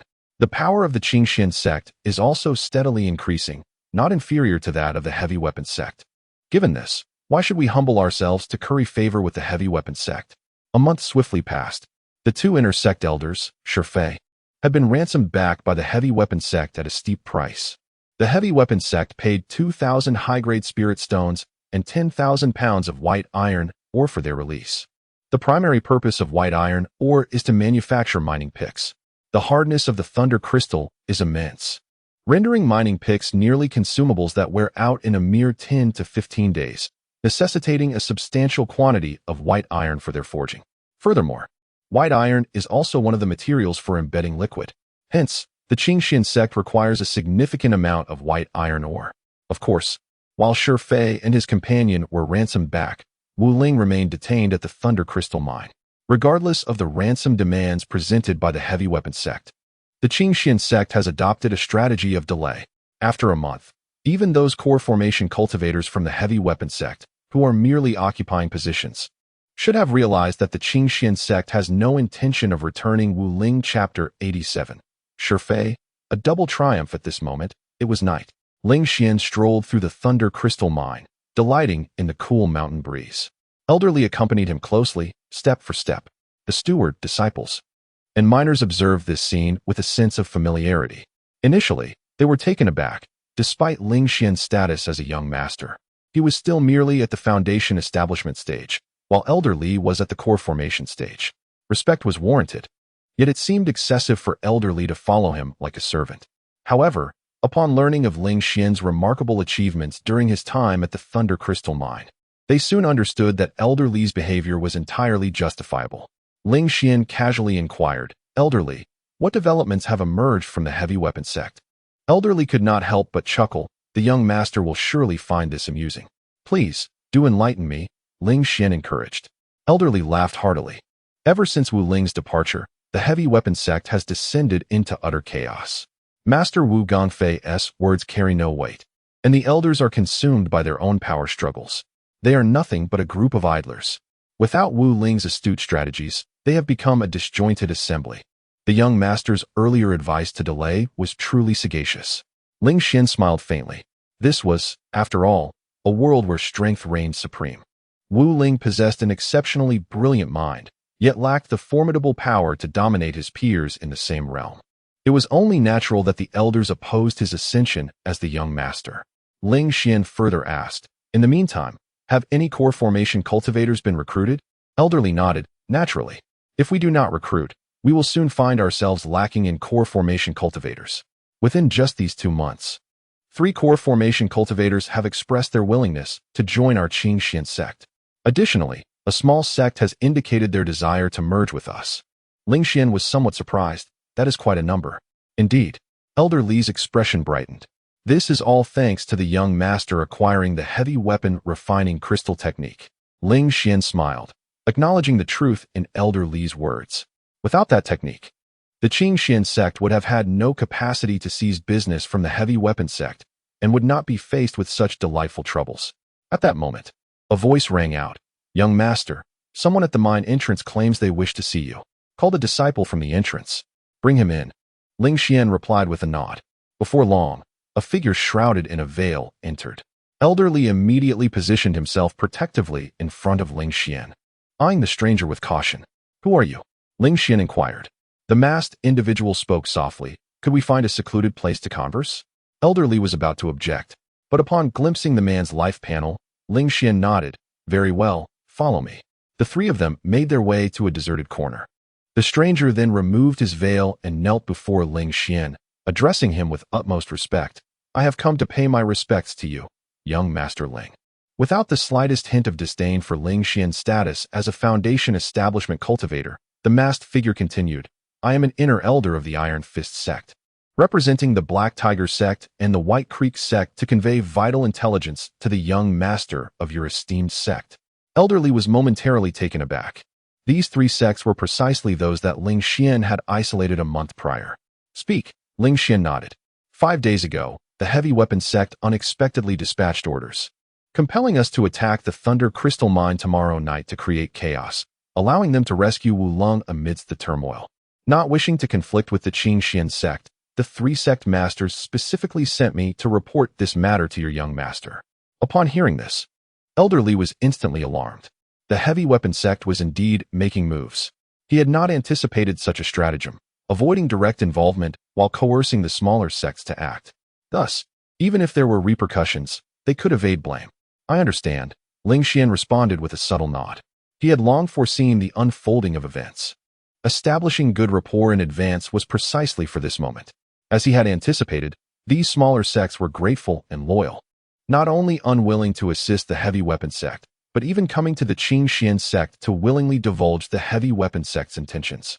It appeared that without Wu Long, the heavy weapon sect was indeed making foolish moves. Ling Xian continued, "You shall return now and inform the three sect masters to feign ignorance, maintaining the facade of proceeding with the plan to attack the Thunder Crystal Mine. When the time comes, I will signal for a counterstrike, annihilating the other smaller sects and severely wounding the heavy weapon sect. The Qing Xian sect shall assist you." The masked man was overjoyed. "Yes. Thank you, young master." After the individual departed, Elderly revealed an expression of admiration. "What a remarkable strategy, young master. You were prepared from the outset." Ling Xian smiled slightly. "Elderly, hasten to make arrangements, and remember to act as if you know nothing." "Understood." Elderly nodded repeatedly. The next evening arrived swiftly. This night was as ordinary as any other. The miners had finished their dinner and returned to the communal sleeping quarters to rest. The patrolling disciples meticulously surveyed the mine's walls and pathways. However, outside the Thunder Crystal Mine, several teams stealthily approached from various directions, concealed within the surrounding forest. These individuals were, without exception, core formation cultivators. The heavy weapon sect had commanded these smaller sects to mobilize their core formation cultivators collectively to avoid drawing too much attention and prematurely alarming the Qingxian sect.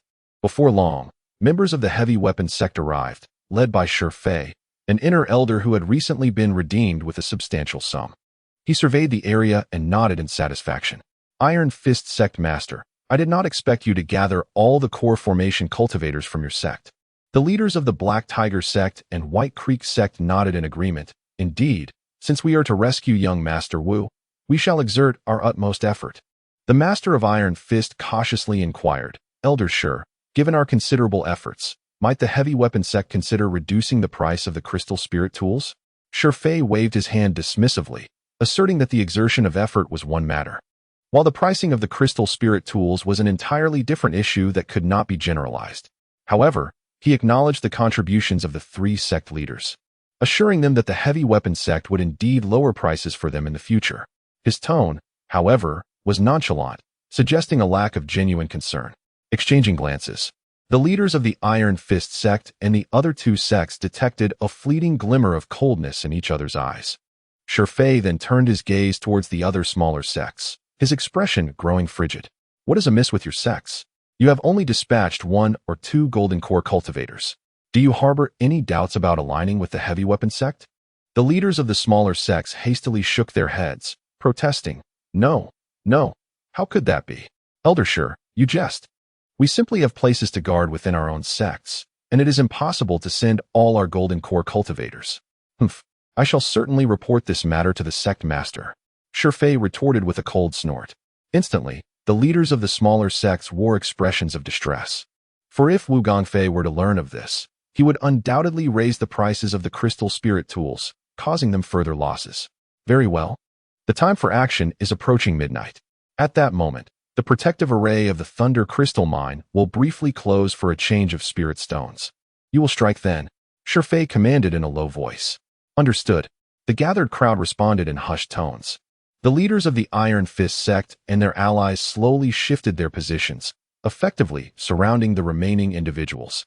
Some sensed an unusual tension but remained silent, as they had always been aligned with the heavy weapon sect and bore no grievances. Moments later, as the clock struck midnight, the soft glow enveloping the mine indeed vanished.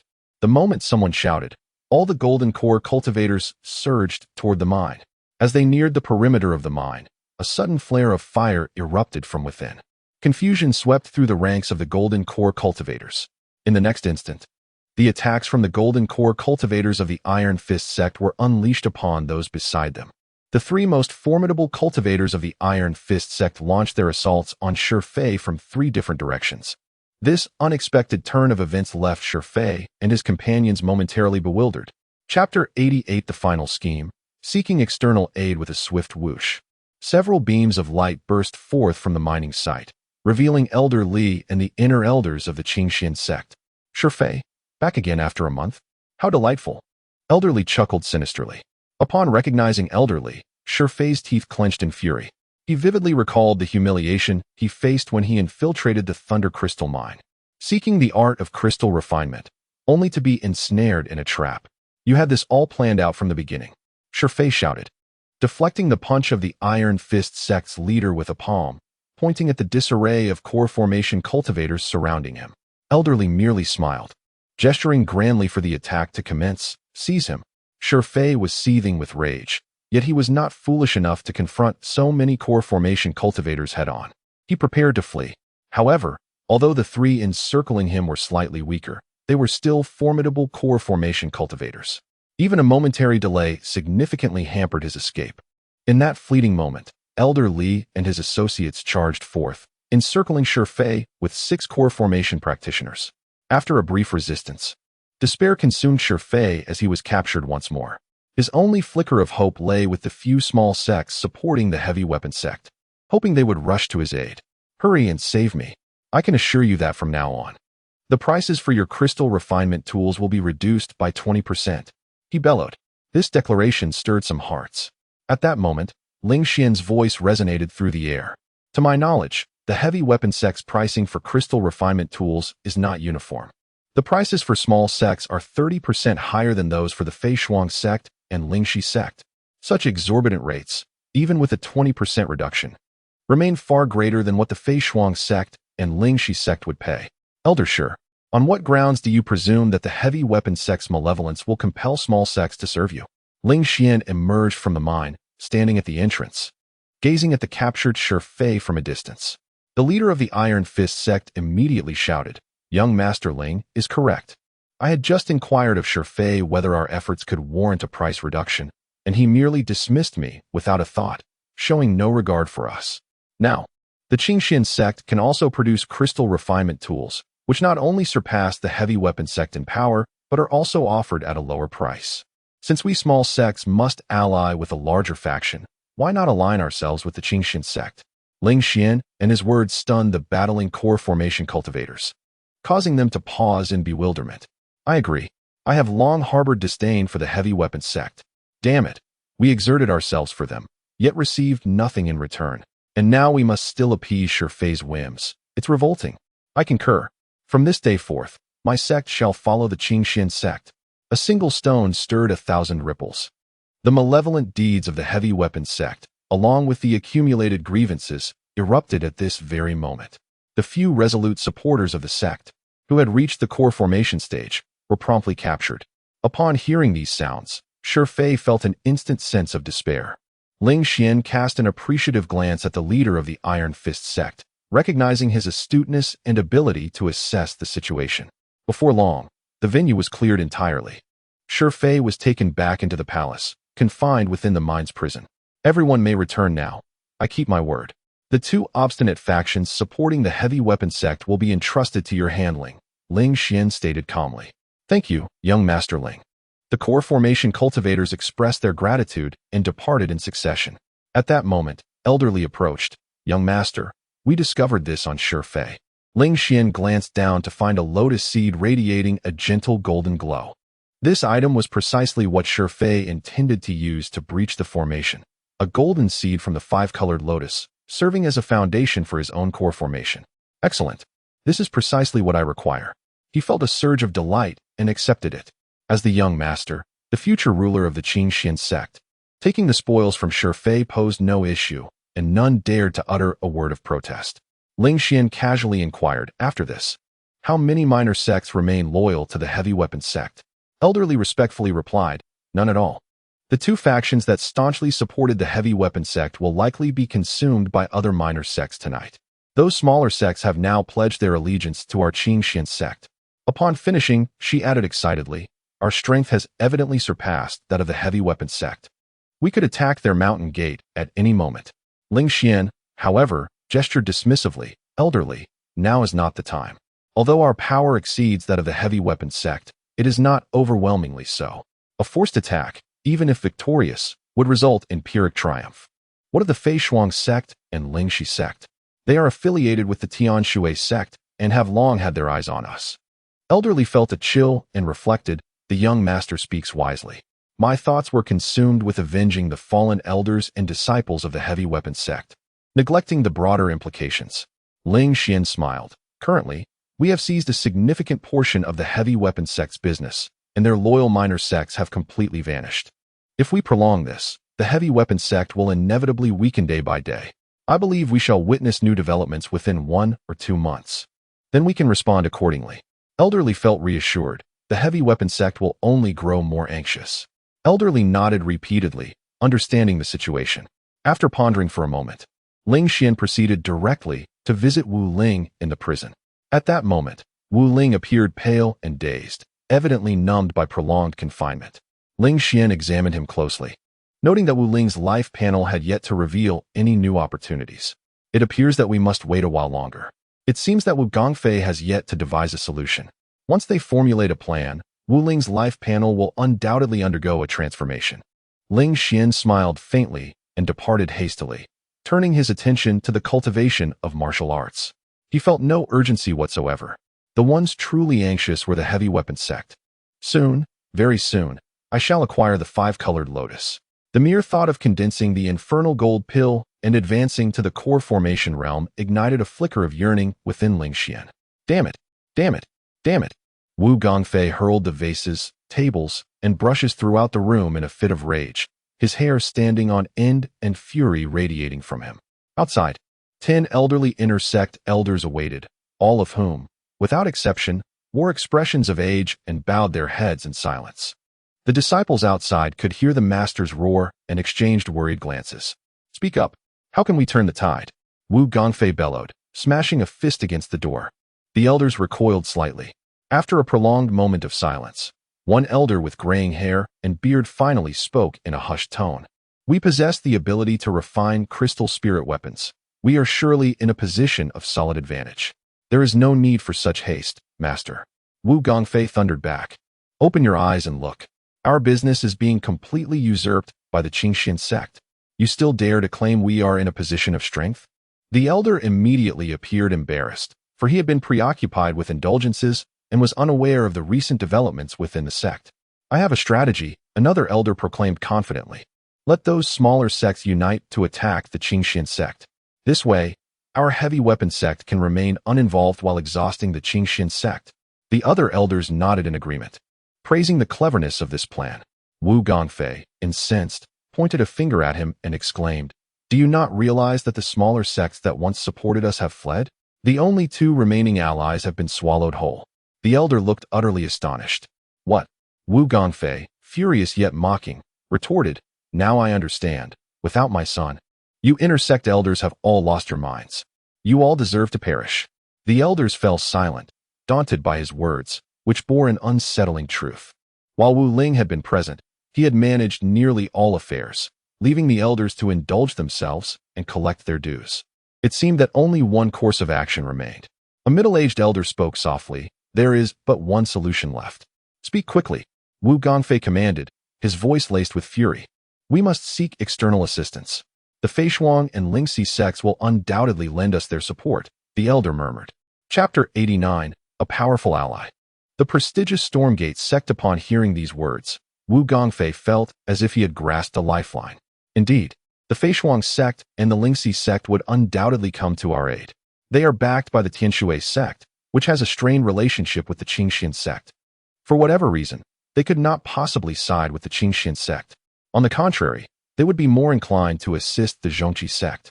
However, I suspect that their help would not come without a hefty price, the middle-aged elder solemnly remarked. The surrounding elders waved their hands dismissively. Our Zhongqi sect has ample resources. If necessary, we can simply offer them monetary compensation. As long as the sum is substantial enough, why would they refuse to assist us? Wu Gongfei retorted vehemently. Do you even know how many spirit stones remain in our sect's treasury? Our business has been seized by the Qingxian sect. We are practically destitute. The elders fell into an awkward silence. It turned out that even the spirit stones had run dry. Each of you has been siphoning off the sect's profits every month. You all have considerable wealth. Now is the time for you to contribute to the sect. Wu Gongfei said coldly.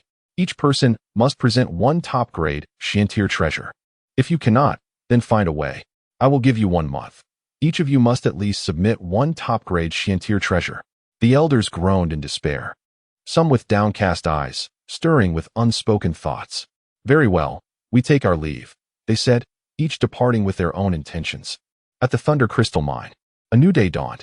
Ling Xian stretched lazily, as usual, coming to check Wu Ling's life panel. Indeed, there are changes. Name, Wu Ling. Realm, entry-level Jet on stage. Fate, sect disciple, blessed by auspicious stars, exceptionally intelligent, heir to the path of artifacts, Qingshui bloodline. Destiny, stalled at minor success in the Jet on stage. Due to the Zhongqi sect's absorption by the Feishuang sect and his father being murdered by them, he is determined to seek revenge against the Feishuang sect. However, his clandestine plans were exposed, leading to his demise at the hands of the Feishuang sect's cultivators 2 years later. Recent opportunity. In 1 month, the Zhongqi sect will dispatch elders to the Feishuang sect and the Lingxi sect, offering a considerable treasure trove. The 2 sects will assist the Zhongqi sect in applying pressure on the Qingxian sect, resulting in Wu Ling's release. Ling Xian shook his head. It seems that the Zhongqi sect cannot escape its fate of being swallowed up. The only difference lies in who will do the devouring. Even if the Qingxian sect remains passive, the nearby prestigious Feishuang sect will certainly take action. At that moment, Wu Ling suddenly spoke softly. Ling Xian, don't you realize that the Qingxian sect is about to face a grave crisis? If you are willing to return me to the Zhongqi sect, I can show you a path to survival. Ling Xian chuckled in disbelief.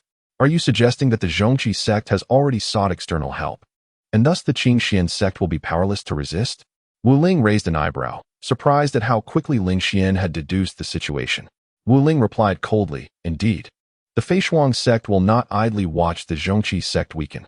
Even if our elders are complacent, they will certainly consider seeking external assistance. How can the humble Qingxian sect, a mere second-rate sect, withstand the formidable Feishuang sect, a first-rate power? Ling Xuan's expression remained serene. If it were solely the Qingxian sect, it would undoubtedly falter. However, the current Qingxian sect is no longer the same as before. He smiled faintly and turned to leave, leaving Wu Ling, who was filled with confusion.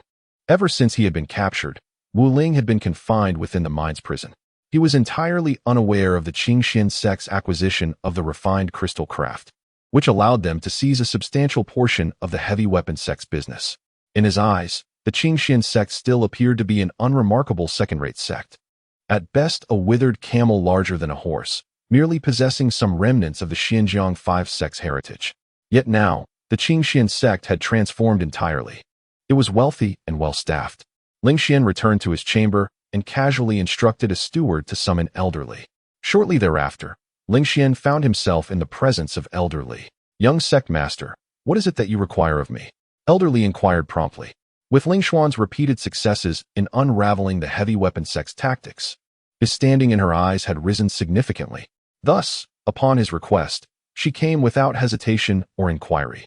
Ling Xian asked, our refined crystal spirit weapons, aside from being sold to smaller sects like the Iron Fist sect, should also have reached farther destinations, correct? Elder Li nodded affirmatively. Indeed, I was just about to inform you. We have established a connection with the Stormy Rain sect. Ling Xian nodded slightly, already well-versed in the dynamics of the Xinjiang prefecture. He was aware of the Stormy Rain sect, a first-rate sect located approximately 300 miles to the north of the Feishuang sect. A bountiful forest lay on the boundary between the Stormy Rain sect and the Feishuang sect, leading to continuous friction and conflict between the two sections. This highlighted the significance of the refined crystal spirit weapons. However, the only sect capable of producing these weapons was the heavy weapon sect. Yet, given the heavy weapon sect's proximity to the Feishuang sect and their fear of its overwhelming power, they were reluctant to sell the refined crystal spirit weapons to the Stormy Rain sect. Consequently, the Stormy Rain sect lacked a consistent supply of these essential weapons, while the Feishuang sect had a steady stream. As a result, the Stormy Rain sect had been suppressed by the Feishuang sect in recent years. Now, with a new source for refined crystal spirit weapons, the Stormy Rain sect was eager to engage. Is the transaction process sufficiently discreet? Ling Xian inquired. Elder Li nodded repeatedly. Rest assured, we took a detour and did not enter the Feishuang sect's territory. The trading location was chosen to be an abandoned bandit stronghold. The entire operation was concealed. No one is aware that our refined crystal spirit weapons were sold to the Stormy Rain sect. Ling Xian nodded in satisfaction. He understood that for the Qingxian sect to thrive and expand, it was imperative to secure powerful allies. The Stormy Rain sect, harboring enmity against the Feishuang sect and lacking refined crystal spirit weapons, was indeed the perfect ally. Ling Xian gently tapped the table, observing that the heavy weapon sect had reached the end of their strength. It was highly likely they would offer a wealth of treasures to the Flying Frost sect and the Lingxi sect for assistance. While the Lingxi sect posed no significant concern, the Flying Frost sect, being a first-rate sect, was another matter entirely. We could not withstand their might. Elderly, please communicate with the Stormy Rain sect and request them to create some disturbances, ensuring that the Flying Frost sect cannot divert their attention or extend their assistance to the Heavy Weapons sect. That would suffice. Elderly nodded, recalling their previous transaction with the Stormy Rain sect, during which they had gifted a twin sound jade, allowing for immediate communication. Very well, let us communicate now. Ling Xian affirmed. The twin sound jade bore a resemblance to the mother-child sound jade, with the primary distinction being the clear hierarchy within the latter. The mother jade could shatter the child jade from a distance. However, with the twin sound jade, those holding the child jade were considered equals. The willingness of the Stormy Rain sect to present a twin sound jade indicated their ample sincerity. After a brief exchange, Elderly, astonished, remarked, "Young master, the Stormy Rain sect has consented, but they have one request. They wish to meet you." Ling Xian was momentarily taken aback. "Meet me?" "Indeed," Elderly replied with a peculiar expression. "It is a request from the enchanting demon prince." In that instant, the vision of a captivating beauty, whose every smile and frown sent hearts racing, surfaced in Ling Xian's mind. He chuckled softly. "Very well, let them provide the time and place. If they wish to meet, so be it." Chapter 90. The third pillar of the Alchemist King's cavern in the unremarkable valley of the Qingtsang mountain range. Ling Xian found himself alone, eyes closed, quietly awaiting the arrival of another. While he appeared solitary on the surface, a concealed cave lay not far off. The great rock python frequently traversed through this cavern to explore the mountains for precious ores to satiate its hunger. With a mere signal, the python would surge forth from its lair, ensuring his safety. Despite the fact that the demon lord Mo Yuheng had never exhibited any malice towards him, Ling Xian could not afford complete trust. One must always retain a measure of caution. Before long, a fragrant breeze wafted through the air, and a captivating figure, akin to a water snake, coiled around him. The sound of tinkling laughter echoed. "You truly place your trust in me, coming here all alone." Mo Yuheng covered her mouth with a playful giggle. Ling Xian opened his eyes, gazing at her. Mo Yuheng deliberately positioned herself close, her ample bosom nearly pressed against him. A delicate hand, lacking restraint, rested on his shoulder, exploring with an eager curiosity. Her luscious, supple lips hovered tantalizingly near, as if a kiss could be stolen at any moment. Yet, Ling Xian understood all too well that should he lean in, she would swiftly distance herself, denying him the opportunity. Furrowing his brow, he remarked, "If we are to converse, let us refrain from unnecessary touches." Mo Yuheng withdrew her hand, creating space between them, pouting in feigned distress. "How heartless you are," she lamented. Ling Xian remained unmoved. "Ah, women, not even a fraction of the gentleness and understanding exhibited by my virtuous master." Seeing Ling Xian's indifference, Mo Yuheng let out an exasperated huff. "Very well, I shall divulge something. You require the assistance of the Rainstorm sect to restrain the Flying Frost sect, which is certainly feasible. With a single command, the Rainstorm sect will mobilize entirely." Ling Xian replied coolly, "And what is the cost?" Mo Yuheng smiled slightly, yet refrained from a direct response.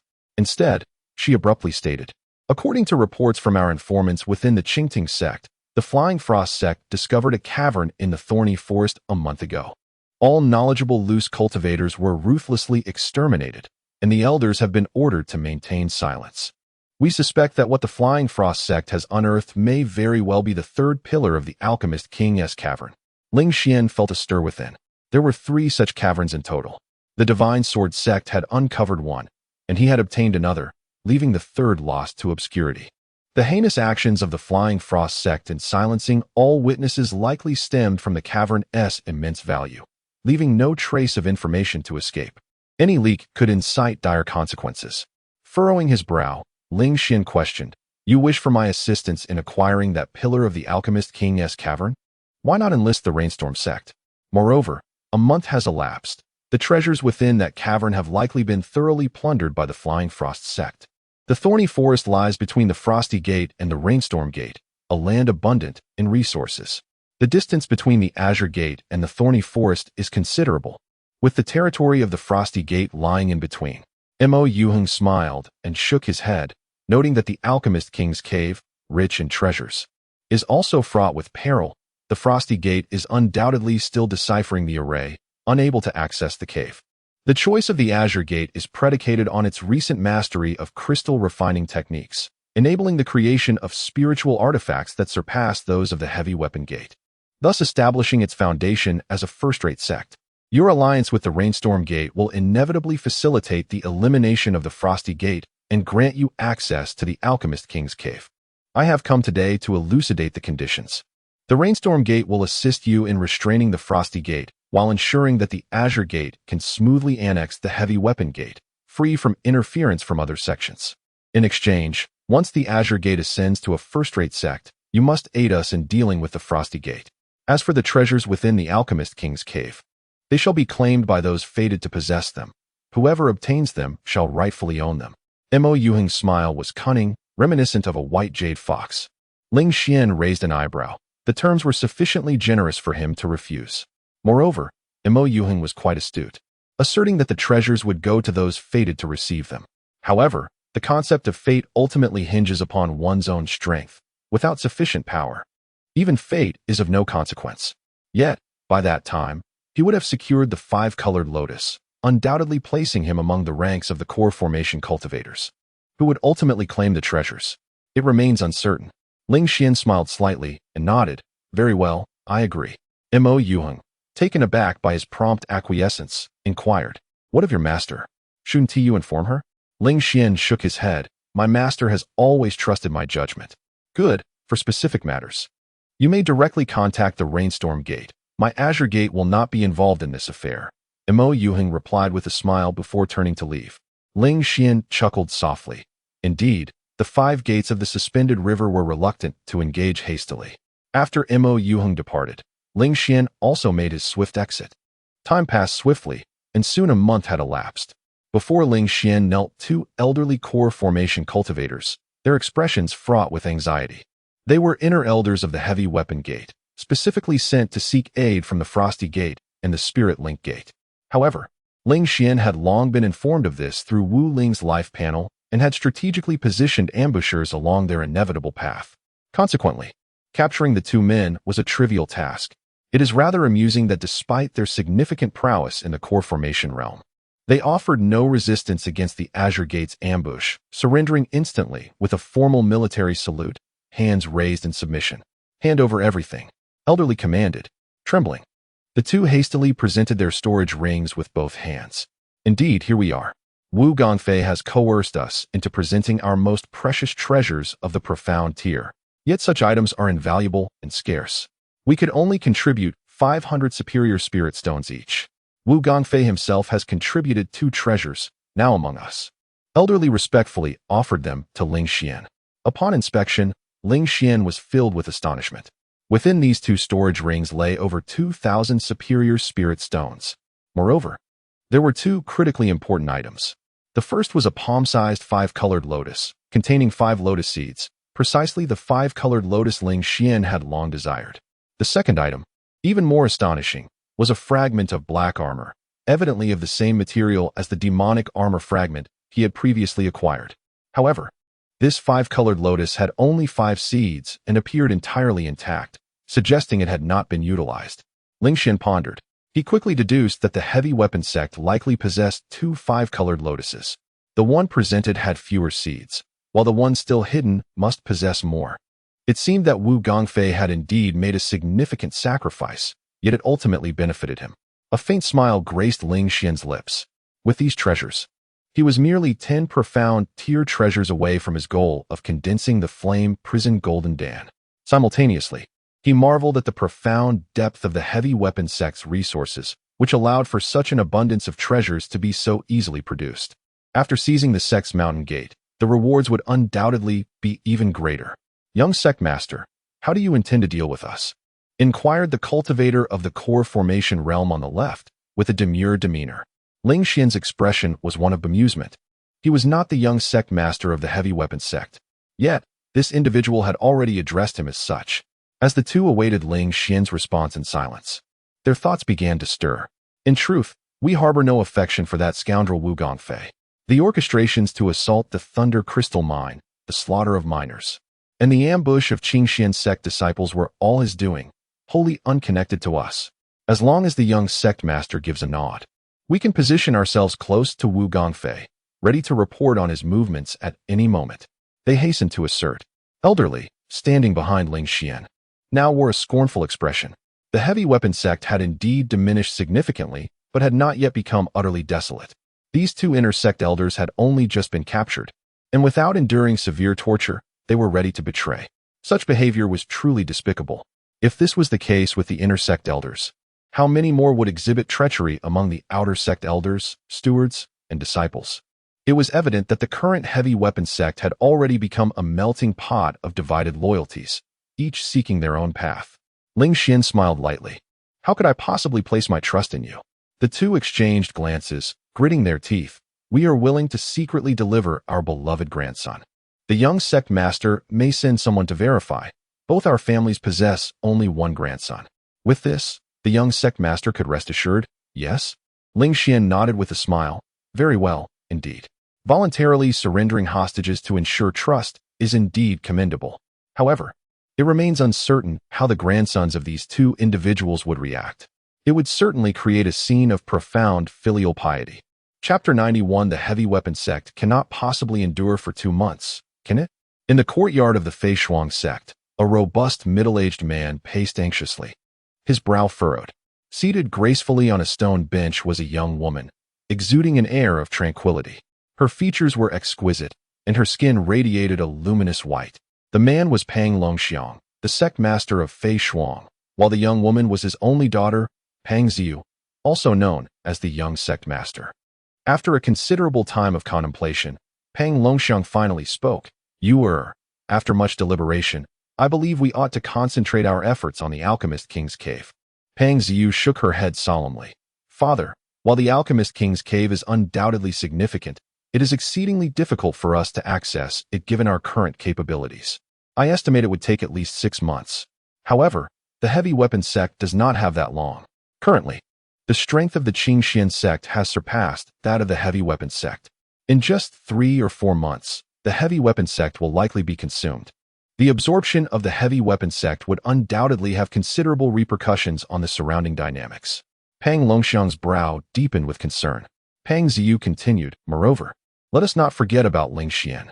Reports from Lu Yuanfeng indicate that it was Ling Xian who acquired the lost art of weapon refinement from the heavy weapon sect, which enabled the Qingxian sect to forge refined spirit weapons and rapidly rise to prominence. Additionally, while the Qingxian sect has not officially acknowledged it, various signs suggest that Ling Xian must possess a celestial-grade physique. Once the Qingxian sect assimilates the heavy weapon sect, it will inevitably ascend to the ranks of a first-class sect and acquire the treasures amassed by the heavy weapon sect over the years. As the young master of the Qingxian sect, Ling Xian will naturally receive the lion's share of resources. A genius with a celestial-grade physique, coupled with abundant resources. Do you comprehend the implications? A prodigy, one even more formidable than Zhou Qingcang. Should he attain the Golden Core realm, no other cultivators of the same level would stand a chance against him. Pang Ziyu gazed intently at Pang Longxiang. Father, heed my counsel. We can defer our pursuit of the Alchemist King's Cave. Our immediate priority must be to assist the heavy weapon sect in suppressing the Qingxian sect. Pang Longxiang rubbed his temples, overwhelmed by the weight of the decision. On one hand loomed the Alchemist King's Cave, and on the other, the heavy weapon sect. The former required personnel to be stationed there to guard against potential incursions from the Stormrain sect, while the latter necessitated support to prevent the Qingxian sect from swallowing them whole. Pang Longxiang cursed under his breath. Incompetent. If the heavy weapon sect had any merit at all, we wouldn't be in this predicament. After much contemplation, he finally relented. Very well, I shall heed your words. However, we cannot assist the heavy weapon sect without compensation. They must present us with significant treasures and formally request our aid before we intervene. Logically, Wu Gongfei should have already dispatched someone. Pang Ziyu waved her hand dismissively. Perhaps they are taking longer due to the preparations of their treasures. They will arrive in due course. Pang Longxiang felt a slight sense of relief. Just then, the urgent sound of knocking echoed from the courtyard gate. Master, young master, urgent intelligence. The storm gate has dispatched over a dozen core formation cultivators to suddenly establish their presence at the edge of the thorny forest town. Both Pang Longxiang and Pang Ziyu were taken aback, swiftly rising to their feet. An elder hurriedly rushed in, detailing the movements of the storm gate. The thorny forest is an expansive woodland, bisected by a flowing river. The Flying Frost Gate and the Storm Gate utilize this river as a boundary, each governing the southern and northern parts of the forest respectively. Both factions have relocated mortals, establishing towns in the northern and southern regions of the thorny forest. Normally, these towns serve as trading hubs for wandering cultivators. However, should either side show signs of activity, these towns could transform into the vanguard of war. Why has the Storm Gate suddenly moved at this juncture? Could they have learned of the Alchemist King's lair? Pang Longxiang furrowed his brow deeply, stating, "Where? It seems we cannot assist the heavy weapon gate for now." After a moment of contemplation, Pang Ziyu suggested, "Father, allow me to take 3 inner door elders to support the heavy weapon gate. At the very least, we could leverage the name of the Flying Frost Gate to pressure the Azure Profound Gate." Pang Longxiang shook his head. "No, I cannot place you in peril." Pang Ziyu sighed softly. "Rest assured, the heavy weapon gate, no matter how beleaguered, should be able to endure for another 2 months. Pang Longxiang replied gravely, "We must send more people into the thorny forest than the storm gate. We must overwhelm them in momentum to ensure our safety in dismantling the Alchemist King's formation." Pang Ziyu reluctantly nodded, acknowledging the truth in his father's words. The heavy weapon gate was not so feeble as to falter within 2 months. Meanwhile, at the heavy weapon gate, Wu Gongfei shed his garments and plunged into the water basin. Only in this manner could his restless emotions be somewhat calmed. "Sectmaster, the 2 elders have returned." A disciple called out from outside.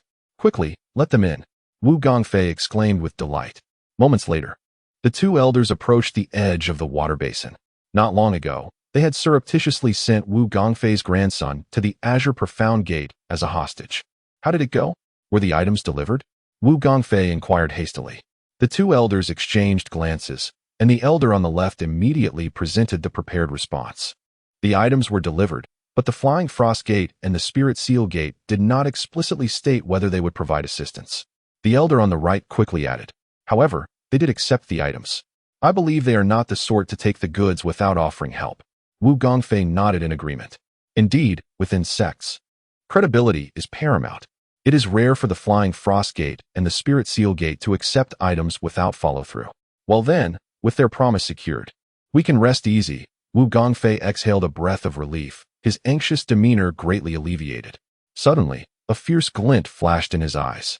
"By the way, I have discovered that some disciples and deacons have been colluding with the Azure Profound Gate, selling information about our heavy weapon gate. I have already issued orders for their public execution. You 2 have been unwaveringly loyal to the heavy artifact sect. I implore you to remain vigilant for any signs of treachery among others. Should you uncover any disloyalty, act swiftly to root it out, for there shall be no mercy." The 2 men shuddered at the words, but nodded repeatedly, understanding the gravity of the situation.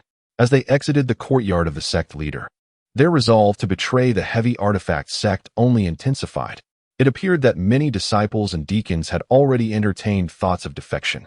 The grand vessel of the heavy artifact sect could no longer sustain its crew. The elder on the left murmured, "What treachery? It is merely a matter of embracing the light." The elder on the right retorted sharply, Indeed, embracing the light," the left elder agreed. "This matter must be immediately conveyed to our trusted confidants.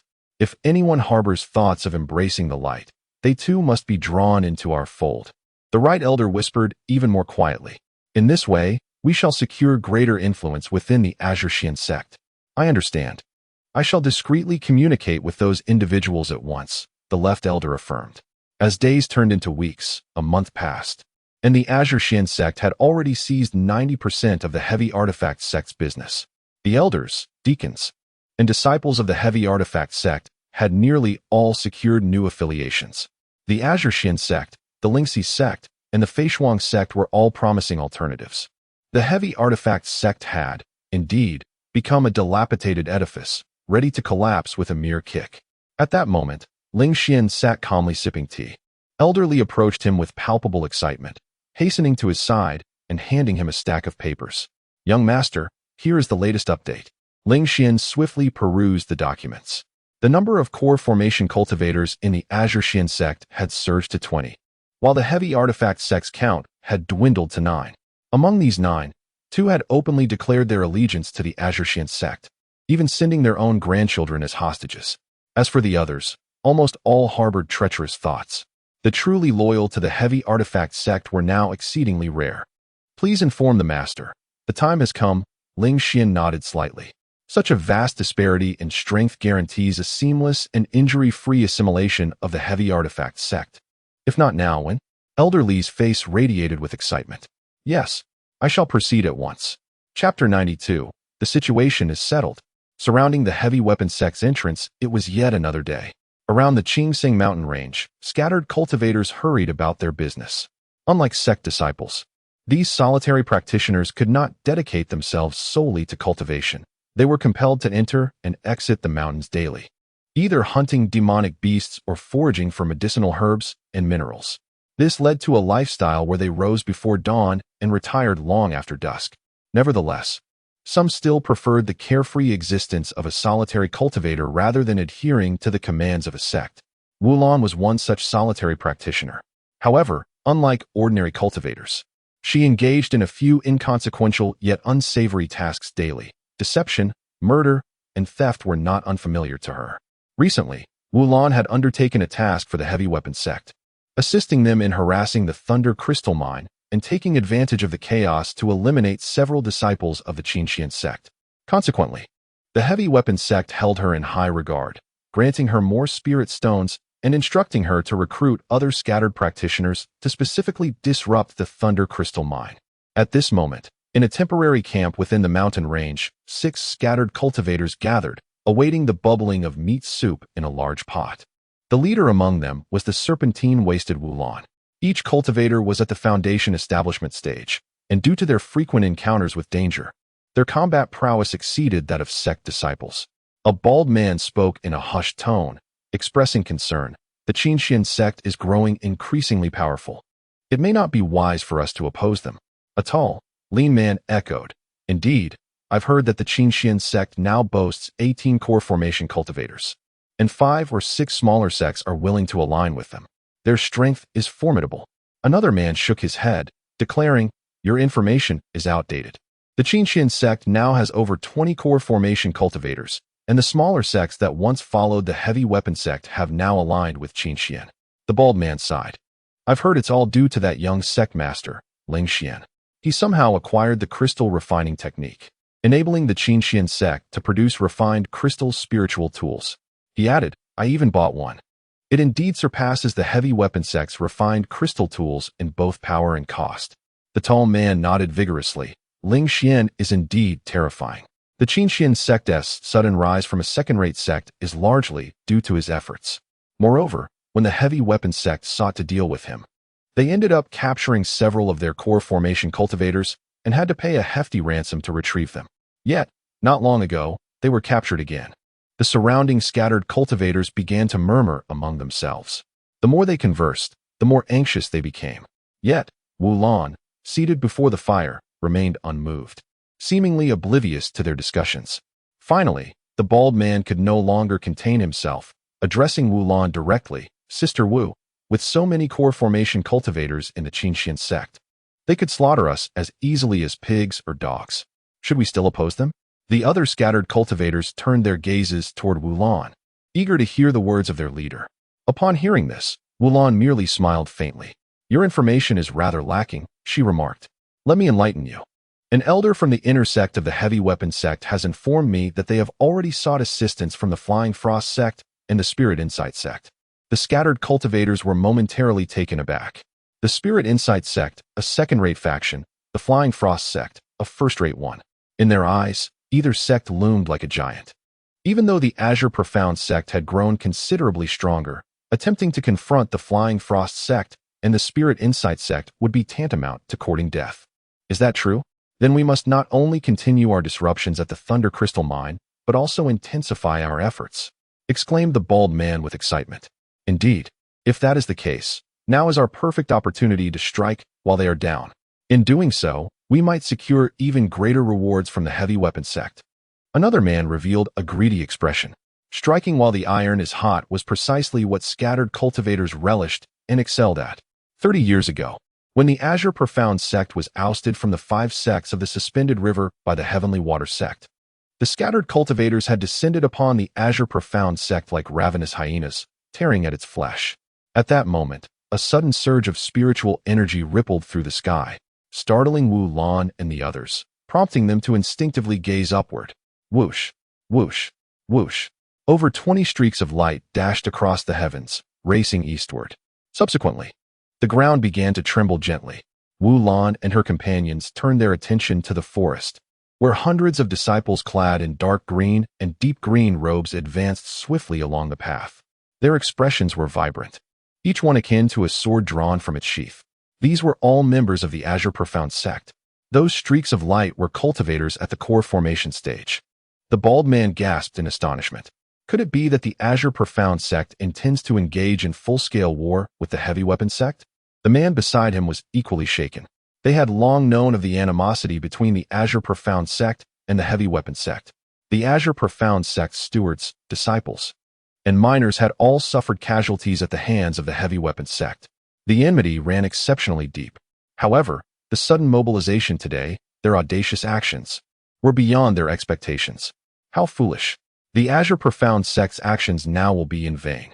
Reinforcements from the Flying Frost sect and the Spirit Insight sect have likely arrived long ago, Wu Lan said with a faint smile, as if she could already envision the Azure Profound sect's dismal defeat. With a wave of her hand, she declared, "Let us follow at a distance." The members of the Azure Profound sect will surely be overwhelmed by the Flying Frost sect and the Spirit Insight sect. At that moment, we shall seize the opportunity to act amidst the chaos. Ideally, we can capture the young master of the Azure Profound sect, Ling Xian. The sects affiliated with the Heavenly Water sect and the Thunderfire sect had offered handsome rewards. If they could capture him, they would directly receive 3,000 superior spirit stones and a set of inconspicuous core formation treasures. The scattered cultivators' eyes widened in astonishment. 3,000 superior spirit stones. That was a sum they could scarcely hope to amass in their lifetimes. As for that set of inconspicuous core formation treasures, it filled them with insatiable envy. They braved the wind and rain daily, risking their lives, all in the hopes of accumulating a set of core formation treasures. The inconspicuous core formation had already surpassed more than 50% of core formation cultivators. It is important to note that many cultivators at the core formation stage have reluctantly opted for the ordinary path of cultivation. Charge forward. I am determined to capture him alive. He, taking advantage of others' misfortunes and plundering amidst chaos, is my forte. Under the guidance of Wu Lan, the scattered cultivators trailed the Qing Xian sect's procession from a distance. They were not alone. Several other rogue cultivators harbored ulterior motives, each plotting their own schemes. Young master, numerous rogue cultivators are following our group, likely contemplating a chance to seize the opportunity, Elderly remarked as he caught up with Ling Xian, speaking in hushed tones. Moreover, I have recognized several faces among them, all of whom were present during the previous disturbances at the Leijing mine. Should we take action now? Eliminate them? Elder Li's expression turned cold. Ling Xian offered a faint smile. There is no need to concern ourselves with them just yet. Once we have conquered the entrance of the heavy weapon sect, they will undoubtedly know what course of action to take. Elder Li nodded in understanding. Before long, the Qing Xian sect's entourage arrived at the entrance of the heavy weapon sect, coming to a halt. Nangong Yun, Lu Yuanfeng, Song Chaofeng, and other formidable cultivators at the core formation stage hovered majestically in the air. At the entrance, 2 disciples stationed as gatekeepers had already knelt under the pressure exerted by the more than 20 core formation cultivators, trembling uncontrollably. At a higher vantage point, numerous stewards and disciples of the heavy weapons sect bore witness to the arrival of the Qing Xian sect's assembly. They observed the imposing presence of over 20 core formation cultivators, nearly 100 foundation establishment cultivators, and a multitude of Qi refinement cultivators. The overwhelming aura instilled fear in many, rendering them weak-kneed and paralyzed with terror. Chapter 93. Wu Gang's demise. In a swift motion, Wu Gang perished, and Nangong Yun turned her gaze towards Ling Xian, who responded with a subtle nod. Clearing her throat and channeling her spiritual energy, Nangong Yun proclaimed with resounding clarity, "The heavy weapon sect has harmed our esteemed elder of the Qingxian sect, slain our disciples, and seized our mining grounds. Their malevolence is egregious, and their crimes are unmistakable. Today, we, the Qingxian sect, demand an explanation from the leader of the heavy weapon sect, Wu Gang. Our purpose here is solely for Wu Gang. Those unassociated, step aside at once." Upon her utterance, the disciples of the Qingxian sect echoed her words, shouting in unison, "Those unassociated, step aside at once. Those unassociated, step aside at once." Their voices coalesced into an unstoppable momentum, surging towards the gates of the heavy weapon sect, reverberating through the heavens.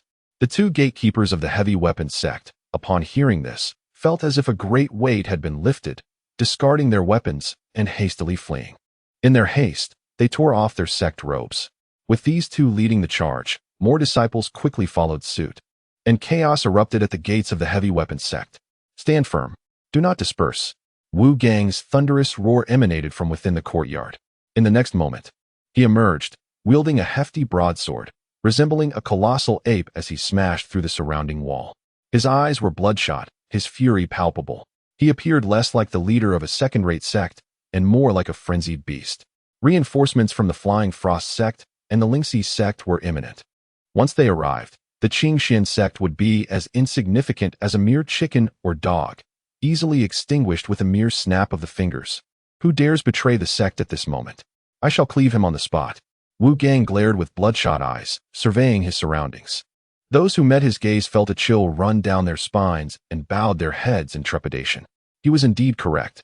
Reinforcements from the Flying Frost sect and the Lingxi sect were forthcoming. Yet where were they? The Qingxian sect had encircled the gates of the heavy weapon sect. So why had their assistance not yet arrived? As time ticked by, the anticipated reinforcements remained conspicuously absent, intensifying the doubts in the hearts of the disciples of the heavy weapon sect, including their leader, Wu Gang. Under Ling Xian's directive, Elderly called out to the heavy weapon sect with a commanding voice. "There is no need to await the reinforcements from the Flying Frost sect or the Lingxi sect any longer. They shall not be coming. We reiterate, we have come solely for Wu Gang. Those unassociated, step aside at once." This declaration, infused with spiritual energy, swiftly reached the ears of every individual in the heavy weapon sect.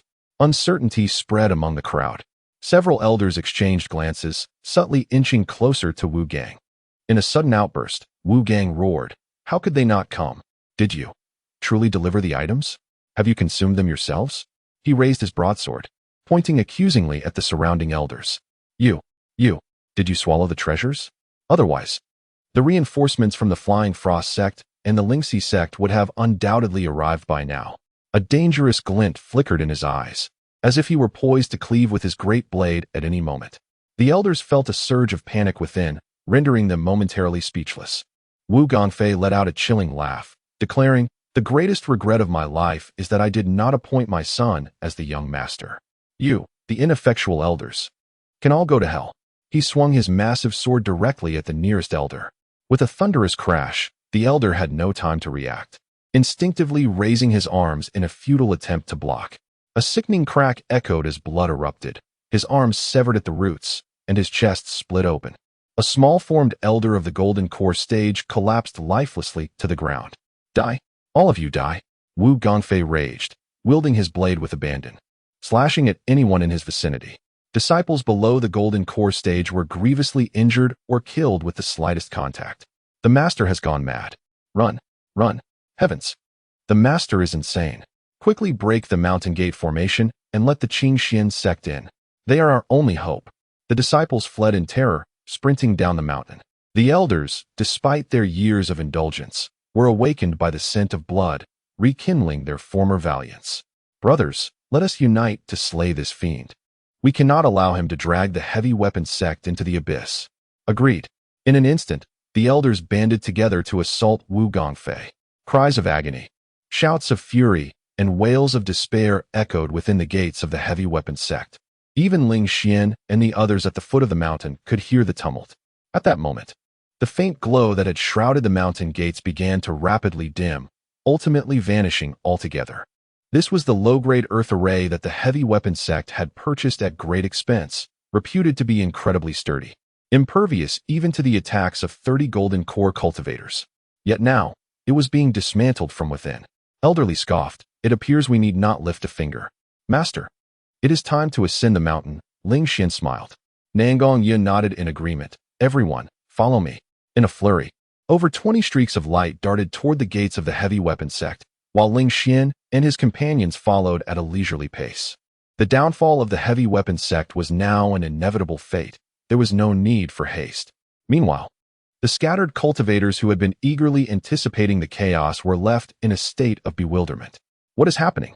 Has the reinforcements from the Flying Frost sect and the Lingxi sect not arrived? The mountain gate formation of the heavy weapon sect was so easily breached? Wu Lan's expression darkened. "We must leave quickly. This place is no longer safe." Indeed, her fellow scattered cultivators echoed, fear evident in their faces as they fled. The remaining scattered cultivators observed their panicked retreat, pondering the unfolding events. Some individuals, upon casting a glance, hastily pursued their companions.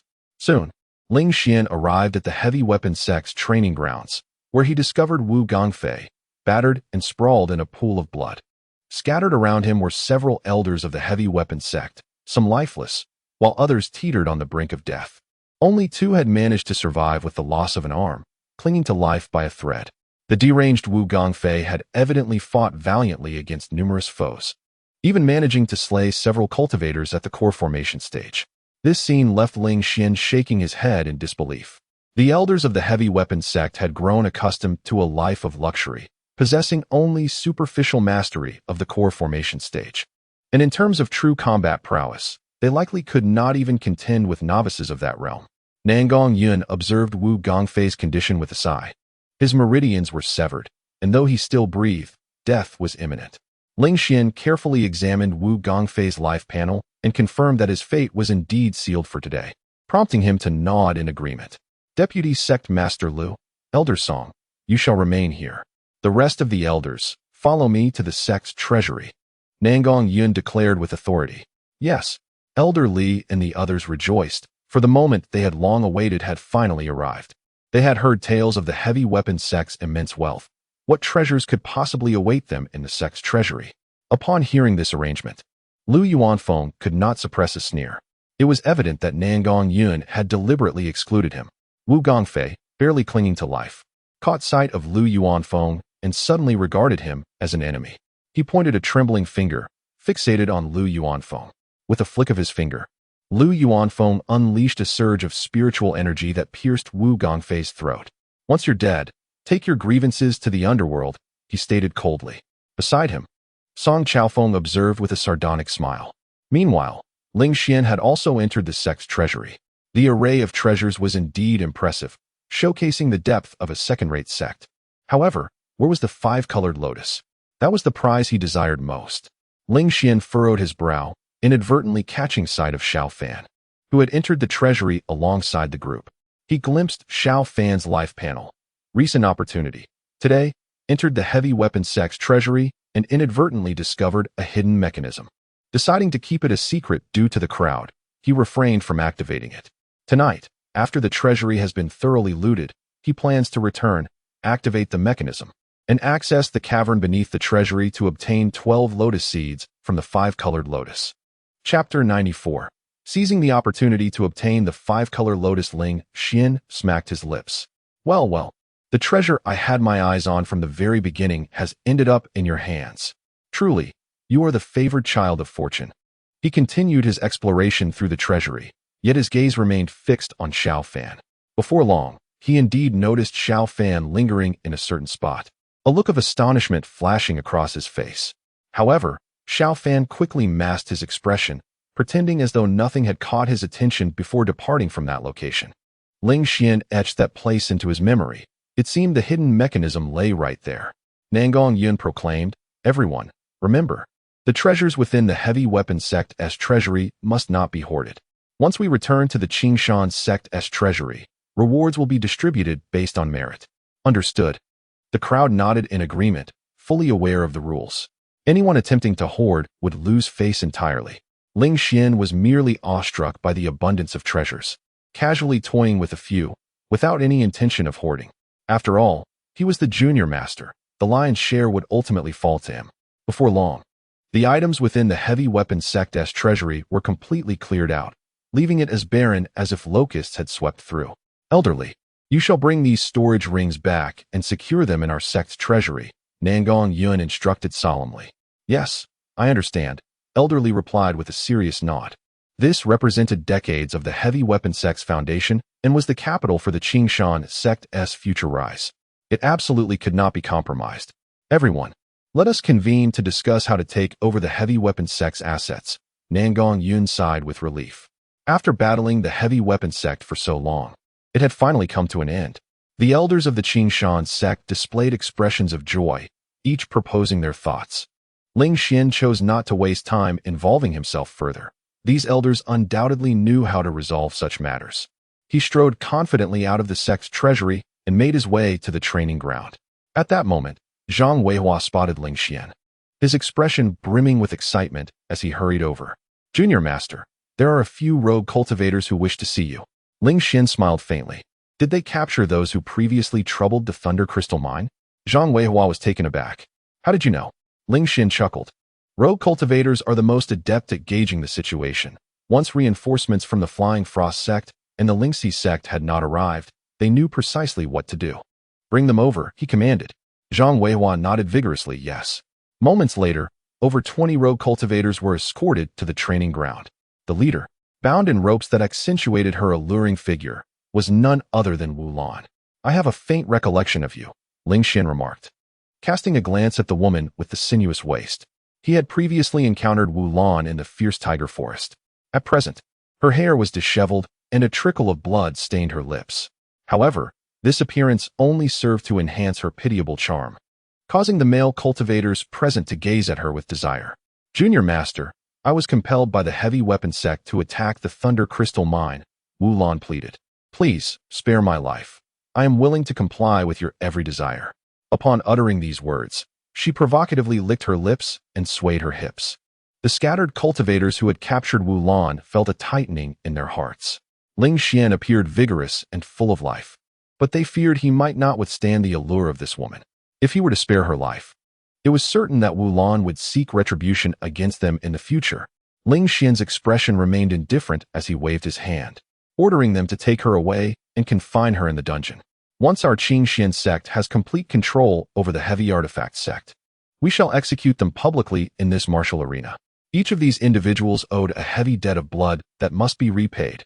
The disciples of Qingshan sect, who had lost family and friends to the Thunder Crystal Mine, shuddered at his words, their eyes instantly reddening. Zhang Weihua, standing beside Ling Xian, absent-mindedly touched his empty sleeves and could not help but exclaim, Thank you, young sect master. The surrounding disciples and stewards of Qingshan sect knelt on one knee, their voices rising in heartfelt gratitude, tears streaming down their faces as they chanted, Thank you, young sect master. Wu Lan's face contorted with rage, her vicious curses caught in her throat. However, before she could utter another word, several scattered cultivators stuffed a cloth into her mouth to silence her. They too were dragged away and imprisoned. Ling Xian had meticulously assessed the life panels of these individuals, including Wu Lan, all of whom faced an inevitable demise with no chance of escape. The scenario of a midnight breakout followed by a triumphant return after years of cultivation was utterly implausible. No need to linger here foolishly. Let us proceed to seize the assets of the heavy artifact sect. There are 4 cities under their control, including a plethora of taverns and inns. Ling Xian smiled faintly. Although the gates of the heavy artifact sect had been breached and its leader slain, its influence lingered. The stewards and disciples remaining within those 4 cities were still present. All of this needed to be thoroughly understood until complete dominion was established by the Qingshan sect. Yes, Zhang Weihua responded. His tears transformed into a smile as he promptly rose to his feet. That night, a grand outdoor celebration was held in the martial arena of the heavy artifact sect. Elders, stewards, and disciples feasted heartily, the customary hierarchies of respect and deference momentarily forgotten. Amidst the revelry of food and drink, they sang jubilantly, expressing their inner elation. Ling Xian did not isolate himself from the festivities. He joined the celebration. However, his remarkable tolerance for alcohol left many inebriated in his wake. With a shrug, Ling Xian made his way directly to the now deserted treasury of the sect. With no treasures remaining, it was devoid of guardians. Arriving at the location he had memorized during the day, he activated the mechanism, causing the wall before him to slowly part. A steep, dark passage was immediately revealed. Upon entering, the wall sealed behind him seamlessly, leaving no trace of his passage.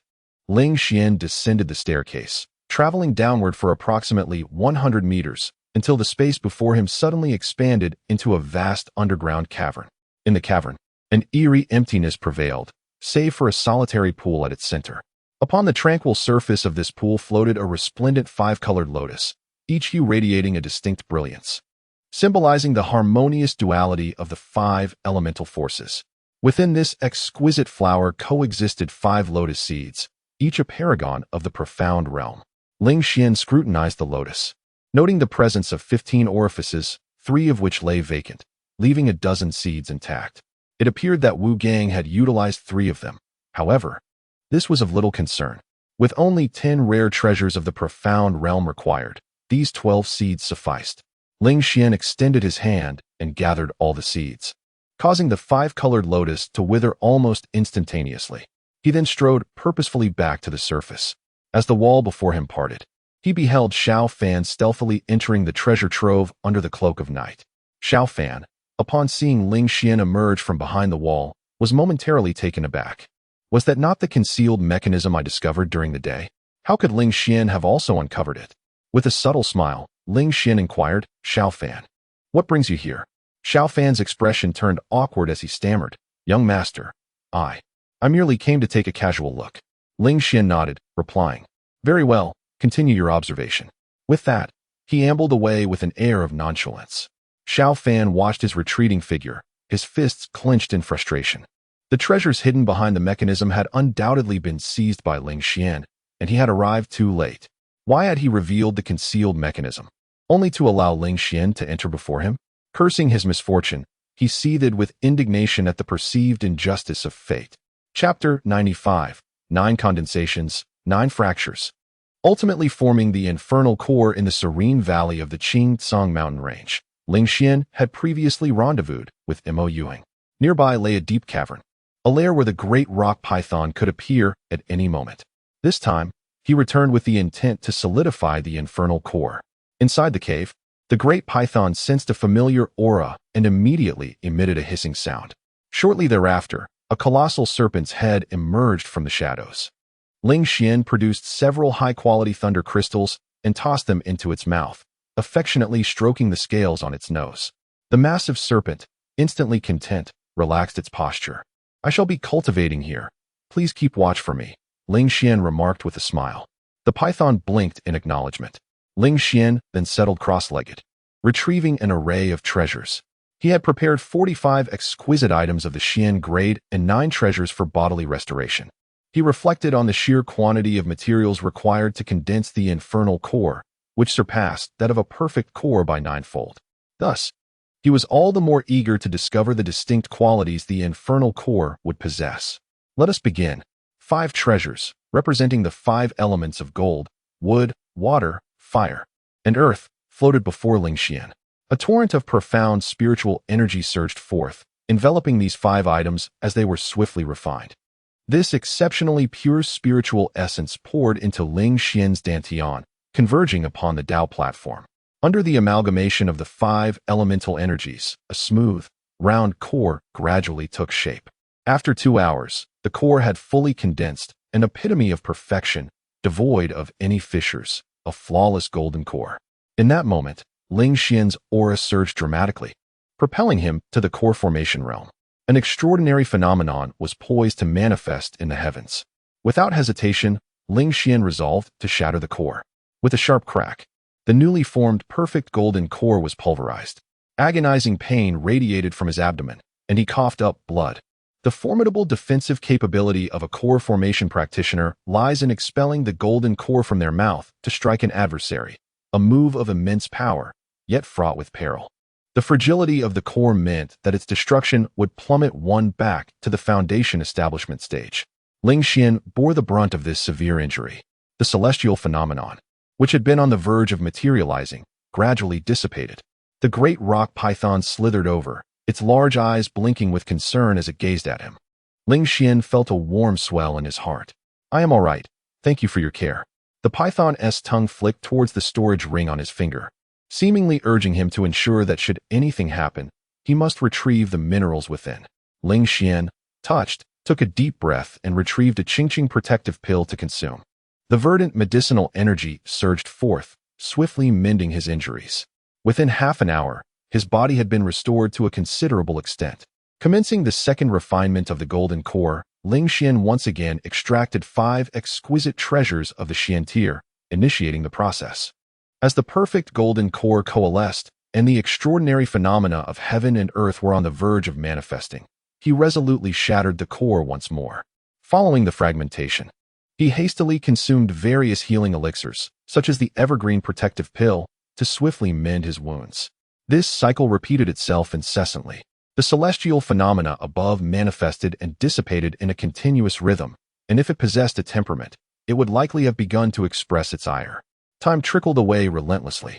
The 3rd, 4th, 5th attempts, until the 9th. Crack! For the 9th time, the golden core was formed and subsequently shattered. Ling Xian was drenched in cold sweat, nearly collapsing to the ground. He understood that he had succeeded. Yet, where was the promised Inferno golden core? Just as Ling Xian prepared to mentally berate the ancestors of the Inferno Master, an anomaly appeared within his dantian. Ling Xian immediately turned his attention inward. The dantian of a foundation-building cultivator comprises a lake of spiritual energy and a platform of Tao. However, due to Ling Xian's superior constitution and techniques, his platform was a perfect one. Thus, while others possessed a lake of spiritual energy, his dantian resembled an ocean, vast and boundless. At that moment, he felt something rising from the depths of this ocean. Before long, the fragments of the previously shattered perfect golden cores surged forth from the depths. They had not vanished. Instead, they had settled at the bottom of the ocean of spiritual energy. Ling Xian's eyes widened, instinctively activating the Inferno Destruction scripture. As anticipated, these fragments ascended and gathered at an accelerated pace. In the blink of an eye, they coalesced above the Tao platform, reuniting. Boom! A golden core emerged, far larger than the previous 9 perfect ones, suddenly materializing. Its size was equivalent to 3 perfect golden cores combined. Its surface, unlike the radiant perfection of the previous cores, was adorned with fiery red stripes. Even more astonishing to Ling Xian was the fact that this golden core could automatically shatter and reassemble. It could fragment into 45 shards, each capable of being wielded in battle. The simultaneous emergence of these 45 shards resembled a meteor shower raining down from the heavens. Any cultivator beneath 2 minor realms of Ling Xian would find it nearly impossible to withstand such formidable might. If utilized wisely, it could yield unexpectedly powerful results. After all, who could have anticipated that Ling Xian's golden core could not only shatter, but that the shards themselves could launch attacks?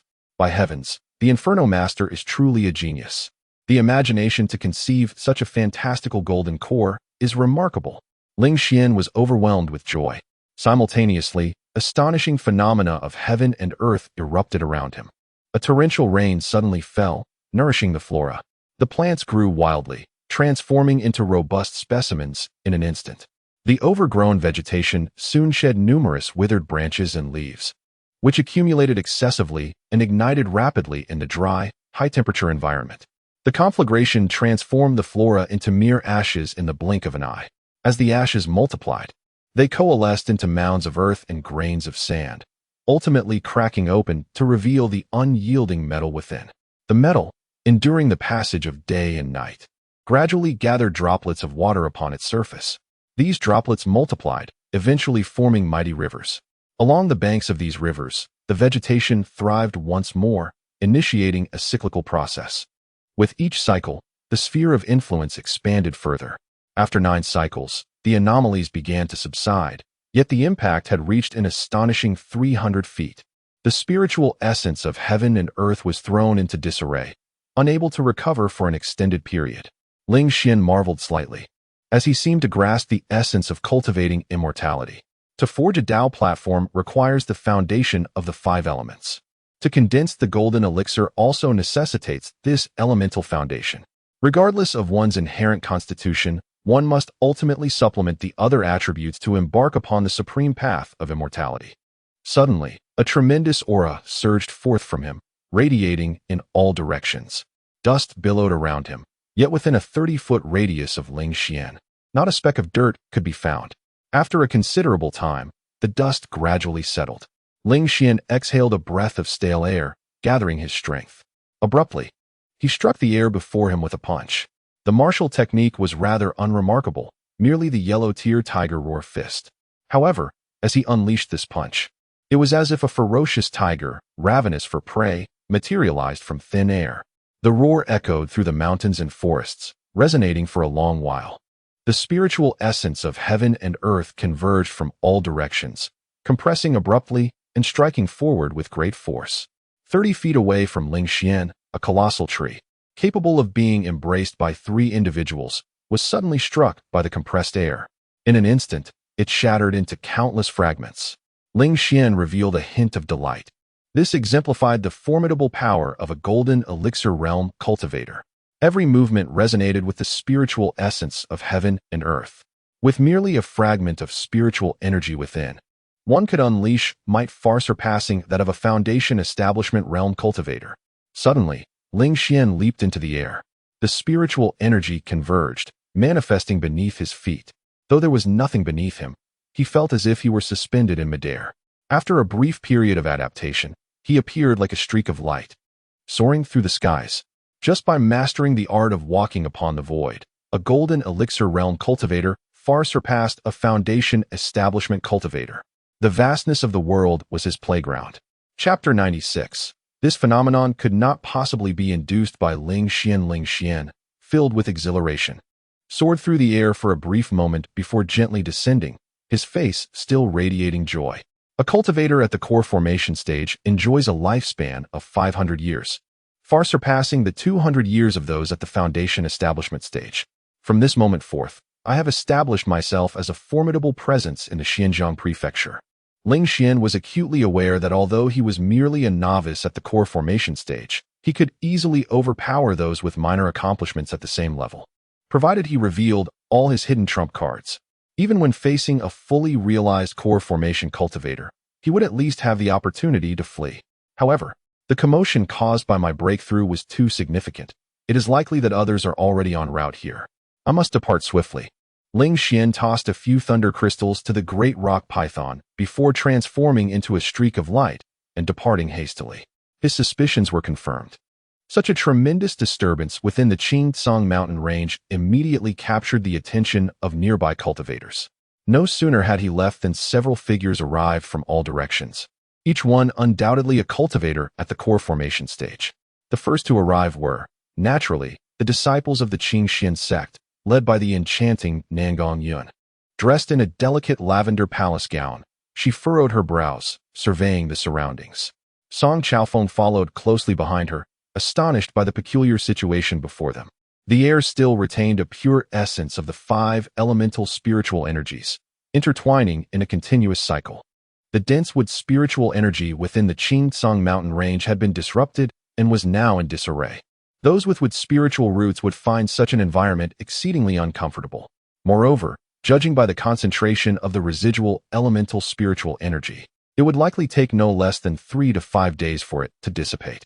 Master, it appears that someone has broken through to the core formation stage, invoking the 5 elemental phenomenon, but the extent of its influence is rather excessive, Song Chaofeng murmured.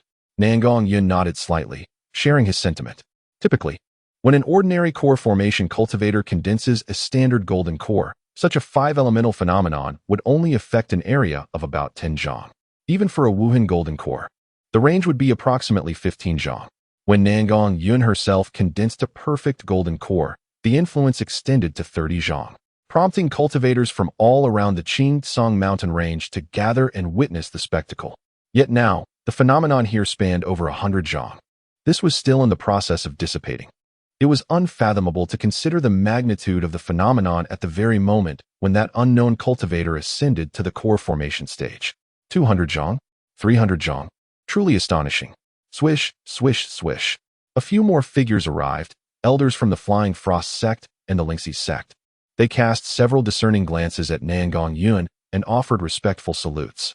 Though merely a day had passed since the Qingxian sect conquered the heavy weapon sect, the news had spread like wildfire. Naturally, the sects surrounding the Qingtsang mountain range were the first to be informed. Among the cultivators of the Foundation Establishment realm and the Feishuang sect, there exists a woman of exquisite features and fair complexion. She is none other than Pang Ziyu, the daughter of Pang Longxiang, the sect master. After observing intently for a moment, Pang Ziyu spoke in a solemn tone, suggesting that it must be an unknown cultivator of the Foundation Establishment realm undergoing a breakthrough. Yet the commotion is far too great for one of mere obscurity. Such a person should undoubtedly be of considerable renown. Beside her, an elder of the Feishuang sect whispered, surmising that it could be one of the 5 gentlemen of Xinjiang, who, unwilling to advance within their sect, chose this location for their breakthrough. Pang Ziyu replied mildly, reminding them that there are now 6 gentlemen, and she constantly urges them not to forget Ling Xian. The elder, despite possessing a cultivation level surpassing that of Pang Ziyu, nodded repeatedly as if chastised by her words. Do you believe it could be Ling Xian? The elder inquired. Pang Ziyu resolutely shook her head, asserting that it could not possibly be him. Even if Ling Xian were to condense a perfect golden core, he could not invoke such phenomena. Such an extraordinary manifestation must arise from one possessing a heavenly physique and practicing celestial techniques, capable of condensing an unparalleled golden core. The elder nodded in agreement, endorsing her perspective. Suddenly, Pang Ziyu turned her gaze toward Nangong Yun, the master of the Nangong sect, and asked for her opinion. Nangong Yun glanced at her, responding calmly, I share the same viewpoint.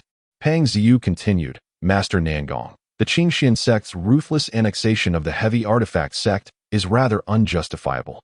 I fear that if the Thunderfire sect is made aware of this, they will be incensed. You need not concern yourself with that, Nangong Yun replied, disinterested in further discourse, and turned to leave. Pang Ziyu's expression remained unchanged. Once Nangong Yun and her party departed, she revealed a frosty demeanor. I never anticipated that both my father and I had overestimated the heavy artifact sect. Their incompetence has led to their demise in a mere month. Investigate thoroughly what transpired within the heavy artifact sect and who was instigating events. Understood. The news of the Qingxian sect's annexation of the heavy artifact sect did not only reach the ears of nearby sects such as the Lingxi sect, Feishuang sect, and the Baoyu sect, but also spread rapidly through word of mouth, multiplying exponentially within just 10 days until it became known to all in the entire Xinjiang prefecture. Since the conclusion of the grand sect ceremony, when Governor Ji Shilong announced the sect ranking system, the Xinjiang prefecture had been rife with undercurrents. Frictions between various sects occurred frequently, yet it had not escalated to outright conflict or rampant annexation. However, the Qingxian sect's actions seemed to ignite a long-simmering powder keg, prompting those sects with historical grievances to declare war immediately. Even those sects that typically preferred to remain aloof began to target smaller sections. The larger fish devoured the smaller, and the small preyed upon the minuscule. Once the lid of this Pandora's box is lifted, it shall never be closed again. In the city of Zhejiang, the capital of the Xinjiang prefecture, the governmental authority is at its strongest.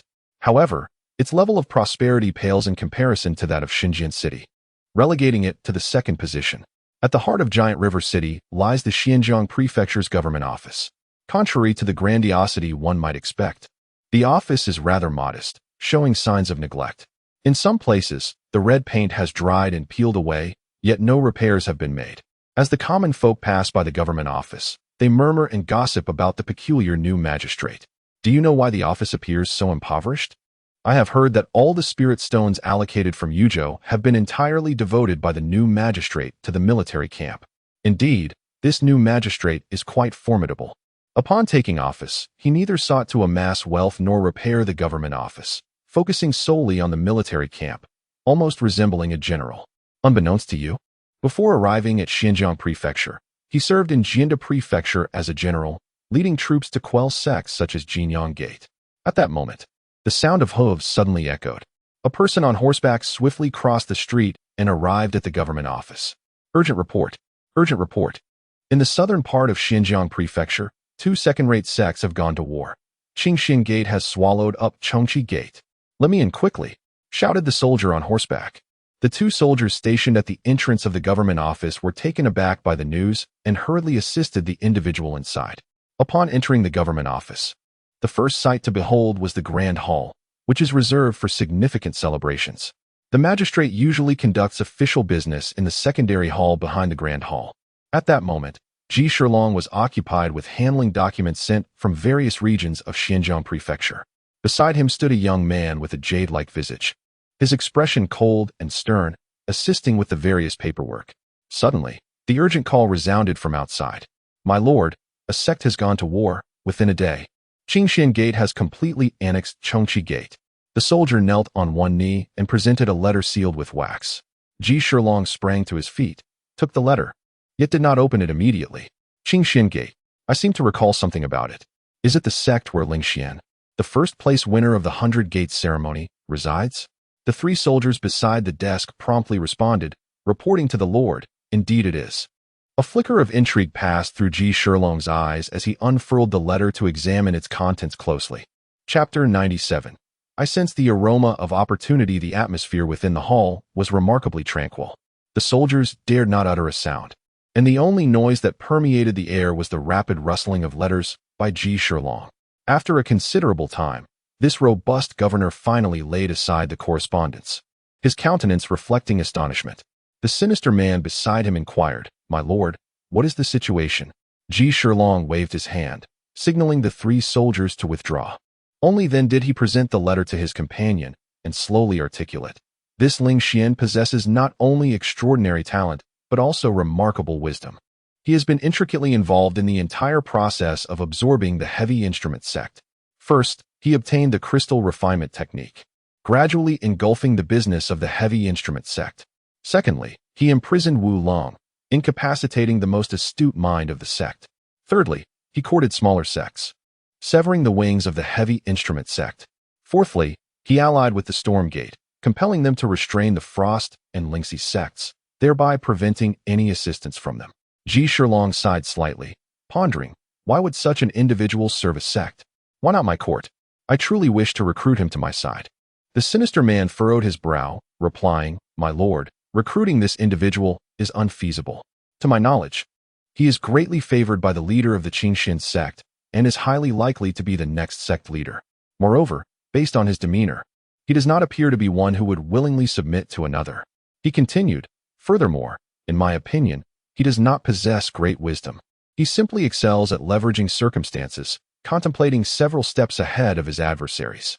Most people can only perceive the immediate, failing to see beyond a single step.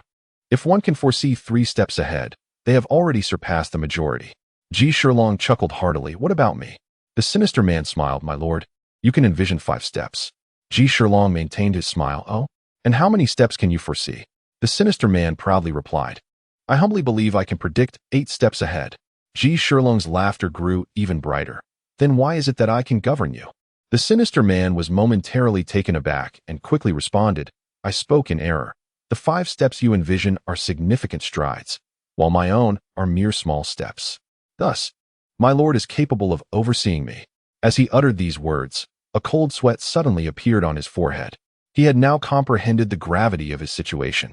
His own exceptional talent had fostered a sense of arrogance, yet this individual before him was capable of cold-blooded actions. In the presence of Ji Shilong, one must be as a dragon coiled and a tiger crouched. I find this Ling Xian quite commendable, Ji Shilong continued. Luo Shuanghan, select some treasures from the warehouse and pay a visit to the Qingxian sect to see if he would be willing to abandon the shadows and align with the court. Should he be unwilling, proceed to the Tianshui sect and ensure this letter reaches the hands of sect leader Zhuang. Ji Shilong extracted a letter from the bottom of a thick stack of documents, already sealed with wax and bearing his official governor's seal. The sinister man nodded, cupping his hands in greeting as he took his leave. Ji Shilong observed his departing figure, a smile lingering upon his lips, enigmatic and knowing. The Lei Jing mine. Ling Xian did not disclose the fact that he had entered the core formation stage. Instead, He had landed early outside the forest and strode confidently into the mine. Becoming a cultivator of the core formation realm was indeed a momentous occasion worthy of celebration. However, the Qingxian sect was not a monolithic entity. With a significant influx of newly appointed inter-sect elders, factions had become increasingly intricate. Should another individual beyond himself learn of his advancement, it was likely that Lu Yuanfeng would also become aware. Lu Yuanfeng was not a benign character. The intelligence of the Qingxian sect had undoubtedly been sold by him on numerous occasions. At that point, his peril would escalate substantially. Thus, it was more prudent for him to maintain a fade for the time being. Perhaps, once he achieved a small, or even substantial success in the core formation stage, he could then reveal his status, ensuring greater security. As for Lu Yuanfeng, Ling Xian did not perceive him as a significant threat. Preserving the current state of affairs would suffice. Perhaps he might even leverage Lu to disseminate some misleading information. As Ling Xian entered the mine, he immediately noticed numerous disciples, along with several core formation cultivators arriving eagerly from outside. They were not clad in the elder robes of the Qingxian sect, but rather the attire of several nearby minor sections. Upon seeing Ling Xian, these individuals were instantly filled with respect, halting their movements to bow reverently before him. Even the core formation cultivators did not dare to show the slightest disrespect. The cultivators in the vicinity of the Qingtsang mountain range had long since learned of the news regarding the heavy weapon sect being assimilated by the Qingxian sect, and they understood that this was all orchestrated by Ling Xian himself. Without Ling Xian's involvement, even if the Qingxian sect managed to absorb the heavy weapon sect, the casualties would have been severe. Who are these? Ling Xian inquired casually. The core formation cultivators responded joyfully, reporting to the young sect master. We are elders from nearby minor sects, sent by our sect master to join the Qingxian sect. Our sect master is following behind and will arrive shortly. Ling Xian smiled and nodded. Very well, you may proceed. Yes. As Ling Xian took a few more steps, he suddenly spotted Elderly searching for someone. Young sect master, I have news to share, Elderly stated gravely. Speak. Wu Ling is dead. He committed suicide, Elderly sighed. Ling Xian asked what happened. Elderly explained.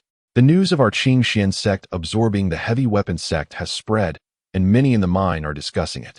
Wu Ling heard about it and could not accept the reality. He shattered his golden core and took his own life. Many witnessed the scene. Ling Xian's expression remained unchanged. Given Wu Ling's obsessive nature, such a reaction upon hearing the news was entirely reasonable. Wu Gongfei has yet to be buried. Let us inter them together, he said. Yes. Ling Xian reflected momentarily. Wu Ling, who should have been a renowned master craftsman in the Xinjiang prefecture, would have remained unscathed even if the imperial court had razed the Xinjiang prefecture. Instead, he would have been revered as a distinguished guest. However, due to his very existence, Wu Ling's fate has been altered time and again. Now, it has been irrevocably severed. Ling Xian does not lament the fate of this individual excessively. Had Wu Ling not gone to such lengths to deal with him, even harboring murderous intent, Ling Xian would not have confined him here for so long. The demise of this person is merely a consequence of his own actions. It is imperative to focus on cultivation and to swiftly attain a minor accomplishment in the golden core stage. Ling Xian retreated to his chamber. To expedite progress in the golden core realm, one may consume corresponding elixirs, akin to the body refinement, qi condensation, and foundation establishment stages. The elixir required by golden core cultivators is known as the essence restoration pill, which serves to accelerate the growth of the golden core. The size disparity between the golden cores of entry-level practitioners and those at the pinnacle of the golden core stage can be at least fivefold.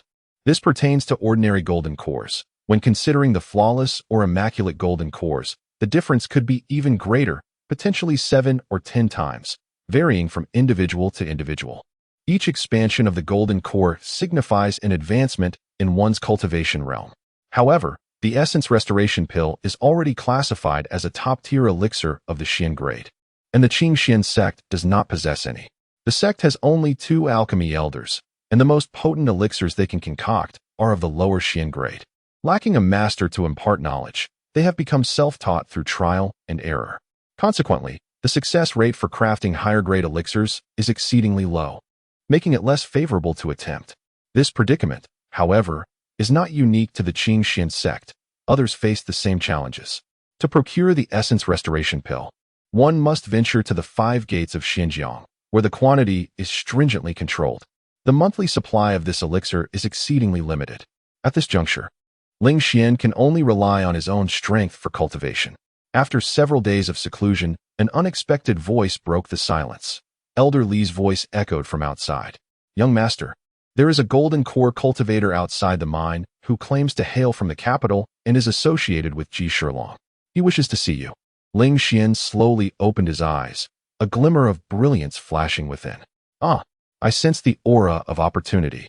Chapter 98. Behold, this man is named Xiao Luo, an aficionado of fencing at the entrance of the Leijing mine. Luo Shuanghan, clad in white garments, stands with his hands clasped behind his back, exuding an air of haughty elegance. The formidable aura of a nascent soul cultivator emanates naturally from his being, evoking an instinctual desire for reverence among those who behold him. The surrounding disciples gaze at him from a distance, instinctively filled with a sense of awe. Though they have encountered nascent soul practitioners before, the oppressive presence of this strikingly handsome man far surpasses that of the ordinary cultivators, indicating his distinguished status. With his eyes closed in tranquil repose, Luo Shuanghan remains impervious to the stares of the onlookers. Soon, he hears a voice approaching from the front. "I am Ling Xian, you seek me?" Upon opening his eyes, Luo Shuanghan observes a tall, slender youth with chiseled features striding towards him. A flicker of intrigue passes through Luo Shuanghan's gaze. Some individuals possess an extraordinary quality that captivates others at first glance, and this youth is undoubtedly one of them. Luo Shuanghan, on the orders of the governor, I extend an invitation for the young master of Qingxian sect to join the court. This here is a gift from the governor. With that, Luo Shuanghan tosses a storage ring towards him. Elder Li, vigilant, steps protectively in front of Ling Xian, intercepting the ring.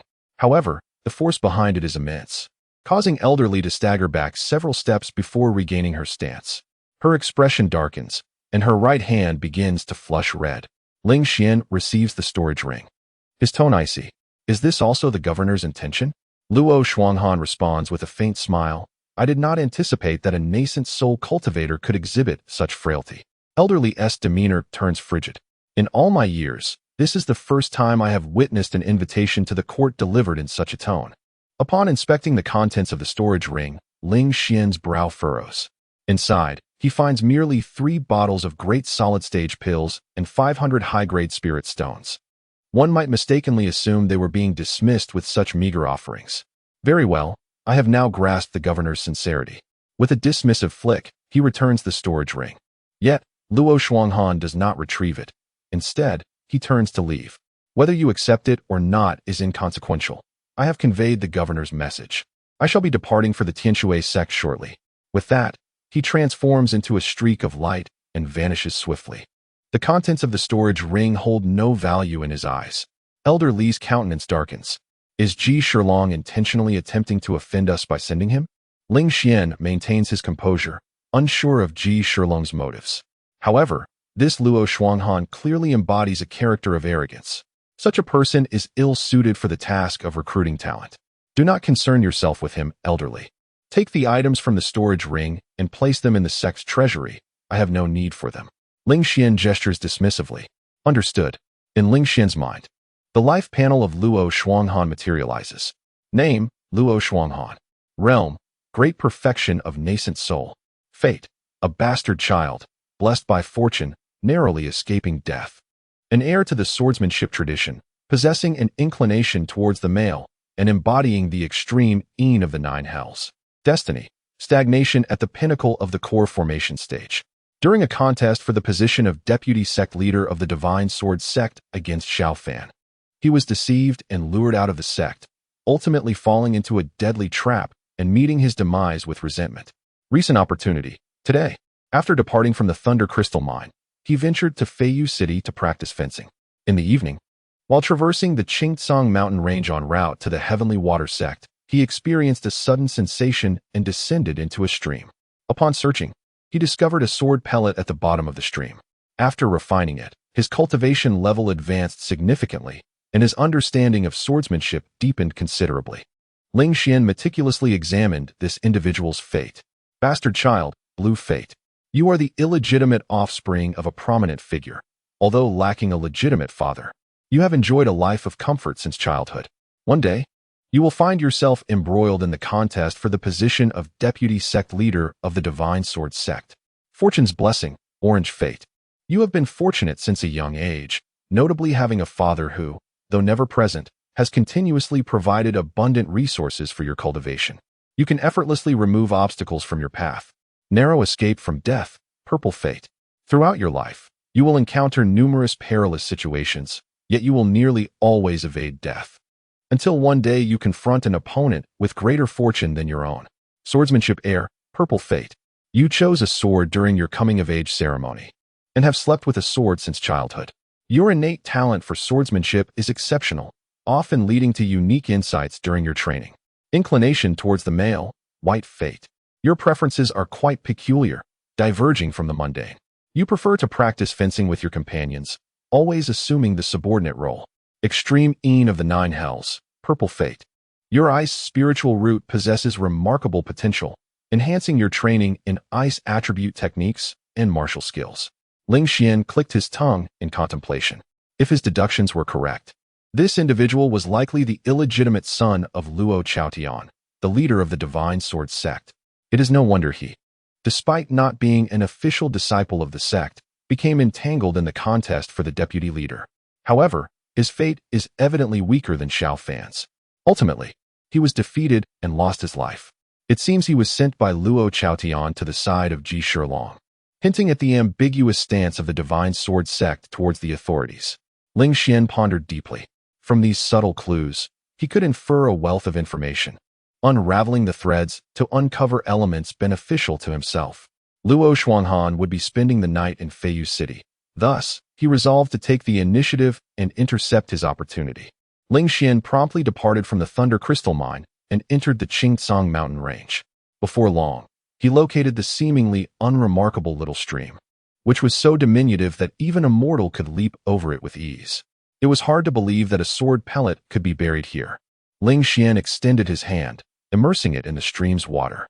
A thread of spiritual energy surged forth, intertwining with the surrounding natural aura, carefully probing the sediment at the bottom of the stream. Moments later, his expression shifted subtly as he gestured with his hand. Downstream of the stream, more than 20 zhang away, a patch of silt suddenly broke open, revealing a small sword glistening with a metallic sheen that leapt into Ling Xian's hand. Ling Xian examined it closely. At first glance, this object appeared to be forged from metal.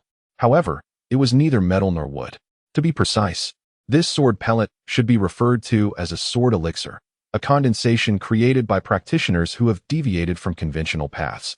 Such practitioners are generally solitary cultivators. They are acutely aware of their mediocre talents, and thus, when they condense their elixirs, they opt for unorthodox methods, manifesting their essence in the form of weapon-shaped elixirs. There exist sword elixirs, saber elixirs, axe elixirs, and so forth. Once this type of elixir is condensed, the practitioner can only specialize in that particular martial technique. In other words, to condense a sword elixir, one must cultivate sword techniques. To condense a saber elixir, one must practice saber techniques, and so on. Failing to adhere to this path would be contrary to one's true nature. Over time, the elixir would shatter on its own, posing a significant danger. Nevertheless, there are advantages to condensing such elixirs. When entering the elixir stage, one's combat prowess far surpasses that of those who condense the 5-element elixirs. This is due to the substantial difference between the 5 energies elixir and the orthodox 5-element elixir. Consequently, many cultivators disdainfully refer to it not as an elixir but rather as a pellet, hence sword pellet, saber pellet, spear pellet, and so forth.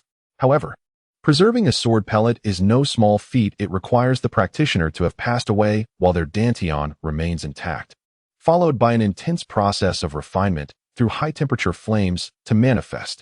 Otherwise, most of these weapon elixirs would shatter upon the death of the practitioner. The sword pellet that Ling Xian obtained was evidently quite rare. He quickly found a suitable place nearby and commenced the process of refinement, nodding with satisfaction. Chapter 99. The Art of Swift and Slow Swordplay. Are you afraid? The process of refining the sword pill was not arduous.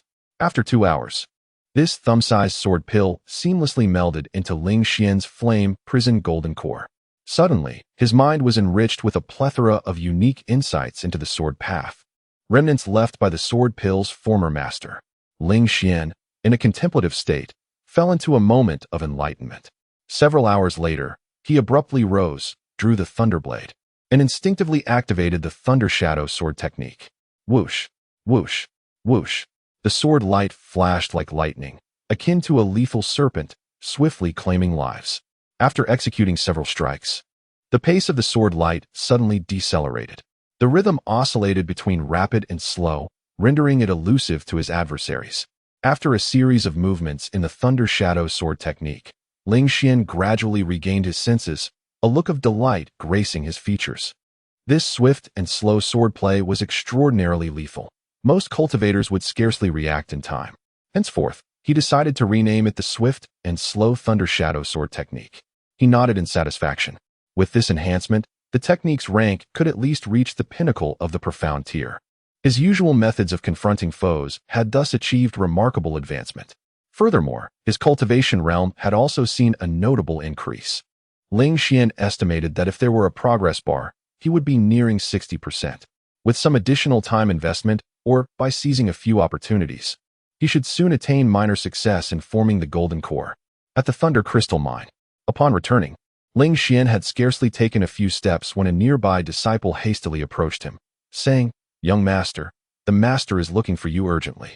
Ling Xian raised an eyebrow and inquired, "Where is the master?" The disciple glanced around and replied, "She is coming." Ling Xian looked up and immediately spotted his beautiful master, adorned in a gradient blue-purple palace gown. "Xianer, come, let us go to your chamber," Nangguang Yun said in a solemn tone. In Ling Xian's room, the master and disciple sat facing each other. As Nangguang Yun settled down, she lightly smoothed her dress, exuding poise and grace. Although her attire was quite loose, it accentuated the alluring curves of her figure as she took her seat. "Is there something urgent, master?" Ling Xian asked. Nangguang Yun nodded. The transition from sect to hall is nearly complete, but the position of the hall master for the heavy weapon hall remains unresolved. Each elder has their own agenda. You are likely aware of this matter. Ling Xian acknowledged with a nod. He had not been directly involved, but had heard elderly mention it. The so-called transition from sect to hall entails renaming and relocating the smaller sects that have aligned with the Qingxian sect, such as Iron Fist sect and Black Tiger sect, to Iron Fist Hall and Black Tiger Hall. Each would specialize in their respective strengths. For instance, Iron Fist Hall was adept at selecting disciples and imparting martial techniques, making it suitable for teaching. Conversely, Black Tiger Hall excelled in close combat and was thus fitting to serve as the protective force for Qingxian sect. However, the hall master of the heavy weapon hall was of particular significance.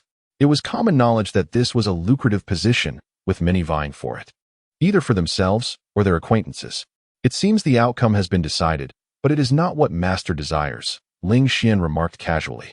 Nangguang Yun offered a resigned smile, acknowledging, "You are indeed astute. You have discerned my intentions at a single glance.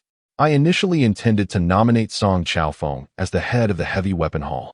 He has exhibited a marked improvement in his demeanor and possesses commendable strength, making him a suitable candidate for the position. However, Lu Yuanfeng has garnered the support of more elders, ultimately securing a vote over him. It appears Lu Yuanfeng will assume the role of the heavy weapon hall's master." Ling Xian was momentarily taken aback, then expressed his astonishment. Lu Yuanfeng is quite shrewd. If he were to become the head of the hall, he could openly access the secrets of the heavy weapon refining technique, effectively seizing control over its core. It dawned upon him that he had unraveled the purpose behind Nangguang Yun's visit. "The master must be hoping for my assistance in restraining Lu Yuanfeng.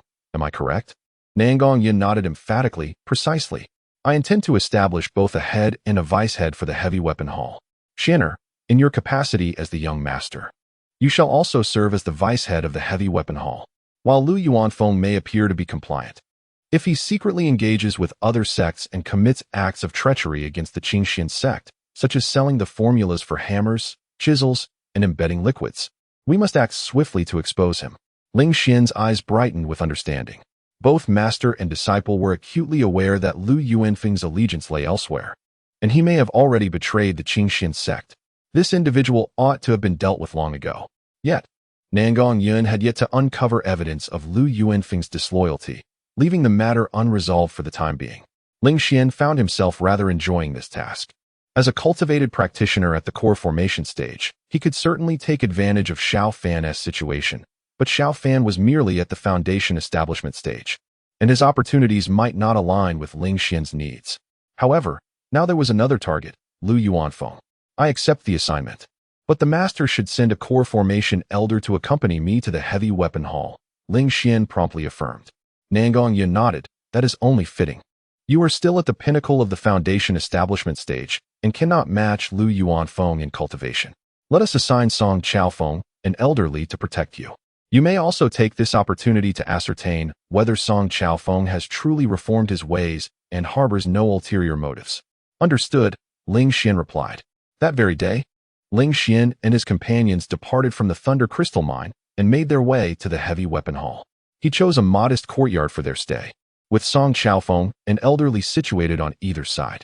A short distance away were the courtyards of Lu Yuanfeng and his son, Lu Yunxian. Furthermore, disciples such as Zhao Ting and Luo Shengnan arrived at the heavy weapon hall, both to ensure Ling Xian had personnel available when necessary and to oversee the efficiency of the disciples in crafting refined spiritual artifacts. Knock, knock, knock. Just as Ling Xian finished preparing his bed, a knock at the door echoed through the courtyard.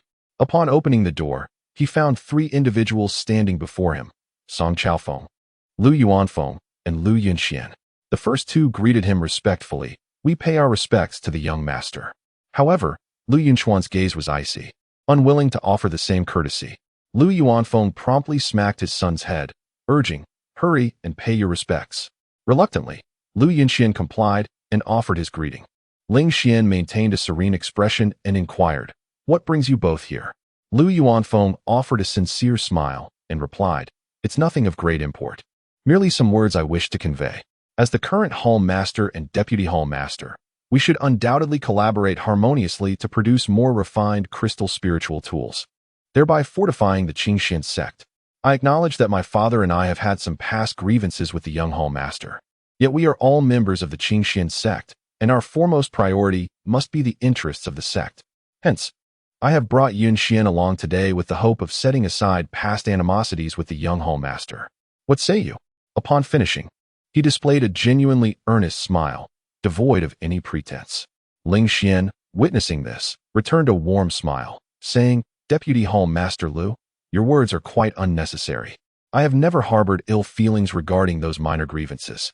You are correct in stating that the interests of the Qingxian sect must take precedence.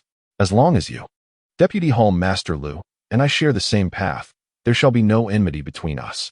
Lu Yuanfeng's eyes flickered momentarily, but he quickly masked it, responding, very well. Since the young hall master has spoken thus, we shall take our leave. Once the 2 departed, Song Chaofeng respectfully clasped his hands toward Ling Xian, saying, Young hall master, Lu Yuanfeng is quite cunning. His words just now are not to be trusted. Ling Xian merely smiled in silence. Noticing this, Song Chaofeng lowered his voice further. Young hall master, on the day we breached the gates of the heavy weapons sect, Wu Gongfei lay in a pool of blood, having accused Lu Yuanfeng of providing false information, only to have his throat shattered by Lu Yuanfeng's spiritual power. Ling Xian nodded slightly, acknowledging Song Elder's concerns. Song Chaofeng then respectfully stated, from this day forth, I shall devote myself entirely to safeguarding the young hall master and upholding the interests of our sect. Please rest assured. Very well, Elder Song. You may return and take your rest, Ling Xian replied with a nod.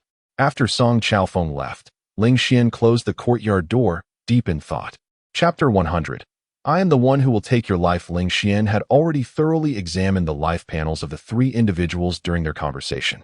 Song Chaofeng had not gained any recent opportunities by betraying the Qingxian sect, allowing him to be tentatively placed on the list of trustworthy individuals. As for Lu Yuanfeng, his previous words were nothing but a facade, while he professed to act for the benefit of the Qingxian sect. His true desire lay solely in acquiring the original text of the crystal refining technique. Recent opportunity, 1 month later. He plans to sell the formulas for 2 types of chisels and embedding liquids to the Feishuang sect in exchange for 1,000 high-grade spirit stones. On the way back to the heavy weapon hall, he will traverse the thorny forest. where he will be besieged by a group of foundation-building rogue cultivators who call themselves the Poison Dragon Collective. After slaying these foundation-building rogue cultivators, he will find 3 inferior-grade Earth-tier treasures known as Dragon Whiskers among the spoils. Dragon Whiskers? Ling Xian shook his head. He possessed little knowledge of Earth-tier treasures, and it seemed imperative to delve into relevant texts to better understand them. Nevertheless, being classified as Earth-tier, these treasures must be exceedingly rare. He certainly could not allow Lu Yuanfeng to benefit from them.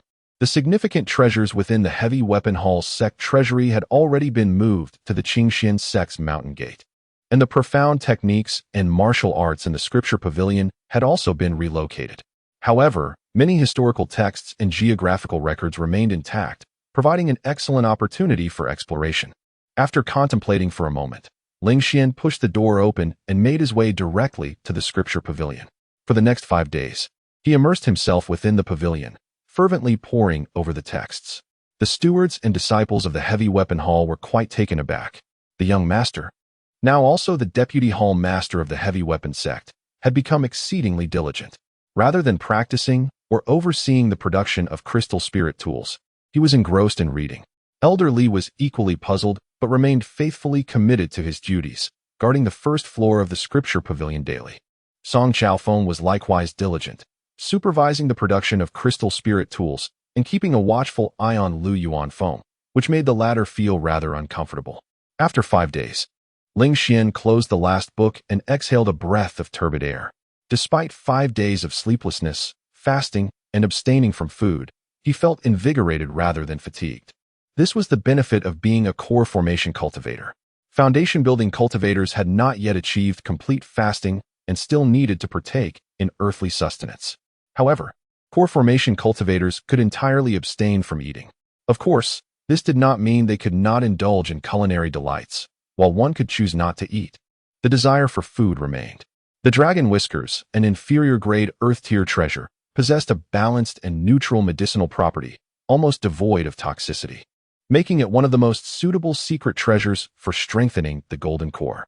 Ling Xian nodded slightly. This item was indeed perfect for him. He promptly left the scripture pavilion and exchanged a few words with Elder Li on the first floor, informing him of his intention to venture into the thorny forest in search of an opportunity to break through to core formation, which might take several days. Elder Li initially wished to accompany him, but was ultimately refused by Ling Xian and had no choice but to relent. However, she was aware that Ling Xian possessed a life-preserving trump card. Unless he encountered a peak foundation establishment cultivator, he would certainly be able to make his escape. After departing from the Heavy Weapon Hall, Ling Xian ensured that no one was tailing him and swiftly soared through the air, transforming into a streak of light as he advanced towards the thorny forest. The Heavy Weapon Hall was situated on the eastern side of the Qing-Tsang mountain range. Heading north led him into the territory of the Frostwind sect. However, he did not pass through the main gate of the Frostwind sect, but rather traversed the cities under its control. Within those cities, at most, there were only a few foundation establishment deacons. Ling Xian chose not to take a detour, but instead flew directly over them. Before long, a vast forest loomed ahead. This forest appeared lush and vibrant, a sight to behold, yet the sounds of roaring tigers and howling monkeys echoed ominously, indicating the presence of formidable beasts. Ling Xian landed early, striding purposefully towards the small town at the edge of the thorny forest. As he progressed, he donned a mask adorned with a green face and sharp fangs, concealing his identity. After all, this was a town under the jurisdiction of the Frostwind sect. Should someone recognize his visage, it would likely lead to unnecessary complications. Once masked, Ling Xian prudently glanced at his life panel, confirming that his journey would proceed without incident, which allowed him to relax. He surveyed his surroundings, noting that this place was no different from the small market outside the fierce tiger forest. Vendors were shouting their wares, engaging in lively banter, and groups of loose cultivators were gathering, preparing to enter the thorny forest to hunt for demon beasts. However, while the market outside the fierce tiger forest was merely a small gathering with no structures, this town was filled with towering buildings. Though small, it was well equipped with taverns, tea houses, restaurants, inns, and even the Qingyi Tower. The loose cultivators no longer set up makeshift stalls, but had established their own designated booths. Moreover, Disciples of the Frostwind sect patrolled the streets in organized groups, maintaining order. Ling Xian took a few steps into a bustling area when he suddenly overheard two cultivators animatedly discussing something nearby. "Did you sample that girl from yesterday? She was something else. So tender and juicy," she screamed quite loudly. "Ha ha ha, of course I did. It was quite the experience. Let us go hunt for some top-notch goods today, and call on the Poison Dragon boss as well." Ling Xian's brow furrowed slightly. Poison Dragon? That must be the leader of the Poison Dragon faction. He immediately glanced at the life panels of those individuals. After reviewing them, his frown deepened. From their conversation, he had assumed they had visited the Qingyi Tower the previous day, yet the life panels revealed that their description of savoring tender flesh was not merely figurative. They had indeed consumed ordinary mortals who were utterly defenseless against cultivators. A look of disgust crossed Ling Xian's face as he strode toward them. "Where is the Poison Dragon?" The two men paused, sizing him up. "Who are you? What do you want with the boss?" "To take his life," Ling Xian replied coldly. The two individuals exchanged a glance and erupted into boisterous laughter, poised to deliver their scornful remarks. In an instant, Ling Xian struck one of them with a swift slap. With a resounding crack, the man's head spun a full 360 degrees, his neck twisting grotesquely. The laughter of the other man abruptly ceased. "Take me to see the Poison Dragon," Ling Xian commanded coldly. Yes, of course, my lord. Please follow me," the man replied, cautiously lowering his head and bowing as he led the way. Before long, Ling Xian found himself in a humble abode where the Poison Dragon resided. The surroundings were devoid of any presence, clearly indicating that this was the lair of the Poison Dragon's gang. Even the disciples of the Flying Frost sect would not dare to patrol such a place without purpose. At that moment, the Poison Dragon was in the company of two scantily clad women, both bearing traces of tears upon their faces. They emitted no aura of spiritual power, evidently mere mortals. Accompanying the Poison Dragon were 6 foundation-building practitioners, all exuding a menacing demeanor. "Boss, this gentleman has come to see you," stammered the rogue who had brought Ling Xian, swallowing hard. With that, he turned and fled. Ling Xian flicked his finger, and a strand of spiritual energy pierced through the rogue's heart in an instant. The Poison Dragon's hands, which had been exploring the 2 mortal women, halted abruptly. Furrowing his brow, he demanded, "Who dares to kill on my territory?" Having examined the life panels of the Poison Dragon and every practitioner present, Ling Xian calmly replied, "The one who will take your life." The Poison Dragon's gaze sharpened. "Everyone attack. Eliminate him." His years of survival in the thorny forest had not been in vain. He possessed a keen intuition for danger, and it warned him that the person before him, adorned with a mask of green and sharp fangs, was formidable, his strength undeniably rivaling that of a peak foundation-building practitioner. Chapter 101. Consuming Dragon's White Whiskers, achieving minor success in the core formation realm in the next moment. A surge of spiritual energy erupted within the humble dwelling, radiating brilliance. Shortly thereafter, a dull thud resounded as a body struck the ground. This tremendous commotion momentarily stunned the surrounding rogue cultivators, drawing their gazes. After a brief interval, a streak of light shot forth from the dwelling, swiftly departing from the village. This luminous streak instantly captured the attention of all the cultivators within the town. Each person realized that it was a cultivator of the core formation realm. However, there was only one such cultivator from the Flying Frost sect stationed in the village. He attempted to pursue, but was utterly unable to keep up, left to watch helplessly as the figure vanished into the horizon. After several breaths, the streak of light descended outside a small fishing village several dozen miles away. Ling Xian gently set down the 2 women. Among the Poison Dragon faction, the most formidable was the cultivator known as the Poison Dragon. Yet he was merely at the pinnacle of the foundation establishment realm. With Ling Xian's nascent entry into the core formation realm, those individuals were no match for him. In less than 10 breaths, all were eradicated without a trace. The 2 women expressed their profound gratitude, imploring Ling Xian to return them to their original village. To the best of his ability, Ling Xian obliged. However, that was the extent of his capabilities. Cultivators inherently surpassed mortals, and any actions taken against them left the latter without any means of resistance. Moreover, the disparity between powerful cultivators and weaker ones rendered the former free to do as they pleased.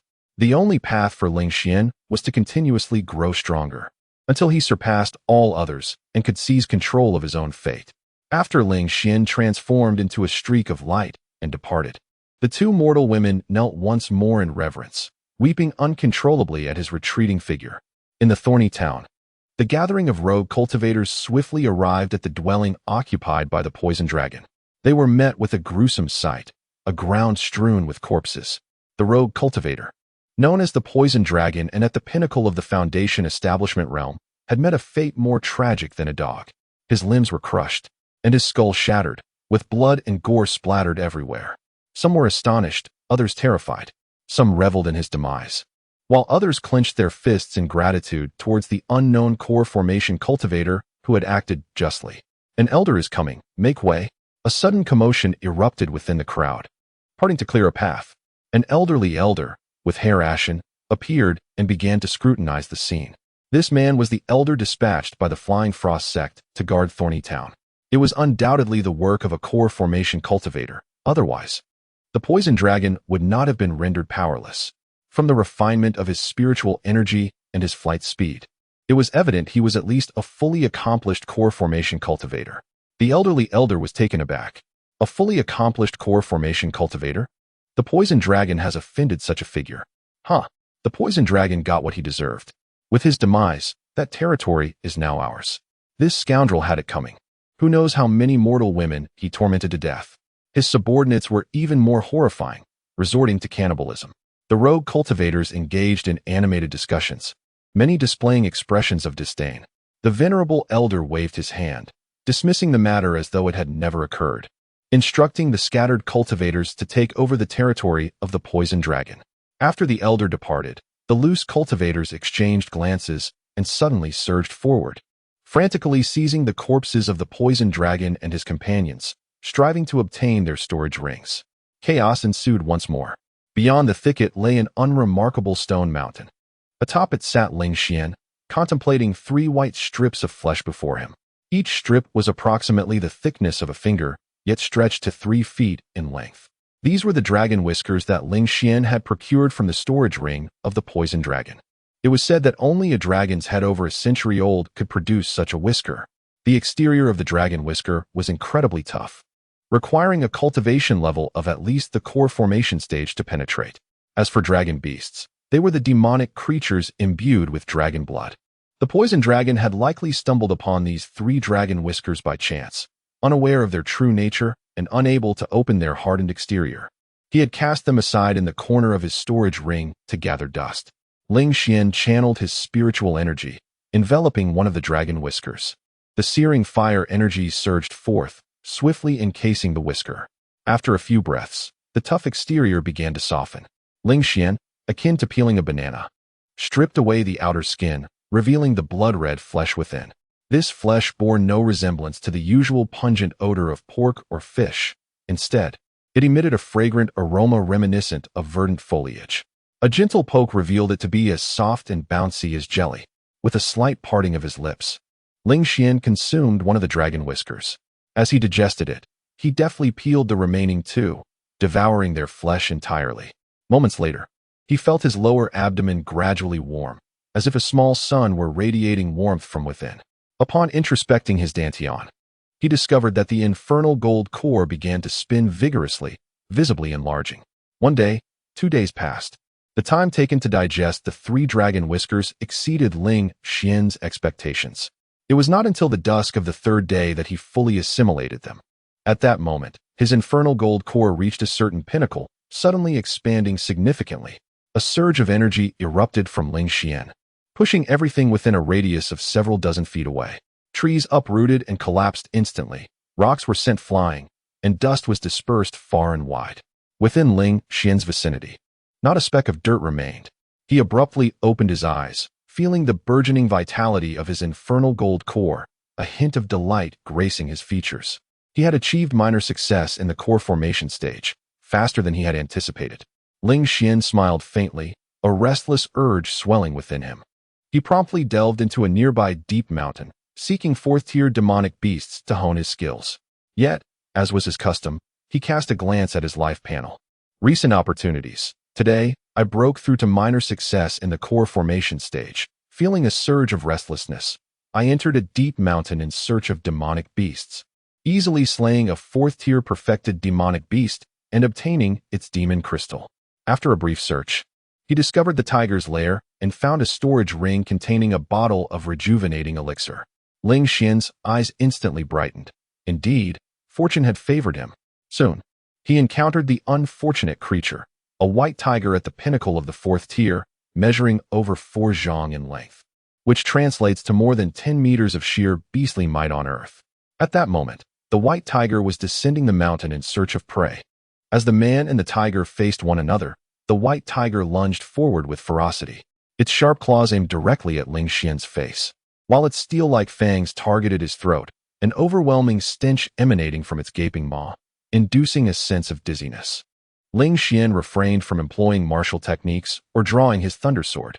Instead, he decisively unleashed the Inferno Golden Pill. Opening his mouth, the Inferno Golden Pill erupted forth like a searing fireball, hurtling directly toward the white tiger. The tiger's enormous eyes narrowed as it instinctively raised its forepaws to shield itself from the impending danger. With a thunderous crash, the Inferno Golden Pill shattered its forelimb, prompting a painful roar from the tiger, which only fueled its aggression as it charged at the Golden Pill.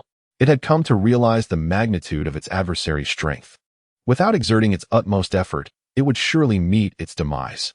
The white tiger was no stranger to combat against core formation cultivators. In fact, it had slain several. It understood that the Golden Pill represented one of the most formidable weapons of a core formation practitioner, yet it was also a vulnerability. If it could inflict serious damage upon the Golden Pill, the opponent would undoubtedly suffer as well. Patience, Ling Xian thought, a faint smile gracing his lips.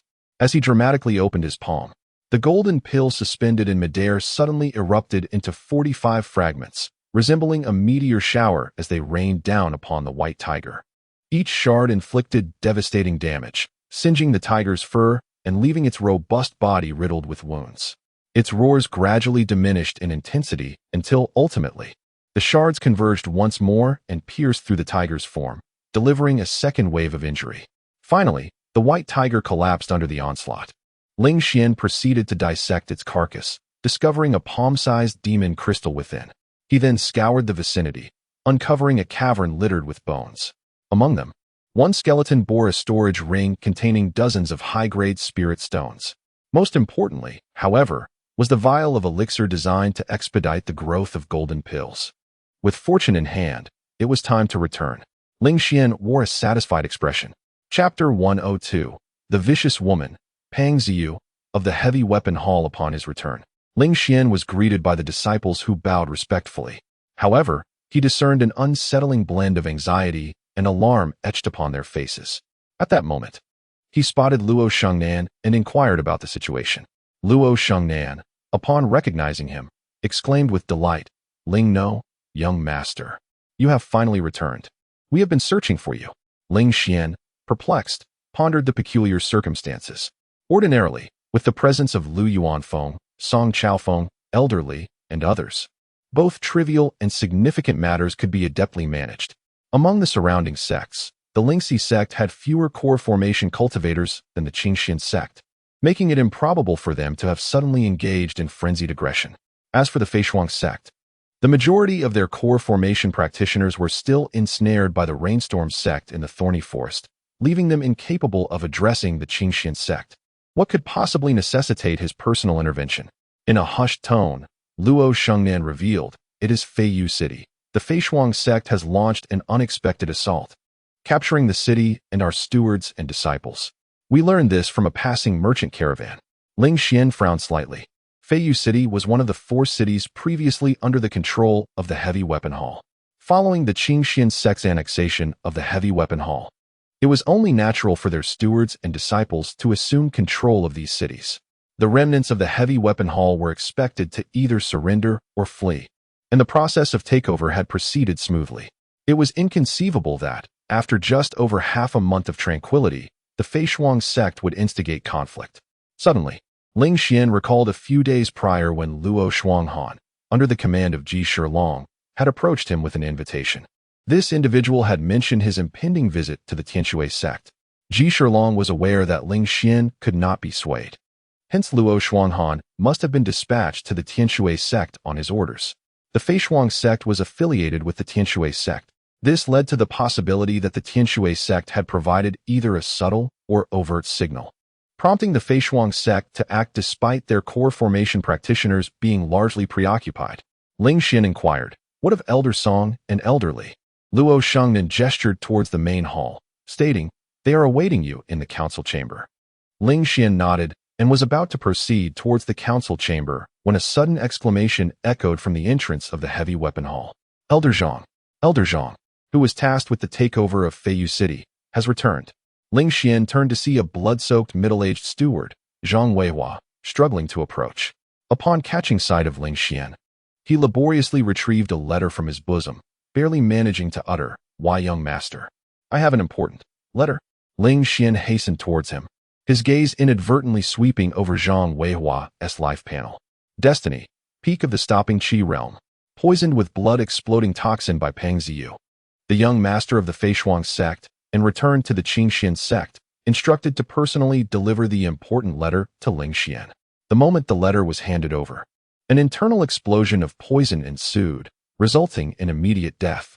Ling Xian raised an eyebrow, swiftly surveying the surrounding disciples and himself. As anticipated, upon the appearance of Zhang Weihua, the life panels of those who drew near him underwent a transformation. Some, of lower realms and closer proximity, perished instantly within the lethal grasp of Zhang Weihua's toxic eruption. Others, though of higher realms, suffered grievous injuries. Even Ling Xian, despite possessing the cultivation of the Golden Core realm, found himself unexpectedly afflicted by the toxin. The recent turn of events was starkly evident. The poison had seeped into his very marrow, ravaging his constitution. Nang Weiyun had forsaken her own cultivation to tend to him for 2 consecutive years to expunge the toxins. Suddenly, Ling Xian bellowed, urging all disciples to distance themselves from Zhang Weihua. His commanding voice caused those disciples, who were poised to assist Zhang Weihua, to freeze in their tracks, bewildered. Why not lend a helping hand when Zhang Weihua was in such dire straits? However, Ling Xian's stature and reputation within the Qingxian sect were unparalleled. His words commanded immediate obedience. At that moment, Lu Yuanfeng, Song Chaofeng, and other Golden Core cultivators emerged from the discussion hall. Lu Yuanfeng frowned upon witnessing the scene and sternly remarked, "Young master, what are we waiting for? It's imperative to attend to the injured. This steward must surely be aware of the happenings in Feiyu City." Ling Xian cast him an impassive glance. "Elder Song, Elder Li, please prepare 3 taels each of Qihua root, Baihe branch, and Heishuang flower without delay." Song Chaofeng hesitated for a moment, but Elder Li, having complete faith in Ling Xian, promptly set about the task. The heavy weapons hall was not renowned for its medical expertise, yet it possessed a storehouse of medicinal herbs. These items were of the yellow and Xian tiers, thus not difficult to acquire. After a brief moment of indecision, Song Chaofeng too followed suit. Ling Xian's recent accomplishments were evident to all. Both men were convinced that his actions were far from arbitrary. The disciples were filled with uncertainty. Why did Ling Xian specifically require these 3 herbs? Ling Xian spoke gravely. "Maintain a distance of 10 feet from Zhang Weihua. He has been poisoned by the members of the Feishuang sect. Should he falter, he will explode. Zhang Weihua, grit your teeth and do not succumb. I shall rescue you forthwith." At these words, the disciples turned pale and hastily retreated. Zhang Weihua, taken aback, nodded fervently in trust, gritting his teeth and replying, "Yes, subordinate. Obeying your command." Lu Yuanfeng observed Ling Xian's retreating figure, his gaze flickering momentarily. What accounted for Ling Xian's remarkable composure and his immediate recognition of Zhang Weihua's poisoning? Such an anomaly was perplexing. Could it be that Ling Xian possessed profound knowledge of pharmacology, enabling him to discern at a glance whether someone had been poisoned? With exceptional talent, a brilliant mind, a calm disposition, and now a deep understanding of pharmacology, this individual was truly extraordinary and formidable. To stand against him was perhaps a grave error from the outset. Lu Yuanfeng sighed inwardly, yet he was acutely aware that there was no turning back. He could only tread the path of darkness ahead. Ling Xian strode purposefully to Zhang Weihua's side. After he contemplated the notion of saving Zhang Weihua, his recent trajectory underwent a transformation driven by his will. The new direction revealed that he required no protection. He merely needed to administer the herbs to Zhang Weihua sequentially. thereby neutralizing the blood-exploding toxin within him. Time was still on their side, and no lives would be lost. Throughout this process, a touch of fortune seemed to accompany his fate, playing a significant role. Amidst the watchful eyes of the crowd, Ling Xian methodically dealt with 3 types of herbs: grinding, drying, and shredding them. Ultimately, he concocted a medicinal broth, which he poured into Zhang Weihua's mouth. Zhang Weihua's complexion shifted several times, and moments later, he expelled a large mouthful of black liquid with a gasp. As the black liquid hit the ground, it immediately emitted a faint cracking sound, quickly shattering the hard granite tiles beneath. However, thanks to the neutralizing effects of the medicinal broth, the potency of the blood-exploding toxin had significantly diminished. Otherwise, even such a simple act of inducing vomiting could have affected the surrounding area, causing numerous casualties. Ling Xian breathed a sigh of relief. He had long been aware that the blood-exploding toxin was a sinister concoction mastered by the Feishuang sect, often employed against sympathetic adversaries. Its treacherous nature rendered it particularly lethal. The reason so many were unable to detoxify was twofold: a lack of understanding of the toxin they had been afflicted with, and an ignorance of the properties and pharmacology of many herbs. Yet, Ling Xian, through his life panel, identified this as the blood-exploding toxin, enabling him to tailor his remedy accordingly. Moreover, his extensive reading across various subjects included texts on herbs. This breadth of knowledge allowed him to pinpoint the herbs that could counteract the toxin's effects. His method proved to be remarkably effective. At that moment, Zhang Weihua felt utterly drained and weak, murmuring his gratitude. "Thank you, young master, for saving me. Here is a letter from Pang Ziyu." Ling Xian accepted the letter and unfurled it without hesitation. It read, "The Feishuang sect's master of formations, summoned to repair the Mountain Gates array, was attacked while passing through Feiyu City, which led to the detainment of your sect's steward and disciples. Our sect has no intention of war, should your sect be willing. You may send representatives to negotiate and surrender the assailants who attacked our master of formations, thereby resolving the rift between our 2 sections. Respectfully, Pang Ziyu, young master of the Feishuang sect." Chapter 103. Pang Ziyu's unprincipled assault. Ling Xian remained composed, quietly contemplating. "Assist Zhang Weihua to rest," he instructed casually, handing the letter to Song Chaofeng, an elderly. "Please take a look." The cultivators of the core formation realm, including Song Chaofeng, passed the letter among themselves, their brows furrowing deeply upon its conclusion. Elderly, known for his fiery temperament, exclaimed in outrage, "Nonsense. This is merely their pretext." Song Chaofeng solemnly concurred. "Elderly speaks wisely. This is nothing but the fabrications of the Feishuang sect.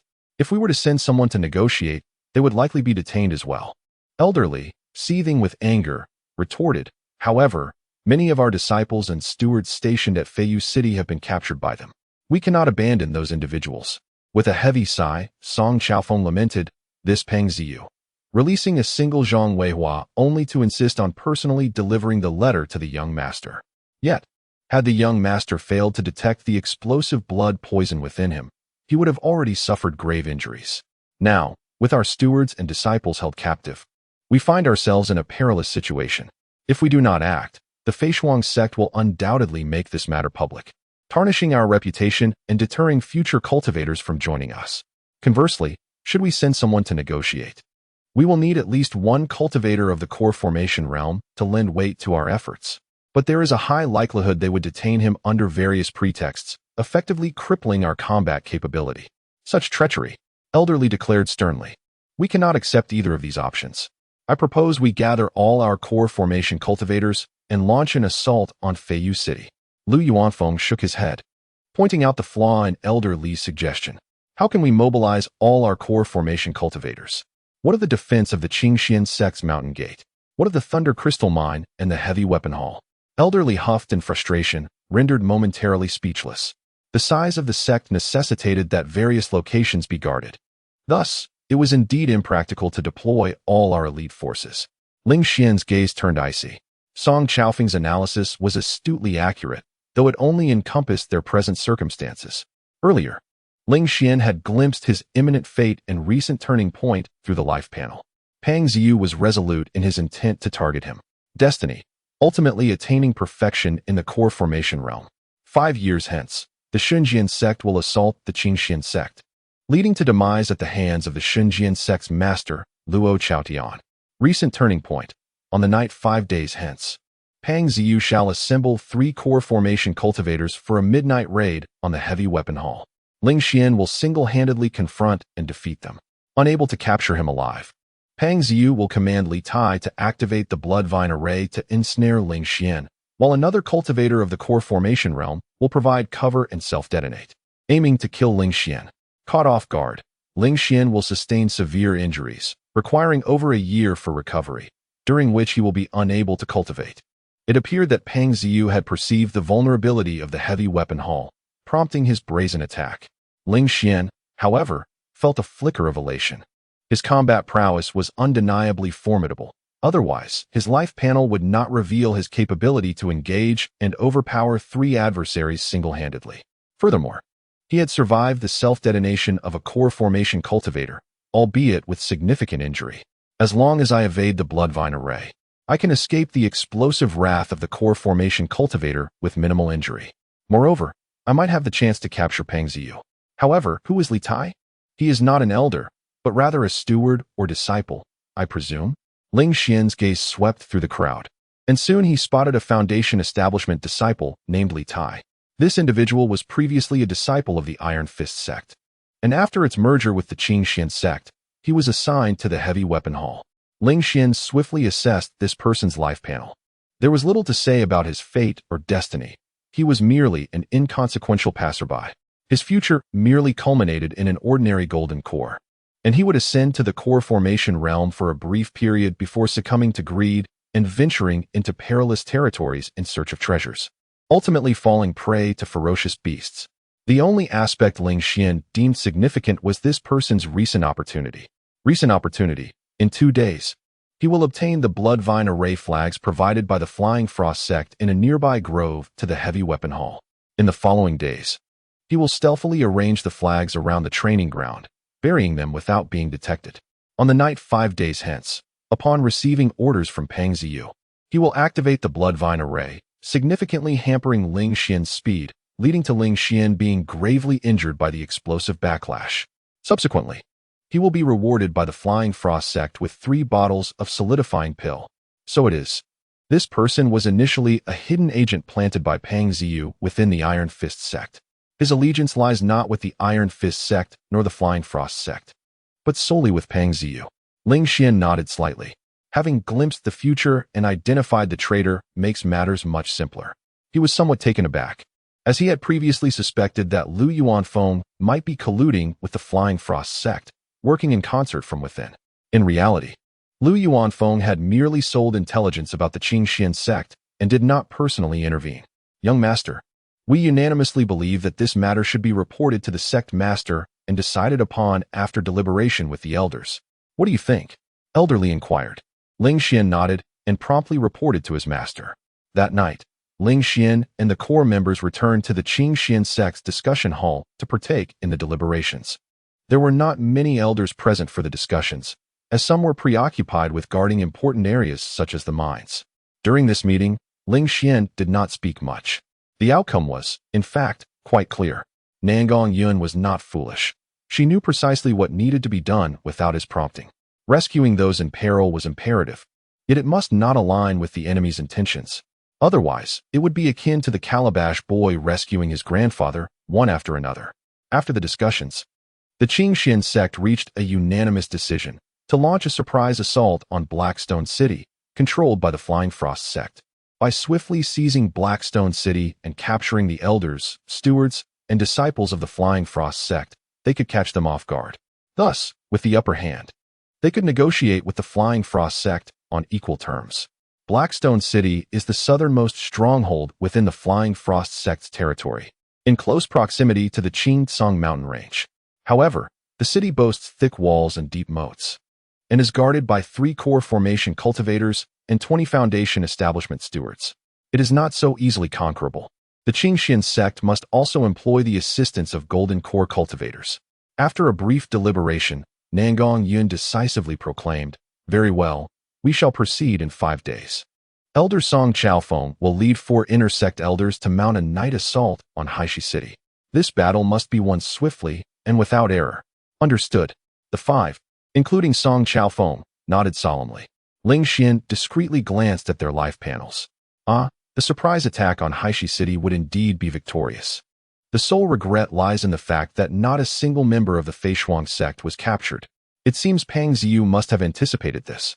Haishi City, being the closest stronghold of the Feishuang sect to the Qingtsang mountain range, and also the nearest to the Qingxian sect, was naturally the most likely target for an attack. She had preemptively withdrawn personnel from Haishi City, leaving only an unguarded fortress for Song Chaofeng and his cohort. Even if it were temporarily occupied, the Feishuang sect could later muster their forces to expel Song Chaofeng and reclaim Haishi City. However, she could exploit the current lack of combat power in the heavy weapon hall by dispatching 3 golden core cultivators to launch a surprise attack, thereby capturing me outright. Ling Xian pondered inwardly. This woman is indeed formidable. Without the life panels, who could possibly contend with her? Yet, despite foreseeing the future, Ling Xian had no intention of revealing it. The future is not immutable. Should he intervene here, preventing Song Chaofeng and his companions from venturing to Haishi City, the heavy weapon hall would not be devoid of combat strength. Weighing the pros and cons, Pang Ziyu would surely refrain from a night raid on the heavy weapon hall. Consequently, Ling Xian would miss the opportunity to seize Pang Ziyu. Everything is intricately interconnected. Soon, the appointed 5 days arrived.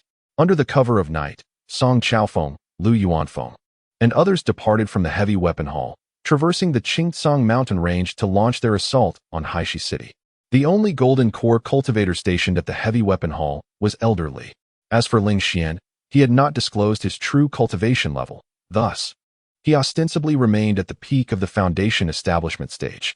At this moment, as the hour of the rat approached, a team was gradually drawing near the heavy weapon hall.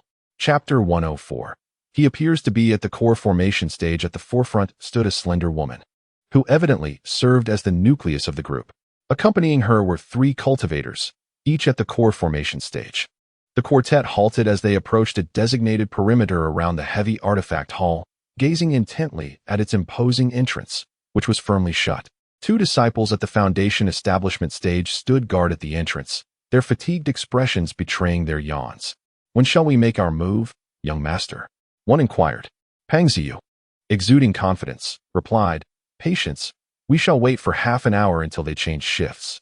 As anticipated, after half an hour, a narrow gap appeared in the heavy doors, and the 2 fatigued disciples were replaced by 2 fresh faces. A core formation cultivator behind Pang Ziyu voiced his confusion.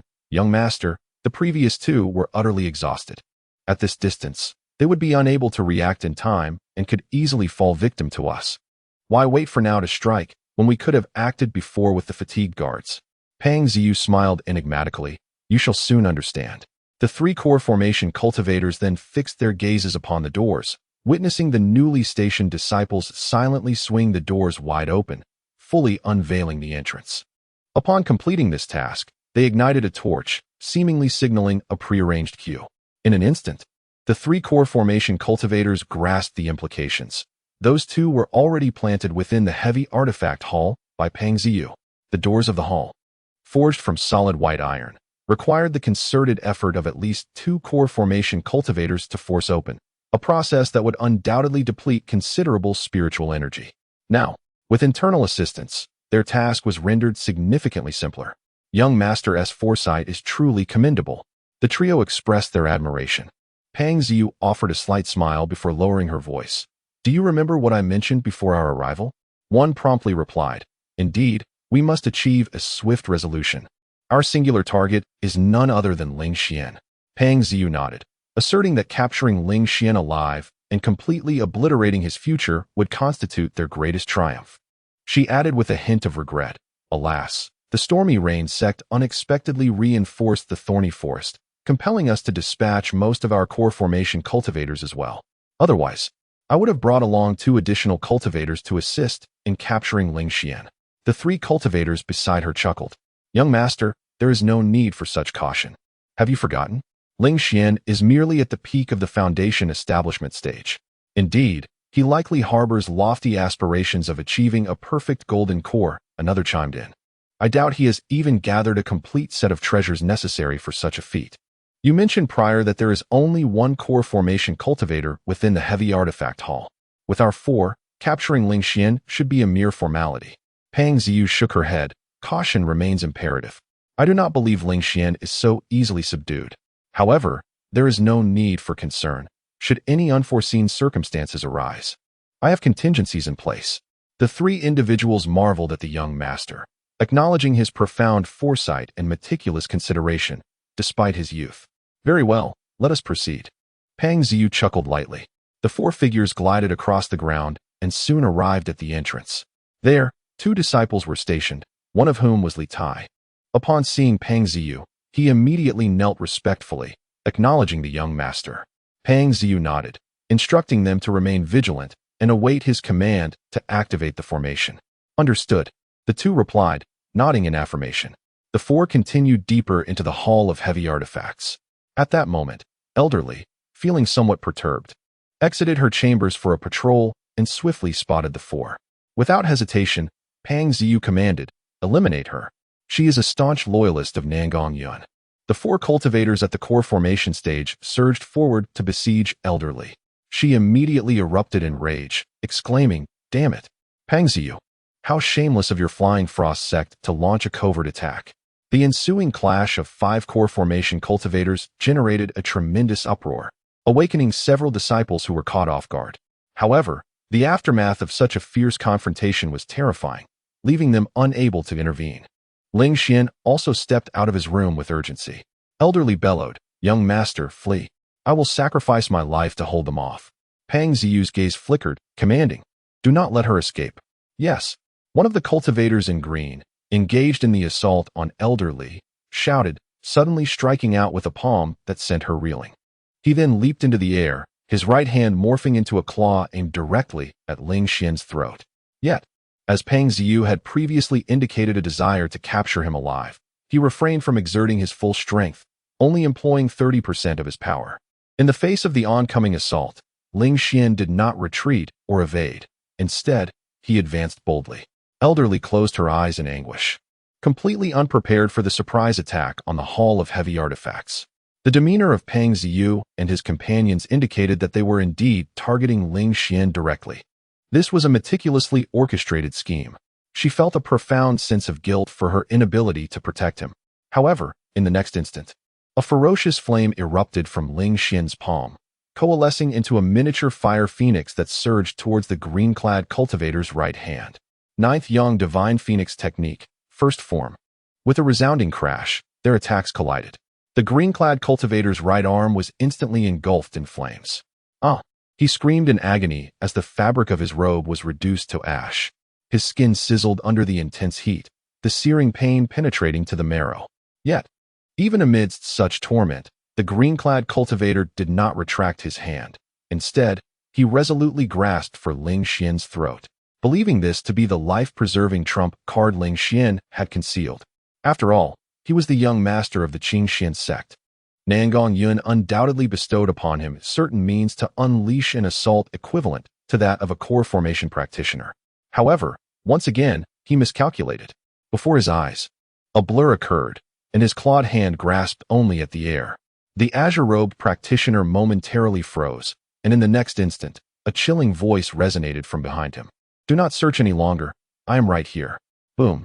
Ling Xian's palm suddenly struck the back of his heart. A ferocious blaze erupted once more, instantly penetrating the azure-robed practitioner's body. Bang! Taken by surprise, the azure-robed practitioner was utterly defenseless and was immediately sent flying. Ling Xian advanced, his fist descending rapidly, targeting the throat, heart, and other vital points. In less than 10 breaths, the azure-robed practitioner was rendered lifeless, struck down in an instant. To the onlookers, this scene was akin to a rabbit dispatching a soaring eagle with a single kick, or a kitten overpowering a mighty tiger with mere swipes. How could this be possible? How could a practitioner at the peak of the foundation establishment stage possibly slay one in the core formation stage? Even if Ling Xian possessed extraordinary talent and could contend across lower realms, surpassing a higher realm was inconceivable. Between foundation establishment and core formation lay an insurmountable chasm. The distinction was that foundation establishment practitioners could only harness their own spiritual power, while core formation practitioners could connect with the world's spiritual energy, wielding the might of the heavens against their foes. Bai Yi and Hei Yi, standing beside Peng Ziyu, furrowed their brows slightly. Was this Nangong Yun's secret life-saving card? Peng Ziyu murmured, "No, that cannot be. It seems he has already attained the core formation stage." Chapter 105. Who granted you the permission to self-detonate your golden core? Both the white-clad and black-clad cultivators widened their eyes in disbelief. What? Not only they, but even Elderly appeared utterly astonished.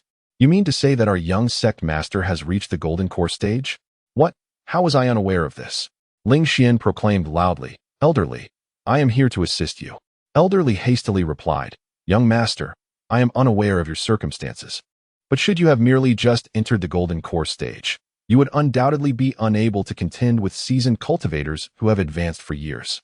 While I can still endure for a while, you must flee as far as you can." Her words were based on common reasoning. The white-clad and black-clad cultivators surrounding her had all achieved the pinnacle of the golden core stage. Even if Ling Xian had condensed a perfect golden core, a newly ascended cultivator could not possibly rival 2 seasoned ones. Ling Xian shook his head. "Elderly, if I were to abandon you, you would surely face certain death. I, Ling Xian, am not that kind of person." With that, the thunderclap sword suddenly unsheathed. Ling Xian thrust his sword forward, and even before it descended, the surrounding spiritual energy surged violently, gathering around him. Lightning crackled, and the sword's shadow flickered, enveloping Peng Ziyu within its embrace. A black-clad cultivator swiftly positioned himself before Peng Ziyu, wielding dual broadswords, and struck down with ferocity. The blade's light sliced through the air, drawing in the surrounding spiritual energy to coalesce into a flame-infused sword strike several feet in length. The clash of lightning and fire erupted in an explosive collision. The two opposing energies intertwined in the air, consuming one another. The black-clad cultivator, filled with astonishment and fury, found his attack unexpectedly suppressed. How could a seasoned cultivator of the golden core stage be overpowered by a novice? This is impossible. Damn it, I'll strike again. The black-clad cultivator bellowed as he unleashed another strike. The new fiery sword light surged forth, merging with the previous flames, intensifying the raging inferno. In turn, it began to suppress the lightning sword shadow. Ling Xian merely smiled faintly and executed another strike. However, this one was entirely different from the previous. It moved with an astonishing slowness, akin to a tortoise in its crawl. Yet just as the black-clad cultivator believed the sword light had yet to descend, its speed abruptly escalated to an extreme, resembling a flash of lightning. In the blink of an eye, it surged into the prior lightning shadow. In that instant, the lightning shadow overwhelmed the fiery sword light, obliterating it entirely. The lightning shadow, having shattered the fiery blade, continued unabated, crashing directly into the chest of the black-clad cultivator. Bang! The black-clad cultivator was sent flying as if he were a mere doll, soaring several dozen feet before crashing through a stone dwelling, his form buried beneath the rubble. Even as he struggled to crawl out, he coughed up blood, his complexion pale and wan. Clearly, he had been severely injured by Ling Xian's strike. Peng Ziyu's eyes widened in astonishment. "You? What manner of monster are you?" A figure in a white robe swiftly positioned himself in front of her, his voice low and grave. "Young master, this individual is rather peculiar. He may have consumed some extraordinary elixir, temporarily enhancing his prowess. We are no match for him and cannot afford to waste time. I recommend immediate retreat." However, Peng Ziyu inhaled deeply, asserting, "I have a backup plan. Li Tai, activate the Bloodvine Array." Her commanding voice resonated. Standing guard at the entrance, Li Tai promptly infused his spiritual energy into a jade token he had been holding. This token was the controlling artifact for the 8 flags of the Bloodvine Array. A mere infusion of energy would trigger its activation. Indeed, in the next moment, the earth beneath them began to stir, and crimson vines formed from which spiritual energy suddenly emerged. These tendrils swiftly coiled around the 4 individuals within the array. In just 5 breaths, the feet of Ling Xian and Elderly were ensnared, rendering them immobile. "What is this? A mid-grade Bloodvine Array? When was it set up here?" Elderly exclaimed, his eyes wide with fury. The formation at the Xian level was exceedingly costly, and no one in the Xinyan prefecture could create it. It would require a substantial sum to procure from the state city. This bloodvine array was evidently laid out with great expertise long ago. At that moment, Pang Ziyu and the figure in white also found their feet entwined by numerous bloodvines. Yet, they promptly produced 2 fist-sized, fragrant grass balls, tossing one to the figure in white. These grass balls were not treasures, but rather crafted from the dung of a peculiar beast known as the feeding vine cow. The bloodvines were fearsome, numerous, and armed with spikes that could draw blood. However, their spikes could not penetrate the thick hide of the feeding vine cow. This creature possessed immense strength, able to shred the bloodvines with a mere struggle. Consequently, the bloodvines were inherently fearful of the feeding vine cow. Even though the bloodvines within the array were condensed from its spiritual energy, they too were wary of it. The grass balls, dried and made from the dung of the feeding vine cow, could counteract the bloodvines effectively. Indeed, upon holding the grass balls, the bloodvines that had ensnared them recoiled as if confronted by something terrifying, retreating to ensnare Ling Xian and the elder instead. The figure in white exhaled in relief, expressing admiration. "Young master, your foresight is truly remarkable. With this array, their combat effectiveness will be significantly diminished." Pang Ziyu smiled wryly. "It's merely precautionary. I never anticipated I would actually need to employ the bloodvine array." In contrast, Elder Li's expression was fraught with anger. "Young master, you must leave at once. We truly find ourselves in an untenable situation." She gritted her teeth. No matter how formidable Ling Xian was, once trapped by the bloodvine array, he would become a living target, a lamb awaiting slaughter. What options remained? While the dung of the feeding vine cow was indeed effective against the bloodvines, they had no inkling that a bloodvine array would be present here, nor were they prepared with such resources. Ling Xian, however, chuckled softly. "Elderly, have you forgotten that I possess something quite useful?" Elderly was momentarily taken aback, unable to respond.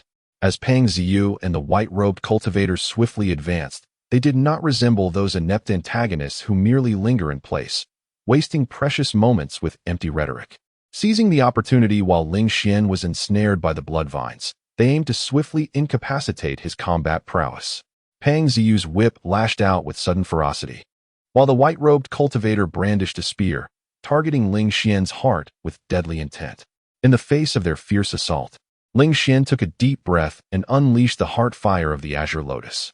With a resounding roar, the violent blue flames materialized out of nothingness, incinerating the bloodvines that coiled around his legs in an instant. Nine Yang Divine Phoenix Art, second form. Ling Xian extended his right hand, allowing the azure flames to coalesce with fervor. The ambient fire essence surged forth, amplifying its might.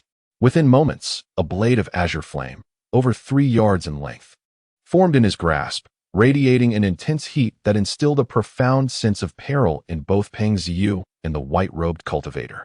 With a decisive slash, the azure flame blade descended, colliding with the attacks of Pang Ziyu and the white-robed cultivator. An explosive sound erupted, sending 4 figures reeling in opposite directions. Pang Ziyu, shielded by the white-robed cultivator, sustained minimal injuries, while the latter bore the brunt of the flames, his body charred and marred, with not a single unscathed patch of flesh. Elder Li, having retreated in time, was merely buffeted by the residual heat of the conflagration. Ling Xian, unharmed by the heart fire of the Azure Lotus, had been forced back by the combined onslaught of Pang Ziyu and the white-robed cultivator. "Young master, this individual is too formidable. I shall self-destruct my golden core and perish with him. You must flee." The white-robed cultivator bellowed in fury, suddenly turning to seize Ling Xian, intent on embracing death alongside him. "Who permits you to self-destruct your golden core?" Ling Xian had long foreseen the unfolding of events. He promptly executed the 8 directions thunder movement, vanishing and reappearing behind the white-robed cultivator. In a flash, the thunder sword plunged into the cultivator's dantian, extracting a gleaming golden core on the spot. Chapter 106. It is vast and unsuitable for Ling Xian's dimensions. The golden core of the white-clad cultivator was extricated by Ling Xian, rendering self-detonation impossible. In disbelief, he bowed his head, spewing forth a copious amount of blood before collapsing forward. Ling Xian turned to gaze at Pang Ziyu, a smile gracing his lips. "Now, only you remain." For reasons unknown, Pang Ziyu felt as though his smile was that of a demon. All her meticulous plans had unraveled. Ling Xian was not merely at the pinnacle of the foundation-building stage. He had long since condensed his golden core, undoubtedly the strongest and most perfect one. Furthermore, she had already acquired intelligence regarding Ling Xian's possession of a unique flame through her own channels. Yet, she only needed to ensnare Ling Xian with the Bloodvine array for a brief moment, a moment sufficient enough. The explosion of a golden core cultivator would undoubtedly inflict severe injury or even slay Ling Xian.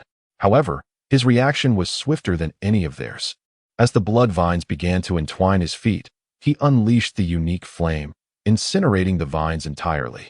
It was as though he had anticipated the presence of the blood vines.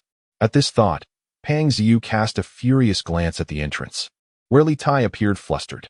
Had this person betrayed her, aligning with Ling Xian? I would rather take my own life than fall into your hands like Wu Ling. Pang Ziyu roared, suddenly drawing a dagger to strike at her own throat. Ling Xian, having anticipated her move, flicked his finger, sending a surge of spiritual energy that pierced through Pang Ziyu's right hand. The excruciating pain prevented her from gripping the dagger, thus thwarting her suicide attempt. Find her. She must be stripped of any means to take her own life, Ling Xian declared. Elderly, brimming with excitement, responded, yes. He approached and swiftly restrained her with a myriad of bindings. Pang Ziyu's limbs were tightly secured, and a cloth was stuffed into her mouth, eliminating any possibility of biting her tongue in a desperate bid for death. Only then did Ling Xian nod slightly. Given Pang Ziyu's high status and intellect, such individuals must either be swiftly eliminated or kept firmly under control. However, Ling Xian had no intention of killing her just yet, at the very least. He sought to extract some benefits first. Moreover, the overall strength of the Qingxian sect was still inferior to that of the Feishuang sect. Should he slay Pang Ziyu, it would be tantamount to declaring war. With both factions closely matched in power, a protracted struggle would likely ensue, a scenario Ling Xian wished to avoid. What he desired was a decisive blow, one that would shatter all opposition. Young master, how shall we deal with those two traitors? Elderly inquired, pointing towards Li Tai and the other individual at the entrance. Following Pang Ziyu's capture, the disciples surged forward, apprehending the two traitors. After interrogation, they shall be publicly beheaded. Ling Xian waved his hand dismissively. Understood. The tumultuous hall of heavy instruments gradually regained its tranquility. Yet, the populace found themselves unable to sleep, hearts racing with exhilaration as they whispered about the events that had just transpired. What realm was the young master currently in, to be able to overpower those golden core cultivators with such ease? I perceive that the young master of our sect has undoubtedly already condensed his golden core. Yet he has chosen to keep it concealed, treating it as his secret weapon. However, even if the young master has indeed achieved the initial stage of golden core formation, it seems improbable that he could rival those seasoned practitioners who have long established their reputations in this realm. Who can say for certain? In any case, the young master is undoubtedly impressive. It is quite amusing that the 5 gentlemen of Xinjiang have yet to break into the golden core stage, while our young master has achieved this milestone first. If this news circulates, we, as disciples of the Qingxian sect, will certainly gain prestige. Indeed, our sect has already met the criteria of a first-rate faction, and with a prodigious talent like the young master, our future is bright. Meanwhile, Ling Xian did not take a moment's respite. Instead, he promptly departed from the Hall of Heavy Artifacts in pursuit of fortuitous opportunities. When he had failed to capture Pang Ziyu, he had already observed her life panel and discerned 2 imminent opportunities. Recent opportunity 1. This evening, after capturing Ling Xian, while returning to the Feishuang sect, she encounters an attack from a 4th-tier forest python. After slaying the python, she discovers 2 low-grade earth-tier medicinal herbs, would meet Kong. Recent opportunity 2. 10 days hence, a meeting with the leader of the Lingxi sect nearby a mountain leads to an unexpected encounter with a massive golden mouse, which escapes her grasp, but she manages to collect 5 high-grade spirit stones. Ling Xian traversed the path from the Hall of Heavy Artifacts towards the Feishuang sect in search of these opportunities. Before long, he stumbled upon a green giant python nestled within the forest. Indeed, it was the forest python. After a fierce battle, Ling Xian successfully vanquished it and, as anticipated, discovered 2 medicinal herbs that blended seamlessly with the trees around them. The woodmeat Kong, woodmeat Song, a low-grade earth-tier medicinal herb, is one of the secret treasures that can bolster the golden core, much like dragon white whiskers. It does not require refinement into pills. Direct consumption can yield over 90% of its medicinal efficacy. Moreover, the potency of wood meat song surpasses that of dragon white whiskers. The 2 wood meat song he acquired are roughly equivalent to 4 dragon white whiskers. After securing the wood meat song, Ling Xian hastened towards Baihe Mountain. Baihe Mountain is located near the Lingxi sect, but is still part of the Qingcang mountain range. Ling Xian quickly arrived at Baihe Mountain. But he would not encounter the golden mouse as Pang Ziyu did. Under normal circumstances, the golden mouse would only appear 10 days later, necessitating that Ling Xian search for it himself. As dawn broke, he finally located the colossal golden mouse. Typically, a golden mouse measures only the length of a human forearm. However, this particular specimen stood at waist height and exceeded a length of over 10 feet, truly a mouse king. Its speed was astonishing. Upon noticing Ling Xian, it was overwhelmed with fear and fled at great speed. Generally, only golden core practitioners could follow in its wake, trailing behind in a cloud of dust. Nevertheless, Ling Xian's martial technique, the 8 directions thunder movement, a top-tier skill of the Xian rank, allowed him to catch up with ease. Before long, the massive golden mouse found itself cornered, resorting to feigning death in a dead end. Ling Xian, both amused and exasperated, chose not to slay it, but instead retrieved the treasures hidden beneath its thick fur. To his astonishment, the great golden mouse bore not only over 80 exquisite spirit stones within its fur, but also half of a pitch-black gauntlet, the demon armor gauntlet. One could only wonder how the golden mouse managed to carry such a heavy load daily without complaint. Return now. I shall not harm you. Ling Xian waved his hand dismissively. The great golden mouse, as if granted a reprieve, promptly made its escape. Seizing this fortuitous opportunity, Ling Xian sought a tranquil spot nearby to thoroughly examine his findings. He set aside the wood pulp, knowing it could be consumed at any time, as refining it would require a considerable investment of time. However, it was the half gauntlet that truly filled him with delight. The demon armor gauntlet radiated a purplish-black glow, exuding an aura of sinister power while simultaneously brimming with an overwhelming strength. Its surface bore intricate and arcane patterns, reminiscent of the fragments of demon armor he had previously acquired. Could the 2 fragments I possess integrate seamlessly with it? As Ling Xian contemplated, the 2 fragments materialized at his chest. In the next moment, they began to attract one another like magnets. Ultimately, they fused together perfectly. With a clang, purplish-black waves of light burst forth. The demon armor gauntlet levitated before Ling Xian, as if eagerly awaiting its master-s insertion. Yet, it appeared rather large, ill-suited for someone of Ling Xian's stature. Chapter 107. The Life Panel of Pang Ziyu. Critical intelligence. Ling Xian scratched his head, but nonetheless extended his arm to insert it into the magical gauntlet. Buzz. The seemingly ill-fitting magical gauntlet, which appeared unbefitting for a human arm, unexpectedly began to shrink on its own. Ultimately, it conformed perfectly to Ling Xian's arm. Immediately, he felt an overwhelming surge of power flooding through him. The strength of his right arm likely surpassed that of his entire body. Taking a deep breath, he struck the ground with tremendous force. Crack! Instantly, the solid granite floor split open, creating a fissure that stretched into the distance. In the next moment, a massive crack appeared on the small stone hill ahead, cleaving it in two. Ling Xian's eyes widened in astonishment. Excellent! This magical gauntlet is incredibly powerful. It can serve as my trump card. Filled with joy, Ling Xian thought of it, and the gauntlet suddenly vanished, reappearing within his dantian. It hovered silently above the Dao platform, beside the golden core.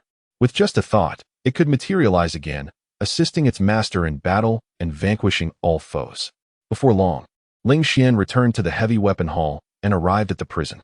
The prison of the heavy weapon hall was constructed within a natural underground cavern, which was even colder and more humid.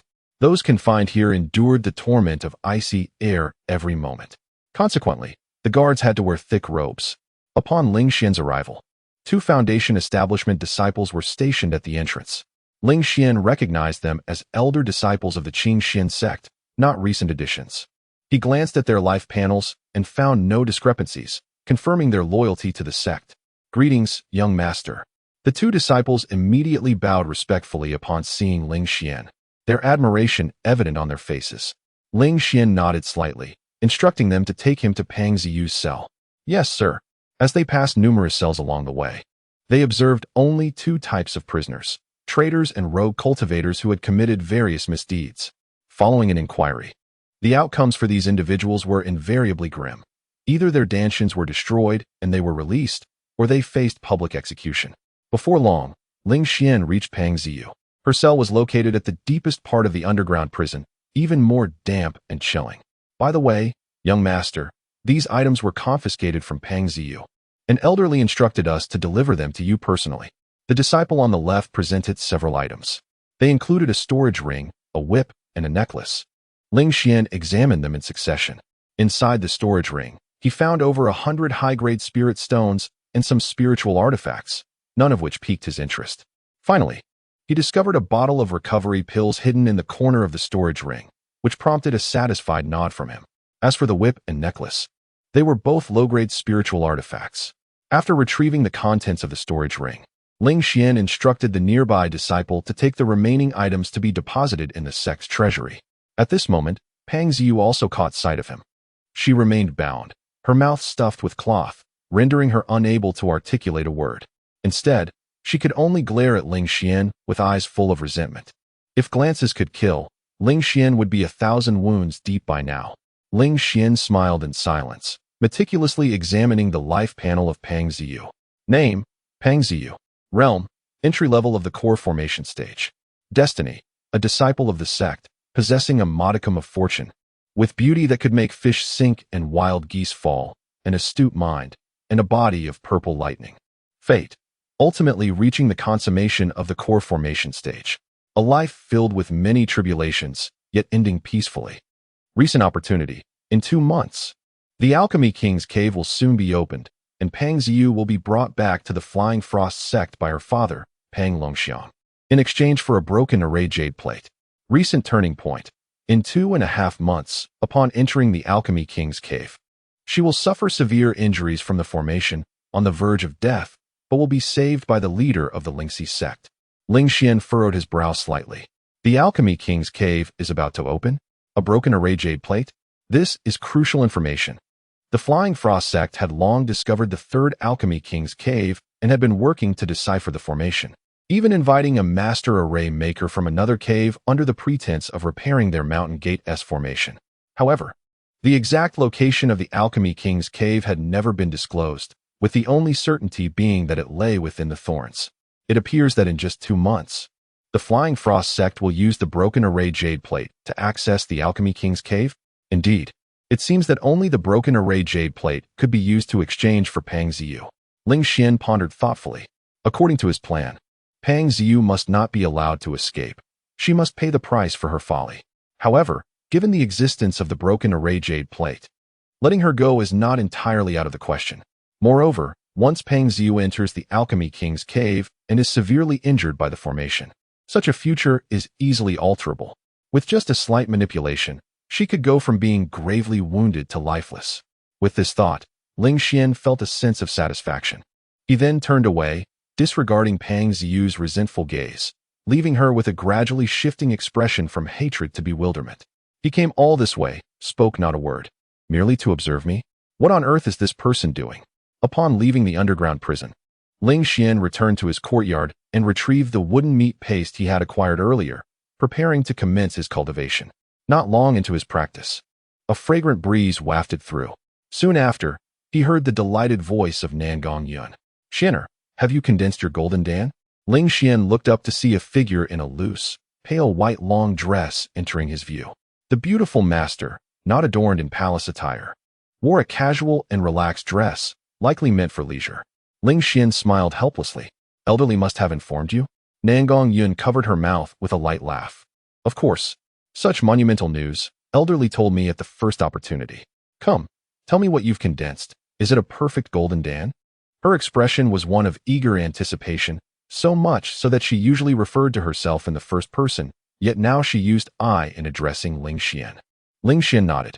"Although it is indeed the infernal golden elixir that has been condensed, this elixir is so fantastical that it serves as his strongest trump card.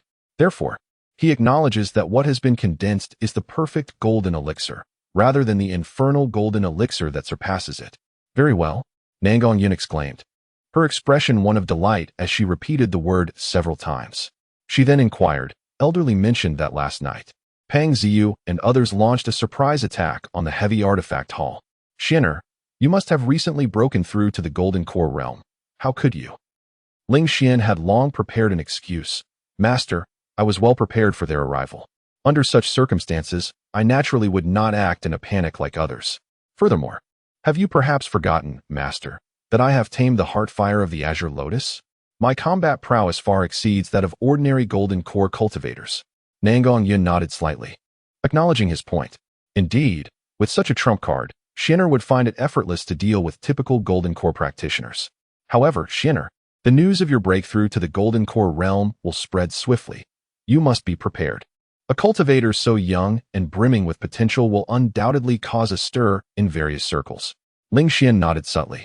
Since he had revealed his strength, he had already braced himself for the prying eyes of those with malicious intent. Good, since you are so confident, I can rest easy. Nangong Yin said with a reassuring nod. After exchanging a few more pleasantries, she took her leave. Ling Xian felt a warmth in his heart. Every word spoken by Nangong Yun conveyed her deep concern for him. This beautiful master truly treated him as family. Chapter 108. Want to kill Ling Xian? Lure him into the Dan King's cave in the Grand Hall of the Flying Frost sect. Pang Longxiang sat in the main seat with a grim expression. Flanking him were the 10 most powerful core formation cultivators within the sect. Beside Pang Longxiang, there sat an individual with white hair and beard, exuding a languid demeanor that starkly contrasted with the solemnity of those around him. Have you all lost your voices? Pang Longxiang admonished. The elders cleared their throats. The vice sect leader, seated to his left, murmured. The young master acted independently, falling into an ambush set by the Qingxian sect, which is something we all wish to avoid.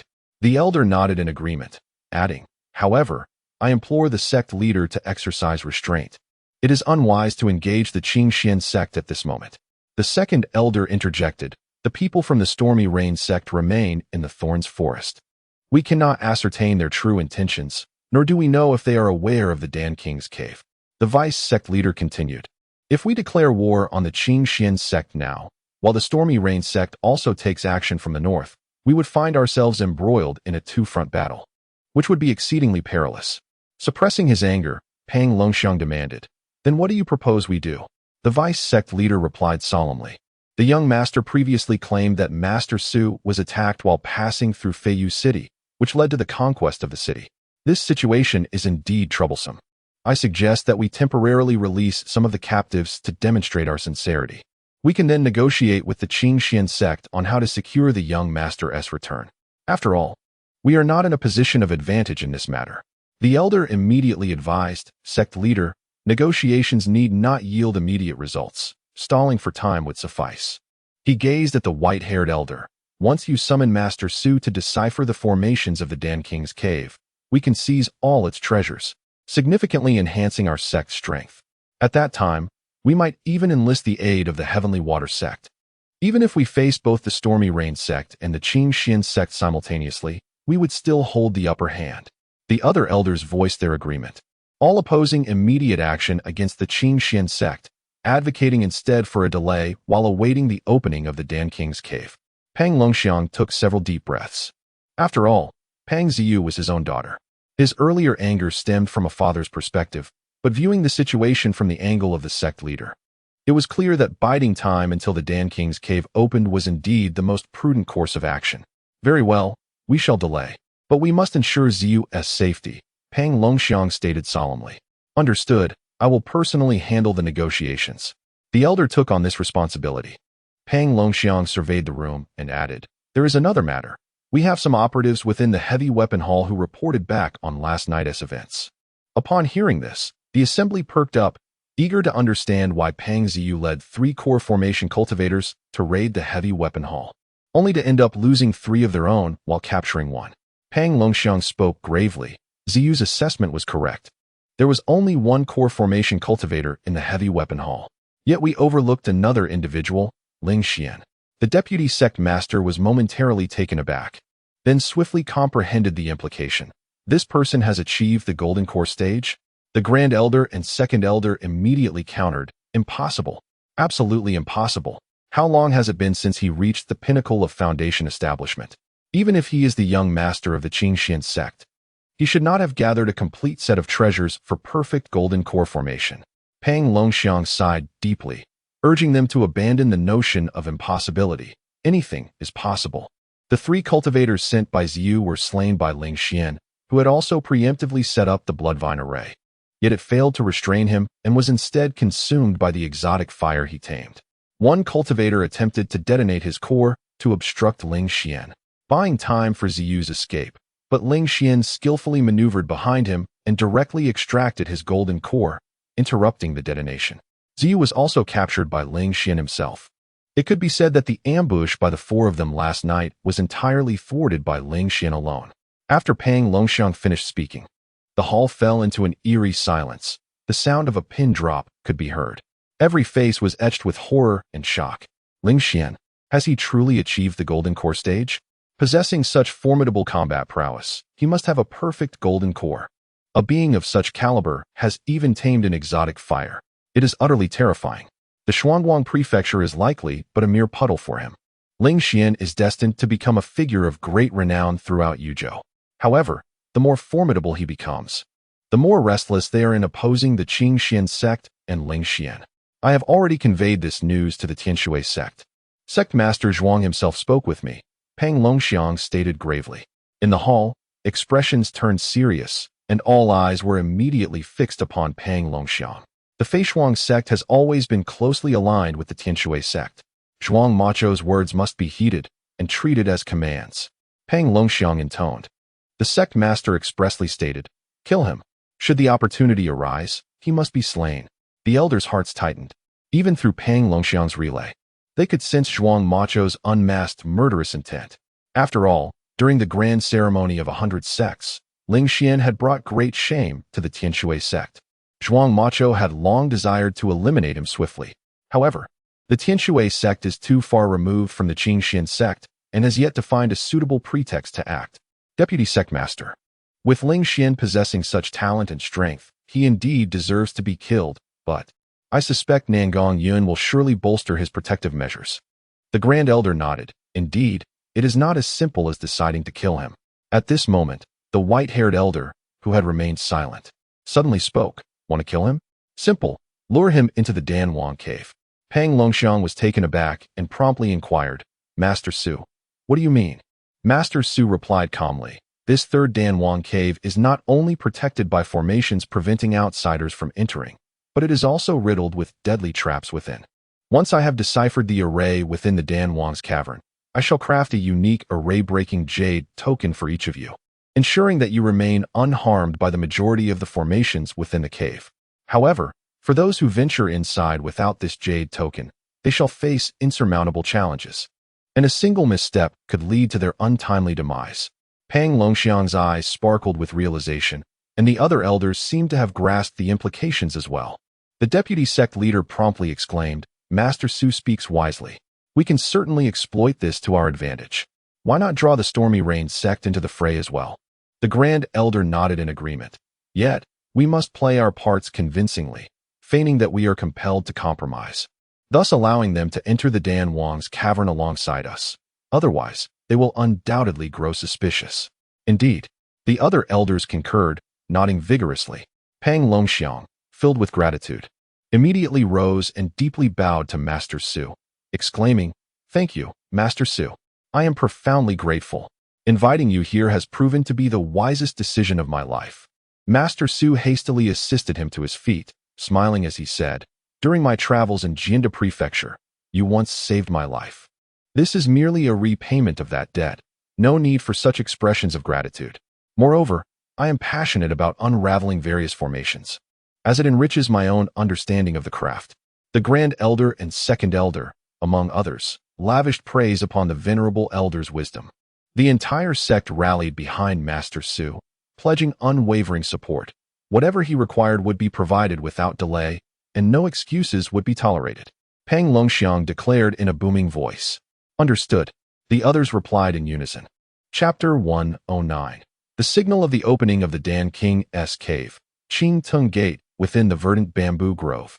A graceful woman draped in black gauze frolics playfully with a small white jade serpent, weaving between the emerald stalks.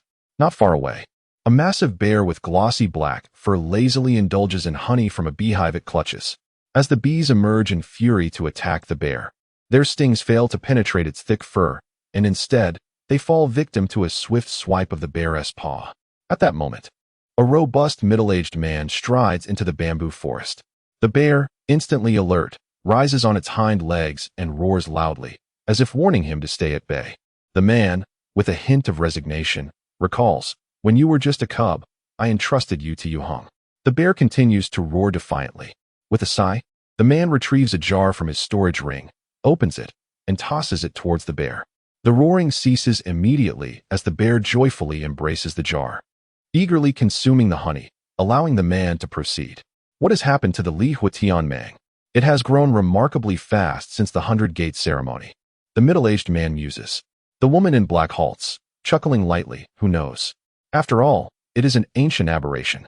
Dad, you didn't come here solely to lament, did you? The man laughs heartily, of course not. I have news to share. The woman nods, extending her hand, prompting the reluctant serpent to coil around her fair arm. The two converge, revealing themselves as Mo Han Shan, the master of Qing Tung Gate, and his daughter, the enchanting Mo Yuhong. Speak. Mo Yuhong teases the small snake. Mo Han Shan responds gravely. Ling Xian has successfully formed his dan. Mo Yuhong halts, her beautiful eyes sparkling with intrigue. So soon? A perfect golden dan? Mo Han Shan nods. From the current circumstances, it appears to be at least a perfect golden dan, with the possibility of a special golden dan formation. Many techniques can achieve special golden dawn, some even surpassing the perfect ones, though they come with their own advantages and disadvantages. Mo Yuhong's curiosity intensifies. What transpired? Elaborate. Mo Han Shan recounts in detail how the four from the Pang family ambushed the heavy artifact hall, only to be countered by Ling Xian, who killed 3 and captured 1. Mo Yuhong listens, increasingly astonished. I've always said this fellow has great potential. Dad, why didn't you recruit him back then? Mo Han Shan chuckles wryly. I wished to, but would Nan Gongyin allow it? She is already at the pinnacle of the Golden Dan realm. I might not prevail against her. Mo Yuhong pouts before suddenly asking, what about the item for forming the Wan Yao Golden Dan? Has it been prepared? Mo Han Shan smiles. That is another piece of news I have for you. The item has been acquired, and you can form your Dan at any time. Excellent. Then I shall form my Dan today, Mo Yuhong affirms. By the way, the other 4 sects must be aware of this news as well. Mo Han Shan chuckles lightly. Indeed, they are well informed. The intelligence network of the Divine Sword sect far surpasses ours. Hehe. I am truly curious about the reactions of Zhou Qingcong and Hong Qilong upon learning of this matter. Mo Yuhing smiled enchantingly. Furthermore, if Yin Shuega and Wan Jingjie were to discover that Ling Xian's speed in forming the golden core surpassed theirs, they would likely be consumed by jealousy.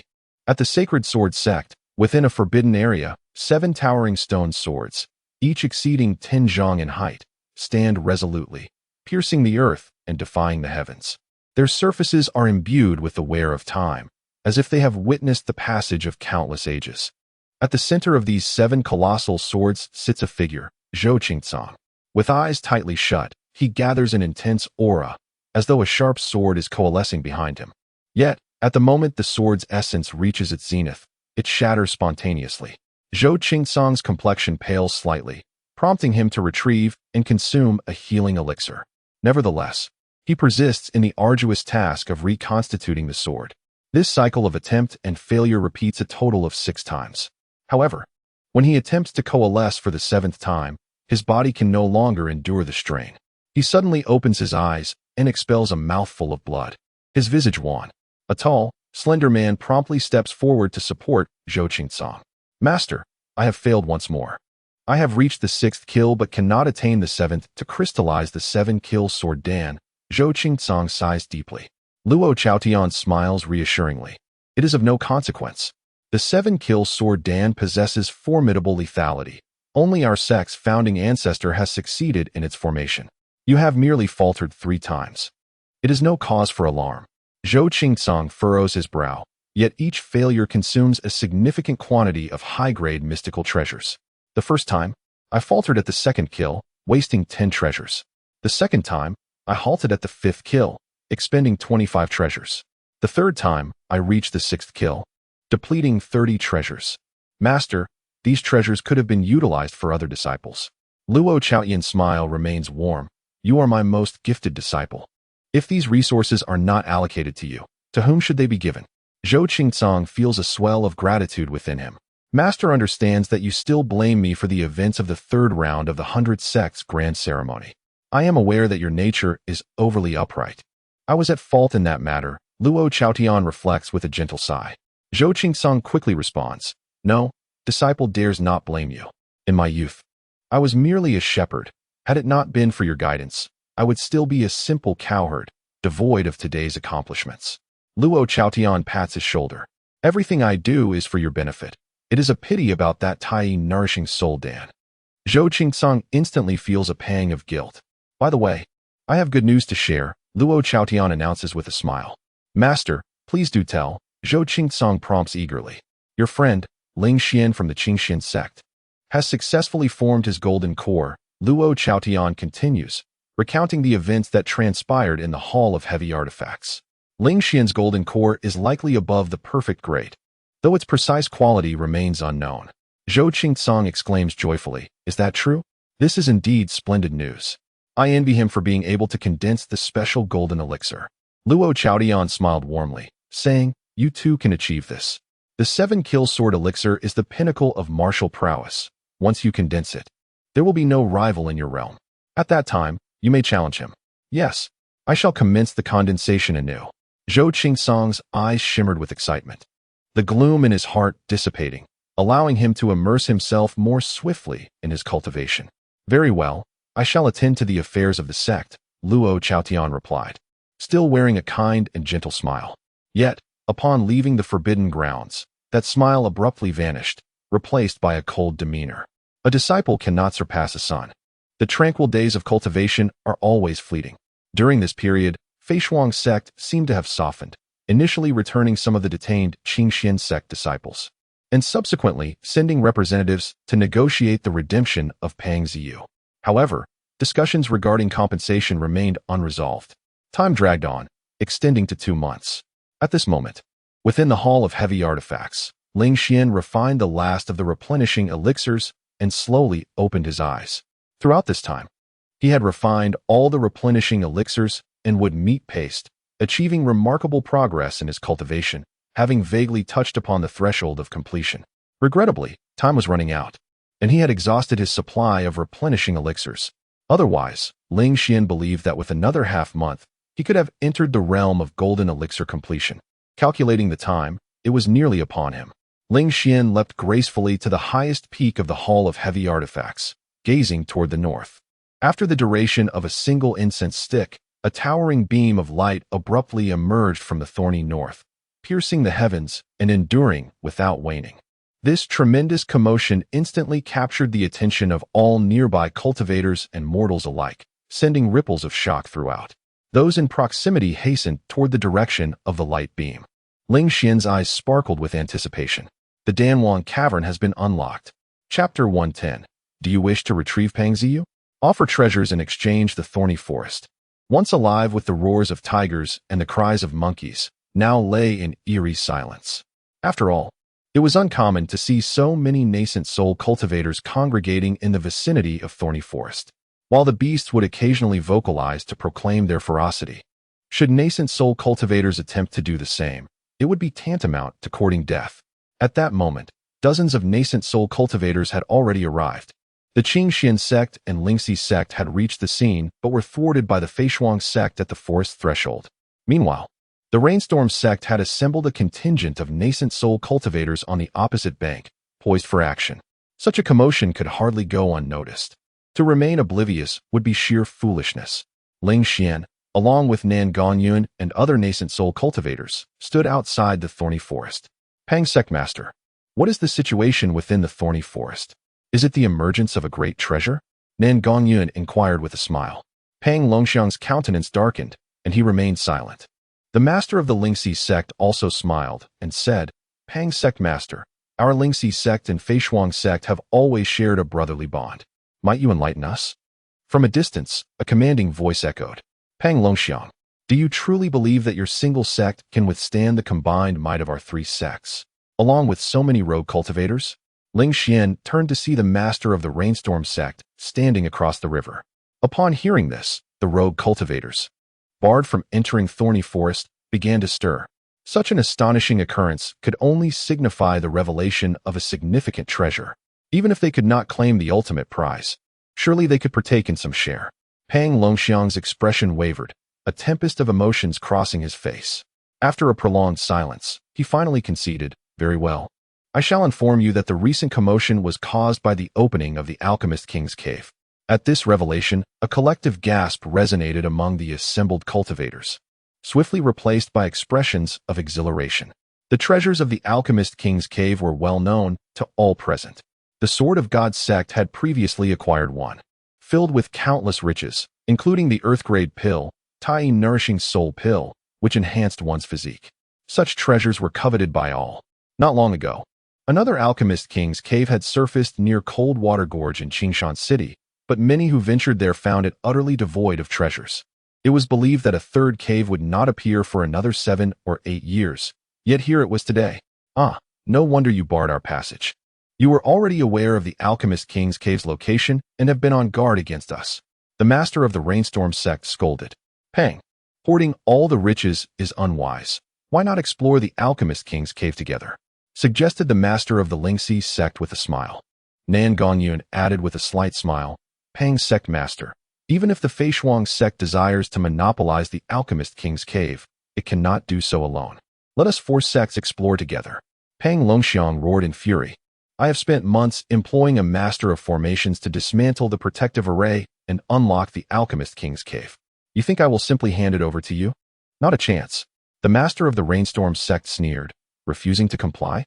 Then we shall resort to force. The Qingxian sect and the Lingxi sect will not stand by your side. The master of the Lingxi sect smiled silently. Even though they belong to the Tian Shui sect faction, they are still vying for their own interests. When the Feishuang sect discovered the Alchemist King's cave, it was evident that they harbored intentions of monopolizing it without informing the Lingxi sect. Given this, the Lingxi sect feels no need for reservations. Pang Longxiang and the elders of the Feishuang sect immediately sensed an immense pressure. In a 1-to-3 confrontation, the Feishuang sect would undoubtedly be at a disadvantage. I have a condition. Pang Longxiang inhaled deeply, his expression somber. Speak. Nangong Yin replied indifferently. Return my daughter, and the Feishuang sect will be willing to explore the Alchemist King's cave with you. Otherwise, there will be no discussion. Pang Longxiang gritted his teeth, fury flickering in his eyes. The members of the Baoyu sect and the Lingxi sect turned their gazes toward the Qingxian sect. Everyone was aware of what transpired that night. Pang Ziyu had been imprisoned in the Qingxian sect for 2 months. During this time, the Feishuang sect had made numerous attempts to negotiate, but to no avail. Now, Pang Longxiang sought to seize this opportunity to rescue his daughter, which was entirely understandable. The pressure now shifted to the Qingxian sect. Nangong Yin pondered for a moment, about to speak, when Ling Xian suddenly interjected. Master Pang, Pang Ziyu's assault on the heavy weapon hall was unjustifiable, and unless you present something of considerable value, she cannot be released. His tone was remarkably resolute. Pang Longxiang's eyes were bloodshot. Nangong Yin, I demand your response. Nangong Yin smiled. Xian'er's stance is my stance. Good. Very well. Pang Longxiang laughed in anger. The master of the Lingxi sect frowned. Nangong sect master, it doesn't bode well for us, who often cross paths, to keep Brother Pang's own daughter detained. The master of the Baoyu sect cleared his throat. I too believe. For someone as miserly as Pang Longxiang to forego the opportunity to monopolize the Alchemist King's cave and instead share, it could be seen as a sign of good faith. Ling Xian surveyed the room, a smile playing on his lips. All parties were pursuing their own interests. For the Baoyu sect and the Lingxi sect, entering the Alchemist King's cave was of utmost priority, rendering all other matters trivial. Even if the Baoyu sect and the Qingxian sect were in a covert alliance, they would not speak up for the Qingxian sect now. Ling Xian stated calmly, Master Pang, I reiterate, you must present something of sufficient value in exchange, or there will be no negotiations. Pang Longxiang fixed his gaze on Ling Xian for a long while. Finally, he hoarsely declared, Very well. I am willing to trade a fragmentation jade plate for Ziyu. As he spoke, he produced a peculiar golden jade plate. The deputy master and the eldest elder beside Pang Longxiang were taken aback, urgently trying to dissuade him. Master, you cannot do this. The fragmentation jade plate was painstakingly crafted by Master Su. We only possess 4 in total and cannot part with 1. We can use other items to redeem the young mistress, but we must not exchange the fragmentation jade plate. This pronouncement immediately piqued the interest of all the cultivators present. What exactly is the fragmentation jade plate? Pang Longxiang took a deep breath and spoke solemnly. This Danwang cave is surrounded by intricate formations, fraught with peril. I have invited a master specializing in formations from Jianda Prefecture, who has devoted himself tirelessly for months to decipher the outer formations.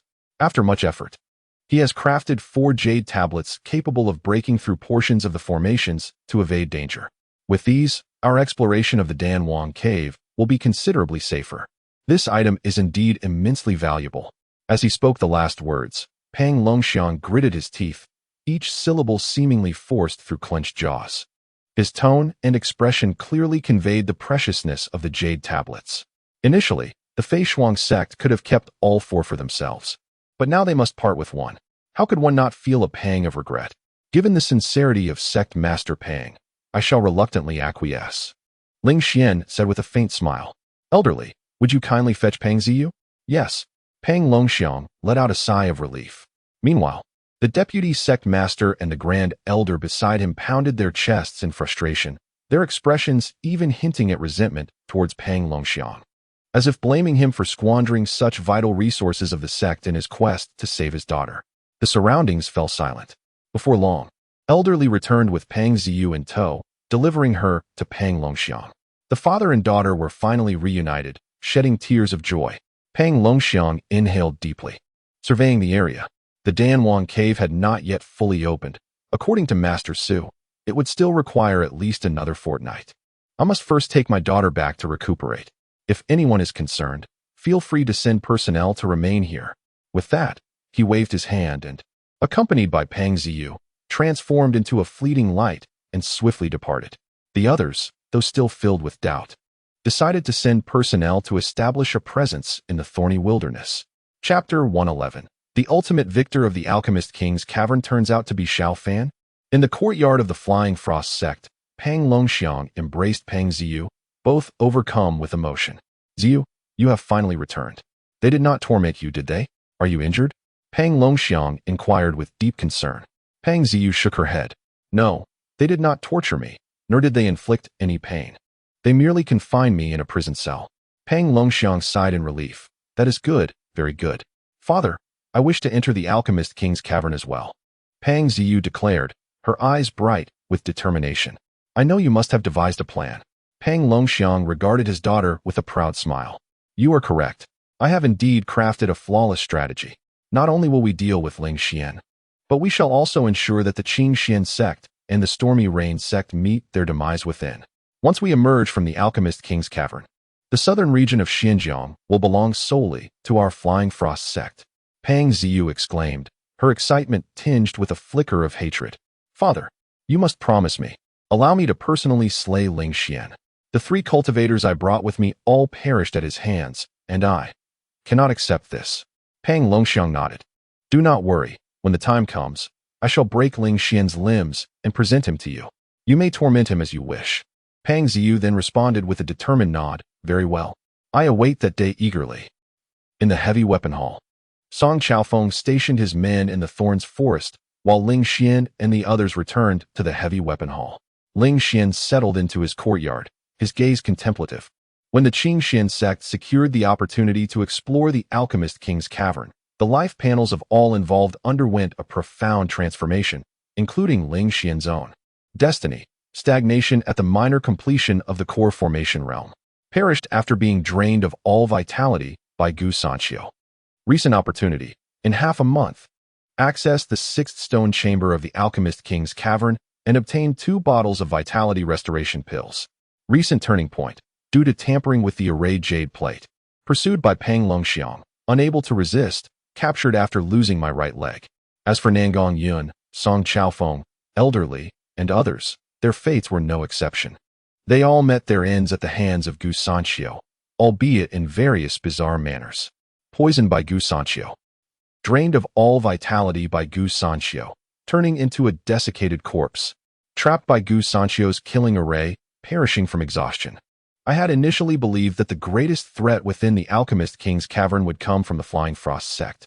Yet it appears that the real danger stems from a cultivator who is ostensibly deceased. Ling Xian pondered while seated on a stone bench. Gu Sanqiu, a peak core formation cultivator, was known by many as the Alchemist King.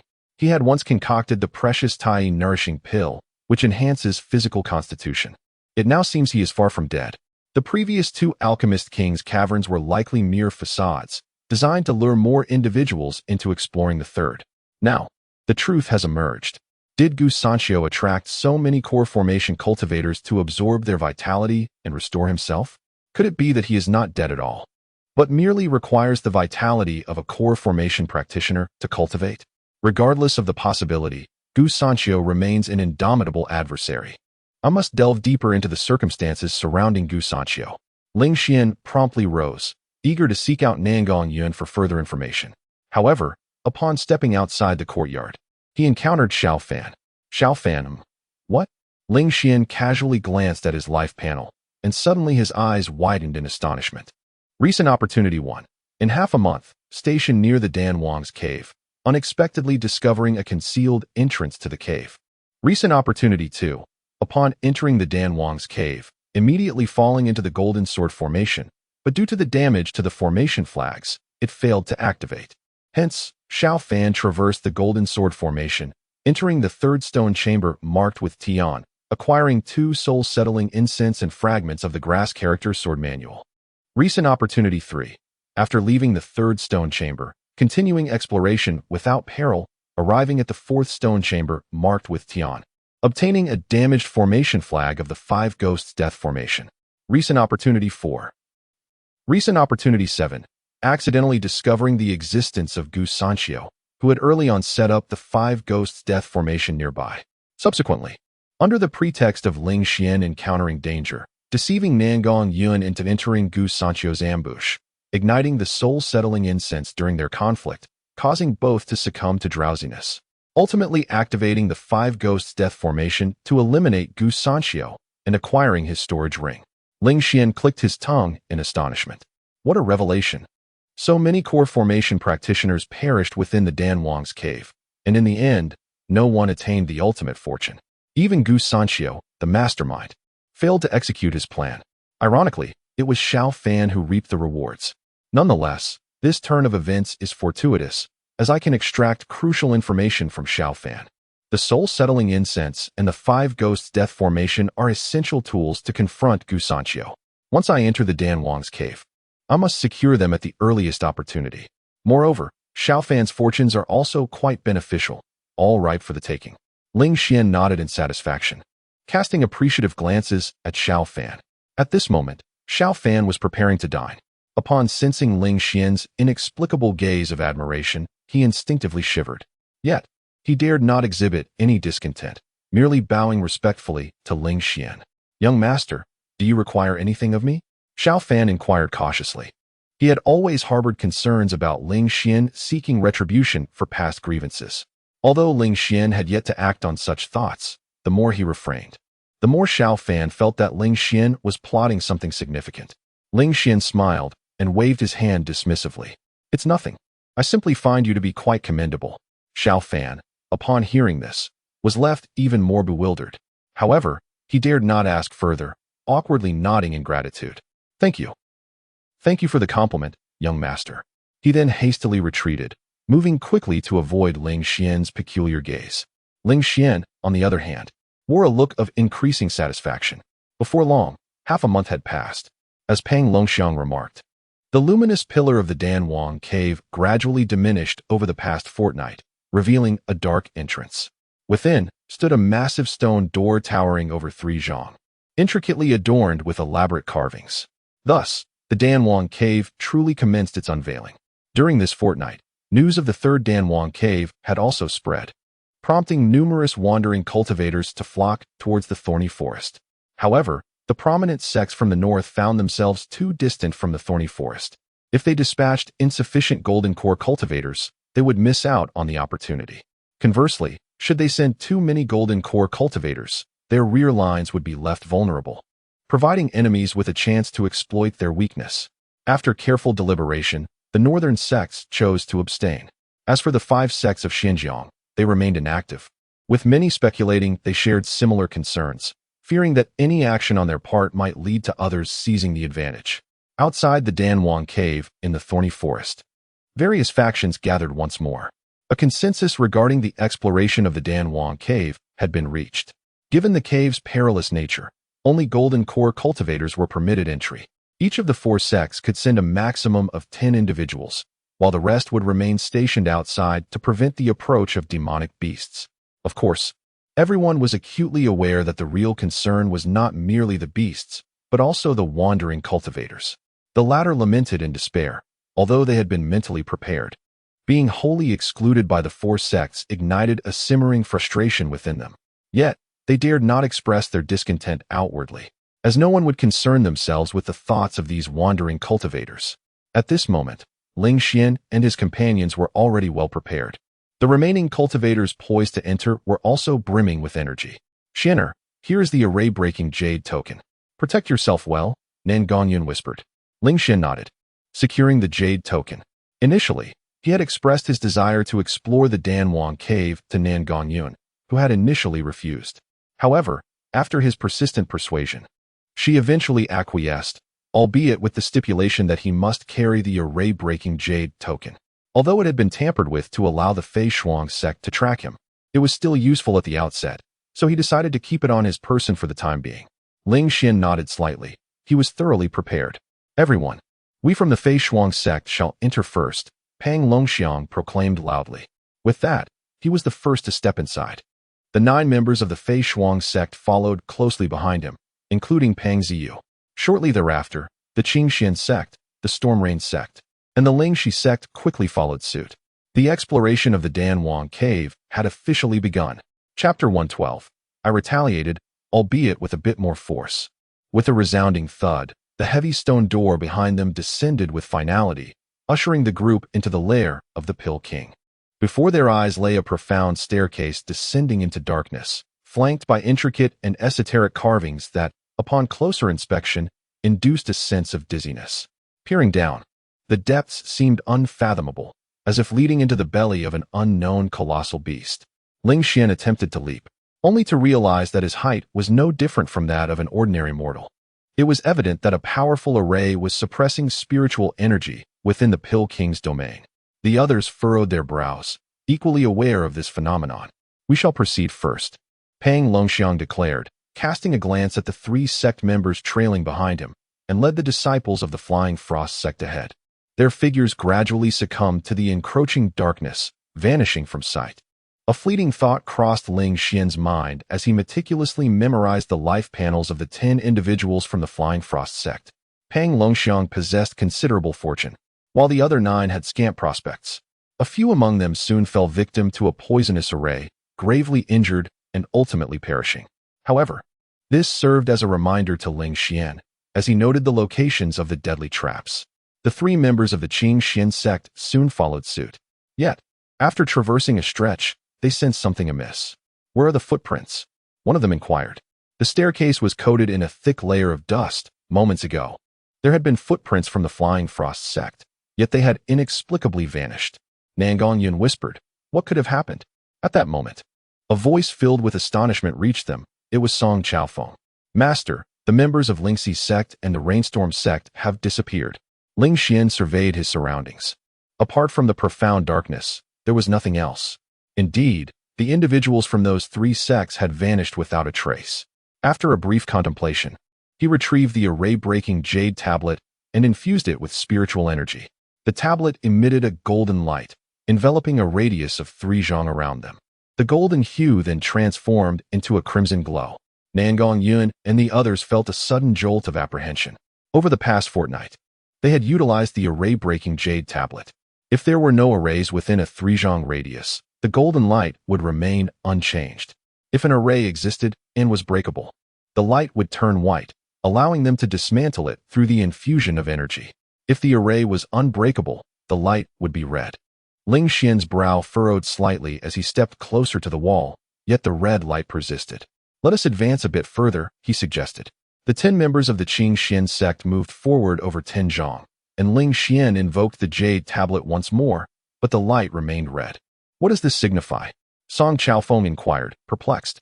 Ling Xian gazed into the seemingly endless passageway. It indicates that this corridor is replete with arrays. The others felt a jolt of realization. This passage must be riddled with numerous illusions. While it appears to descend straightforwardly, it conceals myriad paths within. The 3 sects likely vanished because they ventured down alternate routes. What should we do now? Song Chaofeng asked, his brow deeply furrowed. Ling Xian glanced at his life panel. Poised to speak, the seemingly solid ground beneath him suddenly began to tremble. Before anyone could react, the earth plunged directly downward. Boom. Bang. After a considerable time, Ling Xian finally opened his eyes, finding himself enveloped in darkness. He could not hear the breath of any living soul around him. Rather than immediately rising, Ling Xian held his breath, allowing himself to acclimate to the dim surroundings. Simultaneously, he promptly examined his life panel. Recent opportunities. The ground trembled, plummeting downward. The remaining members of Qing Xian sect were disoriented by the formation and subsequently went missing. Ling Xian fell into the 16th stone chamber, where after a brief search, he discovered a vial of Great Stabilization Pill and a vial of Vitality Restoration Pill. Recent turning point.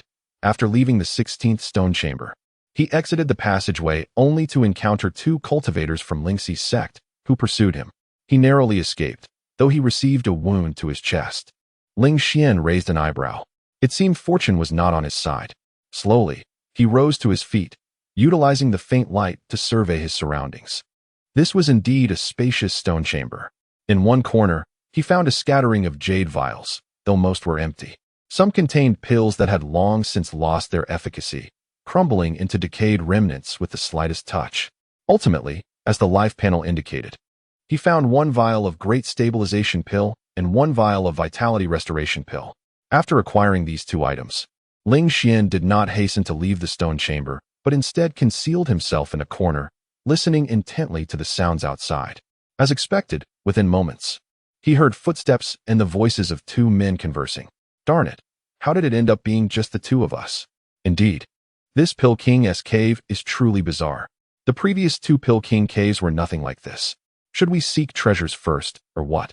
Let us search for treasures first, and also look for that Ling Xian from Qing Xian sect. If we can capture him, the reward from Tianshui sect will be substantial. Haha. The footsteps grew progressively louder, then faded away, ultimately vanishing completely. Only then did Ling Xian step out of the stone chamber. Outside lay an equally profound and dark passageway, with a spacious stone chamber every few zhong. However, the chambers were interconnected, creating a complex labyrinth.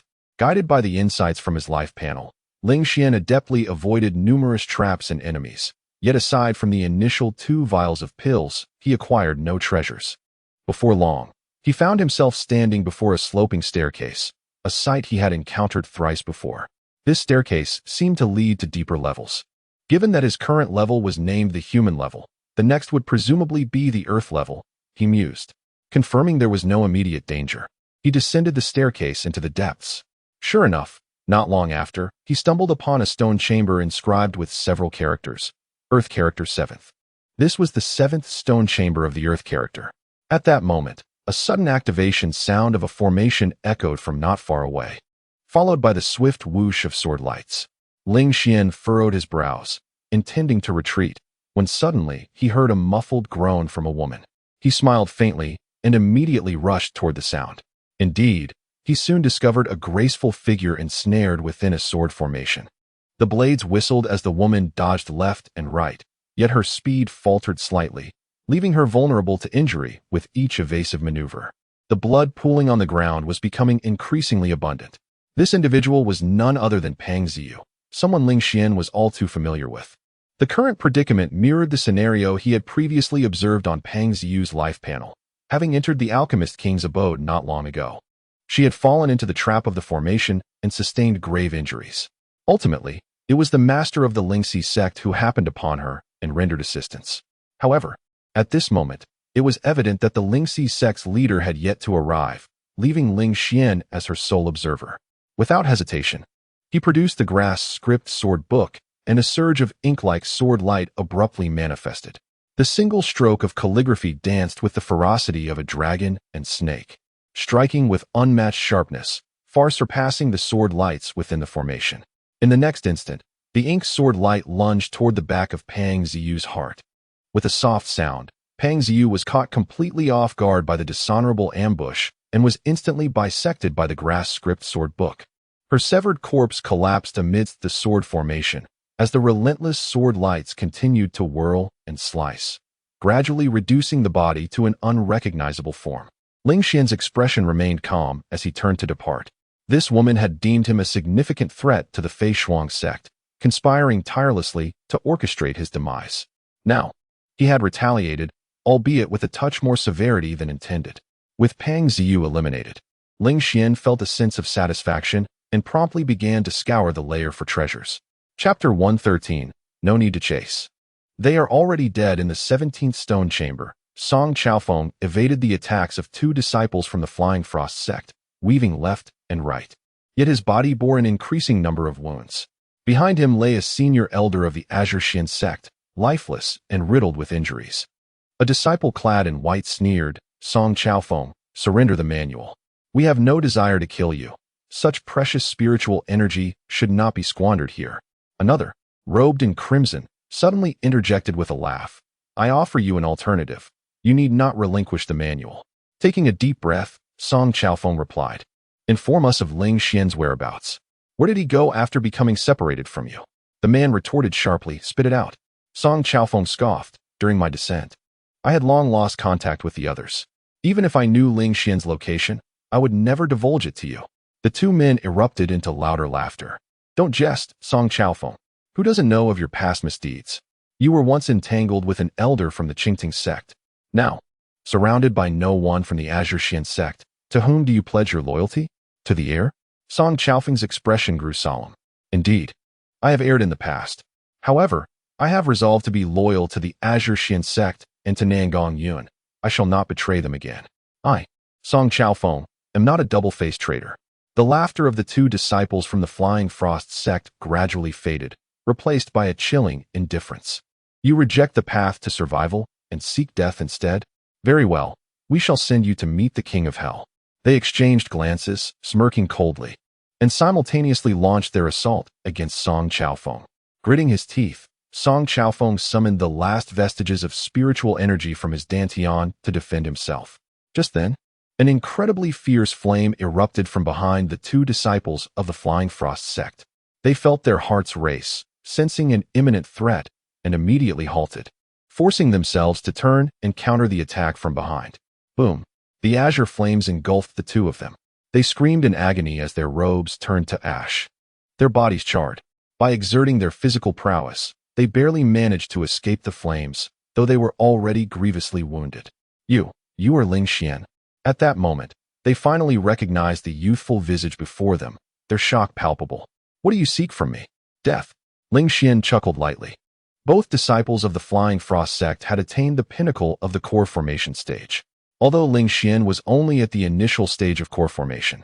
With the mastery of the Fiery Prison Destruction Scripture, the Azure Lotus Earth Fire, and the Fiery Prison Golden Core, he naturally held the upper hand against them. Moreover, they had previously turned their backs to him, exposing their vulnerable sides. This allowed him to inflict a devastating strike upon them with a single encounter. "Damn it! Split up and flee. We are no match for him," shouted the white-robed disciple of the Flying Frost sect. However, when he glanced at his companion, he found that the latter had already fled, abandoning him to his fate. "Curse it!" The white-clad monk cursed, swiftly employing his agility to flee. However, Ling Xian remained stationary, unmoved. Song Chaofeng, forcing himself to rise, questioned in confusion, "Aren't we pursuing them?" Ling Xian shook his head, responding, "They are already dead." In the next instant, screams of agony arose from the red-clad monk's direction. Looking over, Song Chaofeng observed that the man had run several dozen paces before stumbling into a lethal array. His legs were abruptly severed by a colossal axe, blood gushing uncontrollably. Within mere breaths, another cry pierced the air, this time from the white-clad monk. Song Chaofeng glanced again, realizing the man had, in his panic, collided with a poison formation, his skin rotting away in large patches, while yellow-green pus oozed from his eyes, nose, and mouth. In the blink of an eye, he collapsed to the ground, barely clinging to life. Song Chaofeng's eyes widened in disbelief as he gazed at Ling Xian. How was it that it seemed Ling Xian had foreseen this all along? Oh, of course, with the Errata spelling jade token in his possession, he must have discerned the imminent peril surrounding them. Thank you, young master, for saving my life, Song Chaofeng said, his gaze complex as he regarded the young man. Once, he had viewed him as a thorn in his side, yet now his life was preserved by this very individual. Ling Xian smiled gently. Since Elder Song is truly devoted to the Qingxian sect, it is only natural that I would lend my aid. In truth, as he traversed the slanted passage, he had perused the life panels of all members of the Qingxian sect. Song Chaofeng was destined to perish in this 17th stone chamber. Nevertheless, Ling Xian understood that this man had completely suppressed his former thoughts, now wholly loyal to the Qingxian sect, which inspired him to save him. Moreover, he had come to this 17th stone chamber to procure a certain treasure. No, he was primarily here to save a life, not in pursuit of riches. Upon entering the chamber and meticulously searching through its contents, Song Chaofeng hastily interjected, "Young master, I have already scoured this place and found only a high-grade martial technique of the mysterious tier." Ling Xian appeared oblivious to his remarks and continued to sift through the items. Before long, he encountered an unremarkable stone brick. A gentle press revealed a hidden compartment. Song Chaofeng's eyes widened in astonishment. Incredible! There was something concealed here. Ling Xian retrieved the treasure from the hidden compartment, nodding in satisfaction. This item, known as the soul-settling bell, was a low-grade spiritual artifact of the earth tier. However, it had been utilized several times, its surface marred with cracks, and could only be employed once more, serving as a consumable. This artifact was among the fortuitous outcomes Ling Xian had gleaned from Xiaofan's life panel. He still required the ancestral soul incense and the 5 ghosts life-snatching array, and he needed to act swiftly. He glanced at the lifeless body on the ground. Song Chaofeng sighed softly. After the ground collapsed, I became separated from the other sect members. Yet here, the numerous lethal, poisonous, and illusionary arrays intertwine, with chambers connecting to one another, alongside many concealed doors and passages. It is all exceedingly intricate. It took quite some time before I managed to locate this elder companion. Then we arrived at the stone chamber, where we uncovered the secret texts.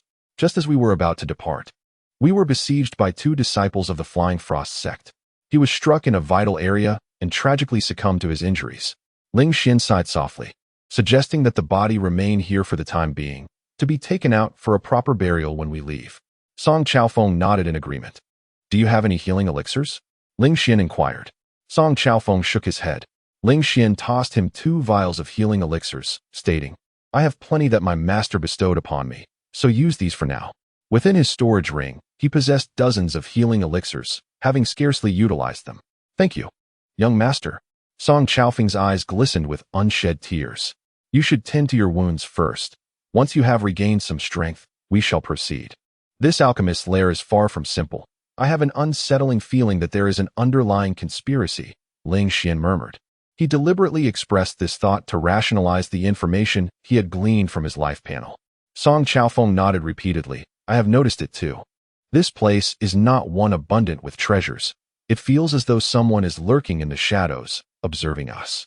Not long after consuming the healing elixirs, Song Chaofeng's injuries had significantly improved. The 2 promptly advanced, first claiming the storage rings of the deceased disciples of the Flying Frost sect before delving deeper into the lair. The 3rd level, naturally, was the heavenly layer, where the most precious treasures were stored. However, it was also bound to be the most perilous. Gu Sanqiu was likely hiding in some dark chamber within the heavenly layer, watching everything unfold. Chapter 114. The young master's word is law. In the dim corridor of the heavenly realm, a figure collapsed weakly. His body, emaciated and parched, bore a ghastly expression, his features twisted in horror, resembling a desiccated corpse. The robe he wore revealed his identity as an elder of the Flying Frost sect. Beside this lifeless form stood a gaunt and hunchbacked figure. Moments later, this being let out a contented sigh. "How delightful! The essence of a core formation cultivator is so rich. I have already absorbed the essence of 4 such practitioners. I am but 5 short. Ah, it appears that a peak core formation cultivator has also entered the cavern. If I can absorb her essence, it would be equivalent to 2 core formation practitioners.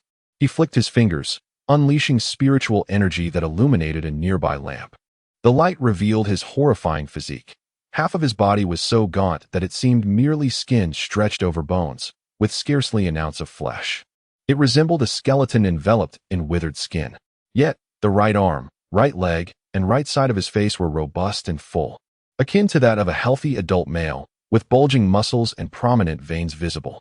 Such a juxtaposition of emaciation and vitality in one person would evoke terror in anyone who beheld it. He, however, grasped his own body and nodded in satisfaction. The blood-devouring transformation technique is indeed formidable. By consuming the essence of 9 core formation practitioners, I can cultivate a blood-devouring nascent soul. With such a soul, I shall be invincible. Even at the nascent stage, I could contend with accomplished nascent soul practitioners. At that time, the vastness of the world will be mine to traverse freely. He laughed heartily, reveling in his thoughts. Just then, he sensed something and chuckled ominously. More visitors have arrived in the heavenly city, and it seems there are quite a few. I shall weaken them with formations before making my move. Each and every one of you will become my Gu Sanchio's nourishment. In the shadowy corridor, Song Chaofeng followed closely behind Ling Xian, unable to suppress a surge of admiration for the young man's back. Their journey had encountered numerous foes, yet each time, it was unnecessary for them to lift a finger. Those adversaries either suffered grievous injuries or met their demise, invariably falling prey to lethal traps and poison formations. What astonished him further was that under Ling Xian's guidance, they had never encountered a lethal formation. It was as if Ling Xian possessed an intricate map in his mind, perfectly evading every deadly array. Moreover, upon ascending from the earth layer to the heavenly layer, Ling Xian had fortuitously rescued 2 individuals, both elders of the Qingxian sect, one of whom was elderly. Their situation mirrored that of Song Chaofeng, as they too faced certain death. Ling Xian's arrival had bestowed upon them a glimmer of hope for survival. At that moment, the sound of clashing metal echoed ahead, accompanied by the faint curses of a man. The 4 companions turned a corner and immediately beheld a man ensnared within the mire formation and the frenzied blade formation. The mire formation restricted his movements, rendering him unable to escape its confines, while the frenzied blade formation conjured a multitude of colossal blades that relentlessly assaulted him. Unless the energies of both formations were depleted, his demise was inevitable. The 4 did not reveal themselves immediately. Song Chaofeng whispered, "Young master, that man is Qin Feng, the vice-master of the Stormy Rain sect. He can be saved." Ling Xian glanced over and nodded in agreement. The Stormy Rain sect was affiliated with the Green Vine sect. Mo Yuheng had previously informed him that the Green Xin sect and the Stormy Rain sect should unite to confront the Flying Frost sect. Thus, this individual could indeed be considered an ally worth rescuing. Soon, with the combined efforts of Ling Xian and his companions, they located the hidden formation flags surrounding the mire formation. After destroying them, Qin Feng barely managed to extricate himself. "Thank you. Truly, thank you," he gasped, collapsing to the ground in relief before hastily consuming a healing elixir. His garments were tattered by the frenzied blades, his body drenched in blood. Had it not been for Ling Xian and his companions, he would have surely perished within the formation. "Let us proceed. We cannot afford to delay," Ling Xian stated, gesturing toward the path ahead, which led to the 3rd and 4th stone chambers of the heavenly layer. Within lay the soul-calming incense and the 5 ghosts' life-snatching formation, potent measures against Gu Sanchio. Qin Feng hesitated, shaking his head vigorously. "That area is perilous. I witnessed an elder from the Lingxi sect rush in, only to have his entire right arm severed. It appears to be an invisible killing formation." Ling Xian replied, "Now it is inoperable. The spirit stone energy has been depleted." Qin Feng was taken aback. "Surely you jest. How can you assert it is broken? Look, that right arm lies just over there." He pointed to the ground nearby where the severed human arm rested, surrounded by dried bloodstains. Everything indicated the danger that lurked there. Song Chaofeng furrowed his brow. "Why not toss something to test it?" Qin Feng shook his head. "No, that formation is peculiar. It only reacts to living beings. Inanimate objects like stones or weapons cannot trigger it. Yet its power is substantial. An ordinary core formation cultivator would struggle to withstand it." and to resist forcibly would likely result in the destruction of at least one profound-grade spiritual artifact, a grave loss indeed. My suggestion is to take a detour. We must not traverse this path. With that, he indicated an alternative route, broader and devoid of bloodstains. The walls even bore 2 lanterns, exuding an air of safety. That path seems excellent. We could also explore whether there are any treasures within those chambers. Qin Feng smiled. You saved me, so any treasures shall be yours first. I, Qin Feng, have always been one to repay kindness. Ling Xian looked toward that direction and immediately noticed the inscriptions on the stone chamber. Heavenly Character, 5th. This passage is the very site where the leader of the Lingxi sect met his demise. A fragment of information flashed through Ling Xian's mind. He had perused the life panels of the 40 individuals entering the Dan Wang's cave. The corridor outside the 5th stone chamber marked with Tian would undergo a reversal. The leader of the Lingxi sect, driven by excessive greed to acquire the treasures within the chamber, ultimately fell victim to this reversal, resulting in his blood essence being drained by Gu Sanqiu, leaving behind nothing but a desiccated corpse. However, this event had yet to unfold. He shook his head. That path was not to be traversed. It appeared safe, yet concealed profound peril. Qin Feng furrowed his brow and glanced at the others. Ling Xian sensed the discontent. What are your thoughts, esteemed companions? Song Chaofeng, an elderly, promptly declared, the young masteress will is our own. Qin Feng was taken aback. What was happening? Was Ling Xian's reputation within the Qingxian sect so elevated? Did not Song Chaofeng and the others possess realms superior to Ling Xian? Why must they heed his every word? At that moment, a sudden thud echoed from the 6th stone chamber marked with Tian. Shortly thereafter, 2 figures strode forth from the chamber. None other than the leader of the Lingxi sect and the 2nd elder. The 2 immediately spotted Ling Xian, and their faces lit up with joy as they recalled the bounty placed on Ling Xian by the Tianshui sect. However, upon noticing the multitude surrounding Ling Xian, their hearts sank in trepidation. Let us go quickly, the leader of the Lingxi sect urged, and the 2 hastily departed the stone chamber, racing down the spacious corridor in an attempt to distance themselves from Ling Xian and his companions. Yet, in the next instant, the ground abruptly shifted. They were caught off guard, and the cave's suppression of spiritual energy rendered them unable to leap to safety in time. Within the blink of an eye, they were plunged beneath the surface, descending to a deeper stratum. This unforeseen turn of events left Qin Feng, the deputy leader of the Stormy Rain sect, utterly astounded. You see now? This is precisely why the young master warned that path is perilous, remarked Song Chaofeng with a look of sympathy. Let us proceed. We must trust in the young master's words, elderly added nonchalantly. I understand, Qin Feng stammered. Chapter 115, Xiaofan. How did you get in here? Under Ling Xian's guidance, the group ventured down an alternate path. This corridor was narrow and shrouded in darkness, devoid of any light. Previously, Qin Feng had mentioned that there were invisible killing formations in this area. However, as Ling Xian had asserted, the killing formations had deteriorated and exhausted their energy. This place was originally intended to be a fortuitous opportunity for Nangong Yun. When she traversed this route, she fortuitously encountered the situation where the killing formations had depleted their power. Thus, Ling Xian was aware that it was quite safe here. Leading the way, Ling Xian strode confidently forward. Behind him, Song Chaofeng, elderly, and the others followed suit without hesitation. Only after they had completely passed through safely did Qin Feng truly relax, his gaze towards Ling Xian shifting in perception.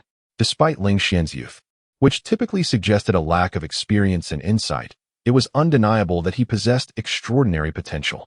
Even the Qing Tung sect had hinted for the Stormy Rain sect to collaborate with the Qing Xian sect. Nonetheless, Qin Feng had always regarded Ling Xian with a degree of condescension. Now he reined in those thoughts, realizing that Ling Xian must indeed have considerable expertise in the realm of formations. Following Ling Xian was undoubtedly the right choice. Having traversed the corridor, Ling Xian arrived before the 3rd stone chamber marked with the character Tian. He threw a stone ahead, and with a swift whoosh, a dozen gleaming swords appeared, instantly slicing the stone into countless fragments. The group gasped in astonishment at the formidable power of this formation, which showed no signs of weakening. Clearly, the energy supplied by the spirit stones remained abundant. The only way to confront such a formation was to charge through with unwavering resolve. Song Chaofeng, Qin Feng, and the others turned their gazes towards Ling Xian. However, Ling Xian remained unresponsive, instead closing his eyes and patiently awaiting the next event. Observing this, Song Chaofeng, an elderly, offered no objections, choosing to wait silently. Qin Feng, on the other hand, was perplexed, his mind racing as he tried to decipher Ling Xian's intentions. Before long, a sound of something falling from above suddenly captured everyone's attention. Ling Xian thought to himself, finally, it has arrived. Subsequently, a figure plummeted to the ground with a thud, startling everyone except for Ling Xian. Upon recognizing the individual, they were momentarily taken aback. Xiao Fan, how did you get in here? Song Chaofeng questioned in confusion. Xiao Fan, equally bewildered, wondered how he had found himself amidst so many cultivators of the core formation stage. He could only recount his accidental discovery of another entrance in detail. The group listened in astonishment as Xiao Fan revealed that he had unwittingly found another entrance, allowing him to ascend directly to the heavenly level, the most coveted area for treasures. His luck seemed to be exceptionally fortuitous. Ling Xian remarked nonchalantly, "The Dan Wang's cave is exceedingly perilous. Stay closely behind us." Xiao Fan inwardly cursed, realizing that surrounded by so many core formation cultivators, he would likely end up with none of the treasures for himself. Yet he dared not utter such words, merely responding, "Indeed, thank you, young master." At that moment, a sudden, crisp cracking sound echoed from ahead, as if something had shattered unexpectedly. Song Chaofeng and the others were momentarily taken aback.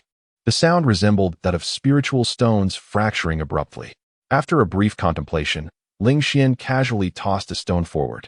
This time, however, only a single golden blade emerged. Appearing at a considerably slower pace, its surface dull and lifeless, reminiscent of an elderly person nearing the end of life. This was a stark contrast to the dozen or so brilliant blades that had appeared moments before. The sudden alteration in circumstances could be attributed to the imminent depletion of the spiritual stone's energy. Song Chaofeng, Qin Feng, and elderly widened their eyes in surprise. Qin Feng murmured, "Can it really be like this?" This level of formation was already capable of defense, Ling Xian remarked nonchalantly. He strode boldly into the third stone chamber, marked Tian. Once again, the golden blade materialized, swiftly cleaving towards Ling Xian. With a wave of his hand, a bronze door, formed of condensed spiritual energy, appeared beside him. Clang! The golden blade struck against it and was instantly repelled.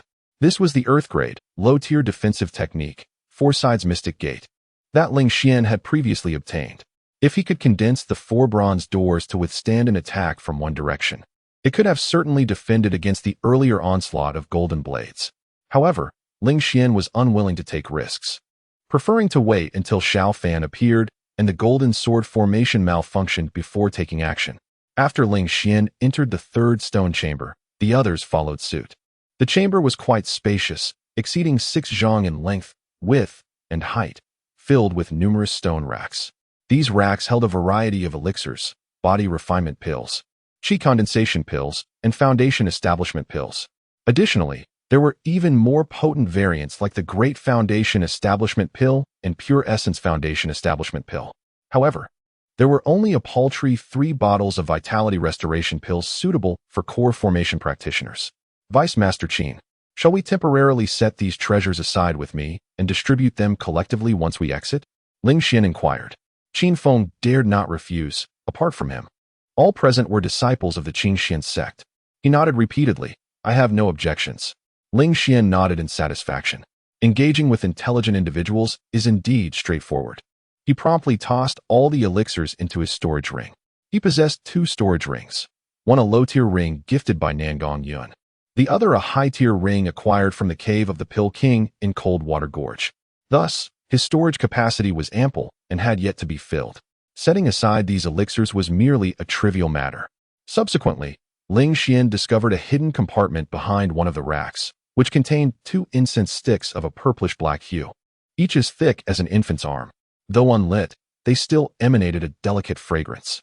A gentle inhalation brought a sense of tranquility, devoid of any murderous intent. Ling Xian hastily stored them away. These 2 were indeed soul-calming incense. Ling Xian casually remarked, "Let us proceed to the next stone chamber." The entrance to the 4th stone chamber, marked with the character Tian, was devoid of any formation. Within the chamber lay not elixirs, but rather an array of spiritual artifacts. A total of 25 artifacts graced the chamber, half of which were of the profound grade. Ling Xian cast a cursory glance and shook his head slightly. His own collection of spiritual artifacts was plentiful, with all but the thunder sword being of the earthly grade. Naturally, the artifacts here paled in comparison to the thunder sword, rendering them unworthy of his interest. Yet, a lack of interest did not equate to a refusal to acquire. Without hesitation, Ling Xian gathered them all and placed them into his storage ring. While they may not be needed, they could not be dismissed. Subsequently, he discovered a set of tattered formation flags hidden within a concealed compartment. This compartment was well obscured, requiring considerable effort to uncover. It housed the earthly grade 5 Ghosts life-snatching formation. Ling Xian's consecutive findings of concealed compartments left Song Chaofeng and the others in awe. Young master possesses remarkable discernment. We failed to uncover these 2 hidden treasures, Song Chaofeng exclaimed. Elderly nodded in agreement. Indeed, had it not been for young master, we would have overlooked these invaluable items. Xiao Fan felt a twinge of discontent, thinking to himself that he had actually noticed them too, but chose not to speak up. Let us move on and explore the other stone chambers, Ling Xian gestured. The group departed from the 4th stone chamber, continuing along the dimly lit passage. After traversing a distance, they suddenly came upon a desiccated corpse, drained of all vitality. A wave of shock surged through the group. The sight of such a death was utterly horrifying. At that moment, Ling Xian noticed Xiao Fan pause, glancing to the right as if sensing something. Chapter 116, Ancient Sanqiu. The Black Golden Dan and the Ghost-Faced Infant Xiao Fan. What have you noticed? He immediately inquired. Xiao Fan, unable to conceal his apprehension, replied, Esteemed young master, I have a peculiar sensation that there seems to be a conflict at the end of the passage to our right. Qin Feng furrowed his brow, straining to listen, then shook his head. I hear nothing. Song Chaofeng, an elderly, nodded in agreement. We have heard no sounds either. Xiao Fan, feeling embarrassed, admitted, I actually heard nothing. It is merely a feeling. Qin Feng scoffed, a feeling? What good is that? I also feel that I could attain the nascent soul stage within 5 years. However, Ling Xian raised an eyebrow. At times, feelings may prove to be quite valuable. Xiao Fan, taken aback, exclaimed, Young master, it truly is just a feeling. It might be erroneous. Ling Xian shook his head. Let us proceed to the right. He took the lead down the right passage. Song Chaofeng and the others scratched their heads and followed suit. Xiao Fan hastily trailed behind. Ling Xian cast a sidelong glance at Xiao Fan, a smile dancing at the corners of his lips. All those who had encountered ancient Sanqiu had met their demise, except for Xiao Fan, who, after discovering ancient Sanqiu, remained undetected. At such a critical juncture, Xiao Fan's sudden intuition suggested a significant likelihood that the conflict ahead involved ancient Sanqiu. As anticipated, upon their arrival, they found ancient Sanqiu fiercely suppressing Nangong Yun and Pang Longxiang. Despite Nangong Yun being at the peak of the core formation stage, and Pang Longxiang achieving perfection in the same realm, they were utterly powerless against ancient Sanqiu, forced to defend with all their might. Ling Xian noted that Pang Longxiang's right hand and left cheek had withered, revealing bone, a clear sign of having had some essence drained. Nangong Yun fared somewhat better, sustaining only superficial wounds without any essence being siphoned away. Upon catching sight of Ling Xian from a distance, Nangong Yun was momentarily startled. Xianer, flee. We are no match for him. Ancient Sanqiu, noticing Ling Xian and the others, cackled ominously. Oh, such a delightful gathering of guests. How fortuitous. I have already regained considerable strength, and I can easily consume all of you. With that, he forcefully stomped the ground, releasing his golden Dan. In the next moment, more than 30 grotesque, ghost-faced infants erupted from the black golden Dan, lunging toward the group. The air resonated with the sharp laughter of these ghost-faced infants, leaving everyone with a pounding headache, unable to concentrate. Ling Xian quickly covered his ears, feeling as though his head were being pierced by 1,000 needles. Seizing the opportunity while the group was distracted, the ghost-faced infants charged forth, tearing at their flesh with their razor-sharp teeth. A single bite could rend a substantial piece of flesh. Ordinary martial techniques, upon striking them, could at most scatter them temporarily before they swiftly reformed. Cursed be this abomination. What in the world are these dreadful creatures? Song Chaofeng gritted his teeth against the pain, delivering a powerful palm strike that sent waves of vapor cascading outward, yet failed to repel the ghastly-faced infants, prompting him to utter a string of curses. It seemed as though the technique he wielded was born from a unique golden elixir. Qin Feng unsheathed his blade, unleashing a fierce slash that sparked with lightning. Upon being struck, the ghastly-faced infant let out a piercing scream before bursting apart. Although it soon reformed, the speed of its regeneration was significantly diminished. Qin Feng immediately declared that lightning attributes were effective against them. Boom! Elderly unleashed a palm strike, igniting flames that pushed back the ghastly-faced infants slightly. Fire attributes were also effective. She quickly called out to Ling Xian. Upon hearing this, Ling Xian nodded slightly, channeling the first form of the Nine Suns' Divine Phoenix technique, launching fiery palm strikes against the ghastly-faced infants while subtly maneuvering within the battlefield. At each location he reached, he would naturally position a flag of formation with his back turned to Gu Sanqiu, placing it in the blind spots of the latter's gaze. The Five Ghosts Death formation required only 5 flags, a modest number. Moreover, Gu Sanqiu was largely preoccupied with dealing with Nangong Yun and Pang Longxiang, thus failing to notice him. Therefore, placing the flags was not particularly challenging. Additionally, he ignited the soul-soothing incense, setting one on either side in unnoticed corners. While attending to these tasks, his gaze remained fixed on the unfolding battle, keenly observing the situation. The attack patterns of the ghastly-faced infants were peculiar. Unless one possessed lightning or fire attributes, they could inflict no harm upon them. The others struggled desperately beneath the onslaught of the ghastly-faced infants, including Nangong Yun, who stood at the pinnacle of the core formation realm. Pang Longxiang, who had achieved a perfect core formation, was exceptionally unfortunate, bloodied, and on the brink of collapse. However, one individual remained remarkably safe, Xiao Fan. Though merely at the peak of the Foundation establishment realm, fortune favored him, as the ghastly-faced infants seemed to ignore his presence entirely. At that moment, Gu Sanqiu began to sense that something was amiss. Ling Xian's fire attribute techniques were exceedingly formidable, each strike causing at least one ghastly-faced infant to dissipate into ghostly vapor, forcing them to retreat to the golden core for recovery. He had invested substantial effort into nurturing these ghastly-faced infants, and if this continued, they would all fall into a state of recovery, rendered unable to act. Gu Sanqiu pointed at Ling Xian and commanded, "That brat's fire techniques are potent. Eliminate him first." Upon his command, several of the ghastly-faced infants, numbering 7, immediately broke away from their assault on the others and charged directly at Ling Xian. "Xianer!" Nangong Yun exclaimed in alarm upon witnessing this scene. Ling Xian's expression remained unchanged, for he had anticipated this.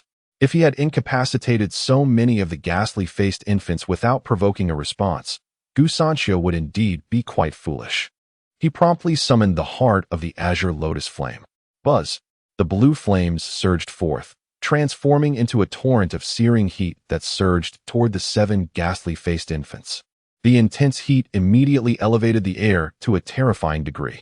7 ghostly-faced infants emitted wails of anguish amidst the flames, disintegrating after merely 6 breaths. 7 wisps of faint, ghostly energy hastily retreated, returning to the vicinity of a dark golden elixir, where they began to coalesce into infantile forms at a painfully slow pace.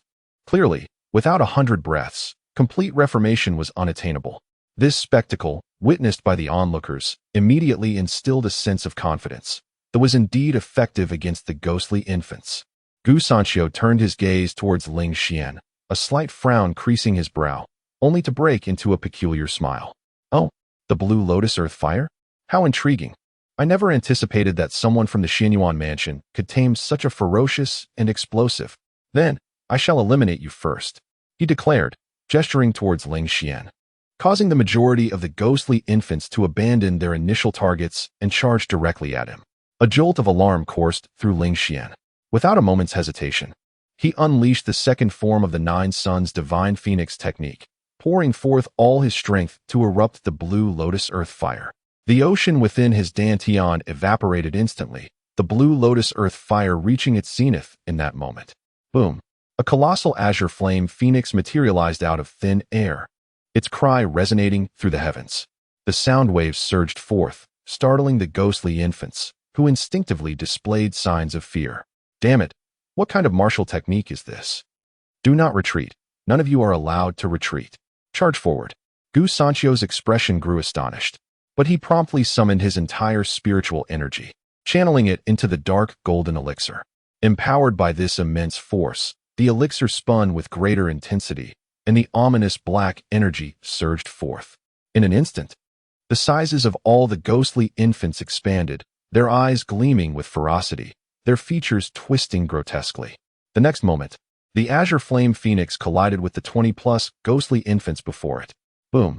Chapter 117. The Collision of Golden Pills. Who is truly challenging the inevitable? Flames surged, and ghostly wails echoed. Initially, the flames seemed to hold the upper hand.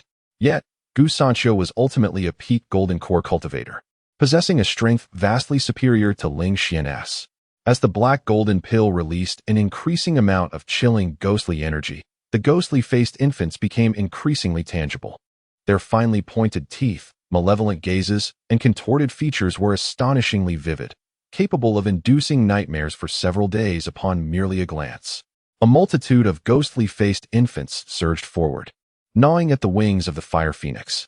With a mournful cry, the fire phoenix's flames gradually dimmed, ultimately dissipating into nothingness. Ling Xian too was struck by a backlash, letting out a muffled groan as he staggered back several steps before managing to regain his footing. Gu Sanchio cackled with glee, eager to eliminate him. Yet, inexplicably, Gu Sanchio suddenly felt a wave of drowsiness wash over him. It was not only him. The others exhibited varying degrees of lethargy. A profound fatigue enveloped them, a compelling desire to succumb to slumber. Even their thoughts seemed to drift into a state of dormancy. Queries that would typically elicit instantaneous responses now required considerable effort to ponder for several breaths. Gu Sanchio shook his head, striving to keep his increasingly sluggish mind active. Was that the scent of soul-calming incense? He felt a surge of alarm and fury. The soul-calming incense was a precious item he had meticulously prepared to soothe the blood-swallowing nascent soul. The blood-swallowing transformation technique indicated that the blood-swallowing nascent soul was inherently unstable. The more blood essence it consumed, the more it harbored rebellious thoughts against its master. Periodically, one needed to pacify the soul with specific treasures. The soul-calming incense was precisely such a treasure. Cursed be it. Wasn't he the third stone chamber protected by formations? Where did this brat procure the soul-calming incense? Gu Sanchio mentally cursed, casting a glance at Ling Xian.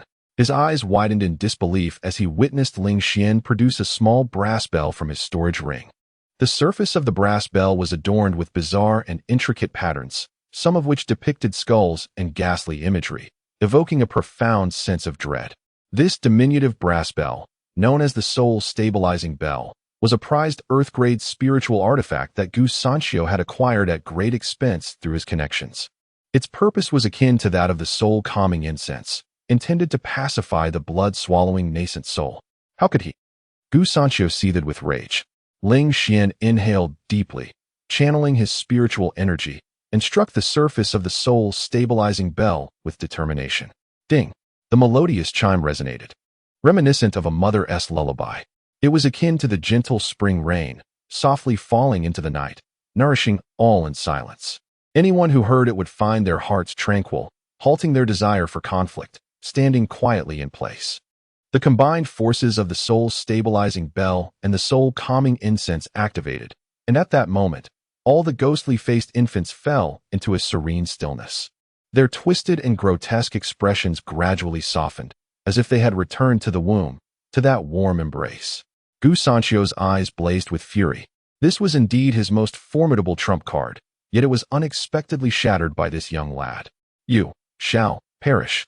Gu Sanchio exerted every ounce of effort to engage his mind, directing the black golden core suspended in the air towards Ling Xian with great force. The golden core assault was the most potent method of defense employed by cultivators at the core formation stage. Ling Xian extended his hand, and, with a swift motion, a jade token materialized in his palm. He strained to channel the meager remnants of spiritual energy within him into the token. Buzz! An unseen wave rippled forth, as if signaling something. Without allowing Gu Sanchio a moment to react, 5 grotesque specters emerged suddenly from 5 different directions. Each bore a ghastly visage, their faces twisted with malevolence. At this moment, the 5 malevolent spirits, with their 10 ominous eyes, fixated upon Ling Xian, seemingly awaiting his command. Attack his true form. Ling Xian wiped away the blood at the corner of his mouth and pointed resolutely at Gu Sanqiu. Roar! The 5 specters howled with unrestrained glee as they charged towards Gu Sanqiu. Their sharp claws, menacing fangs, and the chilling aura of death enveloped Gu Sanqiu's vital points entirely. His pupils dilated in terror as he struggled to articulate his thoughts. 5 ghosts. Death formation. Why is it in your possession? This set of formation flags for the 5 ghosts' death formation had been exchanged by him, using 3 Tai nourishing soul pills from a wandering cultivator at the nascent soul stage. Aware that these flags were damaged, he still chose to trade for them because of the astonishing power of the 5 ghosts' death formation. Crafted by a god transformation realm cultivator, this formation contained 5 vengeful spirits that had claimed countless lives. Even in its broken state, it could unleash power rivaling that of a nascent soul cultivator. Moreover, having cultivated the blood-devouring transformation technique, Gu Sanqiu had gained some understanding of how to mend the formation flags for the 5 ghosts' death formation. He awaited the moment he transcended into the nascent soul stage to commence the restoration of this set of flags. Once successfully repaired, even a fully realized nascent soul cultivator would think twice before confronting him, compelled to retreat. He had concealed this item in a secret compartment, ensuring that no one could uncover it. Yet, now this set of flags had inexplicably fallen into the hands of his adversary. Gu Sanqiu found it utterly incomprehensible. It was too bizarre, too unfathomable. Damn it! I am your master. Do not attack me. Gu Sanqiu shrieked in despair. These 5 specters were far more formidable than those ghostly-faced infants. With a single bite, chunks of his flesh vanished entirely. Having absorbed the corporeal form of 5 or 6 core formation cultivators, in less than 10 breaths, these 5 specters had torn away more than half of it. Damn it! I will take you down with me. Gu Sanqiu cursed venomously. In the air, the black golden core swelled even more. The ghostly-faced infants, who had been stationary, slowly began to awaken, revealing their eyes filled with resentment. The powers of the soul-binding bell and the soul-calming incense were swiftly dissipating, including Nangong Yun and Pang Longxiang. A group of cultivators displayed expressions of serene tranquility that began to shift, as if they were on the cusp of awakening. In the face of the ominous black golden core, Ling Xian did not flinch or retreat. Instead, he opened his mouth wide. A resonant hum echoed as the crimson flame prison golden core surged forth from his lips. Although Ling Xian had only attained minor success in the golden core stage, while Gu Sanqiu had reached the pinnacle of the same realm, the 2 golden cores were strikingly similar in size. Taken aback, Gu Sanqiu erupted into maniacal laughter. Ah, so you too possess a special golden core. No wonder you are so formidable. But to think you would attempt to assault my golden core with yours? What a delusion! With a focus of intent, Ling Xian directed the flame prison golden core to surge forward. His countenance remained as calm as a placid lake. The dreamer here is you. In the next moment, the flame prison golden core collided violently with the black golden core, unleashing a cacophony of explosive sound. The reverberation was so intense that blood flowed from the ears of all present. A thunderous roar followed, and the wails of the ghostly infants filled the air. The closest among them were instantly obliterated into faint wisps of ghostly essence, nearly invisible. Even those at a greater distance became exceedingly dim. In the blink of an eye, the smoke and dust cleared. The black golden core had diminished in size, while Ling Xian's flame prison golden core lay shattered into dozens of fragments. Gu Sanqiu, now beset by 5 malevolent spirits and drenched in blood, continued to laugh maniacally at the scene before him. Do you see?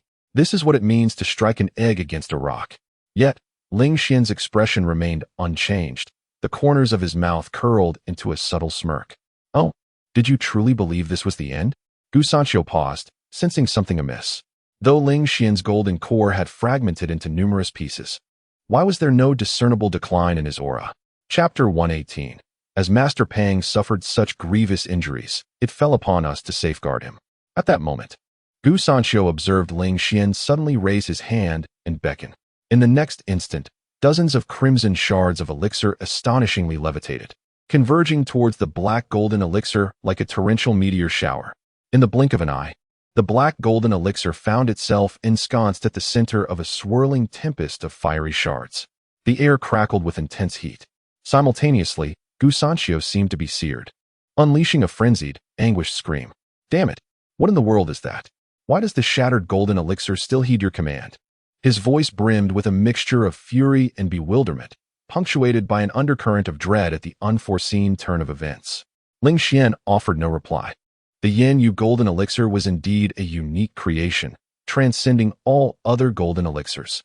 Gu Sanqiu had never encountered such a phenomenon and, therefore, could not comprehend its nature. Ling Xian, too, had no intention of revealing his trump card. It is time to proceed. With a serene countenance, Ling Xian extended his right hand and clenched it forcefully. Boom! The 45 shards of elixir suddenly constricted. The golden elixir was intrinsically linked to its cultivator, and in this moment, Gu Sanqiu spewed forth a torrent of blood, his eyes bulging like those of a startled fish. Meanwhile, 5 malevolent spirits relentlessly assailed him. Ling Xian's actions were akin to placing the final straw upon the back of a beleaguered camel. As Gu Sanqiu gazed at the inky vault above, he summoned the last vestiges of his strength to emit a heart-wrenching wail. Why, after a decade of meticulous scheming, must I falter at the final hurdle? With a violent cough, blood gushed forth, gradually pooling around him. Crack! Surrounded by the 45 shards, the black golden elixir shattered like glass at that moment. All the spectral infants wailed in agony, their forms dimming before ultimately dissipating into nothingness. The 5 banners of the 5 ghosts killing formation swiftly lost their energy, shattering along with the spirits confined within. Ling Xian gestured once more, and the 45 shards reassembled into the Yin Yu golden elixir, returning to his dantian. At this juncture, Nangong Yun, Pang Longxiang, Song Chaofeng, and others gradually emerged from their dazed stupor, their thoughts unfreezing. What just transpired? Is Gu Sanqiu dead? I seem to have caught a whiff of a peculiar fragrance, and then everything became a blur. The crowd exchanged looks of confusion, all turning their gaze toward Ling Xian. Although they remained unaware of the details, they ultimately perceived that Ling Xian had invoked some force to confront Gu Sanqiu. Ling Xian then recounted the recent events in detail, omitting any mention of his ultimate trump card, the Yin Yu golden elixir, stating merely that the 5 ghosts killing formation had played a pivotal role. Ah, I see now. Gu Sanqiu had concealed such a malevolent formation, likely intending to harness it for his own purposes after nurturing a Yuanying. Nangong Yun exclaimed in astonishment. The young master. I did not expect you to discern Gu Sanqiu's weakness at a glance. His golden core is rather unstable and easily influenced by treasures such as the soul-restraining bell and the soul-calming incense, remarked Song Chaofeng with admiration. Ling Xian chuckled, stating, I merely attempted a desperate remedy, and to my surprise, it proved effective. You may converse as you wish, but do not obstruct my path, warned Pang Longxiang, casting a wary glance at the crowd. While Nangong Yun and the others were engaged in conversation, they had surreptitiously shifted their positions, effectively surrounding Pang Longxiang on all sides. It was evident that they had no intention of allowing him to escape. However, Pang Longxiang had sustained severe injuries in his recent confrontation with Gu Sanqiu, leaving him battered and unable to flee far. Nangong Yun smiled faintly, stating, Gu Sanqiu is dead, yet the Dan Wang's cave remains fraught with peril. Given your grievous wounds, Pang Master, it would be prudent for us to offer you protection for the time being. Without waiting for Pang Longxiang's rebuttal, she continued, Elder Song, elderly. You too shall provide close protection for Pang Master. At once, 2 individuals appeared at Pang Longxiang's sides, ensuring his safety with meticulous care. Pang Longxiang, infuriated yet laughing, retorted, Very well, Nangong Yun. Do not forget who stands above me. Should you dare to lay a hand on me, you are well aware of the consequences. With that, he fell silent. The commotion attracted the attention of other cultivators, and soon disciples from the Stormy Rain sect, the Spirit Seal sect, the Frosty Wind sect, and the Azure Shin sect arrived at the scene. Witnessing this alarming spectacle, they were all struck with astonishment. A cultivator from the Frosty Wind sect shouted, Nangong Yun, what are you doing? Release Pang Master at once. Unfazed, Nangong Yun replied, Lu Master, it is time to fulfill our agreement. Lu Minghu, the master of the Stormy Rain sect, laughed heartily, stating, Indeed. He then commanded, Attack. The disciples of the Stormy Rain sect immediately launched a surprise assault on the cultivators of the Frosty Wind sect and the Spirit Seal sect from behind, while those of the Azure Shin sect attacked from the front. In an instant, the Azure Shin sect and the Stormy Rain sect formed a pincer movement. The battle erupted immediately. The cultivators of the Frosty Wind sect and the Spirit Seal sect, both astonished and enraged, fought back valiantly. Yet, outnumbered and outmatched, they soon found themselves defeated. Some, recognizing the futility of resistance, surrendered on the spot. In no time, the cultivators from these two sects were compliant, sitting on the ground with their limbs bound by specially crafted ropes. These ropes, known as spirit-binding ropes, were merely of yellow-grade quality and easy to manufacture, with each sect capable of producing them. Their function was straightforward, to restrain spiritual power. However, the material of the spirit-binding ropes was not particularly durable, making them prone to damage in battle, which is why they were consistently used to bind defeated cultivators, rendering them unable to utilize their spiritual energy. Once the battle concluded, the disciples of the Azure Shin sect and the Stormy Rain sect finally breathed a sigh of relief. Lu Master, Nangongyan said, bowing slightly to Lu Menghu of the Stormy Rain sect. He returned the gesture and promptly inquired, "What on earth has happened here?" His mind was filled with questions. Yearning for answers, Nangongyan glanced at Ling Xian, who nodded slightly, prompting her to speak. Upon hearing her words, the gathered cultivators remained in a state of profound astonishment. It was unimaginable that the third Alchemy King's cave was, in fact, a trap. The legendary Alchemy King, Gu Sanxiu, who was said to have perished a decade ago, was, astonishingly, still alive. Furthermore, he had practiced demonic arts, seeking to cultivate a nascent soul by absorbing the vitality of golden core cultivators, aiming to break through to the nascent soul realm. I heard that Gu Sanxiu was once a benevolent individual. It is truly disheartening to see how he has descended into depravity after embracing demonic practices, Lu Menghu sighed. Nangongyan nodded slightly, explaining that the nature of demonic arts lies in their gradual erosion of one's rationality, transforming a person into something inhuman. Ladies and gentlemen, let us tidy the battlefield. As per our prior agreement, the treasures shall belong to those fated to obtain them.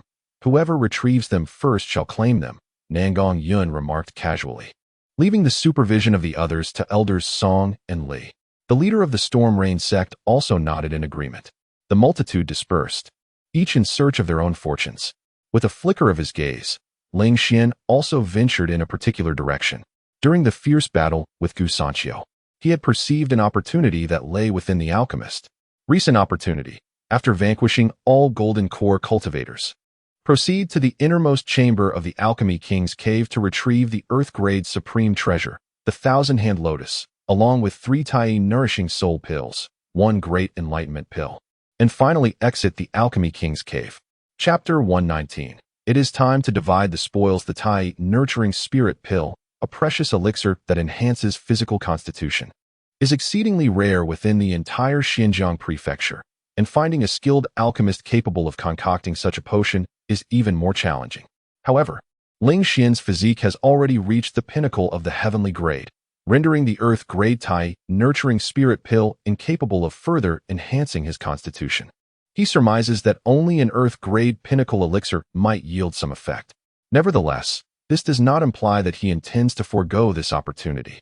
Even if he cannot utilize it himself, it could be beneficial for others, such as Nangongyan, who would undoubtedly experience a boost in her physical prowess upon consumption.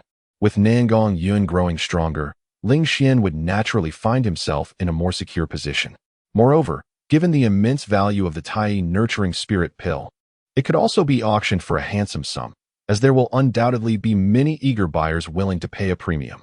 As for the Thousand-Hand Lotus, its significance is even greater. Ling Xian hastened towards the stone chamber number 9, where thoughts of the Thousand-Hand Lotus filled his mind. The Thousand-Hand Lotus, a pinnacle treasure of earth grade, is documented in the Destruction of the Flame Abyss scripture as one of the vital treasures for nurturing the nascent soul. With this in mind, Ling Xian felt a surge of excitement. Although he currently stands at the initial stage of the Golden Core realm, he is destined to cultivate the nascent soul in the future, thus he is well aware of the intricacies involved. The nascent soul, birthed from the Golden Core, will ultimately reside upon the Tao platform, exhibiting an imposing Dharma form. Like the golden core and Tao platform, the nascent soul is categorized into various ranks. Depending on the foundational cultivation, different lotus seeds will emerge beneath it, ranging from a minimum of 1 to a maximum of 9 layers. A nascent soul with 1 layer is referred to as a 1 lotus nascent soul, while 2 layers are designated as a 2 lotus nascent soul, and so forth. Should one achieve a 9-layered lotus seed, it is recognized as a 9 lotus nascent soul. The potency of the nascent soul correlates with the golden core and the number of lotus layers. The 9 lotus nascent soul is widely acknowledged as the most formidable, yet methods to cultivate it are exceedingly scarce, and even some heavenly grade techniques may not guarantee its emergence. Ling Xian's destruction of the flame abyss scripture, however, is one of the few methods capable of nurturing the 9 lotus nascent soul, and the 1,000-hand lotus is among the essential treasures required for this technique. Ling Xian soon arrived at stone chamber number 9. At the entrance stood an elder from the Storm Rain sect, who had intended to enter, but, upon seeing Ling Xian, immediately broke into a smile. He graciously said, "Please, take your time here. I shall seek another chamber." The elder, recognizing Ling Xian's youth and boundless potential, along with rumors of the esteemed demon Lord Mo Yuheng's admiration for him, understood the importance of fostering goodwill. Ling Xian smiled in return and clasped his hands in gratitude. "Thank you." The elder, perceptive and considerate, spared him the need for further pleasantries. Upon entering stone chamber number 9, Ling Xian conducted a brief search and discovered 2 vials of vitality restoration pills. Following the guidance of the life panel, he then spotted a decorative vase nestled in the corner. The vase, among many, remained pristine and unblemished, rather than resembling a scene from a television drama, where everything is cloaked in dust except for a singular, frequently used vase that gleams. Ling Xian meticulously manipulated the vases. Upon reaching the 4th vase, he gently twisted it, revealing a hidden passage beneath. He stepped into the passage and descended to the deepest level beneath the celestial realm. Here, the illumination was scant, shrouded in profound darkness. Ling Xian listened intently and could discern the ominous sound of water droplets falling, a sound that resonated eerily within such an environment. Yet he remained unfazed, fully aware that no danger lurked here. He strode forward confidently. Before long, he stumbled upon a diminutive pool, within which blossomed a pure and sacred lotus flower. However, the petals were not petals at all, but rather a multitude of flesh-toned human hands. Countless hands formed this 1,000-handed lotus. Anyone witnessing such a sight would instinctively recoil in shock. No wonder it was dubbed the 1,000-handed lotus. The resemblance was uncanny. Ling Xian marveled at this phenomenon. Upon closer inspection, he discerned that the petals were indeed petals, albeit resembling hands. It seemed that ancient Sancho had long acquired this 1,000-handed lotus and had been nurturing it in tranquility, preparing to utilize it during his own cultivation of the nascent soul. Now, however, it had fortuitously fallen into his hands.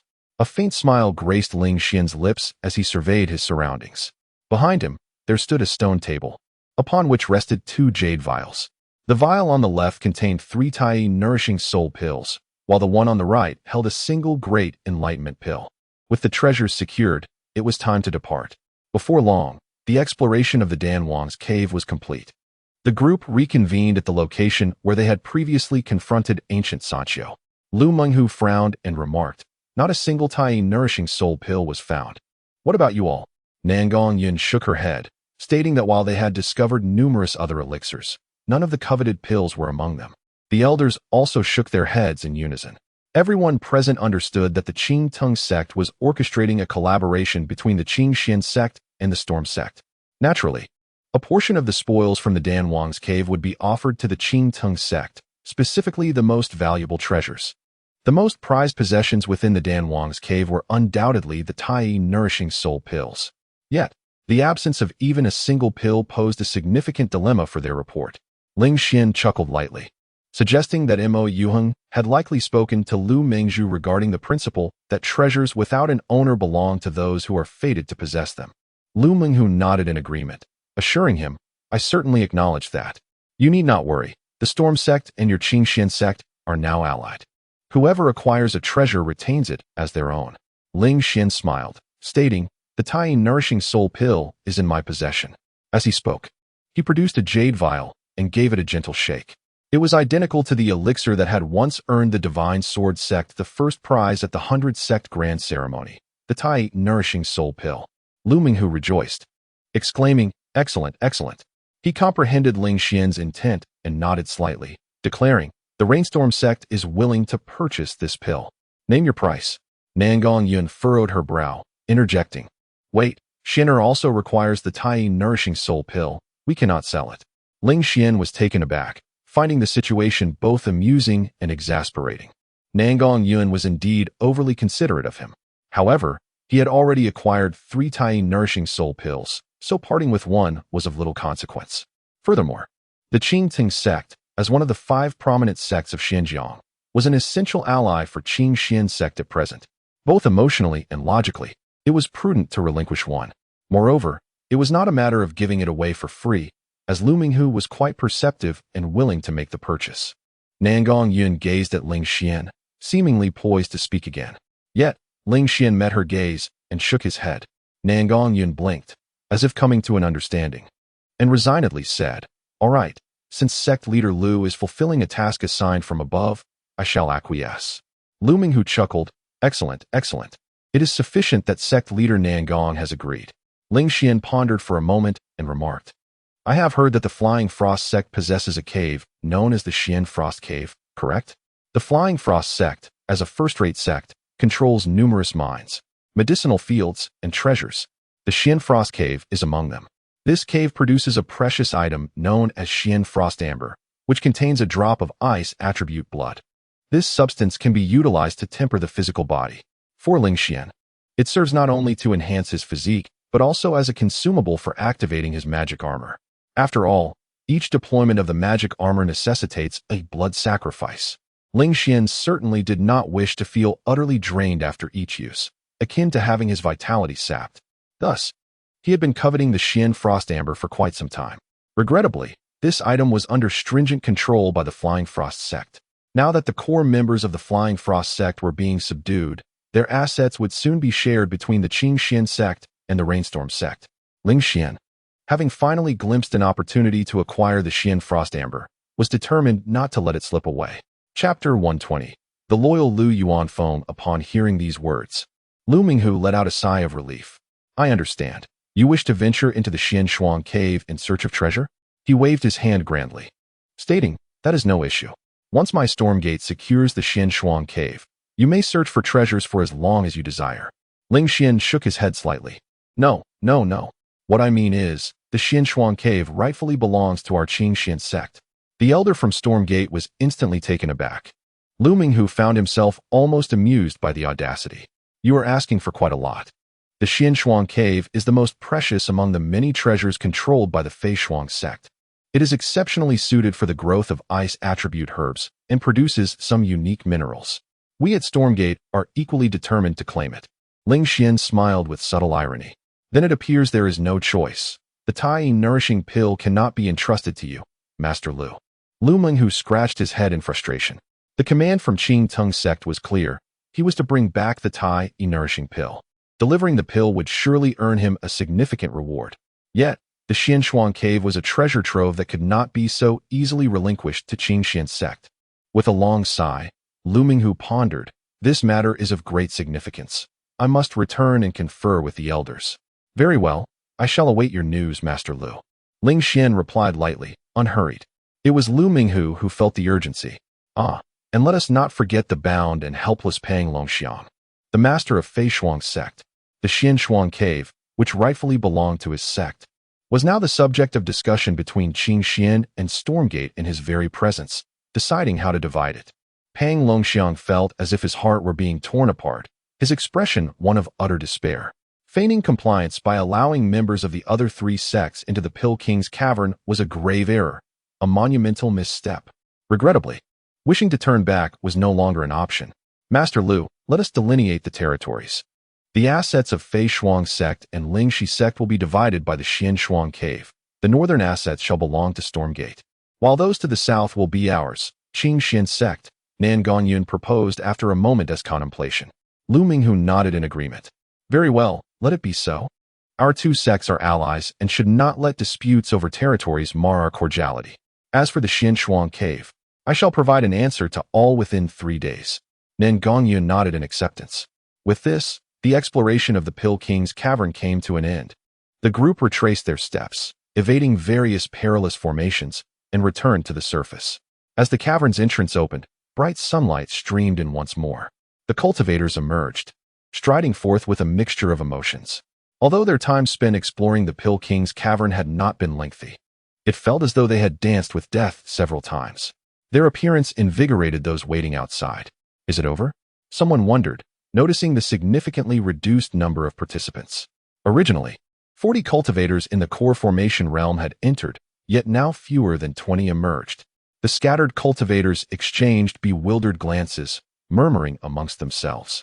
Then, they were met with an even more astonishing sight. At the Feishuang sect, the disciples of Lingxi's sect emerged bound and shackled, their hands tied. The leader of the Feishuang sect, Pang Longxiang, was similarly restrained, his countenance dark and foreboding. Meanwhile, the leader of the Lingxi sect was nowhere to be seen. The scattered cultivators immediately erupted into a cacophony of astonished chatter, their faces a blend of shock and suspicion. Some astute individuals quickly deduced the underlying truth and discreetly summoned their companions to depart hastily, making their way directly towards the assets of the Feishuang and Lingxi sects. With the disciples of both sects captured, these factions were now leaderless, presenting an opportune moment for the scattered cultivators to seize their chance. If they did not act swiftly, such an opportunity might never arise again. Master Lu, let us set aside our discussions for now, Nen Gongyun remarked, clasping his hands together. The individuals from Feishuang sect will be entrusted to you, while I shall escort the Lingxi sect members back. Lu Minghu cast a sidelong glance at the ashen-faced Pang Longxiang and chuckled. That is precisely my intention. Master Pang, come along with me. I promise to treat you well.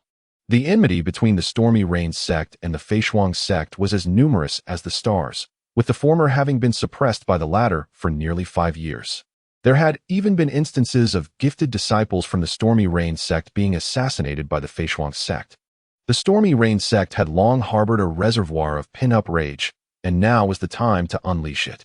The Stormy Rain sect headed north while the Qingxian sect proceeded south, parting ways for the moment. Once they departed, the scattered cultivators present exchanged knowing glances and rushed towards the Dan Wang's cave residence. Although the cave had already been plundered by the sects, there were likely remnants of past feasts left behind.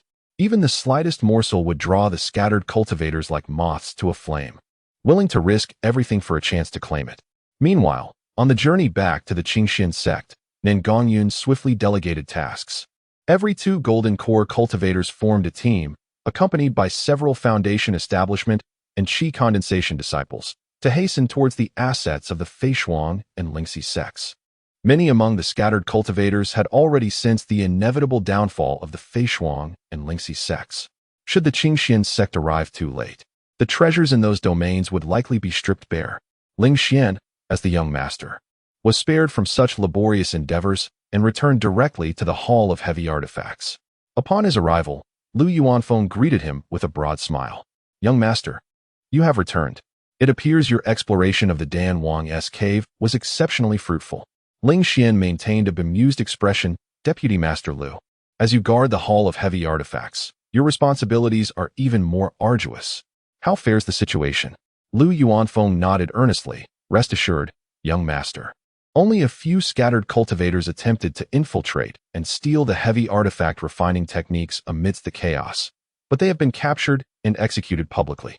Ling Xian chuckled incredulously. Executed so swiftly? No interrogation, no inquiries into their affiliations? Lu Yuanfeng shook his head. Just a few opportunistic scattered cultivators. They hardly warrant any significant backing. You think too highly of them, young master. Ling Xian smiled, reassured by Lu Yuanfeng's unwavering loyalty. Lu Yuanfeng chuckled lightly, suggesting that the young master must be quite fatigued from exploring the alchemist king's abode. He mentioned that he had arranged for a meal, which would soon be delivered to the young master's courtyard, allowing him to indulge in a hearty feast.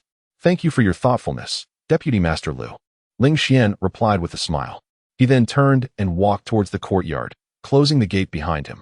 Instantly, Lu Yuanfeng's jovial demeanor faded, replaced by a profound seriousness. Ling Xian, within the courtyard, wore an enigmatic smile. Lu Yuanfeng must have received news of the devastating blow dealt to the Feishuang sect and Lingxi sect, prompting him to execute those rogue cultivators before Ling Xian's return. If his conjecture was accurate, those rogue cultivators had followed Lu Yuanfeng's orders to pilfer the heavy artifact refining technique. Consequently, the leak of this technique would not trace back to Lu Yuanfeng, but rather to the rogue cultivators. Even if suspicions arose regarding Lu Yuanfeng, no evidence would corroborate them. However, at this juncture, they had become scapegoats. By eliminating them, Lu Yuanfeng ensured his own safety while simultaneously demonstrating his loyalty. He indeed possessed a keen sense of timing. Ling Xian chuckled softly and seated himself upon a stone bench in the courtyard. He lightly tapped the table, reflecting on the treasures he had acquired during his expedition in the Alchemist King's domain. Primarily, he had obtained 7 bottles of essence-replenishing pills, which should suffice for his cultivation to reach the pinnacle of the core formation stage. Well, it should at least.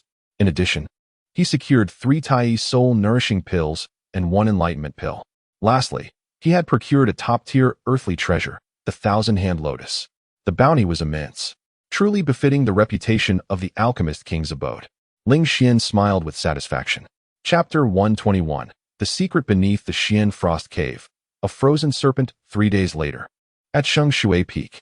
This place is a realm of exquisite beauty, a convergence of spiritual energy. It stands as the highest and most majestic peak of the Tianshui sect, serving as the residence of the sect leader. At this moment, however, the skies above Shengshui Peak are turbulent, with dark clouds swirling ominously, as if pregnant with the fury of impending thunder. It seems that a torrential downpour is imminent. Perhaps due to this peculiar weather, the atmosphere within Tianshui sect has grown tense and restless. Outrageous! A furious voice resounded above Shengshui Peak, causing the disciples passing by to instinctively retract their necks in shock. In the leader's courtyard, Zhuang Mo Cho took a deep breath, striving to suppress the anger boiling within her. She fixed her gaze upon the elder before her and commanded, "Continue." The elder wiped the cold sweat from his brow and, with a resigned expression, replied, "Moreover, regarding the Xian Frost Cave, the Qingxian sect has sacrificed 5 fertile fields, and the Baoyu sect has ultimately agreed to transfer the Xian Frost Cave to the Qingxian sect. Furthermore, as of today, all properties belonging to the Feishuang sect and Lingxi sect have been completely divided between the Qingxian sect and the Baoyu sect." Zhuang Mo Cho turned away, flames seemingly erupting in her eyes. "I understand," she stated coldly. "You are to immediately summon all elders back, except for those stationed outside. They must return at once. I wish to convene a meeting." "Yes, I shall do so at once." The elder nodded vigorously. "Also, summon Shuigu to me," Zhuang Mo Cho added. "Understood." Moments later, a knock echoed at the door. A pale-faced youth bowed slightly to Zhuang Mo Cho, inquiring, "Master, did you call for me?" He was none other than Zhuang Mo Cho's disciple, the Shadow Gentleman, In Shuigu. Since the grand ceremony of the 100 sects, the name of the Flame Gentleman, Ling Xian, has become widely known. However, the Shadow Gentleman, In Shuigu, has garnered little mention. With a deep sigh, Zhuang Mo Cho gestured for him to enter. "Come in. I have many worries that I find no one else to confide in. Lacking kin, I can only turn to you." In Shuigu nodded, closed the door, and took a seat beside Zhuang Mo Cho. "Master, please speak. I shall listen." Zhuang Mo Cho lightly tapped the table for a long while before finally expressing the situation regarding the Danwang cave. Upon hearing this, In Shuiji's eyes widened, and his heart was stirred for a long time. "No wonder you forbade me from going to the Danwang cave. You already knew that Gu Xinqiu was still alive, didn't you?" He couldn't help but exclaim.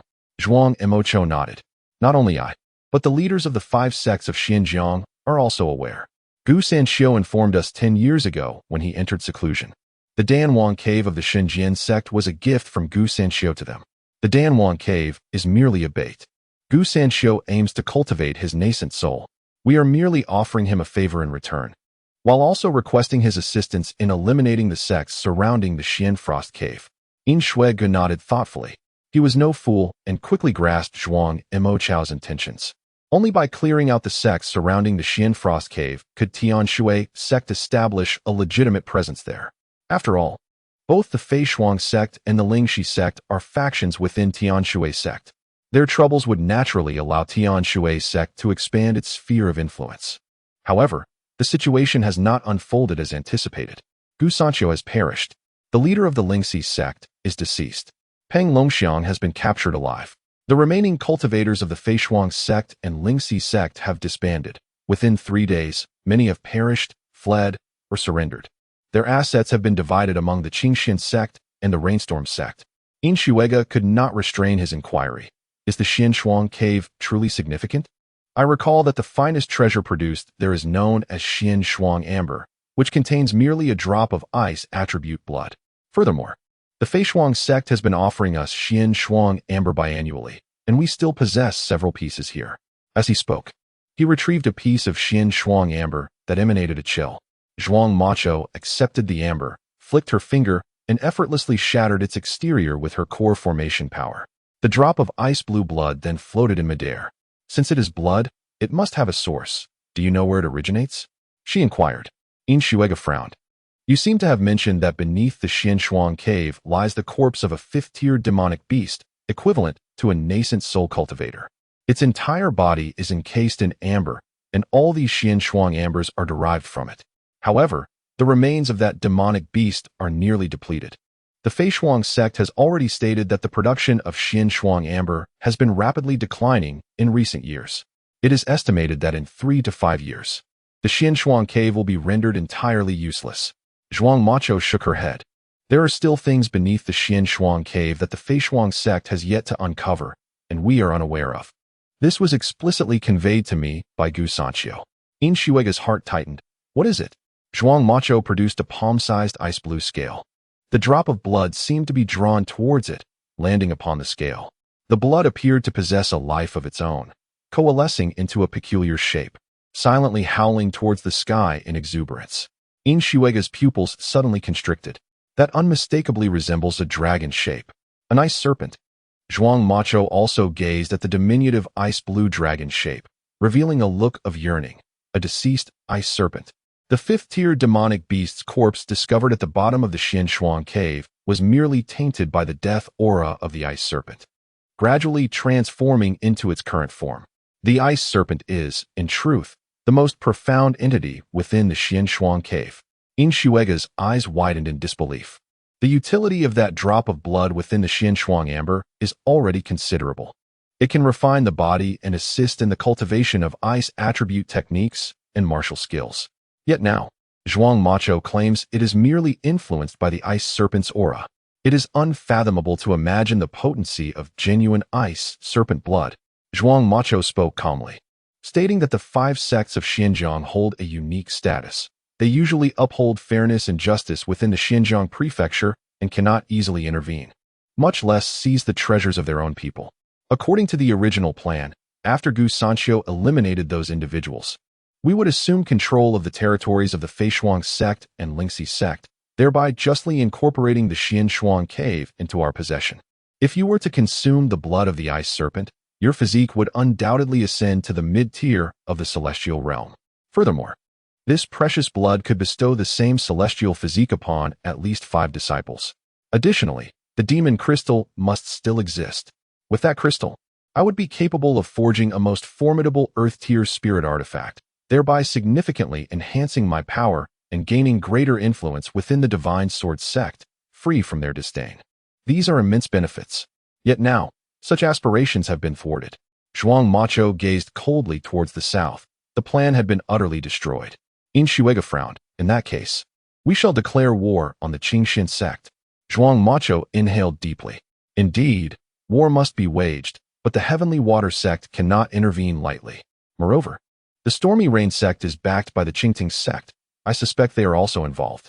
The 5 sects of the Suspended River hold a unique status. Once we engage, there is no turning back. We must proceed with utmost caution. Yin Shuiga nodded, feeling a sense of shame for his oversimplified thinking. What does Master intend to do? Zhuang Macho replied solemnly.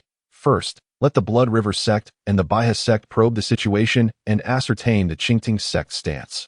We shall be the last to intervene, presenting ourselves as mediators to establish a presence in the Qingxian sect. At that moment, the bell tolled below, signaling the commencement of the elders' meeting. Shuiga, come with me. Zhuang Macho said as she rose abruptly. Inshuega was taken aback. Me? Master. But I am not yet the young sect master. I cannot partake in the elders' meeting. Zhuang Macho's voice turned icy. I decree that you shall accompany me. Any elder who dares to speak against this shall be expelled from the Heavenly Water sect. Emboldened, Inshuega replied, yes, I shall obey the command. Chapter 122. Peaks gather like clouds. Waves surge like fury at the entrance of the Qingxian sect. Within the courtyard of the jujube tree, Ling Xian stood with his hands clasped behind him, gazing vacantly, as if immersed in profound contemplation. In a moment of instinct, he summoned his martial prowess, a surge of spiritual energy erupting forth, intertwining with the golden essence of the cosmos. In an instant, two grand bronze doors materialized beside him, their intricate patterns vividly detailed, seemingly tangible to the touch. Yet, rather than ceasing his endeavors, Ling Xian continued to observe the courtyard gate. Suddenly, more golden essence was drawn forth, coalescing into a swirling mass that gradually expanded.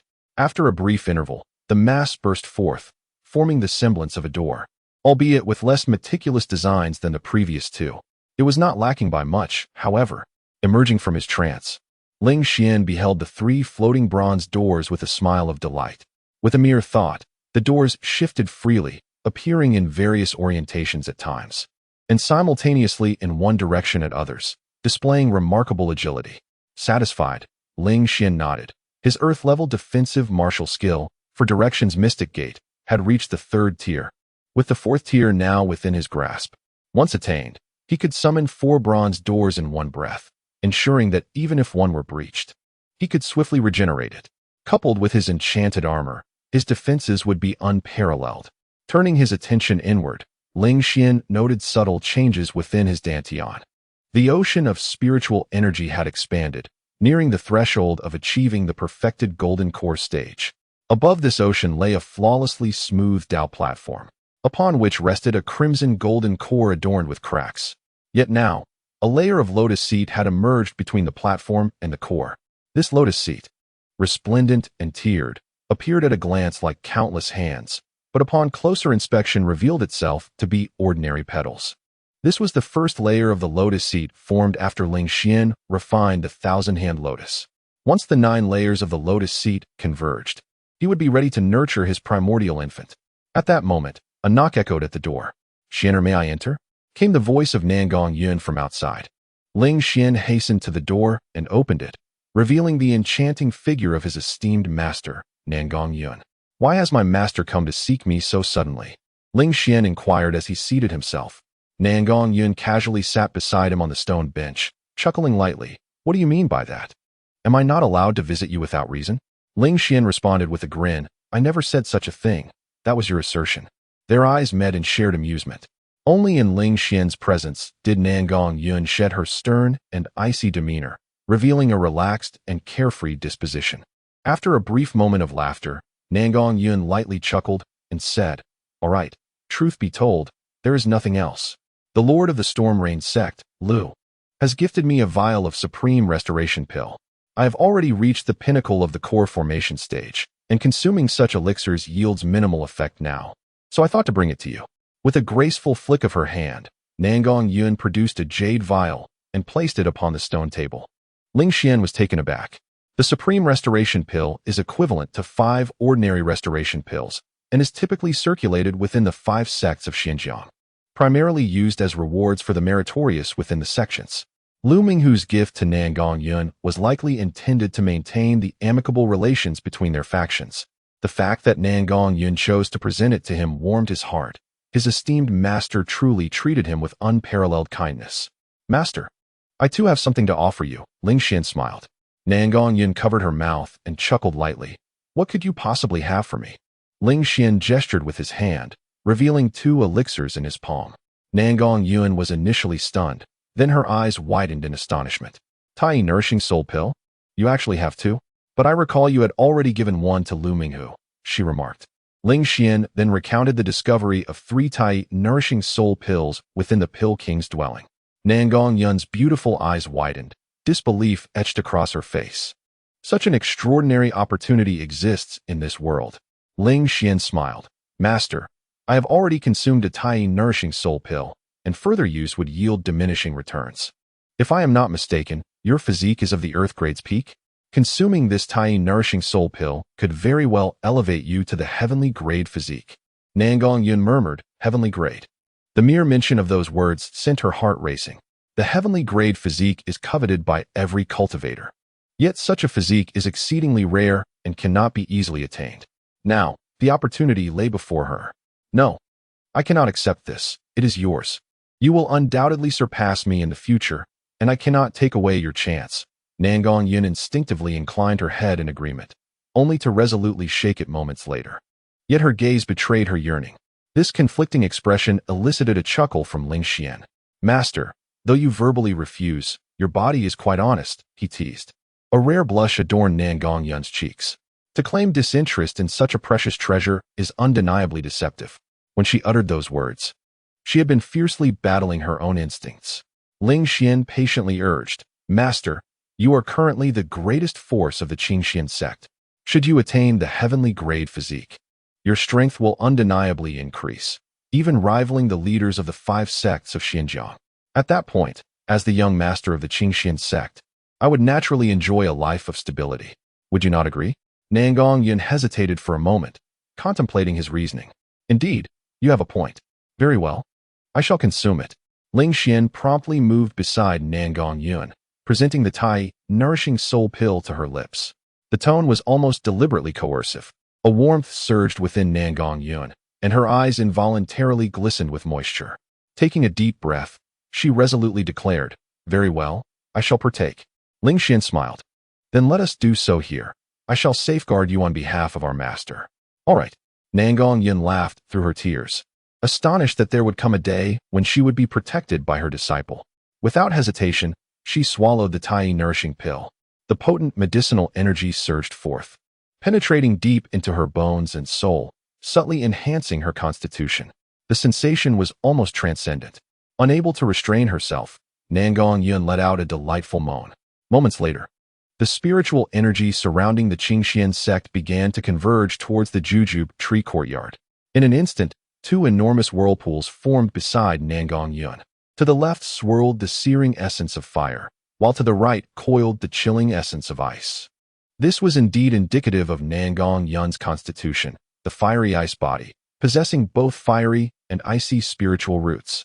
Such an astonishing spectacle immediately captured the attention of the outside world.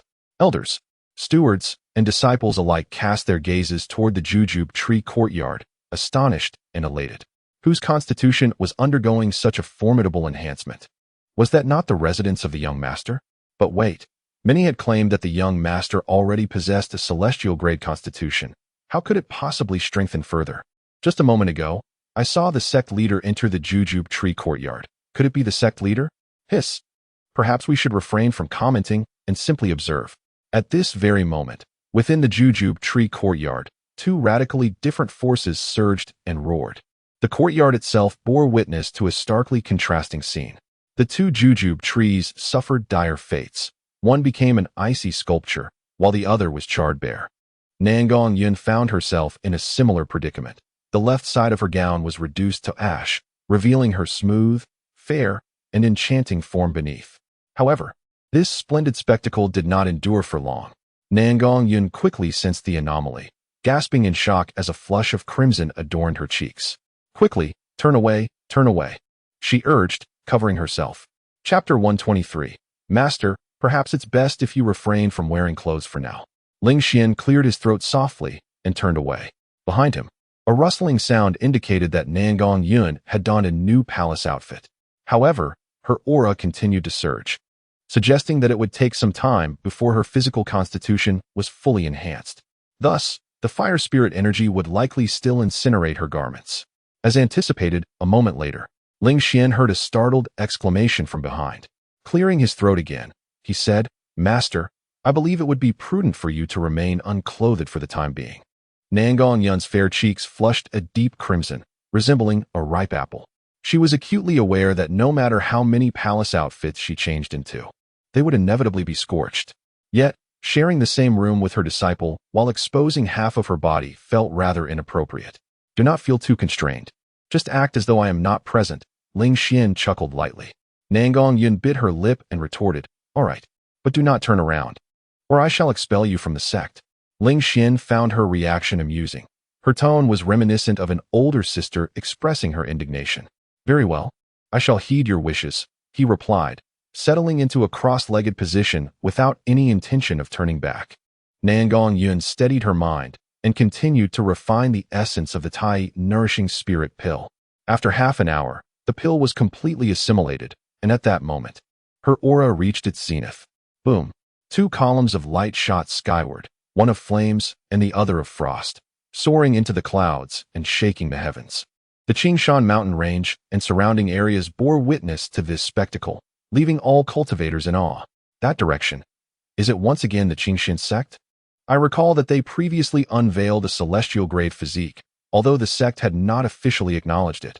Everyone knew it was Ling Xian, the young master of the Qingshan sect. Now, another celestial-grade physique has emerged. How astonishing! The rise of the Qingshan sect is truly unstoppable.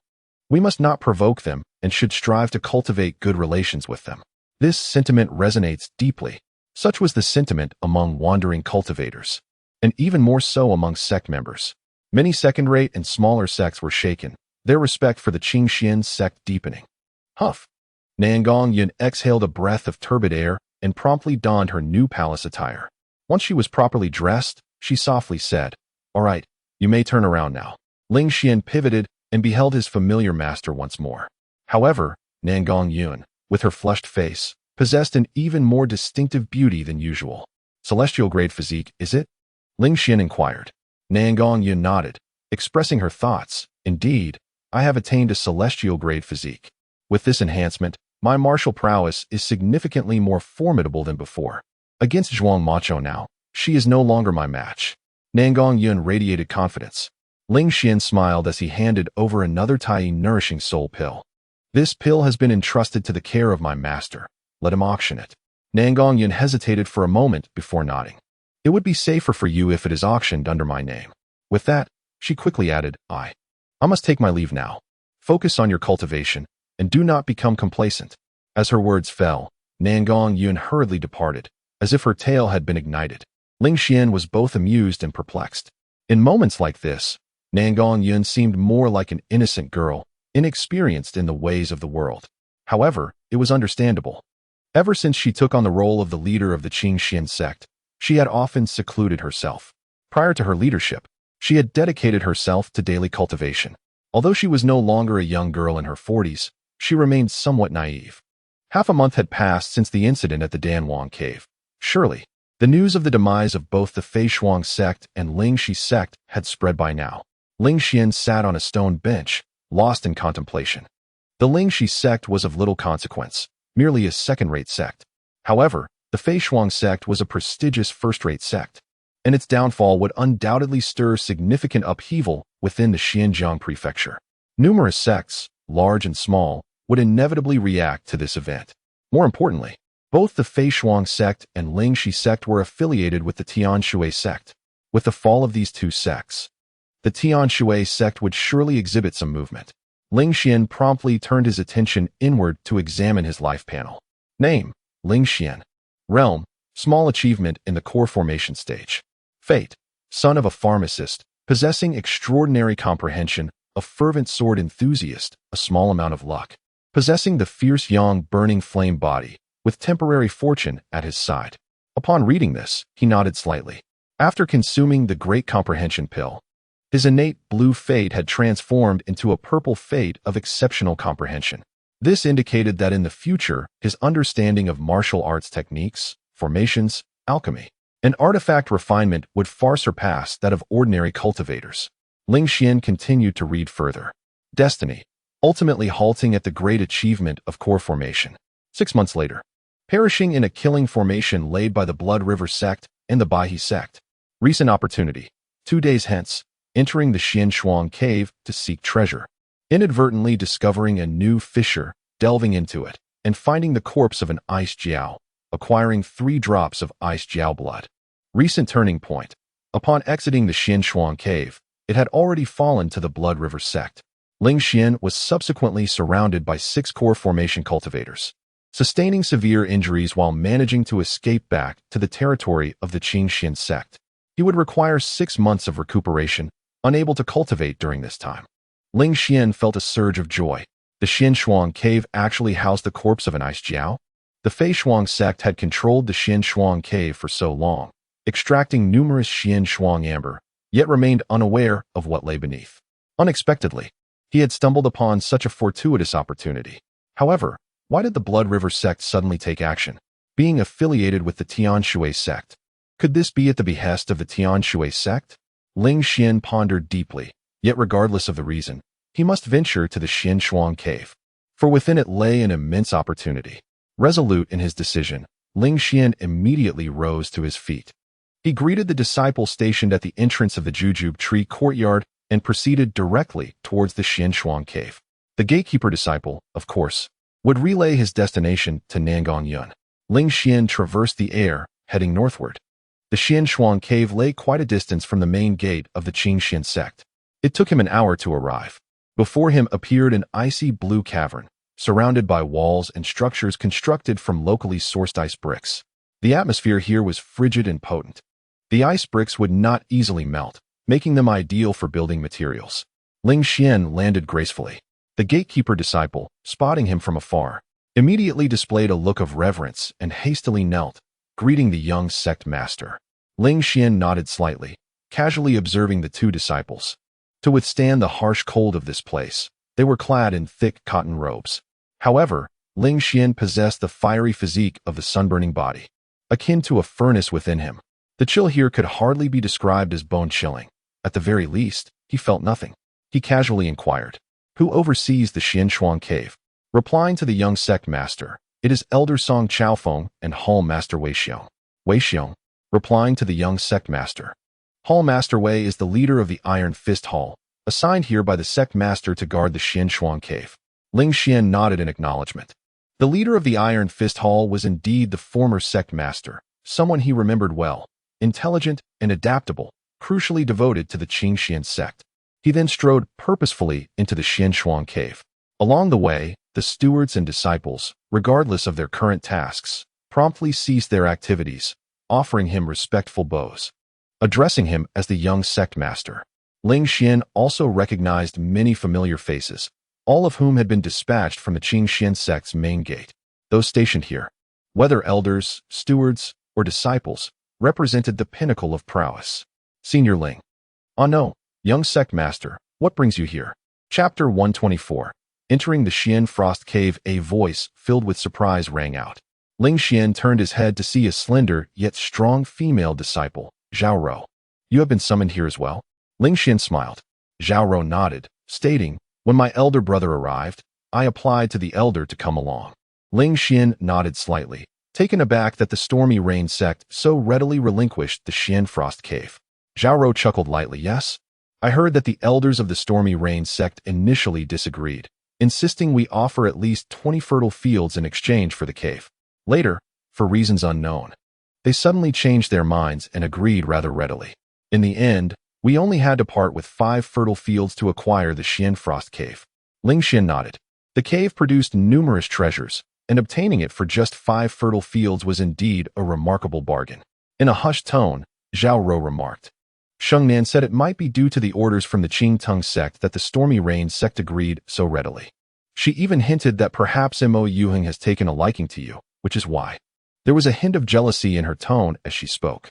Ling Xian chuckled softly, bemused. He had hardly exchanged more than a few words with Mo Yuheng and possessed no extraordinary demeanor that would attract attention, unlike the cliché characters in romantic novels. To him, this seemed merely a tactic of goodwill from the Qingtung sect. "By the way, brother, your arrival is timely, saving me a trip back to the mountain gate." Zhao Rou suddenly recalled something important and solemnly produced a storage ring, presenting it to Ling Xian. Upon receiving it, Ling Xian discovered it contained 30 pieces of ice blue amber. Among them was a drop of even more azure blood. This was the Xian Frost Cave's specialty, the Xian Frost Amber.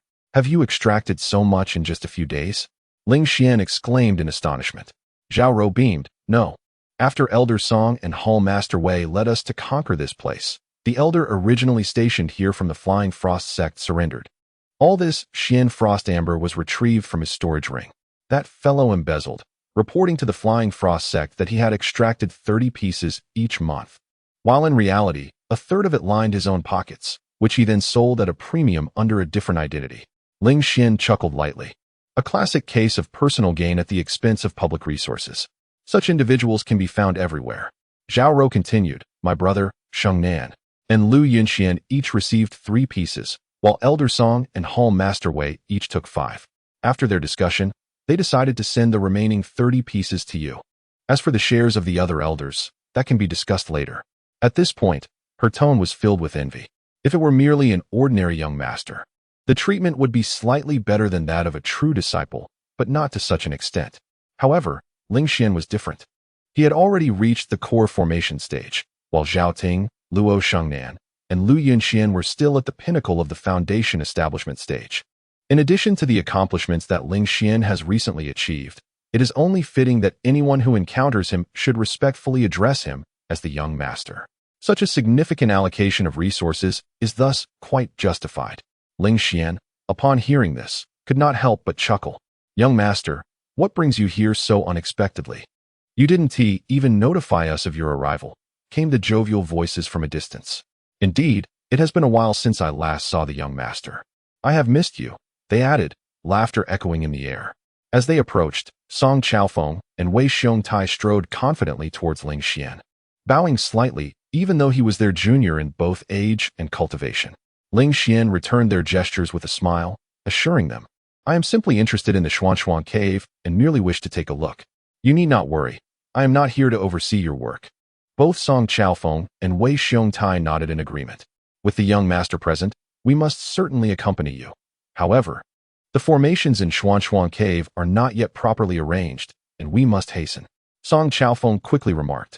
The formation is indeed of utmost importance. Ling Xian acknowledged with a nod.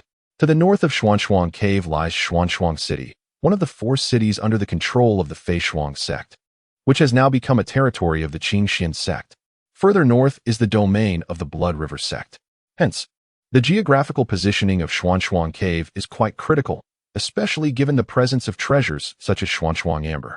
It is imperative to strengthen the formations to prevent a surprise attack from the Blood River sect. This had already been considered by Song Chaofeng and Wei Xiongtai. However, as Ling Xian glanced at their life panels, he noted the grim fates awaiting them.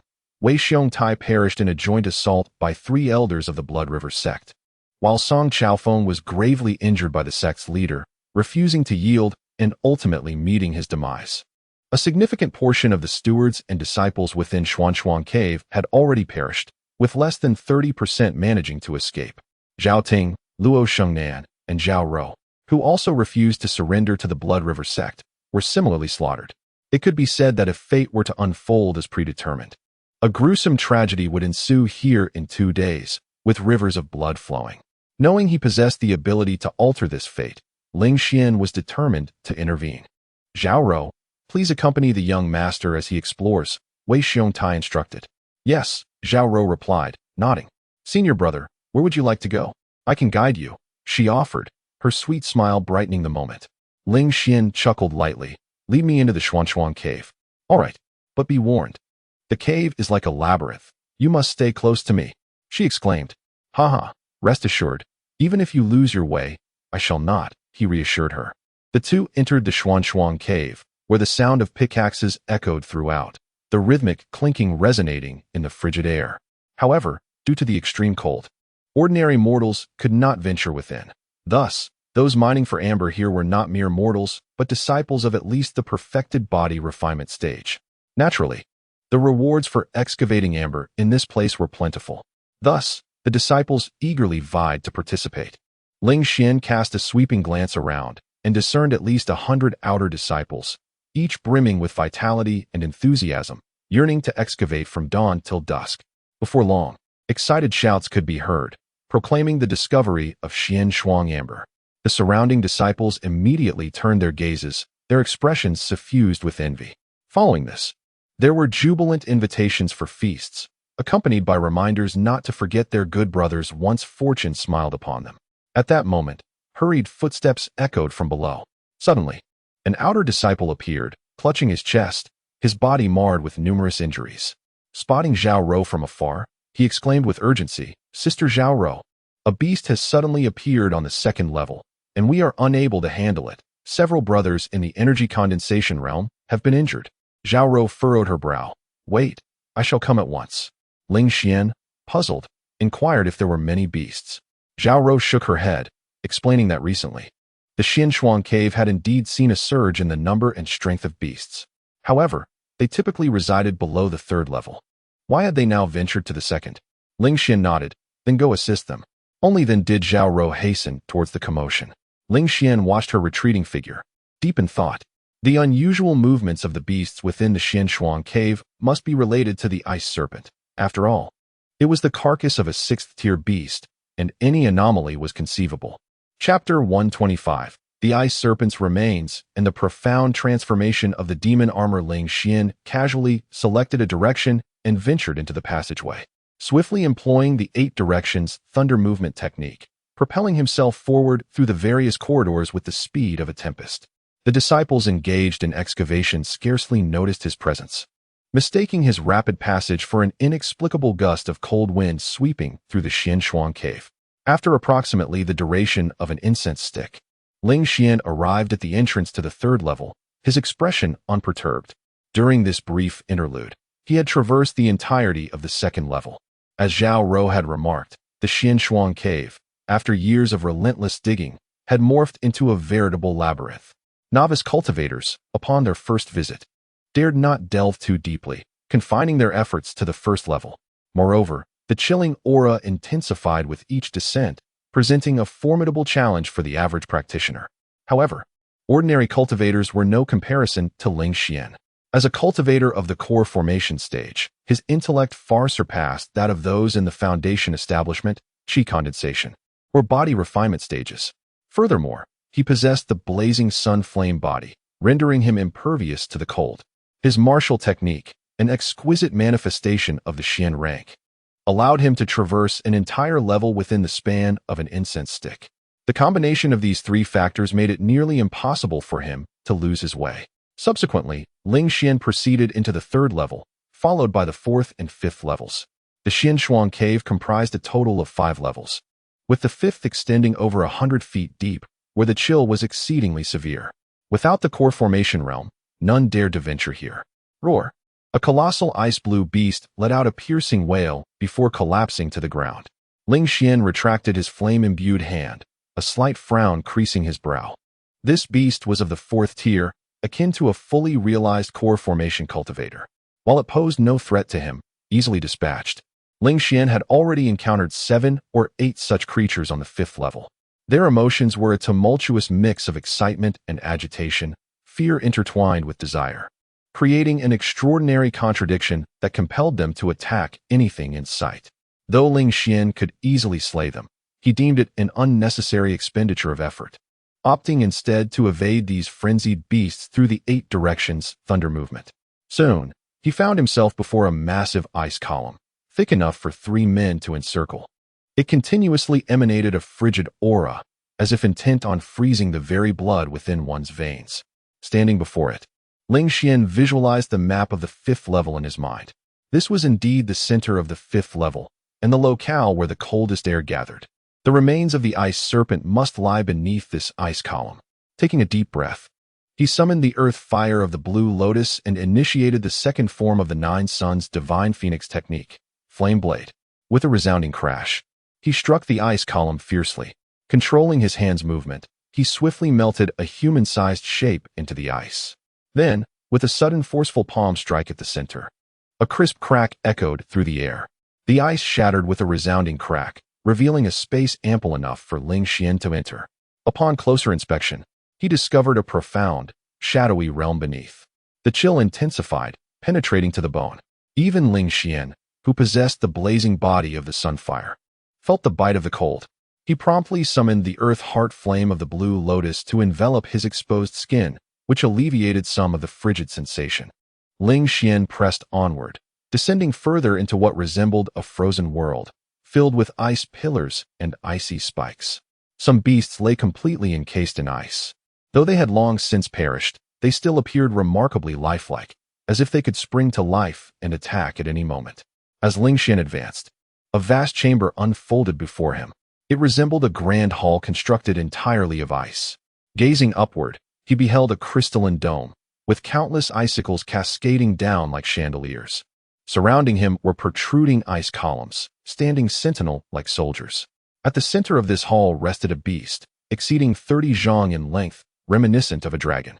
Its body shone in hues of blue and white, featuring a ferocious dragon's head, flowing whiskers, sharp fangs, and claws, exuding an overwhelming draconic majesty.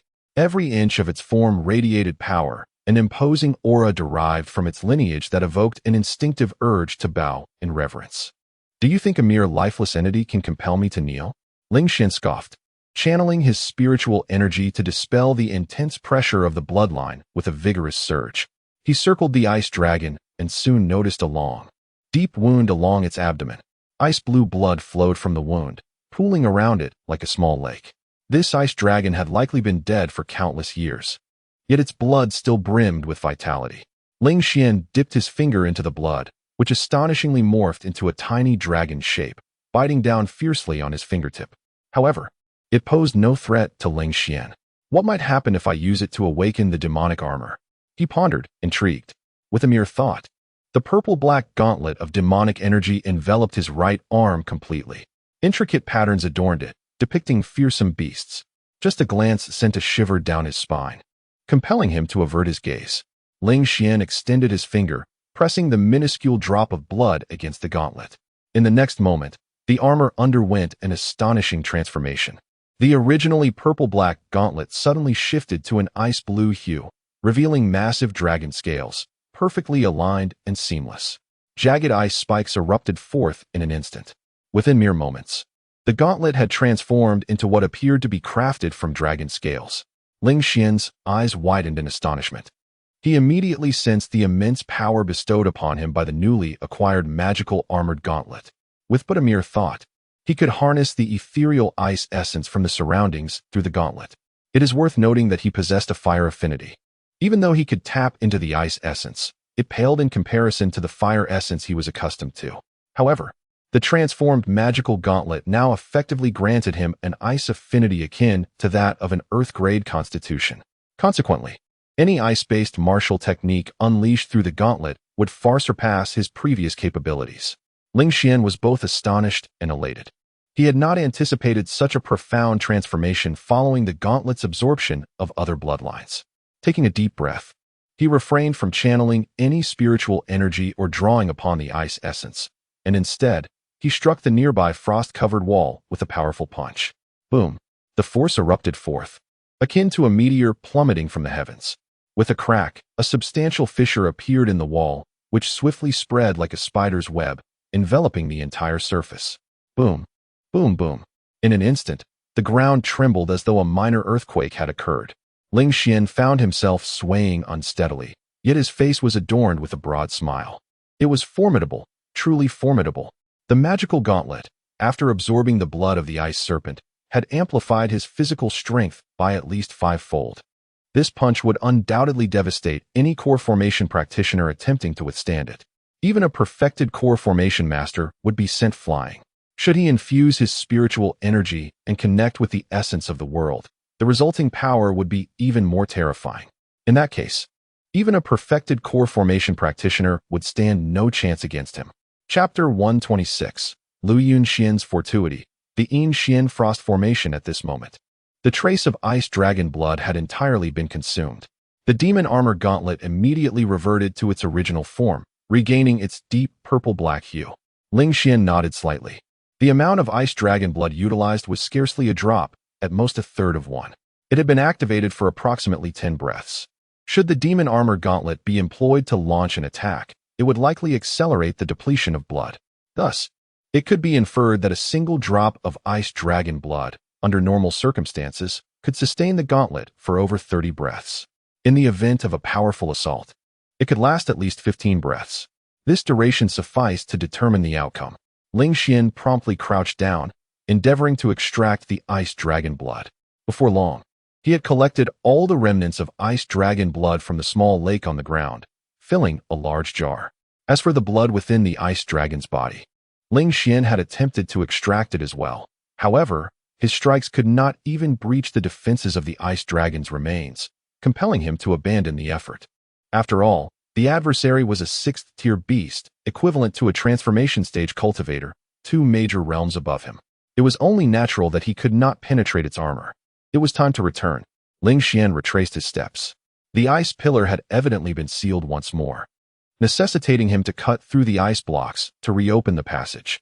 Just as he emerged, several beasts with malicious gazes encircled him, their eyes gleaming with greed and desire.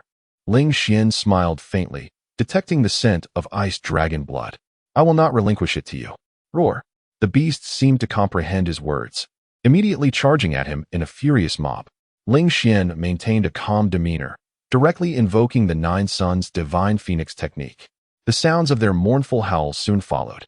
He clapped his hands and unleashed the 8 directions thunder movement, ascending layer by layer to the surface.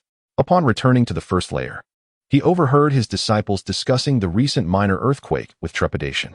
"That was terrifying. I almost thought I would be buried in the passageway. Goodness, you should have seen it.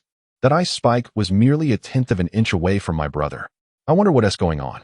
First, the beasts were restless, and now an earthquake. "I can't shake this feeling of worry." Worry about what? If the sky were to fall, 2 elders would be there to support it. Besides, the Xian Frost Cave has formations. Haven't you seen the Sectmaster arrive? It's quite safe. Ling Xian rubbed his nose. Who instigated the minor earthquake? Such a lack of civic sense. Senior brother Ling. Zhao Rou rushed over upon spotting him, concern etched on her face. "Are you all right? The earthquake struck suddenly, and I couldn't find you. I was so worried." Ling Xian waved his hand. "I'm fine. By the way, the beasts in the lower layers have all been cleared out. Take a few capable disciples with you, and remember to bring warm jade to protect yourselves. To collect the corpses of the beasts below." Zhao Rou's eyes widened. "They're all dead, even in the 5th layer." Ling Xian nodded, noting that there was nothing particularly formidable, as he dispatched them with a mere strike. The flesh of those demon beasts was quite palatable. Consuming it could enhance one's resistance to the cold, so do remember to partake in it generously, Zhao Rou cheerfully exclaimed. "Yes," she continued, her spirits soaring as she called out. You, and you, follow me. The young master has already vanquished the demon beasts on the lower levels. Let us gather their remains." The disciples were taken aback, casting reverent glances at Ling Xian. Such ferocious beasts had been effortlessly eradicated by him. His prowess was indeed formidable. Ling Xian strode purposefully towards the entrance of the Xianshuang cave, deep in contemplation. He had acquired a jar of ice serpent blood, ensuring he would not lack for sustenance in the immediate future. His strength had consequently surged. He could easily inform Nangong Yun to order an immediate evacuation of the Xianshuang cave, thus sparing everyone from potential doom. However, the ice serpent continued to yield more of its precious blood. Additionally, its bones and scales were rare treasures in their own right. To abandon this venture prematurely, allowing it to fall into the hands of the Blood River sect, would be an egregious loss. Moreover, the Blood River sect was backed by the Heavenly Water sect. Any treasures extracted from the Ice Serpent's remains would ultimately benefit the Heavenly Water sect. This could not be permitted. The stronger the Heavenly Water sect grew, the greater the peril for the Qingxian sect. I must devise a strategy. Ideally to eliminate the cultivators from the Blood River sect who plan to launch a surprise attack in 2 days. Yet, the martial techniques practiced by the Blood River sect were exceptionally powerful. Merely laying an ambush would require no fewer than 10 cultivators to confront them. Such a considerable mobilization of personnel would likely attract their attention. What should I do? Ling Xian, hands clasped behind his back, paced slowly, lost in thought. The martial arts of the Blood River sect emphasized rapid mastery and were immensely potent. In a contest of equal realms, it was commonplace for a single cultivator from the Blood River sect to overpower 2 ordinary cultivators. Their Achilles heel, however, was their lifespan. A typical Golden Core cultivator lived for 500 years, while a cultivator from the Blood River sect would consider it a stroke of fortune if they surpassed 300 years. Young master, suddenly, a familiar voice resonated ahead of him, reluctant in tone. The sound pulled Ling Xian from his reverie. He steadied his mind and turned to face the speaker. With a countenance as refined as jade and a stature that commanded attention, it was none other than Lu Yunxian. "You are here on guard as well?" Ling Xian inquired with a smile. Lu Yunxian nodded stiffly, revealing that his father had been tasked by the sect leader to assist Elder Song and Hall Master Wei in defending the Xinshuang cave, and he was sent ahead as a precursor. Ling Xian pondered this, examining Lu Yunxuan's life panel. Name: Lu Yunxian. Realm: Perfected Foundation Establishment. Fate: Exceptional Fortune. Handsome as jade, turning misfortune into fortune, sailing smoothly, possessing the Yin Xian ice body. Destiny: Stalled at minor success in the Golden Core realm, serving as an inner elder of the Divine Sword sect. 30 years later, one recklessly challenges the 4th-tier perfected demon beast, meeting a tragic end within its maw. Recent Opportunity 1. Tonight, while searching for the Xian Frost Amber within the Xian Frost Cave, one becomes disoriented and inadvertently enters a fissure created by a minor earthquake on the 3rd level, where a superior-grade Earth-level formation, the Taiyin Xian Frost Array, is discovered. Recent Opportunity 2. In 2 days, the Blood River sect launches a surprise attack on the Xian Frost Cave, instilling fear, prompting a hasty retreat to conceal oneself in the basement. Ultimately, the leader of the Blood River sect deliberately allows one's escape. Ling Xian furrows his brow slightly. The information is quite substantial. He perceives a shift in Lu Yunxuan's fate. Fortune has diminished by a level, transforming into an overwhelming stroke of luck. This may be due to numerous opportunities he has intercepted, resulting in this outcome. Furthermore, the Taiyin Xian Frost Array is evidently a killing formation. Moreover, the Xian Frost Cave is inherently rich in icy spiritual energy. Here, the Taiyin Xian Frost Array can exert its power even further, enhancing its efficacy by at least 50%. With this array, dealing with the individuals from the Blood River sect would pose no challenge. Lastly, there is the matter of Lu Yunxian being intentionally released by the leader of the Blood River sect. Many elders, stewards, and disciples within the Xian Frost Cave have met their demise. Why would Lu Yunxian be deliberately spared? The answer is apparent. Lu Yuanfeng is engaged in a deal with the Blood River sect, which is why the leader allowed Lu Yunxian to escape. Thus, Lu Yunxian becomes the hero who survives the bloody conflict within the Xian Frost Cave. Lu Yuanfeng indeed has put forth considerable effort, risking his son's safety to come to the Xian Frost Cave, even putting himself at risk. Ling Xian chuckles softly. He immediately turns back and re-enters the Xian Frost Cave. This action leaves Lu Yunxian momentarily stunned. Why did he leave without uttering a word? Does he harbor some grievance against me? Lu Yunxian is filled with questions, yet dares not inquire or express his thoughts, ultimately resigning himself to silence. Chapter 127. My hidden card's here. A small earthquake has triggered a fissure. Indeed, it is here. A map of the 3rd layer of the Xian Frost Cavern materialized in Ling Xian's mind. He swiftly unleashed the 8 directions thunder movement, allowing him to traverse rapidly. Soon, he discerned an anomaly on a particular rock face. As anticipated, a crack was present. Ling Xian forcefully shattered the outer ice, successfully entering within. Inside lay 2 corpses, one a cultivator and the other a demonic beast. Even in death, they maintained their aggressive stances, indicating they had perished in a mutual downfall.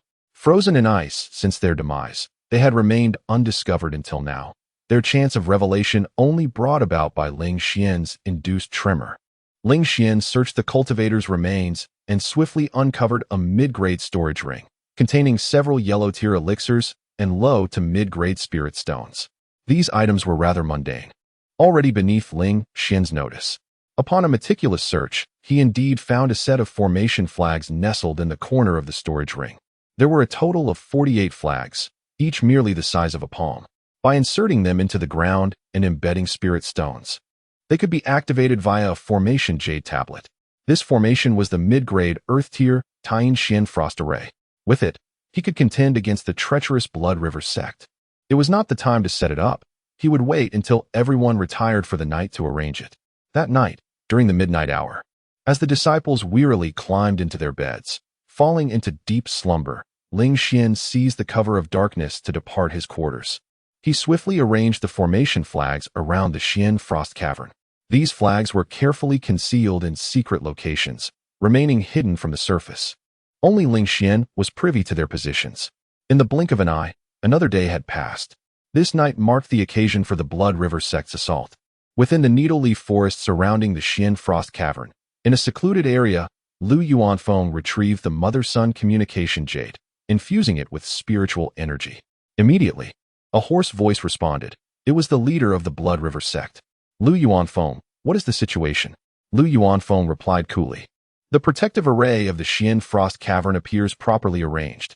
However, the 3 flags in the southwest corner are damaged to varying extents. Good. The leader of the Blood River sect laughed heartily. Once this is accomplished, I shall have someone deliver a bottle of Grand Vitality Pill to you. At this, Lu Yuanfeng revealed a smile. My son is also within the Xian Frost Cavern. You know him, so you can intentionally let him escape. Rest assured, I understand. The leader chuckled lightly. Very well. May our collaboration be fruitful. Indeed, may it be so. The night was tranquil and silent. Moonlight cascaded down, draping the earth in a silvery veil. The chill of the Xian Frost Cavern hung in the air, intensifying the bone-deep cold. The gatekeeping disciples and the patrolling ones wrapped tightly in their cotton robes, yet even so, the frigid air relentlessly seeped into their bodies. Today, too, was an unremarkable night. The guarding disciple had just begun to entertain such thoughts. Within the depths of the pupil, a crimson light surged forth, rapidly enlarging. Boom. The protective array above the Xinshuang cave activated autonomously. The bloodlight collided directly with the southwestern corner of the array, causing the protective barrier to tremble violently. However, the tumult had not yet subsided when a second bloodlight shot in, followed closely by a third, fourth, and fifth. Each beam of crimson light struck precisely at the southwestern corner of the array. By the time the 6th beam descended, the upheaval of the protective array intensified, its radiance diminishing. Ultimately, it shattered like fragile glass. The gatekeeping disciples were left dumbfounded. Was this not an Earth-tier array? How could it be shattered as easily as glass? Sound the alarm. Why are you all standing there in a daze? A nearby disciple roared, promptly ringing the alarm bell. Ding ding ding. The harsh clang reverberated through the air, awakening the Xinshuang cave. Song Chaofeng, Wei Xiongtai, and Lu Yuanfeng rushed out, cloaked and bewildered, gazing into the night sky. Swish, swish, swish. 7 figures clad in crimson robes hovered in midair, accompanied by dozens of Foundation establishment disciples, all wearing cold smirks. The protective array had actually broken? Wei Xiongtai could scarcely believe it.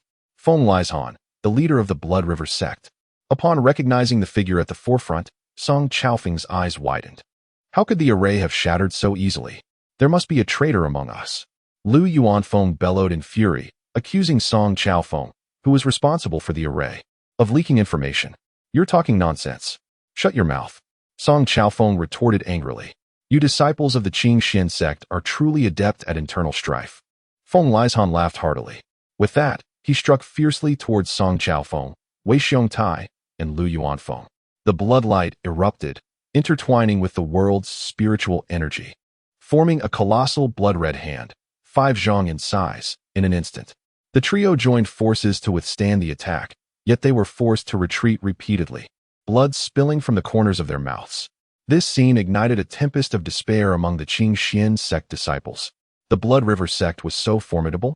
3 against 1, still gaining the upper hand? Absurd. A sense of hopelessness rose within them. Feng Lizhan smiled. Where is Ling Xian? I have come not only to cleanse the Xinshuang cave, but also to capture Ling Xian. Oh, there you are. Feng Lizhan scanned the area and swiftly spotted Ling Xian, adorned in a robe with gold silk trim, surrounded by Zhao Ting, Luo Shengnan, Zhao Rou, and others. Here rests the deal. He snapped his fingers, a glint of feline amusement flickering in his eyes. Whoever captures Ling Xian and hands him over will live. As for the rest, they shall be killed. Feng Lizhan smiled. What do you say? I am showing great mercy. The disciples exchanged glances, some immediately calculating. Though they revered Ling Xian, their own lives were evidently more paramount. If one could exchange another's life for their own, many would nod without hesitation. Moreover, in this ruthless world of cultivation, notions of benevolence and morality hold little weight. Who would dare show disrespect to the young master? I would be the first to strike him down. Zhao Ting bellowed, his eyes blazing as he surveyed the surrounding disciples. Damn it, each of you calls him young master. Yet in this perilous moment, you wish to trade his life for your own. How shameless can you be? Luo Shengnan regarded the disciples with disdain, her voice icy. Many disciples of the Qingxian sect felt a pang of guilt upon hearing her words. Yet, a greater number, devoid of remorse, began to stir restlessly. How intriguing. It seems there are quite a few with backbone in the Qingxian sect.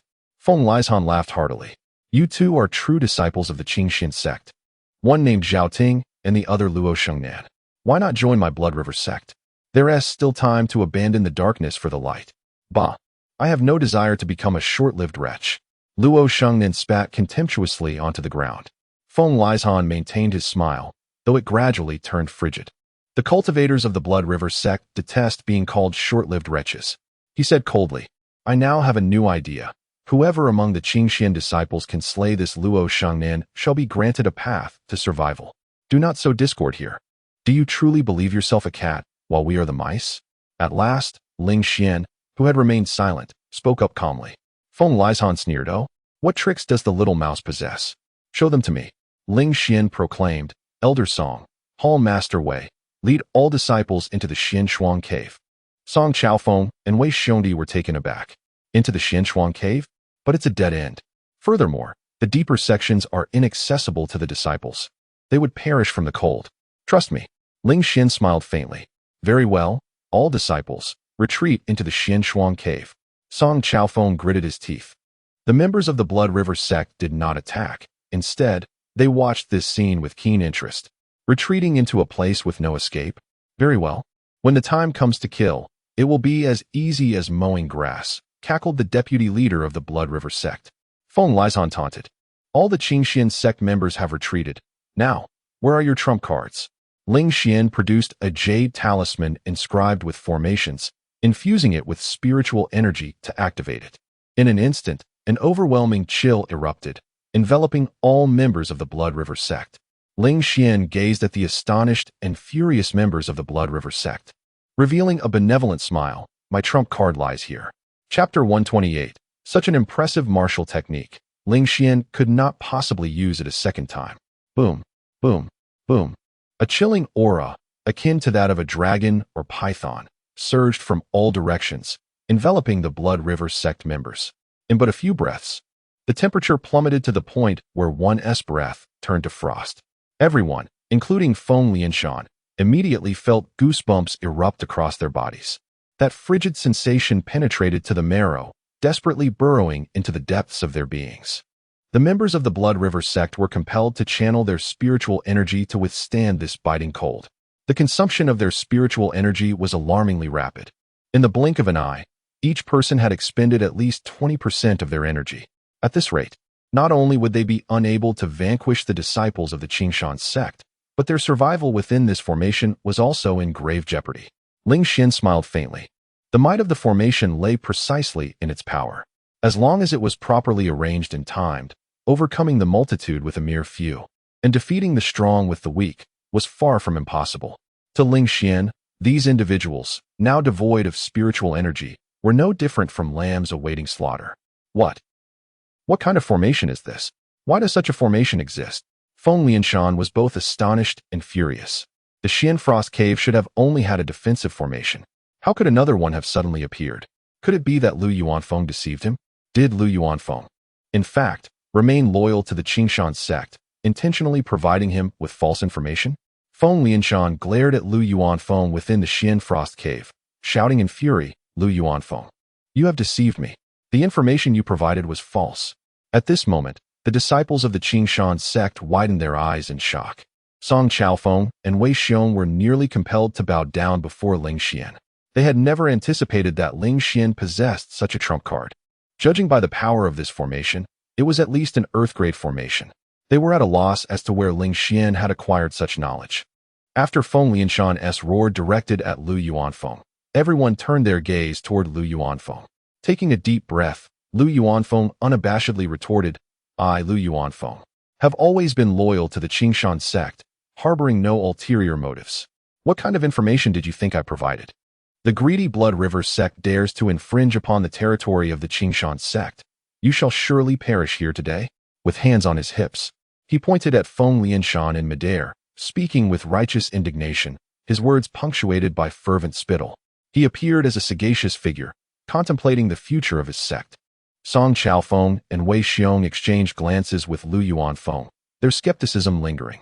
However, the eyes of many disciples of the Qingshan sect began to shift in their perception of Lu Yuanfeng. Previously, Lu Yuanfeng had often been at odds with Nangong Yun. And following the incident at Qingshan Cave, rumors had circulated of Lu Yunxian and Song Junjie teaming up against Ling Xian. Many had speculated whether Lu Yuanfeng harbored disloyalty. Yet now, it seemed that Lu Yuanfeng not only remained steadfastly loyal, but was indeed devoted to the Qingshan sect.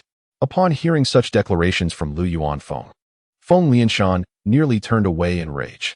Very well, he spat, repeating the phrase thrice, his eyes burning with hatred. Do you truly believe that this formation can harm us? The most distinctive feature of the Blood River sect is its formidable strength. As long as I can eliminate you before my spiritual energy is entirely depleted, that shall suffice. Feng Lianshan bellowed, striking towards Ling Xian with a sweeping palm. A crimson hand manifested once more, bearing a semblance of urgency and ferocity unlike before. Song Chaofeng and Wei Xiong Tai instinctively gasped, "Young master." Ling Xian forcefully grounded himself, channeling the surging spiritual energy within him, connecting with the golden spiritual essence of the heavens and earth in an instant. In the next moment, 3 bronze doors suddenly coalesced before him, forming a robust barrier. The very next instant, the blood-red hand collided fiercely with the trio of colossal gates, producing a piercing roar that shattered the icy encasement of the surrounding walls. The nearest dwellings could not withstand the force, exploding into a flurry of icy shards. The icy debris and dust swirled together, obscuring the view. The members of the Qingxian sect hiding within the Xianshuang cave could not discern the outcome. They were left uncertain whether Ling Xian could withstand that blow. Young master, Wei Xiong Tai gritted his teeth, contemplating Feng Lianshan's complete mastery at the core formation stage. Could he truly endure such a strike? Song Chaofeng's expression darkened. He was acutely aware that it had not been long since Ling Xian had condensed his golden core. Even with his rapid progression, he could only be at the minor completion of the core formation stage. To stand against a perfected opponent at the same level without sustaining grievous injury would be remarkable indeed. Zhao Ting, Zhao Rou, Luo Shengnan, and the others felt a tightening in their hearts, their gazes fixed intently on the icy fragments. Suddenly, a blue fire phoenix erupted, instantly vaporizing the ice into steam. The azure phoenix, undeterred, surged towards Feng Lianshan in the air, second form of the 9-yang divine phoenix technique. Feng Lianshan's pupils widened in shock. He had anticipated that his strike would severely injure Ling Xian, but to his astonishment, not only was Ling Xian unscathed, but he was also capable of launching such a fierce counterattack. Feng Lianshan quickly summoned a defensive technique, conjuring a blood-red mirror that appeared before him.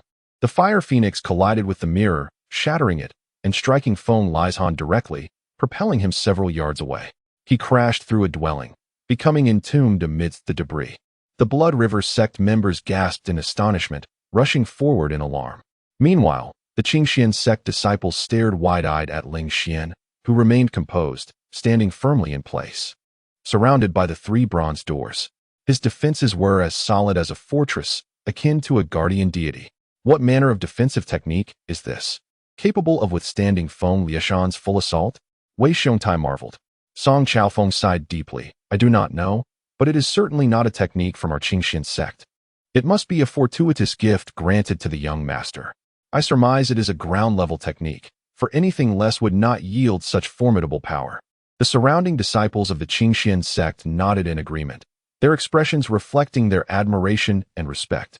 The Earth-level martial arts are coveted treasures that cultivators at the core formation stage yearn for.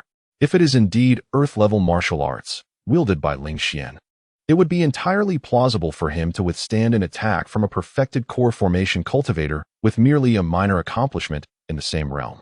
At this juncture, Feng Lianshan had been unearthed from the rubble by the crowd. His chest continued to be stubbornly adorned with flickering azure flames. Feng Lianshan was compelled to allocate the scant remaining spiritual energy he possessed to fend off these ethereal flames. Truly, the exotic fire is extraordinary. He glared fiercely at Ling Xian in the distance, gritting his teeth. All of you attack together. I refuse to believe he can maintain such a technique indefinitely. Feng Lianshan bellowed. Yes, the 6 elders of the Blood River sect surged forward. The crimson spear light, the obsidian blade glimmer, and the lightning-imbued palm imprints coalesced into a singular assault, targeting Ling Xian with unwavering precision. Let us unite and share the burden of damage for our young master, Song Chaofeng declared, drawing a deep breath, his voice resolute. Wei Xiongtai nodded in agreement. Just as they were about to advance, Ling Xian smiled slightly. Wait. You should first recover from your injuries. Once the formation's energy is depleted, I will need your assistance to capture them. I cannot apprehend all these individuals alone. But that is the combined assault of 6 individuals. Among them, 3 have achieved great mastery in the core formation stage, while the other 3 have merely attained minor accomplishments. Song Chaofeng thought anxiously. They have concluded that I cannot execute such techniques consecutively. Little do they know, not only can I employ this technique, but I can also sustain it indefinitely. Ling Xian gazed at the 6 adversaries before him, a smile gracing his lips. His right hand transformed into a blade. And once more, azure flames coalesced in his grasp. The resounding cry of the phoenix echoed around him once again. Chapter 129. I can confront 2 of you. The azure fire phoenix that materialized in Ling Xian's hand left the 6 approaching figures wide-eyed in astonishment. Could it be? Such a formidable technique, and you can wield it once more? Is your spiritual power sufficient? Can your body endure this? Feng Lizhan's pupils constricted. Just moments ago, Ling Xian had employed a defensive martial skill, and immediately after, an offensive one. Both techniques were certainly of the earth grade. Furthermore, he had distinctly sensed that his previous strike had shattered the opponent's bronze gate. Yet, 3 gates stood resolutely beside Ling Xian, indicating that he had expended spiritual energy only to swiftly reconstitute the bronze gates. The higher the martial skill grade, the more spiritual energy it consumed. Even with a celestial grade physique, one could hardly withstand such depletion. Yet, regardless of his musings, Ling Xian had achieved the impossible. Boom. The azure fire phoenix collided with the onslaught of the 6 core formation cultivators. 7 distinct forces intertwined and clashed in midair, ultimately annihilating each other. The azure fire phoenix, undeterred, struck the 6 individuals with tremendous force. Simultaneously, a fraction of their assault landed upon Ling Xian. Boom. Boom. The 6 were hurled backward, blood spewing from their mouths mid-flight. Ling Xian staggered back several steps, but soon regained his composure. The 3 bronze gates had absorbed most of the impact's force. Upon glancing down, he noticed his arm, chest, and garments were tattered, adorned with numerous wounds, yet they were merely superficial. At that moment, they were visibly healing at an accelerated rate, a result of the earlier ingested jade pearl, which hastened the recovery process. Witnessing this spectacle, the members of the Qingxian sect were once again struck with astonishment, while the emotions of the Blood River sect disciples plummeted into despair. Alone, Ling Xian had withstood their leader and 6 core formation elders. Currently, under the influence of the formation, the spiritual energy of the Blood River sect members had dwindled to its last reserves. How could they continue to fight? Their spiritual energy was nearly depleted. Elder Song, Master Wei, Deputy Sect Leader Lu, it is your turn to act, Ling Xian remarked nonchalantly. Understood, responded Song Chaofeng and Wei Xiong with resolute voices. Lu Yuanfeng nodded grimly in agreement. Whoosh, whoosh, whoosh. The 3 surged forward with fervor. Feng Lieshan's expression darkened considerably. The formation was beginning to weaken. You 3, consume the burst chi pills and intercept them. The 3 core formation elders, pointed out by him, hesitated. Do not forget, your families are at the mountain gate. If you refuse to take the burst chi pills, their fates may not be favorable, Feng Lizhan stated coldly. With gritted teeth, the 3 core formation elders finally acquiesced. Very well. We hope the sect leader will safeguard our families. They reached into their storage rings, retrieving crimson pills, and swallowed them in unison. Ling Xian's gaze flickered. The burst chi pill, a low-grade Xiantir elixir, significantly accelerates the recovery speed of spiritual energy upon consumption. In truth, it was an extraction of vitality and potential, forcibly eliciting the spiritual energy that resided within the very bones and muscles. After consuming the explosive energy pill, one would experience an almost inexhaustible supply of spiritual force for a brief period. The cost, however, was a reduction in lifespan, at least 5 years. Furthermore, following this fleeting surge of power, one would inevitably succumb to a prolonged state of weakness and lethargy. Such a pill, with its significant side effects, was nearly ubiquitous among various sects, albeit with differing recipes. The formulation boasting the most potency and severe repercussions was undoubtedly that of the Blood River sect. Among the scattered cultivators, the explosive energy pill from the Blood River sect was particularly sought after. Their emergence with the pill had long been anticipated by Ling Xian. Kill! Ling Xian commanded with a low growl, forcefully stomping the ground to unleash the 8 directions thunderous movement. A sword of thunder, akin to the sharpest arrow, cleaved through the heavens, directing a torrent of lightning toward the 3 elders of the Blood River sect. Following closely behind were Song Chaofeng and his companions. The 3 elders of the Blood River sect, already driven to madness, recklessly expended their vitality and lifespan in a desperate bid to retaliate. Boom, boom, boom. The air was filled with a cacophony of explosions and chaotic bursts of light. With a resonant clash, a sword song shattered the veil of light, instantly slaying one of the Blood River sect elders. The death of this individual sent a jolt of exhilaration through the hearts of the Qingxian sect members.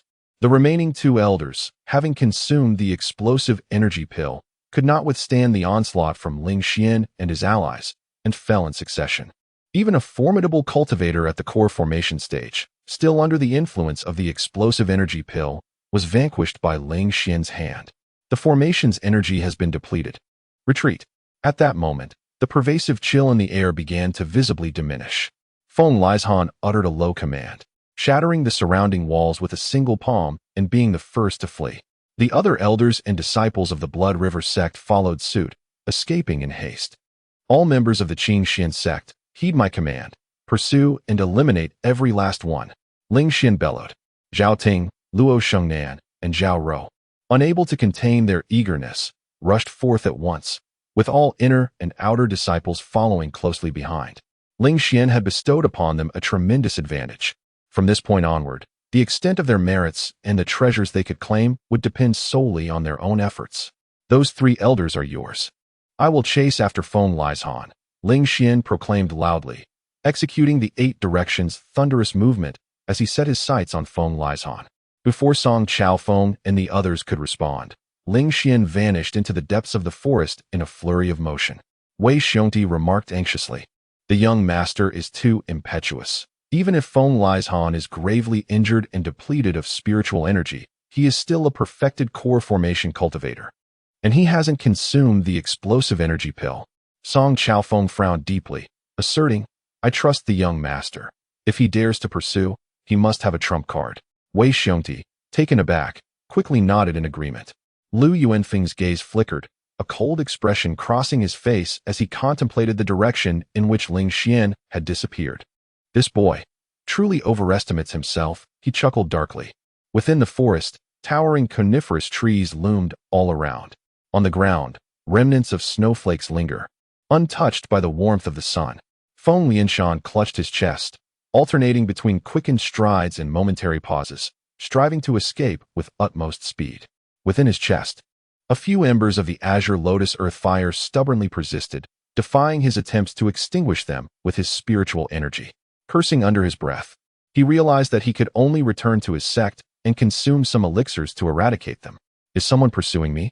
Feng Lianshan furrowed his brow and glanced back. Indeed, a youthful figure suddenly materialized 20 paces behind him, gazing at him with a faint smile. Ling Xian, you dare to chase me? Feng Lianshan was taken aback. Disbelief etched on his face. How audacious for someone at the minor completion stage of the core formation realm to hunt someone at the perfected stage. He had never encountered such folly. Did this fool truly believe himself a peerless genius, capable of effortlessly slaying those who are several realms above him? Why not? Are you truly strong? Ling Xian chuckled lightly. Feng Lianshan erupted into laughter, declaring, "Indeed, I am not strong. I have merely forged a perfect Tao platform, condensed a flawless golden core, and my physique is merely of mid-grade earth rank. The techniques I cultivate are of mid-grade earth rank, and my martial skills are of low-grade earth rank. My realm is only that of perfected core formation." With that, he regarded Ling Xian with a mocking gaze. Ling Xian nodded slightly. "Then you are indeed quite impressive. You could contend with 2 ordinary perfected core formation cultivators." Feng Lianshan scoffed. "And what about you?" Ling Xian raised 2 fingers, smiling me. "I could defeat 2 of you." Chapter 130. The Ice Serpent Blood Demon Armor. One punch to obliterate. Upon hearing this, Feng Lianshan seemed to have stumbled upon the most ludicrous jest known to the cosmos. He advanced a few steps and erupted into a hearty laugh, doubling over in mirth, tears nearly spilling from his eyes. Never had he encountered such sheer audacity in a person. As the last syllable fell from his lips, Feng Lianshan forcefully stomped the ground, launching himself forward with ferocity. During his earlier laughter, he had consumed a fury pill, granting him an almost limitless reservoir of spiritual power for a full 100 breaths. His earlier mirth was merely a fade to conceal his true intentions. As a perfected golden core cultivator, he was not foolish enough to believe that Ling Xian lacked any hidden cards. This individual was exceptionally formidable, even drawing the ire of Zhuang Macho, the leader of the Tianshui sect, who had openly declared a desire to eliminate him. How could someone of such caliber recklessly pursue him without strategic caution? Ling Xian must possess formidable secrets. Feng Lianshan, still bearing the wounds of a grievous injury, understood that should his opponent unleash a powerful hidden card, he might very well meet his demise. Thus, he resolved to seize the initiative. Now was the optimal moment to annihilate Ling Xian. Evil Blood Beast Transformation Technique, Tiger Form. Feng Lianshan roared, bloodlight gushing from his hands, coalescing into a massive, fearsome tiger head, radiating malevolence and dominance. The dark, kingly insignia upon its forehead accentuated its ferocity as the blood-red maw opened wide, lunging directly at Ling Xian. The Evil Blood Beast Transformation Technique, a low-grade Earth-level skill, was the most formidable martial art of the Blood River sect, divided into 5 forms: wolf, leopard, lion, tiger, and bear. Only the sect leader, the deputy leader, and the true disciples were deemed worthy to cultivate it. Its might was unparalleled, yet it exacted a significant toll, demanding the full expenditure of one's spiritual energy with each use. Consequently, it was rarely employed in ordinary confrontations, reserved only for scenarios in which a fury pill had been consumed. Perish. A triumphant smile crept upon Feng Lianshan's lips. At such a short distance, and within such a brief span of time, he was convinced that Ling Xian would be unable to react. He was certain of Ling Xian's impending doom. Yet, he beheld Ling Xian, unfazed, lifting his right hand with deliberate calm. A suit of purple-black armor materialized from thin air, enveloping Ling Xian's arm in an instant. Seamless and flawless, it appeared as though the entirety of his arm were forged from this exquisite armor. Feng Lianshan's pupils constricted. For reasons unknown, he sensed an overwhelmingly terrifying aura emanating from the purple-black gauntlet, even before it had made any move. The maleficent energy and formidable presence it exuded sent tremors through his very being. But that was not the end. He witnessed Ling Xian extracting a drop of ice-blue blood, which he pressed against the surface of the armor. Hiss, hiss, hiss. The purple-black gauntlet underwent a dramatic transformation, ice spikes sprouting forth and scales manifesting, dense and tightly interlocked. A chilling aura surged forth, accentuating Ling Xian as though he were the sovereign of ice. What is this? A thought flickered in Feng Lianshan's mind, but he had no time to seek verification or to probe further. It was a moment of life and death, a clash of titans. Regardless of the nature of this peculiar entity, he was resolved to vanquish Ling Xian here and escape with his life. With a surge of power coursing through his right arm, Ling Xian unleashed an unremarkable straight punch. The ice-blue demonic armor collided violently with the crimson tiger head. Boom! A terrifying explosion erupted from the two, radiating outward in all directions. The trees closest to them splintered into countless shards of wood, hurtling away at high speed. Anyone in proximity, even a cultivator at the core formation stage, would suffer grievous wounds from the flying debris. Those of lesser realms would find themselves riddled with gaping wounds in an instant. The reverberations of that collision echoed far and wide. Even as Song Chaofeng and his companions pursued the other 3 elders of the Blood River sect, they heard it clearly. What was that sound? Was it the young master engaging Feng Lianshan? Wei Xiongtai and Song Chaofeng exchanged uncertain glances. It could very well be. Let us finish them quickly and assist the young master, Lu Yuanfeng exclaimed, his eyes darting. At that moment, the battle between Ling Xian and Feng Lianshan unfolded. The enormous, menacing crimson tiger head dissipated like smoke, and as the dust settled, Ling Xian remained in the motion of his right punch. However, his arm had already pierced through Feng Lianshan's chest. The latter's heart lay shattered, reduced to countless tiny shards of ice. You! Feng Lianshan summoned all his strength to lift his head. Blood flowed from his mouth, and vitality swiftly ebbed away. He could not comprehend how. After consuming a burst chi pill and unleashing the beast transformation technique in the form of a tiger, he could be defeated by Ling Xian. What was this armament of boundless strength? Alas, he could ponder no more as consciousness rapidly plunged into darkness. Feng Lianshan, a consummate core formation cultivator, was slain on the spot by Ling Xian. After dispatching Feng Lianshan, Ling Xian casually tossed the corpse aside. With a flicker of thought, the demonic armor retracted, melding back into his body. At that moment, the sound of whistling through the air reached his ears. Whoosh, whoosh, whoosh. 3 figures appeared at his side. "Young master, we are here to help," Song Chaofeng shouted. Yet, upon witnessing the scene before them, the remainder of his words faltered. Help? What help could they offer? The battle was already concluded. Wei Xiongtai swallowed hard. Feng Lianshan was a consummate core formation cultivator. Even if he had been injured by the IC killing formation and his spiritual energy depleted, he still possessed the burst chi pill as a trump card. How could he have been slain by Ling Xian, a mere cultivator at the early stage of core formation? Could it be that Feng Lianshan perished without even utilizing the explosive energy pill? The two exchanged glances, scratching their heads in speechless bewilderment. In stark contrast to them, Lu Yuanfeng's emotions were layered with not only shock, but also a palpable fear. He was acutely aware of Feng Lianshan's formidable strength. Yet he had still succumbed to Ling Xian. It was evident that Ling Xian possessed an extraordinarily fearsome trump card, one potent enough to confront adversaries 2 minor realms above his own. Lu Yuanfeng suddenly felt a dryness in his throat. Even if Luo Chaotian was displeased, perhaps it was time for him to depart from the Qingxian sect. If this continued, even without Ling Xian targeting him, he would surely die of fright. Have the 3 elders from the Blood River sect been dealt with? Ling Xian casually inquired while pilfering Feng Lianshan's storage ring. Yes, 2 are dead, and 1 has surrendered, Song Chaofeng hastily replied. Then let us return. There are still numerous disciples of the Blood River sect that must be captured, Ling Xian nodded. Bring this corpse back as well. It will serve to undermine their morale. Understood. Wei Xiongtai promptly stepped forward to secure Feng Lianshan's body within his storage ring. Their actions were exceedingly deferential, as if Ling Xian were not merely a small success in the core formation realm, but a practitioner of unparalleled prowess, perhaps even at the pinnacle of the realm.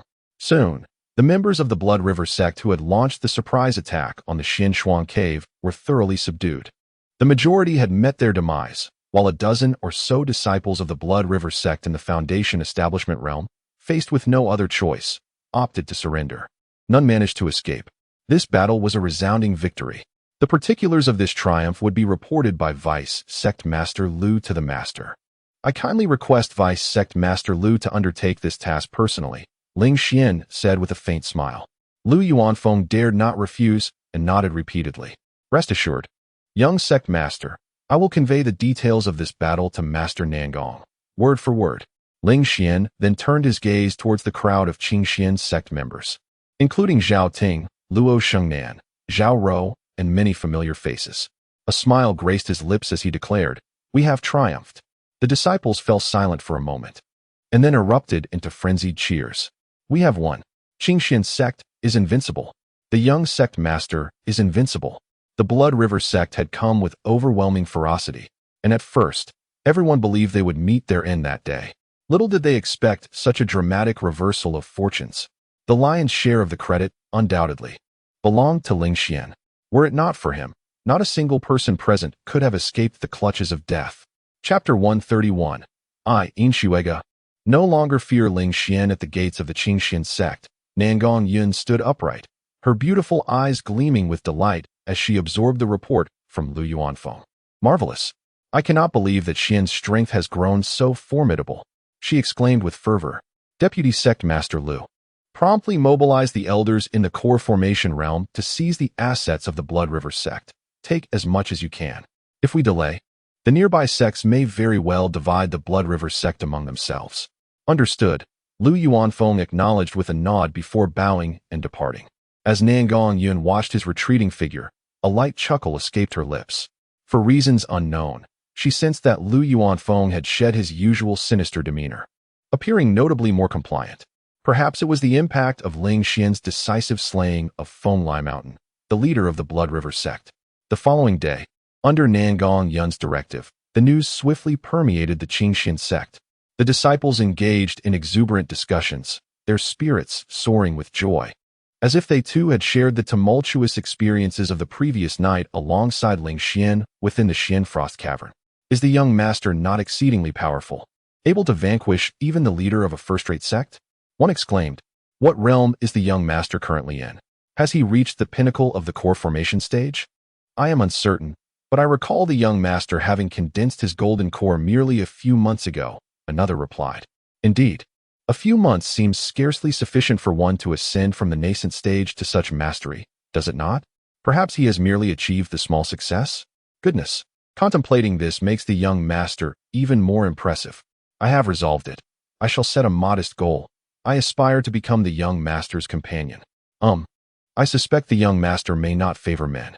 At the Tianshui sect, situated 100 miles east of the mountain gate, there lay a shimmering lake, surrounded by a few bamboo huts. This body of water, known as Qianzhou Lake, earned its name from the multitude of diverse bamboo species that flourished nearby. At that moment, a slender figure clad in a cerulean robe floated above the water's surface, eyes closed in serene meditation. She was Zhuang Macho, the sect leader of Tianshui, and among the highest echelons in the entire Xinjiang prefecture. Surrounding her, countless droplets of water danced in the air, shifting into myriad shapes. This was her method of cultivation, controlling the flow of water, gradually progressing from the delicate to the heavy. Once she could lift the entire lake's water, she would have mastered the profound ninth layer of her technique. On the shore, a pale young man was preparing water for tea. Before long, the fragrant aroma wafted through the air, a scent so refreshing that merely inhaling it could soothe the spirit and calm the mind. With a gentle flutter, Zhuang Macho opened her eyes, and all the droplets fell back into the lake as if a torrential downpour had suddenly commenced. Lightly stepping upon the water's surface, she swiftly arrived at the shore. Shuega, your tea-making skills have improved remarkably, she remarked with a soft smile, inhaling the fragrance appreciatively. Shuega smiled humbly, attributing his progress to the teachings of his master. Thus, after months of brewing tea, his state of mind had become significantly more refined. He no longer feared Ling Xian, as the shadow that once loomed over him had dissipated entirely. He smiled brightly. Ever since the grand ceremony, he had been in a state of despondency. Had it not been for Zhuang Macho's timely intervention, he might have regressed in his cultivation. Now, after several months of tea brewing, his mind and state had become remarkably harmonious. He was prepared to condense the golden elixir and step into the realm of golden core. Zhuang Macho took a delicate sip of tea, stating, "The materials for condensing the heavy water golden elixir have been prepared by your master. Whenever you are ready, you may commence the process of golden core formation." Shuega, brimming with excitement, replied, "Yes. Thank you, master." Zhuang Macho contemplated for a moment, uncertain of the situation at the Blood River sect. Ordinarily, Feng Lianshan should have sent a message through the communication jade immediately after capturing the Xian Frost Cave. Shuega chuckled lightly, reassuring his master, "Do not worry, master. Sect leader Feng possesses formidable strength. Seizing the Xian Frost Cave should be effortless for him. He is likely occupied with some matters, which explains the delay in his message." Zhuang Macho nodded slightly, about to speak when suddenly, a figure staggered towards them from the distance, appearing highly distressed. Moments later, the figure landed hastily before Zhuang Macho and Shuega. Zhuang Macho furrowed her brow deeply. "Did I not expressly state that no one is to disturb me while I am in seclusion?" The elder from the Tianshui sect spoke hurriedly. "I beg your pardon. Sect master, the situation is dire, and I had no choice but to come. Please forgive me." After a brief pause, the elder continued, "Feng Lianshan is dead, and the assets of the Blood River sect have been divided among the Qingxian sect, by his sect, and the Rainstorm sect." He looked up at Zhuang Macho and whispered, "Our plans have fallen through." Crack! Zhuang Macho crushed the teacup in her hand, scalding tea splattering across her fair palm. An uncontrollable rage surged within her. What on earth happened? Speak, quickly. The elder wiped the cold sweat from his brow and recounted the events of the previous night in detail. What? The cold chi killing array? Feng Lianshan was slain by Ling Xian? Zhuang Macho's expression was one of disbelief. It was nearly inconceivable for a fully realized golden core to be killed by a minor golden core cultivator. The informant reported that Feng Lianshan attempted to flee, but Ling Xian pursued him. Ultimately, they discovered Feng Lianshan's lifeless body, with a gaping hole in his chest, clearly a fatal wound. The elder spoke softly. Clang. The teacup suddenly fell to the ground. Yin Shuega's face drained of color, and he felt a wave of disorientation wash over him. Before him lay everything: Zhuang Macho, the elder of the Tianshui sect, the sun, the houses, and even the birds soaring above, all seemed to morph into the visage of Ling Xian. Thud. He could no longer bear the weight of it all and collapsed onto the ground, succumbing to unconsciousness. Within his heart, it felt as though something had shattered. Yet, something else crawled out from the profound darkness, reclaiming dominion over his soul. Zhuang Macho inhaled deeply, bringing him back to the courtyard to allow him the rest he desperately needed. Yes, the elder nodded repeatedly, assisting Yin Shuega to rise and hastily departing. Zhuang Macho gazed at the fleeting light in the sky, her expression frigid, her eyes betraying a hint of contemptuous anger at the futility of it all. Yin Shuega, her most cherished disciple, had seen his newly restored mental state obliterated by a mere utterance from the elder. The shadow lurking in Yin Shuega's heart, that nightmare named Ling Xian, would once again invade his mind, casting a pall over his entire existence. Furthermore, this time, it would be all the more difficult to dispel. Perhaps she had misjudged from the very beginning. Yin Shuega was ill-suited for cultivation. In contrast, Bai Ziyue, who had always been overshadowed by Yin Shuega, appeared far more deserving of nurturing. The strongest practitioners of the Blood River sect had perished, rendering the sect obsolete. More crucially, this attempt had failed to gauge the stance of the Qingting sect. They had not even offered a semblance of response. Zhuang Macho's countenance remained icy. It seemed the Tianshui sect must seize an opportunity to take matters into their own hands. Chapter 132. Eliminate Ling Xian? No. I intend to present him with a grand gift. In Xiankong Mansion, located in the city of Zhejiang, Ji Shilong found himself, for once, free from the burdens of official documents. Instead, he stood beneath a towering tree in the mansion's backyard, lost in contemplation. Behind him stood Luo Shuanghan. How long has it been since the grand ceremony? Ji Shilong suddenly inquired. Luo Shuanghan replied solemnly, reporting to the governor, it has been 4 months. Ji Shilong nodded slightly, noting that half a year would soon pass. The past months had seen significant progress, with many minor sects and second-rate factions vanishing from the landscape. Luo Shuanghan had learned to be prudent and promptly remarked, this is all thanks to the governor's brilliant strategies. A faint smile graced Ji Shilong's lips. Just then, a soldier outside shouted urgently, emergency. Feng Lianshan, the leader of the Blood River sect, has been slain by Ling Xian, the young master of the Qingxian sect. The territory of the Blood River sect has already been divided among several nearby sects. Ji Shilong arched an eyebrow. Let him in. Upon hearing the name Ling Xian, Luo Shuanghan's brow furrowed deeply. Wasn't this the very person the governor had instructed him to recruit some time ago? The soldier approached swiftly, presenting a scroll to Ji Shilong. Ji Shilong opened it, scanning its contents, his eyes widening in surprise. You should take a look. After reading, he handed it to Luo Shuanghan. Luo Shuanghan nodded and read it thoroughly, his mind lingering in a state of tumult. Ji Shilong remarked with a smile, not long ago, the Fei Shuang sect and Ling Shi sect met their demise in the Danwang cave, and rumors suggested that Ling Xian played a pivotal role in that affair. Now, Feng Lianshan, leading 6 cultivators at the core formation stage and dozens of foundation establishment disciples, attempted to ambush the Xian Shuang cave, only to be killed by Ling Xian. It seems the events surrounding the Danwang cave can now be substantiated. Ling Xian has concealed considerable strength. Luo Shuanghan had no choice but to nod in agreement. Governor, this individual is indeed a prodigy. He managed to confront a fully realized core formation cultivator with a nascent stage skill and even turn the tables on him. What are your intentions? Shall we eliminate him? Ji Shilong glanced at him, a subtle smile gracing his features. Eliminate him? Why would we do that? Luo Shuanghan, your talent is commendable, yet there remains much for you to learn. Luo Shuanghan was taken aback, still struggling to grasp the implications behind Ji Shilong's words. Luo Shuanghan, heed my command. Ji Shilong's voice resonated powerfully. Luo Shuanghan immediately knelt partially, responding, yes. I hereby command you to take 3,000 top-grade spirit stones, 2 high-grade profound artifacts, and 20 bottles of profound elixirs. Depart at once for the Qingxian sect and deliver these items into Ling Xian's hands. I require you to once more extend an invitation to him, and there must be no mistakes. This occasion must be grand. It is imperative that everyone knows this governor is bestowing a significant gift upon Ling Xian. Luo Shuanghan was momentarily taken aback, vaguely comprehending Ji Shilong's intent. And Ji Shilong's expression remained impassive. What gifts did you bring last time? What was your demeanor towards Ling Xian?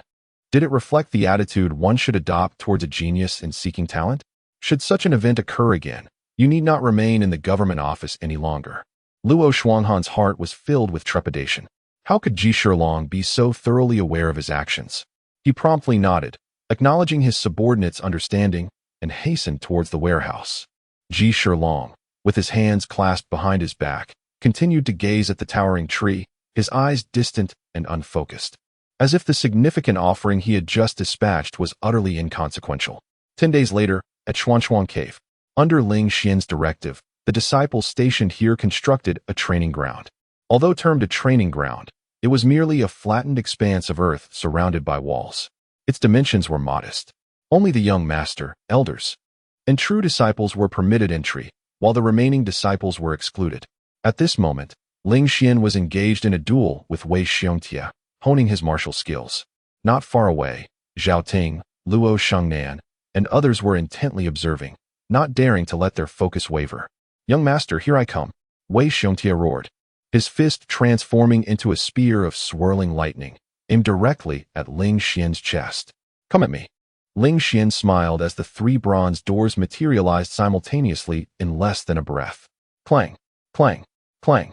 The lightning spear raged against the doors, yet they remained steadfast. Wei Xiongtia poured more spiritual energy into his attack, but he only managed to shatter one of the bronze doors. After breaching it, the lightning spear lost its vigor, akin to a spent arrow. Reluctantly, Wei Xiongtia withdrew his move, lamenting, "This lightning strike is my most formidable technique. I never anticipated it could not even breach a third of the young master's defenses."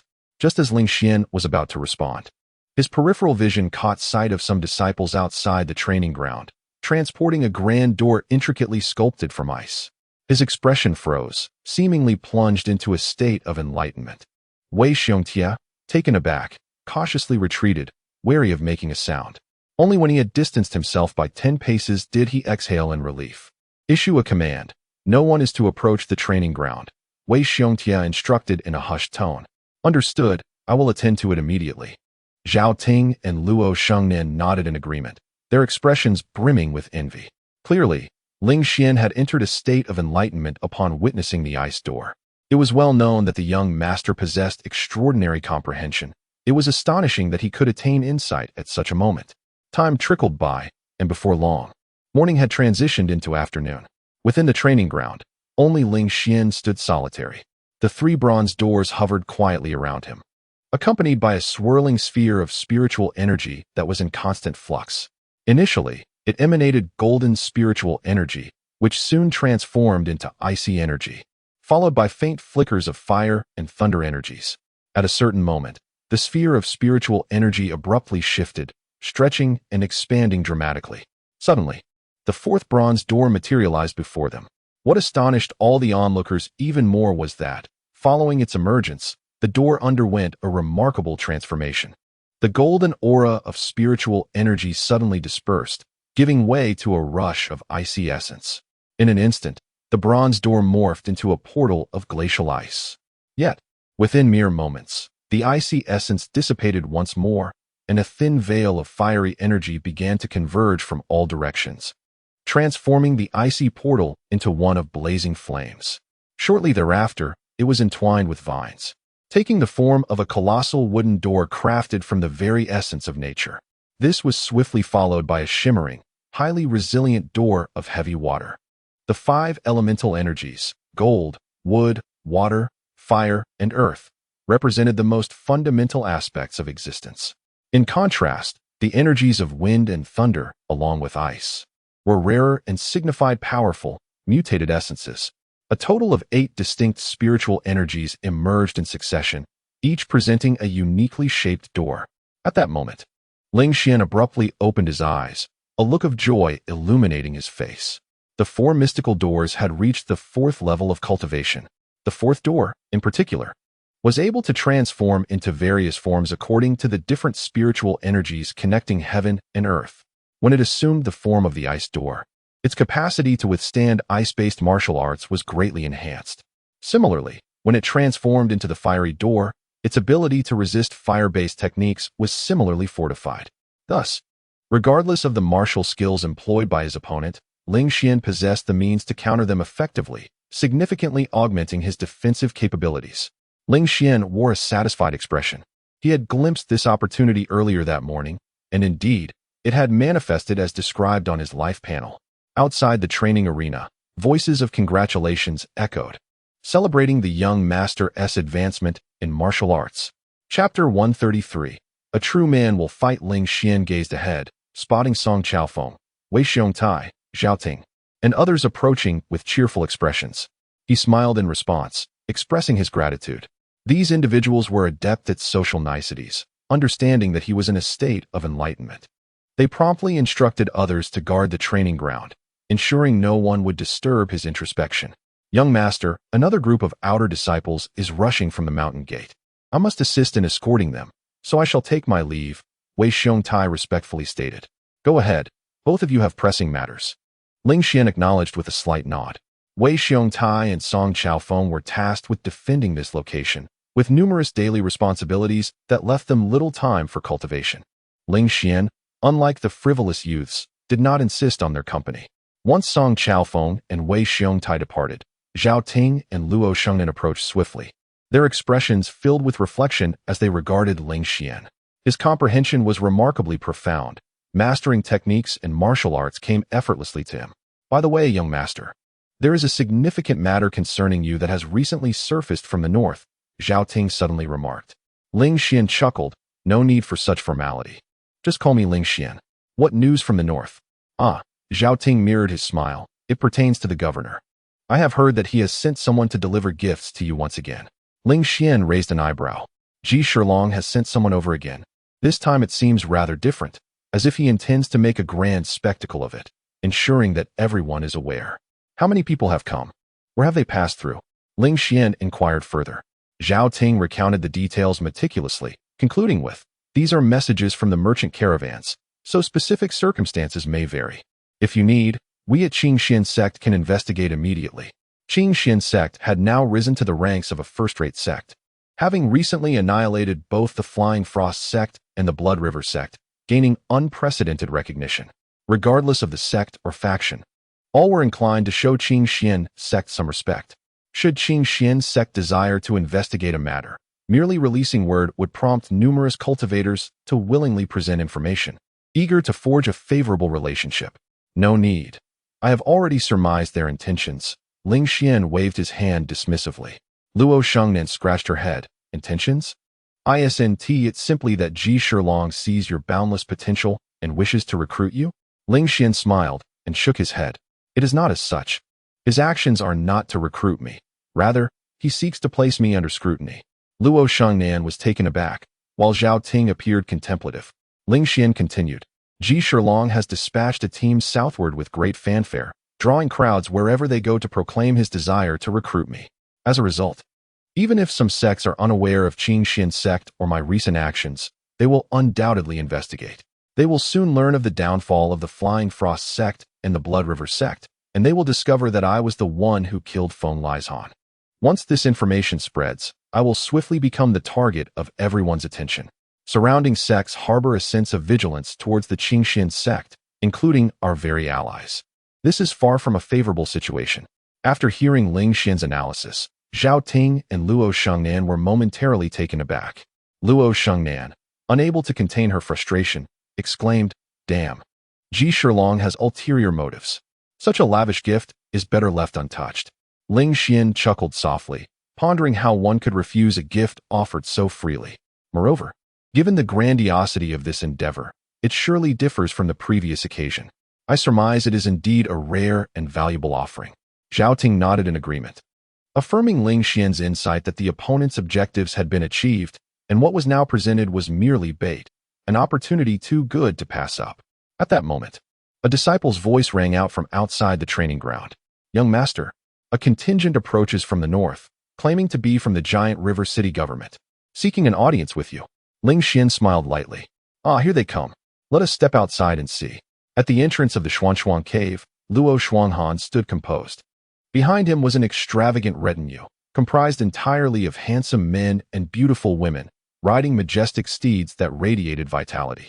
Each member held aloft a plaque inscribed with the name Ling Xian in elegant calligraphy. Merely this display was enough to captivate countless gazes. One can only imagine the spectacle they presented while parading through the city. Luo Shuanghan remained clad in white, retaining his handsome visage. Yet he had tempered his arrogance and haughtiness. Though he carried a hint of pride in his talents, he was not foolish. After traveling for 2 days, he had grasped Ji Shilong's intentions. Ji Shilong was not earnestly seeking to recruit Ling Xian. Instead, he was effectively placing Ling Xian in a precarious spotlight, transforming him into a prominent figure within the entire Xuanshan government. In due course, others would inevitably take action against Ling Xian. Contemplating this, he felt a twinge of sympathy for Ling Xian. What did it matter if one possessed boundless potential or formidable strength?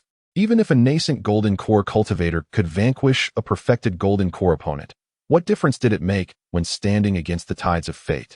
Regardless of whether one was divine, saintly, immortal, or Buddha, one would eventually face their demise. At that moment, Luo Shuanghan heard footsteps approaching. He lifted his gaze and soon spotted 3 young individuals striding forth with purpose. Leading the group was Ling Xian, his stature commanding and his demeanor exuding confidence. Reminiscent of their previous encounter, Luo Shuanghan studied him intently, sensing an inexplicable aura about Ling Xian that was even more pronounced than before, sending a chill through him. Was this the pressure that accompanied the slaying of a perfected golden core cultivator? He pondered. Envoy of the governor? What grand gift do you bring me today? Ling Xian smiled, while Luo Shuanghan felt a coldness settle in his chest. He recalled their previous introduction. As a golden core cultivator, he certainly would not forget. The interlocutor referred to him as the envoy of the governor, clearly disdainful of uttering his name. Nevertheless, he remained steadfast in recalling Ji Shilong's words. Concealing his emotions from his visage entirely, he smiled graciously. Young Master Ling, the governor has sent me to present you with a splendid gift. Within this storage ring lie 3,000 superior spiritual stones, 2 exquisite mystic-grade spiritual artifacts, and 20 vials of mystic-grade elixirs. The governor hopes that young Master Ling will recognize the prevailing trends of the world and abandon the shadows for the light. With that, Luo Shuanghan slightly bowed, placing the storage ring in his palm and offering it with both hands. Ling Xian raised an eyebrow, intrigued. This individual exhibited a notable change. Compared to his previous arrogance and haughty demeanor, he now appeared entirely subdued. Ling Xian smiled and accepted the offering. I shall graciously accept this. Please extend my gratitude to Governor Ji. Additionally, convey a message to him. Luo Shuanghan's eyes flickered with curiosity. Please, young Master Ling, go on. Ling Xian replied nonchalantly. The master who drives away wild dogs with a stick will inevitably find that, should the wild dogs be tamed into loyal companions, the very stick that once wielded fear will be broken by the resentful canines. A glimmer of understanding crossed Luo Shuanghan's eyes. He comprehended the weight of the message and assured, I shall deliver this to the governor. With that, he promptly turned and returned to Zhejiang City. Yes, the entire retinue responded in unison, mounting their steeds and departing. Luo Shengnan scratched her head in confusion. What wild dogs, wild canines, and sticks? I don't understand. Zhao Ting, deep in thought, chuckled. With your intellect, it's best not to grasp it. As long as Ji Shilong understands, that suffices. Luo Shengnan, incensed, declared. Let us head to the training grounds for a duel. What is wrong with not being bright? As long as I'm stronger than you. Zhao Ting coughed lightly, feigning discomfort. Young master, I must take my leave. With that, he turned and fled. Luo Shengnan, further enraged, shouted, Why run? A true man should face me. With that, She stomped the ground and chased after him. Ling Xian, witnessing this scene, erupted into hearty laughter. Chapter 134, Baishur City. Fragrance of 1,000 miles. The master wielded a stick to drive away the wild dogs. One day, when the wild dogs are tamed into household pets, the stick, which the pets remember with resentment, will inevitably be broken. Ji Shilong gazed toward the south, murmuring this phrase to himself. Beside him stood Luo Shuanghan in quiet contemplation. Luo Shuanghan had returned from the Qingxian sect with utmost urgency, recounting every word spoken by Ling Xian to Ji Shilong without omission. What do you think he means? Ji Shilong suddenly inquired. Luo Shuanghan shook his head. I do not know, my lord. Ji Shilong scoffed. You do not lack knowledge, but rather the courage to speak. Luo Shuanghan remained silent, knowing full well the weight of his words. Ji Shilong continued. He regards me as the governor of Yuzhou, a mere tool in the hands of the Emperor Jing. This young man is rather intriguing, as the factions of Xinjiang are on the verge of collapse. He perceives a future for me. Luo Shuanghan still did not respond. Any movements from the 5 sects of Xinjiang? Ji Shilong adjusted his demeanor and inquired once more. Finally, Luo Shuanghan spoke. The sword of the divine sect, Jian Junzi Zhou Qingtsong, has successfully condensed the 7 killers' golden pill, entering the core formation stage. The Greenvine sect, Ye Junzi Mo Yuheng, has also succeeded in condensing the 10,000 monsters' golden pill, stepping into the same realm. The Shaoyang sect, Lai Junzi Hong Qilong, has achieved the condensation of the Red Sun golden pill and entered the core formation stage. The Thunder Fire sect's Wanrenji failed to condense his golden pill, suffering severe injuries and requiring at least 3 months for recovery. As for the Heavenly Water sect, Yin Shuigao fainted upon hearing the news of Feng Lianshan's demise at the hands of Ling Xian. It is said that the leader of the Zhuang sect, Zhuang Macho, has begun to cultivate Bai Ziyue. Ji Shilong's expression remained unperturbed. The discrepancies among the 5 gentlemen of Xinjiang were rather pronounced. Is there more? Surely the Heavenly Water sect must have some activity? Luo Shuanghan nodded. The sect leader personally visited the leader of the Baihe sect, Lu Xinyue. No one knows the content of their discussions. Ji Shilong acknowledged. As for the Greenvine sect, aside from Mo Yuheng's news of condensing the golden pill, there is nothing else. Luo Shuanghan shook his head. No, they have been rather subdued lately, primarily focusing on researching poisons and taming ferocious beasts. Ji Shilong waved his hand. You may leave. Yes. The courtyard was left with only Ji Shilong. He furrowed his brow slightly, pondering. No movements from the Greenvine sect? No. They must have already made plans, skillfully avoiding my notice. The Greenvine sect and the Heavenly Water sect will undoubtedly strategize through the Qingxian sect. Deep within the depths of Xinshuang Cave, Ling Xian crouched beside the corpse of the ice serpent. In the palm of his right hand, the heartfire of the blue lotus blazed fiercely, gradually melting the remains of the ice serpent. This was a recent discovery of his, though the process was slow. Melting merely the tail in a day, he had managed to extract a few drops of ice serpent blood. Yet with perseverance, he would eventually dissolve the entire creature, successfully retrieving its bones, veins, and blood in one go. In this manner, with the influence of the ice serpent's corpse diminished, the temperature of the Xuanshuang cave would gradually rise, rendering this place utterly devoid of value. Whether sold to other sects or simply abandoned, it mattered little. Furthermore, after several days of melting, Ling Xian discovered that his rapport with the heart fire of the Qinglian was also enhancing. This peculiar flame, even after being tamed, could not be expected to obey his commands unconditionally. Yet, through such usage, their mutual understanding was indeed improving. Recently, had there been any developments from the Tianshui sect? Ling Xian, without hesitation, settled onto the ground, simultaneously melting the ice serpent's corpse and introspecting upon his life's panel. Destiny, stagnant at the peak of the core formation stage. In 3 months, the Qingxian sect's mountain gate will be breached, resulting in death at the hands of Tianshui sect's leader, Zhuang Macho. Recent opportunity 1. Today, the progress of melting the ice serpent's corpse has surged remarkably, having melted half the body, yielding a bone and a sinew of the ice serpent. Recent opportunity 3. In over half a month, upon completely melting the ice serpent's corpse, all treasures will be collected into the storage ring. Recent opportunity 2. In 1 month, upon consuming the last great restoration pill, the successful advancement to the peak of the core formation stage. Recent turning point 1. After reaching the peak of the core formation stage, upon hearing of an alluring fragrance near Baishur city, it is likely that a significant treasure has emerged, prompting a visit. While passing through Baishur city, I fell into a meticulously laid trap by the Baiha sect, which I managed to detect in advance. However, the Baiha sect dispatched an elder of the core formation stage along with 3 other elders to encircle me. Ultimately, I was captured by the Baiha sect in exchange for the Xuanshuang cave. Recent turning point 2. After being captured by the Baiha sect and enduring severe torment, I was ultimately left incapacitated, returning to the Qingxian sect as a shell of my former self. Ling Xian raised an eyebrow. It appeared that his slaying of Feng Lianshan, the leader of the Blood River sect, had already triggered a shift in his predetermined fate. Zhuang Macho was evidently growing impatient. The crux lay in my falling into the trap set by the Baiha sect, leading to my capture and subsequent incapacitation. Nangong Yun would undoubtedly be enraged and, despite being weaker than the Baiha sect, would assault them. Ling Xian pondered deeply. After the demise of the Feishuang sect and the Blood River sect, the Baiha sect had become the sole, first-rate sect under the Tianshui sect. Moreover, having seized a portion of the Blood River sect's assets and personnel, the Baiha sect's strength had undoubtedly expanded significantly. Ling Xian had long anticipated that the Baiha sect would take action, yet he had not expected it would be directed at him so directly. The fragrance emanating from Baiha city was discernible even from miles away.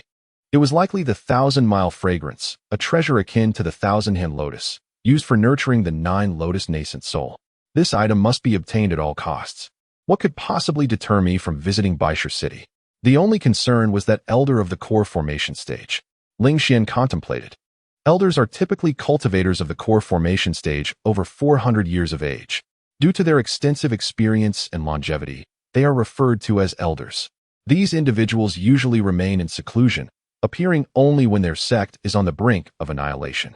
The number of elders is exceedingly scarce. The 5 doors of Su Njing must certainly possess elders, yet their true count has never been disclosed. Some first-rate sects, renowned for their formidable strength and long-standing heritage, also harbor elders. The Baihe sect is one such establishment. The elders of the Qingxian sect have, for the most part, perished in the fierce battles against the Tianshui sect, and those remaining have all succumbed to the passage of time over the past 50 years. Thus, the Qingxian sect is devoid of elders. Typically, elders are at the pinnacle of the Golden Core realm, possessing profound experience, extensive knowledge, and battle-hardened prowess, often surpassing the strength of younger counterparts at the same level. However, every engagement they partake in accelerates their aging, akin to sacrificing their lifespan for combat, which makes them reluctant to engage lightly. The Baihe sect's decision to deploy an elder against me clearly indicates their intention to ensure my capture. Yet, there are strategies to contend with such individuals. Ling Xian is acutely aware of the strengths and weaknesses of elders. They possess formidable power and rich combat experience, but their Achilles heel lies in their inability to sustain prolonged battles. By avoiding direct confrontation and employing a strategy of attrition, it is indeed possible to wear down an elder without direct conflict. Should this elder meet their demise, it would undoubtedly deal a staggering blow to the Baihe sect. In that event, the Qingxian sect could seize the opportunity and mount a vigorous assault on the Baihe sect. Consequently, the 3 branches of Feishuang sect, Shuihe sect, and Baihe sect would be effectively severed. Even if the Tianshui sect were loath to intervene, they would have no choice but to take the field themselves. The plan is set. Now we await the arrival of that day. Ling Xian's expression remains serene. Chapter 135. So it was him? In the deepest recesses of the silent Xuanshuang cave, time trickled away like grains of sand. The azure lotus heart fire blazed fiercely. At a certain moment, a vast expanse of frost suddenly began to melt. Ling Xian's expression brightened with mild delight as he promptly investigated. It turned out that the ice serpent's body was already mostly hollow. No wonder it had melted so swiftly under his influence. Ling Xian shook his head slightly. Peering into the void, he discovered that the ice serpent's interior was indeed nearly empty. Its bones were reduced to but a few, and its veins were pitifully scarce. Only a modicum of ice serpent blood remained, resolutely frozen within its body. Upon rough estimation, there was merely enough to fill 2 jars. He wondered if that would suffice for his consumption. Ling Xian felt a twinge of sentimentality, having expected a more bountiful source of blood. The maintenance of his demonic armor also required blood. Alas, it seemed this meager supply might not satiate the voracious appetite of such a gluttonous entity. Time slipped away rapidly. In the blink of an eye, a month had passed. Ling Xian sat quietly in his chamber, diligently refining the potent energy of a nourishing essence pill. This particular essence pill was not the one given to him by Nangong Yun, but rather one he had obtained after vanquishing Feng Lizhan. Found within the confines of his storage ring, Feng Lizhan had been reluctant to consume it all, leaving two behind, which fortuitously benefited Ling Xian. As described by his life panel, upon ingesting the essence pill, he immediately felt the long-standing bottleneck that had confined him begin to loosen. Eventually, the blockage burst open, and Ling Xian's internal aura surged dramatically. The Inferno Golden Pill expanded significantly, its weighty brilliance radiating as flames soared and thick smoke coiled around it. It was far more substantial than the golden pills of ordinary cultivators. He had reached the pinnacle of the golden core stage. Ling Xian felt a rush of exhilaration in his heart and promptly rose to step outside. Breathing in the fresh air, he smiled. He strode swiftly from his abode. But after only a few paces, he overheard two deacons nearby engaged in conversation about a certain matter. It is said that recently, the fragrance wafting from Baishur city has been enchanting, yet no one knows what has transpired. Many speculate that a great treasure has emerged, while others conjecture it might be the 1,000-mile fragrance, the most suitable item for nurturing the nascent soul. Numerous golden core cultivators have already set off in that direction. It is a pity. If we were of the golden core realm as well, we could venture forth, and perhaps such fortuitous encounters might grace us. Have any elders from our sect gone? How could that be? Just think of how rapidly our sect has been expanding. So many enterprises and cities require guardianship. There are simply no elders available, and they naturally cannot involve themselves in such matters.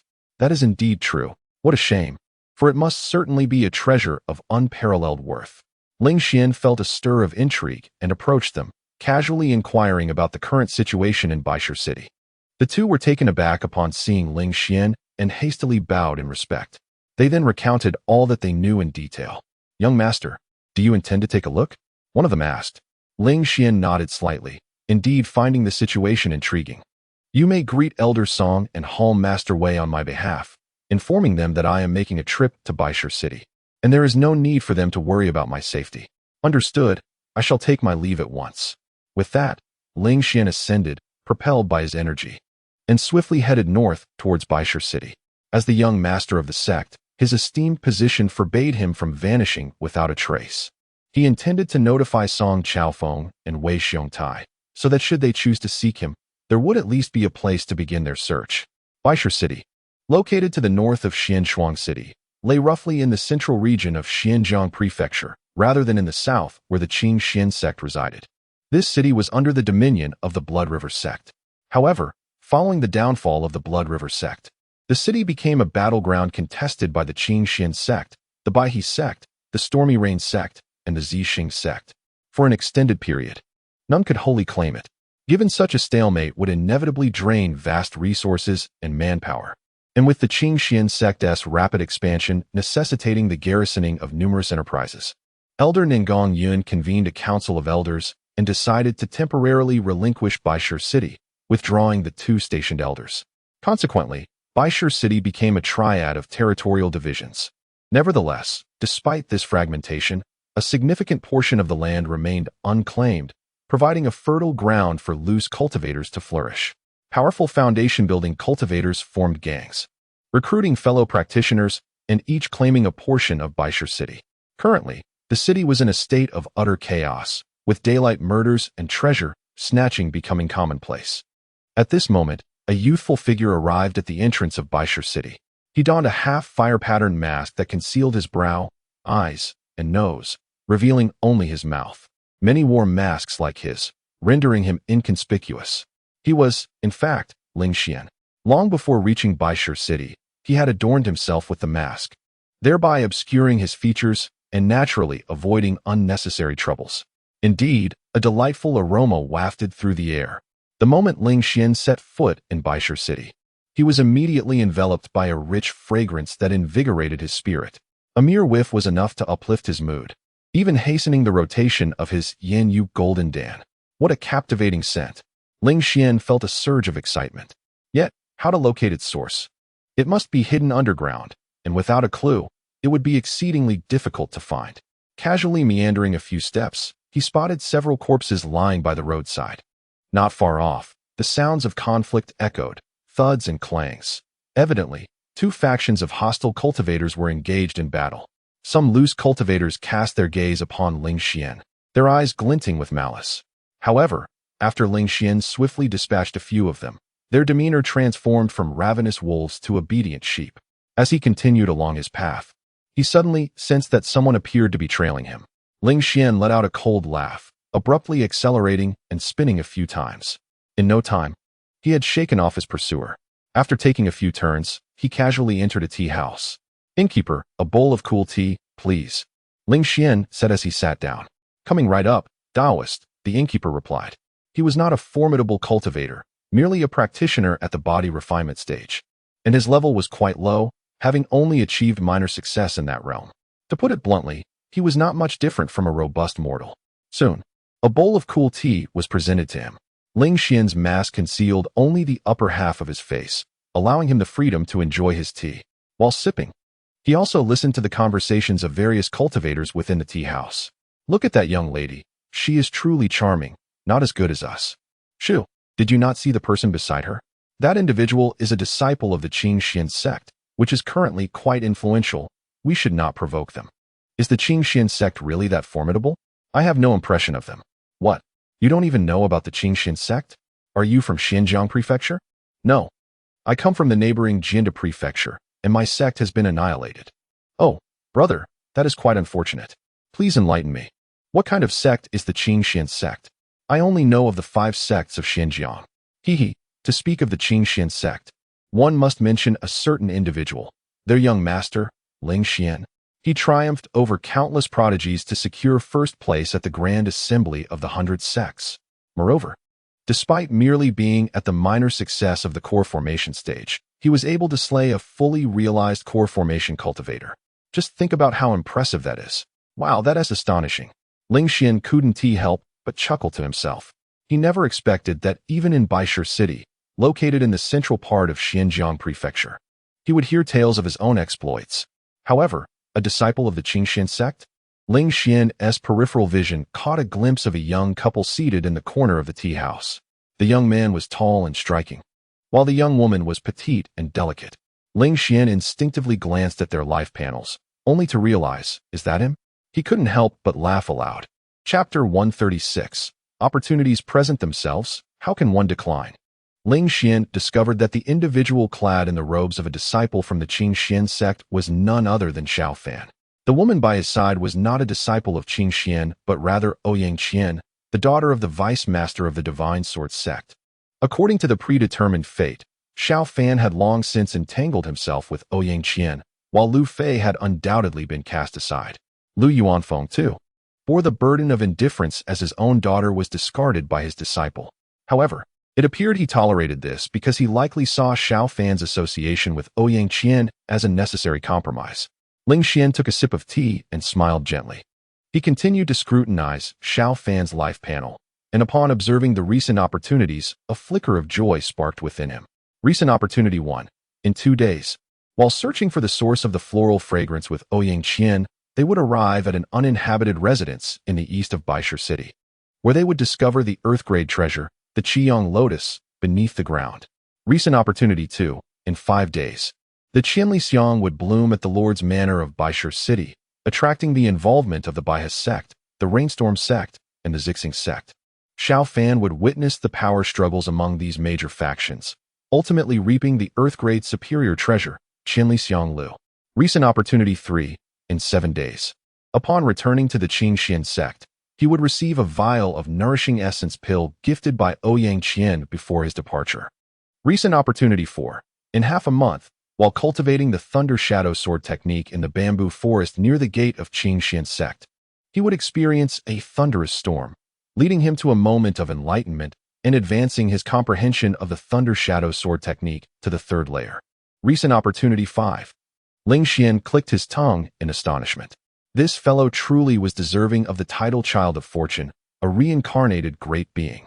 Although he had yet to unlock the memories of his past life, opportunities continued to present themselves one after another. During the pursuit of Qianli Xiang, he inadvertently obtained the Qiyang Lotus, and subsequently, something even more precious than Qianli Xiang, the Qianli Xiang Lu. The Qiyang Lotus was one of the treasures capable of nurturing a 9-layer lotus platform, possessing the ability to refine the physical body and accelerate the growth of vitality. Qianli Xiang Lu, on the other hand, was exceedingly rare. It required the Qianli Xiang to mature for a century without any disturbance to condense into a single drop of essence. Its effect was to permanently enhance the speed of spiritual power recovery. For someone like Ling Xian, who possessed vast spiritual power, this benefit was immeasurable. Once refined, the amount of spiritual power he could recover in mere breaths would likely surpass what others could regain in dozens of breaths. Such a treasure, if left for others, would be a waste of its potential. I feel almost embarrassed by the abundance of opportunities presented so generously. Nevertheless, since fortune has graciously come knocking, I cannot refuse it. After all, a gift, no matter how modest, carries profound sentiment. Ling Xian smiled faintly. He promptly tossed a low-grade spirit stone to settle his bill and departed. The shopkeeper was overjoyed, quickly accepting the stone and bowing deeply to Ling Xian's retreating figure. The cool tea, enriched with numerous valuable herbs, was refreshing and invigorating. Yet, even so, a jar of this cool tea could barely fetch 2 low-grade spirit stones. The small stone Ling Xian cast aside could purchase half a jar of the tea. He naturally felt immense gratitude towards Ling Xian. Xiao Fan took a large gulp of cool tea, gazing at the departing silhouette, instinctively overwhelmed by a sense of dread. That figure appeared so familiar. Could it possibly be Ling Xian? No, that cannot be. He should still be in seclusion within the Xianshuang cave. I am out here seeking opportunities, and he is entirely unaware of my pursuit, let alone following me. Surely, it cannot be him. The treasures of Baishir City are destined to be mine. As night fell in Baishir City, at the Tongfu Inn, a slender woman stood atop the roof, gazing at the night sky. Her features were exquisite, her beauty captivating, rendering her age indiscernible. Behind her stood 3 elders of the Jedon realm, 2 of whom appeared to be in their 40s or 50s, adorned in the blue and white robes of the Bias sect. The third, shrouded in a black robe that obscured his entire form, revealed a frail figure with white hair, his face marred by age spots. He was the sect leader. The 3 cultivators bowed respectfully towards the graceful woman. "What news do you bring?" she inquired calmly. One of them responded. After the news of the peculiar floral scent in Baishir City spread, Ling Xian has emerged from his seclusion and arrived here. However, upon entering Baishir City, he sensed he was being followed and managed to shake off our people. The only detail we have is that he wore a half-mask adorned with fire patterns. The woman replied with composure, "We, the Baihas sect, have been operating discreetly in Baishir City for years and possess an extensive intelligence network. Inform the wandering cultivators to keep a lookout for this individual. We must locate him within 3 days."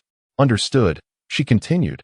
Moreover, with the news of the floral scent circulating, it is likely that many first-rate sects have arrived. We must secure the Qianli Xiang before they do. This item is a crucial foundation for Sect Master Zhuang's nascent soul cultivation and cannot be compromised. Her subordinates bowed and departed. Once they had left, the elderly man, who had remained silent, finally spoke. "Xinyue, do you not desire the Qianli Xiang, such a precious treasure?" Xinyue, the sect leader of Baihe, sighed softly. "I am merely at the peak of the Jedon realm, not yet at its pinnacle. I do not currently require treasures for cultivating the nascent soul. In comparison, securing the support of the Tianshui sect with such treasures is far more vital." The elder furrowed his brow. Is the Qingxian sect truly so formidable? When I entered seclusion 40 years ago, they had already weakened to a second-rate sect. Xinyue offered a wry smile. "Second uncle, the Qingxian sect has undergone too many transformations. Ling Xian has acquired the formidable crystal forging technique and imparted it to the Qingxian sect. Now, their business encompasses the entirety of the southern region of Xinjiang Prefecture. Feng Lianshan, the leader of the Blood River sect, a distinguished practitioner at the pinnacle of the Jedon realm, was slain by Ling Xian. If the Qingxian sect continues on this trajectory, within 3 years, it will rise to stand alongside the Tianshui sect, reclaiming its position among the 5 sects of Xinjiang. What fate awaits our Baihe sect, having once betrayed the Qingxian sect? The elder fell into a profound silence. In those days, the Qingxian sect stood as one of the 5 sects of Xuanguang, with the Baihe sect consistently serving as a first-rate faction under its banner. Ever loyal and obedient, the Baihe sect followed the Qingxian sect's commands without question. However, as the Qingxian sect gradually fell into decline, the Baihe sect began to harbor ulterior motives.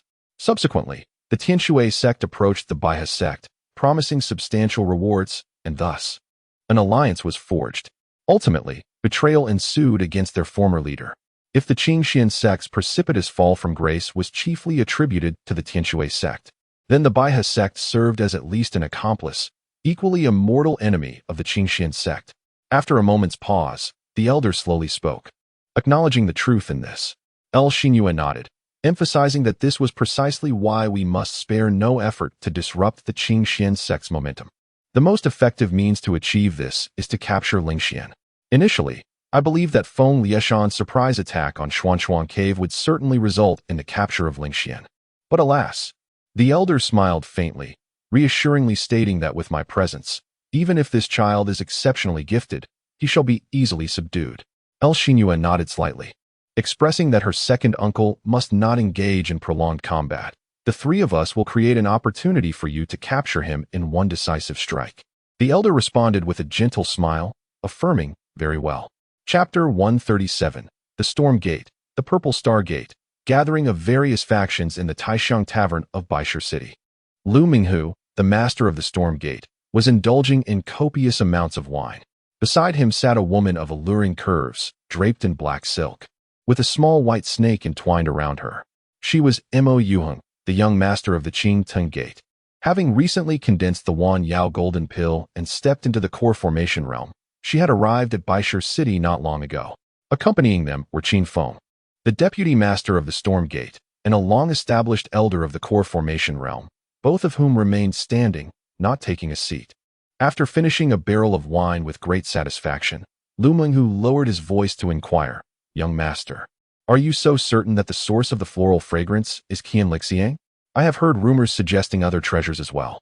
"Those treasures cannot be used to nurture the nascent soul," Mo Yuheng replied with a light laugh. "Have you forgotten my constitution? These little creatures beside me are exceptionally sensitive to the sense of heavenly materials and earthly treasures." Lu Minghu chuckled, realizing his oversight. "Indeed, I neglected that point. My father already possesses 2 treasures for nurturing the nascent soul. Acquiring this Qianlixiang would grant him a 3rd, potentially allowing for the cultivation of 3 lotus nascent souls." Scratching his head, Lu Minghu continued, "By the way, I heard that Ling Xian has also come to Baisher City, but since his arrival, he has vanished without a trace." Mo Yuheng's eyes glimmered. "Oh, it seems we have an intriguing spectacle ahead of us. What do you mean by that?" Lu Minghu asked, puzzled. Gently stroking the small snake, Mo Yuheng smiled. 2 of the 3 first-rate sects under the Tianshui Gate have already perished, leaving only the Baihe sect remaining. The Tianshui Gate has long been eager to eliminate Ling Xian, yet due to their status, they hesitate to engage directly. Their only recourse now is the Baihe sect. Baisher City, once the territory of the Blood River Gate, has secretly been controlled by the Baihe sect for quite some time. Would they be unaware of Ling Xian's presence here? Furthermore, if I recall correctly, the news of the floral fragrance first originated from the Baihe sect, did it not? Lu Minghu scratched his head again. Yes, those who spread the news appeared to be loose cultivators, but in truth, they were affiliated with the Baihe sect. I had already uncovered this. Exactly, Mo Yuheng affirmed. The Baihe sect's proclamations are likely an attempt to lure Ling Xian out from the Qingxian Gate. I fear we shall soon witness a grand performance of the Baihe sect attempting to capture him. Lu Minghu pondered for a moment. If Ling Xian truly falls into their trap, shall we assist him? Mo Yuheng blinked playfully. Fall into their trap? Master Lu, Ling Xian's current strength is already on par with yours. The Baihe sect would find it challenging to capture him without deploying more than 10 elders. Lu Minghu chuckled in astonishment. Mo Yuheng smiled. Unless the Baihe sect brings that elder along, capturing Ling Xian is utterly impossible. However, my father has received intelligence indicating that the elder has been in seclusion and has never left the sect. This time, the Baihe sect was represented by only 4 individuals, including Lu Xinyue, who arrived at Baisher City. They likely possessed other means, perhaps formations. Yet to think they could ensnare Ling Xian with such tactics was to underestimate him gravely. Lu Minghu nodded repeatedly, recalling how Ling Xian had employed a chilling array in the Xuanshuang cave to significantly weaken Feng Lianshan and his companions. He undoubtedly had considerable expertise in formations. Mo Yuheng smiled, indicating that we should merely enjoy the show. Understood. In Baishur City, at the city lord's residence, a tall, middle-aged man stood quietly, gazing into the pitch-black night sky. Clad in a noble purple robe intricately woven with golden threads at the collar and chest and embroidered with bright, twinkling stars on the front and back, he was none other than Yang Tianxing, the master of the Zixing sect. Behind him, two men stood silently, not uttering a word. They, too, wore purple robes, exuding an aura of formidable strength, evidently cultivators of the Dan formation stage. After a moment's silence, Yang Tianxing slowly spoke. Have the Baihe sect and the Stormy Rain sect arrived? The elder of the Zixing sect on the left replied, Master, for individuals from the Baihe sect have come, including the sect leader Lu Xinyue. The other three are elders of the Dan formation stage. As far as we know, one of their elders remains in closed-door cultivation and has not emerged. The elder on the right continued, the Stormy Rain sect sent 3 individuals, including the sect leader Lu Menghu, the deputy sect leader Qin Feng, and a Dan formation elder. However, someone has spotted Mo Yuan, the young master of the Qingting sect. Also arriving at Baishur City, they are likely to be in league. Yang Tianxing raised an eyebrow, noting that the Qingting sect, which had been quiet, was now taking direct action. He instructed his subordinates to expedite the search for the elusive Qian Lixiang, ensuring they found it before the Baihe sect and the Stormy Rain sect. Understood. The 2 elders of the Zixing sect responded solemnly. Master, there are reports that Ling Xian, the young master of the Qingxian sect, seems to have also arrived in Baishur City. Should we? The elder on the left suddenly inquired. Yang Tianxing's gaze flickered. The Zixing sect had always been closely aligned with the Leihua sect, which had previously experienced minor conflicts with the Qingxian sect over the Leijing mine. Though they had not openly severed ties, some underlying tensions undoubtedly existed. Capturing Ling Xian and presenting him to the master of the Leihua sect might yield significant benefits for Yang Tianxing. However, such an action would irreparably offend the Qingxian sect. The question of how to proceed was of paramount importance. Yang Tianxing wished to avoid antagonizing his superior, the Leihua sect, while also refraining from engaging in conflict with an equally matched Qingxian sect. After much contemplation, he ultimately shook his head. We shall observe the developments. If Ling Xian foolishly chooses to interfere and obstruct our plans, we shall seize him without hesitation. The 2 elders of the Zixing sect immediately comprehended Yang Tianxing's intent and nodded in agreement. Meanwhile, in the eastern part of Baishur City, Ling Xian wandered around for a while and soon located the long-abandoned residence. He effortlessly opened the door and stepped inside. The interior was quite ordinary, lacking any objects that exuded spiritual energy. Judging by the decor, the owner appeared to be a hunter. Ling Xian took a deep breath, and his senses were suddenly invigorated. The fragrance of flowers here seemed to resonate with the aroma that permeated the entire city. However, upon closer inspection, he discerned that the floral scent here was far more intense, rather than the refreshing fragrance that enveloped the city. Ling Xian unleashed a few strands of spiritual energy, effortlessly shattering the floor beneath him. With his current cultivation, he could easily open such rocky ground without making a sound. With a leap, he plunged into the cellar. The air in the cellar was thick with the stench of decay. It housed a considerable amount of sweet potatoes, and dried meat, likely stored by mortals to endure the winter. Yet, the owner of this abode would no longer return, and even the most resilient provisions would eventually succumb to rot. Amidst this decay, however, wafted a remarkably rich fragrance. Ling Xian's gaze was immediately drawn to a palm-sized crimson flower, thriving amidst the decaying plants and dried meat. It flourished in filth, yet emanated an exquisite aroma. Ling Xian marveled at the wonders of the world. Taking a few steps closer, he plucked the fiery sun lotus. After a moment of contemplation, he summoned his spiritual energy, cleansing the rotting odor from the space. Then, he simply sat on the ground, preparing to refine the fiery sun lotus. Chapter 138. The fragrance of flowers spreads far, and treasures emerge. Ling Xian gently plucked the petals of the Qiyang lotus, consuming them as one might savor a crisp chip. Instantly, a torrent of medicinal energy surged within him. a sensation markedly different from the previous experience of refining the thousand-hand lotus. If that had felt like a gentle stream, this was akin to a raging mountain flood. The Qiyang lotus, as recorded in the Flame Prison Annihilation Sutra, is among the more than 60 earth-grade treasures suitable for nurturing a 9-tier lotus seat. Its suitability lies in the profound fire spirit energy it embodies. After a night had passed, Ling Xian completely refined the Qiyang lotus, without wasting a single iota of its spiritual essence. Upon introspecting his dantian, he immediately beheld the emergence of a second lotus seat beneath his golden dan. Atop the Tao platform, this new lotus seat, vibrant crimson and fervent, appeared at first glance like flames flickering, yet it was the red petals that spun incessantly. As Ling Xian attuned himself to this new energy, he felt his physique swell significantly, and the flow of blood and qi surged with renewed vigor. Thus, should he sustain injuries, his healing would surpass previous speeds. The efficacy of this Qiyang lotus equated to that of 5 jade beads. It was time to depart. In 2 days, the 1,000-mile fragrance would bloom, and he needed to conserve his strength in preparation for that moment. With a leap, Ling Xian took his leave. As he stepped out of the residential area, a young couple strolled past him hand in hand.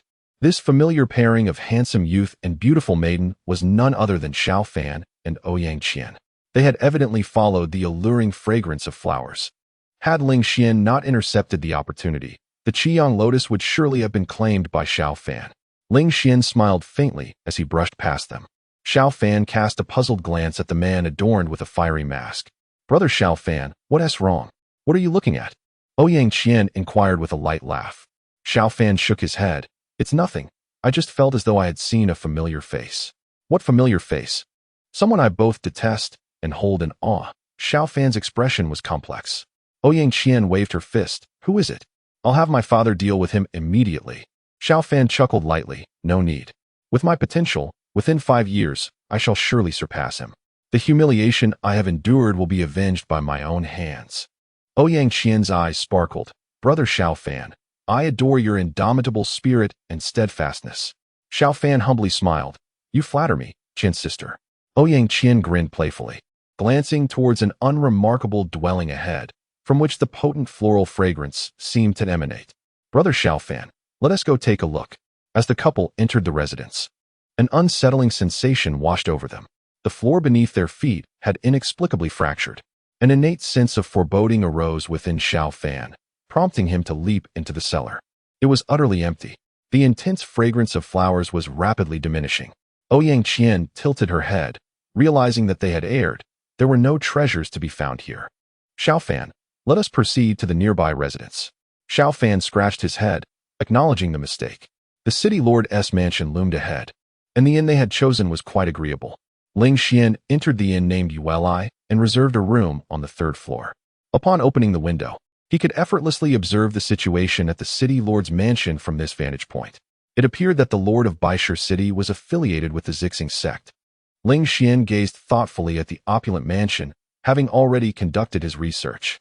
Though he might not be intimately familiar with the 3 factions in Baishur City, he had at least gleaned a general understanding. The Baihe sect and the Baoyu sect were well known, but the Zixing sect was relatively unfamiliar. This sect belonged to the Thunderfire sect and was a prestigious faction with a long lineage, rich in heritage, and boasting numerous formidable figures. In the struggle for control over Baishur City, the Zixing sect acted swiftly, assassinating the old city lord and installing one of their own as the new lord.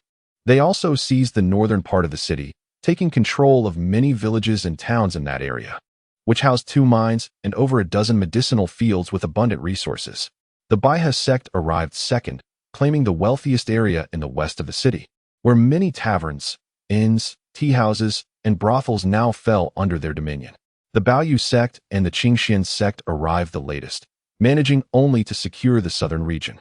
After deciding to withdraw, the Qingxian sect ceded their territory to the Baoyu sect through negotiation. The eastern region of the city remained untouched by any of the 3 factions, entirely in the hands of rogue cultivators. Moreover, in the corners inaccessible to the 3 factions, rogue cultivators were also active. Ling Xian speculated that many of these rogues actually had ties to the 3 factions. On the surface, they appeared as independent groups, but in reality, they served as proxies for the 3 sects, undertaking unsavory tasks on their behalf.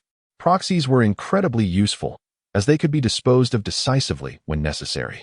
In fact, for the 5 sects of Xinjiang, the first-rate and second-rate sects that depended on them were not unlike these proxies. Ling Xian smiled faintly and chose not to dwell further on the matter. Instead, he settled onto his bed, consumed a nourishing pill, and began his cultivation. 3 days passed in the blink of an eye. During these days, the fragrance enveloping the city grew increasingly potent. From the core of the Golden Core cultivators to the common folk, a collective premonition arose. The treasure was indeed about to reveal itself.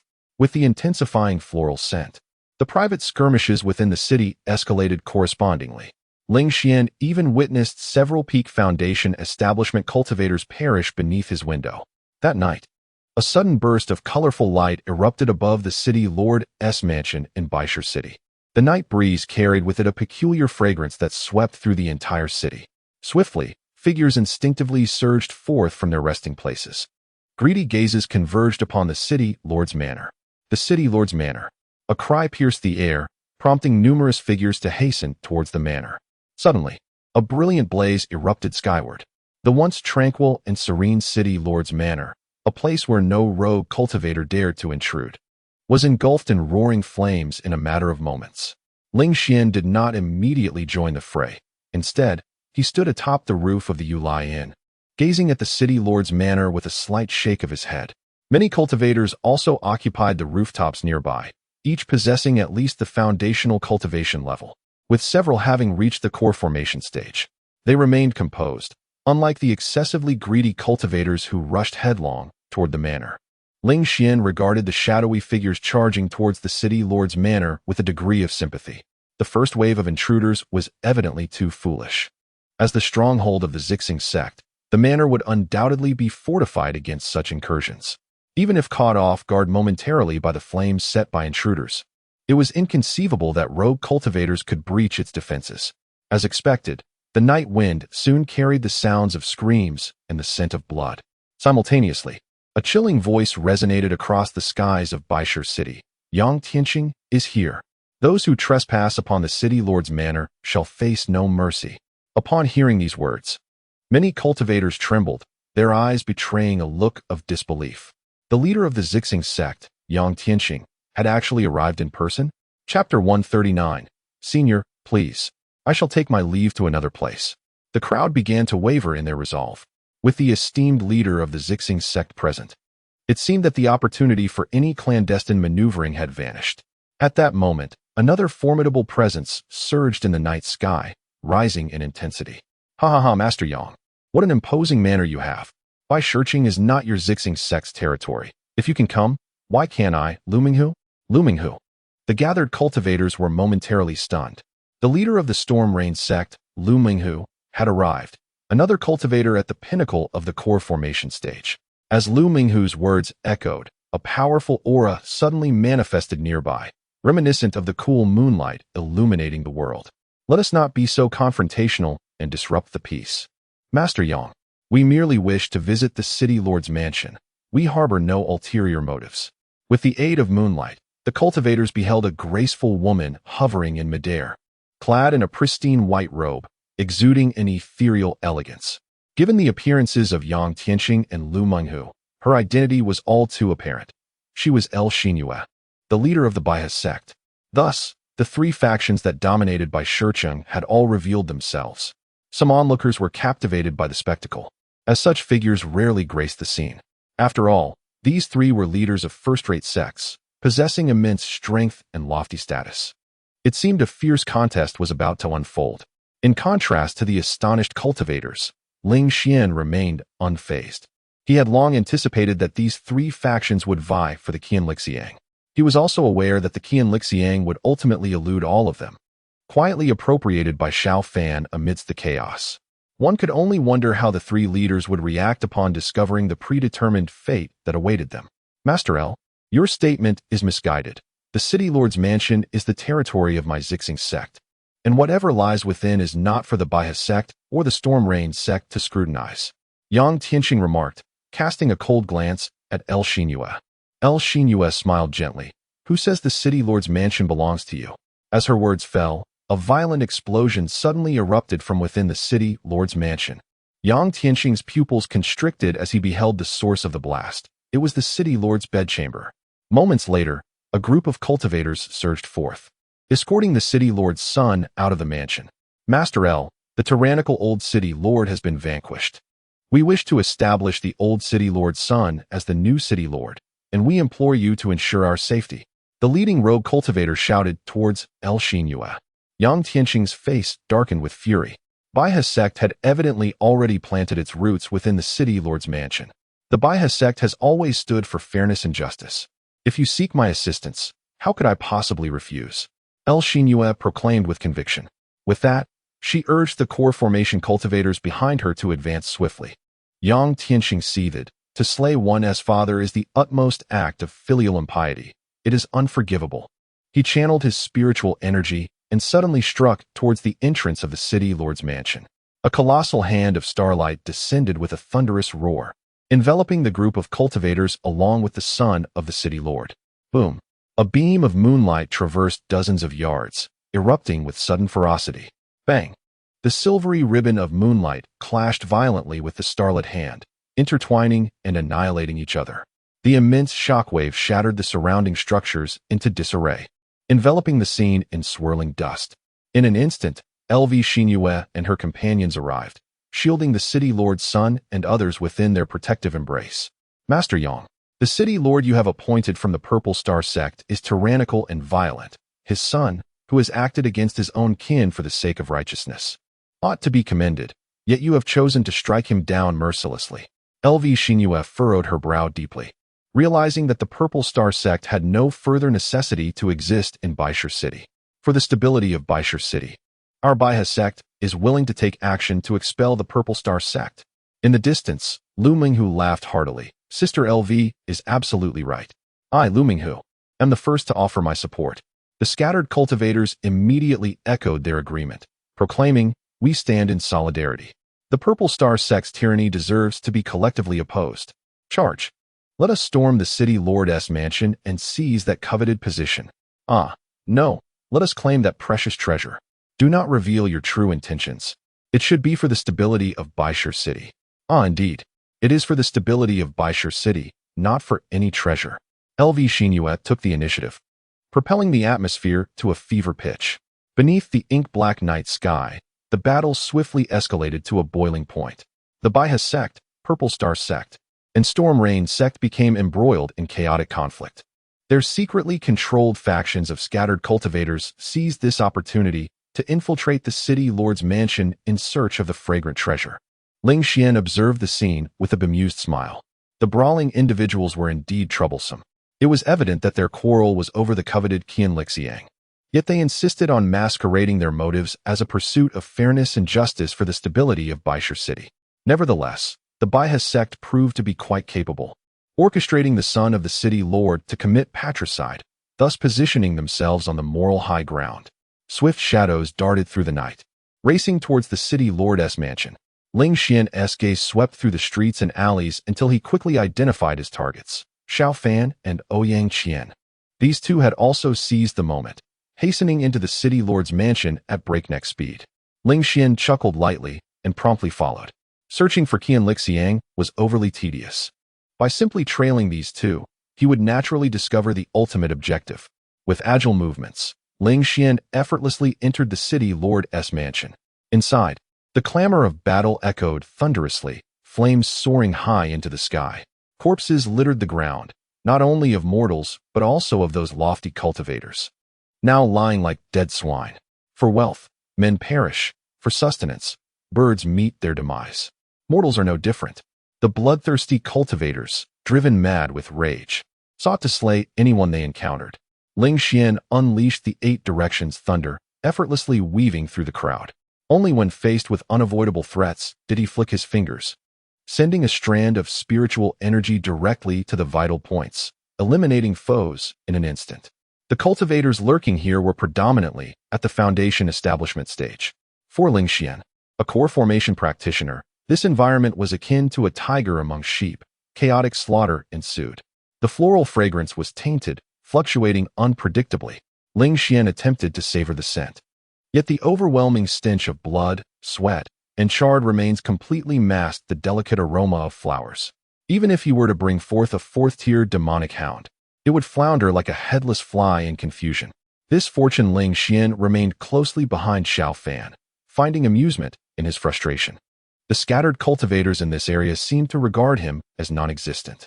Throughout the pursuit, Ling Xian observed that only 4 individuals dared to attack Xiao Fan. Strangely, 3 of them met their demise before their strikes could land. Unexpectedly backstabbed, struck by stray arrows, or crushed by burning beams from above, they perished instantly. The 4th, an overconfident Foundation establishment novice, was swiftly dispatched by Xiao Fan's sword. Was he heading towards the rockery? Noticing Xiao Fan's direction, Ling Xian felt a stir in his heart and hastened to catch up.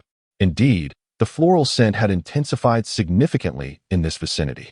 With several leaps, Ling Xian reached the rockery before Xiao Fan, striking the path ahead with his palm. Boom!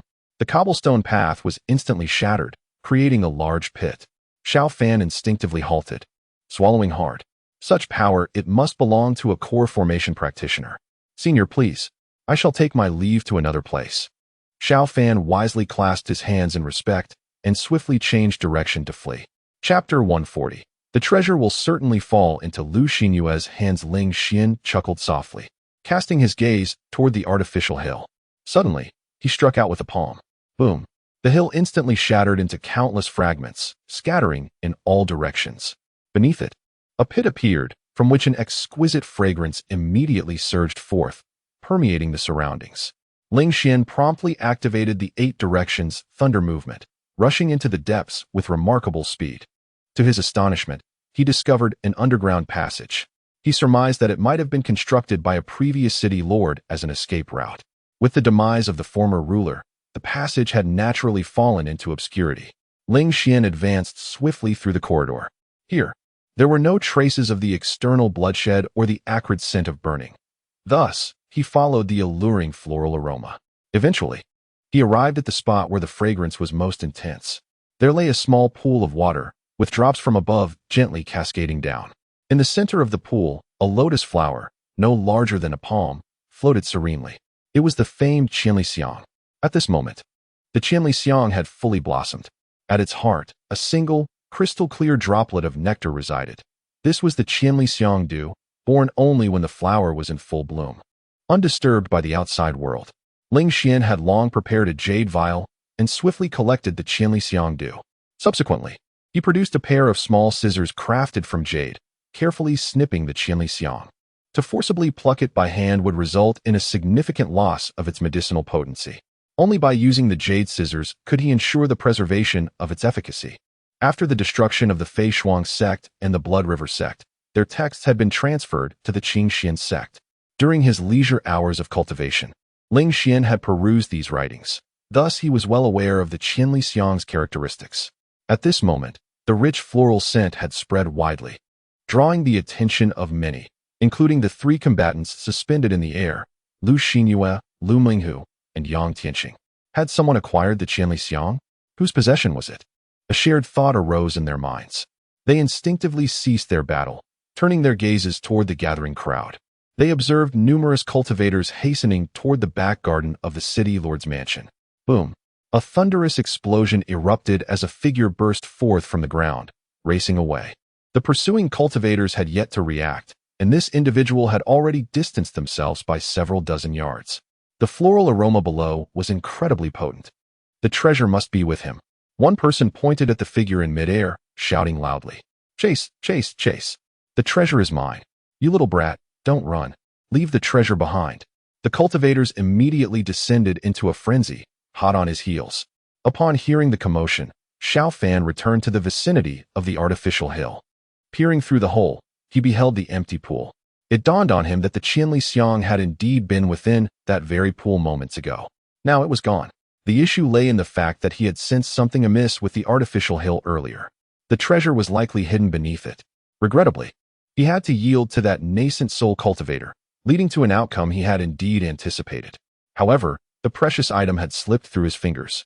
A sense of frustration enveloped Xiao Fan, leaving him quite despondent. The nascent soul cultivator was a complete stranger, Why did he evoke a sensation akin to facing Ling Xian? Xiao Fan, are you all right? Came the worried voice of Ouyang Qian from a distance. I'm fine. It's just that we can no longer be involved with that treasure. From now on, only the nascent soul cultivator can determine its ultimate fate. Xiao Fan sighed softly. Ouyang Qian chuckled lightly. It's all right, Xiao Fan. If there's anything you desire, just tell me. I have it here. I recall you only need 2 exquisite Qiantier treasures to condense a perfect golden core, right? I'll give them to you.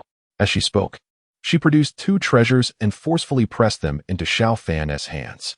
Xiao Fan was taken aback, but quickly accepted them, exclaiming, all right, Qianmei, your affection for me is indeed genuine. Ouyang Qian's face flushed crimson. Xiao Fan, you are too direct in your words. I need to find a quiet place to condense my golden core. Let us go? I will guard you. The 2 swiftly departed. Swish, swish, swish.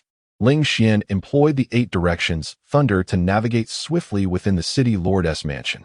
His objective was quite simple, to evade these pursuers and escape from Baishur City. The rogue cultivators were easy to shake off, being merely Foundation establishment practitioners, easily dealt with. However, the disciples of the 3 major sects would not allow him to depart so effortlessly. Naturally, having resolved to seize the Qianli Xiang, Ling Xian was prepared to confront these obstacles. Upon reaching the pinnacle of the nascent soul realm, he could eliminate peers of the same level in the blink of an eye. Even against fully realized nascent soul cultivators, he could overpower them. Faced with peak nascent soul practitioners, even if he could not defeat them, he could at least escape unscathed. Among the city's cultivators, the only one Ling Xian needed to be wary of was the nascent soul elder from the Baihe sect. At that moment, a beam of moonlight suddenly traversed several dozen zhang and came crashing down. Instinctively, Ling Xian dodged, effortlessly evading the attack. The moonlight struck a pavilion within the city lord's mansion, shattering it into fragments. The debris grazed Ling Xian's right leg, leaving a minor wound. However, such an injury was insignificant compared to his body's remarkable healing capabilities. Within mere breaths, the wound had already healed completely. From a distance, Lu Xinyue raised an eyebrow, quickly discerning that the opponent was also a nascent soul cultivator. Friend, this item belongs to Baishur City, and as an outsider, you should not take it. Lu Xinyue stated coolly. Ling Xian deliberately rasped his voice and chuckled. In this world, treasures belong to those who are fated to possess them. Are you Lu Xinyue, truly born in Baishur City, yet have the audacity to claim ownership? L. Xinyue, unfazed, continued, as a fellow cultivator of the core formation realm, I have no desire to cultivate enmity. Name your price. As long as it is reasonable, I am willing to purchase it. Ling Xian scoffed. Hee. The 1,000-mile fragrance is one of the treasures nurturing the lotus seed. It is worth half a nascent soul cultivator. If you wish to obtain it, offer me 10,000 high-grade spirit stones. El Xinyue frowned. It was evident that this fellow had no intention of relinquishing the 1,000-mile fragrance. Then you may perish, she coldly declared, suddenly waving her hand, unleashing 6 streams of moonlight that enveloped Ling Xian entirely in an instant. Yang Tianqing and Lu Minghu, who were hastening to the scene, furrowed their brows upon witnessing this. This was El Xinyue's signature move, the 6th layer of the Earth-level martial technique, Moonlit Skywalk, which could only be comprehended after mastering it to the 8th tier. With this technique, the 6 streams of moonlight could seal off every direction of the opponent. The moonlight was both gentle and frigid. Attempting to break free by brute force would only tighten the binding further. Of course, an overwhelmingly powerful force could indeed shatter the moonlight, but among cultivators of the same realm, none had ever achieved such strength. Lu Minghu and Yang Tianqing had both sparred with El Xinyue before. Their only strategy against this move was to evade as best they could. It seemed that the treasure was destined to belong to El Xinyue. Yang Tianqing's brow creased in concern, while Lu Minghu scratched his head, sensing that the masked rogue appeared quite confident.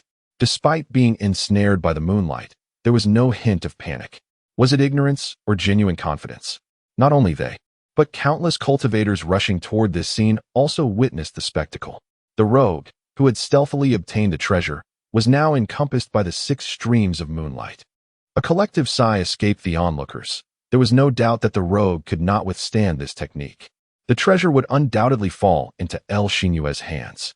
Chapter 141. The Ice Serpent Blood Demon armor in the midst of the air, faced with the 6 icy beams of moonlight, Ling Xian exhibited an extraordinary calmness. Is this technique truly formidable? He subtly summoned forth a surge of energy, and a deep purple-black demonic armor suddenly materialized upon his right arm, enveloping it entirely with a flawless fit. With a fierce grip, he crushed the blood packets nestled within his palm, causing the ice serpent blood to seep forth and be absorbed by the armor. Previously, during his confrontation with Feng Lizhan, Ling Xian had perceived that retrieving the ice serpent blood from his storage ring for the armor's consumption was rather sluggish. Consequently, he undertook minor modifications. It was, in essence, a simple adjustment. He fashioned small blood packets that hung from his cuffs, each containing 2 to 3 drops of ice serpent blood. These packets posed no hindrance to his movements and would not rupture unless he exerted a firm grip, allowing the blood to be released instantaneously for absorption by the armor. This innovation significantly reduced the time required, crucial in the fleeting moments of a fierce encounter. Boom! Instantly, the purple-black demonic armor underwent a dramatic transformation within the blink of an eye. It became imbued with a chilling aura, adorned with jagged ice spikes, and its surface was now covered in tightly interlocked scales. The armor, which had previously appeared to be forged from purple-black metal, now exhibited an entirely different visage. This astonishing spectacle did not escape the notice of El Xinyue, Lu Menghu, Yang Tianxing, and the other cultivators present. For reasons unknown, they all felt a faint sense of foreboding emanating from this peculiar armament, although they could not articulate the source of their unease. What is that? A form of spiritual artifact? Pondered Lu Menghu, scratching his head. Yet, why was it not enveloping his entire body, merely his right arm? Yang Tianxing furrowed his brow, suspecting it might be a gauntlet-type spiritual weapon. In the next moment, Ling Xian retreated a half-step, gathering power into his right fist. An unstoppable surge of immense force surged within his arm. As the 6 beams of moonlight converged upon him, Ling Xian unleashed a mighty punch. Boom! In the air, brilliance erupted, and chaotic currents surged forth. A violent shockwave radiated in all directions, causing nearby structures to crumble with a resounding roar. The once splendid lord's mansion now lay in ruins. As the onlookers gazed upward, they beheld the 6 beams of moonlight shattering into countless shards, vanishing like glimmering dust in an instant. However, the figure adorned with a mask bearing flame-like patterns remained unscathed. The crowd stared in disbelief, unable to comprehend the unfolding scene. For cultivators like Lu Menghu and Yang Tianxing, who had attained the core formation stage, their reactions were even more intense. Having previously encountered El Xinyue's technique, they understood its formidable power. Thus, witnessing the masked figure effortlessly shatter the 6 layers of frigid moonlight sent shivers down their spines. Did this not imply that they were no match for this individual? At this moment, Lu Xinyue's expression resembled that of someone who had encountered a ghost. Her most formidable move had seemingly no effect on this individual. Suddenly, her gaze shifted to the peculiar armor on his right arm, which appeared to be even more precious than the legendary Qianlixiang. Lu, do you still wish to retain me? Ling Xian rasped coldly. Lu Xinyue clenched her silver teeth and abruptly shouted behind her, "Surround him. His armor is the true treasure." Swish, swish, swish. Several figures materialized instantaneously, encircling Ling Xian from all sides. They were all elders from the Bias sect. Among them, one figure draped in a black robe obscured not only his face, but also his entire form. Ling Xian raised an eyebrow and smiled faintly. Indeed, as the leader of a sect, the opponent was not easily intimidated. His gaze inadvertently swept over the elder clad in black, while the others revealed their faces. This particular individual remained entirely shrouded. Ling Xian had sensed early on that this person's status was extraordinary. After glancing at his life panel, he quickly understood. This was the only elder of the Bias sect. Our Bias sect once lost a significant treasure, precisely such an armor. I suspect you were involved in the theft. Lu Xinyue's eyes gradually sharpened. I kindly request you to surrender the armor and return with us to Bias sect for further deliberation. Upon hearing this, Ling Xian's expression turned playful. Truly, she was worthy of her title as sect leader. Even when attempting to seize something, she sought to first frame him with a charge. Lu Menghu and Yang Tianxing exchanged glances, their expressions tinged with mockery. Why must they engage in such grandiloquent theatrics while merely attempting to rob someone? Among the onlookers, some astute individuals immediately saw through Lu Xinyue's ruse and scoffed. However, many others were taken in, believing her claims. After all, Baiha's sect had indeed experienced a theft of a precious treasure, but it was an entire suit of armor, not merely an arm guard. To rob is to rob. Why must you assign me a crime? Ling Xian chuckled lightly. Does Lu Xinyue truly believe that these individuals can confine me? Lu Xinyue smirked. You are undeniably powerful, though slightly inferior to me. However, today, in pursuit of Qian Lixiang, I cannot be without a contingency plan. Everyone attack. As her words fell, for cultivators at the core formation stage, including Lu Xinyue, lunged at Ling Xian. The figure in the black robe abruptly removed his cloak, revealing his true identity. The moment he did, both Lu Menghu and Yang Tianxing felt a jolt of shock. The elder. It was the elder from Baiha's sect who had been in closed-door meditation. How had he arrived? Wasn't it said he had not departed? They realized, with a chill, that this was a ruse by Baiha's sect to mislead others. Both of their expressions turned slightly cold. They had been outmaneuvered by Lu Xinyue. Even without the appearance of this masked rogue, Qian Lixiang would ultimately fall into Lu Xinyue's hands, for the elder's combat prowess was exceedingly formidable. Among the gathering of wandering practitioners, a segment recognized the elder, exclaiming in astonishment. It was unexpected that the Baiha sect would summon such a figure in their quest for the elusive Qian Lixiang. The masked man adorned with fiery patterns was doomed. Although he possessed the strength to shatter 6 lunar beams with a single punch, he was woefully unqualified to confront the elder directly. What a pity for that extraordinary magical armor. It seemed destined to fall into the hands of the Baiha sect. In the face of the encirclement by the Baiha sect, Ling Xian merely smiled faintly, and, before their onslaught could land, swiftly executed the 8 directions thunder movement. He had no need to engage the elder in a direct confrontation. In a flash, Ling Xian evaded the quartet's attack and found refuge among the residences outside the city lord's manor. His reflexes were astonishingly quick, as if he had foreseen the elder's summoning by the Baiha sect. Yang Tianxing pondered. Could he have sensed the impending threat? His agility and martial skills were formidable. Clearly at the pinnacle of the Xian tier, Lu Menghu remarked in surprise. Wandering practitioners often face limitations in both energy and resources. Typically, they prioritize the cultivation of techniques to elevate their realms, followed closely by the enhancement of offensive martial skills. Techniques and offensive martial arts constituted the highest levels of proficiency for these practitioners, with few exceptions. Agility-based martial skills were secondary, while defensive skills ranked last. After all, in the pursuit of life and treasure, the strength of one's attacks mattered far more than speed or defense. It was indeed remarkable that this wandering practitioner had acquired an agility technique of the highest caliber. Pursue him. We shall restrict his movements while leaving the execution to the elder, commanded El Xinyue. Understood. Chapter 142. In a fleeting moment, he would surely be unable to wield the magical armored gauntlet again. Thud, thud, thud. Ling Xian gracefully maneuvered across the rooftops of the residences in Whitestone City. With each landing, a mere 5 breaths would pass before the spot he had just occupied was obliterated by the pursuers, led by Lu Xinyue. Without regard for the lives of the city's inhabitants, they transformed the area into a wasteland of ruins and scattered corpses. Many wandering cultivators watched, their hearts heavy with pity. Is this truly the White River sect, which had always championed fairness and justice? Ling Xian maintained a constant distance from the members of the White River sect, occasionally glancing back to mock them. Lu Xinyue's chest heaved rapidly, revealing the fury within her. They had been pursuing this individual for the duration of an incense stick, only to find themselves perpetually trailing behind, unable to grasp even a single hair of him. The elders had nearly caught up on several occasions, yet each time, he would employ his agile techniques to swiftly create distance. Lu Xinyue keenly sensed his weakness and growled. After he employs that technique, the gauntlet transforms back to a purplish-black hue, indicating that he cannot utilize it again in a short span of time. We must restrict his speed with the explosive chi pills. He must not escape. Clenching her silver teeth, Lu Xinyue decided to use the explosive chi pills from the Blood River sect. The sect may have perished, but numerous pills remained in their storerooms, secretly trickling into the market. The White River sect had certainly acquired many as well. Upon consuming the explosive chi pills, the 2 elders immediately became invigorated.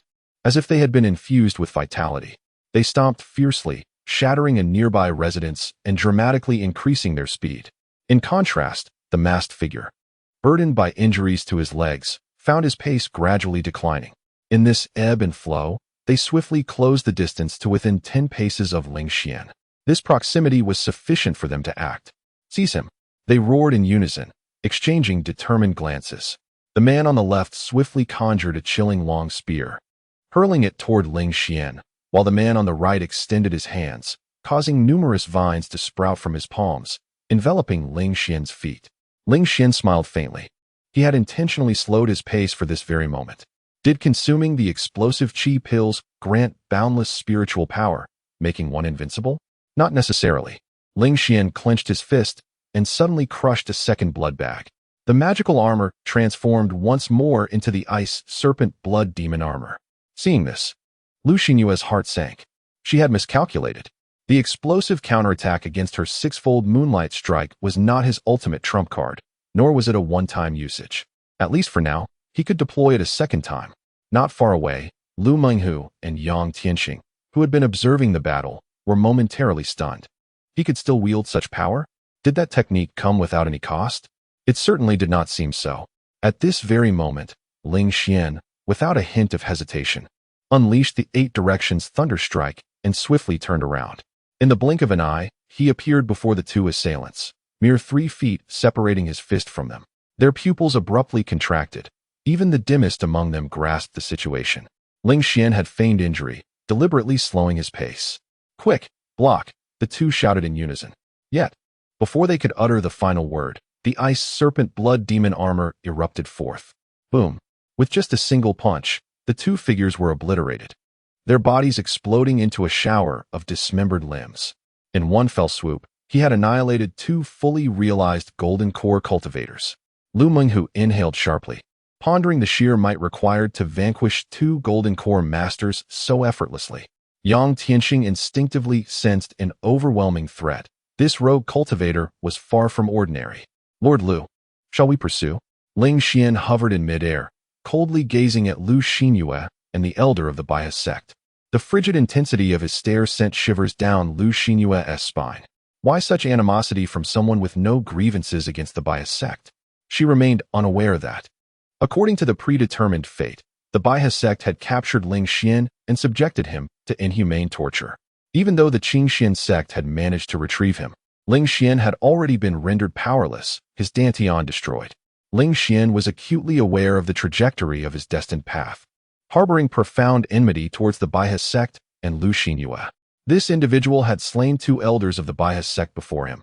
He could not be allowed to live. If he were not eliminated today, the Bias sect would be utterly humiliated. An elder approached Lu Xinyue, speaking in a grave tone. "I shall pursue him," restraining his movements, "while you take his life." Lu Xinyue inhaled deeply. "No, I have one final move. Even if he wields that peculiar demonic armor, it shall prove insufficient to withstand it." The elder faltered. "No, using that move will jeopardize your constitution and significantly diminish the success rate of birthing a nascent soul." Lu Xinyue resolutely replied, "As long as I remain steadfast in following the Tianshui sect, the Bias sect shall rise again. I must acquire the 1,000-mile fragrance and that extraordinary armor." The elder sighed softly. "Very well. You are the sect leader. I shall heed your command." Their conversation went unheard by anyone. Lu Menghu and Yang Tianxing speculated that Lu Xinyue might utter some token words to grant herself a graceful exit, thereby allowing the rogue to escape. Yet, Lu Xinyue remained silent, lightly tapping the rooftop of a nearby dwelling, her body accelerating instantaneously, resembling a bolt of lightning as she swiftly approached Ling Xian. Midway, Lu Xinyue recited an incantation, her fair visage suddenly devoid of color. At that moment, with the crescent moon hanging high above, a luminous aura enveloped her entire being, her presence surging dramatically. Lu Menghu and Yang Tianxing widened their eyes in astonishment. "This technique, she dares to employ it?" Lu Menghu inhaled sharply, a chill coursing through him. Yang Tianxing furrowed his brow deeply. The use of this move would undoubtedly compromise her foundation, significantly diminishing the success rate of birthing her primordial infant. L. Xinyue was willing to sever her own future merely to retain that rogue cultivator. On the ground, the rogue cultivators atop the roof began to whisper among themselves. Many had never witnessed such a technique before.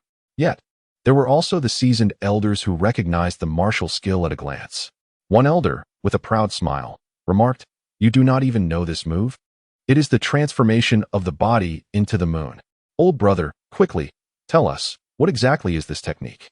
The surrounding cultivators were filled with impatience, their eagerness palpable, far exceeding any urgency felt in a bridal chamber. "I know you are anxious, but hold your horses and listen to me." The elder chuckled. "Are you familiar with the lunar ascendance technique? This is the most profound and esoteric martial skill of the Bias sect. The transformation of the body into the moon is the pinnacle move derived from the lunar ascendance technique, mastered at the 9th level. However, it is rarely employed, only invoked in critical moments of life and death. Why is that? Does it harm the body or deplete one's lifespan?" The elder chuckled knowingly, naturally. But this move does not consume lifespan. It depletes one's foundation. Using it once reduces the success rate of birthing a primordial infant by 30%. Use it twice, and you shall never hope to enter the primordial infant realm in this lifetime. Upon hearing this, the cultivators gasped in astonishment. No wonder El Shinua had refrained from using this technique earlier. Now, with 2 Baiha sect cultivators dead and no other options left, she was compelled to wield it. Just how formidable is the transformation of the body into the moon? Others inquired, unable to contain their curiosity. "You shall witness it shortly," the elder replied, gazing at the sky. There, the silvery moonlight emanating from El Shinua had swelled to an extraordinarily formidable level in just a few breaths, resembling a small moon. "Prepare to meet your demise," came El Shinua's icy voice amidst the radiance. Boom! El Shinua hurtled towards Ling Xian. In a fleeting moment, the onlookers seemed to perceive a small moon hurtling directly towards the rogue cultivator. It was a moon of unparalleled might, invincible and awe-inspiring. Chapter 143. The power of the gauntlet was indeed formidable, ultimately relying on external forces. The night sky was shrouded in darkness, heavy clouds obscuring the moon. The new moon, Lu Xinhua, briefly illuminated the land, casting a radiant glow over the vast white stone city, transforming it into a scene reminiscent of daylight. The cultivators gazed in astonishment at the moon, while the common folk knelt in reverence, bowing in worship. To them, was this not the work of divine beings? If 1 drop of ice serpent blood was insufficient, then 2. If 2 were inadequate, then 3. Ling Xian's gaze remained calm. "Transforming oneself into the moon? Watch as I shatter your moon." Buzzing filled the air as he clenched his fist, causing another blood pack to explode. This time, 3 blood packs burst in succession, releasing 9 drops of ice serpent blood into the demonic armor. The armor swiftly transformed, shifting from its purple-black form to that of icy spikes. Then, Ling Xian began to gather his power. As Lu Xinyue's strike was about to descend, he unleashed a powerful punch. Boom! The deafening roar echoed through the sky, blinding light erupting forth. The curious commoners, attempting to glimpse the battle between the 2 core formation cultivators, were immediately swept up in the aftermath of the strike. The dazzling brilliance nearly blinded them. Blood flowed profusely. Those of lower cultivation fared slightly better, experiencing only temporary blindness. Yet the searing pain in their eyes caused them to writhe in agony. Lu Minghu and Yang Tianxing squinted, unwilling to confront the blinding radiance directly. The light persisted for a while before gradually dimming. The elders of the Baiha sect quickly turned their attention to the unfolding battle, their expressions frozen in disbelief. It was not only him. The others, too, were left speechless, unable to trust their own eyes.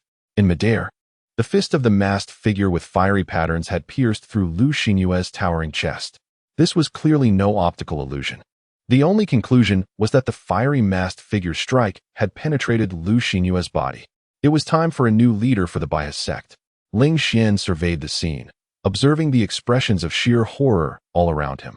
He casually seized Lu Xinyue's storage ring, uttered a parting remark, and executed the 8 directions thunder movement, placing his foot upon Lu Xinyue's lifeless body as he rapidly accelerated. In an instant, he created a distance of several dozen yards. The Baiha sect elder, consumed by rage, could not bear to witness Lu Xinyue's corpse crashing to the ground in pieces. He was compelled to abandon the pursuit of Ling Xian and rush to embrace Lu Xinyue's lifeless form. "Whoever you are, I will kill you. I must avenge you," he roared to the heavens, resembling an aged lion unleashing its furious roar.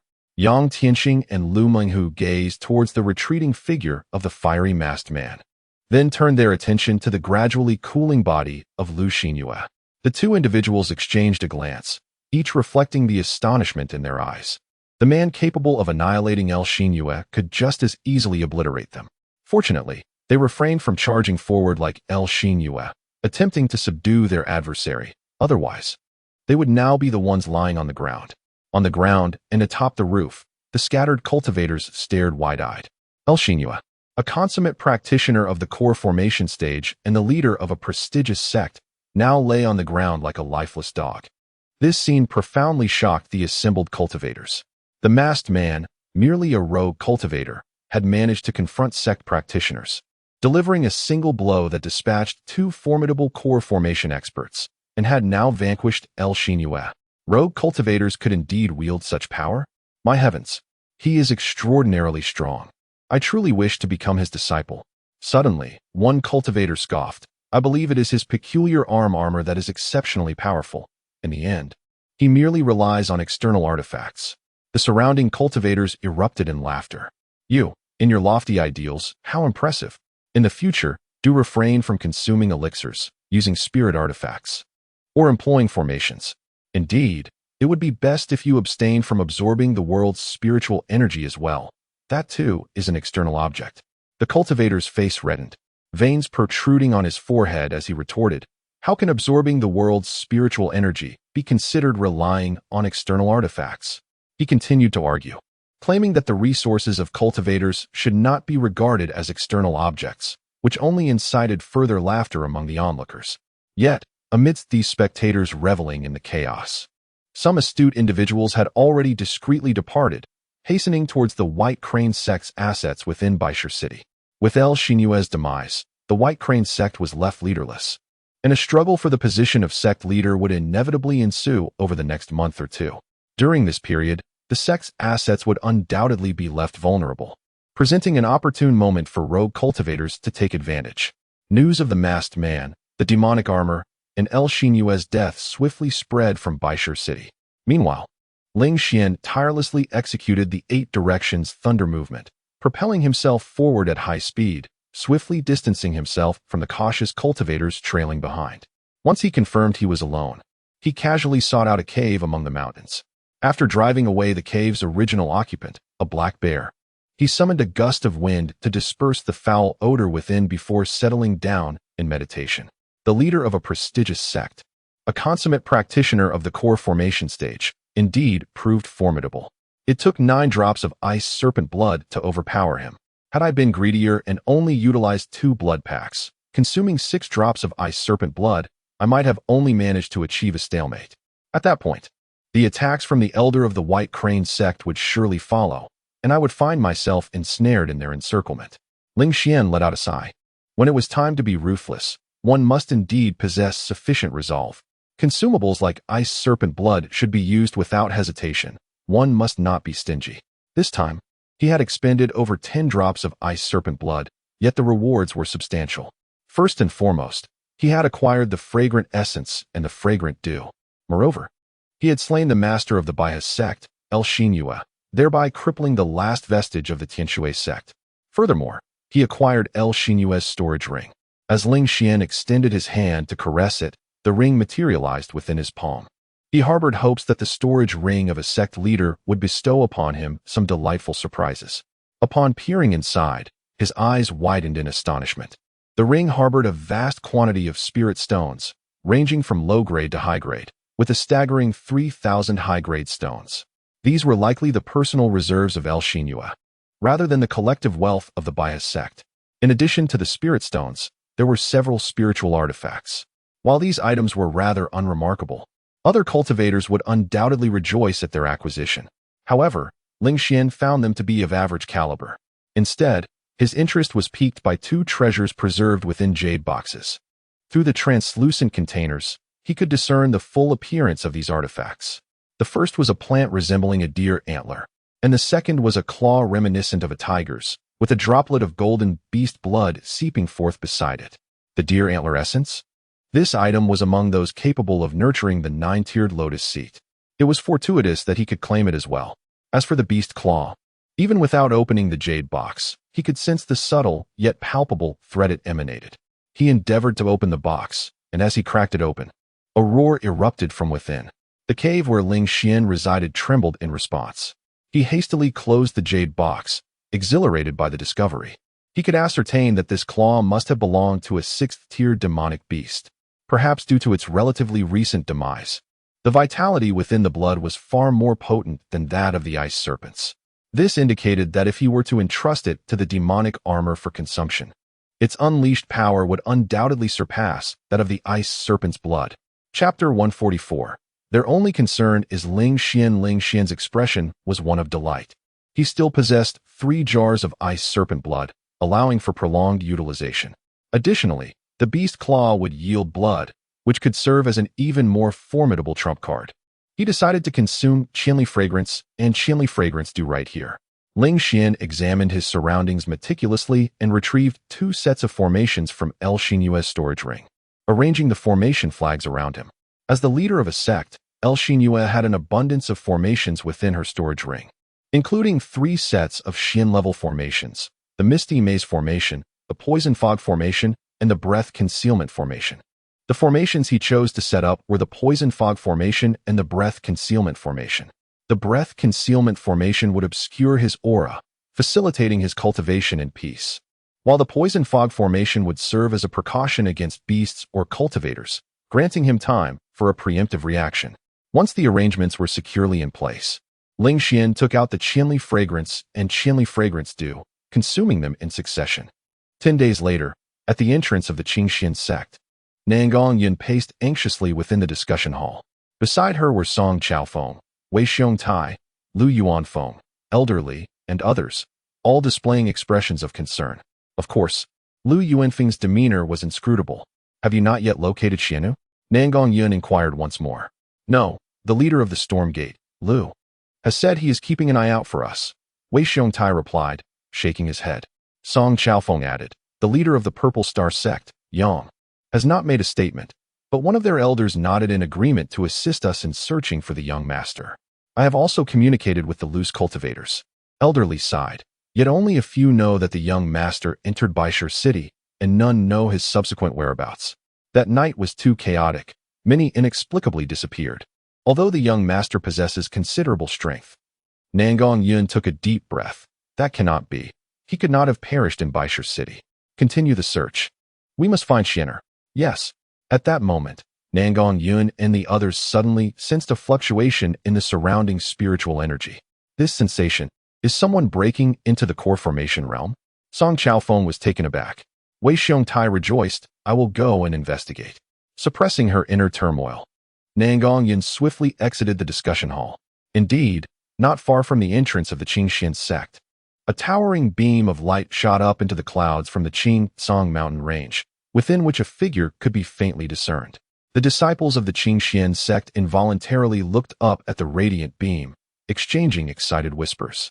Such a magnificent pillar of light could very well signify the formation of a perfect golden core. Lu Yuanfeng exclaimed in astonishment. "Who is it? Which peak disciple at the foundation establishment stage is attempting to break through to the golden core?" Elder Li's expression brightened. At this moment, the beam of light had persisted for over 100 breaths, gradually beginning to dim. The figure within the light slowly became discernible. "Is it him? I have some recollection," Nangong Yun remarked, raising an eyebrow as she recognized the young man. Lu Yuanfeng was momentarily taken aback before exclaiming with joy, "It is my disciple, Xiao Fan." Song Chaofeng and Wei Xiongtai both inclined their hands in respect, congratulating Deputy Sect Master Lu. Elderly let out a cold snort, offering his congratulations as well. Lu Yuanfeng smiled faintly, though his expression bore a hint of complexity. He was indeed elated that Xiao Fan, his disciple, had successfully condensed a perfect golden core and entered the golden core realm. However, the fact that Xiao Fan had cast aside his daughter to align himself with the daughter of the deputy master of the Divine Sword sect had become a source of inner turmoil for him. Thus, his feelings towards Xiao Fan were rather intricate. In midair, Xiao Fan slowly opened his eyes, feeling the surging power within him, overflowing with joy. "Finally, I have stepped into the golden core realm. Memories from a past life seem to surface in my mind. Whose memories are these? Who am I? I must find a moment to properly digest this. As Xiao Fan descended slowly, he furrowed his brow in contemplation. His disciples immediately gathered around him, filled with excitement. To their astonishment, the one who had condensed the golden core was none other than senior brother Xiao Fan. It appeared to be a perfect golden core. Many female disciples cast flirtatious glances his way. Xiao Fan reined in his thoughts and laughed heartily. You have not guessed wrong. It is indeed a perfect golden core. Another disciple spoke enviously, senior brother Xiao Fan. Who would have thought that after the succession of the young master, the second person to condense a golden core within our sect would be you? Our Qingxian sect truly has a promising future. Perhaps we can once again become one of the 5 sects of Xinjiang. Xiao Fan's smile abruptly froze. Why bring up Ling Xian? Just then, a voice from the outskirts of the crowd announced, the sect master has arrived. The disciples parted to clear a path. Nangong Yun, Song Chaofeng, and others approached swiftly. Upon seeing the enchanting sect master, Xiao Fan's heart skipped a beat. However, he knew the appropriate course of action and immediately knelt on one knee. I have seen the sect master. Nangong Yun, who had been unable to ascertain Ling Xian's whereabouts, appeared haggard. Yet her face broke into a smile upon realizing he had condensed a perfect golden core. Well done, Xiao Fan. From this moment forth, you shall be an inner elder of our Qingxian sect. Thank you for your guidance, sect master. Xiao Fan replied respectfully. Nangong Yun continued, elderly. Henceforth treat Elder Xiao with the respect befitting his status. Do not err in this regard. Yes, Xiao Fan was even more delighted. A talent like him, having condensed a perfect golden core at such a tender age, would surely earn him a different regard from Nangong Yun. Perhaps, in the future, there could be some extraordinary connection between him and the beautiful sect master. He was about to speak when suddenly, a jubilant shout echoed from the entrance of the mountain gate. Report to the sect master. The young master has returned. The young master is back, safe and sound. Upon hearing this, Nangong Yun's body trembled, and her weary countenance instantly radiated with vitality. In her beautiful eyes, there blossomed a joy far surpassing the delight of witnessing Xiao Fan condensing the perfect golden core. Shinner, Nangong Yun exclaimed, casting aside all her current concerns in a fit of excitement. She lifted her long skirt and hurried towards the entrance of the mountain gate, wishing she could transform into a streak of light and fly there instantly. Song Chaofeng, Wei Xiongtai, elderly, and the other elders were equally elated, hastening to follow suit. The young master has returned. It's a relief to know he is safe. Let us go see. During the young master's absence, I was terribly worried. Look at me. I haven't eaten for a quarter of an hour. In an instant, a throng of elders, stewards, and disciples surged towards the mountain gate. The crowd around Xiao Fan dwindled to a mere handful, countable on one hand. Moreover, Lu Yuanfeng, Lu Yunxian, and Lu Fei were all present, their gazes laden with complexity as they regarded Xiao Fan. Just moments ago, he had been basking in glory and satisfaction, but now he felt as if reality had delivered a harsh slap to his face. Nangong Yun, Song Chaofeng, Wei Xiongtai, and the others paid him no heed. Their sole concern was for Ling Xian. He had harbored hopes of cultivating a unique relationship with Nangong Yun, but those dreams seemed utterly fanciful now. Xiao Fan, from where did you derive the foundation for condensing the perfect golden core? Lu Yunxian suddenly inquired. Lu Fei fixed her gaze upon Xiao Fan with an intensity that radiated animosity. Xiao Fan chuckled awkwardly, struggling to find his words. Enough. Regardless, he remains my disciple. Do not press him so hard, Lu Yuanfeng interjected. Xiao Fan, go and rest. You must be exhausted from condensing the perfect golden core. Yes, thank you, master. Xiao Fan breathed a sigh of relief and quickly departed. Lu Fei's piercing gaze always made him feel as if he were sitting on a bed of thorns, leaving him unwilling to linger any longer. Chapter 145. It matters not if the treasure is unattainable, you must take care of yourself at the entrance of the mountain gate. As Ling Xian touched down, Nangong Yun, accompanied by a throng, hurried to his side. The beauty of the sect leader bore a weary expression, clearly having endured considerable anxiety for an extended period. Shinner, you have finally returned. Aye. Nangong Yun's eyes glistened with unshed tears. There were words she, as the esteemed leader, found inappropriate to voice publicly, yet she was certain Ling Xian understood her sentiments. Ling Xian nodded. Master, I have experienced some unexpected adventures, which delayed my return.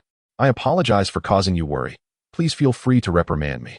Nangong Yin shook her head, grasping his hand. What matters is that you are safe. Come, let us retreat to my quarters. We shall have a proper conversation. With that, she took his hand, and they transformed into a streak of light, swiftly returning to the courtyard of the sect leader atop the mountain. Seeing the young master safe and sound brought relief to elderly. Everyone, disperse and attend to your own matters, he instructed with a wave of his hand. The death of El Xinyue at the hands of that masked man has thrown the Baihai sect into disarray. We can seize this opportunity to reap benefits. Wei Xiongtai whispered. Indeed, the sect leader surely shares this perspective. Let us gather a few elders and take as much as we can. Song Chaofeng nodded vigorously. Elderly added quickly, count me in. I have not forgotten the grievances Baihai sect inflicted upon my Qingxian sect in the past. The trio conferred as they strode purposefully out of the mountain gate. In the courtyard of the sect leader, Nangong Yuan held Ling Xian's hand, examining him closely. Only upon confirming his well-being did she exhale a sigh of relief.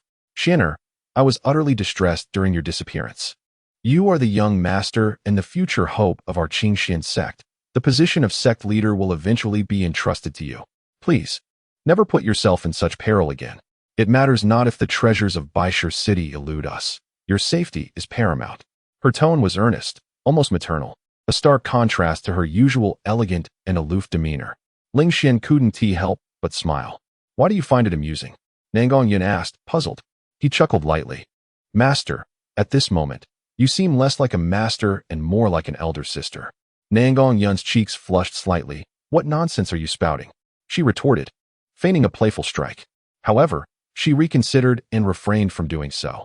With a huff, Nangong Yin demanded, now, tell me, where have you been for these 10 days? I utilized the entire intelligence network of Qingxian sect and still could not locate you. Ling Xian smiled. I indeed ventured into Baishur City, but I wore a mask to conceal my identity. That night, with the intoxicating fragrance of flowers and the chaos of competition, I found the situation too convoluted to involve myself. In the end, after witnessing that masked man slay El Xinyue, I fled Baishur City in pursuit, hoping to recruit him as an elder for our Qingxian sect. Nangong Yun's eyes sparkled with intrigue. A person capable of vanquishing El Xinyue must possess formidable strength. If we can bring him into our fold, it would undoubtedly bolster our Qingxian sect. Did you ultimately catch up to him? Ling Xian beheld her countenance and could not help but chuckle softly. Indeed, there was nothing to be gained. Not only was there nothing, but he had also cautioned me to keep my distance, leaving me with no choice but to acquiesce. Nangong Yun's eyes reflected a hint of disappointment. Yet her lips remained sealed. No matter, it is entirely understandable that this individual, accustomed to a carefree existence as a wandering cultivator, would resist the allure of joining a sect. The fact that he did not resort to violence against you is, in truth, a positive development. I had harbored some concerns that your unwarranted proximity might invoke his wrath. A smile played at the corners of Ling Xian's mouth. Although this excuse was of his own fabrication, witnessing the fluctuations of Nangong Yun's emotions brought him a certain amusement. And what of your fortuitous encounters? Nangong Yun inquired further. Ling Xian shrugged nonchalantly and promptly recounted the tale he had long conjured. It is nothing of great significance. While pursuing a golden-hued mouse, I inadvertently stumbled upon the remains of a cultivator within a concealed cave, and there I discovered a pure yuan recovery pill. Over the past few days, I have refined that pill and successfully ascended to the pinnacle of the core formation stage. In truth, his advancement to this stage had occurred earlier, yet he had chosen not to disclose this to anyone at the time. Now, he found himself on the cusp of the ultimate perfection of the core formation stage. Thus, sharing his progress seemed innocuous enough. Nangong Yun was taken aback. A pure yuan recovery pill? Such an extraordinary elixir, and you happened upon it. The recovery pill could be concocted by the 5 sects of Xinjiang, primarily circulating within their ranks, with only a limited portion occasionally bestowed upon first-rate sections. The Great Recovery Pill, however, was beyond the capabilities of the 5 sects of Xinjiang to produce and was typically procured from the larger sects of Yuzhou. As for the pure yuan recovery pill, it was exceedingly rare within the entire jurisdiction of Xinjiang, with scarcely a handful ever surfacing. It was said that within the grand sects of Yuzhou, the pure yuan recovery pill was a treasure of immense worth, rarely allowed to circulate freely. The more Nangong Yun observed Ling Xian, the more her satisfaction grew. Excellent. To have reached the pinnacle of the core formation stage so swiftly. It is merely a matter of time before you surpass me. Once you attain the peak of the core formation stage, I shall entrust the position of sect leader to you. Ling Xian chuckled softly, bemused by his mentor's reluctance to assume such a role despite her youth. Nangong Yun shook her head. My nature is indecisive. Under my stewardship, the Qingxian sect would at best maintain the status quo and fail to rise to prominence. Yet you are different. I see in you the hope for the Qingxian sect's ascendance. Ling Xian gazed at his beautiful mentor, feeling a warmth blossom within his heart. She truly cared for him. But let us set aside such matters for now. How has the situation in Baisher City developed? I have heard that the Baihe sect is in disarray. Will the Tianshui sect also make a move? Ling Xian asked casually. Nangong Yun nodded repeatedly, attentively recounting, of course. According to the intelligence gathered by our people, Tianshui sect at Shengshui Peak. This was the residence of the sect leader, Zhuang Macho. Typically, this place was also inhabited by Yin Shuiga.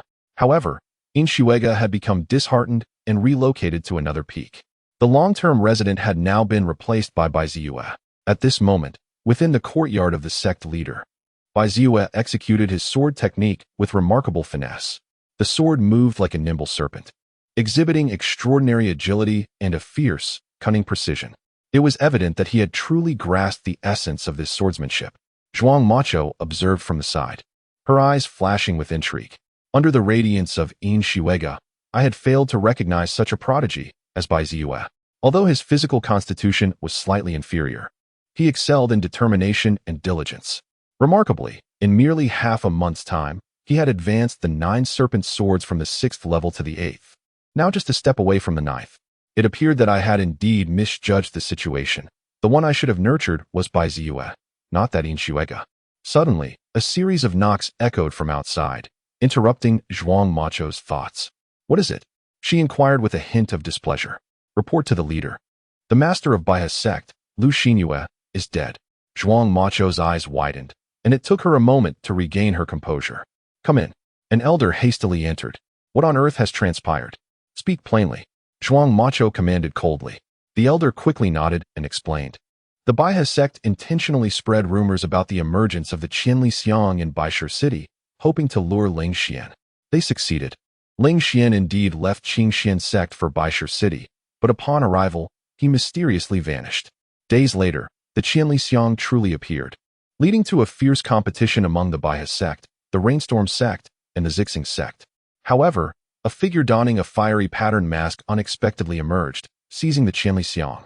Master Lu immediately pursued him, but in the end, that masked individual killed Master Lu and made a swift escape.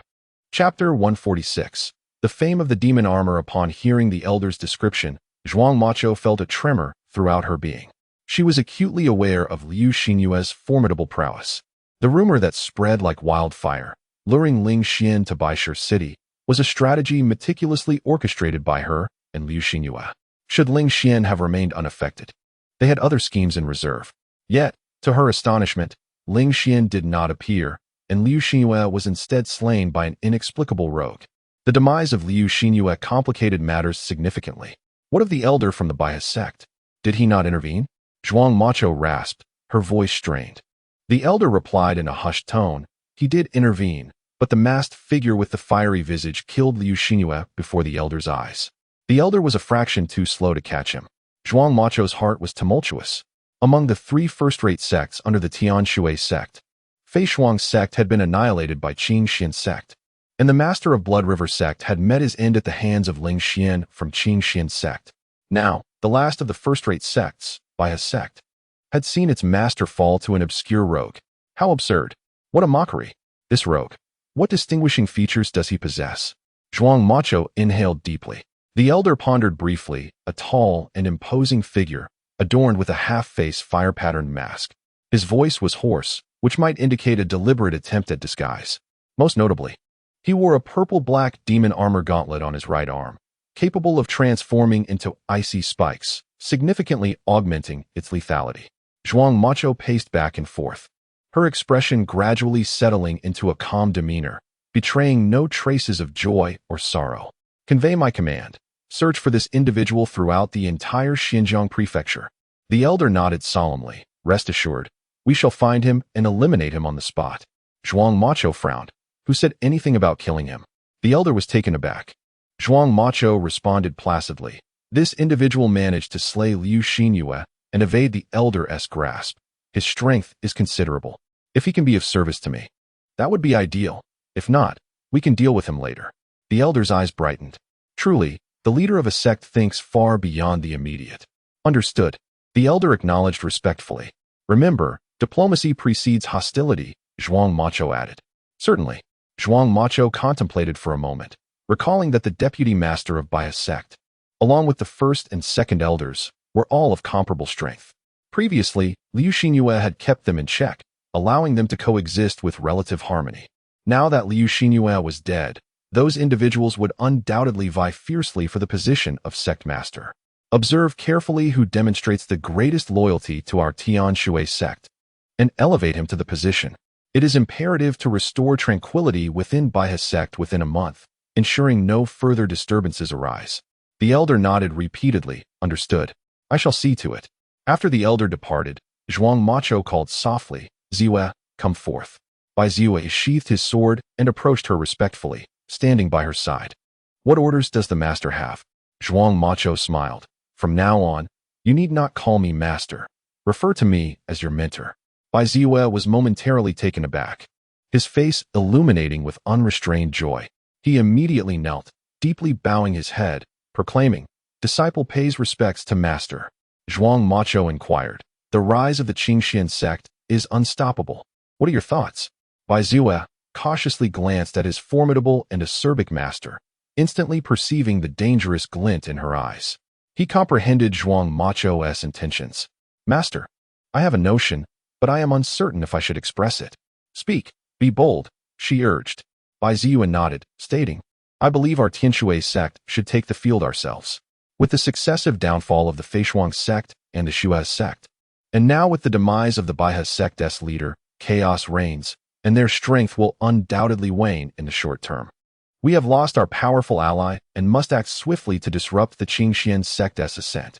Otherwise, granting the Qingxian sect 2 or 3 years will allow them to absorb the remnants of the Feishuang sect, the Shuai sect, and portions of the Baihe sect's resources, thereby solidifying their dominance as the most formidable sect beneath the 5 sects of Xinjiang. At that point, contending with them will be an arduous struggle. Having spoken, he hastily bowed his head, awaiting Zhuang Macho's rebuke. This assertion, to put it bluntly, lacked propriety. The 5 sects of Xinjiang have always prided themselves as the embodiment of justice within the Xinjiang prefecture. Regardless of their clandestine deeds, they maintain an outwardly resplendent facade, leaving no room for their adversaries to retaliate. As one of the 5 sects, if Tianshui sect were to personally confront a first-tier sect, it would shatter the established norms. Henceforth, the other 4 sects might also feel entitled to directly engage with first-tier sects, inevitably instilling terror amongst them and harboring resentment toward the Tianshui sect. For it would be Tianshui that initiated such a precedent. Bai Ziwe's heart raced with trepidation. However, Zhuang Macho merely patted his head gently. You are not mistaken. Your insight is commendable. Yet, we still lack a direct justification. Whether it be the annihilation of the Feishuang sect or the death of Feng Lianshan from the Shuai sect, they remain subordinate factions of our Tianshui sect, with no direct connection to us. Even if we were to intervene, we must have a justified reason. Zhuang Macho stated calmly. Bai Ziwe's mind raced. If the Qingxian sect were to eliminate a significant figure among us, or even if one of our own were to mysteriously vanish within the Qingxian sect's territory, Zhuang Macho regarded him with a knowing smile. Do you have someone in mind? Bai Ziwe was momentarily stunned. A name flickered in his mind, yet he quickly shook his head. He knew whom to choose, but could not voice it. You are indeed more astute and ruthless than In Shuega, Zhuang Macho remarked with a smile. Bai Ziwe fell silent. Enough, return and rest. When you have cultivated the spiritual Serpent 9, swords to the 9th level, I shall impart to you the Heavenly River Heavy Water Scroll. Zhuang Macho concluded. Bai Ziwe's heart soared with joy. The Heavenly River Heavy Water Scroll was a closely guarded secret of the Tianshui sect. It is a foundational technique. Yet as one cultivates to varying levels, they will each comprehend distinct offensive and defensive martial skills. This method is profoundly enigmatic, permissible only to the sect leader and the deputy leader. The implication within Zhuang Macho's words evidently concedes to his identity. Given time, he is destined to become the deputy leader of the Tianshui sect, one beneath, yet above all. Indeed, the disciple shall diligently cultivate, living up to the master's expectations. Bai Ziyue respectfully bowed and departed. In the grand city of Zhejiang, within the Xianyang prefecture, Ji Shilong, upon hearing the report from his subordinates, raised an eyebrow at the mention of the fire-pattern masked man. The name was rather lengthy. His most adept skill must be that ice-spiked demonic armor. Henceforth, let us refer to him simply as demonic armor. Convey my orders. When the envoys distribute rewards to various sects, they must conduct thorough investigations, seeking the whereabouts of this demonic armor. Such a talent, if not utilized by the court, would indeed be a grave loss. Before him knelt a group of individuals. Upon hearing these words, they responded in unison, understood. The same sentiments echoed through the Divine Sword sect, the Shaoyang sect, the Qingting sect, and the Thunderfire sect. Some referred to him as the Fire Pattern Masked Man, others simply as Fire Pattern, while still others called him Demonic Armor.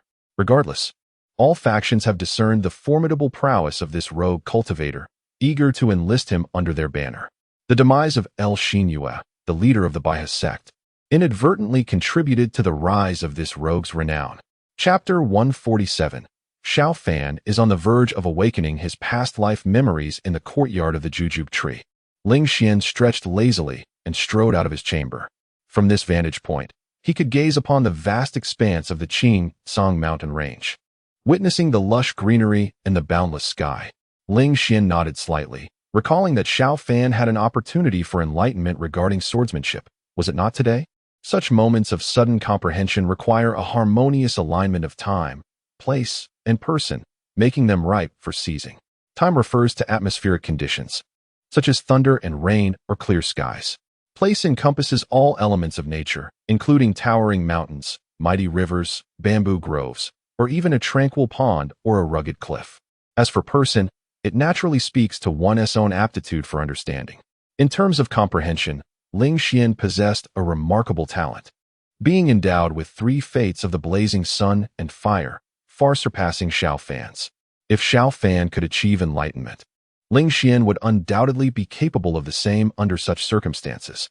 With this thought in mind, Ling Xian exited the Jujube courtyard and made his way directly to the bamboo grove near the entrance of Qingxian sect. Along the way, elders, stewards, and disciples all greeted him with respectful bows. The green bamboo flourishing within this grove was a meticulously cultivated variety known as jade bamboo. The shortcomings of jade bamboo could fill a basket. It grows slowly, has a brittle texture, and consumes an abundance of spiritual energy. Yet, it possesses a singular virtue. The bamboo shoots are rich in spiritual essence and exceptionally delicious. Even when eaten raw after shedding their outer skin, they burst with flavor. At this moment, numerous outer disciples were seen carrying baskets, digging for bamboo shoots. A one-armed steward was overseeing the outer disciples. Upon noticing Ling Xian's approach, the steward, Zhang Weihua, exclaimed with delight, "Young master, what brings you here?" He had previously lost an arm due to an attack from an elder of the heavy weapons sect. Since then, he had spent most of his time at the Qingxian sect's entrance, no longer engaging in other ventures. This was indeed a testament to the sect's gratitude towards those who had served valiantly. If those who fought tirelessly for the sect were not rewarded adequately, discontent would surely brew, and no one would wish to serve the sect. Ling Xian nodded slightly.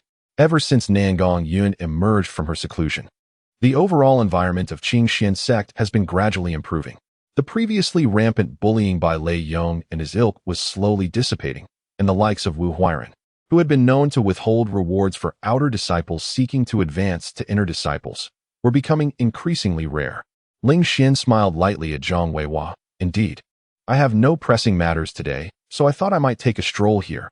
Perhaps I might stumble upon some fortuitous opportunity." Zhang Weihua laughed heartily. "Young master, you jest. This jade bamboo grove is frequented by many daily. If there were any opportunities, they would have been claimed long ago. Why would they await your arrival?"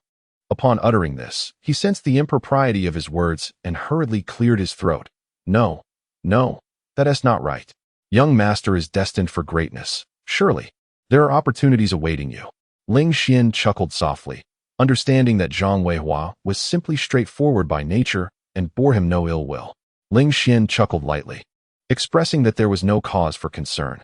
However, he advised that the outer disciples should promptly gather their belongings and return to the mountain gate, as a tempest was imminent, accompanied by torrential rain and thunderous storms. Zhang Weihua glanced at the blazing sun overhead, then surveyed the cloudless expanse of sky. A storm? There was not a hint of rain in sight. Just as he was about to speak, the sky darkened at a pace visible to the naked eye. In an instant, ominous clouds gathered, as if someone had splashed ink across the heavens. The outer disciples, who were busy digging for bamboo shoots, were equally astonished. This erratic weather truly changed in an instant. Zhang Weihua was profoundly surprised. The young master was indeed deserving of his title, able to predict such a shift. He hurriedly called to the disciples, urging them to collect their things and return to the mountain gate. Yes, Zhang Weihua, puzzled, inquired, "Young master, are you not leaving?" Ling Xian pointed toward the depths of the bamboo grove, smiling, "I intend to practice my swordplay." Suppressing his curiosity, Zhang Weihua replied, "Very well. I shall take my leave first. Bamboo that has matured for less than a century is relatively fragile, easily broken even by disciples in the body refinement realm. However, once it surpasses a century, it becomes harder than jade." Deep within the bamboo grove, there resided many bamboos over a century old. It was not uncommon for some disciples to utilize these bamboos for practicing martial arts. Ling Xian watched as Zhang Weihua and the others departed before he ventured into the bamboo forest. Martial arts may seem simple at the onset, yet reaching the pinnacle, particularly the highest tier, proves exceedingly challenging. The only martial art Ling Xian had mastered to its utmost level was the Four Directions Mysterious Gate. As for the Nine-Sun Divine Phoenix technique, it was not cultivated through practice, but rather gleaned from insights gained at the Phoenix Nest, with subsequent training merely enhancing his proficiency for more adept execution.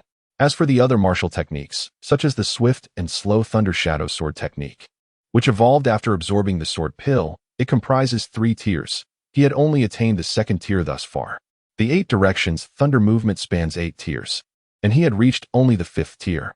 The Swift and Slow Thunder Shadow Sword technique is classified as a mid-tier martial art of the Xian rank. Achieving the 3rd tier would bestow upon him a new sword maneuver. Ling Xian strode purposefully into the depths of the bamboo grove. Before long, he arrived at a clearing at its center, where a figure was already present. The individual, having sensed the approach of footsteps, turned to face him. Ling Xian's expression remained unchanged. It was none other than Xiao Fan, whose demeanor was quite complex. "Why have you come again?" he inquired, acknowledging Ling Xian with a respectful gesture. "Young master," he greeted. Ling Xian calmly replied, "I have heard that you have successfully condensed a perfect golden core and have taken on the role of an intersect elder." Xiao Fan nodded affirmatively. "Indeed. Excellent. I hope you continue to strive for progress." "Xiao Shidi," Ling Xian smiled. "Yes." Xiao Fan paused before asking, "May I inquire why the young master has come here?" Ling Xian smiled and replied, "I sense that I have encountered a bottleneck with the Thunder Shadow Sword technique. So I thought to come to this emerald bamboo forest to see if I might find an opportunity to break through. As it happens, I shall yield this place to the young master and take my leave." Xiao Fan clasped his hands and hurriedly departed. Ling Xian observed as Xiao Fan transformed into a streak of light, swiftly exiting the jade bamboo forest and entering the Qing mountain range. Fearing he might be caught unawares, Ling Xian raised an eyebrow. Earlier, he had glimpsed intriguing details on Xiao Fan's life panel. Recent opportunities. This morning, upon awakening, I discovered an influx of unfamiliar memories in my mind, vaguely realizing that I am a reincarnated individual. It appears Xiao Fan will soon awaken the memories of his past life. A former cultivator of the transformation realm. The merging of his past and present memories will undoubtedly alter his temperament significantly. After a moment's contemplation, Ling Xian cast aside his thoughts and unsheathed the thunder sword, gazing at the pitch-black sky. At that moment, muffled thunder began to brew within the dark clouds, with faint flashes of lightning piercing through the dense overcast, faintly illuminating the surroundings. Ling Xian gripped the thunder sword tightly, instinctively invoking the Thunder Shadow Sword technique. Whoosh! The lightning sword light erupted. Clang! Not far away, a century-old jade bamboo instantly bore a sword mark on its surface. As he had not utilized spiritual power, this strike failed to sever the bamboo. Simultaneously, a formidable bolt of lightning in the heavens blazed brilliantly, akin to a sharp sword piercing through the clouds, bringing light to the world below. A torrential downpour followed suit, crashing down with great force. Chapter 148. In search of him 1,000 times, he is in seclusion at the Qingxian gate at this moment. Ling Xian seemed to have an epiphany. The thunderblade in his hand danced with increasing swiftness, moving with a rapidity akin to thunder itself. In the blink of an eye, its speed reached a level imperceptible to the naked eye. With a sudden slash, Ling Xian unleashed a burst of electric light, slicing through the center of a jade bamboo. As the fierce wind blew, a sound of explosion emanated from within the bamboo, and in the next instant, it snapped cleanly in two. The cross-section was impeccably smooth, devoid of any splinters. This was the most powerful move of the Thunder Shadow sword technique, the instant Thunder Shadow. While it appeared to be a single strike, it was, in fact, a total of 9 blades striking in unison at the same point. No matter how robust the object, it would inevitably be cleaved in twain. Moreover, after incorporating the essence of speed and slowness into the technique, this move would become even more elusive and unpredictable. The third layer of the Thunder Shadow sword technique was achieved. Ling Xian smiled with satisfaction. With a casual wave, he stirred his spiritual energy, shielding himself from the torrential rain and instantly drying his robes. Several days later, Ling Xian stood on the mountainside, gazing at Luo Shuanghan and the others. Beside him stood Nangong Yuan, who frowned, aware that the 6-month period had elapsed. Were they here to deliver rewards? Would there be any underhanded tactics? Ling Xian shook his head, asserting that Ji Shilong would not resort to such methods, as he was, after all, a governor. Nangong Yuan nodded in agreement. Ling Xian cast a distant glance at Luo Shuanghan's life panel. Recent Opportunity 1, under the orders of Ji Shilong, tasked with locating the whereabouts of the rogue known as Demon Armor, but to no avail. 2 months later, passing through the Flying Fish City auction house, he paused to acquire items necessary for the auction, purchasing 2 paired pieces of water amber at an exceedingly low price. Upon opening them, he obtained Thunder Essence. Recent Opportunity 2, continuing the search for the demon armor for months later, while traversing the thorny forest, he fortuitously discovered a location where sword energy surged into the sky and immediately set forth to seek treasures. During the treasure hunt, he encountered the masked Xiao Fan. The two engaged in battle, with Luo Shuanghan gaining the upper hand. However, Xiao Fan, aided by a beast, severely wounded Luo Shuanghan and ultimately seized the grass character sword manual. Upon reading this, Ling Xian's expression brightened. Thunder Essence was indeed a valuable resource. When cultivating Thunder attribute techniques, possessing Thunder Essence could significantly accelerate comprehension. Deep within the Thunder Crystal mine, if a Thunder Crystal could withstand extreme heat and pressure, it might transform into Thunder Essence, rich in abundant Thunder spiritual energy. However, since acquiring 2 pieces of Thunder Essence, he had not encountered any more. If he could obtain the 2 pieces of Thunder Essence at the Flying Fish City auction house and utilize them to comprehend the 8 directions of thunder, Ling Xian was confident he could elevate his mastery to the 8th layer, the pinnacle of the technique, within a month or 2. As for the Grass Character Sword Manual, it likely constituted a genuine segment of the true Grass Character Sword Manual. Ling Xian already possessed 3 fragments of the manual. When combined, their potency would far exceed that of an Earth-grade spiritual weapon. Moreover, he discovered that when these 3 fragments of the Grass Sword Manuscript were combined, they nearly formed the character for Grass, save for a small portion in the lower right corner. In the present, the remnants of the Grass Sword Manuscript, now in the possession of Luo Shuanghan, may very well represent that elusive 4th fragment. One wonders what transformations might occur should I succeed in gathering all 4 fragments of the Grass Sword Manuscript. Ling Xian suddenly chuckled, reflecting that in truth, all 4 fragments ultimately belonged to Xiao Fan, yet he had unwittingly intercepted them along the way. With a light laugh, he recalled the origins of the 3 fragments. The first was obtained from a bandit stronghold that Xiao Fan was meant to eradicate. The second was acquired during Xiao Fan's clandestine meeting with Ouyang Qian, where they encountered a rogue cultivator. The third was from the lair of the Pill King, which was rightfully Xiao Fan's. As for the 4th fragment, it was initially obtained by Luo Shuanghan, only to be snatched away by Xiao Fan, who had cleverly lured a beast into attacking. Such was the interplay of fate. Ling Xian chuckled softly. In the blink of an eye, 2 months have passed. The various sects and factions of Xinjiang Prefecture, as well as the local government, were fervently searching for the rogue cultivator who had, in Baishur City, single-handedly slain El Xinyue with a single punch. Initially, each cultivator had their own moniker for him, but eventually, he was universally referred to as the Demon Armor. In their quest for the Demon Armor, the 5 major sects of Xinjiang unleashed their intelligence networks far and wide. The first-rate sects exerted considerable effort for such a figure, if aligned with their sect, would undoubtedly augment their formidable strength. At the very least, they would possess greater confidence when confronting other first-rate sections. However, their efforts proved futile. The true Demon Armor had spent the past 2 months in secluded cultivation at the gates of Qingxian sect, making it impossible for them to locate him. Within the courtyard of the jujube tree, Ling Xian slowly rose. His bones cracked and popped as he stood, the result of 2 months of rigorous training, during which he consumed a revitalizing Yuan Dan every few days. After 2 months of unwavering dedication to his practice, it was no wonder that it was said there were no seasons in the mountains and no passage of time in cultivation. Despite the time elapsed, his cultivation level had not advanced significantly. He felt as though he was on the cusp of a breakthrough, but could not surmount that final threshold. Ling Xian smiled wryly, contemplating how much longer those cultivators without access to elixirs must toil in their training. It was time to depart for Feiyu City. Without alerting anyone, Ling Xian quietly left the gates of Qingxian sect. Midway, he donned a mask adorned with water patterns and made his way directly to Feiyu City. Feiyu City was established alongside the Golden River, a tributary of the Xinjiang. The majority of the common folk within the city made their living by fishing, capturing only ordinary fish and shrimp. In contrast, cultivators were able to catch those of higher grades, including yellow and even profound-tier aquatic creatures. Countless river delicacies were dispatched from here to various locales within Xinjiang Prefecture, resulting in Feiyu City's remarkable prosperity. In the past, Feiyu City was one of the strongholds under the control of the Zhongqi sect. However, it has now come under the auspices of the Qingxian sect.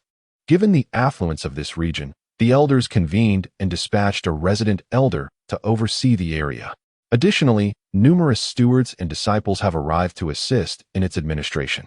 As for the city lord, he was meticulously chosen, selected for his unwavering loyalty to the Qingxian sect.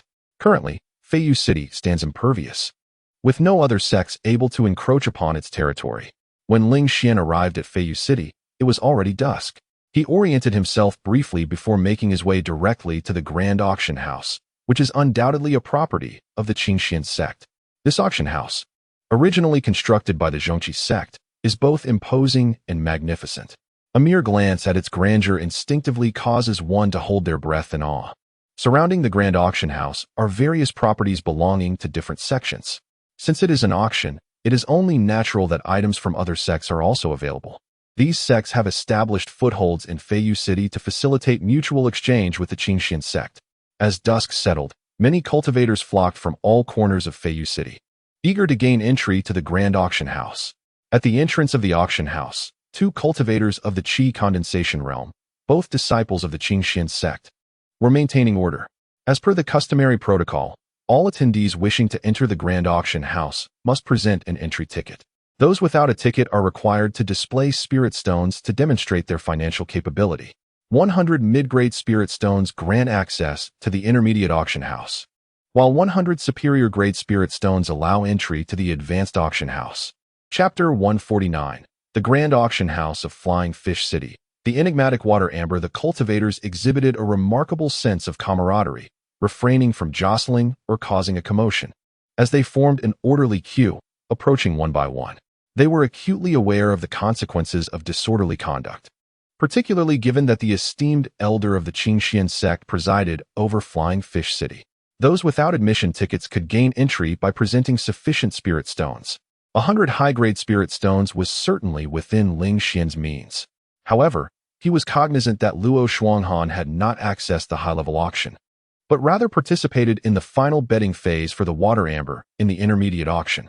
Thus, he produced only 100 mid-grade spirit stones to enter the intermediate auction. Upon entering the auction hall, Ling Xian was immediately greeted by 2 disciples awaiting his arrival. The elder of the high-level auction requests your presence. announced the disciple on the left. Please follow me to the elder of the intermediate auction, called out the disciple on the right. The entire process unfolded with impeccable order, devoid of any semblance of chaos, which Ling Xian found quite commendable. It appeared that the elders stationed in Flying Fish City possessed considerable skill. Before long, Ling Xian found himself seated in the intermediate auction hall. The seats, crafted from goose down, were exquisitely soft and comfortable. No sooner had he settled in than a servant brought forth tea, showcasing an attentive service that left no room for criticism. Luo Shuanghan. I have found you. Ling Xian's gaze swept through the crowd, swiftly locating his target, and he could not help but smile slightly. Luo Shuanghan made no effort to conceal his countenance, boldly occupying a seat in the front row. Presumably, he had offered a substantial amount of spirit stones to secure such a prime position. In contrast, Ling Xian, with his mere 100 mid-grade spirit stones, was relegated to a seat further back. Those who spend are indeed the masters of the occasion, and there was nothing to fault in that. Once seated, Ling Xian was surrounded by the hushed murmurs of those nearby, which afforded him the opportunity to overhear a plethora of intriguing discussions. For instance, many cultivators had entered the intermediate auction not primarily for the bidding, but rather for the climactic betting phase involving the water amber. The so-called water amber was an extraordinary substance found in cities along the banks of the suspended river. As one of the tributaries of the suspended river, the Golden River was likewise home to such curiosities. Within the suspended river dwelled a creature known as the amber fish, which possessed a particular fondness for glimmering objects. Each time they acquired such items, they would regurgitate a viscous substance, enveloping the treasures within. Through the erosive forces of silt and the passage of time, these objects would ultimately transform into irregular forms of water amber. Due to the passage of time, the surfaces of these water ambers had turned a murky black, obscuring the treasures within. This gave rise to a captivating game of chance akin to unboxing. Cultivators could purchase a piece of water amber for the price of a mid-grade spirit stone, if they were fortunate enough to unveil a rare treasure.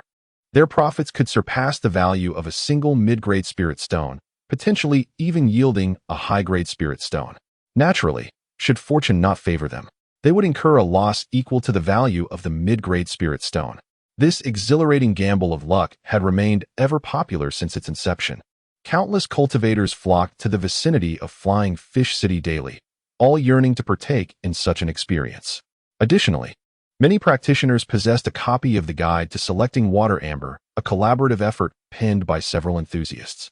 It is said that these individuals boast a success rate exceeding 60% in their selection of water amber. This tome is replete with various techniques for choosing water amber and is deemed essential reading for numerous cultivators residing in Flying Fish City. Ling Xian acquired a copy to peruse, but after a brief glance, he shook his head. The so-called techniques within were merely the fruits of experience, and it was evident that the author's success rate was not particularly high, offering no profound insights. After flipping through a few pages, Ling Xian set the book aside. Listening to the conversations around him, he learned of a rogue cultivator known as the Tiger in the Water, who had recently emerged near Flying Fish City. This individual commanded a number of foundational and chi condensation stage practitioners, engaging in nefarious acts of murder and plunder, which had instilled fear among the populace and caused a significant decline in foot traffic. The elder of the Qingxian sect stationed in Flying Fish City sought to eradicate this menace. However, the Tiger in the Water and his associates were elusive, skilled in swift movement techniques, and adept at evading capture by utilizing the Golden River. Thus, they remained unpunished. Such formidable strength surely suggested that he was more than just a rogue cultivator, Ling Xian pondered. After a brief cacophony, all attention converged upon the stage. A strikingly beautiful woman clad in red gracefully ascended, flanked by two slender maidens who pushed a covered cabinet before her. Draped in crimson cloth, the contents remained a mystery. The red-clad lady exchanged pleasantries to stir the audience's excitement, and then swiftly unveiled the cover. To everyone's astonishment, a fish tank was revealed, within which swam a small fish, entirely blood-red and the size of a palm. Remarkably, this fish bore two extraordinarily large fins on its back, seemingly aware of the gazes fixated upon it. The crimson fish suddenly collided with the tank, producing a resounding thud. It opened its mouth, revealing a multitude of fine, sharp teeth, quite unsettling. Could this be the blood essence flying fish? It had been rumored that a fortunate fisherman had caught one the previous day, and witnessing it firsthand confirmed its extraordinary nature. Indeed, this blood essence flying fish was remarkable. When raised at home for daily blood consumption, it could gradually enhance one's physique. If cooked, it was said to expedite the cognitive development of children. The cultivators were taken aback, and the atmosphere thickened with anticipation. The red-clad lady smiled and announced, "Ladies and gentlemen, this is today's first auction item, the blood essence flying fish. The starting bid is 30 medium-grade spirit stones, with increments of no less than 1 medium-grade spirit stone. Let the bidding commence." No sooner had she finished speaking than a cultivator made a bid. Within a mere 10 breaths, the price surged to 60 medium-grade spirit stones, doubling in value. Upon hearing that this creature could yield blood, Ling Xian scrutinized it with renewed interest. However, upon discovering that this blood essence flying fish was merely a third-tier beast, he lost all interest. He had long since conducted experiments and concluded that the only blood capable of piquing the interest of the magical armor was either his own or at least that of a sixth-tier beast. Ordinary blood droplets were met with disdain, as the armor could scarcely be bothered to absorb them. At times, the blood would even be repelled, as if to say, "You dare offer me such inferior blood? Begone." Before long, the blood essence flying fish was auctioned off for 71 mid-grade spirit stones to a rotund gentleman. Following this, the second item for bid was presented. The woman in red gestured, and another cabinet was wheeled forward, similarly draped in crimson cloth. With a swift motion, she unveiled its contents. What lay beneath was a colossal blade, measuring over 10 feet in length. The spine of the blade was robust, and the hilt elongated. From the tip to the handle, it bore the marks of countless battles, with several fissures adorning its surface. Yet, rather than diminish its allure, these imperfections lent it an even more ferocious and domineering gleam. The moment this blade was revealed, it immediately captivated the attention of numerous fierce cultivators. True men tread the path of violence. Such a spiritual weapon aligned perfectly with their nature. This blade, known as Bear-Splitting Mountain, was a mid-grade spiritual artifact of the mysterious tier, but the seller sought not spirit stones, instead requiring the buyer to exchange it for materials of the mysterious tier. The woman in red promptly recited the names of several such materials. Chapter 150, The Taoist's Choice. The water amber in pairs never holds anything of worth. Ling Xian felt a stir in his heart. Upon hearing, he discerned that these medicinal herbs were intended for treating internal injuries. Clearly, the seller auctioning this blade sought to heal, perhaps for himself or for another. This blade, evidently a treasured spiritual artifact, was now being relinquished for urgently needed medicinal materials, a regrettable sacrifice. Ling Xian shook his head slightly. Such lower-tier cultivators possess a remarkably limited capacity to withstand risks. A single severe injury could lead them to financial ruin.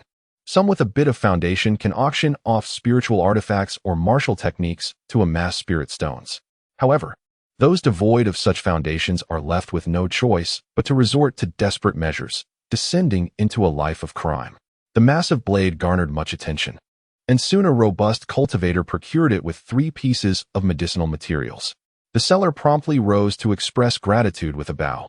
Subsequently, item after item paraded before the audience. Most of the time, Ling Xian merely observed, only bidding on a sword pill. Previously, he had acquired a similar sword pill, which, upon refinement, significantly elevated his realm and bestowed upon him the insights of its former owner. Integrating the swift sword techniques into the Thunder Shadow sword art had vastly amplified its power. This new sword pill promised to offer similar benefits, and Ling Xian awaited it with anticipation.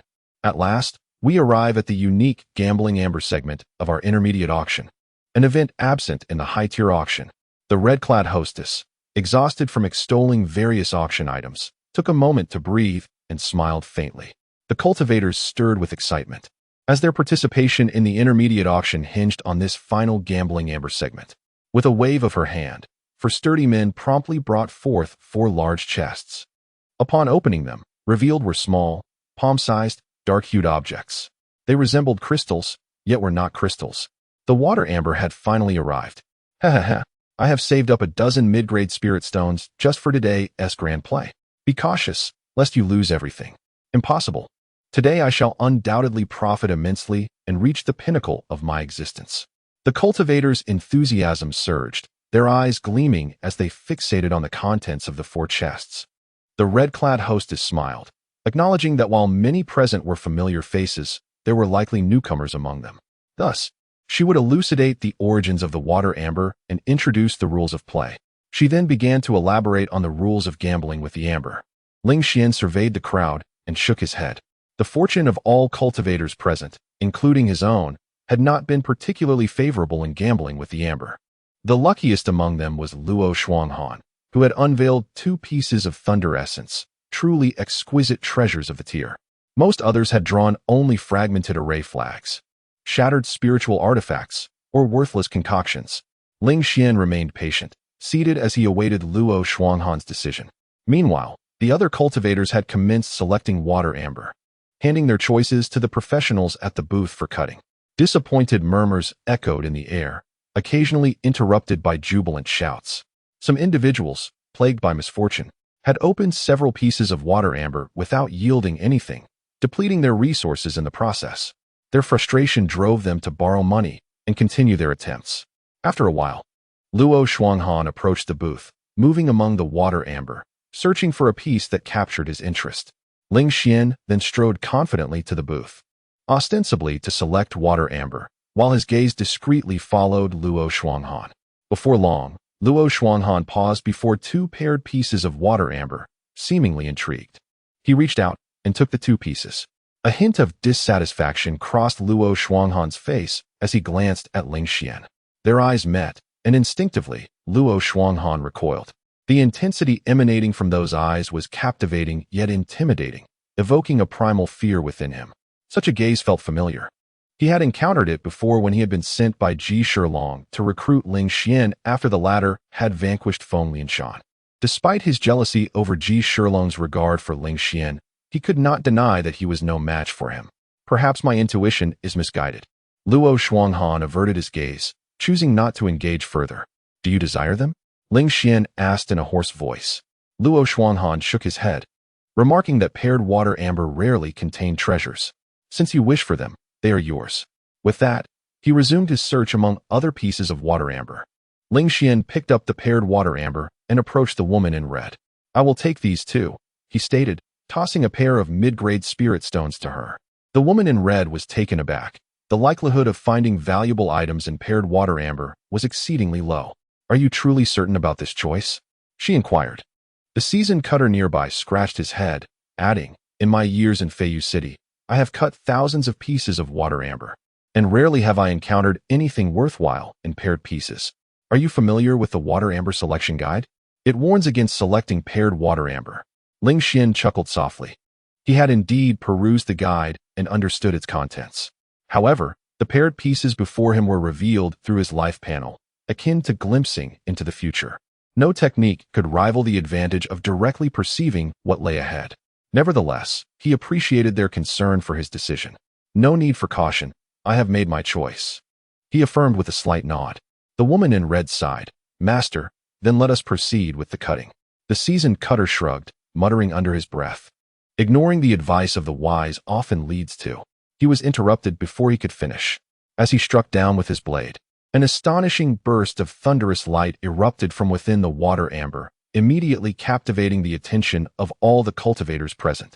Someone had unearthed a treasure, judging by this radiance. It must be at least of the profound tier. Incredible. This could very well be the finest gem discovered in the past 2 months. Remarkably, these are paired water ambers. Is it not said that paired water ambers seldom yield anything of value? Could it be that the guide to selecting water amber is flawed? Luo Shuanghan, who was busy selecting other water ambers, momentarily froze. She had also considered taking the paired water ambers, but decided against it upon recalling the widespread belief that they rarely produced results. To her astonishment, that individual had succeeded. The master exclaimed in awe, impressive. Within lies a piece of thunder essence, a true treasure of the profound tier. His exclamations echoed, inciting a wave of envy among the surrounding cultivators. A profound tier treasure. Such items have always been priceless yet scarce. Moreover, this particular gem is an exceptional find for condensing thunder attribute golden elixirs. If the individual were to announce its availability, many would eagerly offer substantial sums to acquire it. Ling Xian chuckled lightly, suggesting, let us cut another piece. Perhaps it too harbors a treasure. The master, though skeptical, made another incision. With a resounding chop, astonishing thunderous light burst forth once more. To everyone's disbelief, it was yet another piece of thunder essence. The master gasped in astonishment. In all his years of cutting water amber, he had never witnessed paired water ambers both yielding treasures. Unheard of and unseen. Chapter 151. The Demon Armor. He is indeed the demon armor. The cultivators were filled with profound envy, and some even harbored feelings of jealousy. After gambling for years and losing everything without acquiring any treasures, they could not comprehend why this individual could procure 2 treasures in one go. Luo Shuanghan had only felt a twinge of disappointment moments ago, but now he was acutely aware of the sting of loss. 2 pieces of thunder essence. What a tremendous loss. Suddenly, a voice rang out among the crowd. Friend, are you willing to sell those 2 pieces of thunder essence? Name your price. I am eager to buy. The crowd turned to see a figure clad in the azure robes of the Rainstorm sect. As soon as the words were spoken, several voices followed, all eager to purchase the thunder essence. They quoted exorbitant prices, clearly affluent cultivators from prestigious sections. Some hailed from the Purple Star sect, while others were from the more northern Lijiang sect. Their intent in acquiring the thunder essence was not for personal use, but rather for their respective sections. Ling Xian, however, shook his head and declared, I shall not sell. I intend to keep them for myself. With that, he secured the 2 pieces of thunder essence and turned to depart. The cultivators parted to allow him passage as he walked briskly away. Numerous loose cultivators exchanged furtive glances, their eyes glinting with a dangerous intent, and quietly followed him out. Luo Shuanghan noticed this unsettling gaze but feigned ignorance, lacking any inclination to warn the masked figure adorned with water patterns. Why should he play the role of a benefactor in such a fleeting encounter? If he were to alert the individual, and that masked person were to fall victim to the loose cultivators, he might find himself embroiled in trouble as well. Why should he be the one to speak up when others remained silent? Outside the grand auction hall, as Ling Xian prepared to depart, he suddenly sensed a figure approaching from behind, cloaked in malice. Interesting, a loose cultivator at the core formation stage? Ling Xian turned to face the newcomer. A robust man with a brutish visage. Your perception is commendable. I thought you would only notice me after your demise. The man chuckled ominously. Ling Xian smiled lightly. You wish to snatch the thunder essence? The man replied nonchalantly. I believe in fairness. I have 20 low-grade spirit stones to purchase your 2 pieces of thunder essence. We shall exchange goods for payment. This is not robbery, but a fair trade. Ling Xian found amusement in his words. Forced transactions, you say? How can you call that a fair trade? The man raised an eyebrow, a cold gleam in his eyes. It seems you are not inclined towards a fair exchange. Do you intend to make a move against me? Are you not afraid of the elders of the Qingxian sect? Ling Xian chuckled lightly. The man's laughter turned sinister. If I kill, I shall flee the Golden River. No elder from Flying Fish City can pursue me. No sooner had he spoken, than he unleashed a powerful punch directly at Ling Xian, conjuring a torrent of water spiritual energy that rapidly coalesced into a ferocious tiger's head, lunging forth with ferocity, leaving no opportunity for Ling Xian to react. The surrounding onlookers gasped in horror and scattered in disarray. Furious River Tiger, a technique of the Water Tiger. Goodness! The Water Tiger dares to enter Flying Fish City. This fellow is truly audacious. That individual is doomed. The Water Tiger is extraordinarily formidable. Moreover, not only is he powerful, but he is also exceptionally arrogant. It is said that the Qingxian sect sought to recruit him, only to be turned down, and the emissaries sent for this purpose were met with death at his hands. Who would have thought, truly unexpected, that this man would disguise himself and infiltrate Flying Fish City, even entering the grand auction hall? The gathered cultivators were filled with trepidation. The notorious name of the Water Tiger resounded like thunder in the vicinity of Flying Fish City.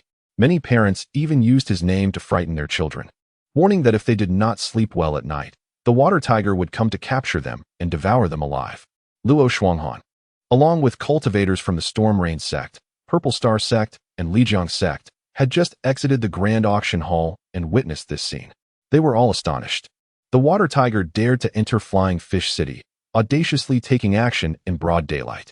A cold smile crept into Luo Shuanghan's heart. That pair of water amber should have been his fortune, now snatched away by that masked man. Perfect. Let the Water Tiger eliminate him. Such is the intertwining of fortune and misfortune. So, you are the water tiger? Ling Xian chuckled lightly. Who would have thought he would encounter him here? Surely, the 2 pieces of thunder essence were too precious. Even the water tiger could not resist the temptation. Even if his identity were exposed, he would still seek to kill him and seize the thunder essence. Ha ha ha. Realizing this now is too late. I know you are also at the core formation stage, but you are no match for me. The water tiger's fist was already hurtling toward him. The ferocious tiger's head was about to snap down on Ling Xian. At this moment, Ling Xian leisurely raised his right arm. Buzz, buzz, buzz.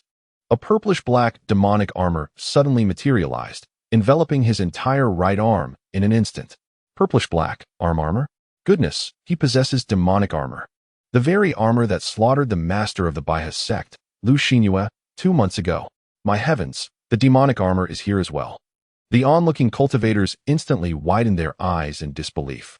Who would have thought they would witness both the demonic armor and the water tiger today? What a feast for the eyes. The cultivators from the Storm Rain sect, Purple Star sect, and Lijiang sect froze momentarily, then erupted in joy. They had been searching for the demonic armor for so long, and who would have thought they would encounter it today? In contrast to their reactions, Luo Shuanghan felt a sense of relief at this moment. The demonic armor. He is indeed the demonic armor. Thankfully, I did not offend him with my words earlier. Otherwise, I would surely have attracted his attention. Hearing this moniker, the water tiger also shuddered. He had heard of the formidable reputation of the demonic armor. He prided himself on his strength, yet he did not believe he could rival Lu Xinyue. If the demonic armor were to employ that ice spike armor, he would undoubtedly be obliterated. Merely, the water tiger gazed once more at his opponent's right arm. It appeared that the latter had no intention of employing the ice spike armor, perhaps momentarily unable to do so. A wave of avarice surged within the water tiger's heart. If he were to slay the armored figure here and seize that gauntlet, would he not experience a tremendous amplification of power while simultaneously achieving renown in the Jiangfu? One could eliminate you without resorting to that technique. What does one contemplate when death looms so near? Ling Xian noted the glint in his eyes and could not help but chuckle in disbelief. In the next instant, he unleashed a powerful punch. His violet-black fist collided with the fearsome visage of the water tiger. Boom! The water erupted, splashing in all directions. Observing cultivators hastily employed their own means, either evading or defending.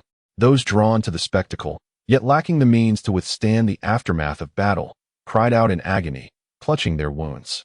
Such is the fate of those who revel in the spectacle while lacking the strength to endure it. Bang! A colossal figure was hurled backward. A gaping hole evident in his chest, blood gushing forth and swiftly pooling into a small lagoon.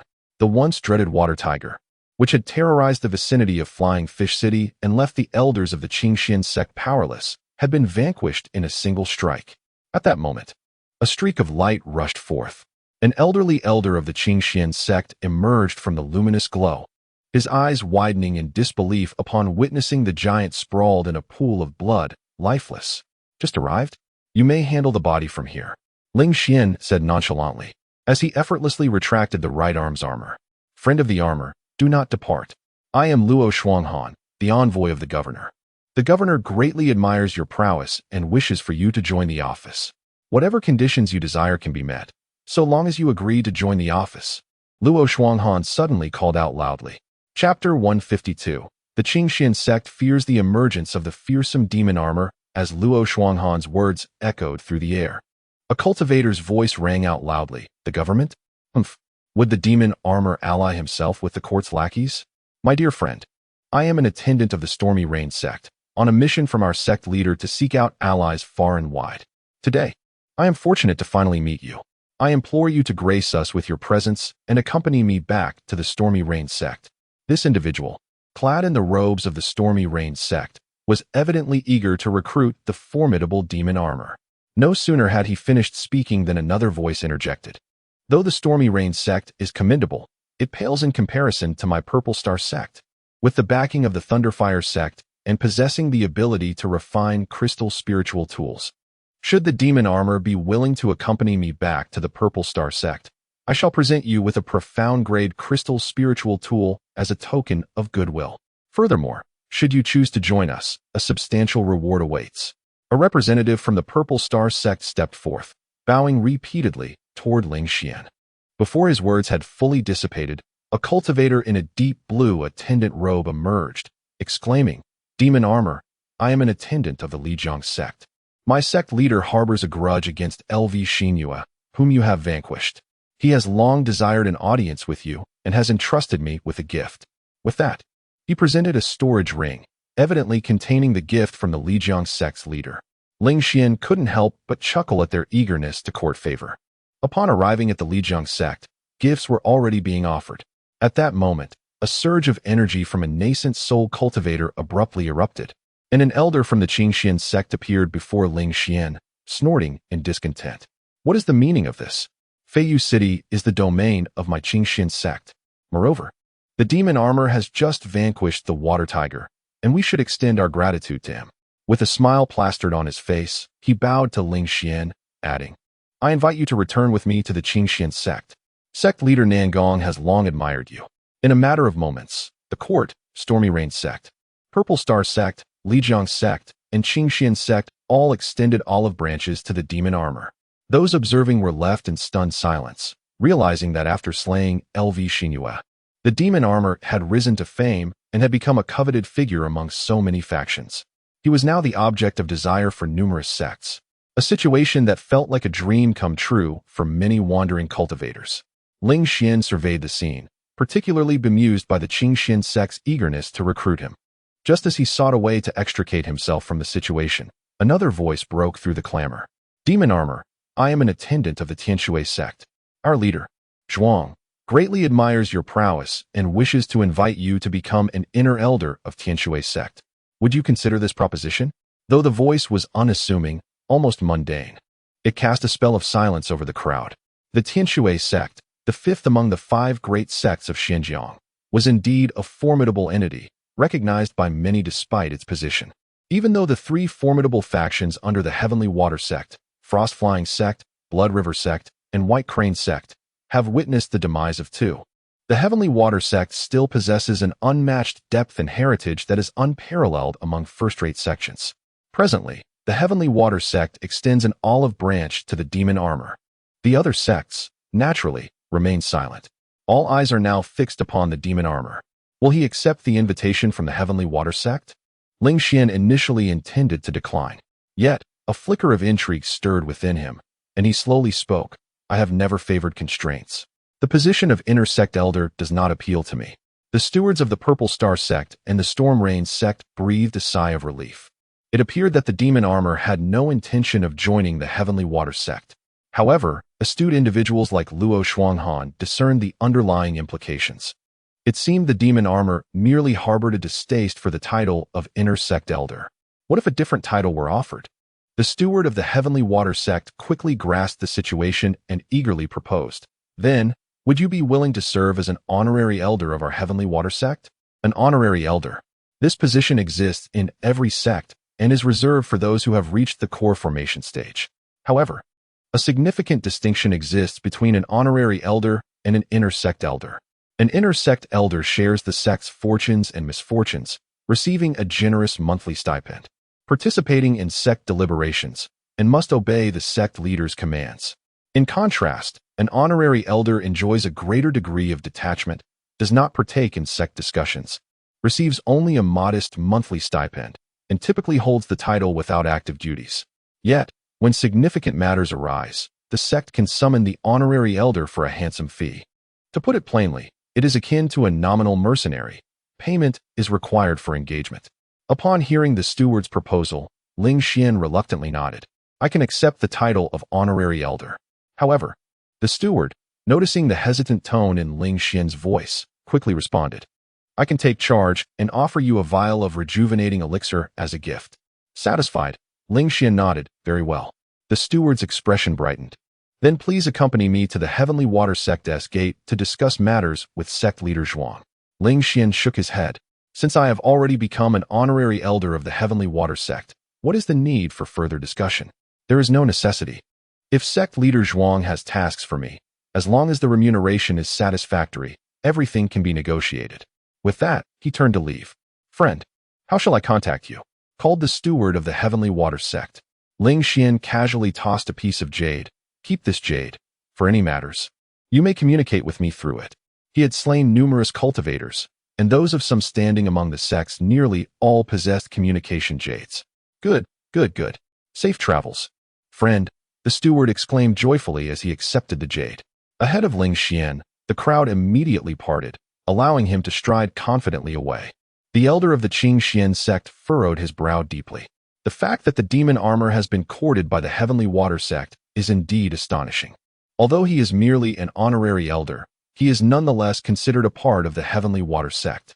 I fear that the Azure Mystic sect has acquired a formidable adversary. This matter must be reported to the sect master at once. We must remain vigilant against this individual. The reactions from the other sects, such as the Stormgate, the Purple Star sect, and the River's Edge sect, have varied. Yet, only the steward of the Heavenly Water sect appears overjoyed. He has successfully accomplished a significant task, and he shall undoubtedly be rewarded upon his return. After departing from Flying Fish City, Ling Xian quickened his pace, soaring through the skies, delving into the earth, and traversing the woods until he evaded the ill-intentioned pursuers trailing him. His temporary acceptance of the Heavenly Water sect's invitation is merely a strategic move. Zhuo Macho is unlikely to trust him quickly, nor will she assign him any significant responsibilities in the near future. Nonetheless, even so, Ling Xian stands to gain a monthly stipend as an honorary elder, reaping the benefits from the Heavenly Water sect. This news, once disseminated, is bound to cause quite a stir among various factions. Ling Xian smiled faintly and hastened his way back to the Azure Mystic sect. Indeed, as anticipated, the announcement of the Demon Armor's acceptance of the Heavenly Water sect's invitation to become an honorary elder has created an uproar. Many were taken aback, unable to fathom how a figure of such stature would join the Heavenly Water sect. Even Ji Shilong, the governor of Xinjiang Prefecture, furrowed his brow in confusion, unable to comprehend whether it was a matter of insufficient rewards or if the Demon Armor harbored a grudge against the court. After all, it is evident that the court could offer far more than what the Heavenly Water sect could provide. The reasoning eludes him. However, with the acquisition of the Demon Armor, the Heavenly Water sect will undoubtedly gain a significant advantage. At present, the 5 sects of Xinjiang have yet to take the field personally. If they refrain from doing so, the momentum of this sect conflict will not reach its zenith. It is time to stir the waters. Ji Shilong gazed southward, his expression as tranquil as a still pond. Chapter 153, The Thunderous Movement of All Directions in the Blink of an Eye. A figure resembling a tempest swept through the courtyard of the Zhao Tree Institute at the Qingxian Gate. The courtyard was devoid of human presence, save for this singular form that flitted from rooftop to the edge of the pond, and then to the treetops, moving with astonishing speed that left behind mere shadows. A surge of realization coursed through him. Once more, Ling Xian, filled with elation, promptly settled into a meditative position to refine another piece of thunder essence. Simultaneously, he continued to peruse the text on the thunderous movement of all directions. With the dense spiritual energy of thunder essence surrounding him, his understanding of this martial technique deepened profoundly, as if he were on the verge of breaking through an unseen barrier. At a certain moment, Ling Xian abruptly rose to his feet. His internal spiritual power surged, intertwining with the thunderous spiritual energy of the world.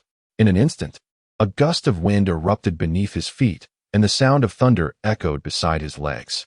With a swift whoosh, his figure shot forth several dozen zhang, unexpectedly piercing through the courtyard wall and emerging outside. The gatekeeper disciple stared in astonishment, stammering, "Xiaozhu, what are you?" Ling Xian, overwhelmed with joy, waved his hand dismissively, reassuring him, "It's nothing, just practicing." With that, he returned to the courtyard. It was evident that he had cultivated the thunderous movement to its 8th tier and had also comprehended a new technique, the Blink Thunder Escape. As he spoke, he demonstrated the technique once more. Whoosh! His figure vanished without a trace, only to reappear atop the roof. The execution of this technique was utterly unpredictable and could traverse solid objects. If an opponent was unaware of his abilities, they would undoubtedly be taken aback, granting him the upper hand in battle. The only drawback was the considerable consumption of spiritual power. Ling Xian chuckled to himself. Each use of the Blink Thunder Escape drained 20% of his spiritual energy, meaning he could theoretically employ it consecutively a maximum of 5 times. However, that was merely a theoretical limit. In reality, His spiritual energy was continuously needed to sustain the Qinglian earth fire, leaving him with limited reserves. Furthermore, he needed to retain energy for offensive and defensive techniques. Considering all these factors, he estimated that he could perform the Blink Thunder Escape 3 times in succession before reaching his limit. Should his spiritual energy truly be depleted, it would be quite uncomfortable. Nonetheless, he had successfully reached the pinnacle of his martial techniques and had mastered a new move, which was quite commendable. Ling Xian nodded in satisfaction. With this, all of his martial skills had been cultivated to their utmost potential. The only aspect requiring enhancement was his realm. He pushed open the courtyard gate, intending to take a stroll. After just a few steps, he spotted several familiar figures: Song Chaofeng, Wei Xiongtia, Elderly, and others. Though they had yet to approach, Ling Xian could already hear the subject of their discussion. Song Chaofeng exclaimed, "What shall we do? The demon armor has actually been recruited by the Tianshui sect." Elderly reassured him. He is merely a guest elder and should only be affiliated with the Tianshui sect. There is no need for you to worry too much. Elder Song Chaofeng remarked, that may not necessarily be the case. If sufficient benefits are offered, even the guest elder would be inclined to serve the Tianshui sect. Moreover, the demon armor is merely a rogue driven by profit. Wei Xiongtai added, indeed, it is difficult to ensure he won't turn against us in the Qingxian sect. Just the other day, several of our stewards went missing near the thorny forest. I suspect that it is highly likely the demon armor accepted a task from the Tianshui sect and has covertly taken action against our people. Ling Xian listened, both amused and exasperated. You are overthinking this. Why would I covertly harm members of the Qingxian sect? Young sect master. We greet you, young sect master. At this moment, Song Chaofeng and the others noticed Ling Xian and quickly clasped their hands in respect.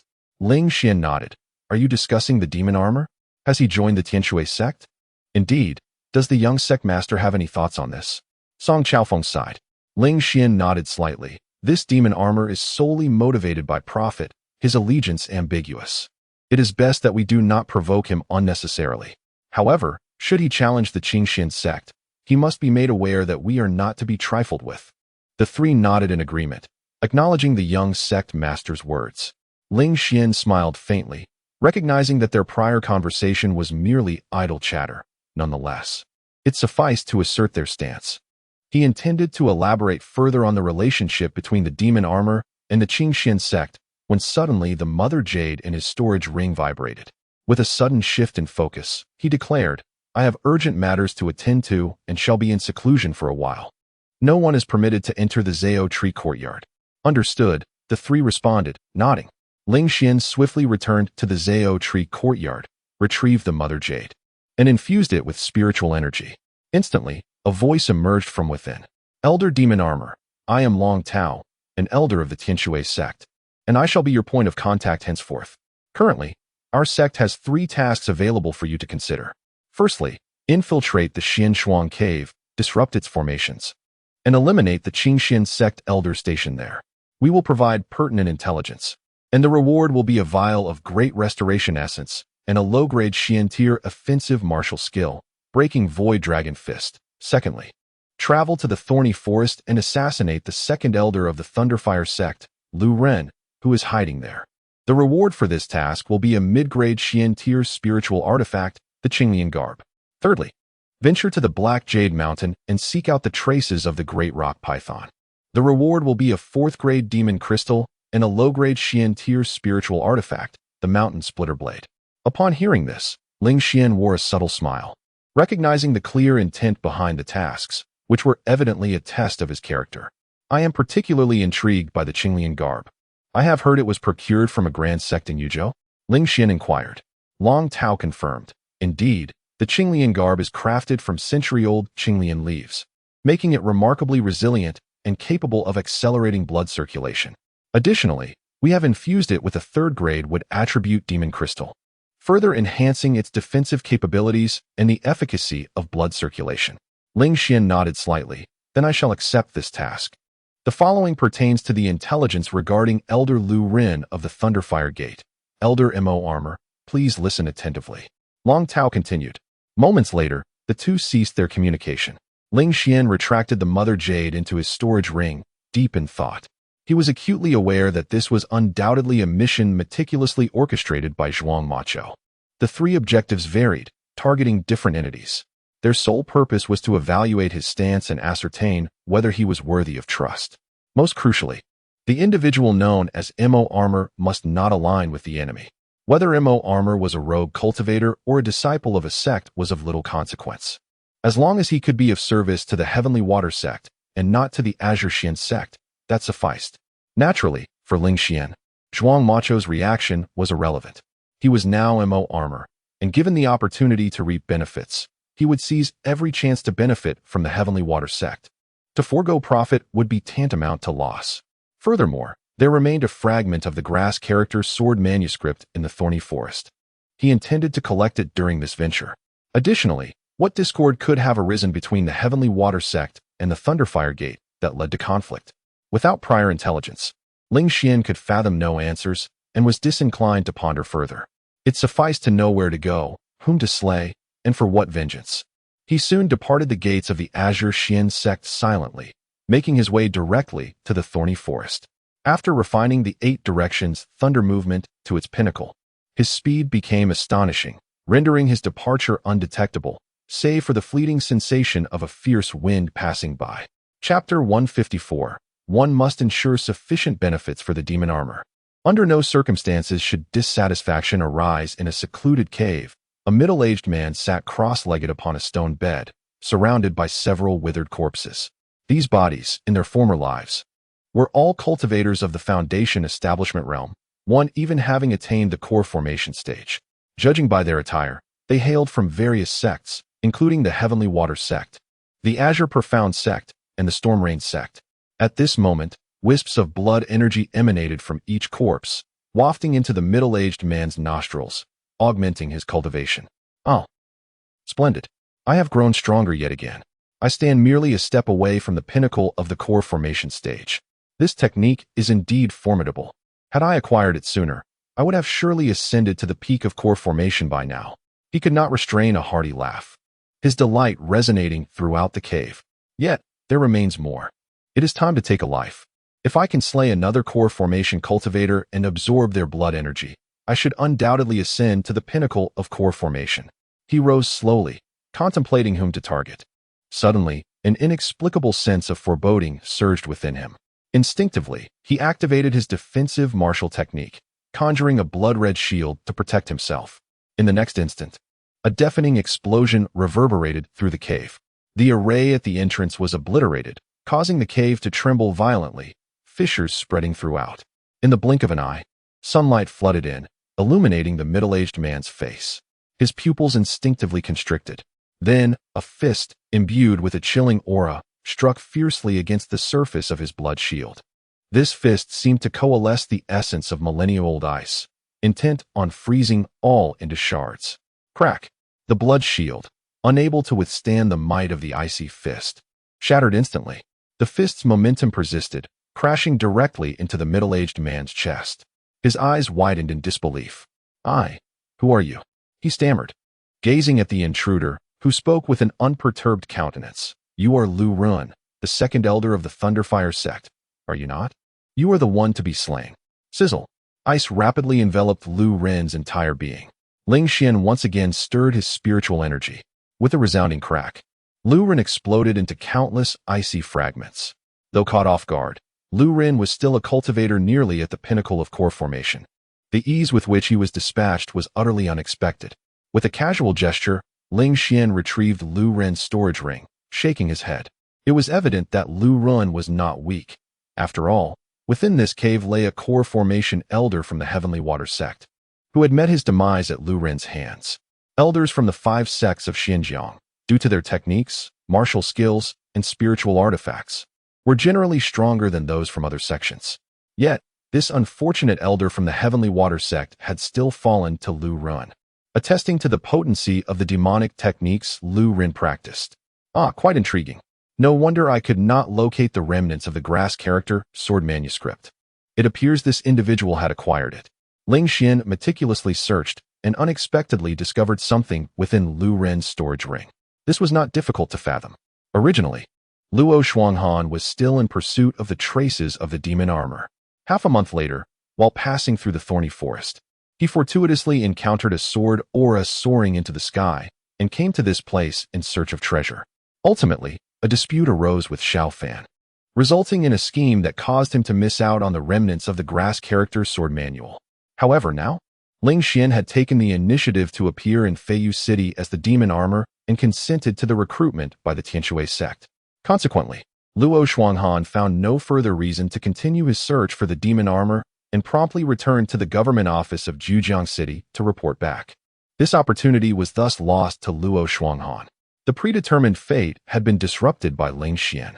Ultimately, this chance fell into the hands of Lu Ran, the second elder of the Thunderfire sect, who was likely to be eliminated by Xiao Fan in the future. Was this the demonic technique? It absorbed the blood energy of corpses, yet also shortened one's lifespan, and its power was rather weak, falling far short when compared to the flames of Ruin Sutra. Ling Xian shook his head.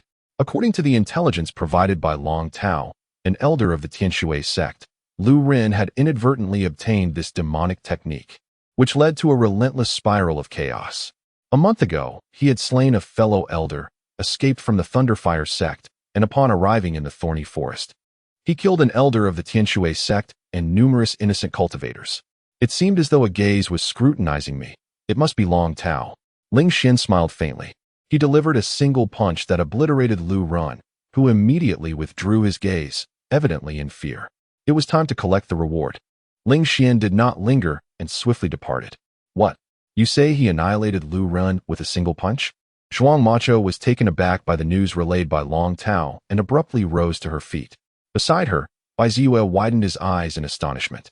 He had heard a bit about the strength of Lu Ran, the second elder of the Thunderfire sect.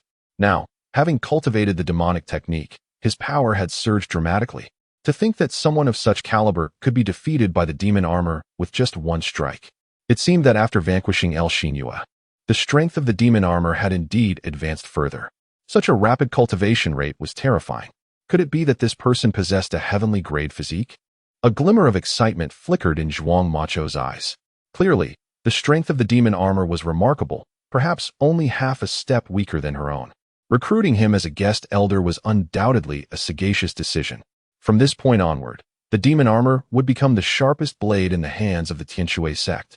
Long Tao promptly flattered her, praising the brilliance of the sect leader. He continued to assign tasks to him, testing his character and stance, but without being overly forceful. The benefits must be substantial. We must not allow him to feel dissatisfied. Zhuang Macho commanded. Yes, in the following months, Ling Xian ostensibly remained in seclusion at the Qingxian sect's entrance, while secretly, in the guise of the demon armor, he appeared in various locations, executing the tasks assigned by the Tianshui sect. After completing several tasks, Ling Xian fully demonstrated the mercenary nature of the demonic armor, devoid of any allegiance. While simultaneously reaping numerous benefits, he acquired a complete set of spiritual artifacts, the Azure Lotus Robe, Azure Lotus Crown, and Azure Lotus Boots. This exquisite ensemble is irreplaceable within the confines of Shinkai Mansion, each piece holding substantial value. Furthermore, during his mission for the Heavenly Water Sect, he procured the long-lost second and third volumes of the Azure Vine 8 Treasures book from the Azure Vine sect. The techniques and martial arts of the Azure Vine sect originated from this tome. However, a century and a half ago, a young sect master, misled by the Thunderfire sect, absconded with it. The Azure Vine sect ultimately managed to recover only the first volume. The subsequent disappearance of the second and third volumes severely impaired their legacy, leaving the old generation of cultivators to pass down their knowledge through oral tradition. As these venerable masters departed this world, the related techniques inevitably faded into obscurity. Utilizing his life's panel, Ling Xian swiftly located the second volume within a bandit lair. Subsequently, guided by the panel, he discovered the third volume atop the back of a giant rock python near the Black Jade Mountain. He chose to keep both volumes secret, refraining from delivering them to the Heavenly Water sect. It is evident that this book serves as a significant bargaining chip, poised to play a crucial role at a decisive moment. Initially, Ling Xian intended to decipher the Azure Vine 8 Treasures book, yet its text was arranged in a perplexing order. Without a specialized method of reading, It was evidently impossible to comprehend the contents of the tome. Chapter 155. The Tianshui Gate finally joins the fray. The capture of Xianshuang City at this moment, Ling Xian was diligently cultivating within the Zhao tree courtyard. Beside him lay 3 empty jade vials, all the precious yuan dan having been consumed. With his eyes tightly shut, he was enveloped in a tempest of spiritual energy, swirling around him with fervor. He was at the precipice of a breakthrough, poised to transcend his current limitations. In an instant, a flash of inspiration struck him, and the bottleneck that had plagued him for so long was shattered in a heartbeat. Boom! The Yin-Yu golden core suddenly expanded, radiating power. Spiritual energy erupted forth like a geyser, and within a 50-zhang radius around Ling Xian, the dust was swept away, leaving the air immaculate and pristine. The chirping of insects and the songs of birds ceased abruptly, as if they sensed a formidable aura. The 2 disciples guarding the Zhao tree courtyard, both in the qi-gathering realm, felt a sudden constriction in their hearts, as if a colossal stone had lodged itself within their chests, rendering them breathless. Ling Xian abruptly opened his eyes, exhaling a deep breath, his expression alight with joy. He had achieved perfection in the golden core stage. After consuming 3 vials of nourishing yuan dan, he had finally reached this pinnacle.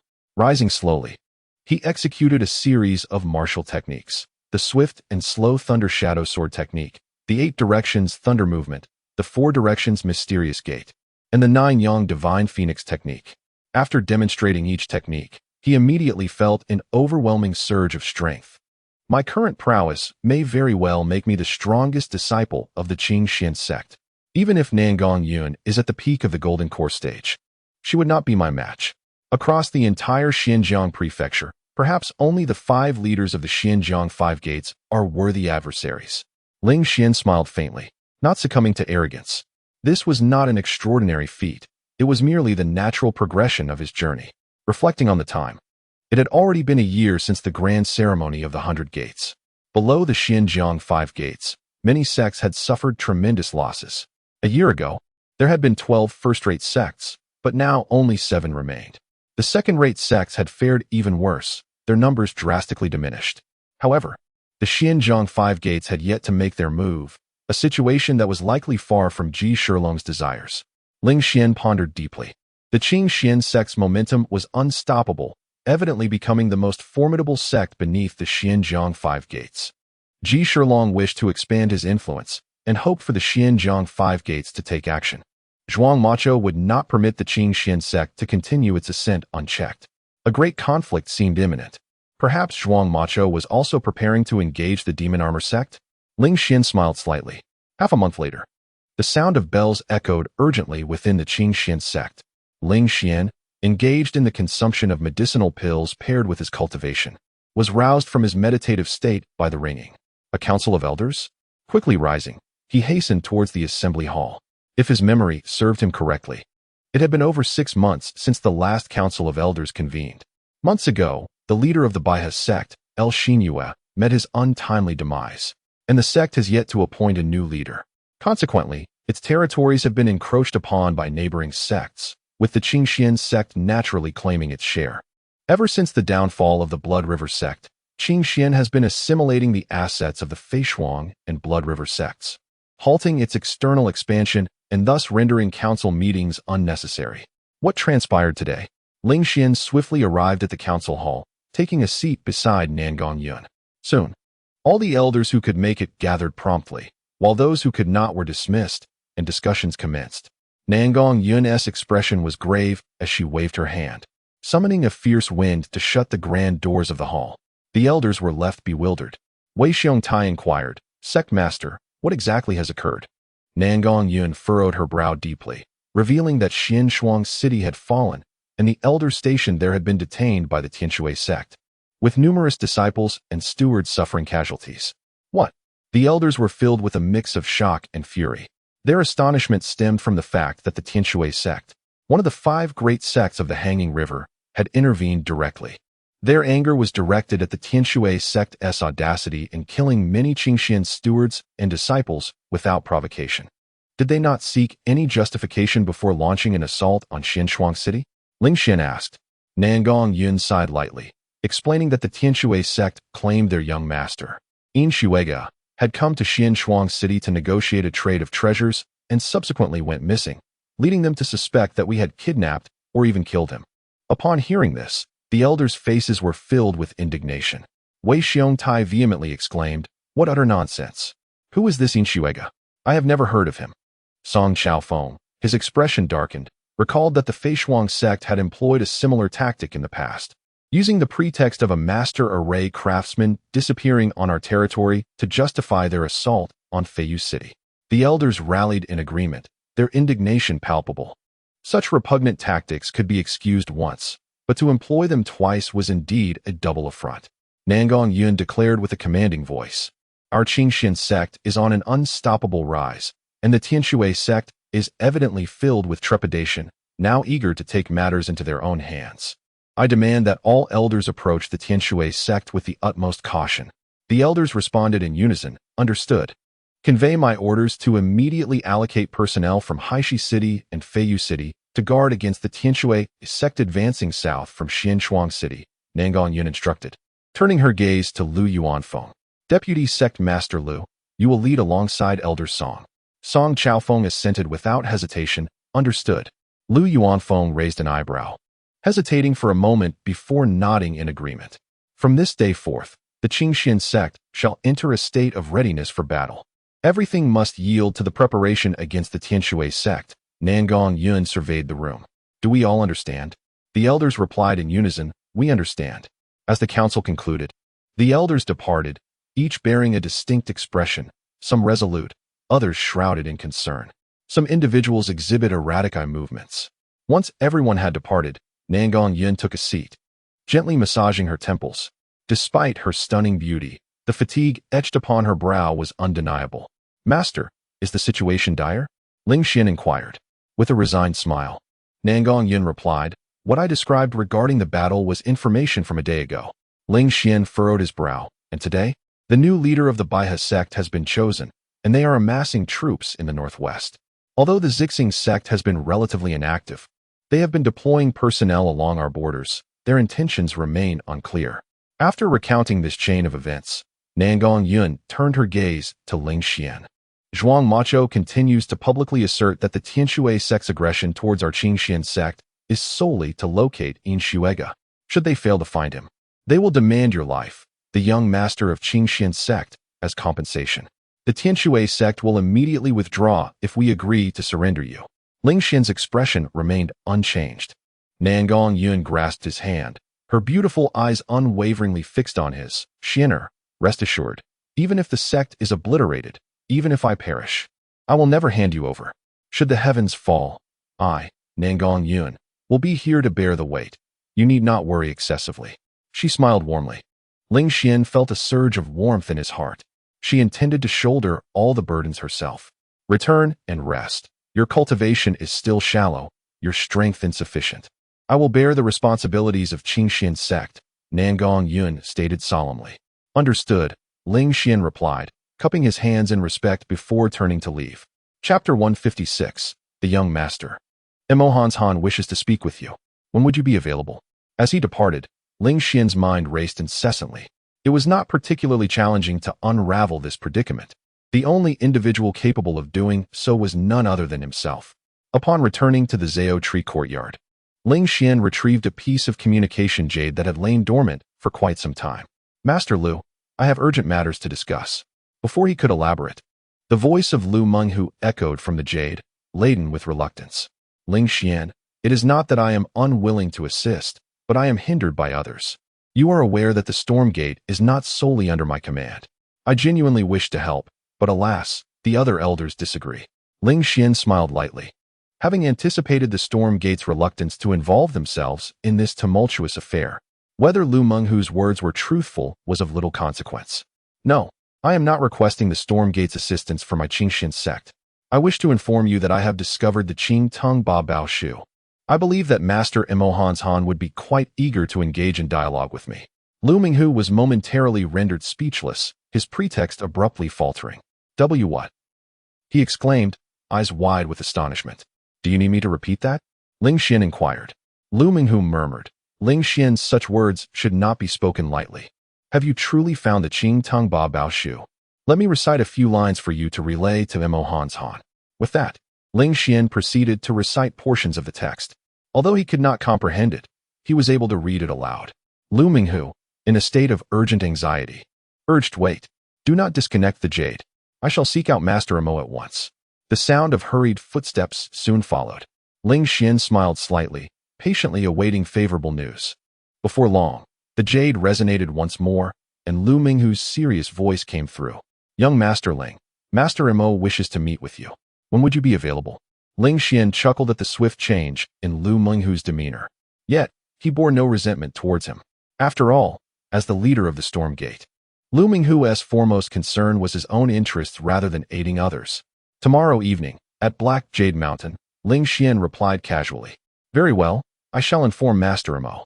The following night at Black Jade Mountain, Ling Xian arrived early.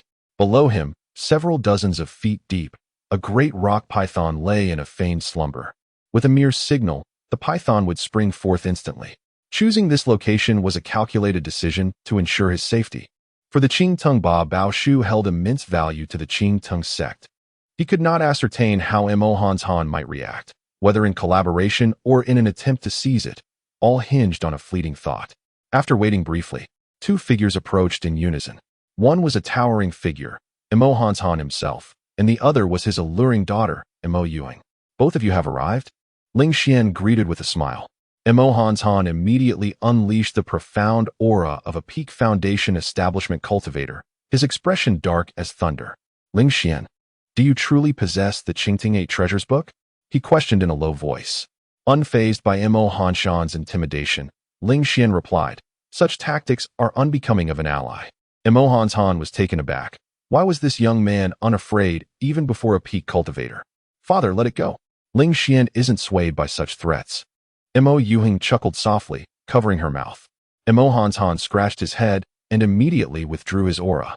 Ling Xian understood that Mo Han Shan's actions were merely to gain the upper hand in the negotiation. It was evident that even a peak foundation establishment cultivator could not intimidate him. "I still do not believe you possess the Qingting 8 Treasures book. If we are to collaborate, at least allow me to verify its authenticity," Mo Hans Han stated solemnly. Ling Xian nodded, "Of course." With a casual wave, he tossed 3 pages over. Mo Hans Han hurried to catch them, his face filled with distress. "You tore off 3 pages?" Ling Xian shrugged. "That is how I received them." Mo Hans Han examined the pages closely. Mo Yuing inquired, "Father, is it genuine?" After a moment of silence, Mo Hans Han whispered, "I used a secret method to read it.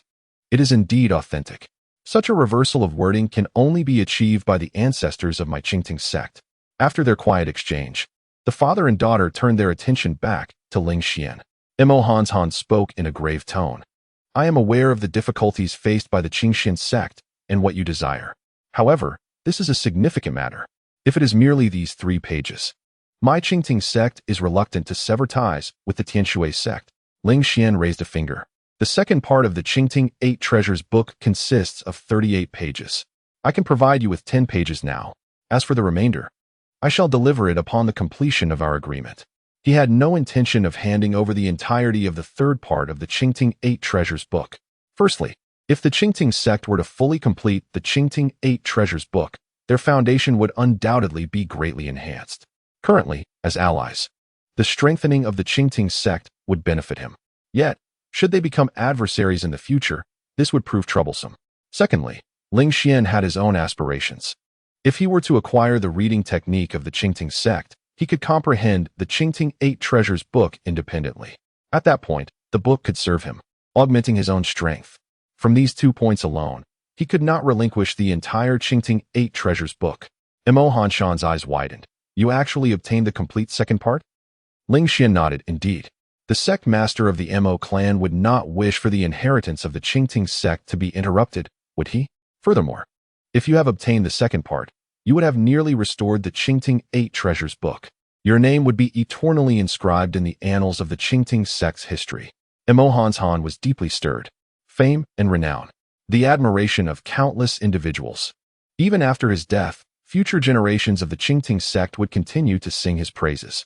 It was precisely because he regained the second volume of the Qingting Eight Treasures book that the legacy of the Qingting sect was perfected. Whether cultivators or mortals, none could resist such alluring temptation.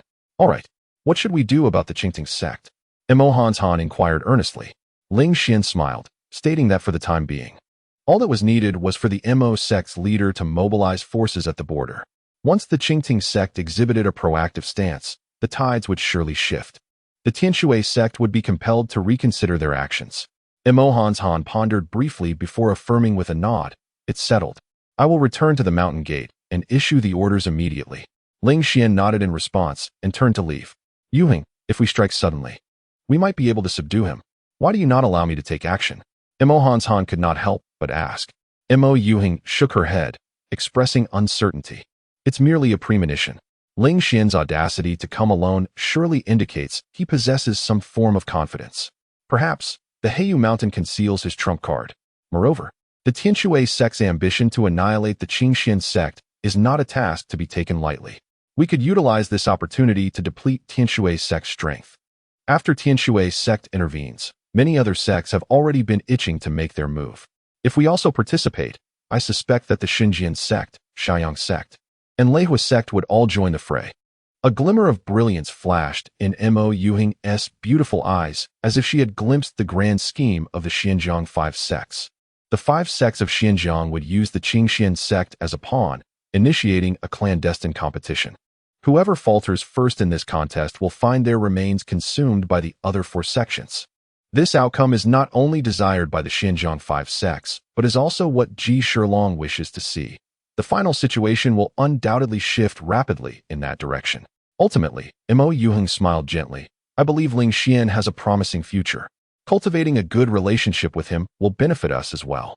Mo Han scratched his head, conceding, "When it comes to intellect, your father's mind indeed pales in comparison to yours. Let us go. Let us return to the mountain gate and promptly arrange this matter." Chapter 157. Where is the ice serpent, that enormous ice serpent?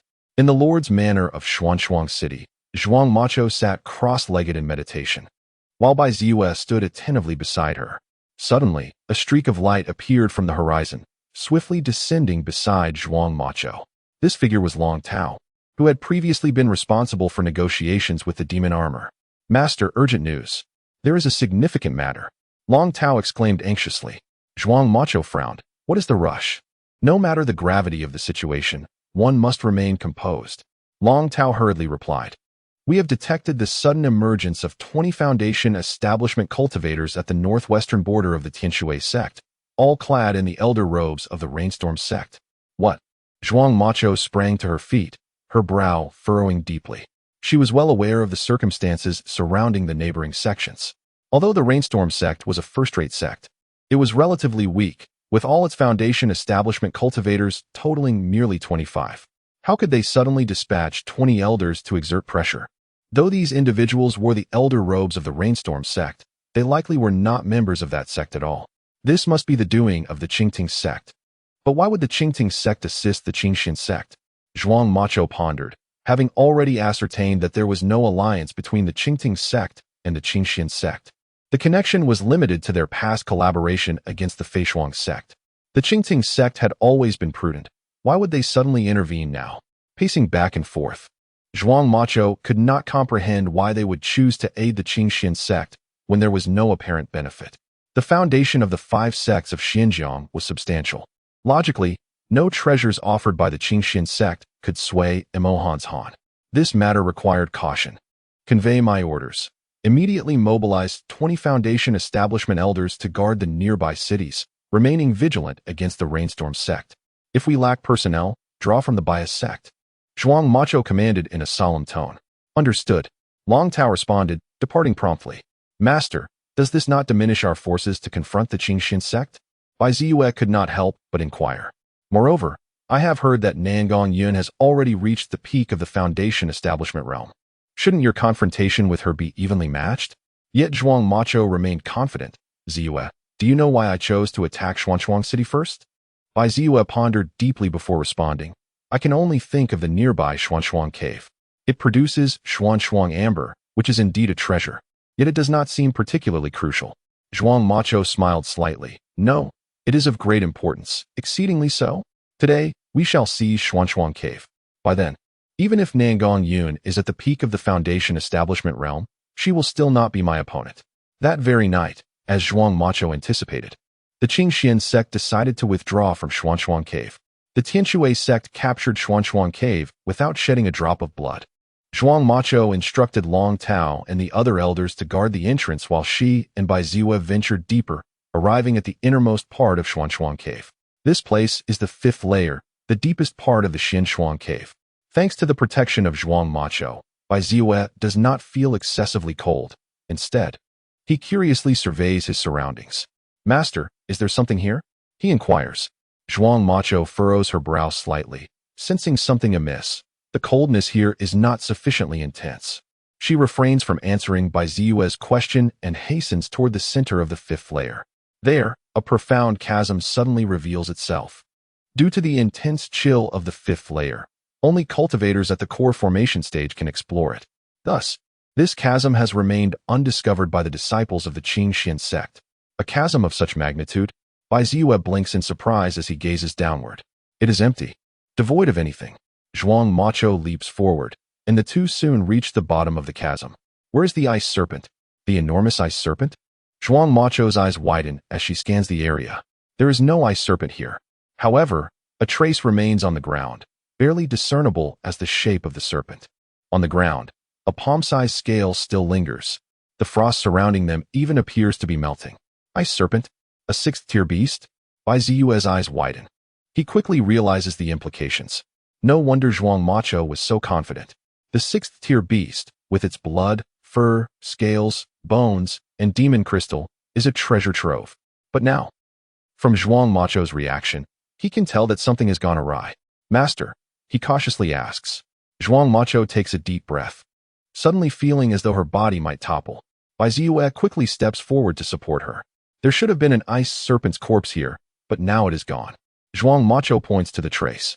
Her usually sharp gaze, filled with certainty, has transformed into one of bewilderment. Could it be that the Qingxian sect took it? Bai Ziwe inquires. Zhuang Macho shakes her head. Impossible.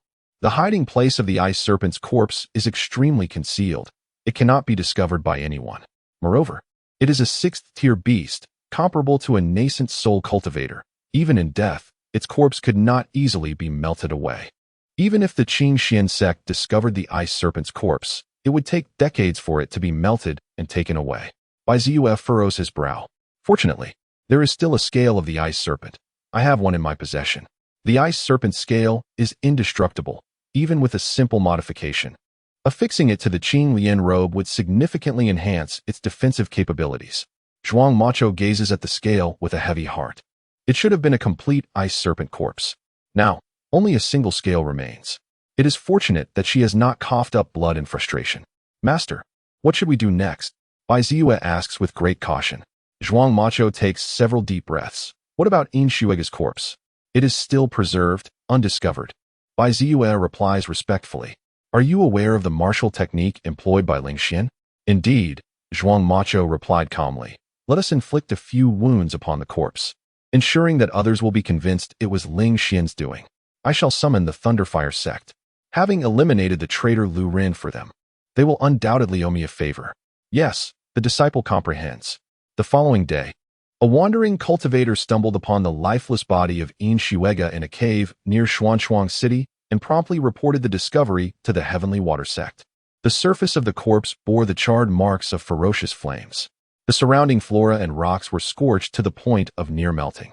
Additionally, the body exhibited several sword wounds, with traces of feeble lightning attribute spiritual energy lingering in the injuries.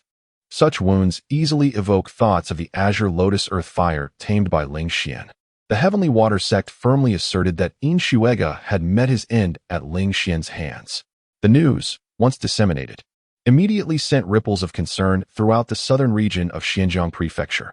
Although Yin Shuega had become the least impressive among the 6 gentlemen of Xinjiang and had yet to condense his golden core, he still held the esteemed title of the young master of the Heavenly Water sect. It was utterly scandalous for a young master of such stature to perish on the territory of the Azure Profound sect. regardless of whether Ling Xian was indeed the culprit. The Azure Profound sect was obliged to provide an explanation to the Heavenly Water sect regarding this incident. After all, it was inconceivable that Yin Shuega had been slain by the Heavenly Water sect itself. Notably, many elders, officials, and disciples of the Heavenly Water sect perceived a deep bond between Zhuang Macho and Yin Shuega as master and disciple. Chapter 158. Imitating Ancient Methods. Engaging in life and death duels, did I slay Yin Shuega? Upon hearing this news, Ling Xian chuckled in disbelief. Recently, he had been preoccupied with cultivation and exploiting the resources of the Tianshui sect. How could he possibly have inexplicably ventured out to eliminate such a minor figure? The rationale presented by the Tianshui sect was utterly absurd. Ling Xian dismissed the matter entirely, continuing his rigorous training, eager to elevate his realm as much as possible. Initially, the Qingxian sect suffered consecutive defeats, primarily due to their unpreparedness. However, the disparity between the Qingxian sect and the Tianshui sect was not as significant as it appeared. Furthermore, the Qingting sect had also applied pressure on the Tianshui sect, causing them to tread cautiously. Even though the Tianshui sect could call upon the assistance of the Leihua sect, they only held a slight advantage. This stalemate was exceedingly detrimental to the Tianshui sect, for if the conflict persisted, even a victory would come at a tremendous cost. Rather than bolstering their overall strength, the Tianshui sect found itself weakened, becoming the most feeble among the 5 sects of Xinjiang. The implications of this were clear. The Tianshui sect was destined to become fodder for the likes of the Xinjian sect and the other 3 sections. Most likely, they would be devoured by the Xinjian sect before they could react. This was certainly not the outcome that Zhuang Macho desired. Thus, as long as the Tianshui sect could not secure a swift victory, they teetered on the brink of failure. Ling Xian remained patient, knowing that Zhuang Macho must be in dire need of the demon armor's assistance, and he awaited that day. 3 days later, Haishi City fell to the Tianshui sect. On the 4th day, the Qingxian sect recaptured Haishi City. On the 6th day, Feiyu City was besieged by the Leihua sect. By the 8th day, the Qingxian sect, in collaboration with the Baoyu sect, launched a counteroffensive, reclaiming Feiyu City. On the 10th day, the battles continued in a relentless cycle. The situation remained in a state of deadlock. The entire Xinjiang prefecture, from south to north and east to west, was riveted by this conflict. This was a confrontation between one of the 5 sects of Xinjiang and the most formidable first-rate sect. Yet, after nearly half a month, no resolution had been reached. The Tianshui sect held only a slight upper hand and had failed to achieve any decisive progress. This development intrigued many observers. Was this truly the extent of the 5 sects of Xinjiang? The Qingxian sect, displaying remarkable resilience and tenacity, had garnered the attention of various sections. Once merely a second-rate sect, it was now able to contend with one of the 5 sects of Xinjiang. In Zhejiang City, within the government office, Ji Shilong stood with his hands clasped behind his back, gazing toward the south. Luo Shuanghan stood respectfully beside him, recounting the details of the ongoing battle between the Tianshui and Qingxian sects. Upon hearing the report, Ji Shilong burst into laughter. The Tianshui sect, with such audacious ambition, sought to break free from the constraints of the Xinjian sect and ascend to the pinnacle of the 5 sects of Xinjiang. The gap between them and the other 4 sects was indeed considerable. Luo Shuanghan spoke softly, noting that 2 out of the 3 first-rate sects under the Tianshui sect had already been annihilated, highlighting the existing disparity. Ji Shilong nodded slightly. Typically, the first-rate sects acted as the enforcers and facilitators for the Tianshui sect. During combat, they served as the blood bags for the sect. However, at this moment, 2 out of the 3 blood bags had been seized by the enemy, leaving only 1 in a state of languor. It is not difficult to comprehend that the Tianshui sect's strength has significantly diminished. Zhuang Macho is likely in a state of deep concern, without a swift victory. The Tianshui sect has been left to suffer on the proverbial spit. The Qingting sect and the Leihua sect outwardly presented themselves as aides to both parties. Yet they secretly awaited the mutual destruction of the Tianshui sect and the Qingxian sect to feast upon the spoils. As for the Xinjian sect and the Shaoyang sect, they too harbored similar intentions. Now is indeed the opportune moment for us to intervene. Ji Shilong smiled faintly. Luo Shuanghan respectfully inquired, "What are your orders, my lord?" Ji Shilong replied nonchalantly, "Send something to Zhuang Macho. She will surely appreciate it. In return, I require a promise from her. After the annexation of the Qingxian sect, she must secretly obey the court and henceforth suppress any ambitions. Luo Shuanghan nodded. What shall I deliver to her, my lord? Ji Shilong calmly stated. Present her with an ice infant lotus. Luo Shuanghan was taken aback. That is what the provincial governor left for you, to aid in your cultivation of the nascent soul. Ji Shilong chuckled lightly. As long as I can quell the turmoil among the sects in Xinjiang Prefecture, what more could I desire? I have no reason to lament over this ice infant lotus.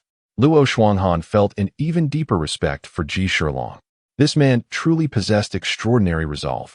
The earth-grade ice infant lotus, so easily given away, would have been coveted by him, and he would have likely refined it the moment it came into his possession, rather than waiting until now.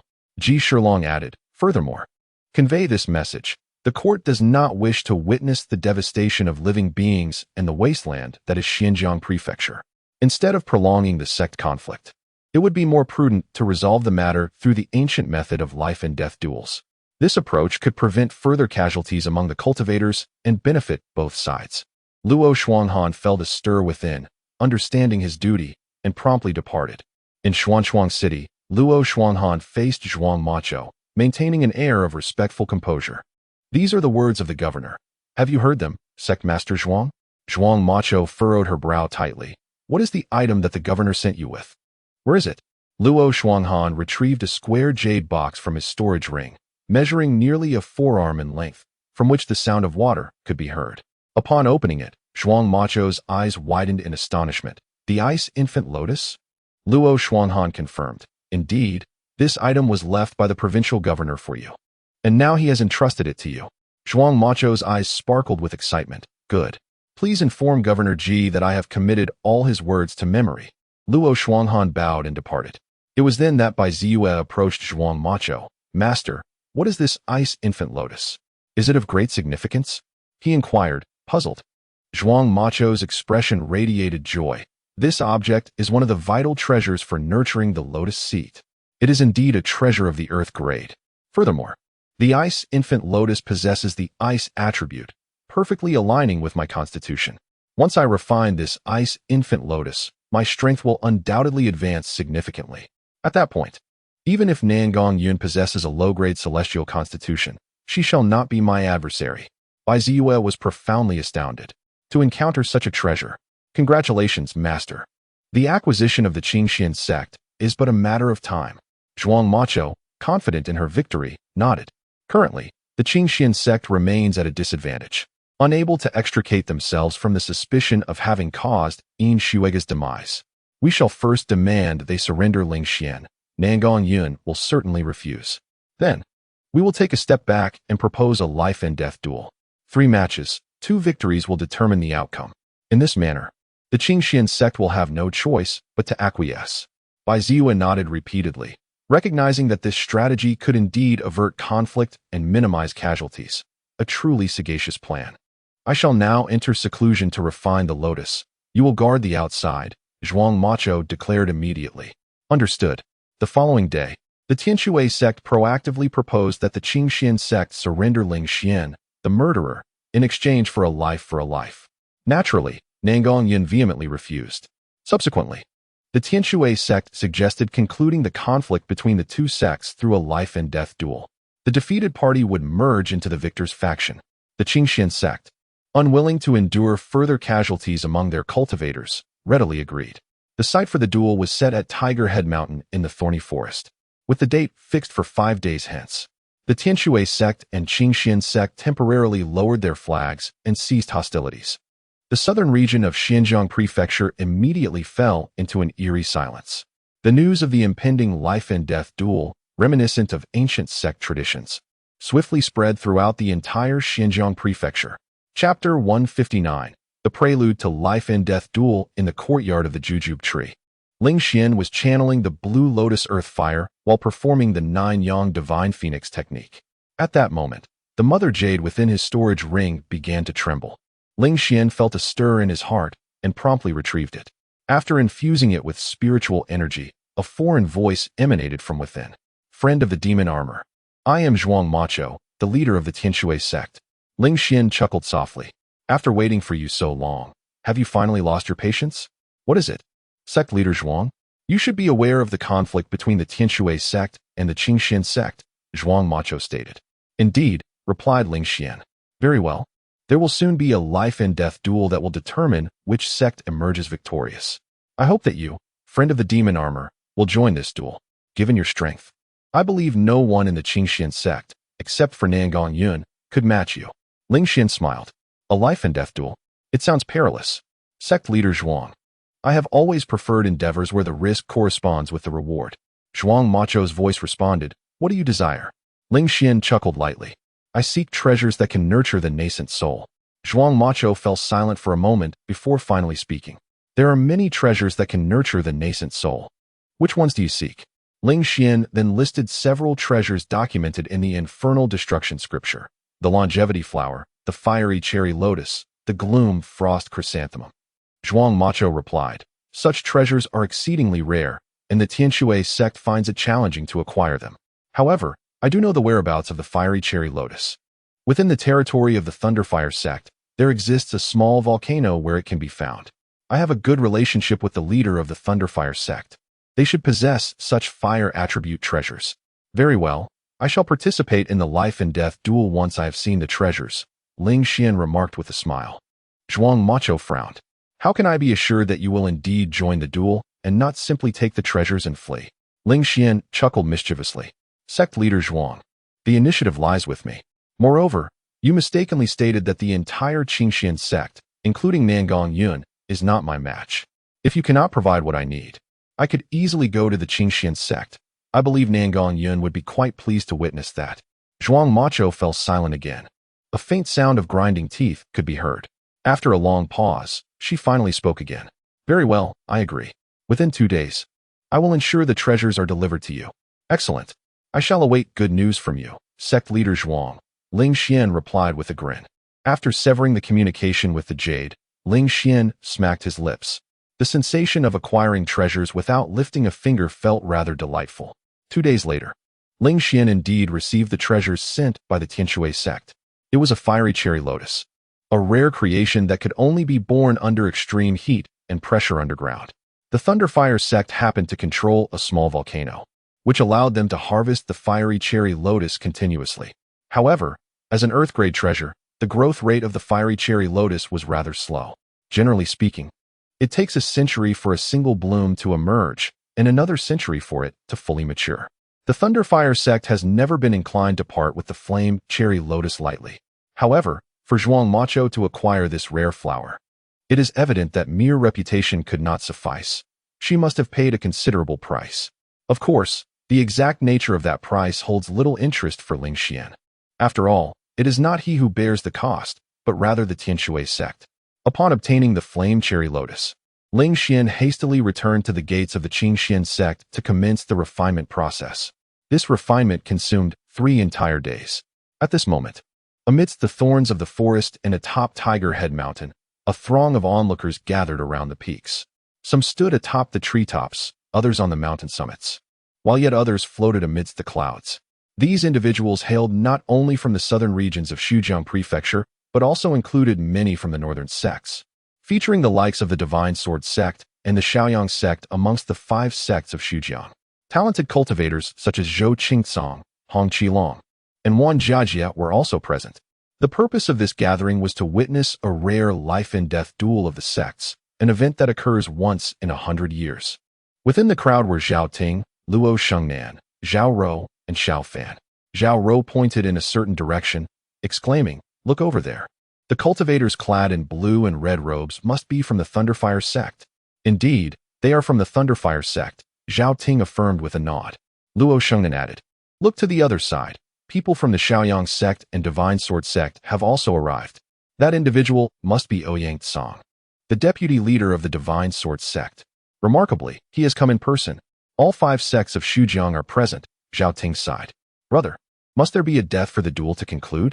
Zhao Rou expressed her concern. Zhao Ting shook his head, not necessarily. Surrender can also bring an end to the contest.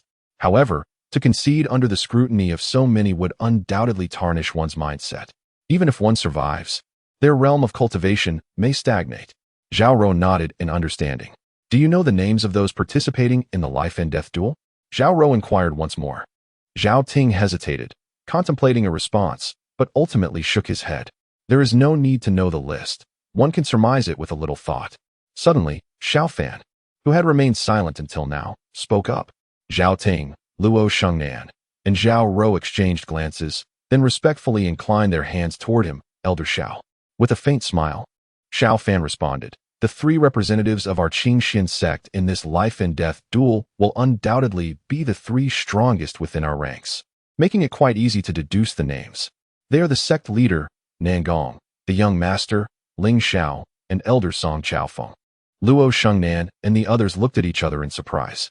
Nangong Yun and Song Chaofeng are indeed formidable. Yet, Ling Xian. His youth raises questions about his capability. Xiao Fan continued. As for the three representatives of the Tianshui sect, their identities remain uncertain. However, it is clear that sect leader Zhuang Macho and the Grand Elder Long Tao are among them. The third may be chosen from either the second or third elders of the Tianshui sect, as their strengths are quite comparable. Zhao Rou blinked and voiced her worry. I have heard that the demon armor has become a guest elder of the Tianshui sect, and his strength is formidable. Zhuang Macho is likely to invite him. Is she not? Xiao Fan shook his head, remarking that the demon armor was a mercenary individual, primarily driven by profit. He would certainly shy away from the conflict between the two major sects and would not involve himself. Moreover, he doubted that Zhuang Macho could offer sufficient incentives to persuade the demon armor. Zhao Ting and Luo Shengnan nodded in agreement. Despite their disdain for Xiao Fan, his analysis was evidently sound. Suddenly, Xiao Fan's gaze flickered as he looked towards the northern sky. Members of the Tianshui sect were approaching. In midair, Zhuang Macho transformed into a streak of light, gracefully landing atop Tiger Head Mountain. Before her stood Nangong Yun. Nangong sect leader, it has been a long time. You seem even more beautiful than before, Zhuang Macho remarked with a smile that did not quite reach her eyes. Nangong Yun scrutinized her for a moment and suddenly felt a surge of trepidation. Zhuang sect leader, your strength has evidently advanced. Zhuang Macho laughed heartily. Your perception is quite keen. Nangong Yun, uninterested in further pleasantries, inquired, where are the representatives from your Tianshui sect for the life and death battle? Upon her question, all eyes turned towards her. Everyone was eager to discover which three individuals Tianshui sect had selected. Zhuang Macho smiled. The candidates are indeed present. You too, please step forward. As her words fell, two streaks of light swiftly materialized beside Zhuang Macho. On the left stood Long Tao, an inner elder of the Tianshui sect, a perfected golden core practitioner. The other, donning a half-mask adorned with fiery patterns, was none other than the renowned rogue from Xuanqing Prefecture, the demon armor. With a slight smile, Zhuang Macho declared, the three representatives from Tianshui sect participating in the life and death battle are myself, Long Tao, and the demon armor. At this announcement, the crowd erupted in astonishment. Chapter 160 What? Ling Xian fled in the face of danger? Upon recognizing the figure of the demon armor, the entire assembly of cultivators erupted in discussion. The demon armor merely served as a guest elder of the Tianshui sect, yet Zhuang Macho managed to summon him. What kind of extraordinary treasure did she offer? The might of the demon armor is formidable, and his allegiance remains ambiguous. Logically, he should not involve himself in such life and death conflicts. Alas, it seems he is ultimately driven by profit. The demon armor's prowess is unparalleled, unless one faces Nangong Yun. Neither Ling Xian nor Song Chaofeng could hope to match him. Hee, your information is outdated. Are you aware of Elder Lu Rin of the Thunderfire sect? A few months prior, he absconded after stealing demonic techniques and slaughtering fellow elders, disappearing without a trace. That very individual met his demise at the hands of the demon armor, and similarly fell to a single punch. What? I heard that Lu Rin had already stepped into the peak of the core formation realm. How could the demon armor have defeated him with one blow? This is utterly absurd. By this reckoning, the demon armor must possess at least a perfected core formation realm, if not the pinnacle. For it is inconceivable to obliterate Lu Rin so effortlessly. The cultivators were both astonished by the arrival of the demon armor and awed by his formidable achievements. Some cultivators who had hastened from the northern regions of Su in Jiaying Prefecture had only heard vague whispers of the demon armor, unaware of his legendary exploits. After listening to the descriptions from those around them, they too were filled with overwhelming shock. With such a figure participating in this life and death duel, what hope remains for the Qingxian sect? Zhuang Macho, observing Nangong Yun's grim expression, couldn't suppress a smug smile. Where are the members of the Qingxian sect? Could it be that they have fled from the battlefield? She glanced behind Nangong Yun, spotting only Song Chaofeng, but not Ling Xian. Logically, Ling Xian's strength should rank at least second within the Qingxian sect, and he ought to be present for the life and death contest. Nangong Yun took a deep breath, assuring herself that Xianer would arrive shortly, and there was no need to rush. At that moment, a figure hastened to her side. It was elderly. His expression was troubled as he whispered, "The young master is missing. I have searched the Jujube courtyard and scoured the mountain gate, yet I cannot find him." Nangong Yun's heart sank. What? She grasped Elder Li's hand and quickly retreated. Zhuang Macho, witnessing this scene, wore a look of intrigue. What on earth has transpired? Where is Xianer? Nangong Yun inquired again. Elder Li, with a tone of resignation, replied, "He has disappeared. Perhaps." He dared not voice the remainder of his thoughts. Nangong Yun murmured, "He has left." Elder Li quickly countered, "No. The young master is not that kind of person. I believe he may have encountered unforeseen circumstances, perhaps absorbed in his cultivation, unaware of the passage of days." Nangong Yun inhaled deeply several times, conceding his point. As cultivators devoted to the path, losing track of time is indeed not uncommon. This cannot be laid at his feet. Elder Li sighed softly, pausing before asking, "Who will take the young master's place?" Nangong Yun pondered for a moment, then decided to wait. If Xianer had not arrived by the time of the battle, she would allow Wei Xiongtai to take his place. He had expressed an eagerness to sacrifice for the sect, and had previously sought to replace Xianer, a request I had declined. With a smile, she added, "In truth, I find myself rather fortunate." Elder Li inquired, "What brings you such fortune?" Nangong Yun responded with a sense of relief. If Xianer cannot participate in the life and death duel, his life will be spared. As his master, how could I bear to witness his demise? What master can endure the agony of watching their disciple perish before their eyes? Elder Li's expression darkened in agreement. Moments later, the representatives of Tianshui sect and Qingxian sect hovered in midair above Tiger Head Mountain. Upon recognizing the candidates from Qingxian sect, the cultivators were momentarily taken aback. What is this?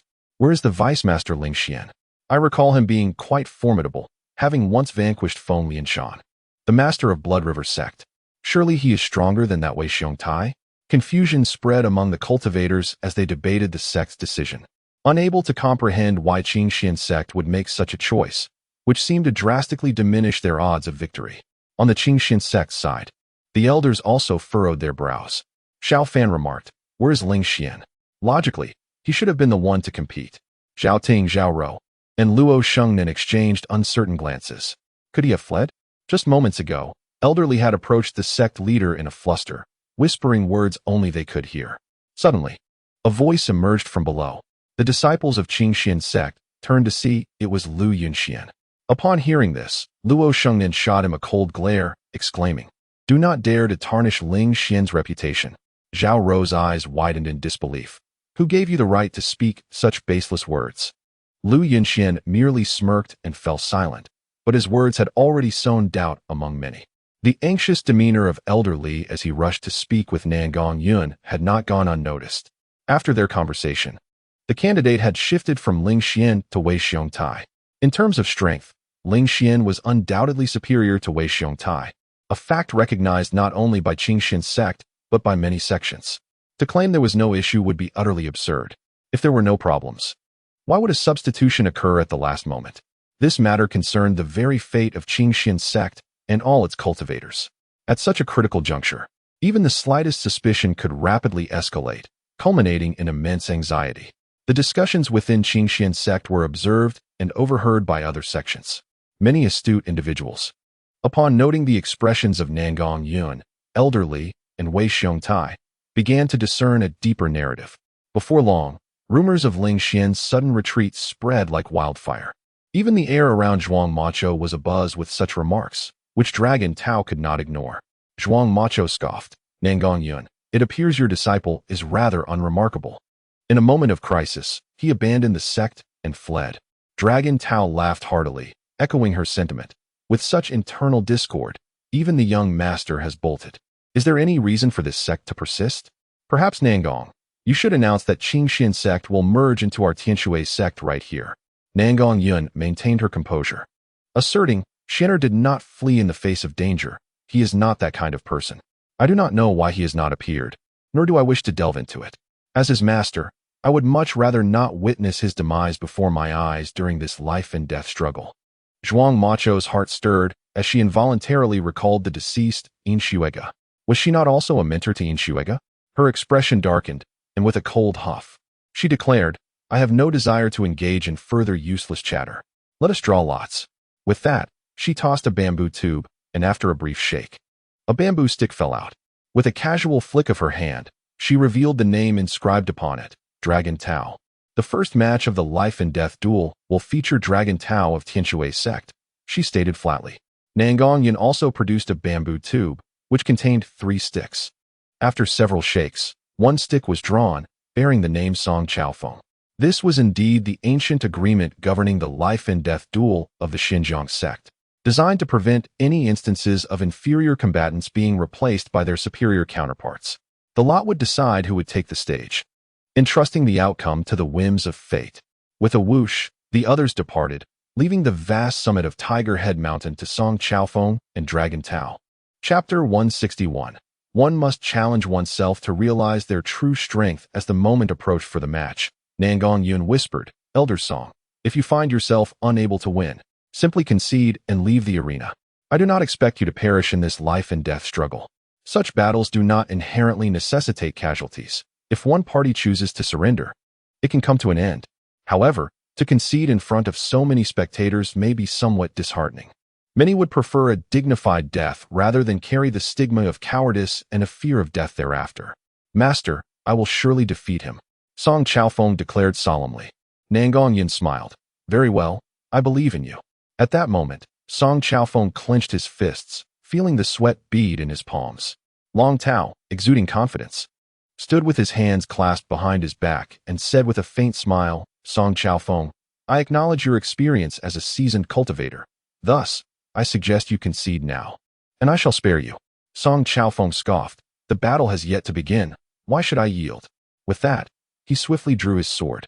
With a sharp sound, he unleashed a strike, conjuring a colossal blade of light that soared to a height of 10 zhong, aimed fiercely at Long Tao.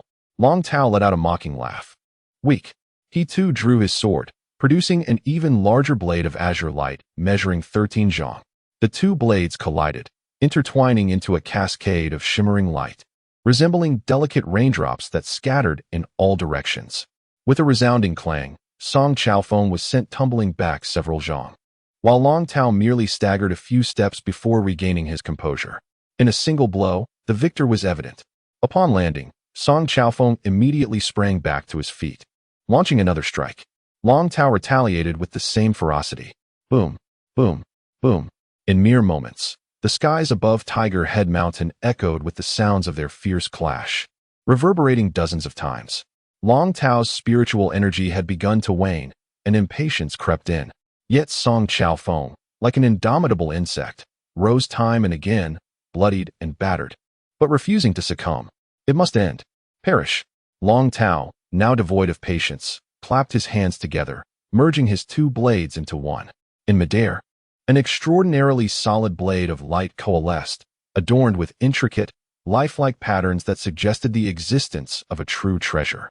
I still have the explosive chi pill, Song Chaofeng uttered through gritted teeth, blood trickling from his mouth as he swiftly swallowed the explosive chi pill he had been holding beneath his tongue. This pill had circulated after the fall of the Blood River sect, and Song Chaofeng had obtained several. He had refrained from using it until this very moment. As the pill took effect, the medicinal power surged, forcing the spiritual energy trapped within his bones and muscles to the surface. In an instant, his spiritual energy was replenished. The life and death struggle permits the use of all means, including medicinal pills. With a maniacal laugh, Song Chaofeng exclaimed, after the demise of the Blood River sect, I acquired their martial techniques, and to my astonishment, I discovered I possess a remarkable talent in this regard. Long Tao, do you perceive me as weak? Allow me to demonstrate the formidable strength of Song Chaofeng. With that declaration, he struck his chest and expelled a mouthful of essence blood. He then clasped his hands together before forcefully pulling them apart. Suddenly, a fearsome bear head materialized, far more menacing and sinister than the blade light conjured by Long Tao. The crimson bear head let out a deafening roar, shaking the very stars, as if intent on tearing apart the unjust heavens and earth. This was none other than the Blood River sect's most powerful martial technique, the evil blood transformation beast method. This particular move was the pinnacle of that technique. Known as the bear form, Nan Gongyun, Wei Xiong Tai, elderly, and numerous cultivators from the Qingxian sect bore witness to this spectacle, collectively holding their breath. The Blood River sect had been vanquished merely a few months prior. In that brief span, Song Chaofeng had astonishingly mastered the evil blood transformation beast method to its highest level, comprehending the bear form. He spoke the truth. He indeed possesses remarkable talent in this regard, Nan Gongyun murmured. Brother Song, Wei Xiongtai whispered. Elderly was rendered speechless, his voice caught in his throat. At this sight, Long Tao was struck with trepidation. The martial prowess of the Blood River sect was immense. Yet it drained vast amounts of spiritual energy and caused bodily harm, shortening one's lifespan. However, the sect's explosive energy pills continuously siphoned the spiritual energy embedded within muscles and bones. The combination of these two elements constituted a desperate gambit employed by the cultivators of the Blood River sect. It was unexpected that Song Chaofeng would unleash such a technique. Damn it, madman! Long Tao cursed, hastily invoking a defensive martial technique. A massive azure shield immediately rose to shield him. I, Song Chaofeng, have made mistakes in the past. Yet I have acknowledged my wrongs, and have since remained unwaveringly loyal to the Qingxian sect. Master Nangong, please take care of my son, Song Chaofeng bellowed, charging recklessly toward Long Tao. Let us perish together. He laughed maniacally. Evil blood transformation beast method, bear form. Bear form. Bear form. Roar. Roar. Roar. 3 ferocious crimson bear heads emerged simultaneously. With each additional head, Song Chaofeng's physique withered further. By the time the 3rd bear head appeared, he had become a mere shadow of his former self. Fear not, I still possess more, he exclaimed. Golden core. With wild laughter, he expelled a glistening golden core from his mouth. Along with the previous 4 menacing bear heads, it hurtled straight toward Long Tao. Long Tao's pupils constricted in terror. Boom. Blood light enveloped the entirety of Tiger Head Mountain. Dust and smoke billowed, obscuring the events transpiring within. Every cultivator's heart raced with anxiety. Who would emerge victorious? Who would live or die? Had Song Chaofeng not consumed the explosive energy pills, not invoked the evil blood transformation beast method, nor summoned the golden core, Long Tao would undoubtedly have held the upper hand. Yet, the current circumstances were uncertain. As the strong winds swept through, dispersing the dust, Long Tao lay on the ground. His fate unknown. Song Chaofeng stood resolute like an ancient pine, despite the blood trickling from his mouth and his emaciated frame. The golden Dan, dim and marred, floated beside him. Nevertheless, he remained unyielding. The onlookers, those cultivators, were struck with awe at this sight. Long Tao, rise. Zhuang Macho commanded fiercely. Long Tao remained unresponsive. Zhuang's sect leader, my Qingxian sect has emerged victorious, Nangong Yun declared solemnly. Long Tao. Zhuang Macho's anger intensified. Cough. Surely the Zhuang sect leader is not one to shy away from defeat, came the voice of Mo Hans Han, the leader of the Qingting sect from a distance. We are all witnesses. Song Chaofeng stands tall while Long Tao has fallen. Indeed, indeed, the first match should rightfully belong to the Qingxian sect, the spectators clamored. Very well. The first match, my Tianshui sect has lost. Zhuang Macho gritted his teeth in frustration. Nangong Yun, Wei Xiong Tai, an elderly hurried to support the faltering Song Chaofeng. I am not dead? Song Chaofeng gasped, a smile breaking through his frail state. Nangong Yun promptly examined his condition, her eyes glistening with unshed tears. You are alive, you are alive. Quickly, tend to Elder Song. Several disciples rushed forward, lifting Song Chaofeng with great urgency. Elderly, Wei Xiong Tai, they whispered, sect leader, Elder Song. Nangong Yun sighed softly. His golden Dan is ruined, his foundation severely damaged. His current realm barely equates to that of an entry-level qi condensation cultivator. In this lifetime, the path to immortality is beyond his reach. Both Wei Xiong Tai and the others felt a pang in their hearts, bowing deeply towards Song Chaofeng. It is time for the second match. Zhuang Macho declared with authority. Agreed, Nangong Yun replied calmly.